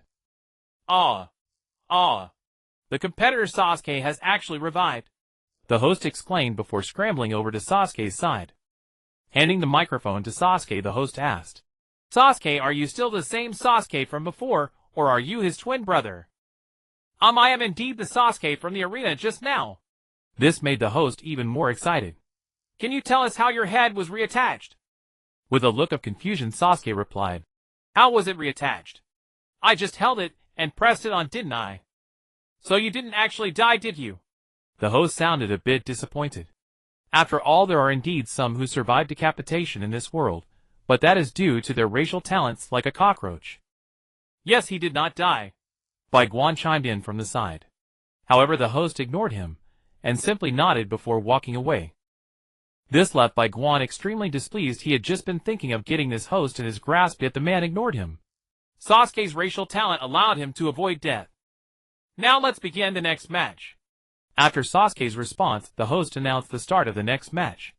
Throughout the subsequent advancement matches, the competitors from the restaurant did not encounter Sasuke again until the top 32. At this point, because ordinary martial artists couldn't compete with the otherworldly guests from the restaurant, 23 out of the 32 were staff from the restaurant. The stands surrounding the arena had also expanded twice over the past few days, due to the increasing number of spectators, elevating the overall scale to a new level. Welcome to the world's first martial arts tournament. After a series of thrilling matches, we have finally reached the battle to advance from the 32 to the 18. The host was elated, as the audience had multiplied over the past few days, leading to a corresponding increase in his salary. Although hosting could be quite dangerous at times, isn't danger accompanied by opportunity? Now for our first battle, we have Aqua versus Jason. Upon reaching the top 32, the host would announce the competitors' records before the battle began. Aqua, with a total of 4 battles, is skilled in using water for attacks and currently has no weapon, claiming to be the goddess of water. Jason, the masked man, also with a total of 4 battles, has a robust physique. His weapon is an oversized chainsaw 1.5 meters long and 50 centimeters wide. He claims to be the Ripper. The first match of the 32 to 18 begins. Virum virum. As Jason revved his chainsaw, the chain moved rapidly across the enormous blade, creating a terrifying display of power that made Aqua's face pale. Ha, look at me using no weapon. Can you do the same? Aqua attempted to play coy, but her skills were lacking. Jason remained silent, slowly advancing toward Aqua with a massive chainsaw in hand. Aqua could only retreat step by step. Finally, just as she was about to fall off the stage, she halted her backward movement. Clenching her teeth, she brought her hands together, and pulled. A stream of water appeared out of thin air between her hands. Since awakening some skills after the last event in the world of One Punch, Aqua had developed a healing technique in collaboration with Uncle Gio. Pushing both hands toward Jason, the stream of water shot forth. At this moment, Aqua finally embodied the essence of the goddess of water. However, the water stream could not hinder Jason's advance. The chainsaw was held diagonally in front, and the water stream was automatically split apart upon contact. Aqua was taken aback. With a clenched fist, the water stream transformed into water bullets. The water bullets continuously struck Jason, pushing him back with each hit. Witnessing this, Aqua regained her assertiveness, exclaiming, Aha! Look at the power of the goddess of water. However, perhaps due to her overconfidence, Aqua's water bullets suddenly fizzled out. As the water bullets failed, Aqua was momentarily stunned. She squeezed her hands again, but nothing happened. She tried to conjure more, but to no avail. Oh no! Aqua wailed internally, but her expression remained casual. You should surrender. Otherwise this goddess of water will keep bombarding you until you're finished. Jason remained silent, advancing with a massive chainsaw toward Aqua. Hey, don't come any closer. If you do, I swear I'll bombard you with water bullets. Ah, here they come. The water bullets are really coming. Aqua frantically threatened Jason, but he continued to close the distance. Looking at the gigantic chainsaw, Aqua suddenly lost her fighting spirit, her legs giving way as she knelt by the edge of the arena. Seeing Aqua kneeling, Jason hesitated for a moment. However, after a brief pause, he continued his advance until he stood right in front of Aqua. Raising the chainsaw, he prepared to strike her down. But just as the chainsaw was less than 10 centimeters from Aqua's head, it came to a sudden stop. Why aren't you dodging? A youthful voice emerged from beneath Jason's mask. You? Aqua looked up in confusion at Jason, seemingly unable to comprehend why he hadn't struck. Sighing, Jason removed his mask. Aqua was taken aback. Who would have thought that beneath such a strong physique, terrifying nickname, and fearsome combat skills there lay a youthful face? I lost, Jason said, his mood low. With wide eyes, Aqua replied in confusion. No, you won. You almost dismembered me. Jason shook his head, saying, Actually, it was all just to intimidate. In previous matches, martial artists could only retreat in panic when facing my chainsaw until they fell off the stage. Why? Aqua asked, puzzled. Throwing the chainsaw aside, Jason replied, My father is seriously ill, but our family lacks the money for his treatment. A while ago, my father told me to euthanize him, as he felt he was a burden. I heard there's a prize for winning here. Really? Jason's eyes brimmed with even more tears. Nodding, Aqua said confidently, I may not be the best in combat, but am quite skilled in healing. If all else fails, they'll ask the shopkeeper Bai to treat your father. At that moment, Aqua's figure seemed to tower immensely in Jason's eyes. Unable to contain himself, Jason threw his arms around Aqua and wept bitterly. Thus, on the violent stage of the World Martial Arts Tournament, a tender scene unfolded. A young man built like a burly giant, tears streaming from his eyes, embracing a blue-haired girl and sobbing. The media thoroughly recorded this scene and their conversation. It became a legendary moment of the World Martial Arts Tournament. In the future, it would be plastered on promotional posters across every city, though Aqua's bold words were all heavily edited and distorted. How touching! Let's give a round of applause and cheers for contestants Aqua and Jason. Wiping the corner of his eye, the host began to liven up the atmosphere. After they left the stage, Jason led Aqua to his residence. 2 reporters trailed behind him. It was a dilapidated shantytown. Honestly, it was quite surprising to still see such a shantytown in the western capital. Pushing open a rusty iron door, they were greeted by an empty room and a man lying on a bed barely breathing. Dad! Jason sobbed as he knelt beside his father. His father extended a trembling hand and grasped Jason's. Son, you're back. Dad feels like he's not going to make it. I'm truly ashamed. I've lived my whole life without giving you a comfortable environment, and now, at the end, I'm only dragging you down. Jason said nothing, just knelt there wailing. Don't worry. As long as I, the water goddess Aqua, am here. Just as the 2 reporters were wiping away tears, Aqua stepped forward.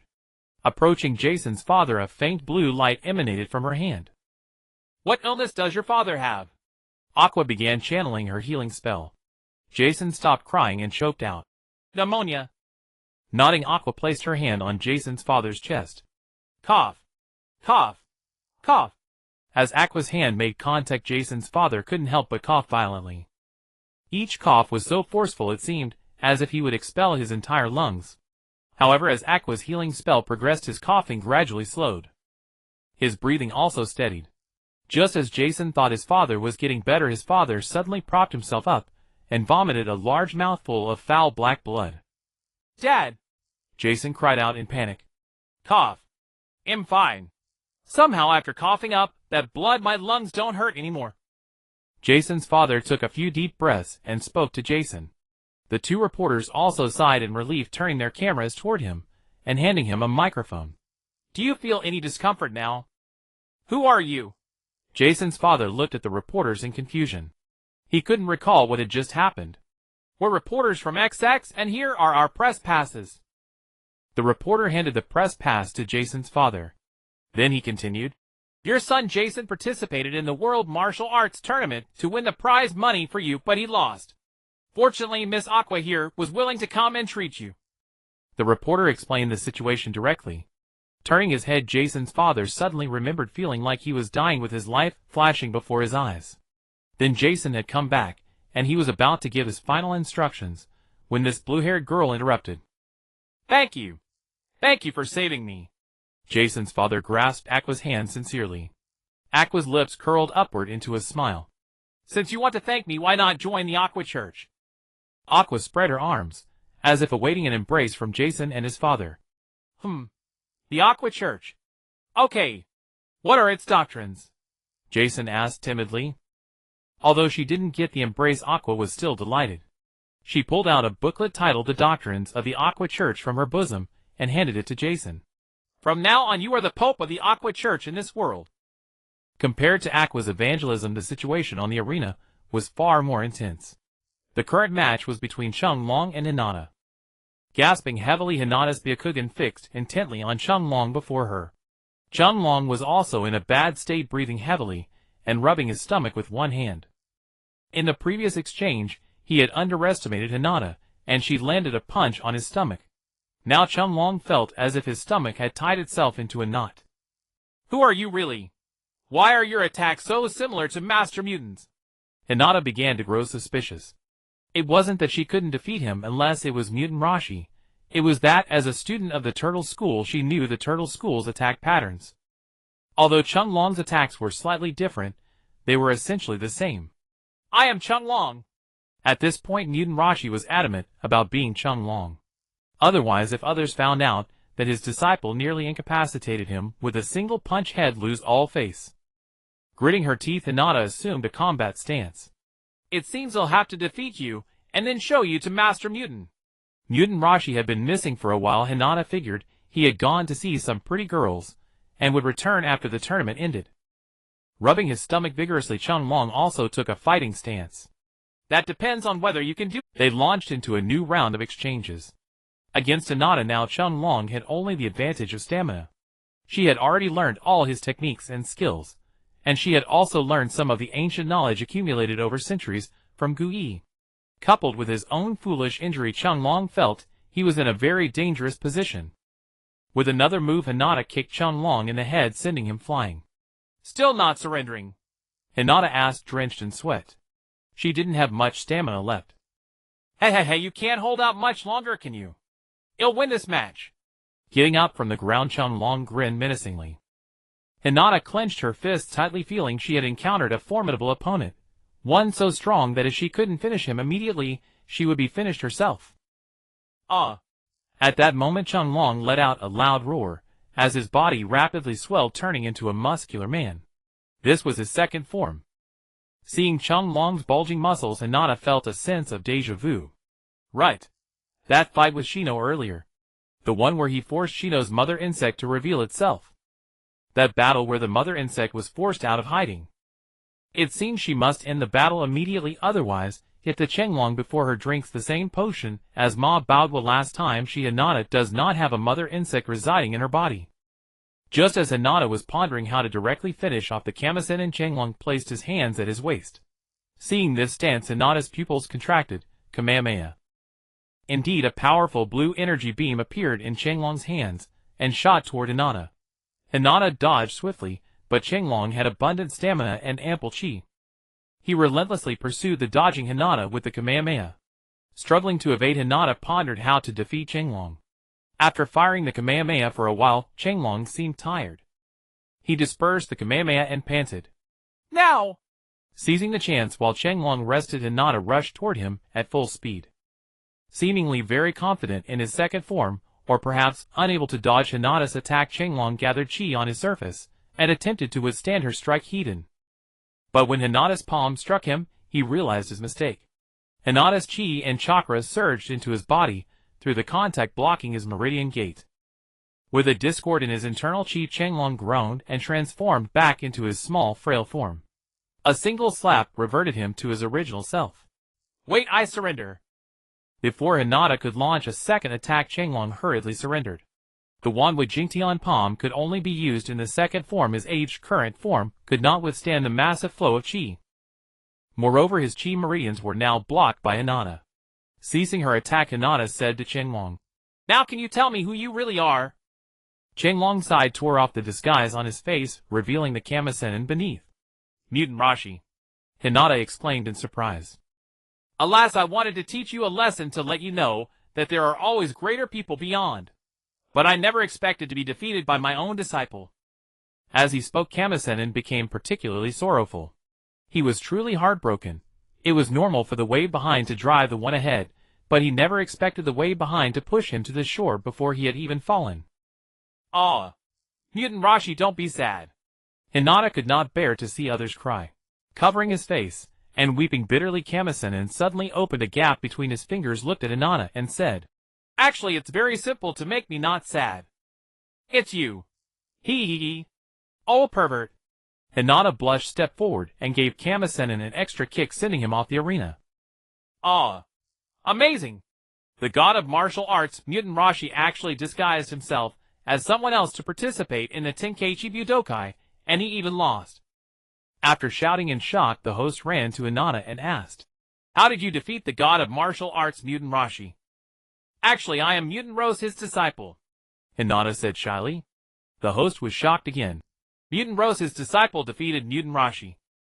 Is the title of god of martial arts going to be passed on?" Then he held the microphone toward Kamasenin, who was brushing dust off his clothes below the arena. "I've been beaten like this, and you still want to hurt me. Can you be a decent person?" Kamasenin, with a dark face, walked away without a word. It seems the god of martial arts is very dissatisfied with being defeated by his disciple. Is this the dignity of the god of martial arts? Not one to miss a good show, the host continued to stir the pot. "Gone Lin Yang." Kamasenin couldn't help but turn around and flip the host off. This host was truly disgusting. In one match, Kamasenin's reputation was shattered. Fortunately, he was defeated by his own disciple, otherwise, he would not have been able to keep his title as the god of martial arts. "In the last match, we witnessed the fall of a legend. What kind of battle will this fight bring us?" The opponents in this match are Krillin and Saitama. Krillin is also a disciple of the previous generation's god of martial arts, Mutant Rashi. Although he looks young and short, his strength is astonishing. He has won all 4 of his previous matches very smoothly. And his opponent is Saitama. Saitama, whose origins are unknown, also uses punches like Krillin, but he claims to be a passing hero. So far, he has finished all 4 matches with a single punch. He is one of the most controversial contestants in this Tenkaichi Budokai. The most controversial contestants were those who emerged from the matches before the top 32: Saitama, Bai Guan, Kijwala, Luringu, and Alita. When facing ordinary martial artists, they would kill with a single move, or even without moving. They were accused by the audience of throwing the match. Krillin gave Saitama a fist and palm salute and said, "Although I know you are very strong, I must avenge Yamcha, so I will still challenge you." Saitama touched his almost non-existent hair and said, "Am not that strong. Am just a class hero. No, I mean we are both bald. I am strong, so you must be strong too." Krillin pointed at Saitama's head. This hit Saitama's sore spot. The dishes made from shiru could grow a bit of hair at first, but later they stopped working. Moreover, not eating it would make his hair shorter, which troubled Saitama greatly. Now he eats a serving of shiru every day to maintain his hair, since it had already shortened twice before 2 more times, and it would be gone. Moreover, because shiru was somewhat expensive, Saitama diligently sought out monsters to trouble every day. What most tempted Saitama in this tournament was the rule that all restaurant staff and customers must participate, and the huge reward of world coins. The reason he wanted world coins was that the monsters now seemed scared and were becoming harder to find. If they were all gone in the future, his hair would be at risk. When Krillin said he was strong, Saitama would refute it, but felt pleased inside. Then Krillin added that the reason for his strength was his baldness. Saitama could tolerate it, but even a wolf would not. Seeing Saitama's anger, Krillin was momentarily confused. He hadn't said anything wrong. Moreover, he had praised him, so why was he so angry? Despite his anger, Saitama did not attack first. When facing humans, Saitama usually only counterattacks after being attacked. "I'm coming." He flashed to Saitama's side and kicked his leg, as fellow bald man Krillin didn't want Saitama to lose too miserably. But the kick felt like hitting a rock. Saitama didn't budge, and Krillin felt his leg bone break. Are you done? If you're done, it's my turn. A simple punch, Saitama said, and threw a straight punch at Krillin. Something's off. This punch is different. The moment his fist struck Krillin, he realized that this blow was not ordinary. Boom! Krillin crashed into the ground outside the arena, creating a massive deep pit. He had truly angered Saitama, prompting Saitama to increase his strength slightly. Previously, Saitama had only used a fraction of his strength against those martial artists. What is a fraction of strength? It is the force required to pluck a single hair.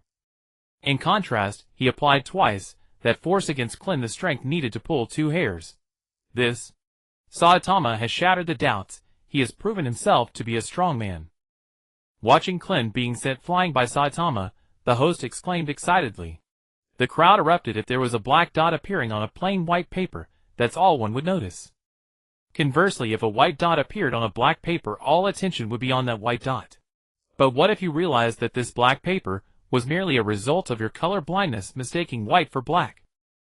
Online opinions about Saitama began to tilt overwhelmingly in his favor, and he suddenly became one of the most popular characters in the martial arts tournament. However, with the good comes the bad. As Saitama ascended, the other fraudulent competitors faced even harsher criticism. Wonderful! After the fall of the god of martial arts, Saitama's comeback battle has emerged. After this battle, Saitama will soar to new heights. What about the others? Can they make a comeback? The next match is between a commoner like Saitama and the immensely popular Darkness. The host enthusiastically announced the next contestants. Darkness is no stranger to everyone. She had considerable popularity during the preliminaries, and her match with Shadow raised her fame to the peak. With excellent sword skills and a perfect figure, Darkness became the dream lover of many men. On the other side is another commoner who, like Saitama, faced scrutiny. Can this ordinary-looking fighter put up a dazzling comeback like Saitama? I declare the match begins. She drew her sword and performed a beautiful flourish. The Aqua team has a tradition of being easily distracted, and Darkness was no exception. After winning a few matches, she was already considering how to deliver her victory speech, and that flourish was merely for show. Attacking people with weapons is bad, the commoner remarked as he watched Darkness swordplay. Darkness, puzzled, replied, "Aren't we in a match? A match is still not okay. Attacking others with weapons is wrong, especially for those of us with extraordinary powers.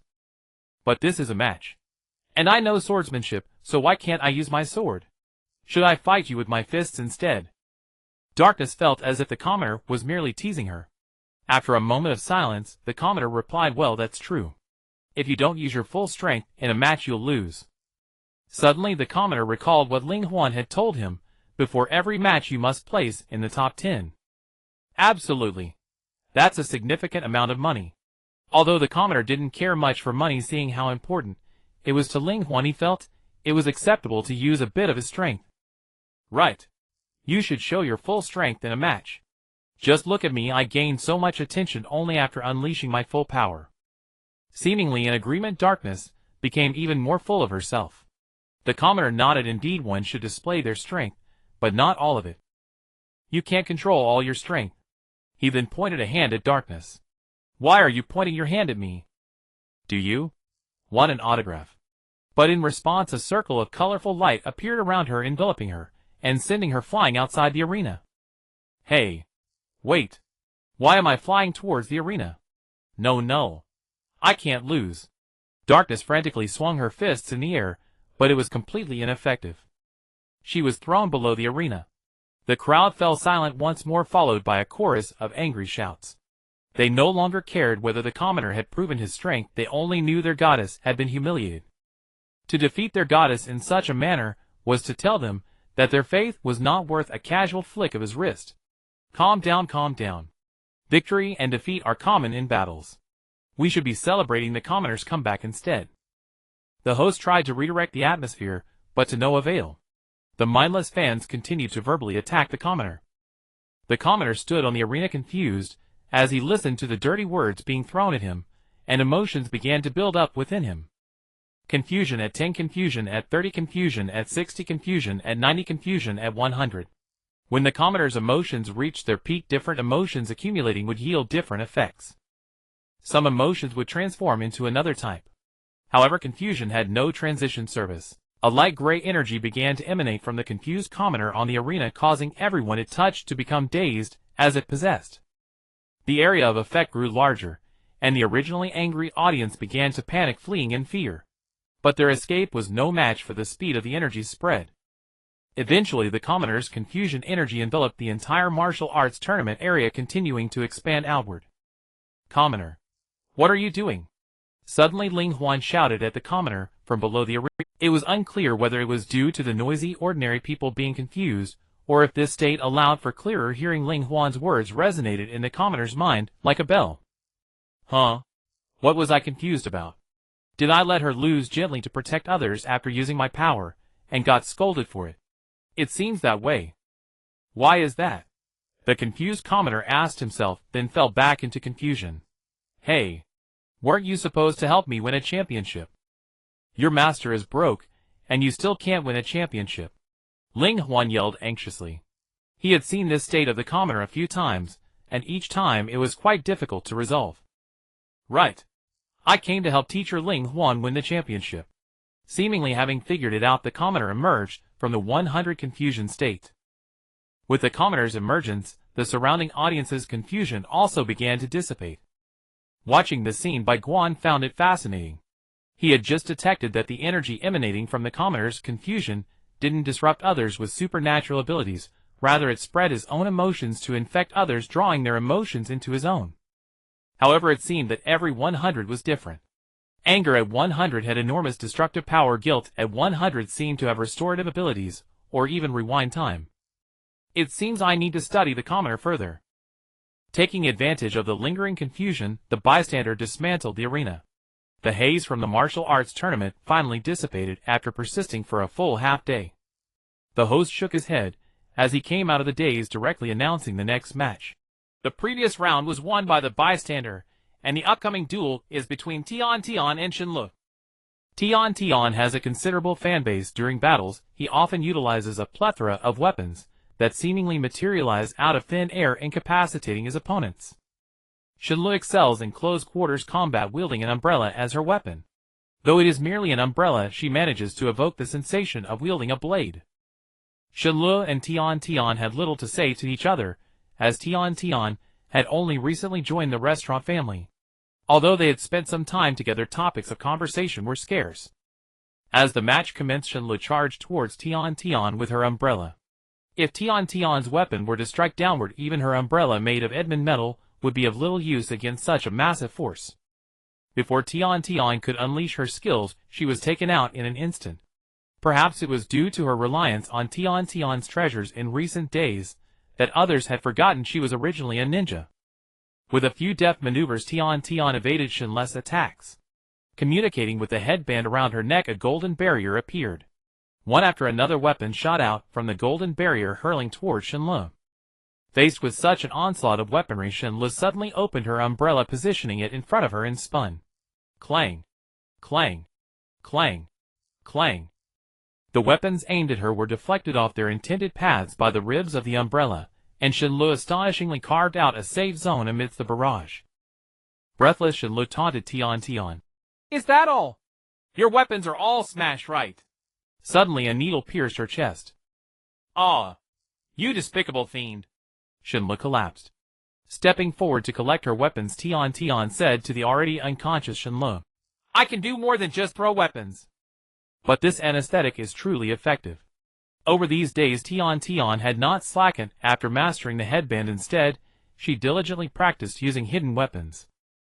The words of Bai Guan had indeed provided Tian Tian with excellent insights, and combined with her natural talent, she quickly grasped the nuances of hidden weapons. The needle that struck Shenlu was one of the hidden weapons Tian Tian could now throw, coated with an incredibly potent anesthetic obtained from Tony. While Tony may not excel in conventional tools compared to Grey Wolf and his crew, he still creates remarkably effective unconventional goods. What happened here? Why did Shenlu suddenly collapse? Did she suffer a heart attack? The host was baffled. However, upon stepping onto the stage and seeing the composed Tian and the peacefully sleeping Shenlu, he conjectured. It seems Tian must have used some method to put Shenlu to sleep. In this round, Tian wins. Can you reveal what method you used, Tian? Pushing the microphone away from her mouth, Tian replied. No. The host felt a bit awkward after being rejected and decided to move on to the next match. The next match features the most controversial contestant of this martial arts tournament, Bai Guan, and the last competitor, Tony, who single-handedly destroyed the entire arena with his plasma cannon and defeated the monkey Wukong. If there is one contestant who has stirred up controversy in this martial arts tournament, it must be Bai Guan without a doubt. In the preliminary rounds, Bai Guan either seemed to effortlessly dispatch his opponents with a single punch or kick or force them to surrender. There has been much debate outside regarding Bai Guan's legitimacy in competition, but now he faces Iron Man. Can he still secure an easy victory? Tony Stark, self-proclaimed Iron Man, dressed in metal armor equipped with various formidable weapons, can he maintain his winning streak against the enigmatic Bai Guan? The match begins. Dressed in his armored suit, Tony flamboyantly flew around the arena before landing on the stage. As his helmet opened, Tony exclaimed, I can't believe I'm facing by the shopkeeper. Yes, you are fighting me. You might as well surrender quickly. This sunlight is quite intense. Tony's eyes shifted and his helmet snapped shut. Since we are so fated, let's have a match. Just in time for me to see the true strength of Bai the shopkeeper. With that, several small missiles containing Edmund metal fragments shot towards Bai Guan.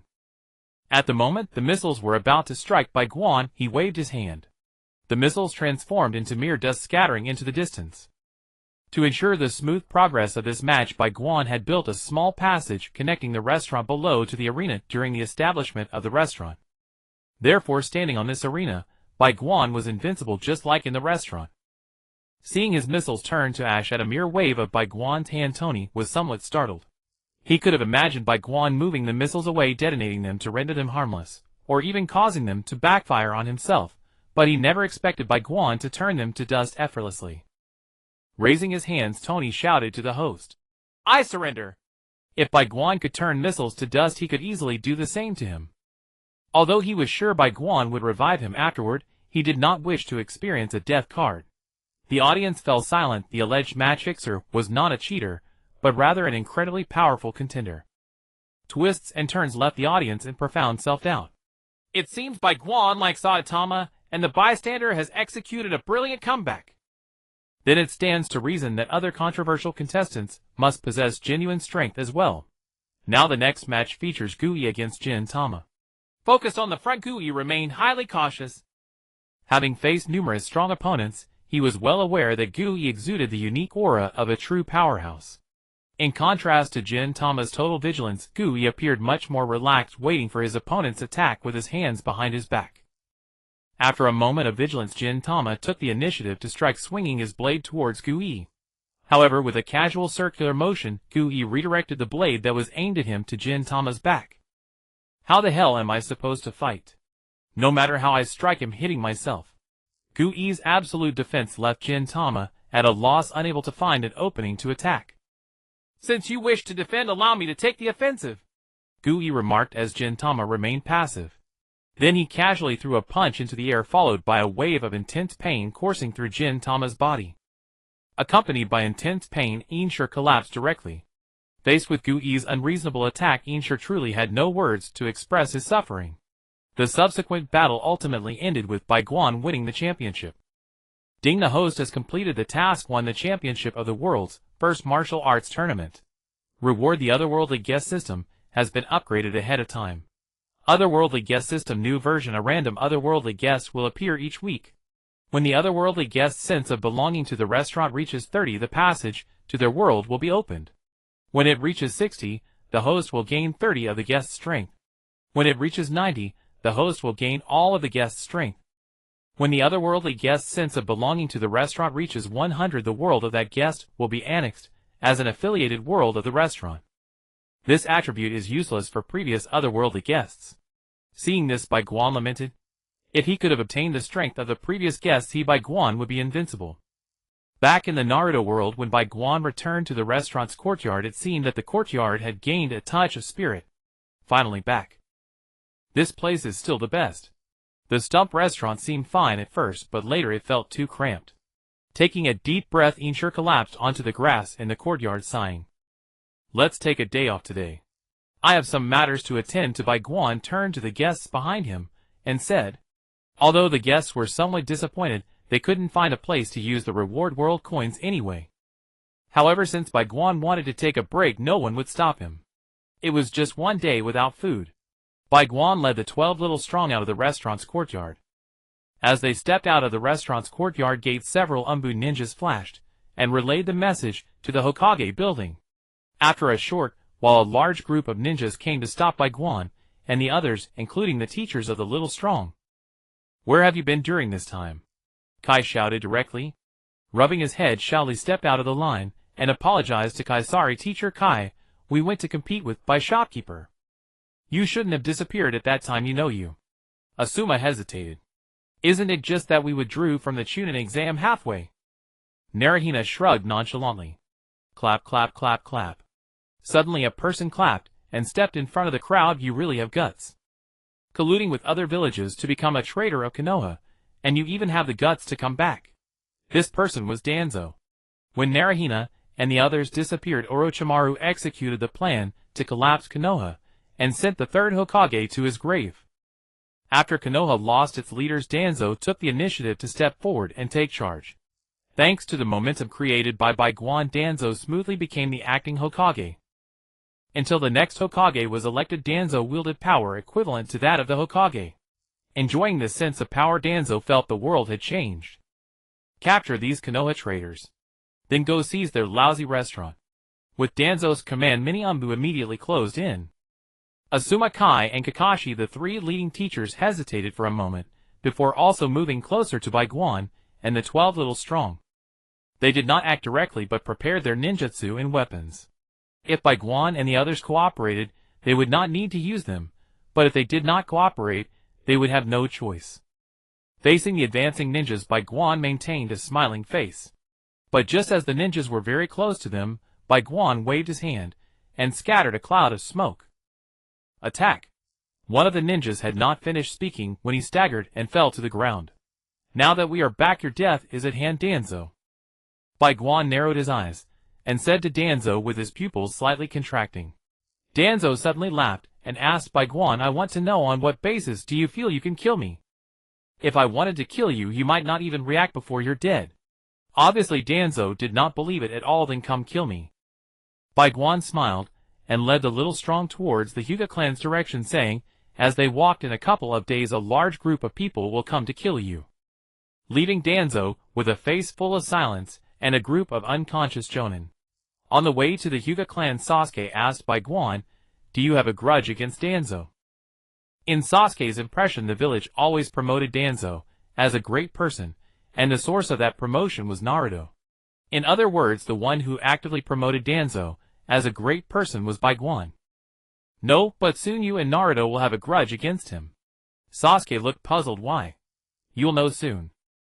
As they spoke, Bai Guan and the group arrived at the Hyuga clan's door. Bang, bang, bang. They knocked on the door of the Hyuga estate. A servant cautiously opened the door and looked at the people outside.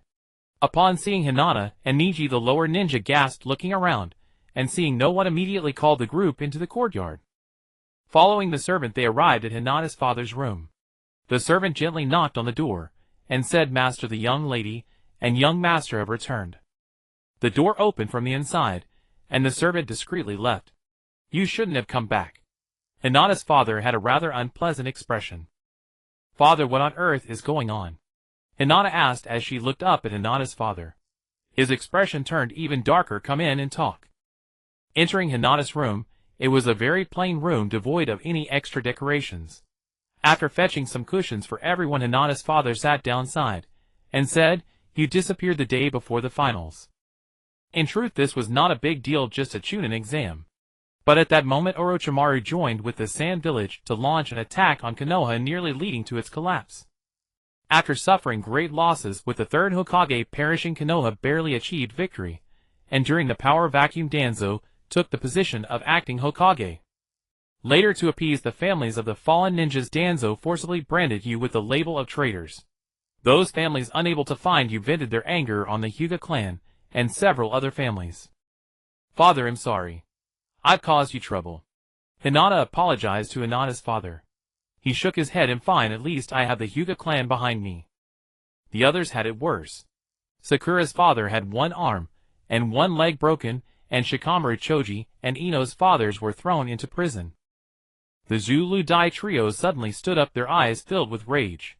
However, Sakura couldn't accept such a tragic situation, and she was left stunned, unable to react. Actually, calling it comforting the families is just Danzo trying to establish his authority. Hinata's father shook his head again, his eyes full of sorrow. Since Danzo came to power, he has been intent on eliminating those who oppose him, not just those who defy him now, but those who did so in the past. He once competed for the position of the fourth Hokage, but none of the major clans supported him. Isolated and helpless, he lost to the fourth. Therefore, he holds a grudge against us. As he spoke, Hinata Hayashi slammed the table hard. After taking a couple of deep breaths, Hayashi said, Although I hope you never return, I have still prepared a way for you to visit your families. Go quickly and come back soon. After this, Konoha is likely to fall into chaos. Hayashi saw things clearly. With Danzo in power, Konoha would no longer be the same. Once he steps on the interests of many, a conflict between the clans and Danzo is inevitable. But Bai Guan smiled and said, No need for such trouble. Within 3 days, Danzo will be attacked from all sides. This left Hayashi bewildered, and he quickly asked, Why? Tossing out a flyer and pointing at its content, Bai Guan said, Water can carry a boat, but it can also overturn it. Danzo rose to power through a sudden surge of public opinion, but equally sudden public discontent can not only knock him off his position, but also capsize his entire ship. This flyer detailed all the evil deeds Danzo had committed since he gained power. Picking up the flyer, Hayashi scanned its contents continuously. He found that the events described indeed matched what had happened in Konoha. Some of the vile acts were so infuriating just to hear about.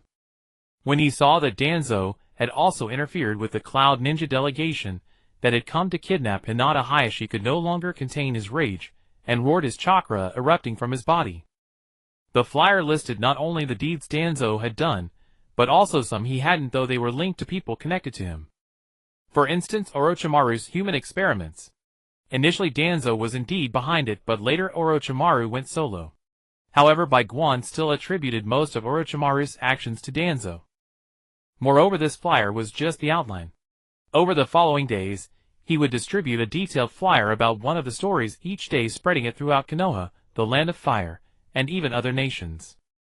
By then, Danzo, ostracized by all of Konoha, the Land of Fire, and every other country, would likely commit suicide. But how could it be so easy to die if he wanted to? Even if Danzo tries to kill himself, I will stop him. An evil man deserves an evil treatment. I understand. The Hyuga clan will fully support this. Taking a deep breath to calm his chakra, Hayashi said. Bai Guan nodded and led the group to the next house. It was still too dangerous to leave the group outside. Only Naruto, Sakura, and Sasuke, along with Tenten and Rock Lee, had the ability to protect themselves. Before leaving, Sasuke curiously glanced at the content of the flyer. Then he suddenly froze, his eyes began to spin wildly, and his original three-mo Sharingan transformed into the Mangekyo. Tears of blood streamed from his eyes, as Sasuke tremblingly asked Bai Guan, Shopkeeper Bai, is what's written on this true? Bai Guan patted Sasuke's head, sending a surge of energy into his body to calm him down, and said, It's true. Your brother Uchiha Itachi killed all your clan members to protect you. Your father, thanks to the power of the Sharingan, foresaw the events.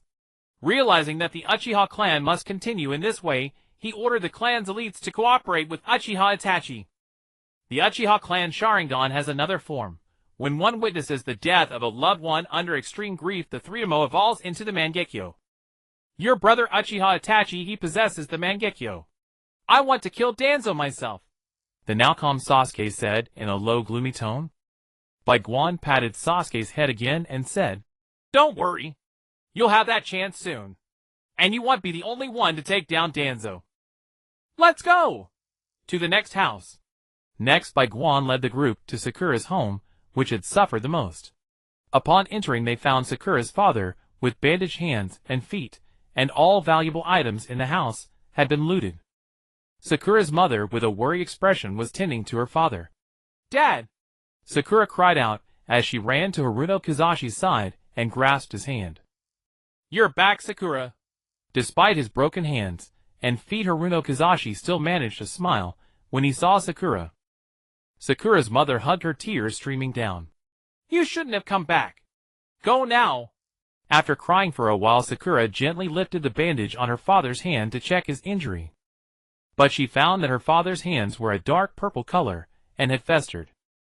Although Sakura had not studied medical ninjutsu under Tsunade, the knowledge she gained at the Ninja Academy told her that her father's hands were completely necrotic. "Why didn't you go to the hospital?" Sakura yelled at her father through tears. Her mother tugged at her and said, "Lord Danzo won't allow the village's medical ninjas to treat him, and the hospital is the same. He also forbids us from leaving the village. He says it's for our protection, but really he just wants your father to die." Haruno Kazashi was just a lowly chunin with no background strength or connections. Thus he became Danzo's perfect target for venting his anger. Haruno Kazashi suddenly roared. "Why are you saying all this? Have Sakura leave immediately." Sakura turned to Bai Guan with a pleading look. Bai Guan sidestepped forward and patted her head. "Don't worry. Since you signed the contract, you're one of my restaurant's people." Then he cast a healing spell on Haruno Kazashi. In just 3 seconds, Kazashi's hands and feet miraculously changed color until they were completely healed. The couple stared in shock at the fully restored hands and feet. Then Bai Guan explained the situation, handed out the flyer, and gained another ally. Behind Xiaoying's house are the 3 families of Zhu Lu and Dai. However, before going there, they must first visit the old Zhu Lu and Dai in the prison. "Hi, do you really think Ding Xi and the others have betrayed us?" Dings was said listlessly while lying on the prison bed. "Pa, even if you betrayed, they wouldn't. They're just a bunch of kids probably off playing somewhere." Hai spat towards Dings' cell. "Hey, I was just joking. Why get so worked up? Are you not agitated that your son has betrayed you?" At that moment, the meditating Lugio suddenly said, "Shut up. Someone's coming." Sure enough, after Hai and Dings was stopped arguing, they heard a commotion of footsteps. "Are they going to release us?" Dings asked, puzzled. Exiting his meditative state, Lugio looked towards the source of the footsteps. "Danzo isn't that kind-hearted. The ones coming are either here to execute us, or it's Shikamaru and the others." "But if that old thief Danzo really wants to kill us, we will fight our way out." Although Lugio was loyal to Konoha, that was under the condition of having a normal Hokage. With Danzo as Hokage, Konoha was no longer Konoha. They could always come back after Danzo's demise. After all, the Zhu Lu and Dai group were still high-end combat forces. As the footsteps grew closer, the 3 members of the old Zhu Lu and Dai group became increasingly tense. Their chakra was already in motion. They would flee at the slightest hint of danger. However, when the familiar figure of Bai Guan appeared, the 3 sighed in relief. They knew the little ones had gone to Bai Guan's place before they disappeared, and Bai Guan's arrival meant the little ones were back.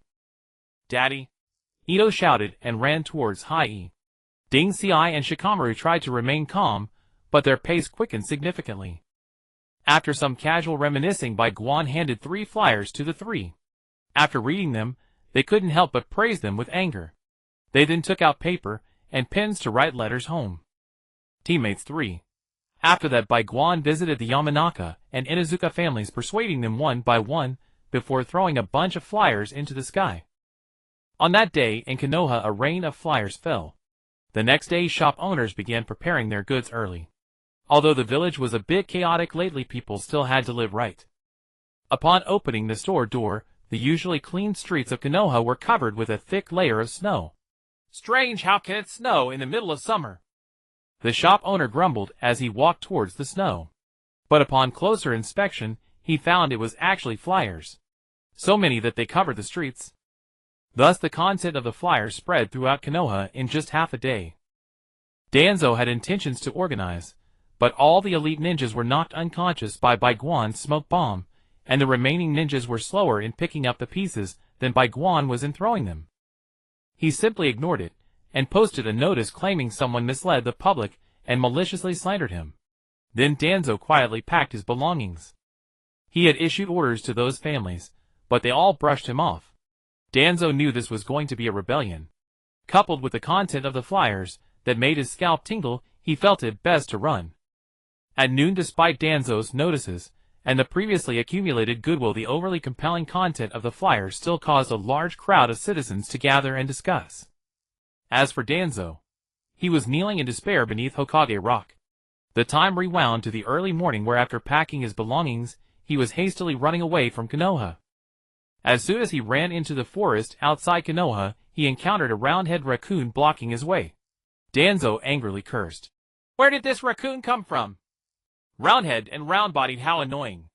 If I didn't have urgent business, I'd cook you up today. Then the raccoon blushed furious, and with round paws pulled out a strange object from who knows where, sending Danzo flying back into Konoha. This is infuriating. Doraemon huffed angrily, blowing on the super-enhanced air cannon on his hand. Bai Guan had called them over under the pretense of a midnight snack to block Konoha, and they found it quite agreeable. They only needed to send back those who wanted to escape. But little did they expect this person to be so vile, cursing him as soon as they met, even threatening to eat him. Eat a cannon, you. Danzo, bewildered, got up from the streets of Konoha, doubting whether he had hallucinated due to his anxiety. He had encountered a talking blue raccoon that used a strange object to send him back. Slap. A flyer hit him in the face. He crumpled the flyer into a ball and huffed. Bai Guan. Konoha. I will return. Then he took his belongings and ran in another direction. Though he wasn't sure if the blue raccoon was just a figment of his imagination, he thought it best to change direction. As he fled in that direction, Danzo was once again intercepted. This time it was Jintoki who blocked him. Compared to his previous taunt at encountering Doraemon, Danzo chose to turn and run upon seeing Jintoki. He still remembered the faint killing intent emanating from Jintoki. Although with Izanagi, Jintoki might not be able to kill him, saving a Sharingan is always better than losing one. Danzo's escape was completely disregarded by Jintoki. After fleeing for a while, Danzo changed direction again. This time it was Gui who blocked him. Looking at the handsome Gui, Danzo waved his hand and said, What is a monk from the Temple of Fire doing here?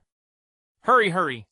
The Temple of Fire was known for being non-confrontational and had no interests with him, so Danzo didn't want to provoke those monks.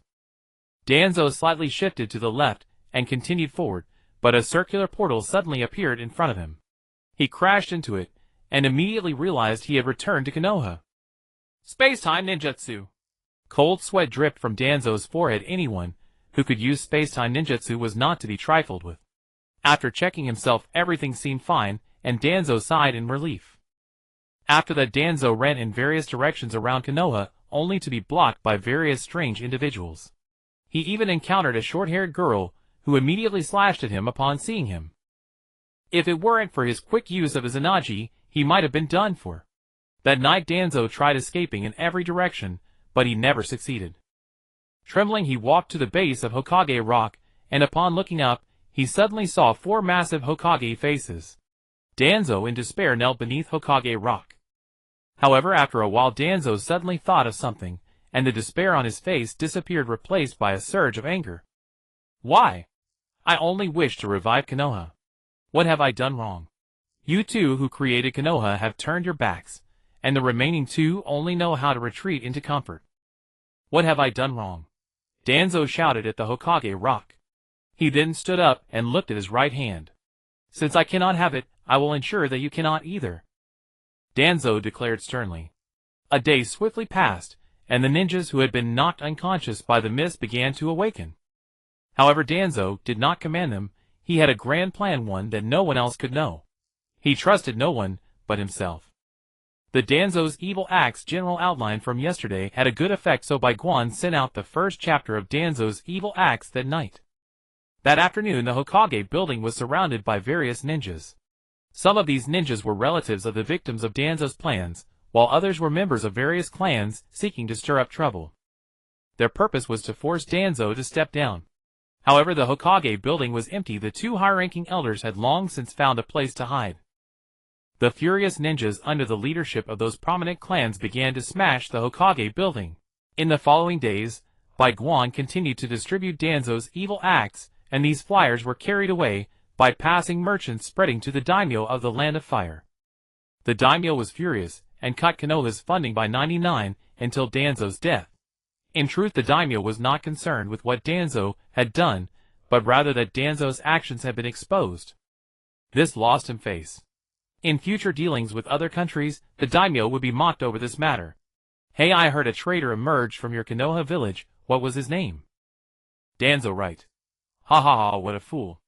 The thought of what other daimyos might say only intensified the daimyo's desire to kill Danzo. That night, after a long silence, Danzo finally reappeared. With great fanfare, he affixed a notice in front of the Hokage building. "Tomorrow, I shall publicly apologize beneath the Hokage rock. I implore all citizens of Konoha, and those I have wronged to attend. After my apology, feel free to execute me." The next day, beneath the Hokage rock, a considerable crowd of citizens and ninjas gathered to witness Danzo's apology. People are naturally curious. Standing beneath the Hokage rock, Danzo declared loudly, "I apologize to everyone. I have indeed committed many dark deeds, but most of those were known to the third Hokage Sarutobi. Including my involvement in the Ninetales incident, which led to the fourth's death, he was also aware. Why did he not intervene? Because I was his shadow. I am the one who is unremarkable yet indispensable. But from today onward, Konoha will have no more shadows. I thought that emerging from the darkness would free me from it, only to find myself trapped in a deeper darkness. Therefore I have decided to atone with my life." His passionate speech stirred the crowd into a flurry of discussion. What he says seems somewhat reasonable. It seems that the third Hokage was pulling the strings behind everything. No, I think he should be executed directly for all the heinous acts he's committed." Right. Do you know how many from the Uchiha clan died? Do you know how many died during the Ninetales incident? Do you know about the widow from next door? Strange things seem to have mixed in. However, in the end, the tide brought back by Danzo's passionate words shifted once again. "In that case, I shall begin my apology." Danzo sighed in disappointment. He drew a kunai and slowly approached his neck. The anxious crowd swallowed hard. In the ninja world, life and death are commonplace. Moreover, for a villain like Danzo, parents would not only keep their children far away, but they would even let the children stand in the front, to let them know how tragic it is to die as a villain. The kunai drew closer, yet Danzo's face grew increasingly calm. Finally, the kunai sliced through the line of Danzo's neck. Bang! A loud explosion suddenly erupted from the Hokage rock, and countless rocks began to fall. At the same time, 4 pieces of Hokage rock came crashing down towards the crowd. Ha ha ha. If I cannot have anyone, then neither will you. May the decaying Konoha continue to decay alongside the third. Danzo arrogantly shouted from below. After all, he had Izanagi, nothing could kill him. The enormous rocks approached, and some timid citizens were so frightened that they wet themselves. But just as they were about to be crushed, by waves of energy shot towards the Hokage rock, which then transformed into equal energy of cotton. After being hit by cotton, a citizen opened his eyes and said, "Is this the afterlife?" That big rock turned into cotton. Hell is truly marvelous. Oh! Kojiro from the mountains and Zhang San from Honda, you both are dead too. However, they quickly realized they were not dead, because above them Danzo looked down at them with a sinister expression. "Oh Lord Danzo, are you losing your temper?" Bai Guan leisurely walked over holding an energy conversion gun. Danzo tore off the bandage on his right hand, revealing a horrifyingly pale hand. Why? Why must you persecute me?" In the instant Bai Guan appeared, Danzo understood the situation. Whatever praise he received was from Bai Guan, and whatever insults he faced were also from Bai Guan. This was all part of Bai Guan's preparation to push him into the abyss. Bai Guan raised the energy gun and said, "Why?"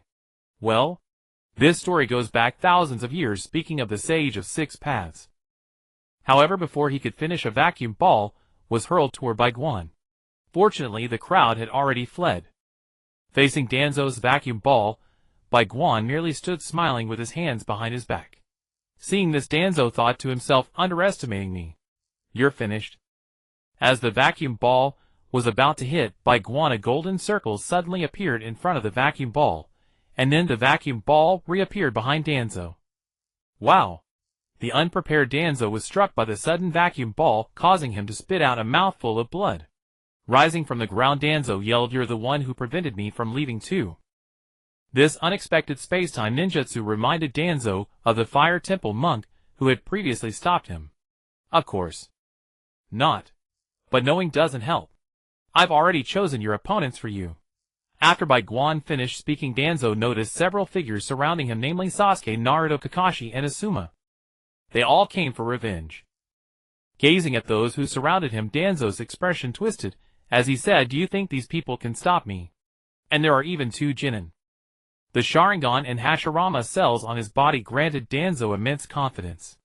If he couldn't win, he could simply use his Izanagi and escape. Just try it. Bai Guan gave Naruto a look. Naruto immediately drew his blade and charged the sharp edge, slashing toward Danzo. But Danzo, being an elite Jonin, easily dodged Naruto's slash and turned to fire a vacuum sphere. Boom! Naruto barely blocked the vacuum sphere with his sword. Humph! Danzo continued his assault on Naruto, whose rapid attacks left Naruto unable to counter for a moment. Just then Danzo heard a loud noise behind him. Sensing something amiss, he leaped upward. But 2 electrified hands still pierced his legs. Instantly 2 gaping holes were torn in Danzo's legs, and the electric current rampaged through his body. He immediately activated Izanagi, turning his body ethereal to evade the attack. With style tree roots explosive burial, a thick root surged toward the 3 who had just attacked. Just as the root was about to strike them, a black flame accompanied by a steady voice appeared on the root Amaterasu. In an instant, the massive root was burned to ash by the black flames. A figure appeared wearing a blackened cloak with a scratched Konoha headband on his forehead. His somewhat long hair, somber visage, and pair of crimson eyes. Uchiha Itachi. Danzo squinted at the man before him. But Uchiha Itachi ignored Danzo, instead turning to Sasuke and saying, "My foolish little brother, what are you doing?" 2 days after Sasuke disappeared, Itachi had taken a mission in the Land of Fire and disguised himself all the way to Konoha. But no matter how he searched, he couldn't find Sasuke. It wasn't until a few days later, when Danzo tried to capture Bai Guan and the 12 young ninjas, that Itachi finally saw his brother. Then he saw the flyers Bai Guan had distributed. Itachi knew his plan had been shattered. These past few days, he had been observing Bai Guan, the one who had forcefully disrupted his scheme. But when he saw Sasuke and the others launching an offensive against Danzo, Itachi felt something was wrong. In his eyes, his younger brother Uchiha Sasuke was still a Totemo Sharingan Genin. How could he possibly defeat the scheming, cunning, and long-lived Danzo?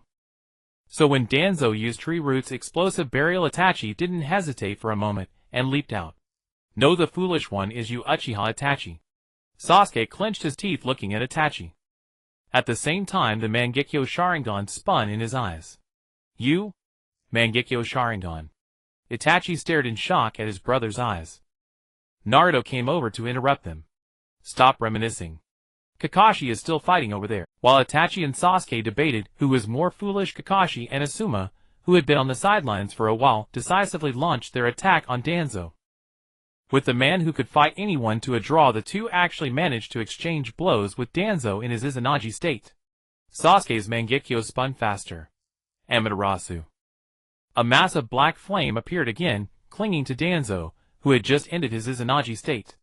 Danzo let out a scream before activating Izanagi again, and the Amaterasu vanished.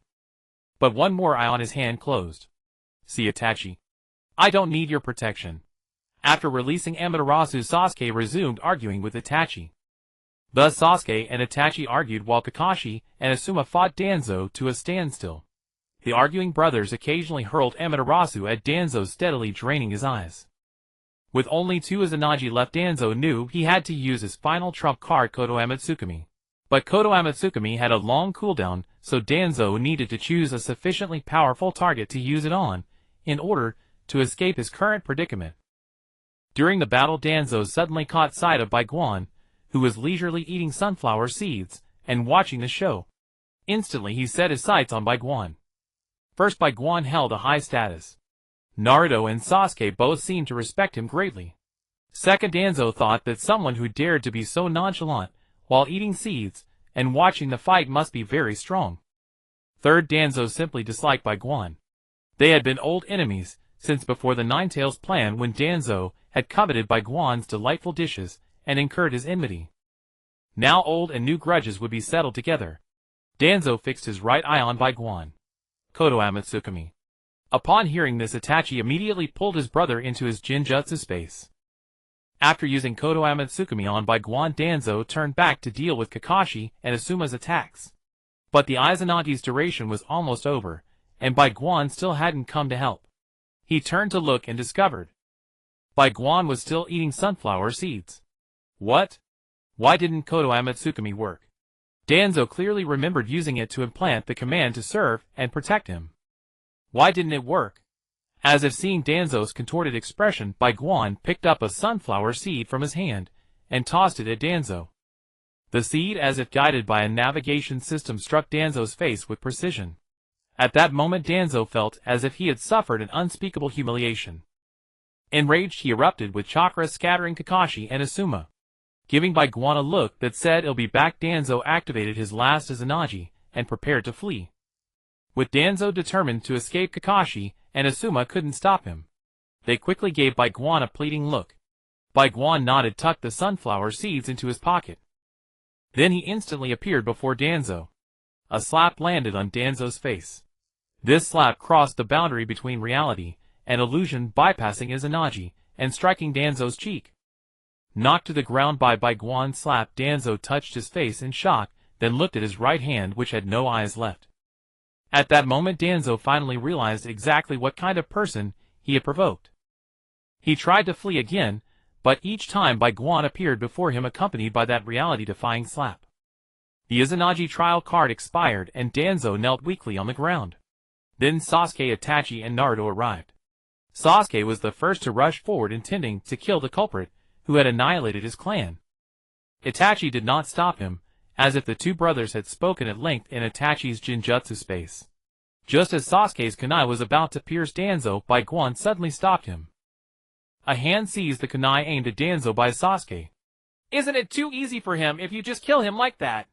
Bai Guan laughed at Sasuke. He had a method to make Danzo suffer even more, which was to throw him into the village and let him be despised. Although this method was quite inhumane, it was very satisfying. If you're going to kill me, do it quickly. After all, I was once Hokage. Can't you show me some respect? After waiting for a long time without execution, Danzo turned and shouted at Bai Guan. Smack! Bai Guan kicked Danzo in the face. What are you making a fuss about? Aren't we discussing how to deal with you? With a kick to the ground, Danzo's eyes resembled that of a disgruntled woman. However, soon Danzo's clever thoughts turned again. This is a great opportunity to escape. While Bai Guan and Sasuke discussed how to deal with Danzo, Danzo tried to escape 6 times. He was caught by Bai Guan 6 times. He also ended up with 6 footprints on his face, and there were more than 20 unconscious roots on the ground, having been brainwashed by Danzo. Gently kicking Danzo, Bai Guan said, "Come with us, we've figured out how to deal with you." In Danzo's eyes, Bai Guan now resembled a malevolent spirit approaching to tell him how he planned to consume him. Trembling, he followed behind Bai Guan, wandering around Konoha. His face, once covered in footprints, was now smeared with egg, liquid, vegetable leaves, and feces. Under the leadership of various clans, more and more people joined in the venting against Dan. Meanwhile, the Uchiha clan, hidden behind Danzo, quietly hoped that no one would notice them. After a few rounds, Bai Guan took out a cage from his ring and tossed it to the roadside. He said to Danzo, "Get in." Danzo obediently walked into the cage. This cage was custom-made by Bai Guan's system, capable of blocking all energy. Any attack of any energy nature would be ineffective against it. Moreover, the cage itself was extremely sturdy unless Kai came over and kicked it with the 7th gate. Once inside the cage, Danzo resembled a gorilla on display in a zoo, glaring angrily at the onlookers. After thinking for a moment, Bai Guan inserted a wooden sign in front of the cage inscribed with "Please feed."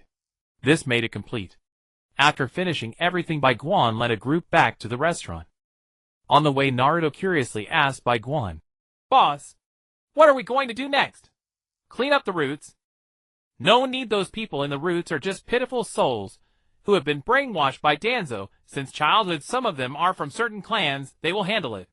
Moreover, within that cage, Danzo's jutsu cannot affect the roots, so all we need to do in the coming days is distribute flyers. We're heading back to the restaurant." Itachi nodded and said, "Then I'll take my leave." I've been exposed for too long. Akatsuki will need some time to explain this. Upon hearing that Itachi was leaving, Sasuke's expression turned slightly worse. Seemingly recalling something, Bai Guan turned and handed Itachi 2 contracts, saying, By the way, Itachi, tell Pain that after signing these I can help him revive, and you can tell Conan too. The other one is for you. You need to solve your eye issue right. After glancing at Bai Guan, and then at Sasuke, Itachi accepted the contracts. After looking at the articles, Itachi pondered for a moment and said, I will pass on the message to Pain. As for myself, I will consider it. Then he disappeared with a few leaps, while Sasuke stared at Itachi's back for a long time. Let's go, Sasuke. Let's go eat, I'm hungry. Naruto patted Sasuke's shoulder. However, Bai Guan smiled and said, Let's eat at the restaurant. There's a type of food out here that's hard to resist. Naruto's eyes suddenly widened with joy, exclaiming, Boss Bai, is it that one? Bai Guan nodded and simultaneously tagged all members in the group, inviting them to join for a meal. With the third Hokage dead, though Danzo was not yet dead, he was close.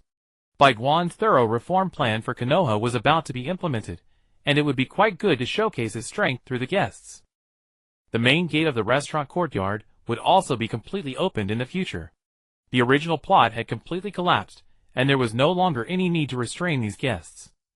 However, Bai Guan felt a bit of a headache, wondering why he, who clearly wanted to enjoy the situation, always inadvertently caused the entire situation to collapse. In an inconspicuous little shop in Konoha, Bai Guan savored the bowl of ramen before him. The ramen from Akatsuki Ichiraku was indeed worthy of its reputation. The chewy noodles danced wildly in his mouth, the delicious broth slid smoothly down his throat. Chewing the noodles, the aroma of wheat echoed in his mouth, picking up the chashu from the noodles. The rich pork flavor combined with a hint of spices was intoxicating. Watching Ichiraku busying himself, Bai Guan said to Ichiraku, So, Master Ichiraku, do you have any interest in coming to my restaurant to make ramen? With Bai Guan's restaurant fully opened, it meant welcoming guests from the non-otherworldly realm. In that case, to provide a place where ordinary people could also afford to dine, Bai Guan wanted to set up a small branch in the outer courtyard, facing some ordinary people and underpowered ninjas with limited assets. I'm sorry, but this old body can't handle such a grand scene anymore. Today I'm almost done for. Ichiraku, who was continuously cooking noodles, exclaimed. To accommodate the many guests from the restaurant, Bai Guan had even specially asked Grey Wolf to bring props for expanding the space. The number of guests was already quite large, and with Bai Guan treating them, it was. Someone like Jintoki wouldn't hesitate to bring over everyone from the Kabuki district. Moreover, there were also some big eaters, who couldn't get enough, like Goku. But for some reason Ichiraku always managed to handle these people just right. This made Bai Guan even more convinced of Ichiraku's extraordinary abilities. For an ordinary person to cope with so many guests at once, and still ensure quality, was commendable. It was impossible for anyone else to handle it just as well. High salary, high benefits with a pension plan. Bai Guan continued to tempt Ichiraku. But Ichiraku still responded with the same words. I'm too old to handle such grand scenes anymore. This left Bai Guan feeling a bit difficult. Ichiraku was remarkably stubborn. He couldn't possibly just tie him up and take him back, could he? Suddenly Bai Guan's eyes lit up, as if he had thought of something. Come to my restaurant, and I'll find you a son-in-law who will satisfy you. On the other side, a white-haired man, wearing wooden clogs, swayed over to Danzo's cage. Yo, Danzo. You really have fallen low. Well, it's no surprise, doing so many bad things. It would be strange if you didn't fall. By the way, I'm going to find Tsunade in a few days. When she learns that your shadow is behind Shinjiro's death, she might do something unpleasant. Thank you for being there. Moving forward together. The recommendation has brought a surge of comments in recent days.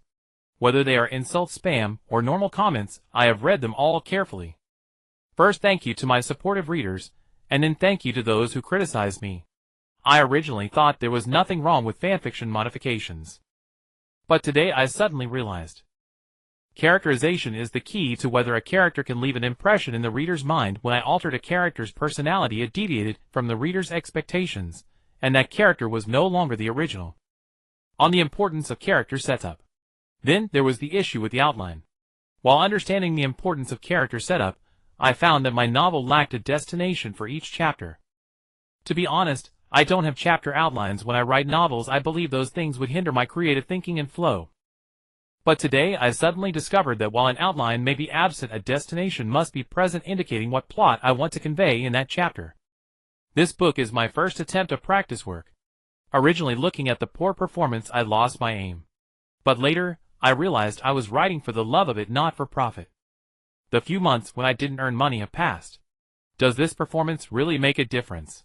Moreover, seeing more people who are in worse situations yet still persevering, I feel a bit ashamed and relieved. Thus I may end this book earlier. Instead of writing 400 or 500 chapters, it might only be around 200. The main reason for this early conclusion is that I didn't plan the book properly for my first time, just typing away without a clear direction, leading this book to failure. The theme went off track, character setups were confused, plot logic was flawed, pacing was too fast, details were insufficient, and the writing quality in the early stages was lacking. Although my writing has greatly improved now, these earlier issues cannot be resolved through mere edits, they might require a complete rewrite. Thank you all for your companionship. Although this book will conclude ahead of schedule, it won't be abandoned.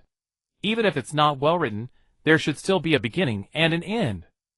After this book, I will write another one with a rigorous attitude. I have themes and inspiration. What I lack is the seriousness and rigor towards the book. Looking at the figure of Danzo, covered in filth, Jiraiya felt no compassion whatsoever. He had skimmed through the pamphlet issued by Bai Guan, and after a brief glance, he was certain that Danzo was involved. Today, like Itachi, he lay in wait in the shadows, seeking a moment when he could be of use. However, Itachi had appeared first due to his protective instincts toward his brother, leading Jiraiya to decide that there was no need for him to show himself. You are? Jiraiya! Hurry and save me! Although he knew it was almost impossible, Danzo still called out for help.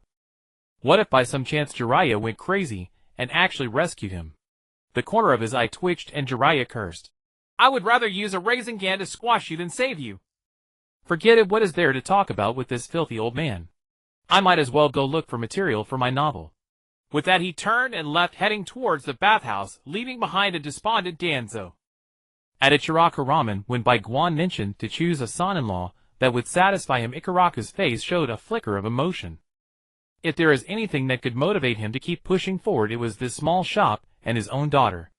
Moreover, his daughter had reached the age where she was about to start looking for a boyfriend, and he was worried she might choose a worthless person as her son-in-law. Let me choose, Ichiraku suddenly said. Bai Guan's eyes widened. How could I let you choose? It's free love now. What I mean is, after your daughter finds a son-in-law, I will train him into one that you will be satisfied with. Got it? Ichiraku stroked his chin, staring thoughtfully at Bai Guan. The two eyes hidden in the wrinkles made Bai Guan feel somewhat nauseous. All right. I agree to join your restaurant. But I will only sell ramen. Ichiraku nodded at Bai Guan. Bai Guan was delighted. Of course. After all, ramen is your specialty. The two shook hands amicably. In the following 2 days, a new Ichiraku ramen shop was built 3 times the size of the original, not far from the restaurant's outer courtyard, alongside a house ample enough for Ichiraku and his daughter Ayam, not the Ayam from Gintama, to live in. Although there was only Ichiraku ramen outside the restaurant for now, it was sufficient for the time being. Bai Guan still needed to find other chefs for different dishes, as he had hardly tasted the local cuisine since arriving in the Naruto world, only knowing Ichiraku ramen. However, Bai Guan thought that among all the eateries in Konoha, only Ichiraku ramen could make it into the restaurant. Meanwhile, the Hokage building was in an uproar. The election for the new Hokage involved too many interests, including the 2 major elders of Konoha, Mito Kazan and Tsunade. As advisors to Konoha, these 2 could significantly influence the Hokage, while also being greatly influenced by the Hokage. Participating in this quarrel were also officials from the Land of Fire, and representatives from various clans. The Hokage position can absolutely not be given to someone from a big clan. That would create many unnecessary troubles, and give rise to a family that could overshadow everything, Mito Kazan said sternly. The representative from the Hyuga clan slammed the table, saying, Why not? Didn't the first and second Hokages come from the Senju clan, the largest clan at that time? Moreover, none of the subsequent Hokages came from a big clan. We were also the main force in establishing Konoha. Why can't we have a Hokage as well? Enough. The Hokage position should be held by someone who is skilled in management and good at making money. The Land of Fire cannot keep providing Konoha with funds every day. If you cannot choose a Hokage who can earn money, there may not be much funding for you in the future. An official shouted. I have an idea.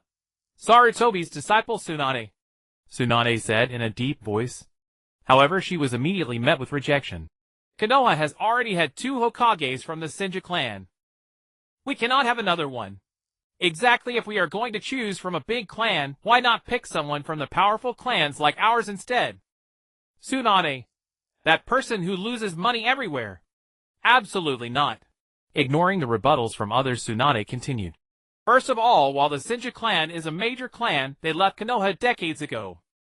Secondly, Tsunade herself is extremely powerful, and as the disciple of the 3rd Hokage, and one of the legendary Sannin, she would not face public opposition as Hokage. As for making money, Konoha does not lack people who can earn money. After some contemplation, the others nodded in agreement. It seemed that having Tsunade as Hokage was indeed very feasible.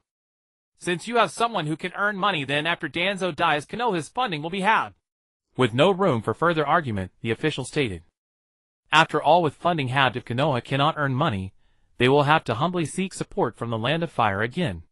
The Hokage meeting concluded, and the 5th Hokage was established as Tsunade. On the other side, Itachi was walking back from Konoha, occasionally glancing at the contract Bai Guan had given him, constantly scrutinizing whether there were hidden schemes. But no matter how he looked at it, it was just a set of terms that were already laid out plainly. He wanted to put it away, but then thought of how his brother had already signed his contract and gained such strength. Accustomed to navigating through schemes, Itachi found it hard to escape the shroud of conspiracy. In the restaurant, Bai Guan handed Kakashi a storage ring that stabilizes space. It contained thousands of cans of cola. By the way, I bought a shop for you at the village entrance. You can sell there in the future. Anyone entering or leaving Konoha will be able to see your cola. Bai Guan instructed Kakashi. In truth, Bai Guan had not intended for it to be so complicated, but Kakashi's business progress was simply too slow. Half of the cola he received weekly was for his own needs. Moreover, he would occasionally send Guy 2 bottles to whet his appetite, and if he could sell 1/5 of the week's supply, he would be grateful. Although the cola had gained some fame in Konoha in a short time, what Bai Guan wanted was to sell it to every household beyond Konoha, and even outside the Land of Fire. Only then could his ninja world network be effectively laid out and promoted, and he could directly print advertisements on the cola bottles. Kakashi scratched his head and looked at his shop. The location was excellent, just 50 meters inside the entrance of Konoha, and it was a shop facing the main road. Sigh. Kakashi sighed, realizing he should not have taken on the cola agency. Now it had turned into this, and he was about to become the cola ninja Kakashi. Carefully retrieving the cola from the ring, he casually placed it in the shop. Kakashi then lazily leaned back on a stool, pulled out a copy of the latest Makeout Paradise, and began to read. I'm starting to miss that issue of Jump I asked Naruto to get me last time. Still no word from him. Kakashi sighed as he read. Makeout Paradise was certainly thrilling, but Jump had a way of keeping him on the edge of his seat. The former, though exciting, felt repetitive in plot. After reading the beginning, he could already guess the rest. Kakashi Sensei, the shop owner sent me to supervise your cola sales. A sudden voice startled Kakashi. He looked up to find Rock Lee. Kakashi let out a breath. You walk so quietly. You scared me. I need a cola to calm my nerves. Finding a convenient excuse, Kakashi grabbed a bottle of cola and chugged it down in one go. After finishing, he let out a loud burp. Just as the shop owner said. Lee muttered, exasperated. This piqued Kakashi's interest.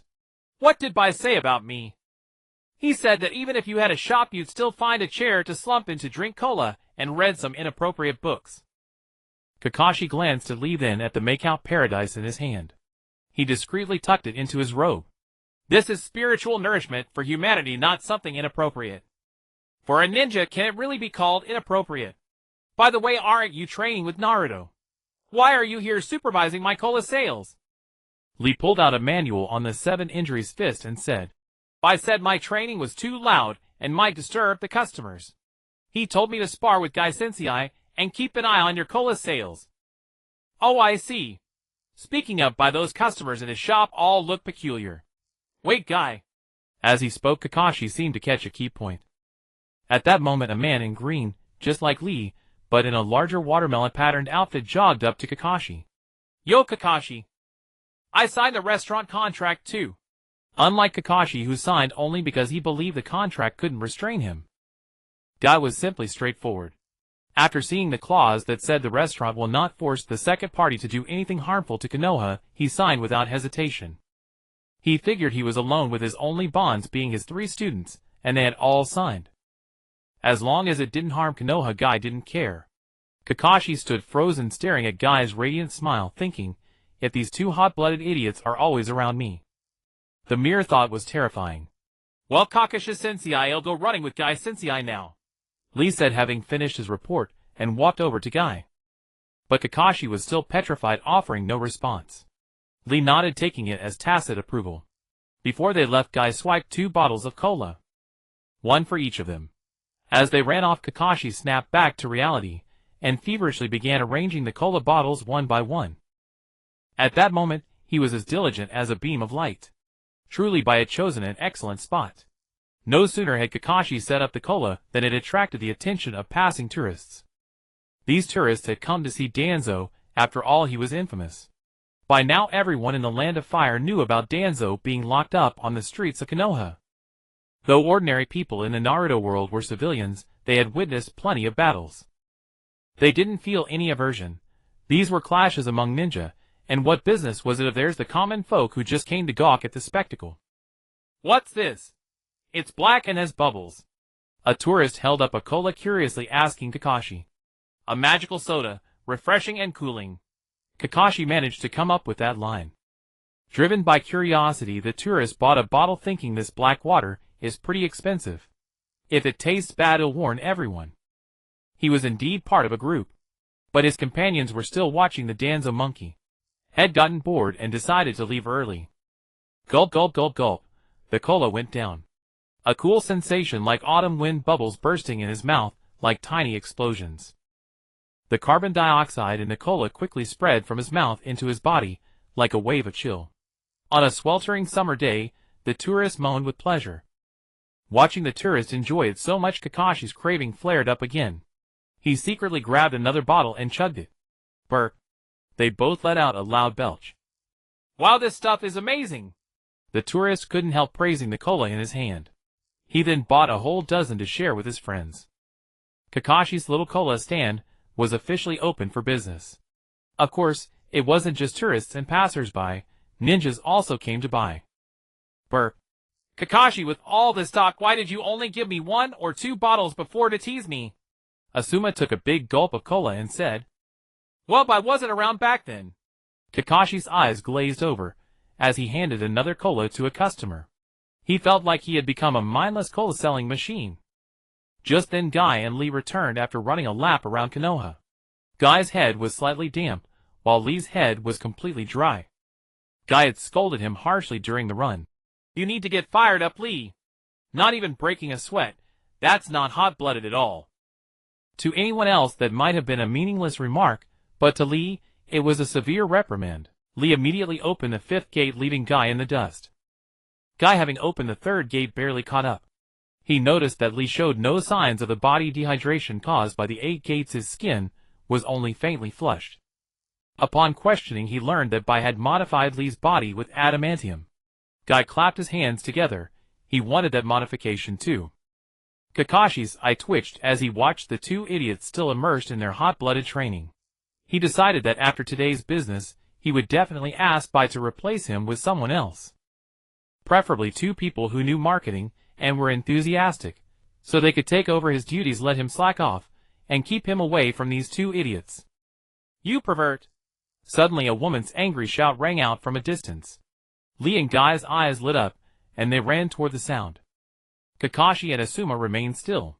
Let the 2 hot-blooded fools handle acts of heroism like a slender woman clad in a simple bathrobe was chasing after a white-haired man ahead. As she ran, the 2 bundles of fat on her body bounced up and down, causing the white-haired man to turn his head for a glance. Teacher Kai, should we go help? Shaoli asked, wiping the blood from his nose. Kai, also wiping his nose, replied, No need. That person is Jiraiya, one of the legendary 3 ninjas from Konoha. Seemingly hearing Kai's words, the pursued white-haired man suddenly stopped, bracing himself against the woman's bathtub attack, then jumped upwards, revealing a frog over 2 meters tall beneath him. That's right. I am the unrivaled three ninjas white-haired boy, the frog master of the entire world. Even crying children will be silenced by the handsome Jiraiya. Jiraiya boasted with a flamboyant opening. The slender woman, who had struck him from behind, said to the person beside her, "What three ninjas white-haired boy? He's clearly an old pervert. He was just peeping in the bathhouse." "What peeping? I was gathering material. Can you call it peeping for a novelist?" Jiraiya quickly retorted. The woman was speechless, but considering Jiraiya's status as one of the three ninjas, she huffed away in anger. Sighing with relief, Jiraiya approached Kai and patted his shoulder, saying, "Thanks. Next time I'll bring you along for material gathering." Kai, with a dark expression, pushed Jiraiya's hand away. "Are you really Jiraiya? Why do you feel like a pervert in disguise? How can you prove you're Jiraiya?" How do I prove that I am me?" "That's a good question." Kai's inquiry left Jiraiya in a bind. Indeed, how do I prove that I am me? What if I'm just a part of an illusion? Observing Jiraiya sinking into a whirlpool of self-doubt, Kai declared with a stern demeanor, "I knew he was a phony. How could the great Jiraiya commit such a sordid act? Then how can you be sure you are you? What if you are the fake and he is the real one?" A sinister voice whispered from behind Kai. Then Kai also fell into a vortex of self-doubt. "Teacher Kakashi, is this really okay?" Shaoli said to Kakashi, who had caused Kai's self-doubt. Kakashi chuckled and said, "I never expected sending a shadow clone to join the fun would lead to this. Take care of Kai slowly. It's best to take care of him all the time. That way no one would bother him."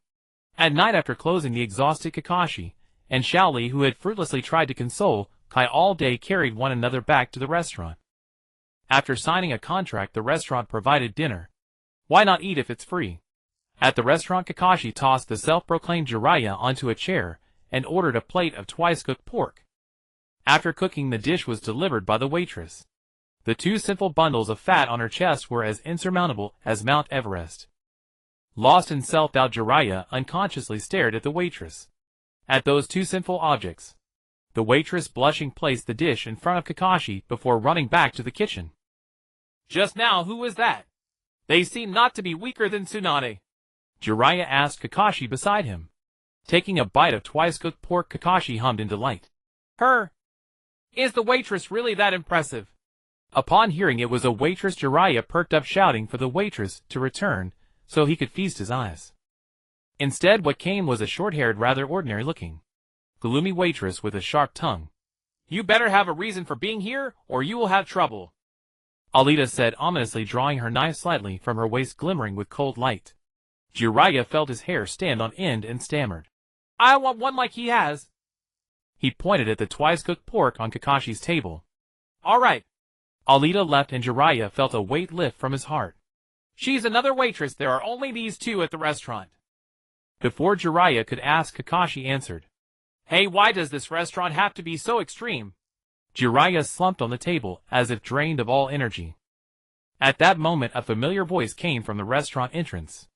"Kushina, let me tell you, I think I've almost touched the threshold. In less than a week, I will definitely master that technique." "Please, my technique is already mastered." "Your sealing technique is definitely simpler than my basic one." "Then why don't you try? Let's go. Today I'll give you something to eat." Hey, wait. I was wrong. It'll wash your clothes for a week, no, a month, alright. Isn't it just putting them in the washing machine and taking them out? No way. Then I'll ask Naruto to give you a foot massage. If Naruto controls the Rasengan, well, it feels nice. I just asked him for a massage last night. So you didn't expect me, huh? No, The more he listened, the colder Jiraiya's heart became. No way. Could there really be a ghost? Does the Rasengan work on ghosts? Those frogs can't deal with ghosts. His neck felt like it was stuck, slowly turning towards the source of the sound. He then saw Minato sweet-talking Kushina and immediately turned his head away. Cold sweat poured down his face. Don't see me. Your deaths have nothing to do with me. I guarded your graves for a week." Crouched down, burying his face, he nervously thought, "Your twice-cooked pork." At that moment, Alita placed the twice-cooked pork in front of Jiraiya. At that moment Jiraiya felt as if everyone around him was staring at him.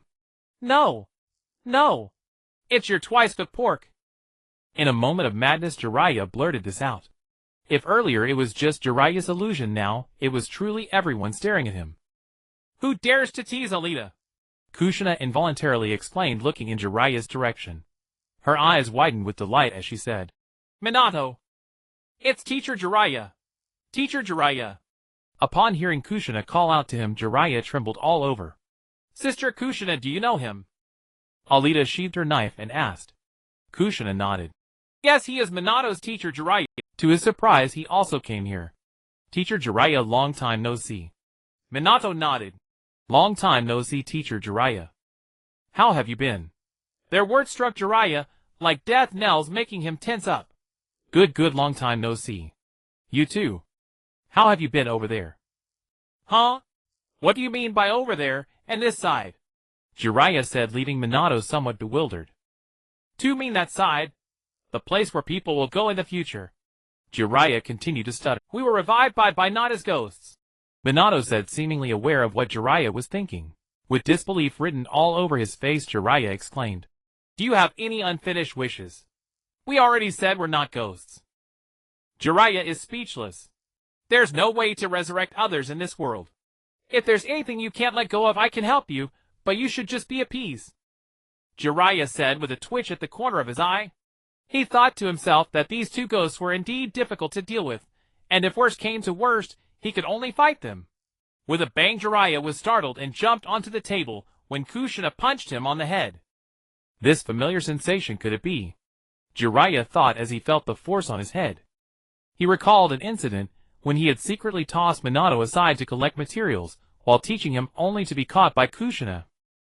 You guys really aren't dead, Jiraiya exclaimed in surprise as he stepped down from the table. Since you know each other, then it's fine. Alita greeted Kushina and left, subtly easing the tension between the two parties. Pulling up a chair, Minato sat next to Jiraiya and said, We indeed died in the battle sealing the Nine Tails, but not long ago Bai revived us. Jiraiya looked astonished and asked, Is there really a technique for resurrection? Are you sure nobody used Edo Tensei? Minato shook his head and extended a hand, casually forming a large Rasengan, then, with another gesture, made it disappear. Edo Tensei cannot allow the resurrected to use ninjutsu so smoothly, and after our revival, we feel much stronger than before. After hearing Minato's explanation, Jiraiya tentatively believed that Minato and Kushina were indeed revived, and not ghosts or Edo Tensei. So, what purpose does their resurrection serve? They can't have revived you just to guard the door, can they? Minato and Kushina exchanged awkward glances and said, It seems that way. Initially the purpose was indeed to revive us to guard the door, but later it changed to teaching Naruto and other kids. Naruto. This name was somewhat unfamiliar to Jiraiya. He only knew it was the name of Minato and Kushina's son. The one eating over there is him. Bai also brought Naruto to the restaurant, and we are responsible for teaching him, Kushina said. Jiraiya looked at Naruto, and then compared him with Minato beside him. It was indeed true. How long do you need to stay here? Jiraiya asked about their future plans. The two looked at each other and held hands, saying, We plan to stay for a lifetime. There's no war here. We teach our son every day, enjoy delicious food, and occasionally create new ninjutsu. There are also many interesting people, and we can even go play in their world. By the way, teacher, have you signed the contract? Minato suddenly asked. Jiraiya was taken aback and said he hadn't signed. Cough, cough. A voice came from behind them. Turning around, they found Bai. He handed Jiraiya a contract and a pen waiting for Jiraiya's signature. So this is Bai. After seeing Bai, Jiraiya realized he was the young man who led Kakashi and the others to defeat Danzo yesterday. Jiraiya Sensei, you know too much, so today you must sign this contract whether you like it or not, Bai said to Jiraiya. Sighing, Jiraiya signed his name, saying, When Minato and them told me they were revived, I already knew. Can I ask you for a favor? Bai smiled as he put away the contract and said, What favor? Materials for Paradise of Affection. I could ask Tony to record some videos for you. But forget it, he probably wouldn't agree. However, downloading some courses from teachers should be possible. Jiraiya, feeling a headache, said. Am I that kind of person? Kakashi, who was eating mapo tofu, turned and nodded. If Paradise of Affection could be improved a few levels, it should be even more interesting. What I meant was, could you also revive Rope Tree? After Rope Tree died, Tsunade. As he spoke, a hint of sadness appeared in Jiraiya's eyes, as if he were Tsunade. I see. No way. Unless Tsunade comes to sign the contract, then I can revive her brother. You're not related to Tsunade, why should you help her make decisions? Bai rejected Jiraiya's request. Feeling hurt by Bai's words, Jiraiya exclaimed. What do you mean not related? Tsunade and I grew up together as childhood friends and... unrequited love. It was rare for Jiraiya, the old pervert, to blush after Bai said this. You mean as long as Tsunade signs the contract you can help revive Rope Tree, right? In that case, I'll go find Tsunade. Jiraiya quickly changed the subject. Even though he changed the topic, Kushina still leaned in with curiosity and asked, Are you really looking for Lady Tsunade?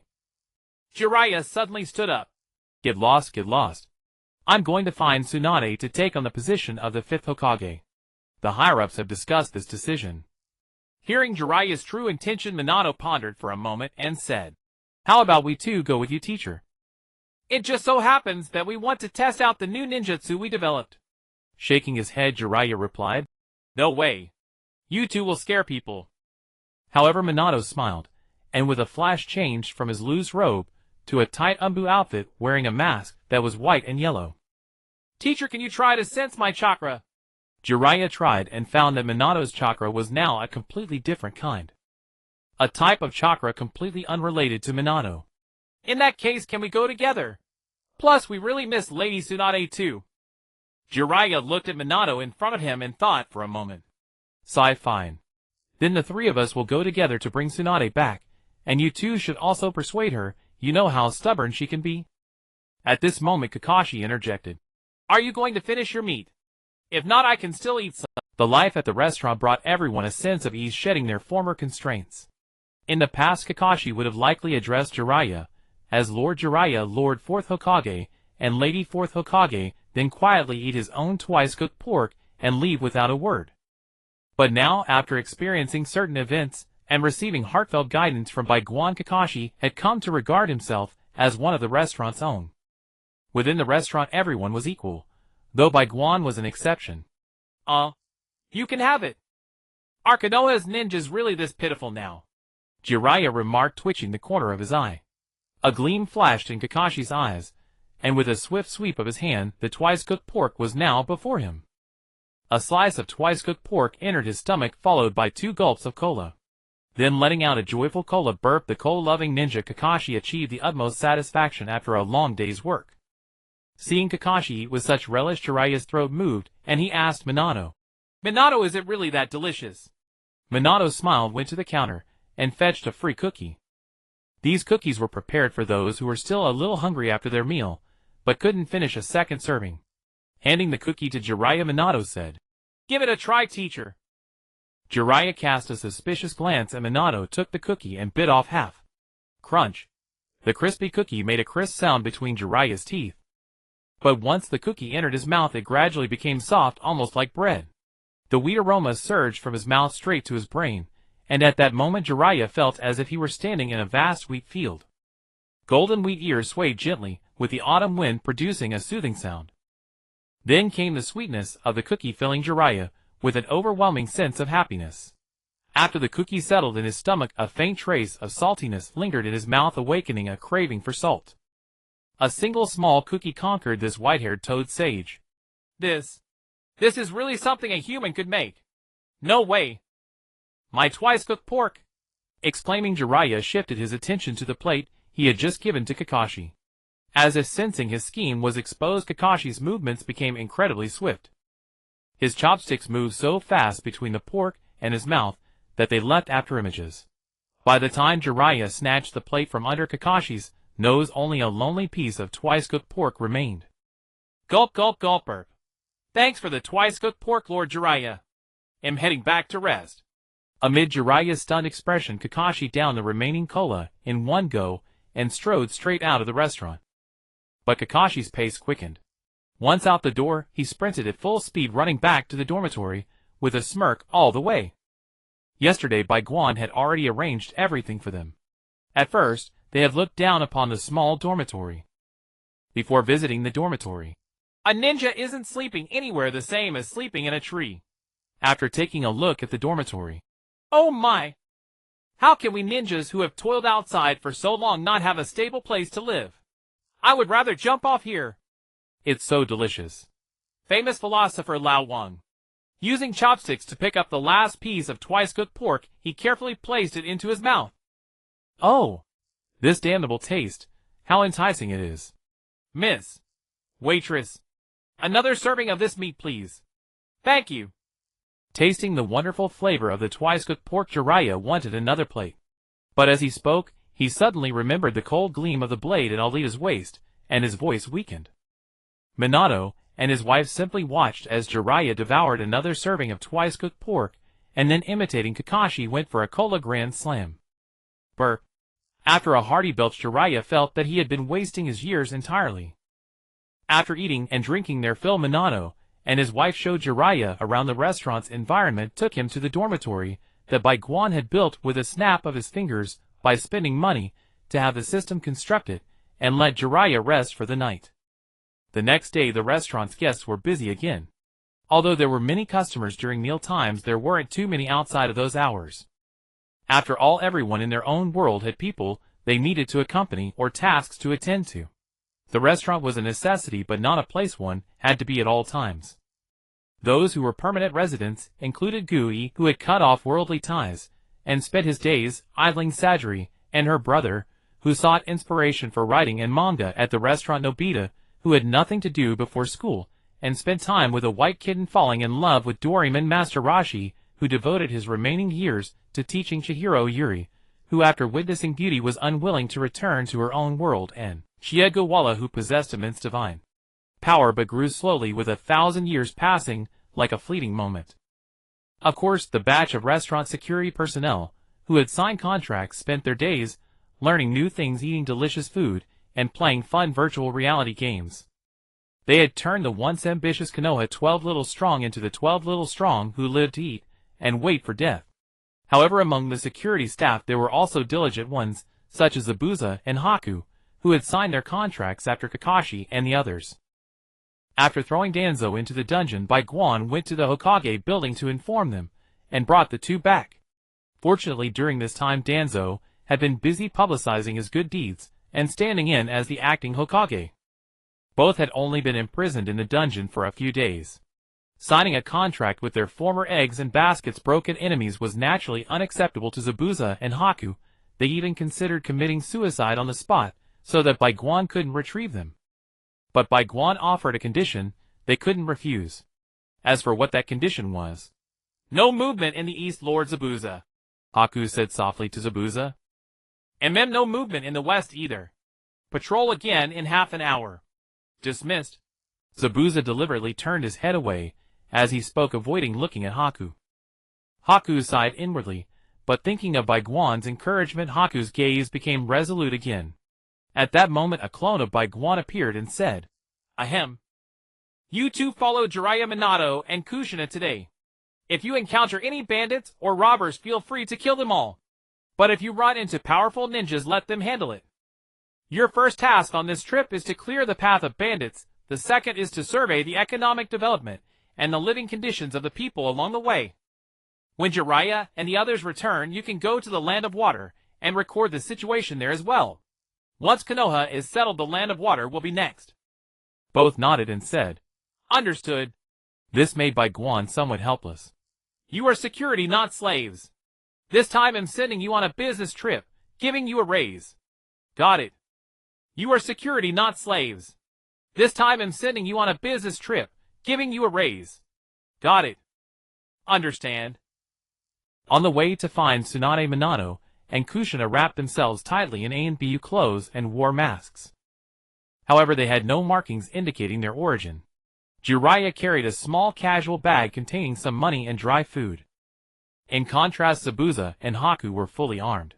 They had defenses up to their teeth and weapons filling 2 storage rings. There were also 2 headbands, with a restaurant logo on their foreheads. To be honest, when the two asked Bai Guan for the headbands, Bai Guan refused. After all, the thing was too ugly, and Bai Guan himself didn't even know the restaurant logo. But unable to resist their kneeling plea, Bai Guan casually wrote the character Hua and tossed it to them. Jiraiya, walking ahead, looked at the two, who were tense and constantly vigilant. He rolled his eyes and asked, "Is it necessary to be so nervous? We're looking for someone not going to war. Everything requires caution. One wrong step leads to an abyss without bottom," Zabuza muttered. Pulling out a small biscuit specialty from the restaurant from his bag and chewing it, Jiraiya casually said, "By the way, weren't you a rogue ninja from the mist, and then you were captured and thrown into prison not long ago? I heard about your—" Before he could finish, Jiraiya was stared down by the sharp eyes of Zabuza and Haku. "Forget it, I won't say it." Sensing something wrong, Jiraiya wisely shut up. A few days later, the group silently traveled to Tanagaku Street. If one were to make a guide to finding the Sannin of Konoha, the easiest to find would be Tsunade. To find Jiraiya, you first need to investigate whether there have been rumors of a pervert peeping in a village's women's bathhouse, then go into the bathhouse every day and wait to see if you can find an old pervert with white hair peeking through a small hole in search of inspiration. To find Orochimaru, you need to display a very unique Kekkai Genkai and possess considerable strength. Then you will be approached by some strange person, go through a mix of good and bad, and end up thrown into a laboratory. When you wake up again, the man with a pale face before you is Orochimaru. As for Tsunade, in a gambling street like Tanagaku Street, walk for a short while, and when you hear rumors about fat sheep or super heavy load, don't think twice. Tsunade is here. The five entered the casino. Their distinctive masks and headbands silenced the gamblers present. The casino also had ninja security, though at most they were elderly chunin, but they still existed. The gamblers knew what the long strip-shaped headband on their heads represented. Walking all the way to the deepest, most luxurious and highest stakes table in the casino, the five saw Tsunade full of anger, with only one chip in front of her.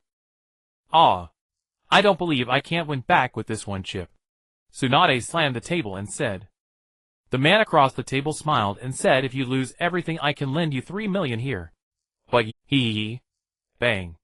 The man who had just harassed Tsunade was punched into the wall of the casino, embedded in it. "I bet you won't die." "I'll use my remaining chip," Tsunade said to the man holding the chip. Suddenly the man spewed a large mouthful of blood, and the aura in his body rapidly faded. Tsunade was startled, her face turning pale, as she quickly backed away. She had hemophobia. AI. Jiraiya sidestepped forward and took off his robe to cover Tsunade's view. Turning to look at the person who had blocked the blood, she found it was Jiraiya. "What are you doing here?" "Oh, hurry up and treat him, or I'll lose my last chip," Tsunade said to Jiraiya. However, Kushina, who stepped forward to check the man's condition, shook her head. The man's heart had stopped beating. "Lady Tsunade, we need to leave quickly." A hurried voice came from Shizune, who was holding a pig in one hand and carrying a suitcase in the other. She had just used Taunton as collateral to get a large sum of money, so she came to call Tsunade to flee quickly, and then move to another place. Jiraiya-sama. After entering, Shizune looked at Jiraiya in confusion. Then her eyes caught sight of the man's corpse lying on the ground, and her face turned pale. "Lady Tsunade, Jiraiya-sama, please leave quickly," Shizune said urgently. At that moment, the casino owner came with a group of ninja and said, "Leave. You kill someone in my place and think you can just leave. Don't believe he'll spread a rumor that one of the Sannin of Konoha went on a killing spree in Tanagaku Street because of losing too much money and being frustrated," the casino owner said fiercely to Tsunade. It was this man who harassed Tsunade first, and Tsunade administered punishment, but then he suddenly died of a relapse of an old illness. Jiraiya said grimly to the casino owner. Seeming intimidated by Jiraiya, the casino owner stepped back a few paces. After hesitating, he said, "For the sake of you being a Sannin of Konoha, let's just forget about the compensation." Although he knew the other party was a Sannin of Konoha, the casino owner was still not very afraid. His mother's brother's daughter's classmate's father was a high-ranking official of the Land of Fire. "How much compensation?" Jiraiya asked. They represented the face of Konoha. If such news got out, Konoha would be very embarrassed. "How about this? Just pay me 6 million. The casino owner stated his price. The moment Tsunade heard it, she was furious. Despite being affected by hemophobia, she still shouted loudly, 6 million. Why don't you just rob me? You dare to extort me, Tsunade? Do you believe you'll be the next him? As the saying goes, the fierce fear the evil fear the ruthless fear the foolish, and the foolish fear those who have nothing to lose. Although Tsunade was not the type who didn't care about her life, if he really clashed with Tsunade, the casino owner felt the probability of losing his life was very high. Alright. It'll be magnanimous and just pay 1 million. He would swallow his anger for now, then go and file a complaint. Shizen threw the exactly 1 million she had to the casino owner, then looked at Tsunade pleadingly, hoping she would leave quickly. Sighing, Tsunade followed behind Shizen, followed by the other 4. However, Zabuza and Haku seemed to be exchanging glances. Should we take them out to eliminate future trouble? That was Haku's gaze. Yes, well, act later. They seem to have a lot of money here. Later we can go to the land of water and help those in need. Then the two nodded at each other, reaching a consensus. Really, he was the one who harassed me first. Even if I killed him, so what? It's not like I've never killed anyone before, Tsunade complained. Jiraiya was utterly dumbfounded and said, This isn't just about him teasing you. First, if this rumor gets out, you are one of the legendary 3 ninjas, while he is merely a reckless gambler. Regardless of how you look at it, it seems to be your fault. After a moment of contemplation, Jiraiya's words appeared to hold some truth. But it still felt unsatisfactory. Boom! Tsunade suddenly slammed her fist against the wall by the roadside, creating a massive hole. What are you doing? Jiraiya was bewildered what was happening. After smashing the wall, Tsunade exhaled, her face filled with delight. Now that feels good. By the way, is there something you need from me? Those 2 must be Umbu, and the other 2, if I'm not mistaken, should be the rogue ninjas Zabuza Momochi. Looking at the apologetic Shizen, Jiraiya explained somewhat helplessly. Indeed, there are matters to discuss with you. Let's find a place to talk properly. Soon after, they found an inconspicuous hot spring inn. Upon checking in, Zabuza and Haku meticulously inspected the entire and even the ceiling and floor. Then, they set up an escape route using explosive tags. If anything felt off, they would detonate it to create an escape path. At a small table, 7 cups of tea were laid out. The 7 sat across from the table, and Jiraiya spoke first. The main reason for our visit is the situation in Konoha. You know, I have nothing to do with Konoha anymore. Tsunade took a sip of tea, but a hint of worry betrayed her expression. Not long ago, Orochimaru teamed up with Danzo to devise a plan to destroy Konoha. Although Orochimaru escaped in the end, my teacher, Jiraiya spoke in a deep voice. The primary purpose of this visit is to ask you to return to Konoha as the 5th Hokage. Shizen gasped in surprise, and Tsunade was taken aback. Crash! Tsunade crushed the teacup in her hand, scalding tea splashing everywhere. Fortunately, Haku used his bloodline limit to freeze the spilled tea. I told you before, Danzo is no good. I warned my teacher to expel him long ago. I always... As she spoke, tears glimmered in Tsunade's eyes. Jiraiya sighed. Danzo has been captured by the shopkeeper and is locked up on the streets of Konoha. He will likely starve to death in 2 days. Well done. But who is this shopkeeper? Tsunade took a deep breath, suppressing her emotions. Handing over a contract, Jiraiya asked, Will you agree to return to Konoha as the 5th Hokage? Tsunade glanced at the contract, frowning in confusion. I don't like places filled with power struggles. By the way, what is this? It's a promise from the shopkeeper. If you sign this contract and return to Konoha as the 5th Hokage, he will help you resurrect Shoto. Hearing the name Shoto, Tsunade trembled all over. She then scoffed.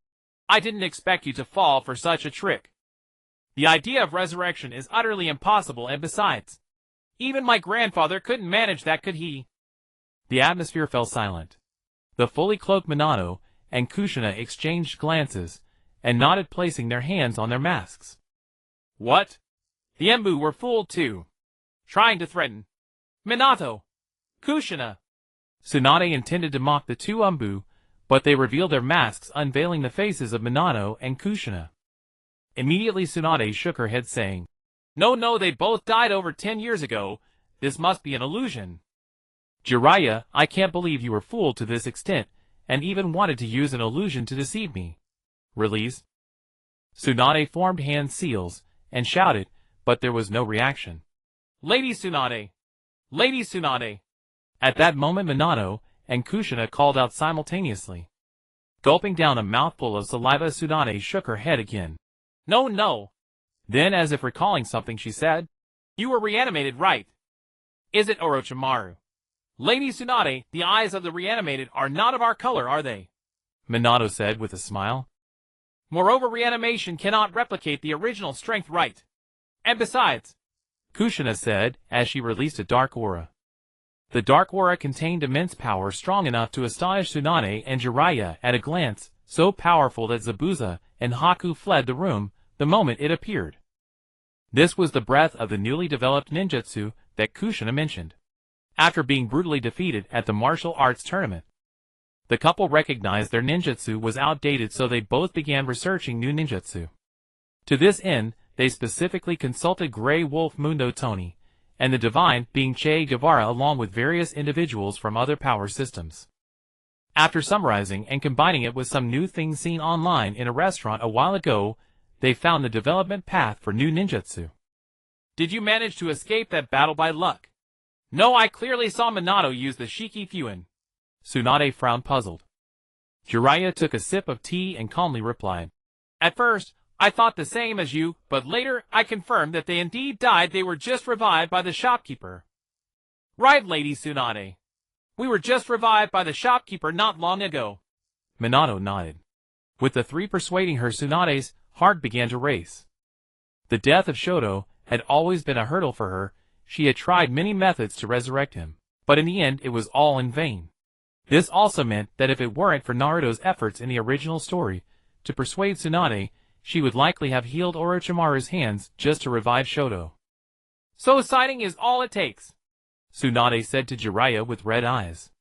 You also have to return to be the 5th Hokage, Jiraiya said with a wandering gaze. The shopkeeper only promised to resurrect Shoto if Tsunade signed the contract. There was no intention of making her the 5th Hokage. This was mainly Jiraiya's wish to save some trouble. If Tsunade signed the contract, but didn't become the 5th Hokage, he would have to beg her every day. Alright. He'll go back to Konoha with you as long as he can resurrect Shoto. I will sign immediately. Tsunade nodded. And I will also take on the role of the 5th Hokage. Good. This left Jiraiya somewhat troubled. It seemed Tsunade had no intention of becoming Hokage at all. Today his stomach hurt terribly, so he decided to manage just this chapter, and he would make up for it tomorrow when he felt better. At night, apart from Zaibujan, and by everyone else had retired early for the evening, the two were diligently keeping watch. Since the last time, they were soundly beaten by Naruto and his friends. The two seemed to have gained some insight, always acting with extreme caution. Lord Zaibujan, please rest. I'll handle the watch from here. Bai persuaded Zaibujan to take a break. Shaking his head, Zaibujan replied, You should rest, and please refrain from calling me Lord in the future. Since you signed the restaurant contract, you are no longer bound as my weapon. I am willing to be Lord Zaibujan's weapon. With hands clasped in a prayer-like gesture, Bai stepped towards Zaibujan and spoke. Zaibujan unconsciously took a step back. This isn't about whether you want to or not. The main issue is that we can no longer interact as we did before, both due to the environment and our circumstances. Hearing Zaibujan's words, Bai felt a twinge of disappointment. However, he recalled Bai Guan's encouragement from that day: one must have aspirations. For the sake of that aspiration, one can abandon everything else. What is Bai's aspiration? Of course, it is Zaibujan. On the day of the contract signing, when Bai Guan pulled him out of the prison, Zaibujan's preparation was not to escape, but to commit suicide.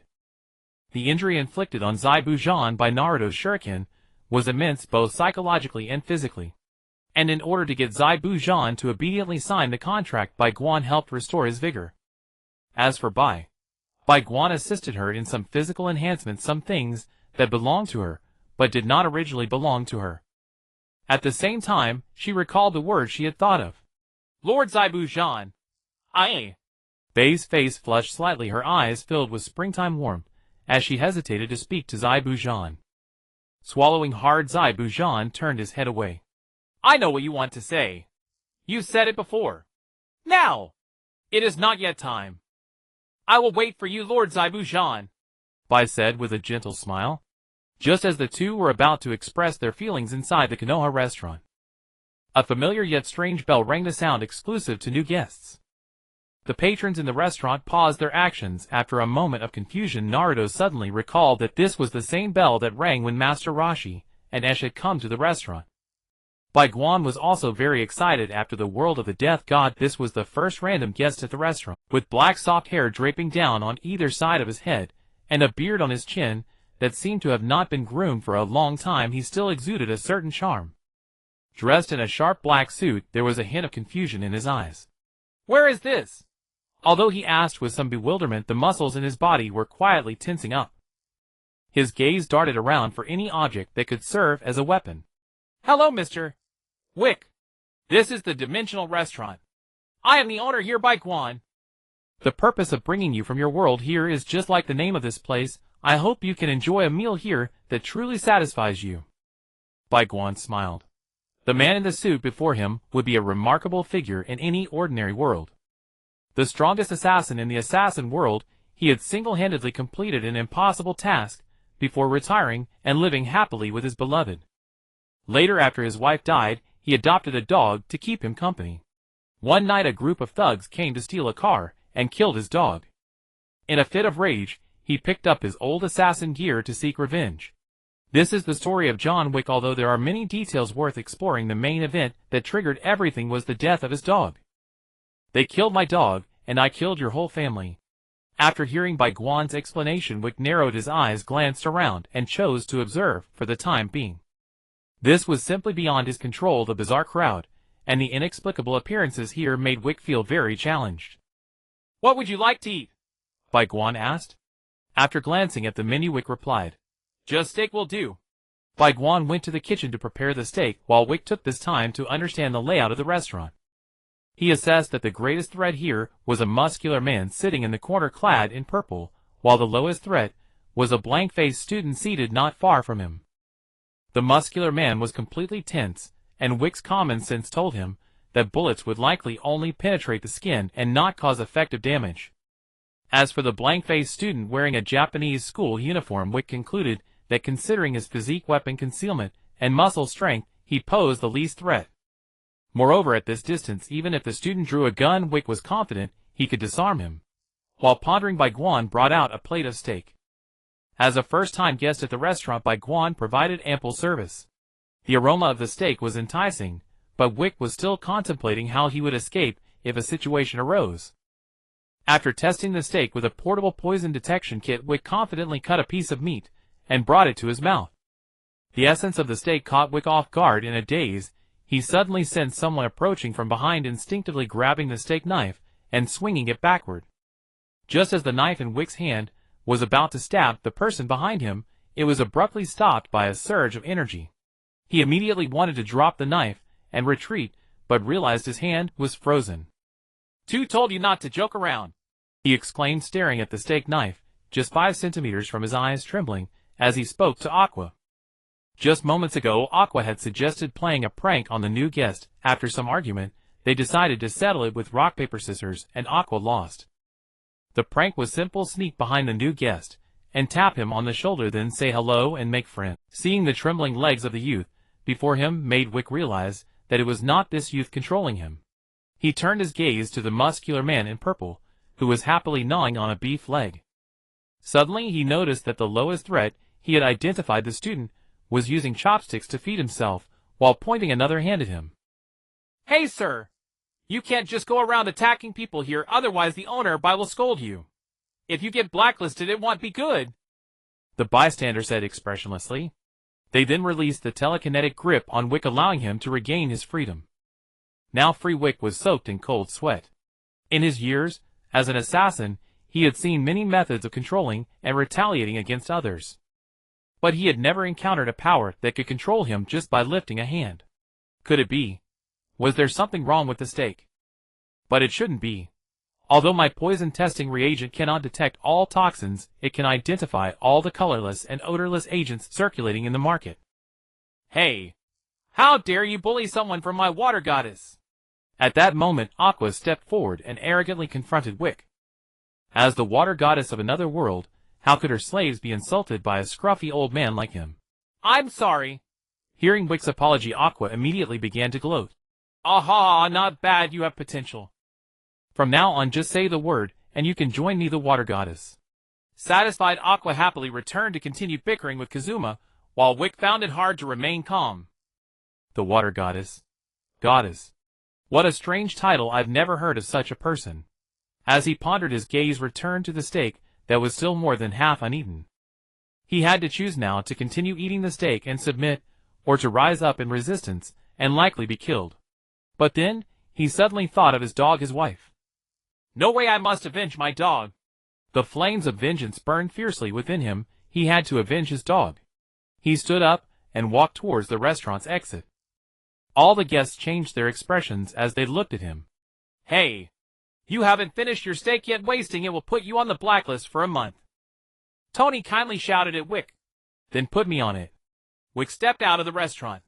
Other guests were left bewildered, wondering what was happening. Is there really someone who would rather be on the blacklist for a month than eat half a steak? Wick's story began to spread among the restaurant patrons today, not because of how powerful he was, but because he could actually abandon half a steak to end up on the blacklist. Stepping out of the restaurant, Wick returned to his own world. Everything that just transpired seemed as if it had never happened, like a fleeting illusion. But Wick knew clearly that what he had just experienced was definitely not an illusion. Fortunately, he was back here. He had to start planning his revenge for his dog. But why was there always a hint of regret in his heart? That steak was indeed delicious. To this day, Itachi finally returned to Akatsuki after traveling thousands of miles. Upon returning, Itachi was greeted warmly by Kisame. How did the mission go? There's news from Konoha that you participated in the assault on Danzo, and Pain is ready to have a serious talk with you. It's nothing, I also need to discuss some matters with Pain. Itachi's response was precise. Kisame shrugged. If Itachi said it was nothing, then it was nothing. In a stone cave, Pain looked at Itachi before him and said, You have exposed yourself. Kisame said you wanted to talk to me. What is it? Itachi handed over the restaurant contract. This is what the restaurant owner asked me to give you. He said if you sign it, he can help you revive Maya. Upon hearing this, Nagato, who was controlling Pain from afar, narrowed his pupils. I understand, you may go. He was no longer interested in discussing anything with Itachi. His focus was solely on this contract. Looking at the contract in his hand, Nagato thought to himself, who on earth is it? They know my secrets and revive. Could it be Orochimaru? No, if Orochimaru knew my secrets, he would probably have already prepared a scheme against me. It seems I need to check this out. After a moment of contemplation, Nagato immediately commanded Pain to issue a mission to investigate the restaurant in Konoha.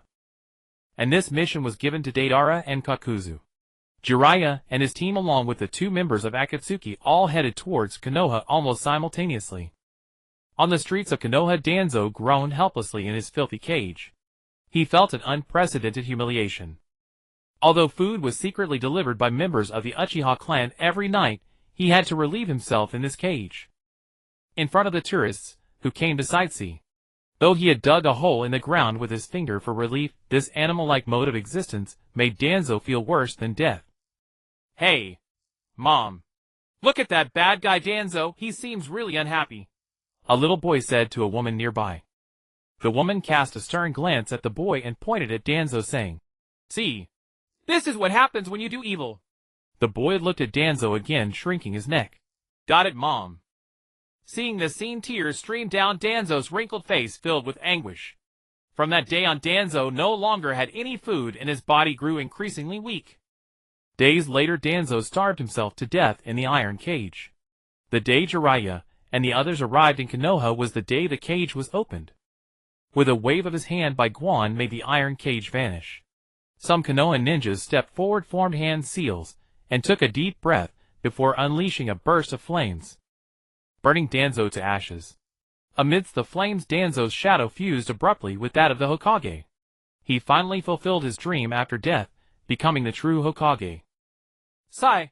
Just arriving in Konoha, Tsunade sighed, seemingly mourning for Danzo, yet also feeling pained that she couldn't personally eliminate her enemy. In the shadows, Deidara watched the burning Danzo and said, The flames burning are truly not artistic at all. If we're talking about art, it has to be explosions. Just imagine the immense power of an explosion instantaneously destroying the target. Oh, what a delightful form of art. Kakuzu chimed in. If only I could kill him, the bounty for Danzo's head from the Land of Fire is quite substantial. After a brief exchange, the two followed behind Bai Guan. Their mission this time was to investigate Bai Guan and the restaurant he was associated with. However, Bai Guan was secretly delighted Akatsuki had sent over two of the best persuaders, the money-loving Kakuzu and the explosion artist Deidara. Both had relatively simple and efficient solutions in Bai Guan's contract signing solution for Akatsuki personnel. Deidara loved explosions, showing him a few missiles and telling him that after signing he could have such art should suffice to convince him without hesitation. Even if he disagreed, wasn't there something equivalent to a megaton-level explosive weapon? Kakuzu's case was even simpler. The signing fee plus a monthly salary would likely entice him. Then presenting some luxury items, like a diamond meteorite or gold veins, should do the trick. As Bai Guan walked towards the restaurant, he began to make arrangements. After dealing with Danzo, Bai led Jiraiya and the group along with two trailing Akatsuki members back to the restaurant. Of course, it was Tsunade and Jiraiya who returned to the restaurant, while Kakuzu and Deidara gloomily watched the restaurant from outside, staring at a wall that wasn't too high, but completely impassable. Why can't I climb over this damn wall? I can't take it anymore. I wanted to feel the essence of art. Deidara shouted in frustration after being pushed down from the wall by an inexplicable force once again. Fortunately, they chose a very cornered position surrounded by no one, otherwise Konoha would have likely already begun to corner the two of them. Kakuzu, also pushed down by the same mysterious force, had a blank expression. This money is troublesome. Hey, what are you two trying to do? Damn, this outfit is so flashy. How much did it cost? I want to order one too. Deadpool said from above the wall, looking down at the two. The two below squinted at Deadpool, observing the mysterious figure wearing a mask. I see you two want to break in. Just in time, I need some fun. With that, Deadpool drew the two swords from his back and leaped down from the wall, landing right in front of the two. A crisp sound rang out from Deadpool's leg. Sorry. It seems my leg is broken. Just give me a moment to fix it. Touching his head, Deadpool awkwardly nodded at the two. After saying that, he pulled his leg out from the crushed mud below and reattached it. The duo was momentarily at a loss for words to describe the person before them. If he were from a modern populous country, they might have shouted awesome. Reattaching his leg, Deadpool casually flicked his sword in a flourish and said, Now let's start having some fun. To be honest, he had been quite frustrated these days. During the last martial arts tournament, he had been cut down by Ash with the back of a sword. This was an utter disgrace for Deadpool. Yet he felt helpless against Ash. Even the upgraded adamantium sword couldn't penetrate Ash's body, but rather, he had been slaughtered with the back of the sword, leaving Deadpool with an unprecedented feeling of powerlessness. These past few days, he had been sulking on the wall, when two flamboyantly dressed individuals approached from below, wanting to climb up and relieve his boredom. Pointing his blade at Deadpool, the duo did not retreat. After exchanging glances, they simultaneously launched their attacks. Deidara waved his hand, sending a swarm of explosive clay creations flying towards Deadpool, while Kakuzu followed suit with a punch aimed at him. Faced with their attacks, and given Deadpool's mischievous nature, he chose to withstand them, heeding to showcase his immortality. Boom! The explosive clay detonated against Deadpool, while Kakuzu's punch struck his head. Deadpool was sent flying, and his tight suit was ripped apart, exposing his grotesque flesh underneath. Ouch! I should have known not to act tough. But since you two have made your move, it's my turn now. Saying this, Deadpool swung his two swords towards the closer Kakuzu. With two kunai crossing in his hands, the speed of Deadpool's blade left Kakuzu no chance to dodge. He could only brace for impact. Bang! The kunai was effortlessly sliced through by the sharp dual blades, as if they had merely brushed against a leaf, cutting off Kakuzu's left hand and leaving a long scar across his chest. However, as soon as his hand hit the ground, a black line shot out from the cut, reattaching the hand, and the same occurred with the scar on his chest. Hey! With this, I can fight longer now. Tilting his head, Deadpool spoke with a teasing and disdainful tone. A hint of anger appeared on Kakuzu's usually expressionless face, and as he pulled his Akatsuki cloak, it revealed a body that had been stitched together countless times grotesque and terrifying. Ordinary people might feel frightened upon seeing such a body, and would be cautious in their actions. But Deadpool was different. TCH, I have one too. Deadpool also ripped off his tight suit, revealing his horrifying body inside. However, unlike Kakuzu still wore pants, while Deadpool ripped off everything. Deidara averted his gaze with a twitch in the corner of his eye, stepping back. The sight of these two together was truly an eyesore. With a twitch in his eye, Kakuzu, seeing such an opponent for the first time, felt a heightened sense of vigilance. He had survived this long not just by relying on secret techniques, but by that instinct for survival. For instance, during his battle with Hashirama, he had escaped from the invincible attacks of Hashirama through sheer will to survive. Setting aside those glorious pasts, he now had to thoroughly fight the person before him, who appeared even more disgusting than himself. Kakuzu formed hand seals with both hands, and the mask on his back suddenly broke free from his body, transforming into a demon that unleashed a wind release pressure damage towards Deadpool. Deadpool dodged the wind release, causing it to smash against the restaurant's wall. Though it didn't damage the wall, it still produced a considerable noise. Woohoo! You're done for. It'll at most chop you into 8 pieces, and those ruthless people inside will probably toss your soul into a pokeball, Deadpool said maliciously. In his mind, that ruthless person was Ash, the one who had brutally battered him with the back of a sword. You talk too much, Kakuzu roared, summoning another Earth Grudge Fear, which bombarded Deadpool, producing a series of noises. Suddenly Kakuzu halted his attack, for he noticed another person had appeared atop the wall. Deadpool, are you so useless that even against this kind of trash you can still make that much noise? Do you not know that I, Uncle Tony, exhausted myself riding like a horse last night? Is it really that hard to get a good night's sleep? Beneath the Iron Man suit, Tony's face appeared somewhat gloomy. Giving Tony a big middle finger, Deadpool said, All you do is laze around in that big tin can. It's no wonder you're out of energy after riding like a horse. Oh, as if you've ever ridden a horse. I have 1 cowboy and 7 horses, you know. This hit a sore spot for Deadpool, to be fair. Although he wouldn't die after being modified and had become stronger, and even came to the restaurant to enjoy exquisite food, Deadpool still harbored a significant regret. That was that he couldn't get a date. Although he had a beautiful and gentle wife at home, how could the flower at home compare to the wildflowers outside? But with this situation, he could only settle for these home flowers that didn't mind him. I can't be bothered to argue with you. One day I will secretly sneak into Stark Tower and take a dump on your bed. Just imagine your reaction when you find out. Ha ha. Though feeling somewhat defeated, Deadpool's tongue was not made of clay. I'm back. Today I'll ease into it, and tomorrow I'll go all out. After being taunted by Deadpool, Tony opened his hand and aimed his energy cannon at Deadpool, saying, If I fire this, you might not even be left as ashes. You'd better have a friend who can resurrect you. Come on. If you can't kill me, get ready to find shit all over your bed. Deadpool showed no fear. Seeing the two about to fight, Kakuzu felt insulted and said, Hey, don't you have any respect for your opponent? Tony and Deadpool, who were locked in a standoff, both turned and shouted, Shut up! Kakuzu roared and charged at the two. He had never suffered such humiliation. No one had ever so blatantly ignored him. Kakuzu's attack made the hand cannon originally aimed at Deadpool turn toward him. With a dull thud, a pale blue beam shot out. Unable to block, the beam pierced through Kakuzu's heart, and he fell to the ground. I told you to shut up! Can't you understand? As if venting his anger on Kakuzu, Tony's tone gradually softened. Forget it, I won't fight you.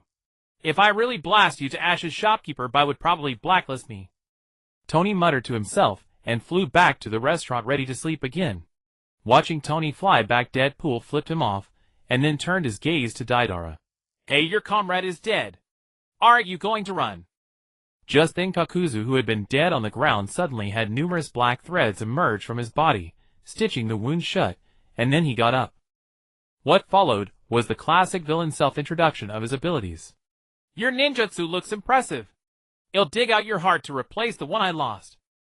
A grim smile spread across Kakuzu's face as he spoke to Deadpool. Scratching his head, Deadpool asked curiously, Heart? You want a heart that badly? Then with a forceful thrust he plunged his hand into his own chest and pulled out a fresh beating heart. You know, taking out my heart feels quite ethereal, Deadpool said, lightly squeezing his own heart. The duo's mouths dropped wide open. They had never seen anyone pull out their own heart and remain perfectly fine. Alright, stop playing around, Deadpool. Shopkeeper Bai asked us to invite these two inside. As Deadpool toyed with his heart, another voice came from the wall. Kakuzu looked up, and his pupils shrank instantly at the sight of the newcomer. You are? He immediately tried to flee, and Deidara did the same. The fourth Hokage, Minato Namikaze, and the former Ninetales Jinchuriki Kushina Uzumaki were actually alive. This intelligence was too shocking. Even if the mission failed, bringing this back would still yield a substantial bounty. Da-da-da-da-da-da-da-da-da. Da-da-da-da-da-da-da-da-da-da-da-da. As the two tried to escape, a rhythmic melody came from behind them. Their footsteps halted not because they were moved by the melody, but simply because they could no longer move. A massive coffin descended from the sky, crashing down before them. Their bodies uncontrollably entered the coffin and lay down. Another melody came. July 7th through July 7th, beloved, Minato shouted. Instant prison shadow kill array. Several pitch-black shadow clones appeared, positioning themselves beneath the massive coffin and hoisting it onto their shoulders. Accompanied by the music, the shadow clones carried the coffin toward the restaurant wall. In a way that would make Newton roll in his grave, they walked straight up the wall at a 90-degree angle and climbed over. These were the law-based ninjutsu developed by Minato and Kushina. Their inspiration came from two videos that were incredibly popular on the restaurant's local network, Black Coffin Carriers and Shadow Stream Master. When they visited those masters, they were inspired by these two videos and created these law-based ninjutsu. Kushina's technique was called the Black Coffin Ceiling Technique. When used, a black coffin would descend from the sky and the target would uncontrollably enter the coffin until Kushina dispelled the technique. The drawback of this technique was that it couldn't move, but Minato's technique complemented hers. Minato's technique was called the Instant Prison Shadow Kill Array. When activated, 3 to 12 shadow clones would appear, and their mesmerizing dance would force everyone who looked at them to involuntarily synchronize their movements. Combined with Kushina's technique, Minato could designate a target. The shadow clones would then carry the black coffin, ignoring all terrain defenses and attacks to reach the target location. Law-based ninjutsu. How terrifying. However, there was a drawback. They couldn't directly release the law-based ninjutsu. They needed a medium. The medium was music. Minato and Kushina followed behind the shadow stream coffin carriers toward the restaurant, with Minato blocking Kushina's view. Deadpool was completely naked, holding his heart in his hand, with his grotesque skin, truly an eyesore. If Kushina saw it, it would probably ruin her appetite. The combined ninjutsu returned to the restaurant, accompanied by music, attracting a lot of attention along the way. This made the two low-profile ninjutsu teachers suddenly become celebrities in the restaurant. When they arrived at the restaurant, Bai Guan couldn't help but laugh at the combined technique, simply because it was too ridiculous. Hey Naruto, your parents' ninjutsu looks pretty impressive, Shikamaru, who was training in the courtyard, said to Naruto. Naruto turned away, covered in black lines, and said, I don't know them. Naruto, what do you think of your father and my technique? Isn't it especially powerful? Kushina then called out to Naruto. He shuddered, and even more black lines appeared on his head. Naruto shouted, I don't know you. Who are you? He felt that this combined technique was so embarrassing, so awkward. After hearing Naruto's words, Kushina was stunned for a moment, and then flew into a rage. She whispered something in Minato's ear. In a flash of yellow light, Minato appeared behind Naruto, with Kushina in his arms. Kushina slapped Naruto on the back of his neck, and a sealing technique began to spread from the point of impact.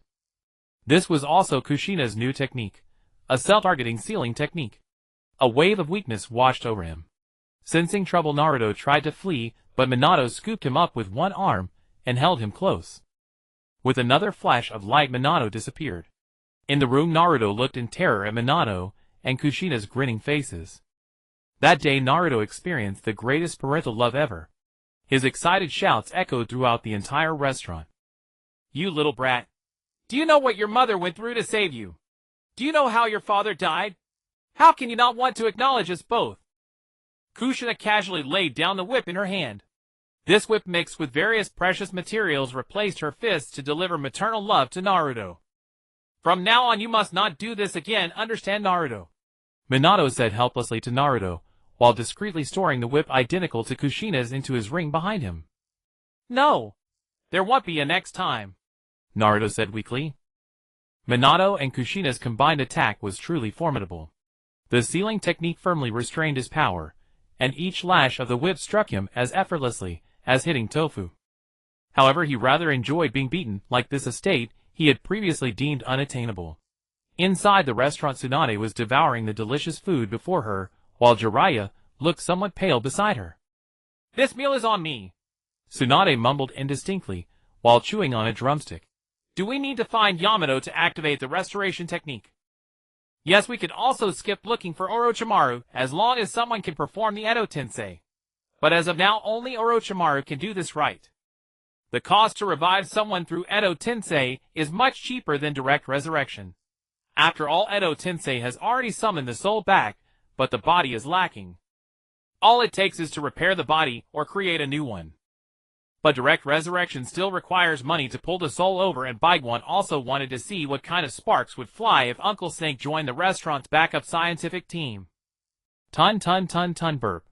After downing a large cup of iced cola, Tsunade said, We shouldn't delay, let's find Orochimaru. Her bold manner attracted quite a few gazes, notably from Jintoki and Master Roshi. Is this truly something humans are capable of? Will this walking not be bumpy? This... Jintoki thought to himself, rolling his eyes. Master Roshi's face turned red as he pondered some lewd thoughts. Nosebleed. If it weren't for Tony having ridden too hard last night, he would probably have joined the fantasizing crowd today. No need, Orochimaru has many spies. Right now, he wants to heal his hand, so he must need your help. When the time comes, just ask him to use Edo Tensei to revive a few people, Bai Guan said with a smile. Taking advantage of this opportunity for resurrection, Bai Guan planned to revive the Senju brothers. After all, isn't it the time for the great development of Konoha? Having 2 more laborers wouldn't be bad. Speaking of which, with Danzo dead, should he go and capture Yamato? His 3-room 1-hall technique is pretty good. Now all he had to do was waiting for Uncle Snake's probe waiting for him to seek him out for healing his hand, and then. However, that was all a matter for later. Right now, he needed to deal with Tsunade and the 2 inside the black coffin. He sent a message to Kushina asking her to unlock the seal. The black coffin opened, and the duo sealed inside fell out. Your body is too disgusting. You have no artistic sense at all. Deidara pushed Kakuzu's face with his hand. Now is not the time to discuss that. Kakuzu distanced himself and glared at Deidara. Then he turned to Bai Guan. We are just here to probe, we have no intention of attacking. The first step to survival is to clarify that they were not here with hostile intentions. I know pain sent you, right? But since you are here, don't think you can leave easily. Bai Guan nodded. Upon hearing this, Kakuzu immediately took a step back and distanced himself. Isn't your reaction a bit too extreme? We just came to investigate, and you want to kill us. No. Who said I wanted to kill anyone? You 2 are invaluable talents. Sign this contract, and you will gain everything you desire. After saying that, Bai Guan presented a contract. After reading the contract, Deidara disdainfully tossed it to the ground. I want to pursue my art, and this is all. Kakuzu, however, said, If I sign, how much will you pay me? In his view, as long as the price was right, everything could be negotiated. Bai Guan said nothing, instead snapping his fingers, as a television appeared before the 2 of them. Now that there was already television, they had seen it, so it wasn't too surprising. The television began to play a scene showing an airplane flying at high altitude. The pilot pressed a button and several missiles shot towards the target below. Boom! The missile exploded into a mushroom cloud. Seeing this, Deidara couldn't contain his excitement, rushing forward to hug the television, shouting, Art! This is art! It wasn't over yet. The pilot pressed the button again, and several larger missiles were launched. Boom! An even larger mushroom cloud appeared. At this moment, Deidara was already kneeling in front of the television, his eyes filled with indescribable shock. There are even more powerful things behind. Things powerful enough to destroy Konoha in an instant, to obliterate half of the Land of Fire. Do you want to see it? If you sign the contract, you can not only watch but also personally play with it. Bai Guan handed another contract to Deidara. This time Daidara, with an excited expression, directly signed his name on it with a pen. Nodding, Bai Guan tossed Daidara a miniature bomb. This is a basic item. You can find a deserted place to play with it. Then Daidara cheered and summoned a clay bird to fly outside. You were won over by just these few little clips. How useless. Kakuzu looked disdainfully at Daidara on the clay bird and said, Don't rush, didn't you ask how much I would pay you? Why don't you take a look at this? Saying this, Bai Guan took out a diamond. Indeed, a diamond with a diameter of over 70 centimeters. The diamond was still highly sought after here, and such a large diamond could be said to be priceless. No, this isn't enough. Am I someone who can be tempted by such trivial gains? Kakuzu swallowed hard. Bai Guan stretched out his hand, producing another item of the same size. However, this time it wasn't a diamond but gold. If diamonds are valued due to commercial hype, then the value of gold is eternal. It wasn't over. One after another, enormous gold bars were brought out by Bai Guan, gradually overwhelming Kakuzu. In the sea of gold, Kakuzu couldn't help but let out an uncontrollable grin. Hey. Will you sign? If you sign, there's more. Bai Guan's words sounded like the whispers of a devil constantly echoing in Kakuzu's ears.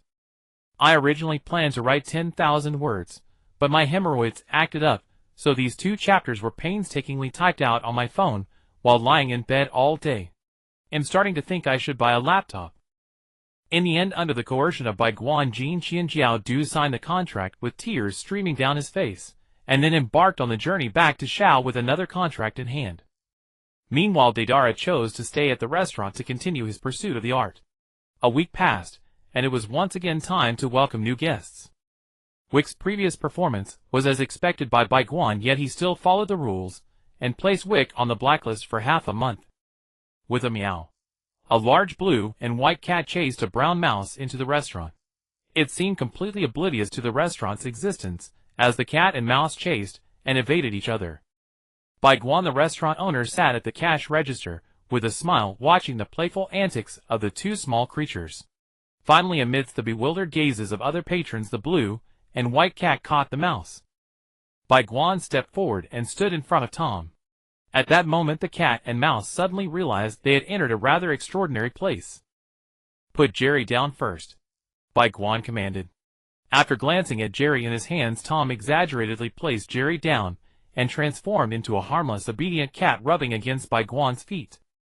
Free from Tom's grasp, Jerry turned to flee, but was yelled at by Bai Guan, "Don't run. Stay still." Like a car that suddenly braked, Jerry stood upright with a bit of inertia. With a wave of his hand, 2 cans of pet food appeared in Bai Guan's grasp. "Eat," he asked the cat and mouse. They paused for a moment, pointing at the cans, and then at themselves. In their world there were not many who could feed them, and they were notorious for being mischievous, having already changed owners 7 times, with 5 of those households no longer existing, and the other 2 were said to have fled abroad overnight with a train. Bai Guan's sudden offer of food left them feeling somewhat flabbergasted.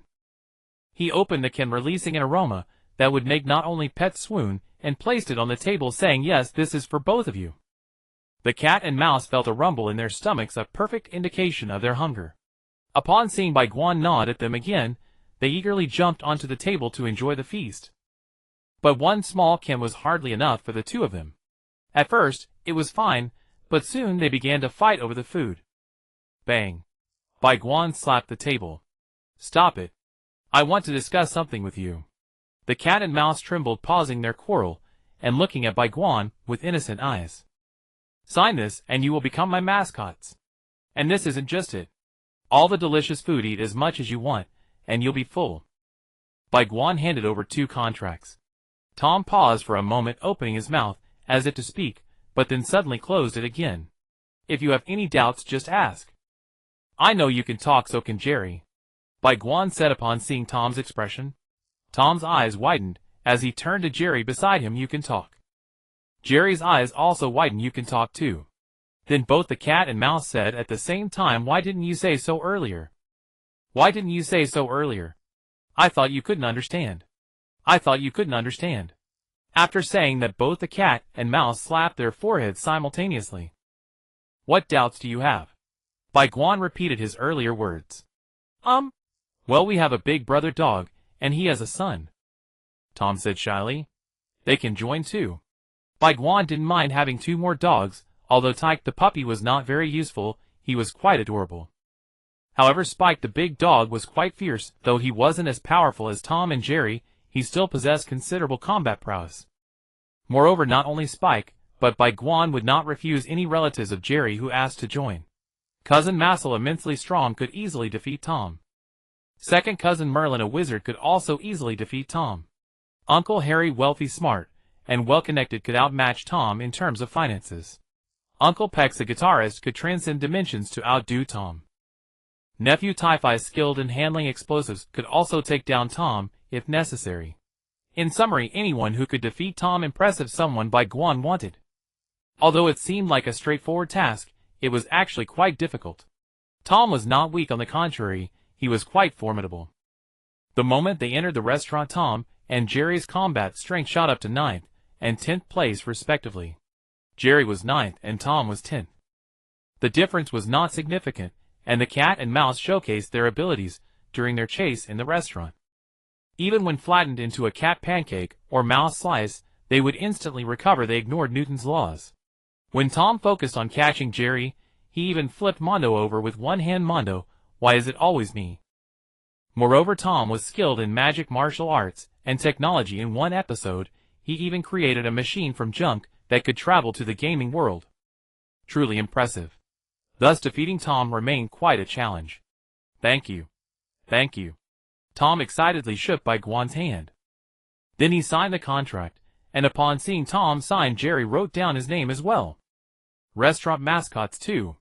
After signing the contracts, Bai Guan snapped his fingers, and dozens, if not hundreds of cans piled up on the table, forming a towering mountain of cans for the 2 mascots to continue eating.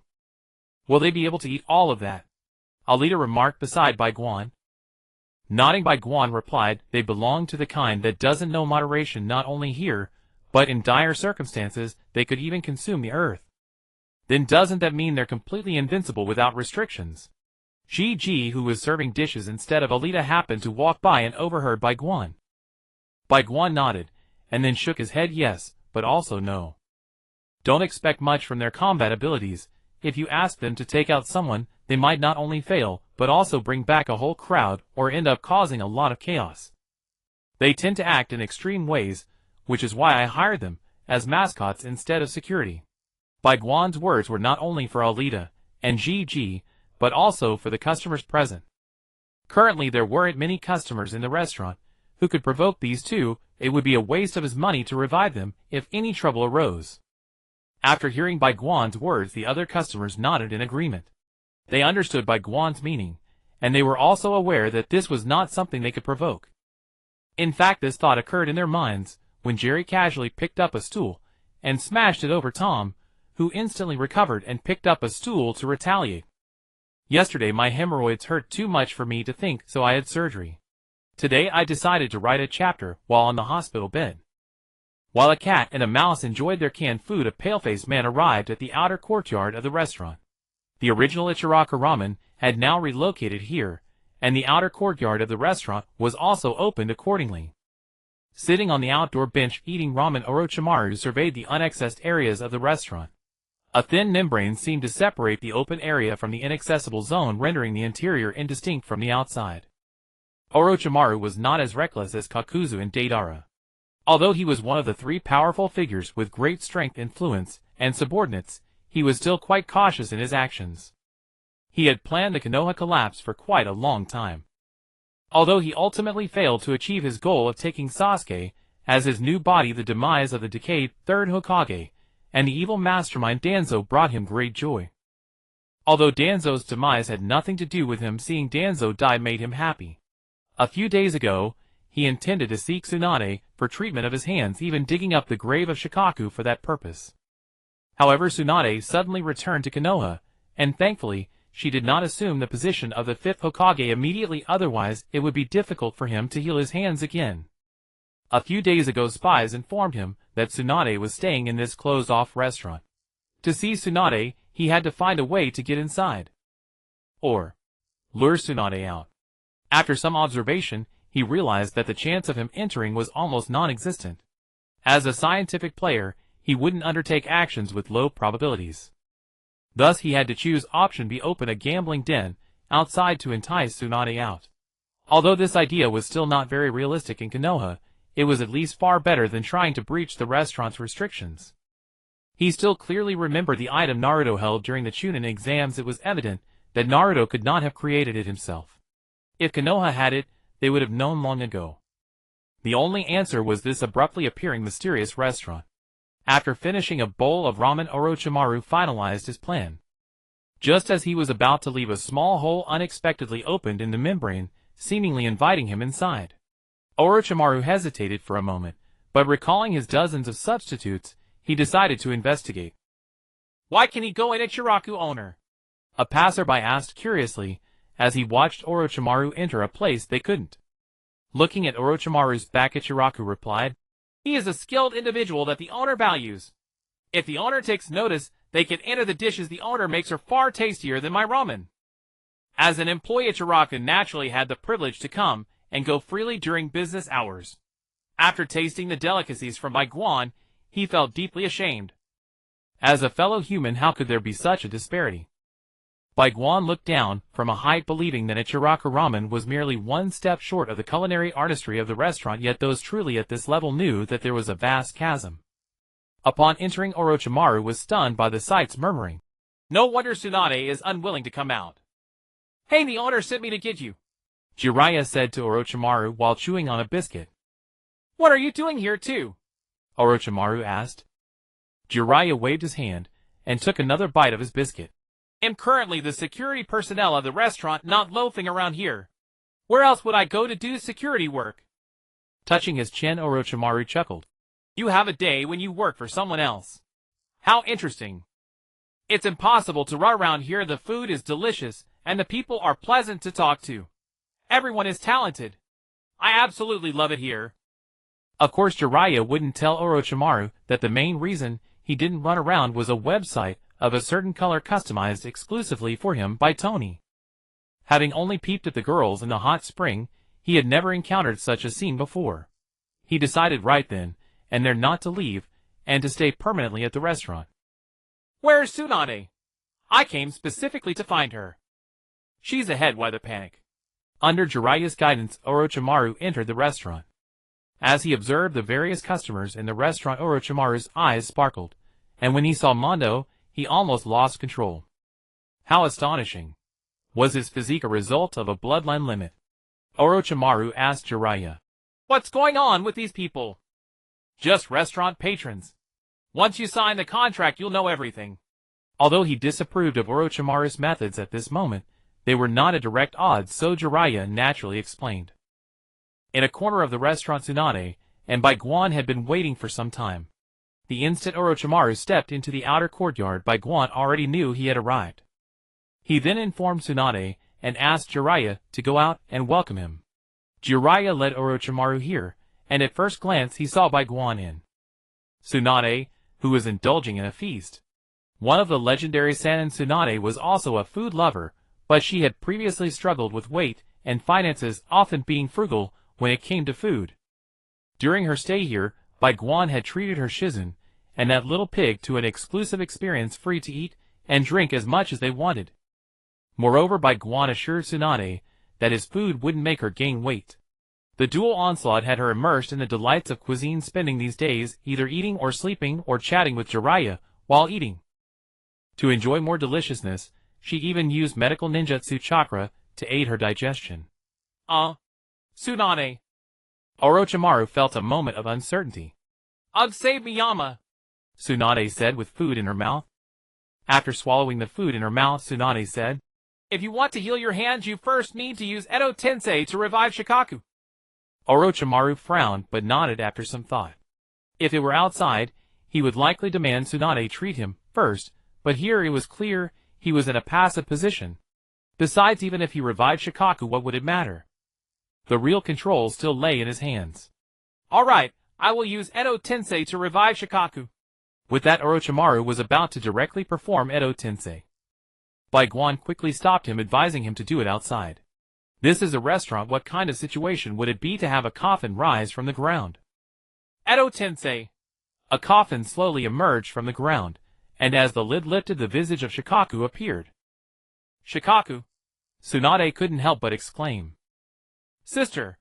Sister! I remember being. Shinshu, just reincarnated by the impure world reincarnation, was somewhat bewildered. Tsunade rushed forward and embraced Shinshu, tears streaming from her eyes. At that moment Orochimaru beside them remarked, "Hey, the sentimental moment is over. It's time to heal my hand." Wiping away the tears at the corners of her eyes, Tsunade approached Orochimaru, took his hand, and began to examine it. At first glance it seemed fine, but a closer look made her frown. The injury on Orochimaru's hand was neither purely external nor internal. In fact, it might not even be an injury at all. "I'll summon the slug to try," Tsunade said, performing the summoning technique. Orochimaru frowned, sensing the situation might be more dire than he had imagined. Controlling the chakra input, Tsunade summoned a slug about the length of a hand, and had it crawl onto Orochimaru's hand to begin treatment. Yet after only 3 seconds on the hand, the slug descended and told Tsunade, "His hand is not injured, it has been sealed." Simple treatment is useless. Only the reverse sealing technique can restore it. Orochimaru, of course, heard the slug's words. "Well then, let's call off the deal. I want retract the impure world reincarnation of Shinshu. Without continued chakra supply, it won't last long anyway. Consider it my good deed." With that said, Orochimaru turned to leave. "Wait, why rush off?" Bai Guan stepped forward. Orochimaru raised an eyebrow. "Oh, you have a solution." "Of course, but you know the drill." Bai Guan pulled out a contract. "You want me to sign?" "I won't sign anything that binds me." Orochimaru shook his head directly and turned to leave. Seeing that Orochimaru was difficult to negotiate with, Bai Guan called for the executor of Plan A. "Tony!" But no one came. Tony was still sound asleep. So Bai Guan shouted through the system, "Get up! Come out and work!" Startled from his slumber, Tony was furious enough to want to bomb the place with his mech. But after calming down, he realized this was a restaurant, and the one who called him was probably Bai Guan. Then he remembered the deal they had discussed a few days ago, so he quickly put on his mech and flew over.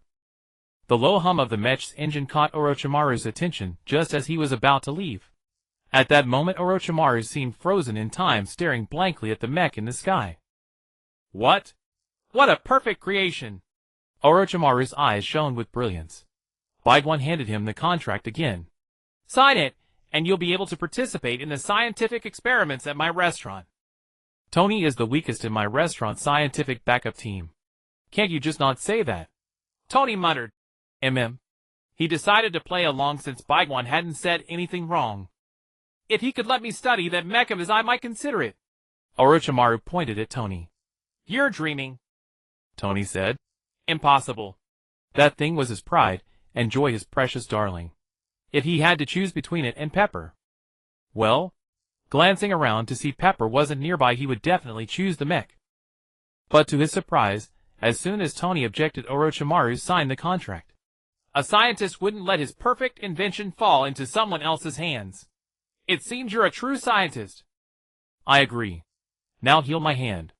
I can't wait to join the research. Bai Guan smiled and stepped forward, touching Orochimaru's hand, which emitted a faint black glow. A phantom figure with a sword in its mouth drifted out of Orochimaru's hand and lunged at Bai Guan with fury. With a casual flick, Bai Guan dispersed the phantom's attack. He snapped his fingers, and the phantom against its will took the sword from its mouth and plunged it into its own belly. Two slender phantoms emerged from the wound and merged into Orochimaru's hand. "It's done," Orochimaru said, flexing his hand. But Bai Guan's actions were not over. The phantom's wound widened, and two adult-sized phantoms floated out. Bai Guan used a bracelet he bought from the system to capture the two souls, then released the force control over the giant phantom. Regaining control, the giant phantom roared at Bai Guan as if reciting the famous line of the Big Bad Wolf. "He'll be back," and then gradually faded away. Tossing the bracelet to Orochimaru, Bai Guan said, "Before you join the scientific discussions, there's one more thing you need to do. Reincarnate the first and second Hokage. Their sealed souls have been freed by me now." Taking the bracelet, Orochimaru looked at Bai Guan with newfound respect. The death of the dead demon-consuming seal was no joke. Back then Minato used it to seal half of the Ninetales chakra, and the third used it to seal the souls of the first and second Hokage along with his own arms. At that time Orochimaru had no resistance at all. If he hadn't escaped quickly, he might have ended up in that death's stomach. Just a moment please, Orochimaru said to Bai Guan. The impure world reincarnation doesn't necessarily require the original bodies, since some people leave no remains. Substituting with other bodies works, though the effect is not as good. Orochimaru had prepared quite a few such substitutes anyway, after all, who among his subordinates hadn't died a few promising talents. When he conducted research, a momentary slip could kill a long-time scientific enthusiast who followed him, but he would later revive them with the impure world reincarnation. That was why people dared to keep working with him despite the risks. 2 or 3 minutes later Orochimaru performed the impure world reincarnation again. 2 souls drifted out of the bracelet and entered the 2 coffins produced by the technique. Bang bang. The lids of the 2 coffins were pushed open. It seems I've been reincarnated again. Who is it this time? Still Orochimaru. I thought Hiruzen used the dead demon-consuming seal. Yet Orochimaru found a way to summon us with the impure world reincarnation. Truly impressive, awe-inspiring. Ha ha ha. Hashirama muttered to himself as he emerged from the coffin. Shut up. If Orochimaru summoned us, aren't we going to be forced to do things against our will again? Tobirama shouted from the other coffin as he stepped out. Bai Guan stepped forward and said, Lord First and Second Hokage, I asked Orochimaru to reincarnate you. This is not for battle but to revive you and evolve the ninja world. Paw. Hypocritical. Not much different from what Orochimaru said. Tobirama sneered. Bai Guan turned to Orochimaru and asked, What did you say when you summoned? For the shinobi world. I suppose that's the stated reason. Bai Guan was speechless. Repeating the same ruse once used already no longer holds sway. Ahem, it's nothing urgent. Merely to have you build a house, lay a foundation and the like. After all, everyone has gone off to become shinobi. Basic laborers are in grievously short supply. Bai Guan said this to the 2 brothers. With a faintly exasperated look, Zhu Jian replied this. Even I don't buy that excuse. How rare. To find a reason even Zhu Jian won't believe, Fei Jian said to Zhu Jian in astonishment. Expressionless, Bai Guan produced 2 contracts. Enough talk, sign. These 2 were incorrigible. Better to be forceful at first, and then slowly win them over. Under Da Shi Wan's influence, the 2 signed the contracts. Bai Guan called Shang Shu over to join Zhu Jian, and the others, he intended to resurrect them. Leading Shang Shu forward, Zhu Jian saw Gang Shou and Shang Shu and began, You are? Gang Shou. You are? Shang Shu. Are you 2 dead as well? Gang Shou was at a loss for words. I'm not dead yet. Oh. Is that so? I thought you were dead. Ha ha. Zhu Jian scratched his head awkwardly and laughed. Who asks their own granddaughter whether she died upon meeting? Gang Shou felt awkward too. It's all right. Grandpa, are you doing well over there? Quite well. Though the memories are fuzzy, life there seemed rather peaceful. They fell silent and waited for Bai Guan's resurrection. Bai Guan stood before 3 Huitu Zhuan Sheng Ito Tensei, reanimated forms, hands raised. As he chanted, dark clouds began to coalesce overhead. The black clouds whirled, and thickened, lightning unraveling within them. Crackling and popping, even Da Shi Wan's scalp prickled at the sight. Boom! Suddenly a black bolt of lightning descended from the sky, and struck the 3 reanimated bodies, the force even hurling Gang Shou and the others aside. Pupils contracted. Gang Shou cried out anxiously, Shang Shu. Yet on closer inspection the 3 within the black thunder showed no sign of pain. Instead their faces bore a certain pleasure. The strange phenomenon came swiftly, and departed just as quickly. In barely 10 seconds the black clouds and the thick black lightning vanished. In their place stood the 3 faces alight with delight. Fei Jian, I feel filled with power. Zhu Jian said, rubbing his hands together. It seems we're even better than before we died. Fei Jian nodded. Shang Shu. Gang Shou rushed forward and embraced Shang Shu, weeping. Fei Jian, left somewhat neglected, smiled, and nodded. Gang Shou has grown up. Zhu Jian also nodded. Perhaps we died a bit early. Gang Shou has even drifted from us. Say 2 fewer words, and no one will mistake you for mute. Fei Jian snapped. The second to step forward was not Bai Guan, but Da Shi Wan instead.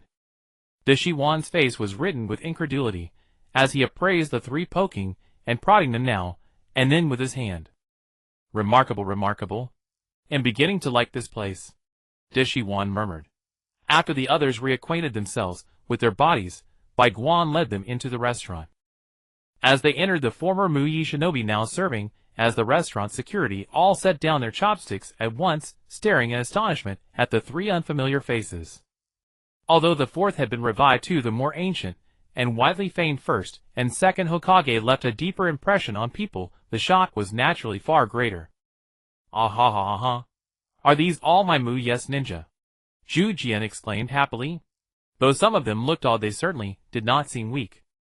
The younger generation of Muyi is a wonder to behold. Lord Zhu Jian and Lord Fei Jian Shui Men stepped forward to greet them. Zhu Jian nodded and smiled. Not bad, not bad. Are you a Jonin or a Chunin? Shui Men asked awkwardly. I'm the fourth Hokage, he admitted. Ah, is that so? By the way, that little fellow Yuan Fei, wasn't he the third Hokage? Where did he go? Zhu Jian awkwardly changed the subject. Bai Guan stepped forward to explain. I didn't revive him. He's too old. Reviving him would be of little use. The words were blunt but true. For one, he had grievances with the third. For another, the third was truly too old and somewhat frail. He couldn't defeat his own disciple Deshiwan in combat, though Deshiwan relied on Huitu Zhuansheng. The third had used Shiki Fujin Dead Demon Consuming Seal to seal him away. Yet strategy is also a facet of martial might. Outcomes often matter more than the struggle itself. The result of the battle between Deshiwan and the third was that Deshiwan suffered little, losing only 2 arms to a seal, while it cost the third his life and caused a split between Muyi and Suda shinobi. Moreover, being old meant he could not be sent out for physical labor, and with Fei Jian and Shui Men handling ninjutsu theory, the third's presence was not strictly necessary. In short, the third Hokage Yuan Fei's value to the restaurant equaled 1. If truly revived, they'd have to pay to feed him. Zhu Jian sighed and said nothing more. Who Bai Guan chose to revive was not for them to meddle in. After all, until then, Bai Guan had been nothing but a corpse. Around the table, the Muyi Hokage assembled. Present were first Hokage Qian Shou Zhu Jian, second Hokage Qian Shou Fei Jian, fourth Hokage Bo Feng Shui Min, the Sunto, fifth Hokage Qian Shou Gang Shou, and the future sixth and seventh Hokage Kakashi and Mingren. One could say that such a gathering outside would send the entire shinobi world into a panic, yet, at this fearsome table, they did not talk of attacking other villages, or of Mu-yes affairs. Rather, the topic most praised by mouths full was the food. While these dishes are far superior to the fare of our era. Sipping Pai Long wine, Zhu Jian sighed in admiration. By the proprietor's cooking is naturally delicious. Jiao Xianai said with a smiling nod. It sounded as if she were being complimented. Fei Jian took a sip and asked, what sort of place is this? Gathering so much combat strength, are they aiming to overturn the shinobi world? Fei Jian was a little worried. He had always been a conspiracist. Gang Shou shoved the giant drumstick in her hand into Sheng Shu's mouth and said, not so dramatic. Though the ends may resemble each other, it's not what second grandpa imagines. By the proprietor seems intent on developing technology to stabilize the shinobi world. I approve of that. Come on, Sheng Shu, be good, eat a little more. With that, Gang Shou shoved yet another morsel into Sheng Shu's already stuffed mouth. Years of accumulated doting exploded all at once. Technology. That thing that mixes water and wind to produce lightning, but still isn't as strong as a single lightning release. Fei Jian asked in puzzlement. At that moment, A Li Ta brought a dish and said, lightning release injures the user. Electricity coursing through a person will kill. He'll be discharged from the hospital tomorrow. She, hailing from a technologically advanced world, could not tolerate others belittling technology in such a primitive manner. I want to try this thing that can electrocute to death. With narrowed eyes, Tobirama looked as if he might attack at any moment. All right, Alita, you can go back to serving. Let me have a chat with this person who disrespects technology. Tony approached with a glass of wine. Glaring at Tony, Alita turned away. Discussing technology was indeed Tony's forte. She surely could not compare to him. Placing the glass in front of Tobirama, Tony opened his hand, revealing a small light blue orb in the palm of his armored glove. This is one of my mech's attack methods. It can fire a plasma cannon with temperatures reaching millions of degrees Celsius in a short time. If I unleash its full power, this tiny arm of the mech could reduce the entire land of fire to a hell on earth in an instant. Tony then pointed his palm at Tobarama. This is technology. At least in today's restaurant, it still leads the pinnacle of absolute combat power. The combat power ranking of the restaurant pertains to individual combat prowess rather than all its technology. If we only consider destructiveness and functionality, the restaurant is indeed dominated by technology. After all, the members of the Scientific Reserve team are quite unreasonable. In a certain sense, the current few members of the Scientific Reserve team are already at the pinnacle of science, such as Grey Wolf. Even if you were to use dimensional strikes against him, it wouldn't be long before he breaks through the lower dimensions and confronts you again with even more powerful dimensional weapons. Or Doraemon, although most of his gadgets are functional, it doesn't mean they can't cause significant impacts. For instance, a splitting potion can easily destroy a universe, and the rate of cosmic expansion is certainly not faster than infinite multiplication. The debate over science and individual combat prowess concluded under Tony's brief remarks and Tobarama's mediation. That night in a small room within the outer courtyard. Brother, have we been abandoned by the times? It was only after hearing Tony's words that Tobarama finally spoke. Turning on the tap and washing his face with the flowing hot water, Tobarama said, Times will always develop. We are merely ants within it, or ants that have already perished in the torrents of time. Why bother with all this? We are neither the first Hokage nor the second Hokage. From the moment we signed the contract, we became security personnel working for this restaurant. Although Tobarama is often not very reliable, he is clearer about many things than anyone else, including his battle with Madara. The next day, Hokage issued the first task of transforming the ninja world, building the base.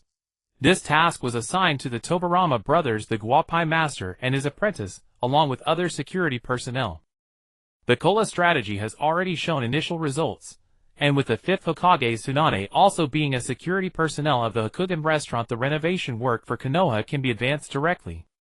Would release, Tobarama lightly exclaimed, as he slapped his palm on the ground.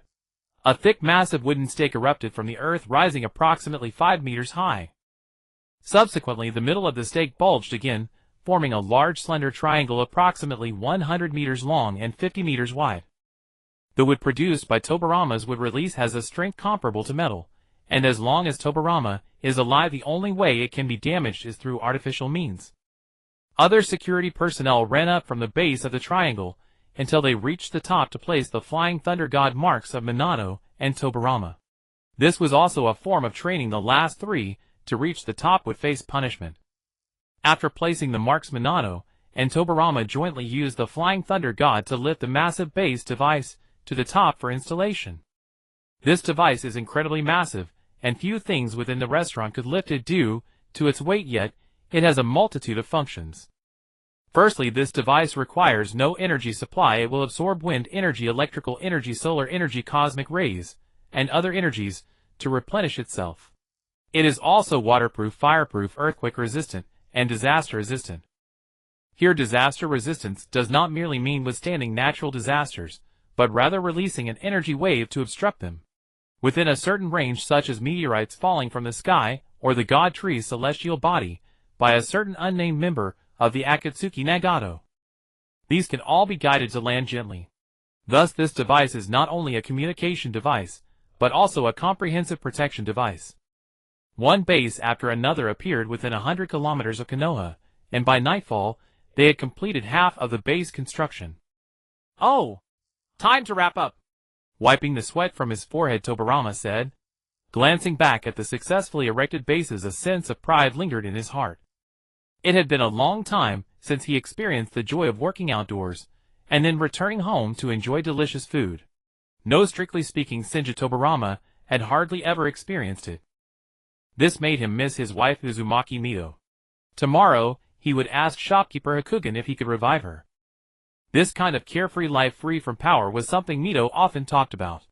Upon returning to the restaurant and savoring the exquisite cuisine, Tobarama's desire to revive Mito suddenly began to waver. The Uzumaki clan is great in many ways. They look good, and although their temper may be a bit fierce, it's acceptable. The only downside is that they are not good at cooking. This is a common problem. Not only Kushina's cooking is bad, but Mito's food is also hard to describe. Today Minato and Kushina showed me their new ninja techniques, and I suddenly got inspiration for a new technique. I'll need your help later. While eating, Tobirama suddenly said to Tobirama. Frowning and turning his head, Tobirama curiously asked, "What do you need my help with for your new technique?" "Well, the power of this new technique is a bit overwhelming. You should be fine," Tobirama awkwardly explained as he turned his head to sip some soup. With a lot of black lines on his head, Tobirama decided to revive Mito, only she could handle his brother. Kakashi approached the two with a cup of cola saying, "First Hokage-sama, second Hokage-sama, good evening. This cup of ice cola has been treasured for a week. Cheers to you." "Don't say it like that. We are no longer Hokage. Here we are just security personnel at the restaurant like you," Tobirama said, raising his drink and downing it boldly. "Ha ha ha. I told you Lord Tobirama and Lord Tobirama don't have such airs." Behind Kakashi, Guy also came over with a cup of cola. Kakashi rolled his eyes at Guy and turned to leave, while Guy chased after him saying, "Hey, where are you going? Why are you leaving?" Seeing this, Tobirama turned to Tobirama and said, "Youth is wonderful." The next morning after breakfast, the security personnel began to continue the construction of the base stations. The villagers of Konoha curiously gazed at the towering structures in the distance, speculating about their purpose. However, at noon on this very day, during the celebration of Tsunade's inauguration, as the fifth Hokage, she herself revealed their function. "Everyone, have you seen those tall towers outside? Those are called base stations. This is a gift I bring to you all. It will help you easily communicate with loved ones thousands of miles away from home, and keep you informed about what is happening outside." As Tsunade draped the fabric of the base station over herself, the resistance sentiment within the village naturally diminished. Behind Tsunade, Mito Minion frowned and asked Uzumaki Hinata, "Is this your arrangement?" "No, it should be Tsunade's own arrangement.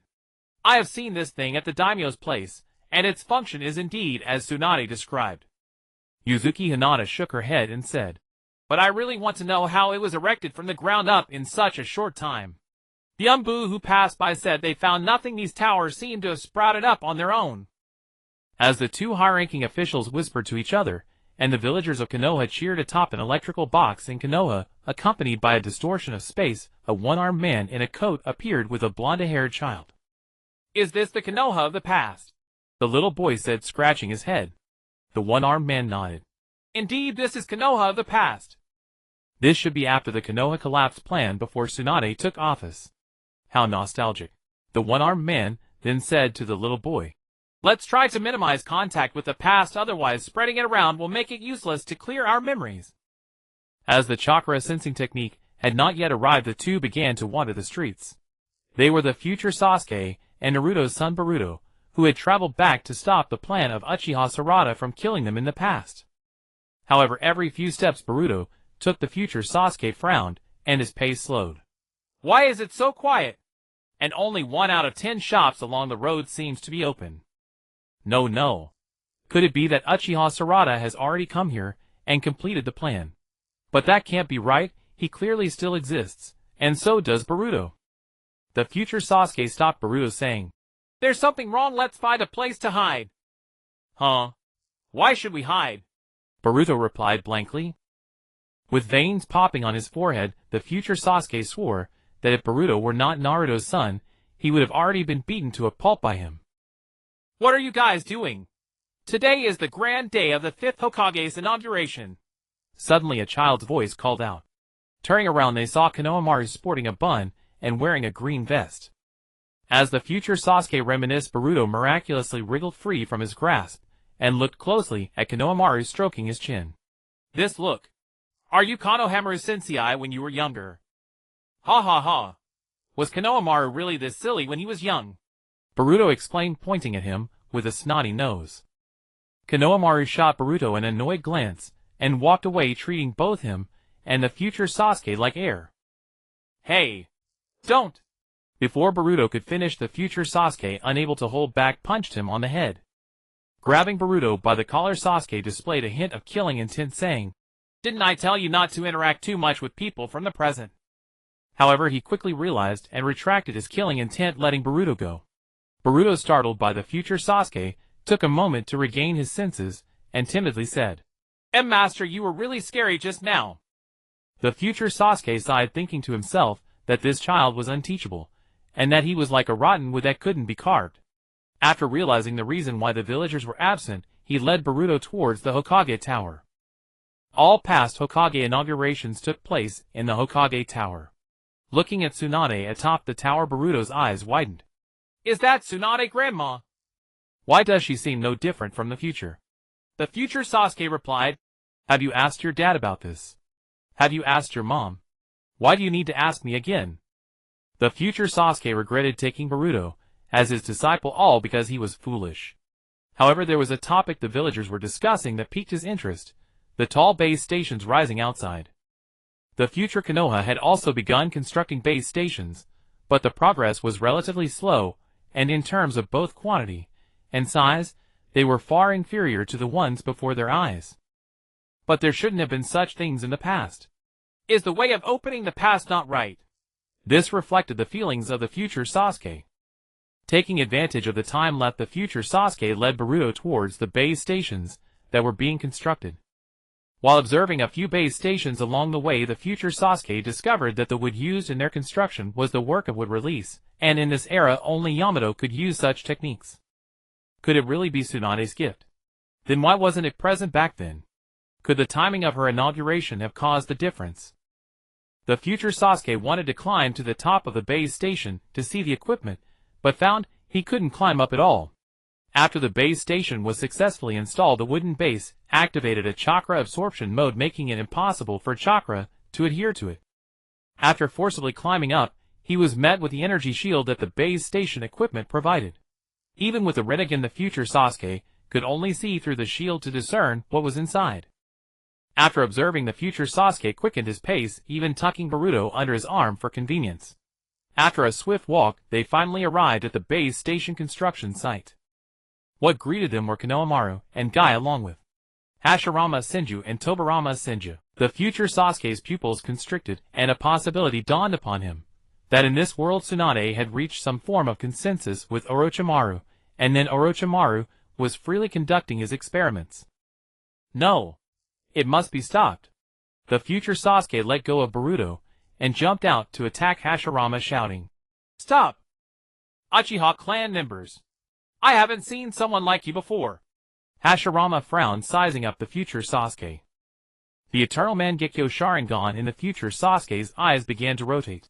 You are supposed to be dead, and should not be toyed with by Orochimaru. I am here to liberate you. Huh? Though a bit bewildered under the intimidation of the eternal kaleidoscope, Hashirama remained vigilant as he looked at future Sasuke.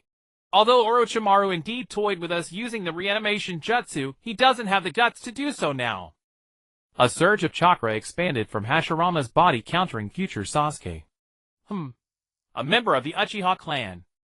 Tobirama, who flew down with Minato, immediately spotted future Sasuke and said, I can't believe not only the first but even the second and fourth Hokage have been brought back through reanimation. No! We must stop this.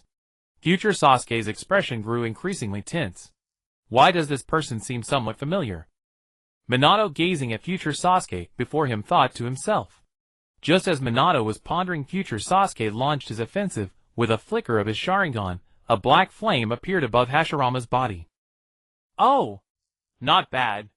Hashirama glanced at the black flames, but then completely dismissed them. He was now stronger than even at his peak. Is this the power of the god of shinobi?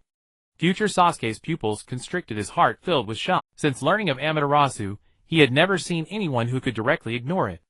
The worst he had encountered was Rakish, who merely severed his hand.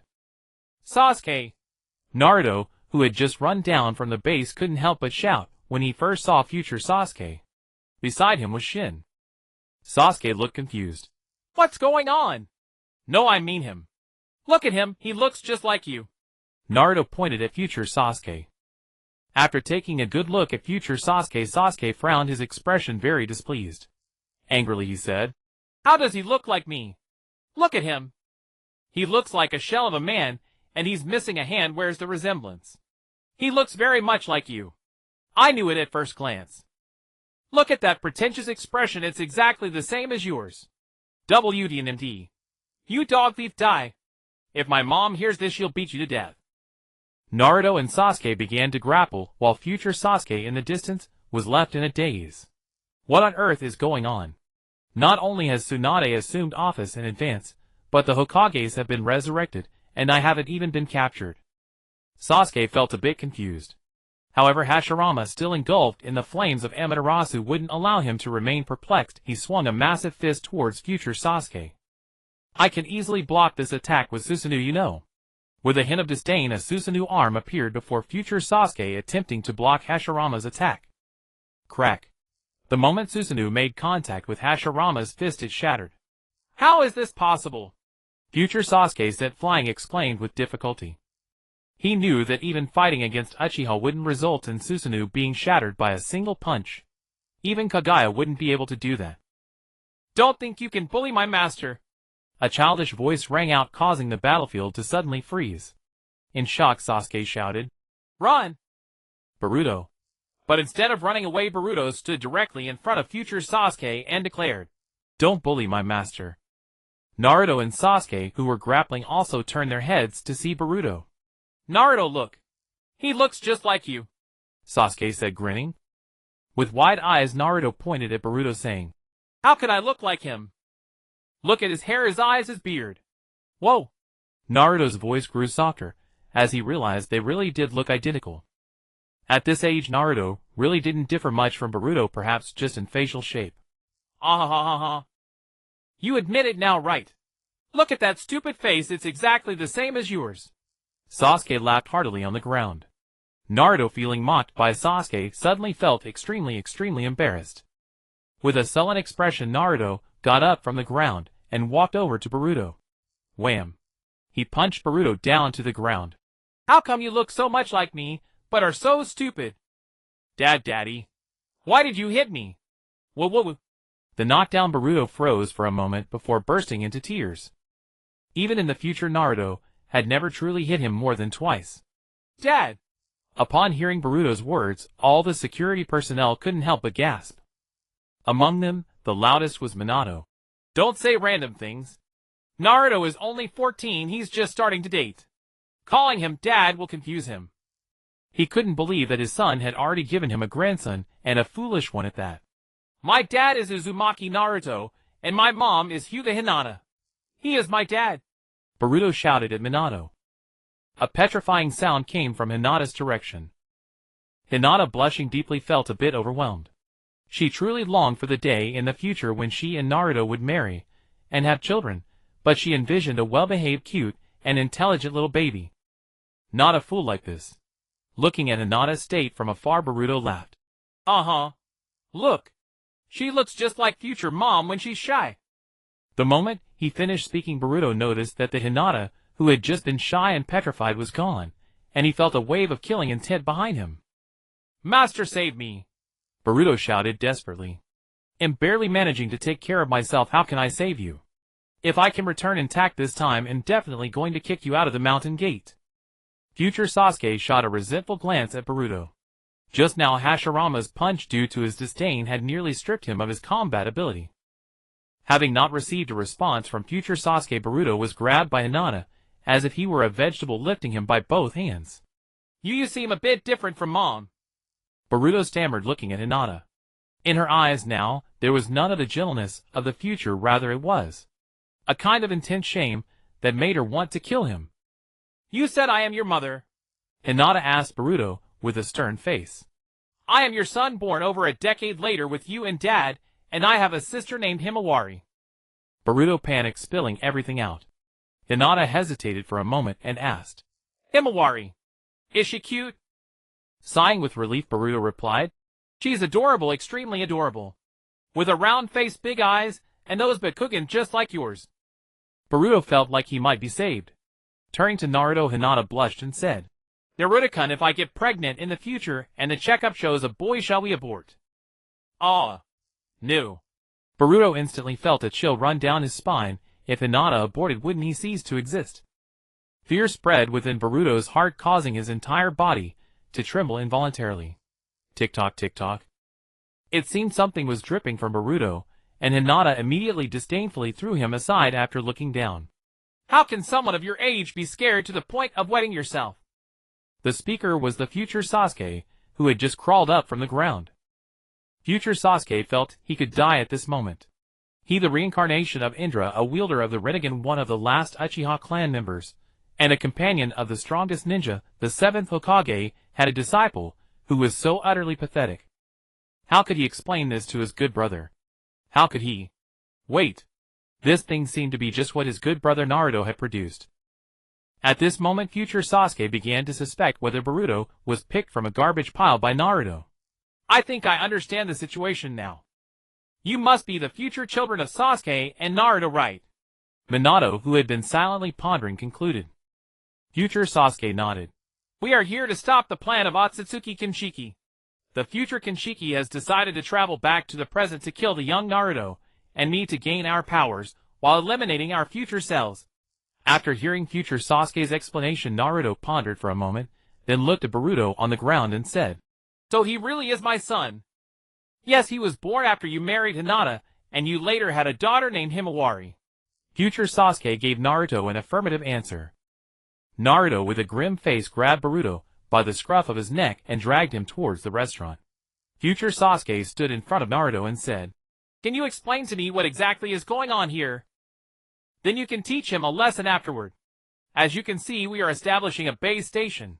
We are not under Orochimaru's control, this is all our own will, said Hashirama as he brushed off the Amaterasu on his body. Amaterasu was actually dismissed like that. Sasuke exclaimed in shock. Then what is going on with you guys? Oh, about that. The shopkeeper Bai has revived us to act as his security. Hashirama continued explaining. At this moment a voice from behind future Sasuke reached his ears. That's right. They are now our security personnel. The close proximity of the voice caused future Sasuke, who had been on high alert for a long time, to roll forward. Then using the heavenly hand power, he exchanged places with a rock and looked at the person who had just spoken. The person appeared to be in their early teens, with a relatively delicate and refined appearance. However, future Sasuke did not let his guard down. He knew that since he acquired the Rinnegan, no one had been able to approach him so quietly from behind. Even if they managed to evade his chakra detection, his battle instincts would not have missed it. Moreover, he had never seen this person before. They were not a member of Konoha, and upon closer recollection, he realized they were not even a renowned figure from other ninja villages. Who exactly are you? With his hand on his sword, his Sharingan and Rinnegan ready for use, future Sasuke asked. Don't be nervous, my name is Bai Guan. I'm just the owner of a restaurant. Because the ninja world is too chaotic, I revived them to serve as my security for self-protection. Are you interested in coming to my restaurant for some delicious food? It's right in Konoha. Seeing that Bai Guan showed no signs of aggression, and instead explained very calmly, future Sasuke lowered his guard slightly. Are these base stations what you requested to be built? To be precise, it wasn't requested by me, but rather I built them myself. I believe the reason for the frequent battles in the ninja world and the suffering of the people is primarily due to the class conflict between the higher-ups and the lower classes, as well as the greed of certain ninjas. Therefore, I decided to build roads and base stations allowing the people and ninjas to live comfortably, so they naturally wouldn't want to incite wars, right? Listening to Bai Guan's explanation, future Sasuke lowered his hand from the sword. You're right, whether it's ninjas or ordinary people, wars are ultimately driven by interests. If we can ensure their basic needs and provide entertainment activities, then most would not instigate wars. However, power is often in the hands of a few, and those who do not want wars often have their words disregarded. He and Naruto initially fought with the intention of achieving world peace, but ideals can be beautiful while reality is often harsh. After truly becoming top figures, their ideals gradually wore down with the realities of life. The conversation between future Sasuke and Bai Guan shifted from questioning to debating. In fact, those who do not hold power are the true masters of this world. Though they may be weak like ants, an elephant can be killed by ants. It's just a matter of urgency. The elephant may coerce the ants to do things against their will with threats of life and death, but when the ants no longer care about their lives, the elephant cannot intimidate them, and in fact the ants can threaten the elephant. When a commoner is enraged, blood can spill for 5 steps. Think of the people from the Iron Country. They are not ninjas, they are what we call ants. But they have goals more noble than life and death, which is why they can threaten ninjas. In your world, didn't Sanbua and Hanzo the salamander also exchange techniques? Future Sasuke fell silent for a while. Let's go check out your restaurant. He felt that Bai Guan's words made a lot of sense. In many battles, he had overcome seemingly insurmountable enemies, with the mindset of being ready to die, casting aside life and death, where willpower was paramount. Aside from the brothers Hashirama and Tobirama, who continued to build, the others followed Bai Guan back to the restaurant. On the way, Naruto looked at the disheartened Boruto and said, "To be honest, seeing you like this now, I somewhat agree with Hinata's opinion." The disheartened Boruto suddenly seized on the key point, somewhat agree. Am still salvageable. Boruto grabbed Naruto's hand and urgently cried, "Dad, you have to save me. You must save me. Look how cute I am, look at my eyes, look at my hair. Don't I perfectly inherit your traits?" Pushing Boruto away, Naruto turned his head and said, "I just think there's no need for an abortion. I believe discipline breeds good children. If a child is unruly, it's mostly due to pampering. A beating will suffice. If one beating doesn't work, then two will do. Just beat them until they behave." "Hey, don't come any closer. If you come any closer, he'll really abort you." As he spoke, Boruto actually tried to hug him. What was happening? Boruto had just been scared out of his wits. "Naruto, to be honest, I don't mind helping you educate your son. What's wrong with a little discipline, right?" Sasuke leaned over and elbowed Naruto, saying, "You have to let me do it." Boruto, who was originally feeling grateful to be alive, felt that something was off. Inside the restaurant, chopsticks danced ceaselessly between bowls and mouths. The gastronomic delight overwhelmed the two travelers. Future Sasuke, though eating swiftly, still managed to maintain a semblance of elegance. Unlike future Sasuke, Boruto opened his monstrous maw, stuffing as much food within his sight into his mouth as possible. Though they lived in the future, the culinary arts of the ninja world had not advanced directly. Instead, with the increase in the number of ninjas, many had chosen this path, leaving ordinary professions scarce. A decade ago, the best taste in Konoha was Ichiraku ramen. A decade later, it remained the same. Although it was indeed delicious, faced with even more flavorful and diverse dishes, young Boruto could not yet control his urges. Boruto, staying in Konoha, could still rely on Ichiraku ramen, while future Sasuke, traveling to gather intelligence, had to endure harsh conditions. Normally, future Sasuke ate whatever was available, and if nothing was to be had, he simply went without. Returning to Konoha, he would catch up on a few bowls of Ichiraku ramen to fill his stomach. Moreover, he could not eat too much. Sakura often complained about their poor financial situation. But what could he do? He ate whatever he found, roamed around gathering intelligence, and had no way to earn money. Thus, despite his efforts to restrain himself, future Sasuke could not help but keep eating one chopstickful after another. A gluttonous feast lasted half an hour. Boruto's stomach swelled like a balloon, and he lay on the bench unable to move. Future Sasuke fared better, but he too was too full to move. "The taste is good, isn't it?" Bai Guan teased, taking a sip of cola. Before future Sasuke could speak, Boruto blurted out, "Delicious. Too delicious. Compared to this, mom's cooking is crap." Then Boruto realized the room had gone silent. Bai Guan cast a glance at Hinata, who smiled, and picked up Boruto by the collar, heading outside. Only Boruto's cries echoed from the restaurant. "I'm sorry, Mom. Help. No. I believe you have seen the situation here, and have confirmed what I said, haven't you?" After Boruto had completely disappeared from the restaurant, Bai Guan asked. Nodding and sighing, future Sasuke replied, "I have seen it. This is truly a miraculous place. Different species can chat and drink together harmoniously. Compared to this, the hypocritical piece of Konoha in the future is utterly ugly." "Don't say that. Even such a Konoha is still the one you protect, isn't it?" "What I protect is the Konoha of Naruto, the Hokage, the Konoha where my comrades, who once fought alongside me, exist. Also, Sakura and Sarada," said future Sasuke after a moment of thought. Though making amends for past mistakes was also a reason. But what truly kept future Sasuke in Konoha were Naruto, the Rookie 9, and above all Sakura and Sarada. Lingering in a flame for long, even an iron block would not melt but would grow hot. Under Sakura's persistent devotion, future Sasuke had truly come to regard her as his partner. As for Sarada, that was the Uchiha tradition. Smiling, Bai Guan rose from his seat and said, True peace requires a powerful external threat to create a sense of urgency among all, just like the fourth great ninja war in your world. In this world with me here, I will create an enemy strong enough to unite them, and then assimilate them from within. After that, I will give them a sufficiently grand goal.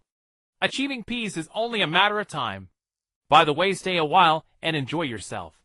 Boruto needs some education anyway. He'll handle Urashiki. Looking up at Bai Guan, future Sasuke's eyes were filled with shock. Yet he said anxiously, Urashiki is extremely strong. Even stronger than the Sage of Six Paths. And you could stay out of this. Don't worry. The world you come from is not the future of this world. Time is merely a term away for humans to record space. Reversing time is impossible. It is like a rope that extends infinitely at one end and burns infinitely at the other. What extends is the future, what burns is the present. You may be able to go to the future, but you can never return to the past. One of this world and yours is a parallel world. Most likely it is this world. But although this world is a parallel world, your strength will be suppressed here. That is why Hashirama could nearly cripple you with a single punch. And even Urashiki without suppression would not cause any trouble. Just enjoy yourself here. On the other side, Boruto, dragged out by Hinata, looked in terror at the gathered Konoha rookies and various masters. What was going on? I only interrupted a sentence. Do I deserve a public denouncement from so many people? With a twitching mouth, Boruto stammered. I was wrong. How dare you say my cooking is terrible? But never mind, we have drawn up a special training plan for you. You will train hard, okay? Your cooking really isn't that good. Boruto nodded and lied. Okay. I will complete the mission. Then, he saw the rookies grinning, revealing sinister smiles. In that case, the training begins. First item, run 100 laps around the outer courtyard. Rock Lee will supervise you, said Naruto with a smile. Boruto's mouth dropped open as he pointed at the courtyard. It starts now. And this courtyard is so huge. 100 laps will kill me. But Naruto and the others simply turned and left as if they hadn't heard. I just ate. My stomach won't digest. Boruto tried to chase after Naruto, but felt his collar pulled again. He was lifted once more. Dropping Boruto by the wall of the outer courtyard, Lee said to him, Start. I will spur you on. With that, he took out a whip and cracked it on the ground. Gulp. Boruto swallowed and began to jog forward. Crack. A whip stroke landed on his back. Lee's voice came from behind. Run faster. That's not passionate at all. Boruto cried out in pain and sprinted forward, with Lee close behind, lashing him whenever he slacked off. A true spurring. Yet though struck by the whip, Boruto felt that the energy he had lost returned each time he was hit. This was no illusion. It was a tool Naruto had obtained from Grey Wolf right after returning. Those struck by this whip would recover their stamina and spirit. Such items were now child's play for Grey Wolf. He could make them with a few irrational whacks of his hammer.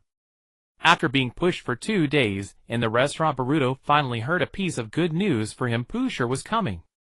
This meant he could finally break free from this sea of suffering and return to his own world, enjoying the pampering of his parents. On the way to the location where Pusher was about to arrive, Boruto was extremely excited. The reasons were twofold. First, as previously mentioned, he believed he could make a run for it.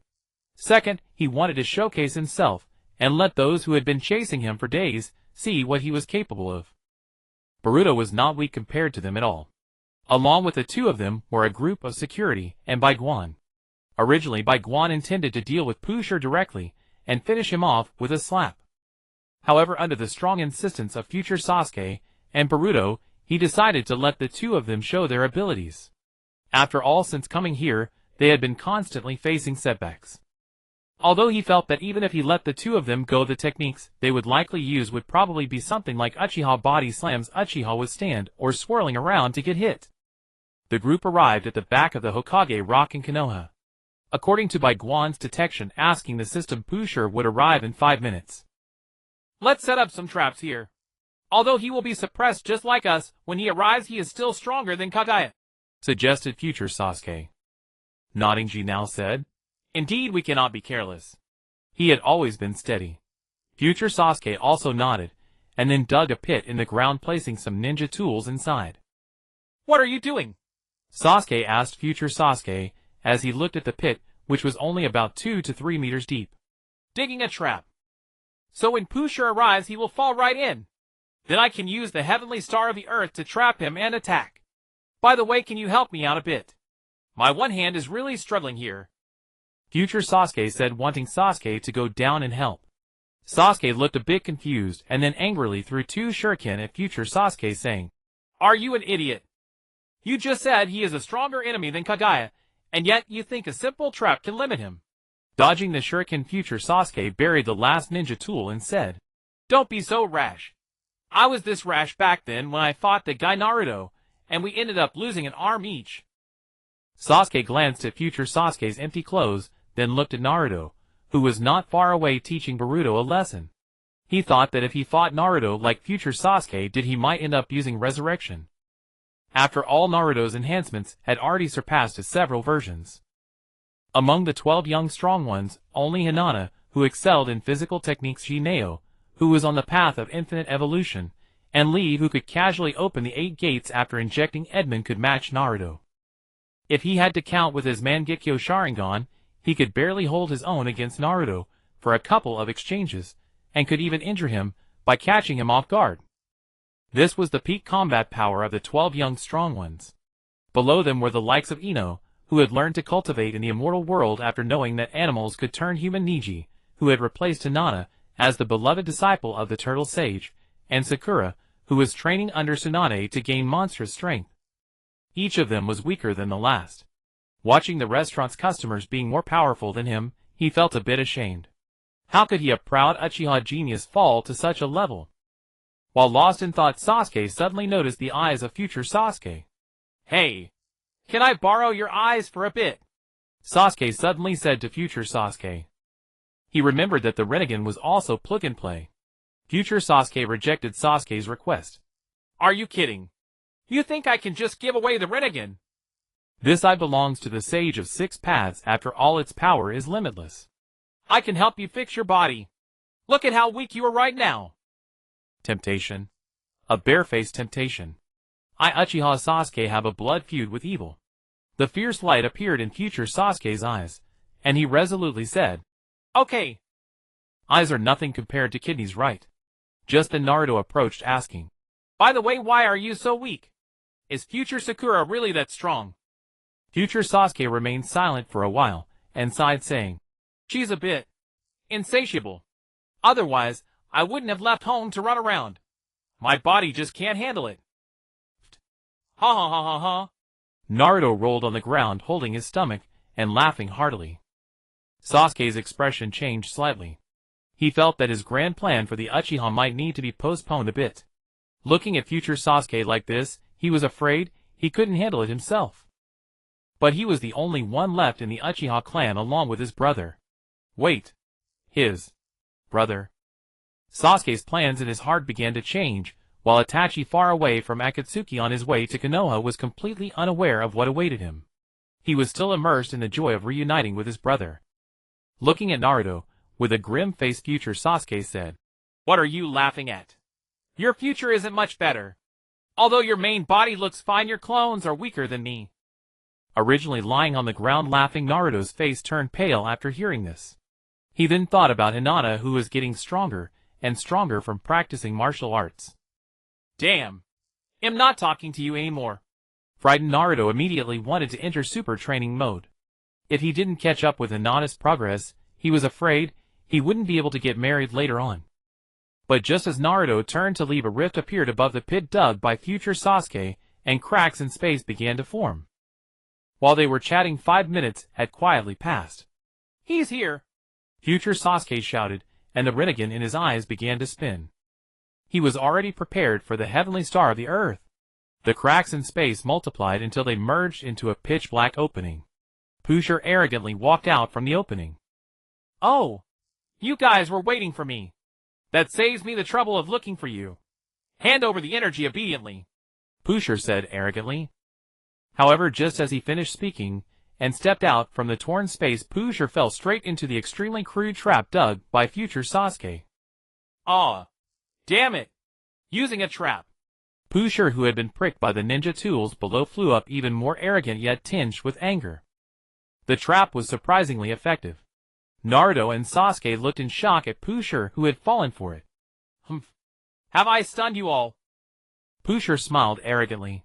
Seeing Pusher had made his entrance, Boruto quickly stepped out from the Boruto Critique Association and shouted, "For my comfortable life, Pusher, come at me with your life." He was already eager to go home. Boruto charged at Urashiki, a Rasengan in hand. Under the temptation of returning home, Boruto couldn't control himself. However, facing Boruto's Rasengan, Urashiki simply sidestepped half a step to the left and dodged. He also gave Boruto an Akatsuki elbow strike. Then future Sasuke charged in, with an Uchiha tanking an Uchiha body slam, and Urashiki countered with a few Akatsuki shoulder stomps and Akatsuki kicks. Watching the threes brawl, the crowd in the distance was stunned. Wasn't he supposed to be an Akatsuki powerhouse surpassing the Sage of Six Paths Mother Kagaya? What is this bewildering human behavior? A precious live broadcast of early humans controlling an Akatsuki. The Uchiha shouldn't be this weak. Could he be someone else in disguise? Tobirama asked, quietly, arms crossed and face full of black lines. Hashirama also had black lines. I think if Madara saw this kind of fight, he'd die of shame. Compared to the others, speechlessness, Sasuke and Naruto were just ashamed. One of the performers with Urashiki was Naruto's future son, and the other was Sasuke's future self. Although this was just one possible timeline, it didn't affect the shame they felt from the outside in.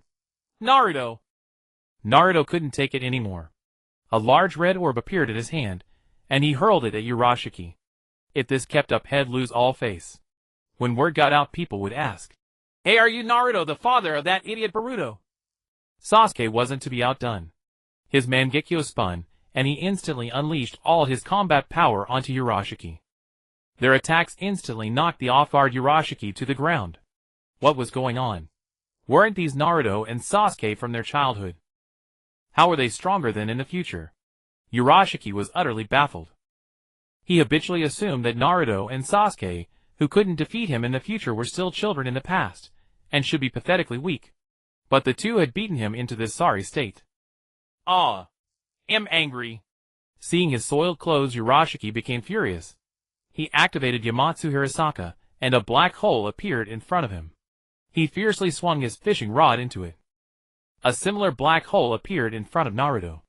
The fishing line from the rod shot out, and bound Naruto instantly, making it difficult for him to move. As the line wrapped around Naruto's waist a few times, and the hook touched him, Naruto found that the chakra in his body was rapidly disappearing. In just 5 or 6 seconds, Naruto's chakra was drained completely.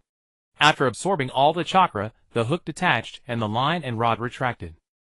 But although he had absorbed the chakra, Urashiki felt terrible, because the amount of chakra he had sucked in was too much at once. It was like you could normally eat 1 chicken, but suddenly you were stuffed with 4 or 5 chickens' bones and all. Urashiki retched from being overstuffed. Now, Boruto, who had been knocked down by an Akatsuki elbow strike, climbed to his feet and attacked the distressed Urashiki. Snap! With a loud whip kick, Urashiki sent Boruto flying with a single leg strike. What the hell? Trying to sneak attack. Ugh. After a violent movement, Urashiki finally couldn't help but spew out the chakra. Crimson chakra flowed from Urashiki's mouth and rushed toward its original owner, Naruto. Despite having his chakra drained, Naruto's mind remained clear.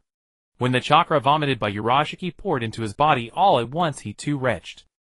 Too disgusting. It seems directly absorbing your energy won't work. It'll just catch you and drain you slowly. Failure didn't dampen Urashiki's arrogant taunting. Use Chibaku Tensei. Sasuke shouted at future Sasuke. Hearing Chibaku Tensei, Urashiki tensed up for a moment. But then, he saw future Sasuke make a hand sign in. Nothing. Couldn't release it. Trash. The Akatsuki mocked. Sasuke was stunned and roared at future Sasuke. Don't tell me you've run out of chakra after throwing a couple of shuriken and a few basic attacks. Ahem. I really don't have the chakra for Chibaku Tensei. Future Sasuke coughed awkwardly and said. At that moment, Hashirama stepped forward, standing imposingly in front of Urashiki. If Madara saw you like this, he'd probably die of shame. Then chakra began to envelop his body, his hair lifted by the chakra and flowing behind him. Squinting, Urashiki looked at Hashirama nervously. According to the intel, he had gathered, this man should be the reincarnation of Kagaya's son's son. He should be dead in this era. And the chakra he was emanating was ridiculously strong. Hey! Fight or not? Hashirama asked politely before the fight. But to Urashiki, Hashirama's greeting was a taunt, a blatant taunt. He was always the one taunting others, and now someone dared to taunt him. Urashiki suddenly flew into a rage. He swallowed his fishing rod set whole, and his body began to change. Gradually he transformed from a handsome young man into a bizarre Crushcar-like monster. As the Crushcar monster, Urashiki's personality also changed. No longer trembling, he directly attacked Hashirama.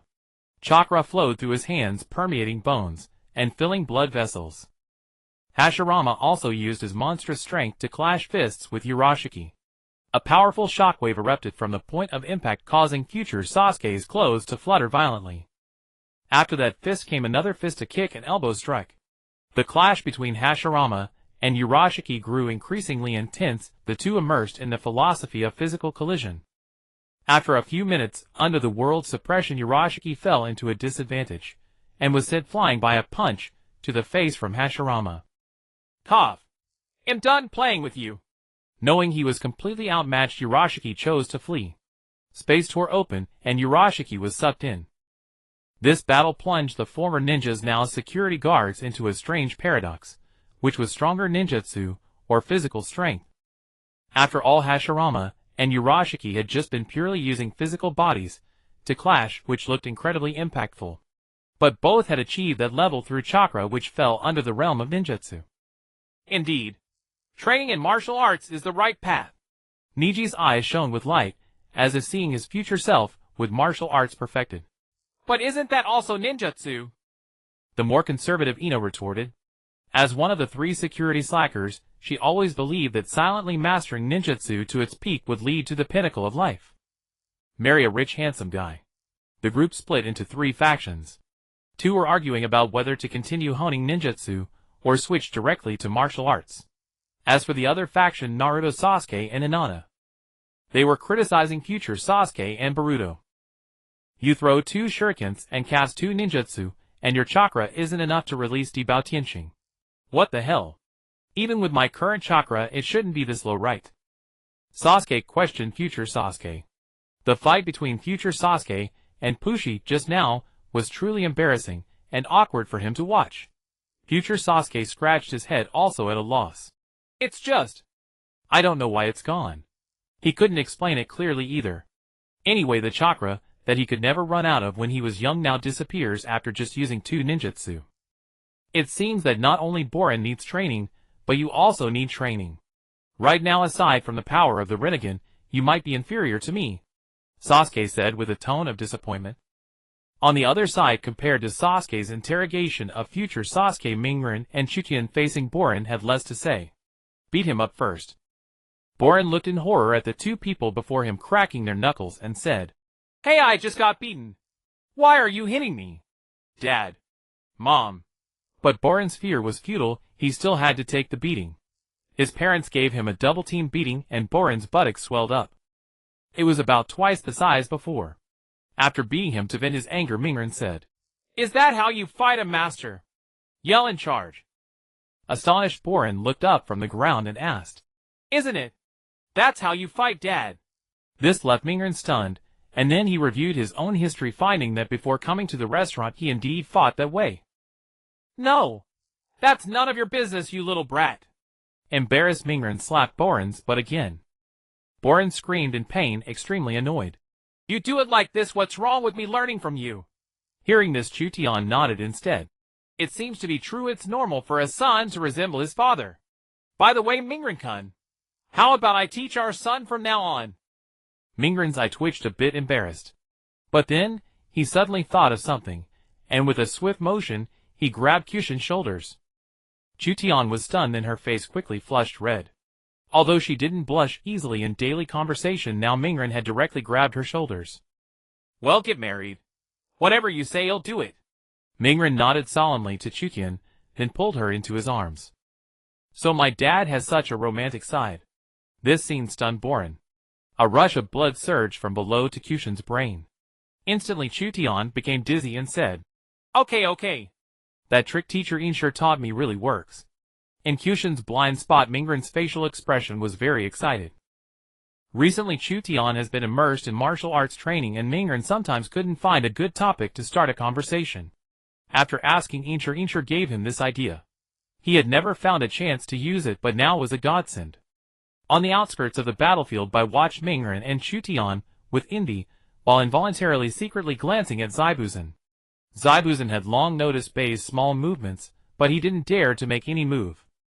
Because during this time, Bai had become increasingly strange and more proactive, making him very uncomfortable. He also didn't know what benefits Bai Guan had promised to Bai back then. It could actually change Bai's personality so drastically. Now Zaibuzan deeply missed the Bai from their wandering days, who listened to him and never argued. Zaibuzan-sama. Look at them. Bai pointed at the embracing Chutian and Mingren and said to Zaibuzan. Zaibuzan swallowed. We need to pay attention to whether they are enemies in disguise. Maybe they are huddled together secretly exchanging information. Seeing Zaibuzan playing dumb, Bai sighed inwardly. The path of reverse pursuit is tough. It seems they'll have to find time to ask Insure or Mr. Sitake for some clever tricks. Along with the accumulation of female hormones in her body, Bai's desire for Zaibuzan grew stronger. A deteriorating friendship.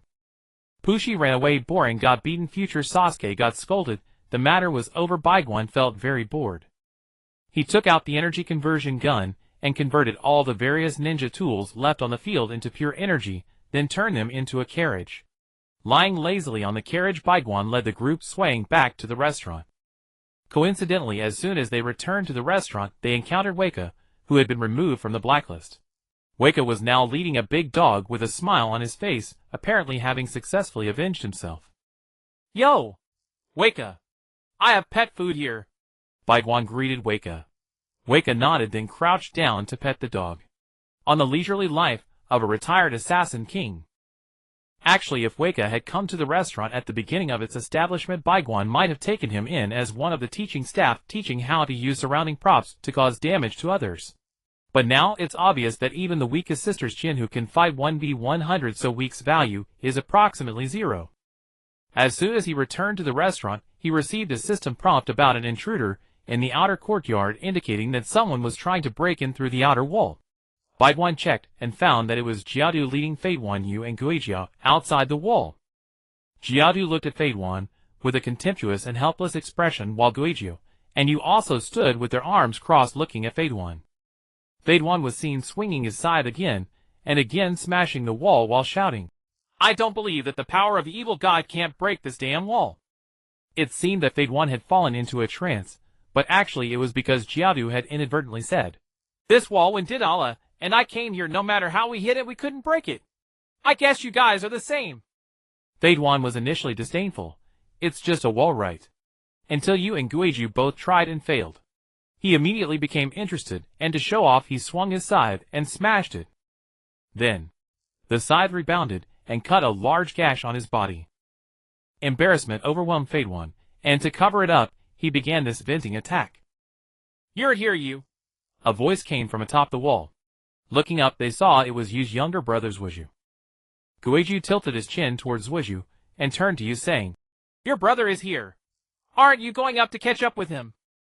As Yu's longtime partner, he could feel Yu's affection for his brother. Even though he had always acted as if he wanted to kill Zhuizhu, he would always secretly watch Zhuizhu's growth. But Yu didn't say much, just nodded to Zhuizhu and said, Seeing his younger brother Itachi felt a sense of relief in his heart even without approaching him or saying a word. Afterwards, Sasuke led Kakuzu, Itachi, and Kisame into the restaurant, leaving Haiden yelling about his pride. The power of the evil god will surely destroy this wall. And continued to smash the wall. Walking alongside Itachi, Kisame's hand remained on his samahata. This unfamiliar place made him feel very insecure. If it weren't for Itachi being by his side, he might have been holding on to Kisame instead of resting his hand on him. Itachi, I have 2 pieces of news to tell you, Sasuke said, as he walked beside Itachi.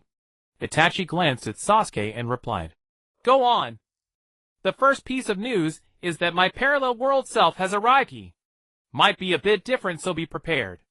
Sasuke had reached an understanding with Itachi during their war with Danzo, Although their relationship hadn't fully mended yet, there was still some basic concern. He was somewhat afraid that if Itachi saw a future version of himself from the parallel world, where he had become a one-armed waste, it would make him sad or even furious. That's a good thing. You two should be able to communicate and enhance your strength, Itachi said calmly. Oh ho ho. Two brothers, two joys. But in reality Itachi was extremely excited inside. The second thing is that I have found a sister-in-law for you. Upon hearing this, Itachi's steps came to an abrupt stop, and an expression of bewilderment appeared on his face. Huh? What sister-in-law? Itachi was still processing this. Before Sasuke could respond, Kisame stepped forward with an understanding look and said, It means he has found a woman for you. Then Itachi stared at Sasuke in shock. Really? He just wanted to be a good brother. You killed so many people back then, shouldn't you compensate by having a couple more? There are a few decent ones in Konoha. I haven't scouted the other villages yet, and as for the people in the restaurant, you'll have to pursue them yourself. Sasuke was quite persuasive. Itachi quickly interrupted him. No, I'm not interested in this kind of thing, okay? Then we won't be brothers anymore. You and I will become enemies again. Sasuke's eyes turned sharp. Itachi felt a chill. Did his younger brother care that much about his marriage? Cough. How about we let Mr. Itachi find one for himself? Having someone else find one might feel a bit inappropriate. Kisame wisely alleviated the awkwardness.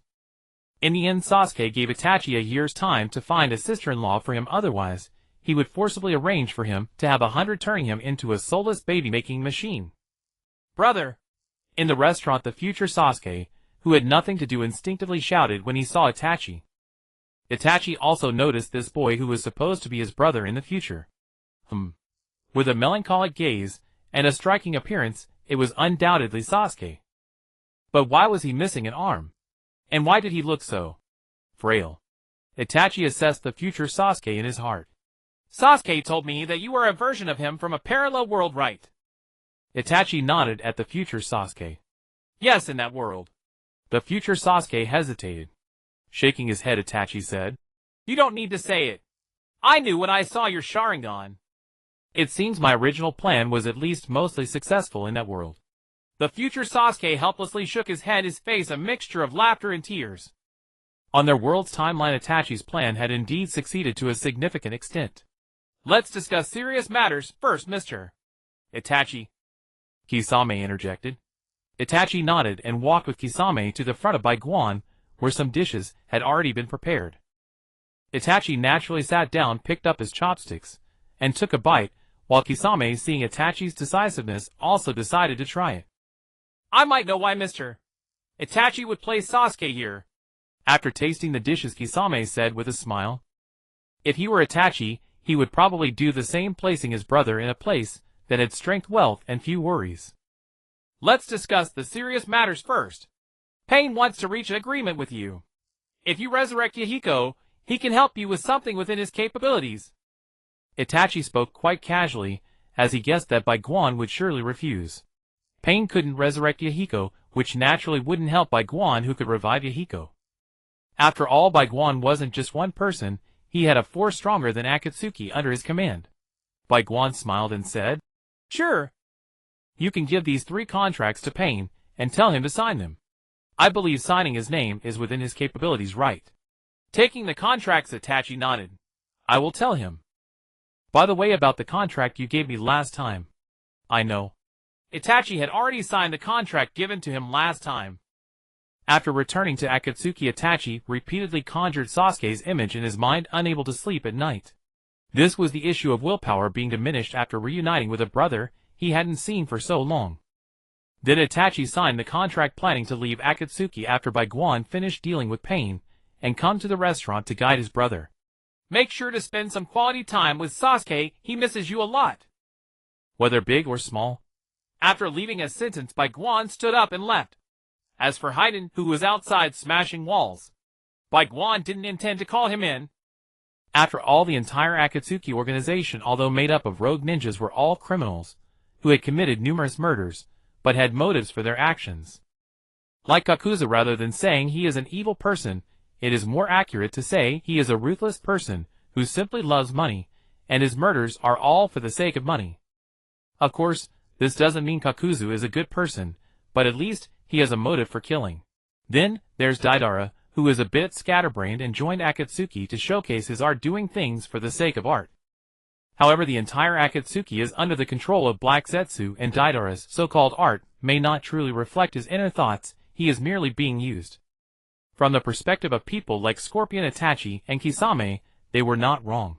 From the perspective of those they killed, they were great villains. But Haydn is different. His killing is purely out of a desire to kill with no cause, merely slaughter, and his mind is only focused on the evil god wanting to kill to please him. This is also the main reason why Bai Guan dislikes Haydn. He harms others without benefiting himself. Religion is a major reason for people's regression. Bai Guan detests religion. After Itachi and the others left the restaurant, peace returned to the place. Each day was spent discussing some modifications to Konoha and chatting about interesting stories from another world. A few days later, Bai Guan welcomed an unexpected guest, a visitor, who would once again change the nature of the restaurant. The time returns to the journey westward. Master Sanzang felt hunger in his stomach. Wujing, is there any dry provisions left? Tang Sanzang reined in the white dragon horse and asked Xiao Wujing. Every time they passed a market, they would replenish their dry provisions, which Xiao Wujing carried. After all, not every wilderness was inhabited. Even the great Tang was not like that, let alone those small kingdoms. None, master. This morning we had only one pancake left, and earlier the second senior brother ate it, said Xiao Wujing. Eaten up again. Beiji is such a glutton. Yukon, go see if there are any households near. If there are, lead me there to beg for some alms. Since the time Sun Wukong frightened an elderly person into unconsciousness, Tang Sanzang had never let him beg for alms again. Instead, Sun Wukong would search, and when he found a place, he would bring Tang Sanzang over. All right.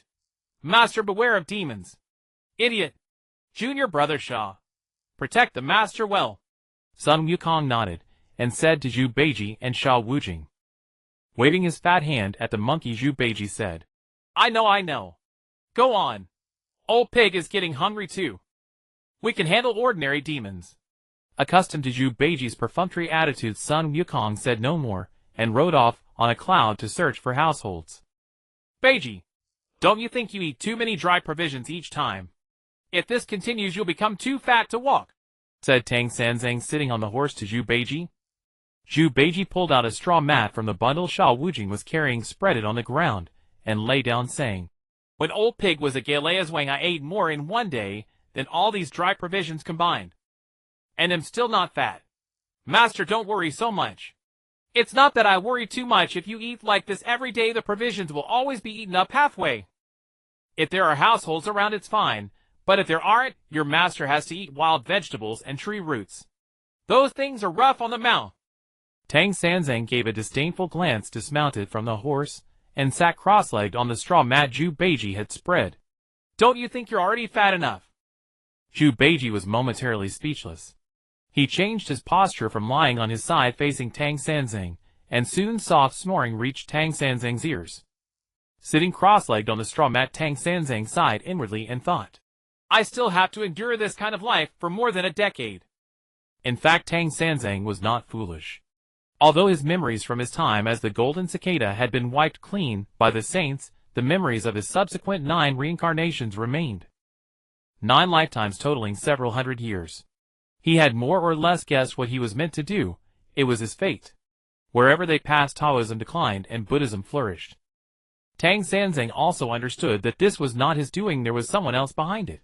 Moreover, the demons along the road all had terrifying backgrounds. Who would bother to be a mere mountain king? They were probably all arranged by someone. But Tang Sanzang showed no sign of abnormality. On the journey westward, he appeared as a naive young monk, ignorant and foolish. He harbored kind illusions about everything. At the beginning of this lifetime's journey, he had secretly calculated the time needed for the journey. If they traveled in a straight line, they could reach Tianzhu in just a few months. After meeting Sun Wukong, it was shortened to a single somersault. But he dared not go like that. He had been arranged for 9 lifetimes, except for the first he had cultivated in every other life. He easily reached the celestial immortal realm, but the path ahead seemed shrouded by some mist. Then he was guided to Xiao Wujing, who easily devoured him. In his third lifetime, even while in the womb, he pondered what was wrong. Finally, just as he was about to be eaten by Sha Wujing in that third life, he realized. If he cultivated, he would surely be eaten by Sha Wujing. But afterwards, he did not immediately stop cultivating, he continued. But in each subsequent lifetime, he concentrated his power into his skull. Because he discovered that, after eating him, Sha Wujing liked to collect his heads. After taking Sha Wujing, as his disciple Tang Sanzang found an excuse to collect that necklace of skulls from Sha Wujing, keeping it as his own trump card. However, after being eaten in the 9th lifetime, he did not cultivate in this life. Because he discovered that unlike before, the guidance in the 9th lifetime had become very urgent. It seemed that the person behind could no longer wait. So in this life, he stopped cultivating and became a qualified pawn. Feeling somewhat sorrowful, Tang Sanzang found this fate of being arranged to death painful, but he could not resist. Time passed minute by minute, and Sun Wukong had not yet returned. Tang Sanzang said, Beiji, go find Wukong. If it's too far, tell Wukong not to bother begging for alms, well, just eat some wild vegetables. He basically never sent Sha Wujing out on errands, because the luggage Sha Wujing guarded was his trump card. Getting up from the straw mat, Zhu Beiji grumbled. Are wild vegetables that delicious? They're rough on the mouth and bitter.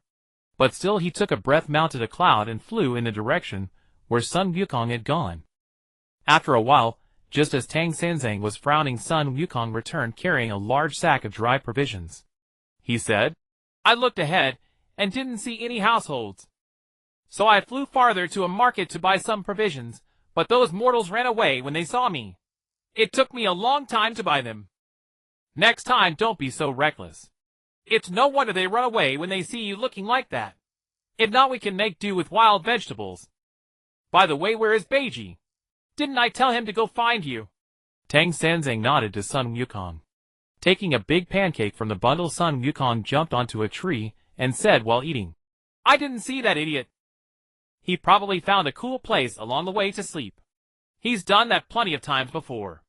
Tang Sanzang thought for a moment and said, That's true. Given Zhu Beiji's character, it was perfectly normal for him to do such things. Then let's rest here. Wujing, set up camp. After saying that, Sha Wujing took out a tent from the bundle he was carrying and set it up in a good spot. This had been prepared for Tang Sanzang by the Tang Emperor, along with some clothes, incense, and other items. If not for the fact that he was a monk, the Emperor would probably have assigned 2 women to accompany him. The tent was set up, and Tang Sanzang entered it to sit in meditation and chant sutras. Among the 5 master and disciples, the others were all impervious to insects. Only he, a mortal, who had not cultivated, needed a tent. At the entrance of a restaurant, accompanied by a familiar welcome bell, Zhu Beiji appeared. Could this be a trap set by demons? I rushed in before my master. Zhu Beiji looked around at the surroundings, but a faint scent wafted into his nose. What's a demon? Can old pig not handle it? Lured by the scent, Zhu Beiji walked toward the source of the aroma. Upon entering the restaurant, all the diners simultaneously halted their chopsticks, gazing in astonishment at Zhu Beiji. Is that a spirit of Wonton? Sha Wu exclaimed, eyes wide. Zhu Beiji's appearance bore a striking resemblance to a dancing pig that emerged from a wonton, albeit a more fearsome and upgraded version, lacking the adorableness of a small pig. However, in terms of physique, they were identical. Could it be that the wonton took on a spirit to seek revenge? De Xiong speculated, his imagination running wild. Some guests recalling the restaurant's magical nature wondered if it might actually be possible. Ignoring the gazes of the crowd, Zhu Beiji acted as if he was oblivious. During the first couple of years of their journey westward, every time they passed through a market, they would receive such stares. Yet those were relatively few. More often they faced hostile and discriminatory glances. Many times, despite Tang Xing's efforts to explain that his 3 disciples were no longer monsters, it proved utterly futile. The disdain remained unchanged. Is the shopkeeper around? Bring me 2 pounds of vegetarian dishes. Zhu Beiji declared, conjuring 2 silver coins from thin air and placing them on the table. In the kitchen, Bai Guan curiously asked the system. Wasn't there a related memory infusion? Why hasn't it started? It has already begun upon entering the restaurant. However, due to the target's formidable strength, the infusion process is relatively slow, the system explained. Just as Bai Guan finished listening, he noticed Zhu Beiji momentarily stunned before pocketing the silver coins. By shopkeeper. It'll take 10 servings of vegetarian dishes. It seemed the memory had indeed been successfully infused. 10 servings were prepared and placed before Zhu Beiji. Are you planning to take some for the monkey, and the monk as well? Yes, I'll take one for them, the rest are mine. Do you think my money isn't money? Good things should obviously be saved for oneself. Unlike Tang Sung's pretense of ignorance, Zhu Beiji simply wanted to be lazy. As a great demon that had wreaked havoc for hundreds of years, he had a plethora of schemes. The moment he saw Guanin, he knew he had no power to resist. Since resistance was futile, he decided to enjoy it. Along the way he enjoyed the scenery, exchanged banter with the monkey, and found it amusing to see his foolish master captured by monsters yet too timid to eat. Of course, to exert less effort, he deliberately acted weak, ensuring he only had to do light tasks. Thank you for your patronage. With a shrug, Bai Guan sent Zhu Beiji off. Just after Zhu Beiji left, Tony eagerly asked Bai Guan, "Was that just now a monster? A new world?" The other members of the scientific reserve team were all peculiar creatures, each devoid of any scientific limitations. They naturally knew the next steps in their research. Only Tony needed to ponder and experiment repeatedly. Although he enjoyed presenting complex experiments to Grey Wolf, watching Grey Wolf reduce 2 months of experiments to just a minute by tapping with a hammer caused him a pang of discomfort. Why was he unable to do that? He too was a great scientist. As time passed, Tony realized he could no longer keep pace with the others, and he felt a bit anxious. Now another entirely different power system had emerged, which might greatly assist him. Yes, a monster. More accurately, it was the deity from his previous life, now a monster in this life. Of course, his current form being labeled a monster was more fitting. Don't let his appearance fool you, he was indeed powerful. Here the updated power ranking chart. Bai Guan said, handing over the blackboard from the wall to Tony, who squinted at it drunkenly. Zhu Beiji's power had directly reached the top. The power of the celestial system was set at a very high level, and given that Journey to the West was situated in the primordial world, Zhu Beiji's strength soared to the first position. If his senior brother came, he would take the first place. His senior brother is even stronger than him. Bai Guan again spoke astonishingly. Tony was taken aback once more. What about their master? Tony couldn't help but ask again, but he already had an answer in his heart. After all, how could a master's disciple be weak? Their master. At the bottom of the ranking. Bai Guan was unaware of the differences between the Tang Sung from Journey to the West and the authentic one.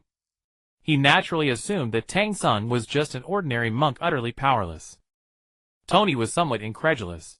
Impossible. How could someone with such powerful disciples be just an ordinary person with poor health? One day you'll find out. Bai Guan had no intention of elaborating further to Tony. Scientists have a bad habit of digging too deep into questions, and Bai Guan was too lazy to start from the beginning. On the other side, stepping out of the restaurant's main door, Zhu Beiji appeared not far from the resting area. What a rarity! Zhu Beiji actually encountered such an opportunity. Zhu Beiji shook his head in amazement. He then flew back to the camp. At this moment, Tang Sung had already fallen asleep, with Sun Wukong Sha monk and Little White Dragon gathered around the campfire chatting. Seeing Zhu Beiji arrive, Sun Wukong stepped forward and playfully tapped Zhu Beiji's head with his monkey hand, saying, "Fool! You just went out to sleep and now you're back. You are not allowed to eat tonight's provisions." If one were to inquire how Sun Wukong passed the time on their journey west, it would certainly involve slaying monsters and teasing Zhu Beiji. Teasing this foolish pig is quite amusing. Big brother, wasn't I out begging for alms? Look, this is the vegetarian meal I managed to gather. As Zhu Beiji spoke, he took out the packed vegetarian dishes. Sun Wukong lifted the lid, and an enticing aroma wafted out. For a moment Sun Wukong reveled in the delightful ambience, but then he quickly shook his head and said, "Fool! Where did you get this food? Rice, greens, and even eggs. This isn't something an ordinary family could provide. Speak up. Otherwise I'll treat you as a monster." With hands on his hips, Zhu Beiji proudly declared, "You didn't expect this, did you? My abilities are quite impressive. I traveled south and found a wealthy household. The chef there cooked exceptionally well. Upon hearing I was begging for alms, he immediately had the chef prepare some vegetarian dishes for me. Afterward, I enjoyed a meal that was heavenly, comfortably leaning against a tree and falling asleep. Sun Wukong clearly did not believe him, scratching his head and jumping around before pulling out the golden hoop, saying, "You are indeed a monster in disguise. Quickly tell me, what have you done to my junior disciple? If anything happens to my junior disciple, I'll extinguish your soul." In this wilderness, where could a wealthy household come from? The foolish monster should consider who I am before lying. Sun Wukong thought to himself. Big brother. It's really me." Zhu Beiji's face turned pale as he hurried to explain. "Humph." But Sun Wukong only let out a cold grunt, swinging his golden staff toward Zhu Beiji's head. Zhu Beiji had no choice but to quickly pull out his ninth rake to block the strike of the golden staff, engaging in a fierce battle with Sun Wukong. The two fought for several dozen rounds, and it seemed Zhu Beiji suddenly realized something. His grip on the ninth rake loosened slightly, and he was struck by Sun Wukong's staff flying back against a tree. Seeing Zhu Beiji retreat, Sun Wukong scolded, holding his stick and scratching his head. "Fool! With such strong abilities, why do you always hold back?" Sun Wukong had already known that this was the real Zhu Beiji the moment he withstood the first strike. After all, very few weapons could withstand a blow from the golden staff without any damage, and the ninth rake was one of them. Coupled with Zhu Beiji's familiar rake-wielding style, Sun Wukong was convinced this was indeed Zhu Beiji. But then, he had another thought. Zhu Beiji often slacked off, yet he managed to block the blow without changing his expression, indicating that he must be hiding his true strength. Thus he continued to attack to test Zhu Beiji's strength. After more than 10 rounds, Zhu Beiji finally reacted, pretending to be sent flying by Sun Wukong. "Big brother, it's not that I'm not trying back at Galea's wing. You knocked me out. Don't you remember? I've only just managed to recover this much strength. If you hit me a couple more times, I'm afraid I'll be done for again." To reveal a bit of weak power to gain trust with this plan, even if the workload increased, it wouldn't be too much. Sun Wukong swung his staff again, but this time it was very light, as if jokingly swinging it. "If you slack off again, you won't have any food to eat." Without blocking, Zhu Beiji braced himself against the blow, then rubbed his sore shoulder and approached Sun Wukong, saying, "Big brother, take a look at the vegetarian meal I got." Having confirmed Zhu Beiji's identity, Sun Wukong snatched the vegetarian meal from Zhu Beiji's hands, grabbing a portion and stuffing it into his mouth. His actions could not be stopped, again and again emptying the food container. "Fool! Is there any left? Hurry and bring it here." Seemingly unsatisfied, Sun Wukong called for Zhu Beiji to bring him another box. Shaking his head, Zhu Beiji replied, "It's all gone. That was just enough for 5 people. You've already eaten yours, and the rest should be shared with them." Nodding, Sun Wukong suppressed his desire and urged Zhu Beiji to hurry and distribute it. Brothers share blessings and hardships together.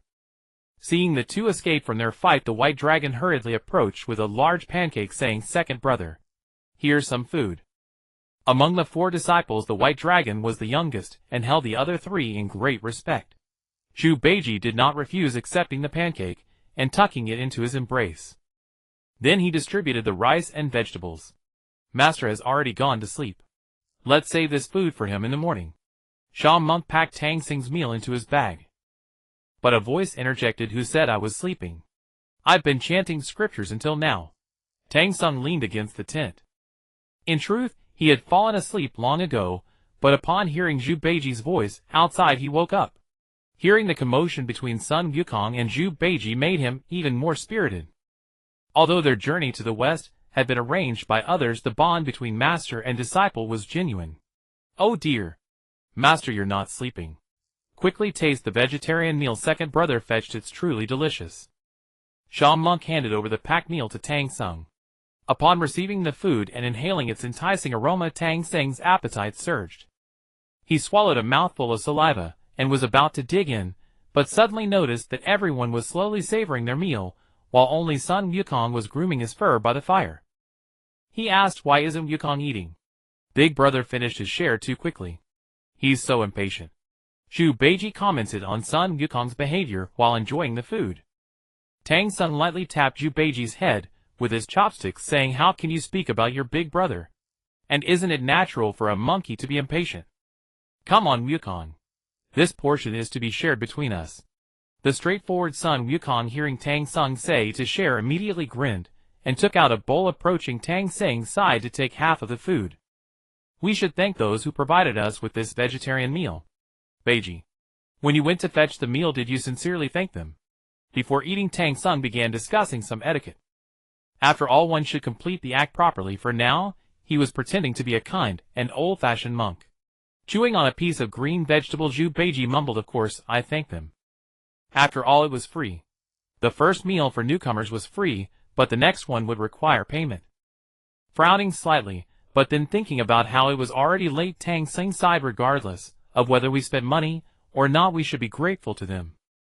Zhu Beiji casually nodded in agreement. Seeing this, Tang Sung no longer held back, picked up his chopsticks, and began to eat. As soon as the first delicious green vegetable entered his mouth, Tang Sung felt as if he had stepped from the scorching summer into early spring. Refreshing and sweet.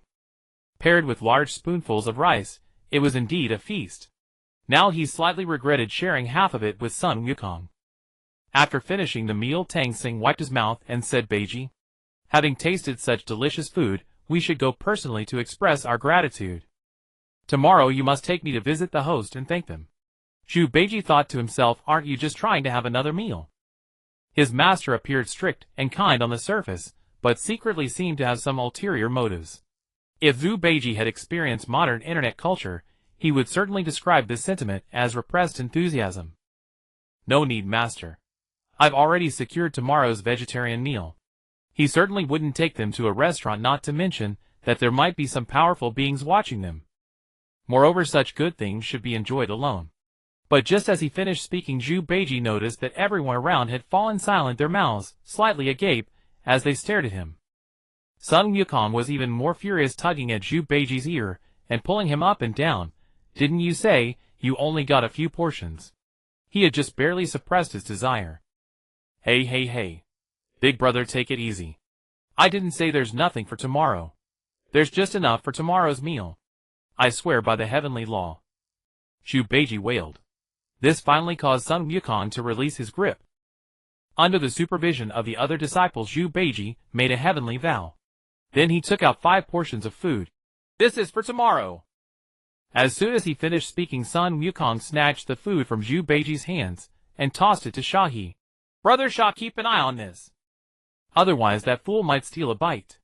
Does he not understand Zhu Beiji's nature?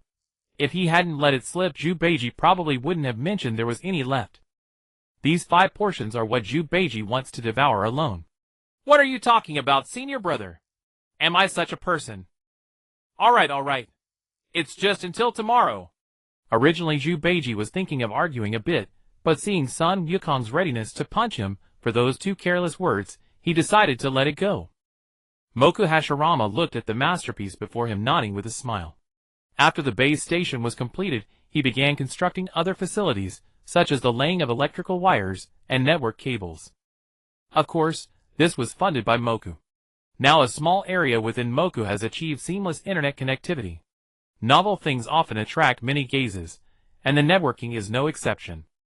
Ninja, civilians, children, and the elderly, all sorts of people filled the experimental area, curiously fiddling with the computers and phones in the public space. Among them were members of various prominent clans. Computers exist in this world. With a skewed technological tree, they do exist. But their use is limited to certain research and surveillance. In the computers set up in the restaurant's experimental area, there is a connected regional network with some game. The members of the prominent clans had seen computers, but they had never encountered such unique computers. Simultaneously causing a stir were the phones. Those small glowing devices, even more captivating than the computers. In a very short time, 20 computers and 50 phones in the experimental area were touched by countless hands. Bai Guan thought that if a net cafe were to open here, it would surely be very profitable. Of course, some liked them, while others did not. Inside the Hyuga clan, the current clan leader Hyuga Hizashi stroked his chin as he looked at the phone in his hand.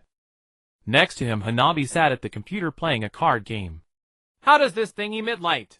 Hizashi observed the phone from every angle, trying to figure it out. As one of the prominent clans in Moku, they naturally had some privileges when the network was being established. Moreover, since his daughter was at the restaurant, it was quite easy to get such things. A knock sounded. Hizashi hurriedly hid the phone in his clothes, pulled a screen over to shield Hanabi, and said, "Come in." A servant pushed the door open and entered. Clan leader, it seems the experimental area has been set up. You see we... Before he could finish, Hizashi immediately shouted. What is it? Is there any need for our Hyuga clan to have contact with such useless things? After being yelled at by Hizashi, the servant hurriedly left. Pushing aside the screen, Hanabi revealed her cute face saying, Father! Sister sent a message saying she will bring Naruto back tomorrow. She told us not to cook. Humph. Who wants to see that little brat Naruto? Tell her. If she brings Naruto back, she can forget about entering this house. Hizashi's expression turned cold, and his tone was quite unfriendly. Hanabi chuckled softly, and typed on the computer. Sister Dad is already impatient. Messages are a wondrous thing. The rigid Hizashi has become somewhat different. After being exposed to modern information, one might say he has become Sudra. Although he spoke unkindly after finishing his words, Hizashi's gaze subtly drifted to the screen of Hanabi's computer. When he saw the message she sent, he sighed in relief. Hanabi, please don't learn from your unfilial sister. Running off to date that little brat Naruto at just over 10 years old. How much will this affect the future? You must know that I initially hoped she would become Hokage. Hizashi stepped forward and patted Hanabi's head. Hanabi enjoyed her father's affectionate gesture and said, But didn't sister remove her ninja headband and stop being a ninja a while ago? Although this seems off topic, it did make Hizashi pause in his head-patting action. True. What good is it to be a ninja? You have to be managed by the village. If your sister is like this, I will hand over the Hyuga clan to her in the future, so she won't be bound by the village. Saying this, a satisfied expression appeared on his face, but he soon shook his head. No. I was referring to the issue of her dating early. What does it matter if she is a ninja? Forget it. Go practice throwing shurikens. All you do is play on the computer. With a weak agreement, Hanabi stepped away from the computer. Before leaving, she glanced at her father, who had taken her place. Hanabi couldn't help but feel happy. Compared to my father before, I like the current father more. Previously, Hizashi's affection for the two sisters was not very evident. Often it even made them think that their father was quite harsh. Now things have improved a lot. I really have to thank Naruto for sending that disc.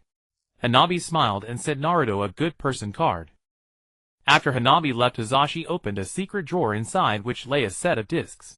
How to be a successful father. He inserted it into the computer and clicked play. Unlike Hizashi, who pretends not to like it but treasures it in secret, the boisterous Tsunade openly expressed her love for the computer in front of others. Rather than love for the computer, it was more about her love for games. Ah-ha-ha-ha. I finally won. She threw down the king bomb from the character in the computer, and was overjoyed.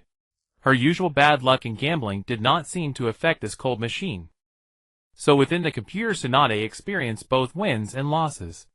Shizune stood by holding a pig, swallowing her spit repeatedly. She felt that Lady Tsunade seemed to have fallen into something undesirable. She had become somewhat different. Is it appropriate for us to have Tsunade become Hokage? It's somewhat inappropriate. Outside the door, Mito Minion said with a twitch in the corner of his eye as he heard Tsunade's loud laughter. Chitose also twitched. Let's wait and see. As long as the ability is sufficient, it's fine, even if the brain isn't too good. The initial introduction of modern electronic products into the world of Naruto has sparked an unstoppable wave. After the network cables were installed, Hashirama returned to the restaurant. Today was a great day. The money he saved from working overtime over the past few days was finally enough to revive his wife Mito. Just thinking about it made him a bit excited. For this, he had prepared for a long time. No inspiration. Let's go with the daily life of water. Master Bai, look at the network in my experimental area. It has been set up. Jujian said brightly. Nodding, Bai Guan replied, yes, I promised you. With Bai Guan's permission, Zhu Jian cheerfully brought over a coffin from his room, revealing the corpse of a young girl inside. In her youth, Shui, who had cultivated under the Yin seal, preserving her appearance eternally. Although she had been dead for several years, her body had not decayed thanks to the sealed coffin and the chakra that accompanied her. Taking out the illusory scepter, Bai Guan waved it at Shui, who, at that moment, various special effects manifested in the sky, creating a spectacular scene. In fact, reviving Shui, who was relatively easy, as it used her original body, and her soul was well preserved in the underworld. Yet just as Shui, who was about to be revived, the resurrection process suddenly halted. System, what's going on? Is your power insufficient? Bai Guan frowned and questioned internally. While drawing the soul, an old man suddenly grabbed hold of it. I was about to ask you what to do. An old man. Could it be the Six Paths? Did he take control of the underworld after dying? Send that old man back. Bai Guan was not one to be easily bullied even by an old man who had been dead for many years. Soon Shuei's soul was successfully drawn out and descended upon her body. Far in the underworld, the Six Paths wiped the blood from his mouth with a sullen expression. As the strongest being, he had governed the underworld after his death. The world of the underworld was vastly different from reality, and souls needed a certain strength to move about normally. The stronger the soul, the fewer limitations it faced, allowing for broader movement. Weaker souls entering the underworld would become like stones, eventually fading away and starting the cycle of reincarnation. He felt a soul on the edge of freezing being pulled out of the underworld, likely caused by the Edo Tensei created by the second Hokage Senju Tobirama. When Tobirama first arrived in the underworld, he quite liked this little fellow. He was very intelligent and made decisions swiftly. Tobirama and Zhu Jian were like his two sons, and he was glad he had used secret methods to send both sons directly into the cycle of reincarnation. However, not long ago, the two suddenly got drawn back to the physical world due to the Edo Tensei mentioned by Tobirama, and he had let them go with peace of mind. The result was that these two never returned. A few days ago, he sensed a force pulling another soul on the edge of freezing. It was Zhu Jian's grandson. He attempted to connect with this pulling force, and ultimately discovered he could exert some influence. However, by the time he succeeded, the soul of Zheng Shu had already been drawn away. He waited a long time to feel the power of Edo Tensei reappear. Therefore, he quickly suppressed this force, and even used some of his strength along the Edo Tensei power to trace back to its source for an attack. As a result, an indescribable force overturned him, severely injuring him. Now he had no choice but to enter seclusion for cultivation, otherwise he could easily be frozen in the underworld and erased. He swore that if given the chance, he would seek revenge. Absolutely. Zhu Jian. I thought I was dead. As Shui Hu awoke, she saw Zhu Jian's face close to hers. Souls in reality could not recall memories of the underworld, so Shui's last memory was of her moment of death. Yes, Shui Hu. You've been dead for several decades. But I brought you back to life. Zhu Jian grinned widely. Although he often valued his friendship with Uchiha Madara more, the bond he shared with Shui, who had become quite strong over the years. Revived. Could it be Tobirama? No, Tobirama died before me. Did later generations use Edo Tensei to revive you, and then you revived me? Weren't you strongly opposed to that? Shui Hu frowned. At that moment, Bai Guan stepped forward. No. You need to understand the difference between revival and summoning. If you were summoned using Edo Tensei, you wouldn't possess any power. The system's revival was not merely about restoring the body and soul. It involved a deeper level of restoration, which was time reversal. Although space and time are fundamentally one and cannot reverse a particular objective, doesn't mean there's no way. By setting everything around Shui Hu to a reversal zone, he could directly twist the space of that area to visually reverse time. Then he repaired the body and guided the soul in. Thus the power was even greater than during its peak period. Is there really a method of revival in this world? But Tobirama searched for so long without finding it, and could only pick up the Edo Tensei, which Zhu Jian had forbidden from being researched, hoping to revive Zhu Jian. Unfortunately, he died in battle later. Otherwise, he could have summoned Zhu Jian to achieve a half-revival. Zhu Jian stepped forward and laughed. Ahaha, Shui Hu, let's not dwell on the past too much, okay? So many years have passed now. But before he could finish his sentence, Shui Hu slapped Zhu Jian on the head. You bastard. You actually left the village to die alone. It led to Tobirama being surrounded and killed by others, while I painstakingly maintained Konoha still revising submitted government affairs until my death. She was genuinely angry, but it wasn't entirely about the burden of all the government affairs. It was that Zhu Jian had quietly died without a word, without even leaving a will. After being slapped by Shui Hu, Zhu Jian just scratched his head and laughed foolishly. He had waited for that slap since being revived by Bai Guan, and from now on Zhu Jian would be a good man living happily with his wife every day. after hitting Zhu Jianshui, who looked at his silly smile, and burst into tears hugging him. You idiot! Seeing this, Bai Guan wondered if he should eat Alita, but then thought better of it. Though he was a top combat force in many worlds, he still struggled in some. For instance, when facing Saitama, or the Grand Mage, he wouldn't be able to win without relying on the restaurant's invincible buff. He should focus on growing stronger. At least he could consider these matters, after escaping absolute destruction. Speaking of which, shouldn't this revival be restricted? Otherwise, if a bunch of dead people start running around, it might cause some unnecessary chaos. Although resurrection is exceptionally simple for Bai Guan, it cannot be done without limits. Today resurrecting Xuanhua Shuehu, tomorrow resurrecting Uchiha Obito, the day after resurrecting Uchiha Izuna. If this continues, he won't even need to cook anymore, he could become a professional resurrectionist. Thus the next day a notice was posted at the restaurant's cash register: from today onwards each restaurant guest may only resurrect another person once, and the conditions for resurrection remain unchanged. With only one resurrection per person, one must consider carefully whom to resurrect, and the conditions for resurrecting others are quite high. Since the resurrection opened apart from the ones that Bai Guan agreed to, there have only been 3 resurrection applications. All 3 applications came from the same person, Saitama. Interestingly, Saitama, who was already invincible in his world, took up training again after encountering the restaurant continuously growing in strength. Genos also liked to follow Saitama around, often getting injured, maimed, or even killed by Saitama's careless actions, like when he got hit by a controller thrown in frustration during a game. Fortunately, Saitama would always seek trouble with monsters after his daily training, so to this day, his world currency savings remain quite substantial. While issuing the announcement, Bai Guan also restrained himself from constantly thinking about resurrecting whichever character he liked. Many were troubled by this announcement, such as Sasuke, who planned to resurrect his deceased family, Orochimaru, who wanted to resurrect famous figures for research, and those pondering whether to resurrect future Itachi's future Sasuke. As some contemplated the grand resurrection plan within the restaurant, Minato and Kushina nodded at their reflections in the mirror with satisfaction. Today was the auspicious day for them to propose to Hinata, so they needed to dress festively. Mom, are you ready yet? Naruto's voice called from outside. Kushina touched up her lipstick, saying, Almost done. I feel like this lipstick color is a bit off.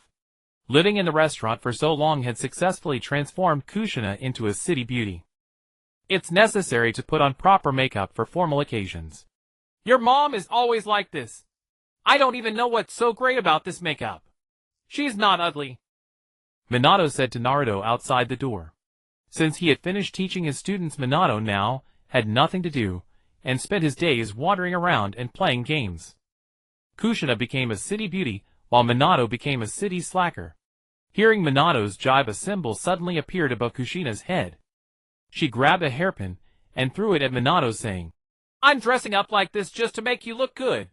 But to the outside world, aren't you like a dead man? Minato looked puzzled.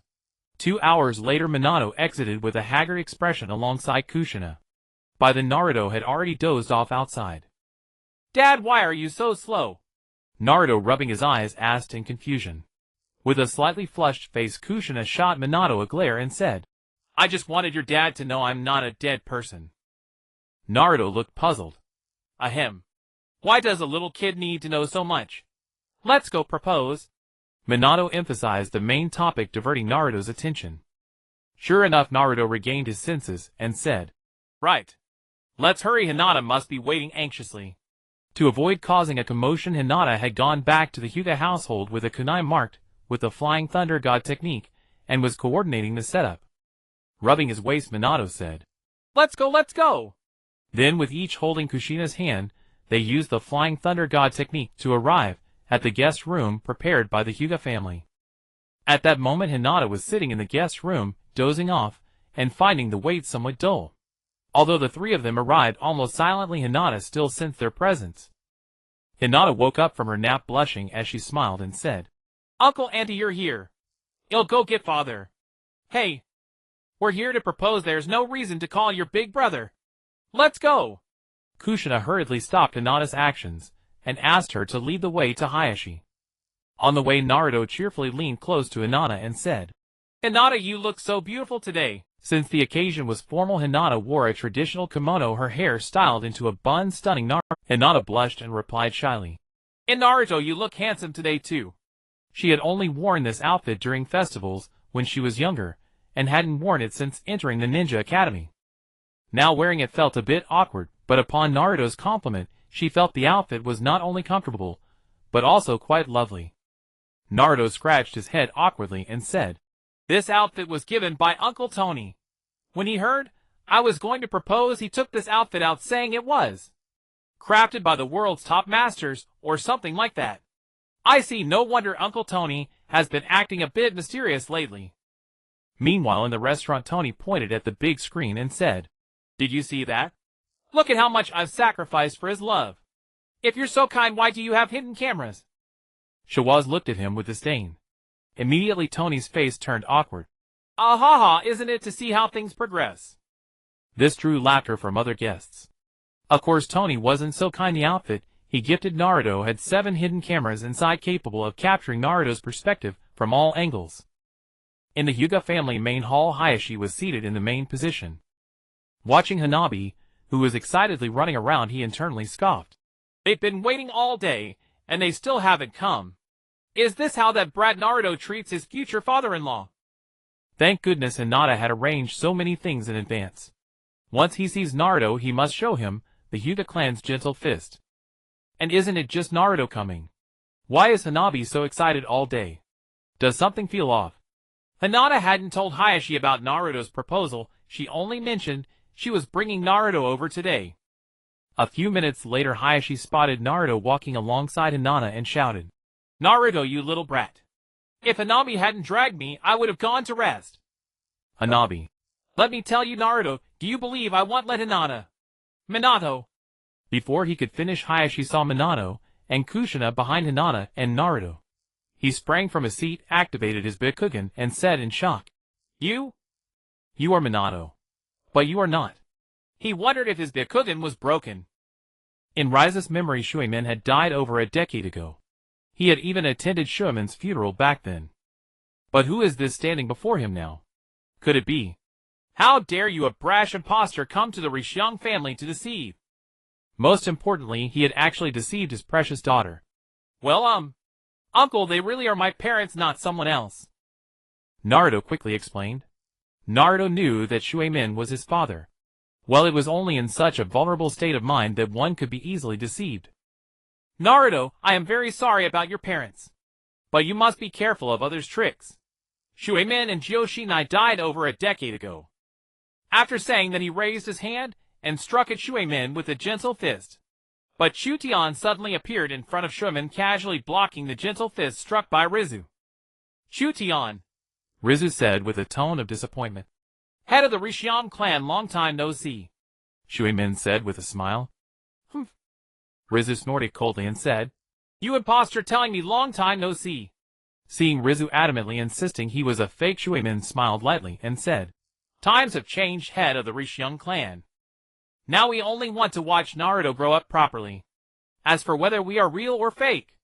Shuemin threw a kunai, then appeared at the spot where the kunai landed using the Flying Thunder God and said, Do you have your judgment now? Flying Thunder God. Rizu couldn't help exclaiming. Shuemin nodded and said, That's right, it's the Flying Thunder God. Now you should be convinced of my identity, right? With disbelief, Rizu stepped back and said, Impossible. You've been dead for 13 years. I saw it with my own eyes. There are many things in the world that are beyond your expectations. Anyway, you just need to know that we are not dead. Oh, right. We are here today to propose marriage. Joshinai smiled and nodded. Propose marriage. Rise's eyes widened, and he stared at Naruto in astonishment, shouting, You're only 14, damn it. According to the educational guide, the optimal age for dating should be after 18, and the optimal age for marriage should be after 22. His own daughter was taken away by Naruto at such a young age, so be it. He couldn't control that anyway, but why did this Naruto dare to propose at 14? Ahem. Father-in-law, actually. It's an engagement. Well, get engaged now, and then wait until Chutian and I are adults to get married. Naruto said awkwardly. So what's the difference? Damn it. If the power of sarcasm could increase strength, Rizu at this moment would probably be able to punch Mai and kick the Akatsuki.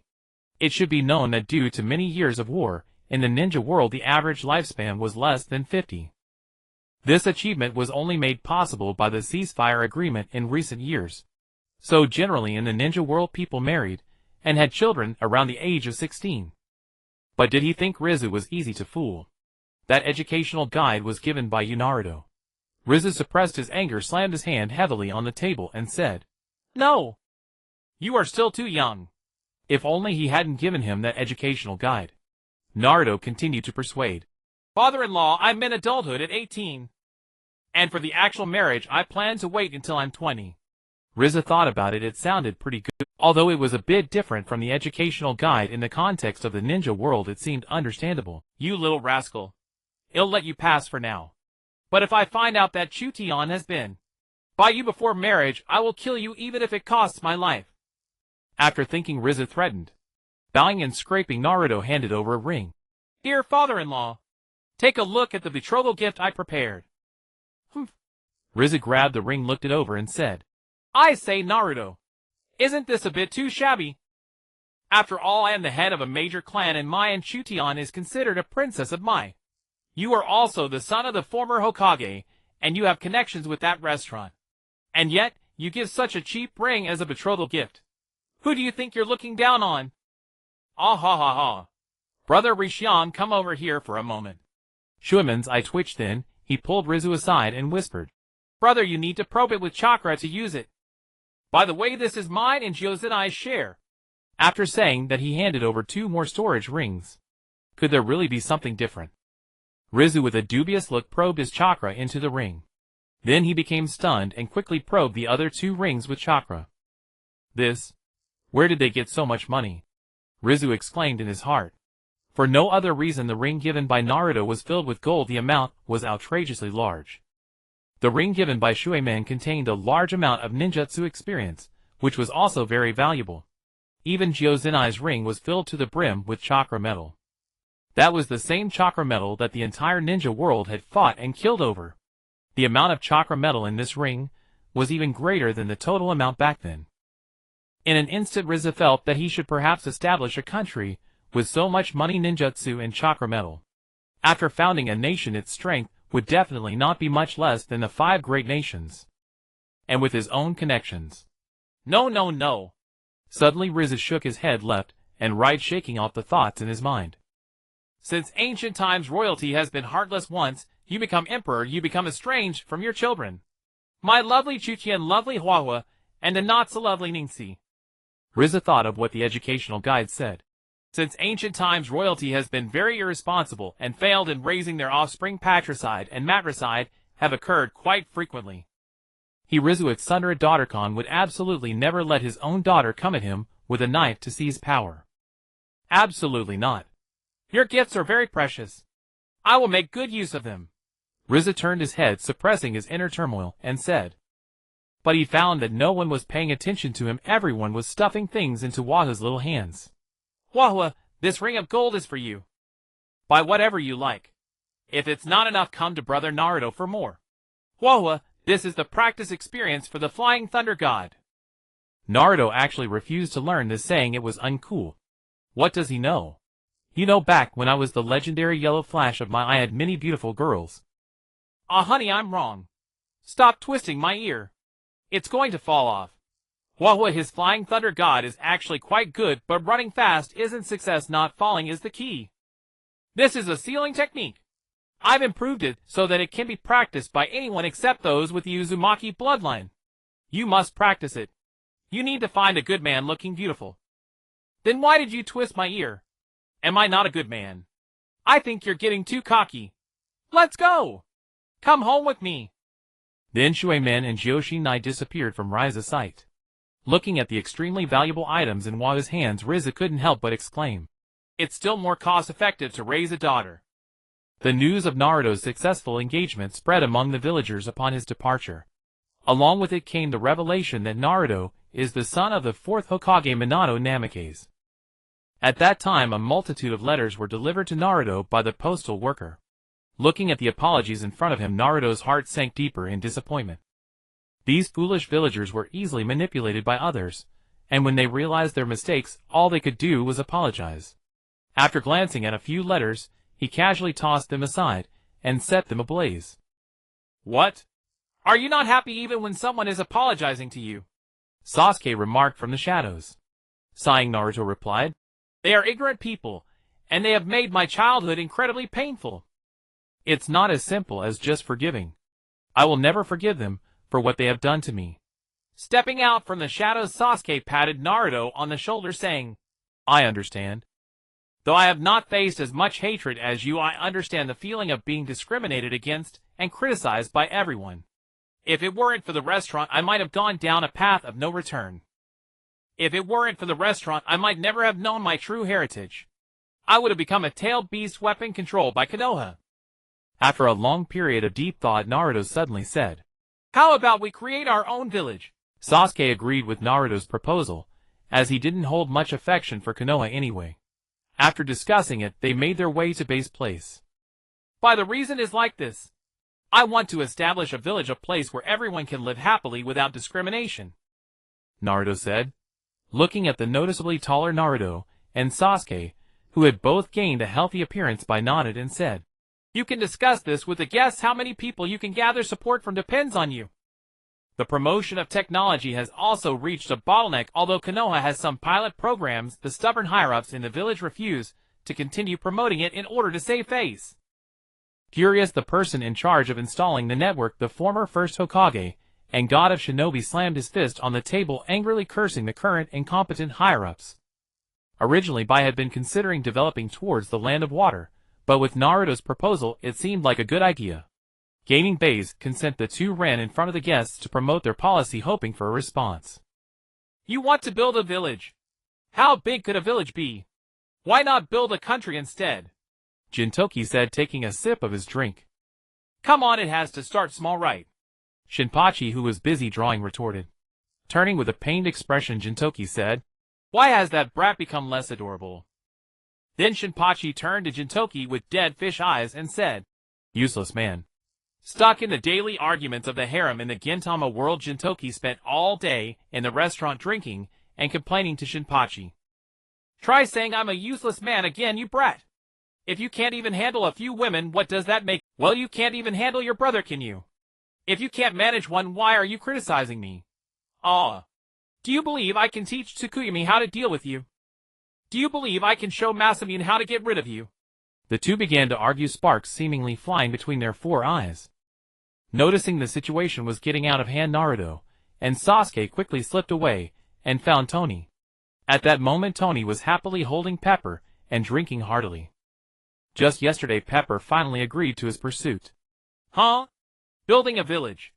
Sure. What a trivial matter.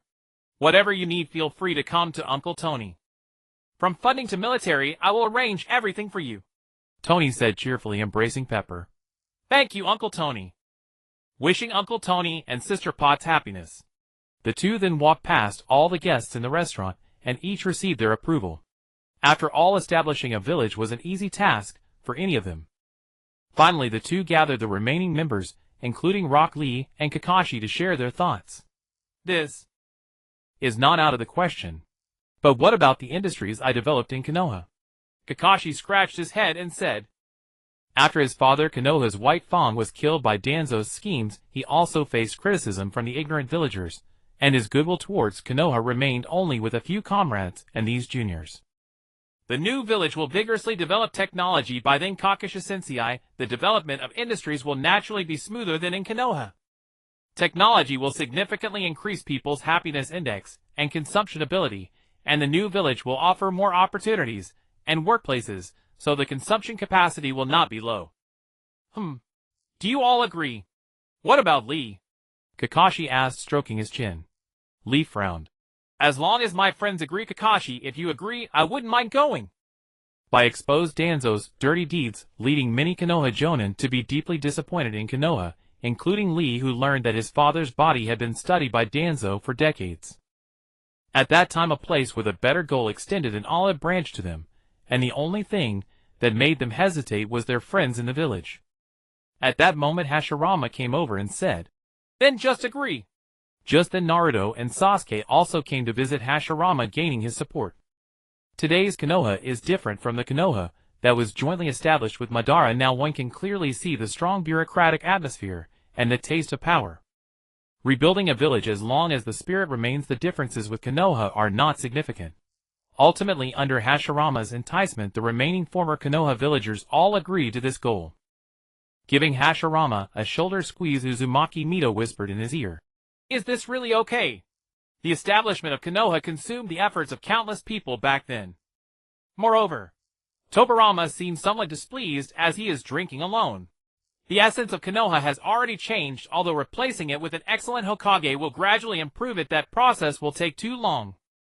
It might be better to directly establish a village based on a more advanced model." Tobirama understands this reasoning, so he did not stop it, did he? He was just a bit saddened. Hashirama shook his head and smiled wryly. For Konoha, perhaps a stronger, more advanced and more perfect village would be a devastating blow, but for the entire ninja world, and even all countries, such a village would undoubtedly be the best start for everyone to live in peace.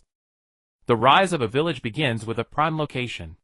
The next day Naruto and Sasuke energetically left the restaurant with packed food, accompanied by the rest of the 12 little warriors.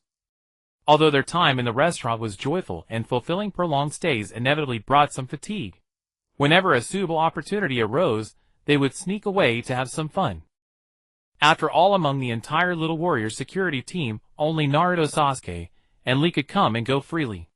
The others were not allowed to leave until their classes were finished. "Ah, the fresh air," Ino exclaimed after taking a deep breath of the forest air. Kiba agreed. "Yeah. Right. But the air in the restaurant is better, isn't it?" Tenten said with a puzzled expression. If the air quality in the restaurant is second to none, no one would dare to claim first place, as filtered air from the system cannot compare to that which trees purify. "What do you know? Outside is outside, and the restaurant is the restaurant. They have different meanings, understand?" Kiba interjected, while riding on Akamaru, who had grown to a height of 40 centimeters, and a length of 70 centimeters due to ample nutrition. With a disdainful glance at Kiba, Tenten remarked, "Akamaru is so small, and you're already riding him.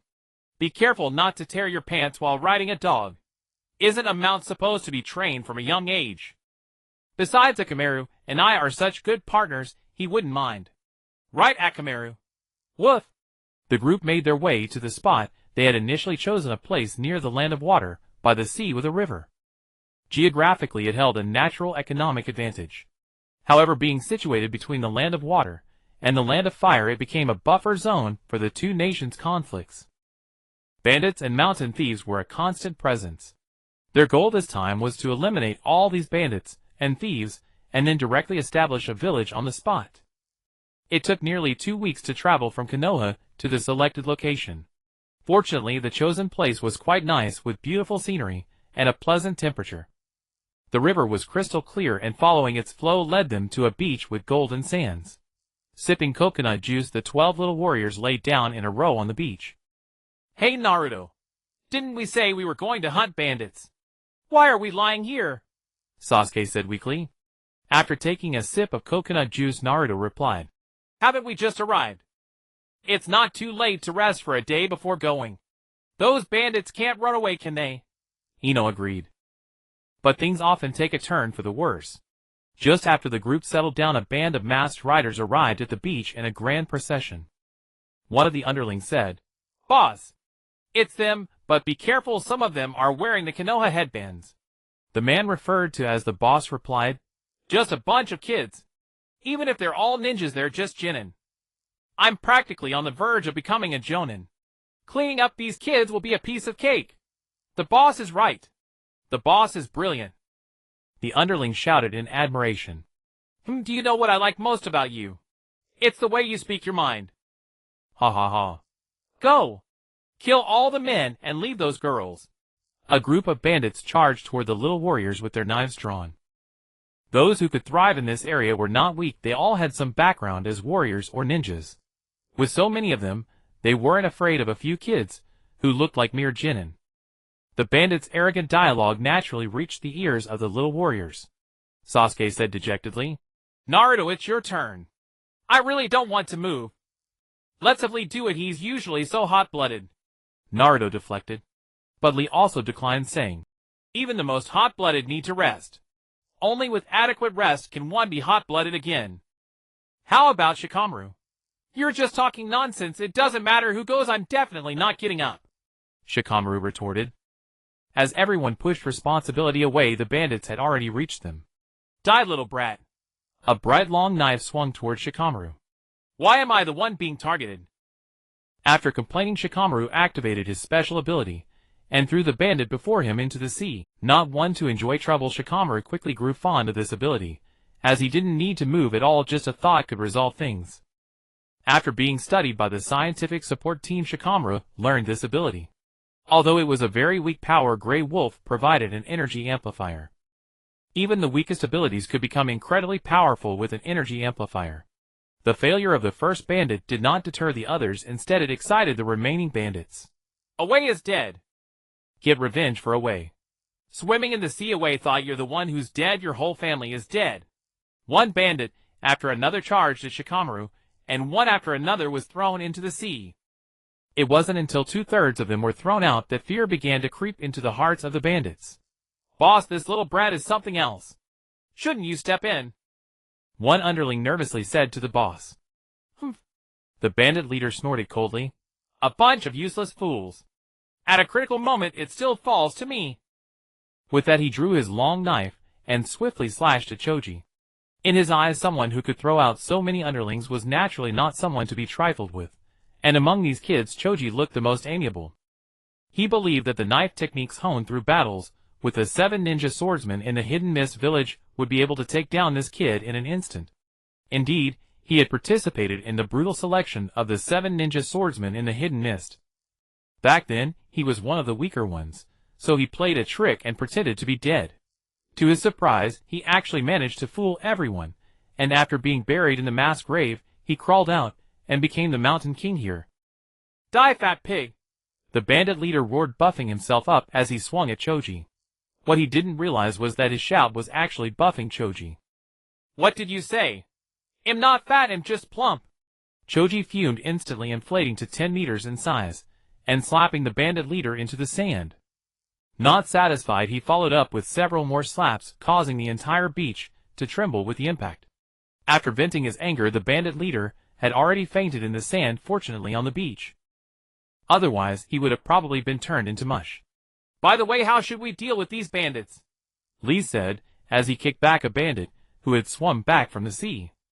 Naruto pondered for a moment and said, Keep them, we need laborers to build houses for the newly established village, right? With so many hands we might as well put them to use. The young ninjas understood the pain of infrastructure construction. After all, the base stations were not built for nothing. Now that free labor had delivered itself, why not use it? Thus everyone agreed with Naruto's idea. After waiting for 20 minutes, a group of ragged bandits stood in a line on the beach. As ninjas, when we see heinous bandits like you, we should kill you all on the spot. But most of you turn to banditry not by choice, just to survive. So I'll give you a chance. It's 3 o'clock now. Within 3 hours, build a house here that is livable, windproof, waterproof, and earthquake resistant. I believe that's not too difficult for you. Any objections? Tenten paced in front of the bandits, hands behind her back. A few bandits stepped forward. I object. You can order us to fight for you, you can even kill us, but you can't treat us like those useless civilians. Me too. I will never do such a lowly job as building houses. After the objecting bandits finished, Tenten nodded. Are you done? Yes. Instantly several Saban needles materialized midair and struck the foreheads of those who had objected. I'm here to command you not to negotiate. Do it or die, Tenten said sternly. Killing bandits posed no psychological barrier. They were all robbers and murderers, and every village encouraged their elimination, even offering bounties. The deaths of a few bandits brought trembling submission from the rest. Their speed in building the house was also surprising. They had been given 3 hours, but they completed the task in just 1 hour. Moreover, those with basic ninjutsu skills used it to polish the components, making the house extremely sturdy. Not bad. I didn't expect you to build something this good in just 1 hour. True pillars of the nation. Sasuke praised as he inspected the wooden house. The bandit leader leaned forward, rubbing his hands together. That esteemed ninja could we perhaps? Sasuke's eyes narrowed, and he shot a murderous glare at the bandit leader. The leader quickly backed down. Is there anything else we can do for you? That's more like it. Since you can build a house in an hour, you still have 2 hours until 6. Build 2 more. Devil, this is a devil. The bandit leader's internal threat assessment of Sasuke skyrocketed to max. But? Before he could finish, he saw Sasuke's eyes turn red, mysterious tomo spinning slowly, and a gleaming kunai in his hand. We will complete the mission. Swallowing hard, the bandit leader shouted, then called his underlings to continue building. At 6 in the evening, the bandit leader, trembling all over, came before the group. Honorable ninjas, the houses are finished. They had worked with desperate effort to finish on time. Naruto nodded. You can rest now. We'll call you when dinner is ready. A gleam of joy flashed in the bandit leader's eyes. This was a golden chance to escape. By the way, don't think about running. If you're caught, it won't be just death. It will be worse than death. Naruto's words extinguished the leader's escape plans.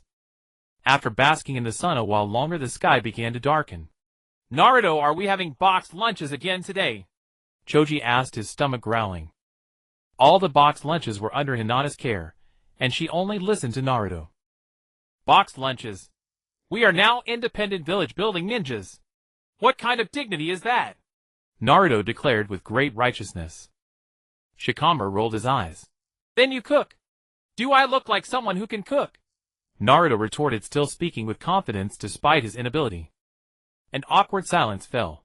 He crept behind Hinata and whispered, My dear Hinata, please help. Hinata blushed, gave Naruto a playful glare, and began preparing dinner. The others also busied themselves, fetching water, chopping wood, each with their own task. An hour later, Hinata had prepared a full spread, 10 dishes, 1 soup, and some grilled meat.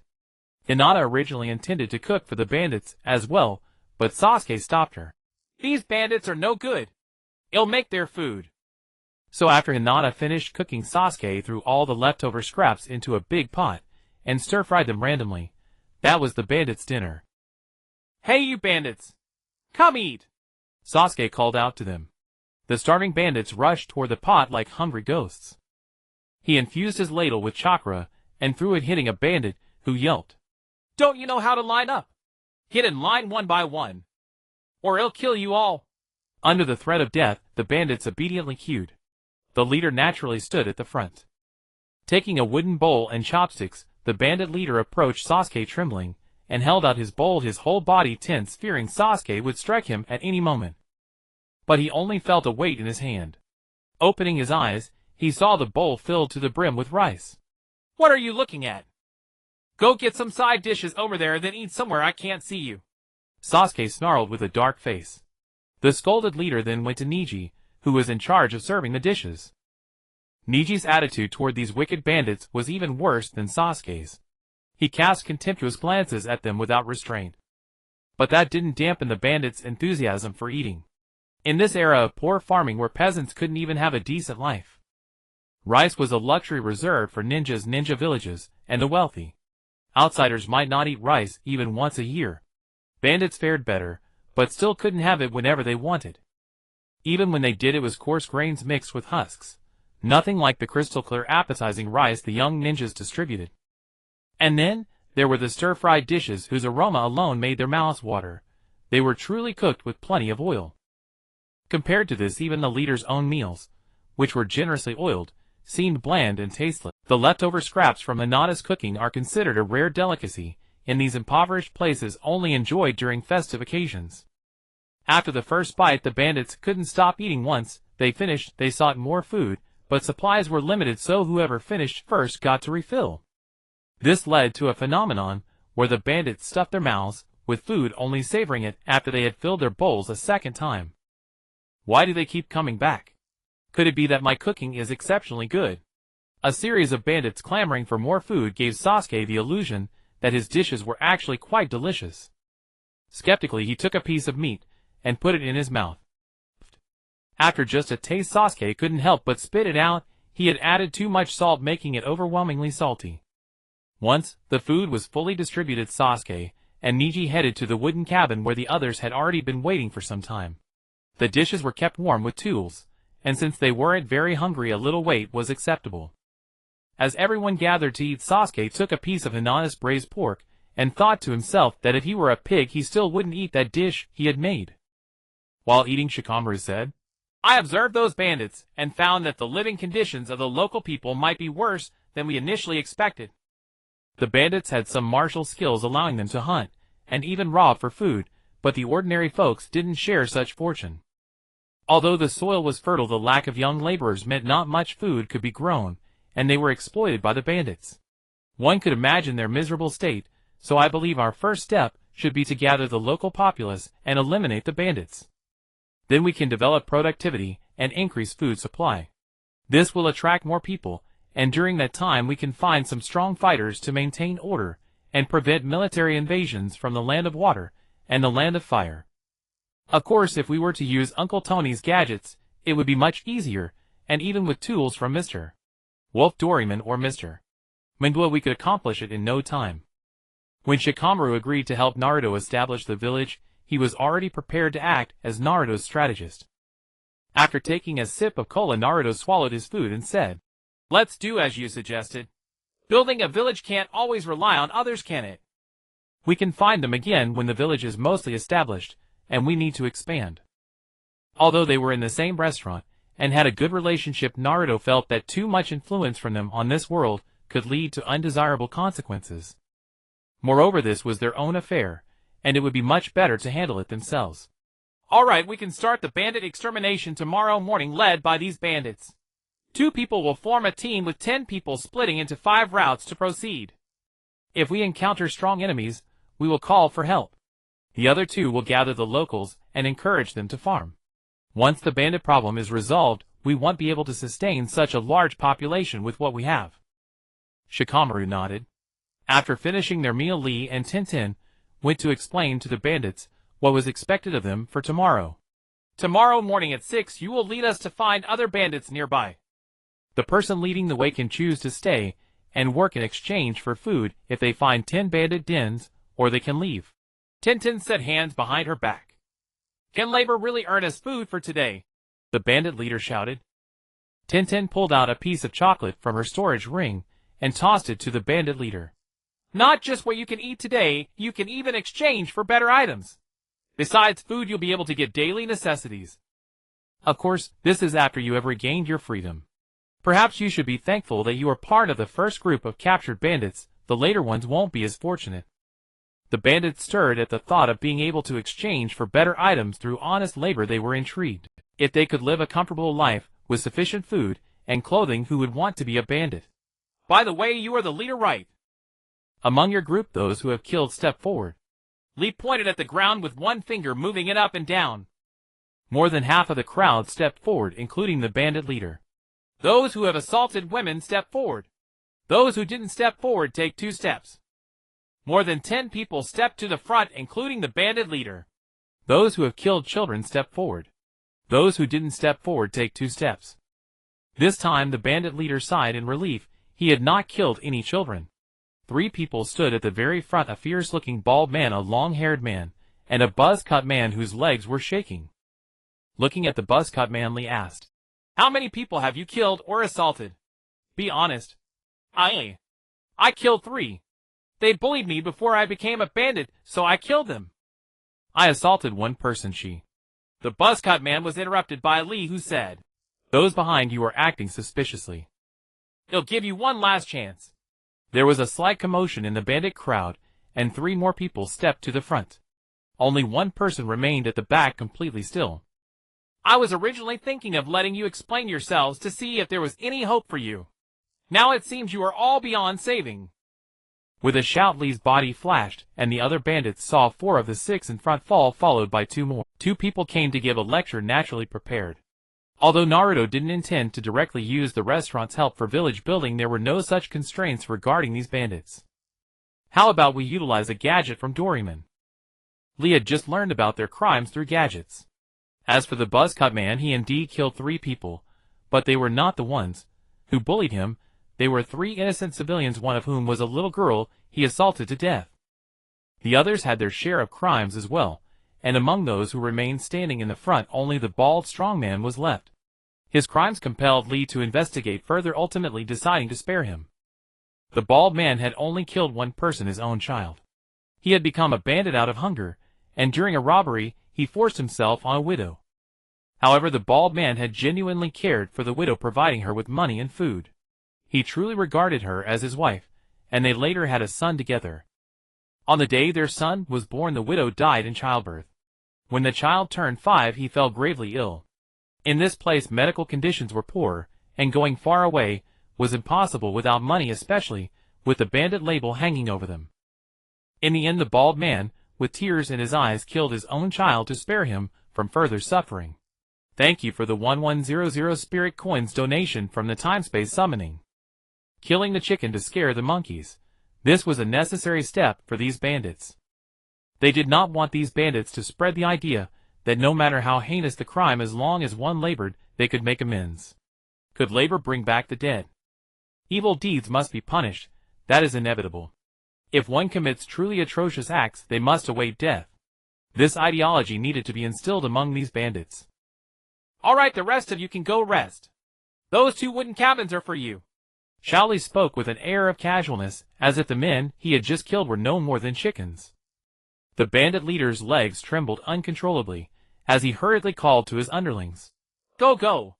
Rest. The remaining bandits breathed a sigh of relief, forcing their quivering legs to run toward one of the cabins. Why didn't you kill me? You should have killed me. The bald burly man at the front spoke with his fists clenched tightly. Ah. Shaoli sighed, ceasing the motion of his single finger, and tossing a piece of candy to the bald bandit. Your wife and child probably wouldn't want you to die like this, would they? Work hard. Build a grand grave for them later. They suffered in life, under your care should they be inferior even in death. Having said this, Shaoli walked toward his own cabin. The bald man shouted, placing the candy in his mouth, savoring the sweetness that brought a surge of happiness, tears streaming down his face. At 6 the next morning, when the team emerged, the bandits were already waiting. The combination of the stick and the carrot had tamed these bandits thoroughly. Naruto nodded and said, Good. I thought you wouldn't be able to get up. Since you did, I'll give you a little reward. He waved his hand and tossed out some bread and milk. These things could be bought in ordinary ninja villages, but out here they were a rarity. Boss, what is this? Asked a bandit who was close to the bandit leader. Slap. The bandit leader smacked the questioning bandit on the head. This is called bread. It's a good thing. Back when caravans still passed through here, I could taste a bit of it. Rubbing his head, the bandit grinned foolishly at the bread, then picked up the milk and asked the bandit leader. Boss, what's this then? It's white. Looks like. Slap. Before he could finish, the bandit leader struck him again. This is milk. When you were a kid, you drank your mother's milk. This is cow's milk. And didn't you drink this before? Don't say any disgusting stuff or it'll leave you behind. Oh, so should we eat it now? Hell no. Such good stuff is for lunch. Maybe we'll eat this all day today. The bandit leader struck the bandit on the head again. The bandit rubbed his head and frowned. Boss, stop hitting me or I'll go stupid. I was trying to knock some sense into you. Slap, slap, slap. The bandit leader's hand drummed rapidly on the questioning bandit's head. After distributing the food, Naruto said, This is your reward for getting up on time. You can eat it now. This is your breakfast. Breakfast. Boss, what's breakfast? The simple-minded bandit asked again. This time, the bandit leader didn't hit him, but looked at Naruto with a longing expression and explained to the simple-minded bandit. Breakfast is what you eat in the morning. We never had that, so it's normal you don't know. I never thought there'd be such a thing as breakfast. I've decided, even if they chase me away now, I want leave. In impoverished regions like this, breakfast had never existed. Generally, if they could have some noodles at noon, and a couple of bowls of noodle soup at night, that was considered a decent life. A simple breakfast made the bandits, whose fear was already dissipating, even more submissive. 10 minutes later, the bread and milk had been devoured by the bandits. Naruto and Sasuke stepped forward. Sasuke and I are the first team. Who wants to lead us? The bandit leader quickly jumped up, dragging the simple-minded bandit and a few close confidants. Me. Let me. I know best which rival gangs are nearby. Having become the bandit leader, he naturally possessed some ability. He could tell that among the team Naruto held a subtle leadership position. Following the leader was the best path, wasn't it? What's your name? Sasuke nodded and asked. The bandit leader smiled. My name is Kamita Jiro. You can call me Jiro. Alright, Jiro. Lead the way. Then the other teams came out, each picking a few small bandit groups to guide them. Finally, about a dozen bandits remained with Sakura and Ino. Compared to launching an attack, gathering the scattered civilians suited them better. Our task is to find those civilians. Does anyone know where they are? Sakura asked loudly. A somewhat short bandit stepped forward. I know. There are 3 settlements nearby, 1 to the east and 2 to the south. 2 are close together, and they have a few former samurai as guards. But? Honorable ninja, if we take you there, could you not kill them? I came from that place. Me too. Me too.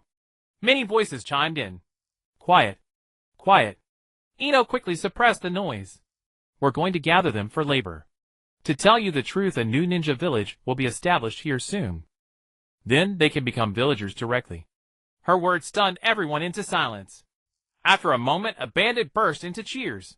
A ninja village. A ninja village. For a nation, a ninja village might be a strategic military site, an economically developed region, or a capital. For these impoverished places, a ninja village was hope. Not a single ninja village failed to develop the surrounding economy, and not a single ninja village lacked merchant caravans. Many people in destitute areas dreamed of having a ninja village nearby so life could be a little easier. As for becoming a villager, that was something they dared not even dream of. But just now Ino had told them that a ninja village would soon be established here, and those civilians would become villagers. If civilians could become villagers, then they too had a chance. Even if the process was long and painful. This beautiful ninja lady let me lead the way. Let's go quickly. In high spirits, the bandit changed his address toward Ino. Beautiful ninja lady. Ino cackled inwardly, then said, Ahem. My name is Ino. You can call me the beautiful lady Ino from now on. Sakura stared at the vain Ino, with a dark expression, cursing inwardly. Stupid bandit, why didn't you praise me, the flower of beauty? Why praise that Ino pig? Just wait until I get a chance. He'll beat you up. With the locals leading the way, the plan commenced smoothly. The group searching for other bandits quickly breached several bandit strongholds, while also receiving an increasing number of messages. Sakura and Ino, who were looking for villagers, also successfully subdued 2 nearby villages. However, the rapid completion of this task inevitably carried hidden dangers as night fell, and these dangers began to manifest. Smack! A punch knocked down a bandit, who approached with a knife, and Naruto complained. That's the 7th one. It seems that dealing with those bandits too quickly isn't a good idea after all. We need to finish off one batch before training the next. The main reason the initial group of bandits could be trained quickly was due to the large number of them, and their fierce attack power, which suppressed the bandits' desire to retaliate. Then, there's the stick and the red dates. Currently the situation is that the 2 of them form one team lacking sufficient intimidation, and cannot manage too many people. The total number of bandits they had subdued was over 200, making it somewhat beyond their capacity to manage so many individuals. This is not merely about commanding them, but starting from scratch managing their behaviors and mentalities. It is quite a challenge. How about bringing them back tomorrow for some training? If this continues, those who sneak away could become new bandits. Sasuke suggested, arms crossed. Today alone, they absorbed over 200 bandits, and since they were newly absorbed, only a handful managed to escape. With the help of the Sharingan and tools, they could catch them. But if this continues, more and more people will join, and even more will escape. What's the difference between picking up and losing along the way? After thinking for a while, Naruto took out his phone and said, Tomorrow we will bring all the captured bandits back to the residence. Sasuke was right, our main goal is to eliminate the bandits, while recruiting labor is a secondary objective. The priority is to ensure that no bandits disturb the area so that the village can be established and the merchant caravan can travel back and forth, thereby boosting the economy. On the other side, Sakura and Ino were also in trouble. Although the people they had subdued verbally joined them, when it came time to leave, these villagers showed no movement. Why do we have to go outside? There are bandits everywhere. What if we get robbed by bandits if we follow you? An elderly woman pointed outside, and said, followed by, "And just because you say you are not a bandit, does that mean you aren't? What if you're a bandit disguised to lure us out and seize our land?" The false trust gained by Sakura and Ino during the day was proving to be incredibly fragile when it came to verification. The ignorant villagers fundamentally did not believe that the bandits would be eliminated, nor did they trust that a ninja village could be established between these two major nations. "No, didn't you promise to come with me to establish the village?" Sakura urgently blocked the elderly woman's path. The elderly woman pushed Sakura down to the ground with force, saying, "Get lost. You're just a bandit. You only want to deceive us into leaving so you can take over our land." Ino helped Sakura up and shouted at the elderly woman, "What about the supplies you took from us during the day? If you don't believe us, then what are you taking?" During the day, in order to be more persuasive, they even provided food to these villagers. "You bandits have robbed us for so many years. What's wrong with us taking a little?" The elderly woman shouted with her hands on her hips. In the face of self-interest, the remaining villagers also lost their rationality. Yeah. You bandits are nothing but evil. What's wrong with us taking a little from you?" The short bandit, who was with Sakura and Ino, couldn't stand it anymore and shouted, "How can you say that? The ninja is only looking out for you, thinking of finding you. Once the village is established, you'll be the first batch of villagers." "Oh, isn't that Tion Air who became a bandit 5 years ago? You despicable bandit, how come you're still alive?" the elderly woman said disdainfully. "How can you say that? I have provided so much food for you all these years," Tion Air said through gritted teeth. After becoming a bandit, he frequently took food from here, and even the bandits who came from here would bring the looted food back. Otherwise, relying on this little bit of farmland here, it would be impossible to sustain so many people. "Humph. Is the little food you provide enough for anyone?" Instead, it left us with the stigma of having connections to bandits, preventing the relief caravans from coming to help us. In fact, the relief from the caravans was not enough for them to eat, but because of the supplies obtained from Sakura and Ino during the day, the elderly woman's confidence grew. In her youth, she secretly followed a caravan, and saw the profits made when they sold goods in those villages. Now she wanted to trick the villagers into giving her the supplies to sell, and then she would pocket the money, never to return to this cursed place. "You? I'll kill you." An impulsive bandit grabbed a knife and charged toward the elderly woman. "Hey, the bandit is killing people. Quickly call the guards." The elderly woman fell to the ground wailing. The guards at the residence, where a few who followed the caravan learned some martial skills, and returned to take on the defense work of this gathering place. Clang! A kunai knocked the knife from the bandit's hand. Sakura said, "I don't know where you get the courage to act shamelessly here. I don't need you ignorant people. You should take care of yourselves." After saying this, Sakura turned and left with Ito following closely behind, adding, "I hope when the village is established you don't come crying to get in." The subdued bandits also followed behind the two, cursing, "Without our help, just wait to be robbed clean by other bandits." "What nonsense are you talking? All the bandits around here have been eliminated by the ninjas. They're just waiting to starve." Yeah. The actions of these villagers truly chilled everyone's hearts, and the original intention of gratitude completely disappeared. The next day, 5 teams engaged in bandit elimination returned to the camp, with a total of about 1,000 bandits, while Sakura and Ino returned with 12 bandits they had tried to recruit, looking utterly defeated. "Sakura, where are those villagers?" Shikamaru asked curiously upon seeing the situation. Sakura remained silent, while Ino shook her head, saying, "They took our resources, and then turned around refusing to come out. We can't just kill them to get our resources back, so we came back." Touching his chin and frowning, Shikamaru truly didn't expect that a good opportunity presented itself, but they only coveted small gains. Perhaps because he was too intelligent, and did not encounter particularly foolish and ignorant people, he had not considered this aspect. "Then let it be. Once the village is established, they will come on their own," Naruto said, standing up and taking out a knife. "The urgent task now is to organize these bandits." 1,000 years later, the restaurant had spread across countless sub-dimensional worlds, becoming a superpower. Bai Guan broke through the dimensions and ascended. Another 1,000 years later, Aelita also broke through the dimensions and set out on the path to pursue Bai Guan. The end.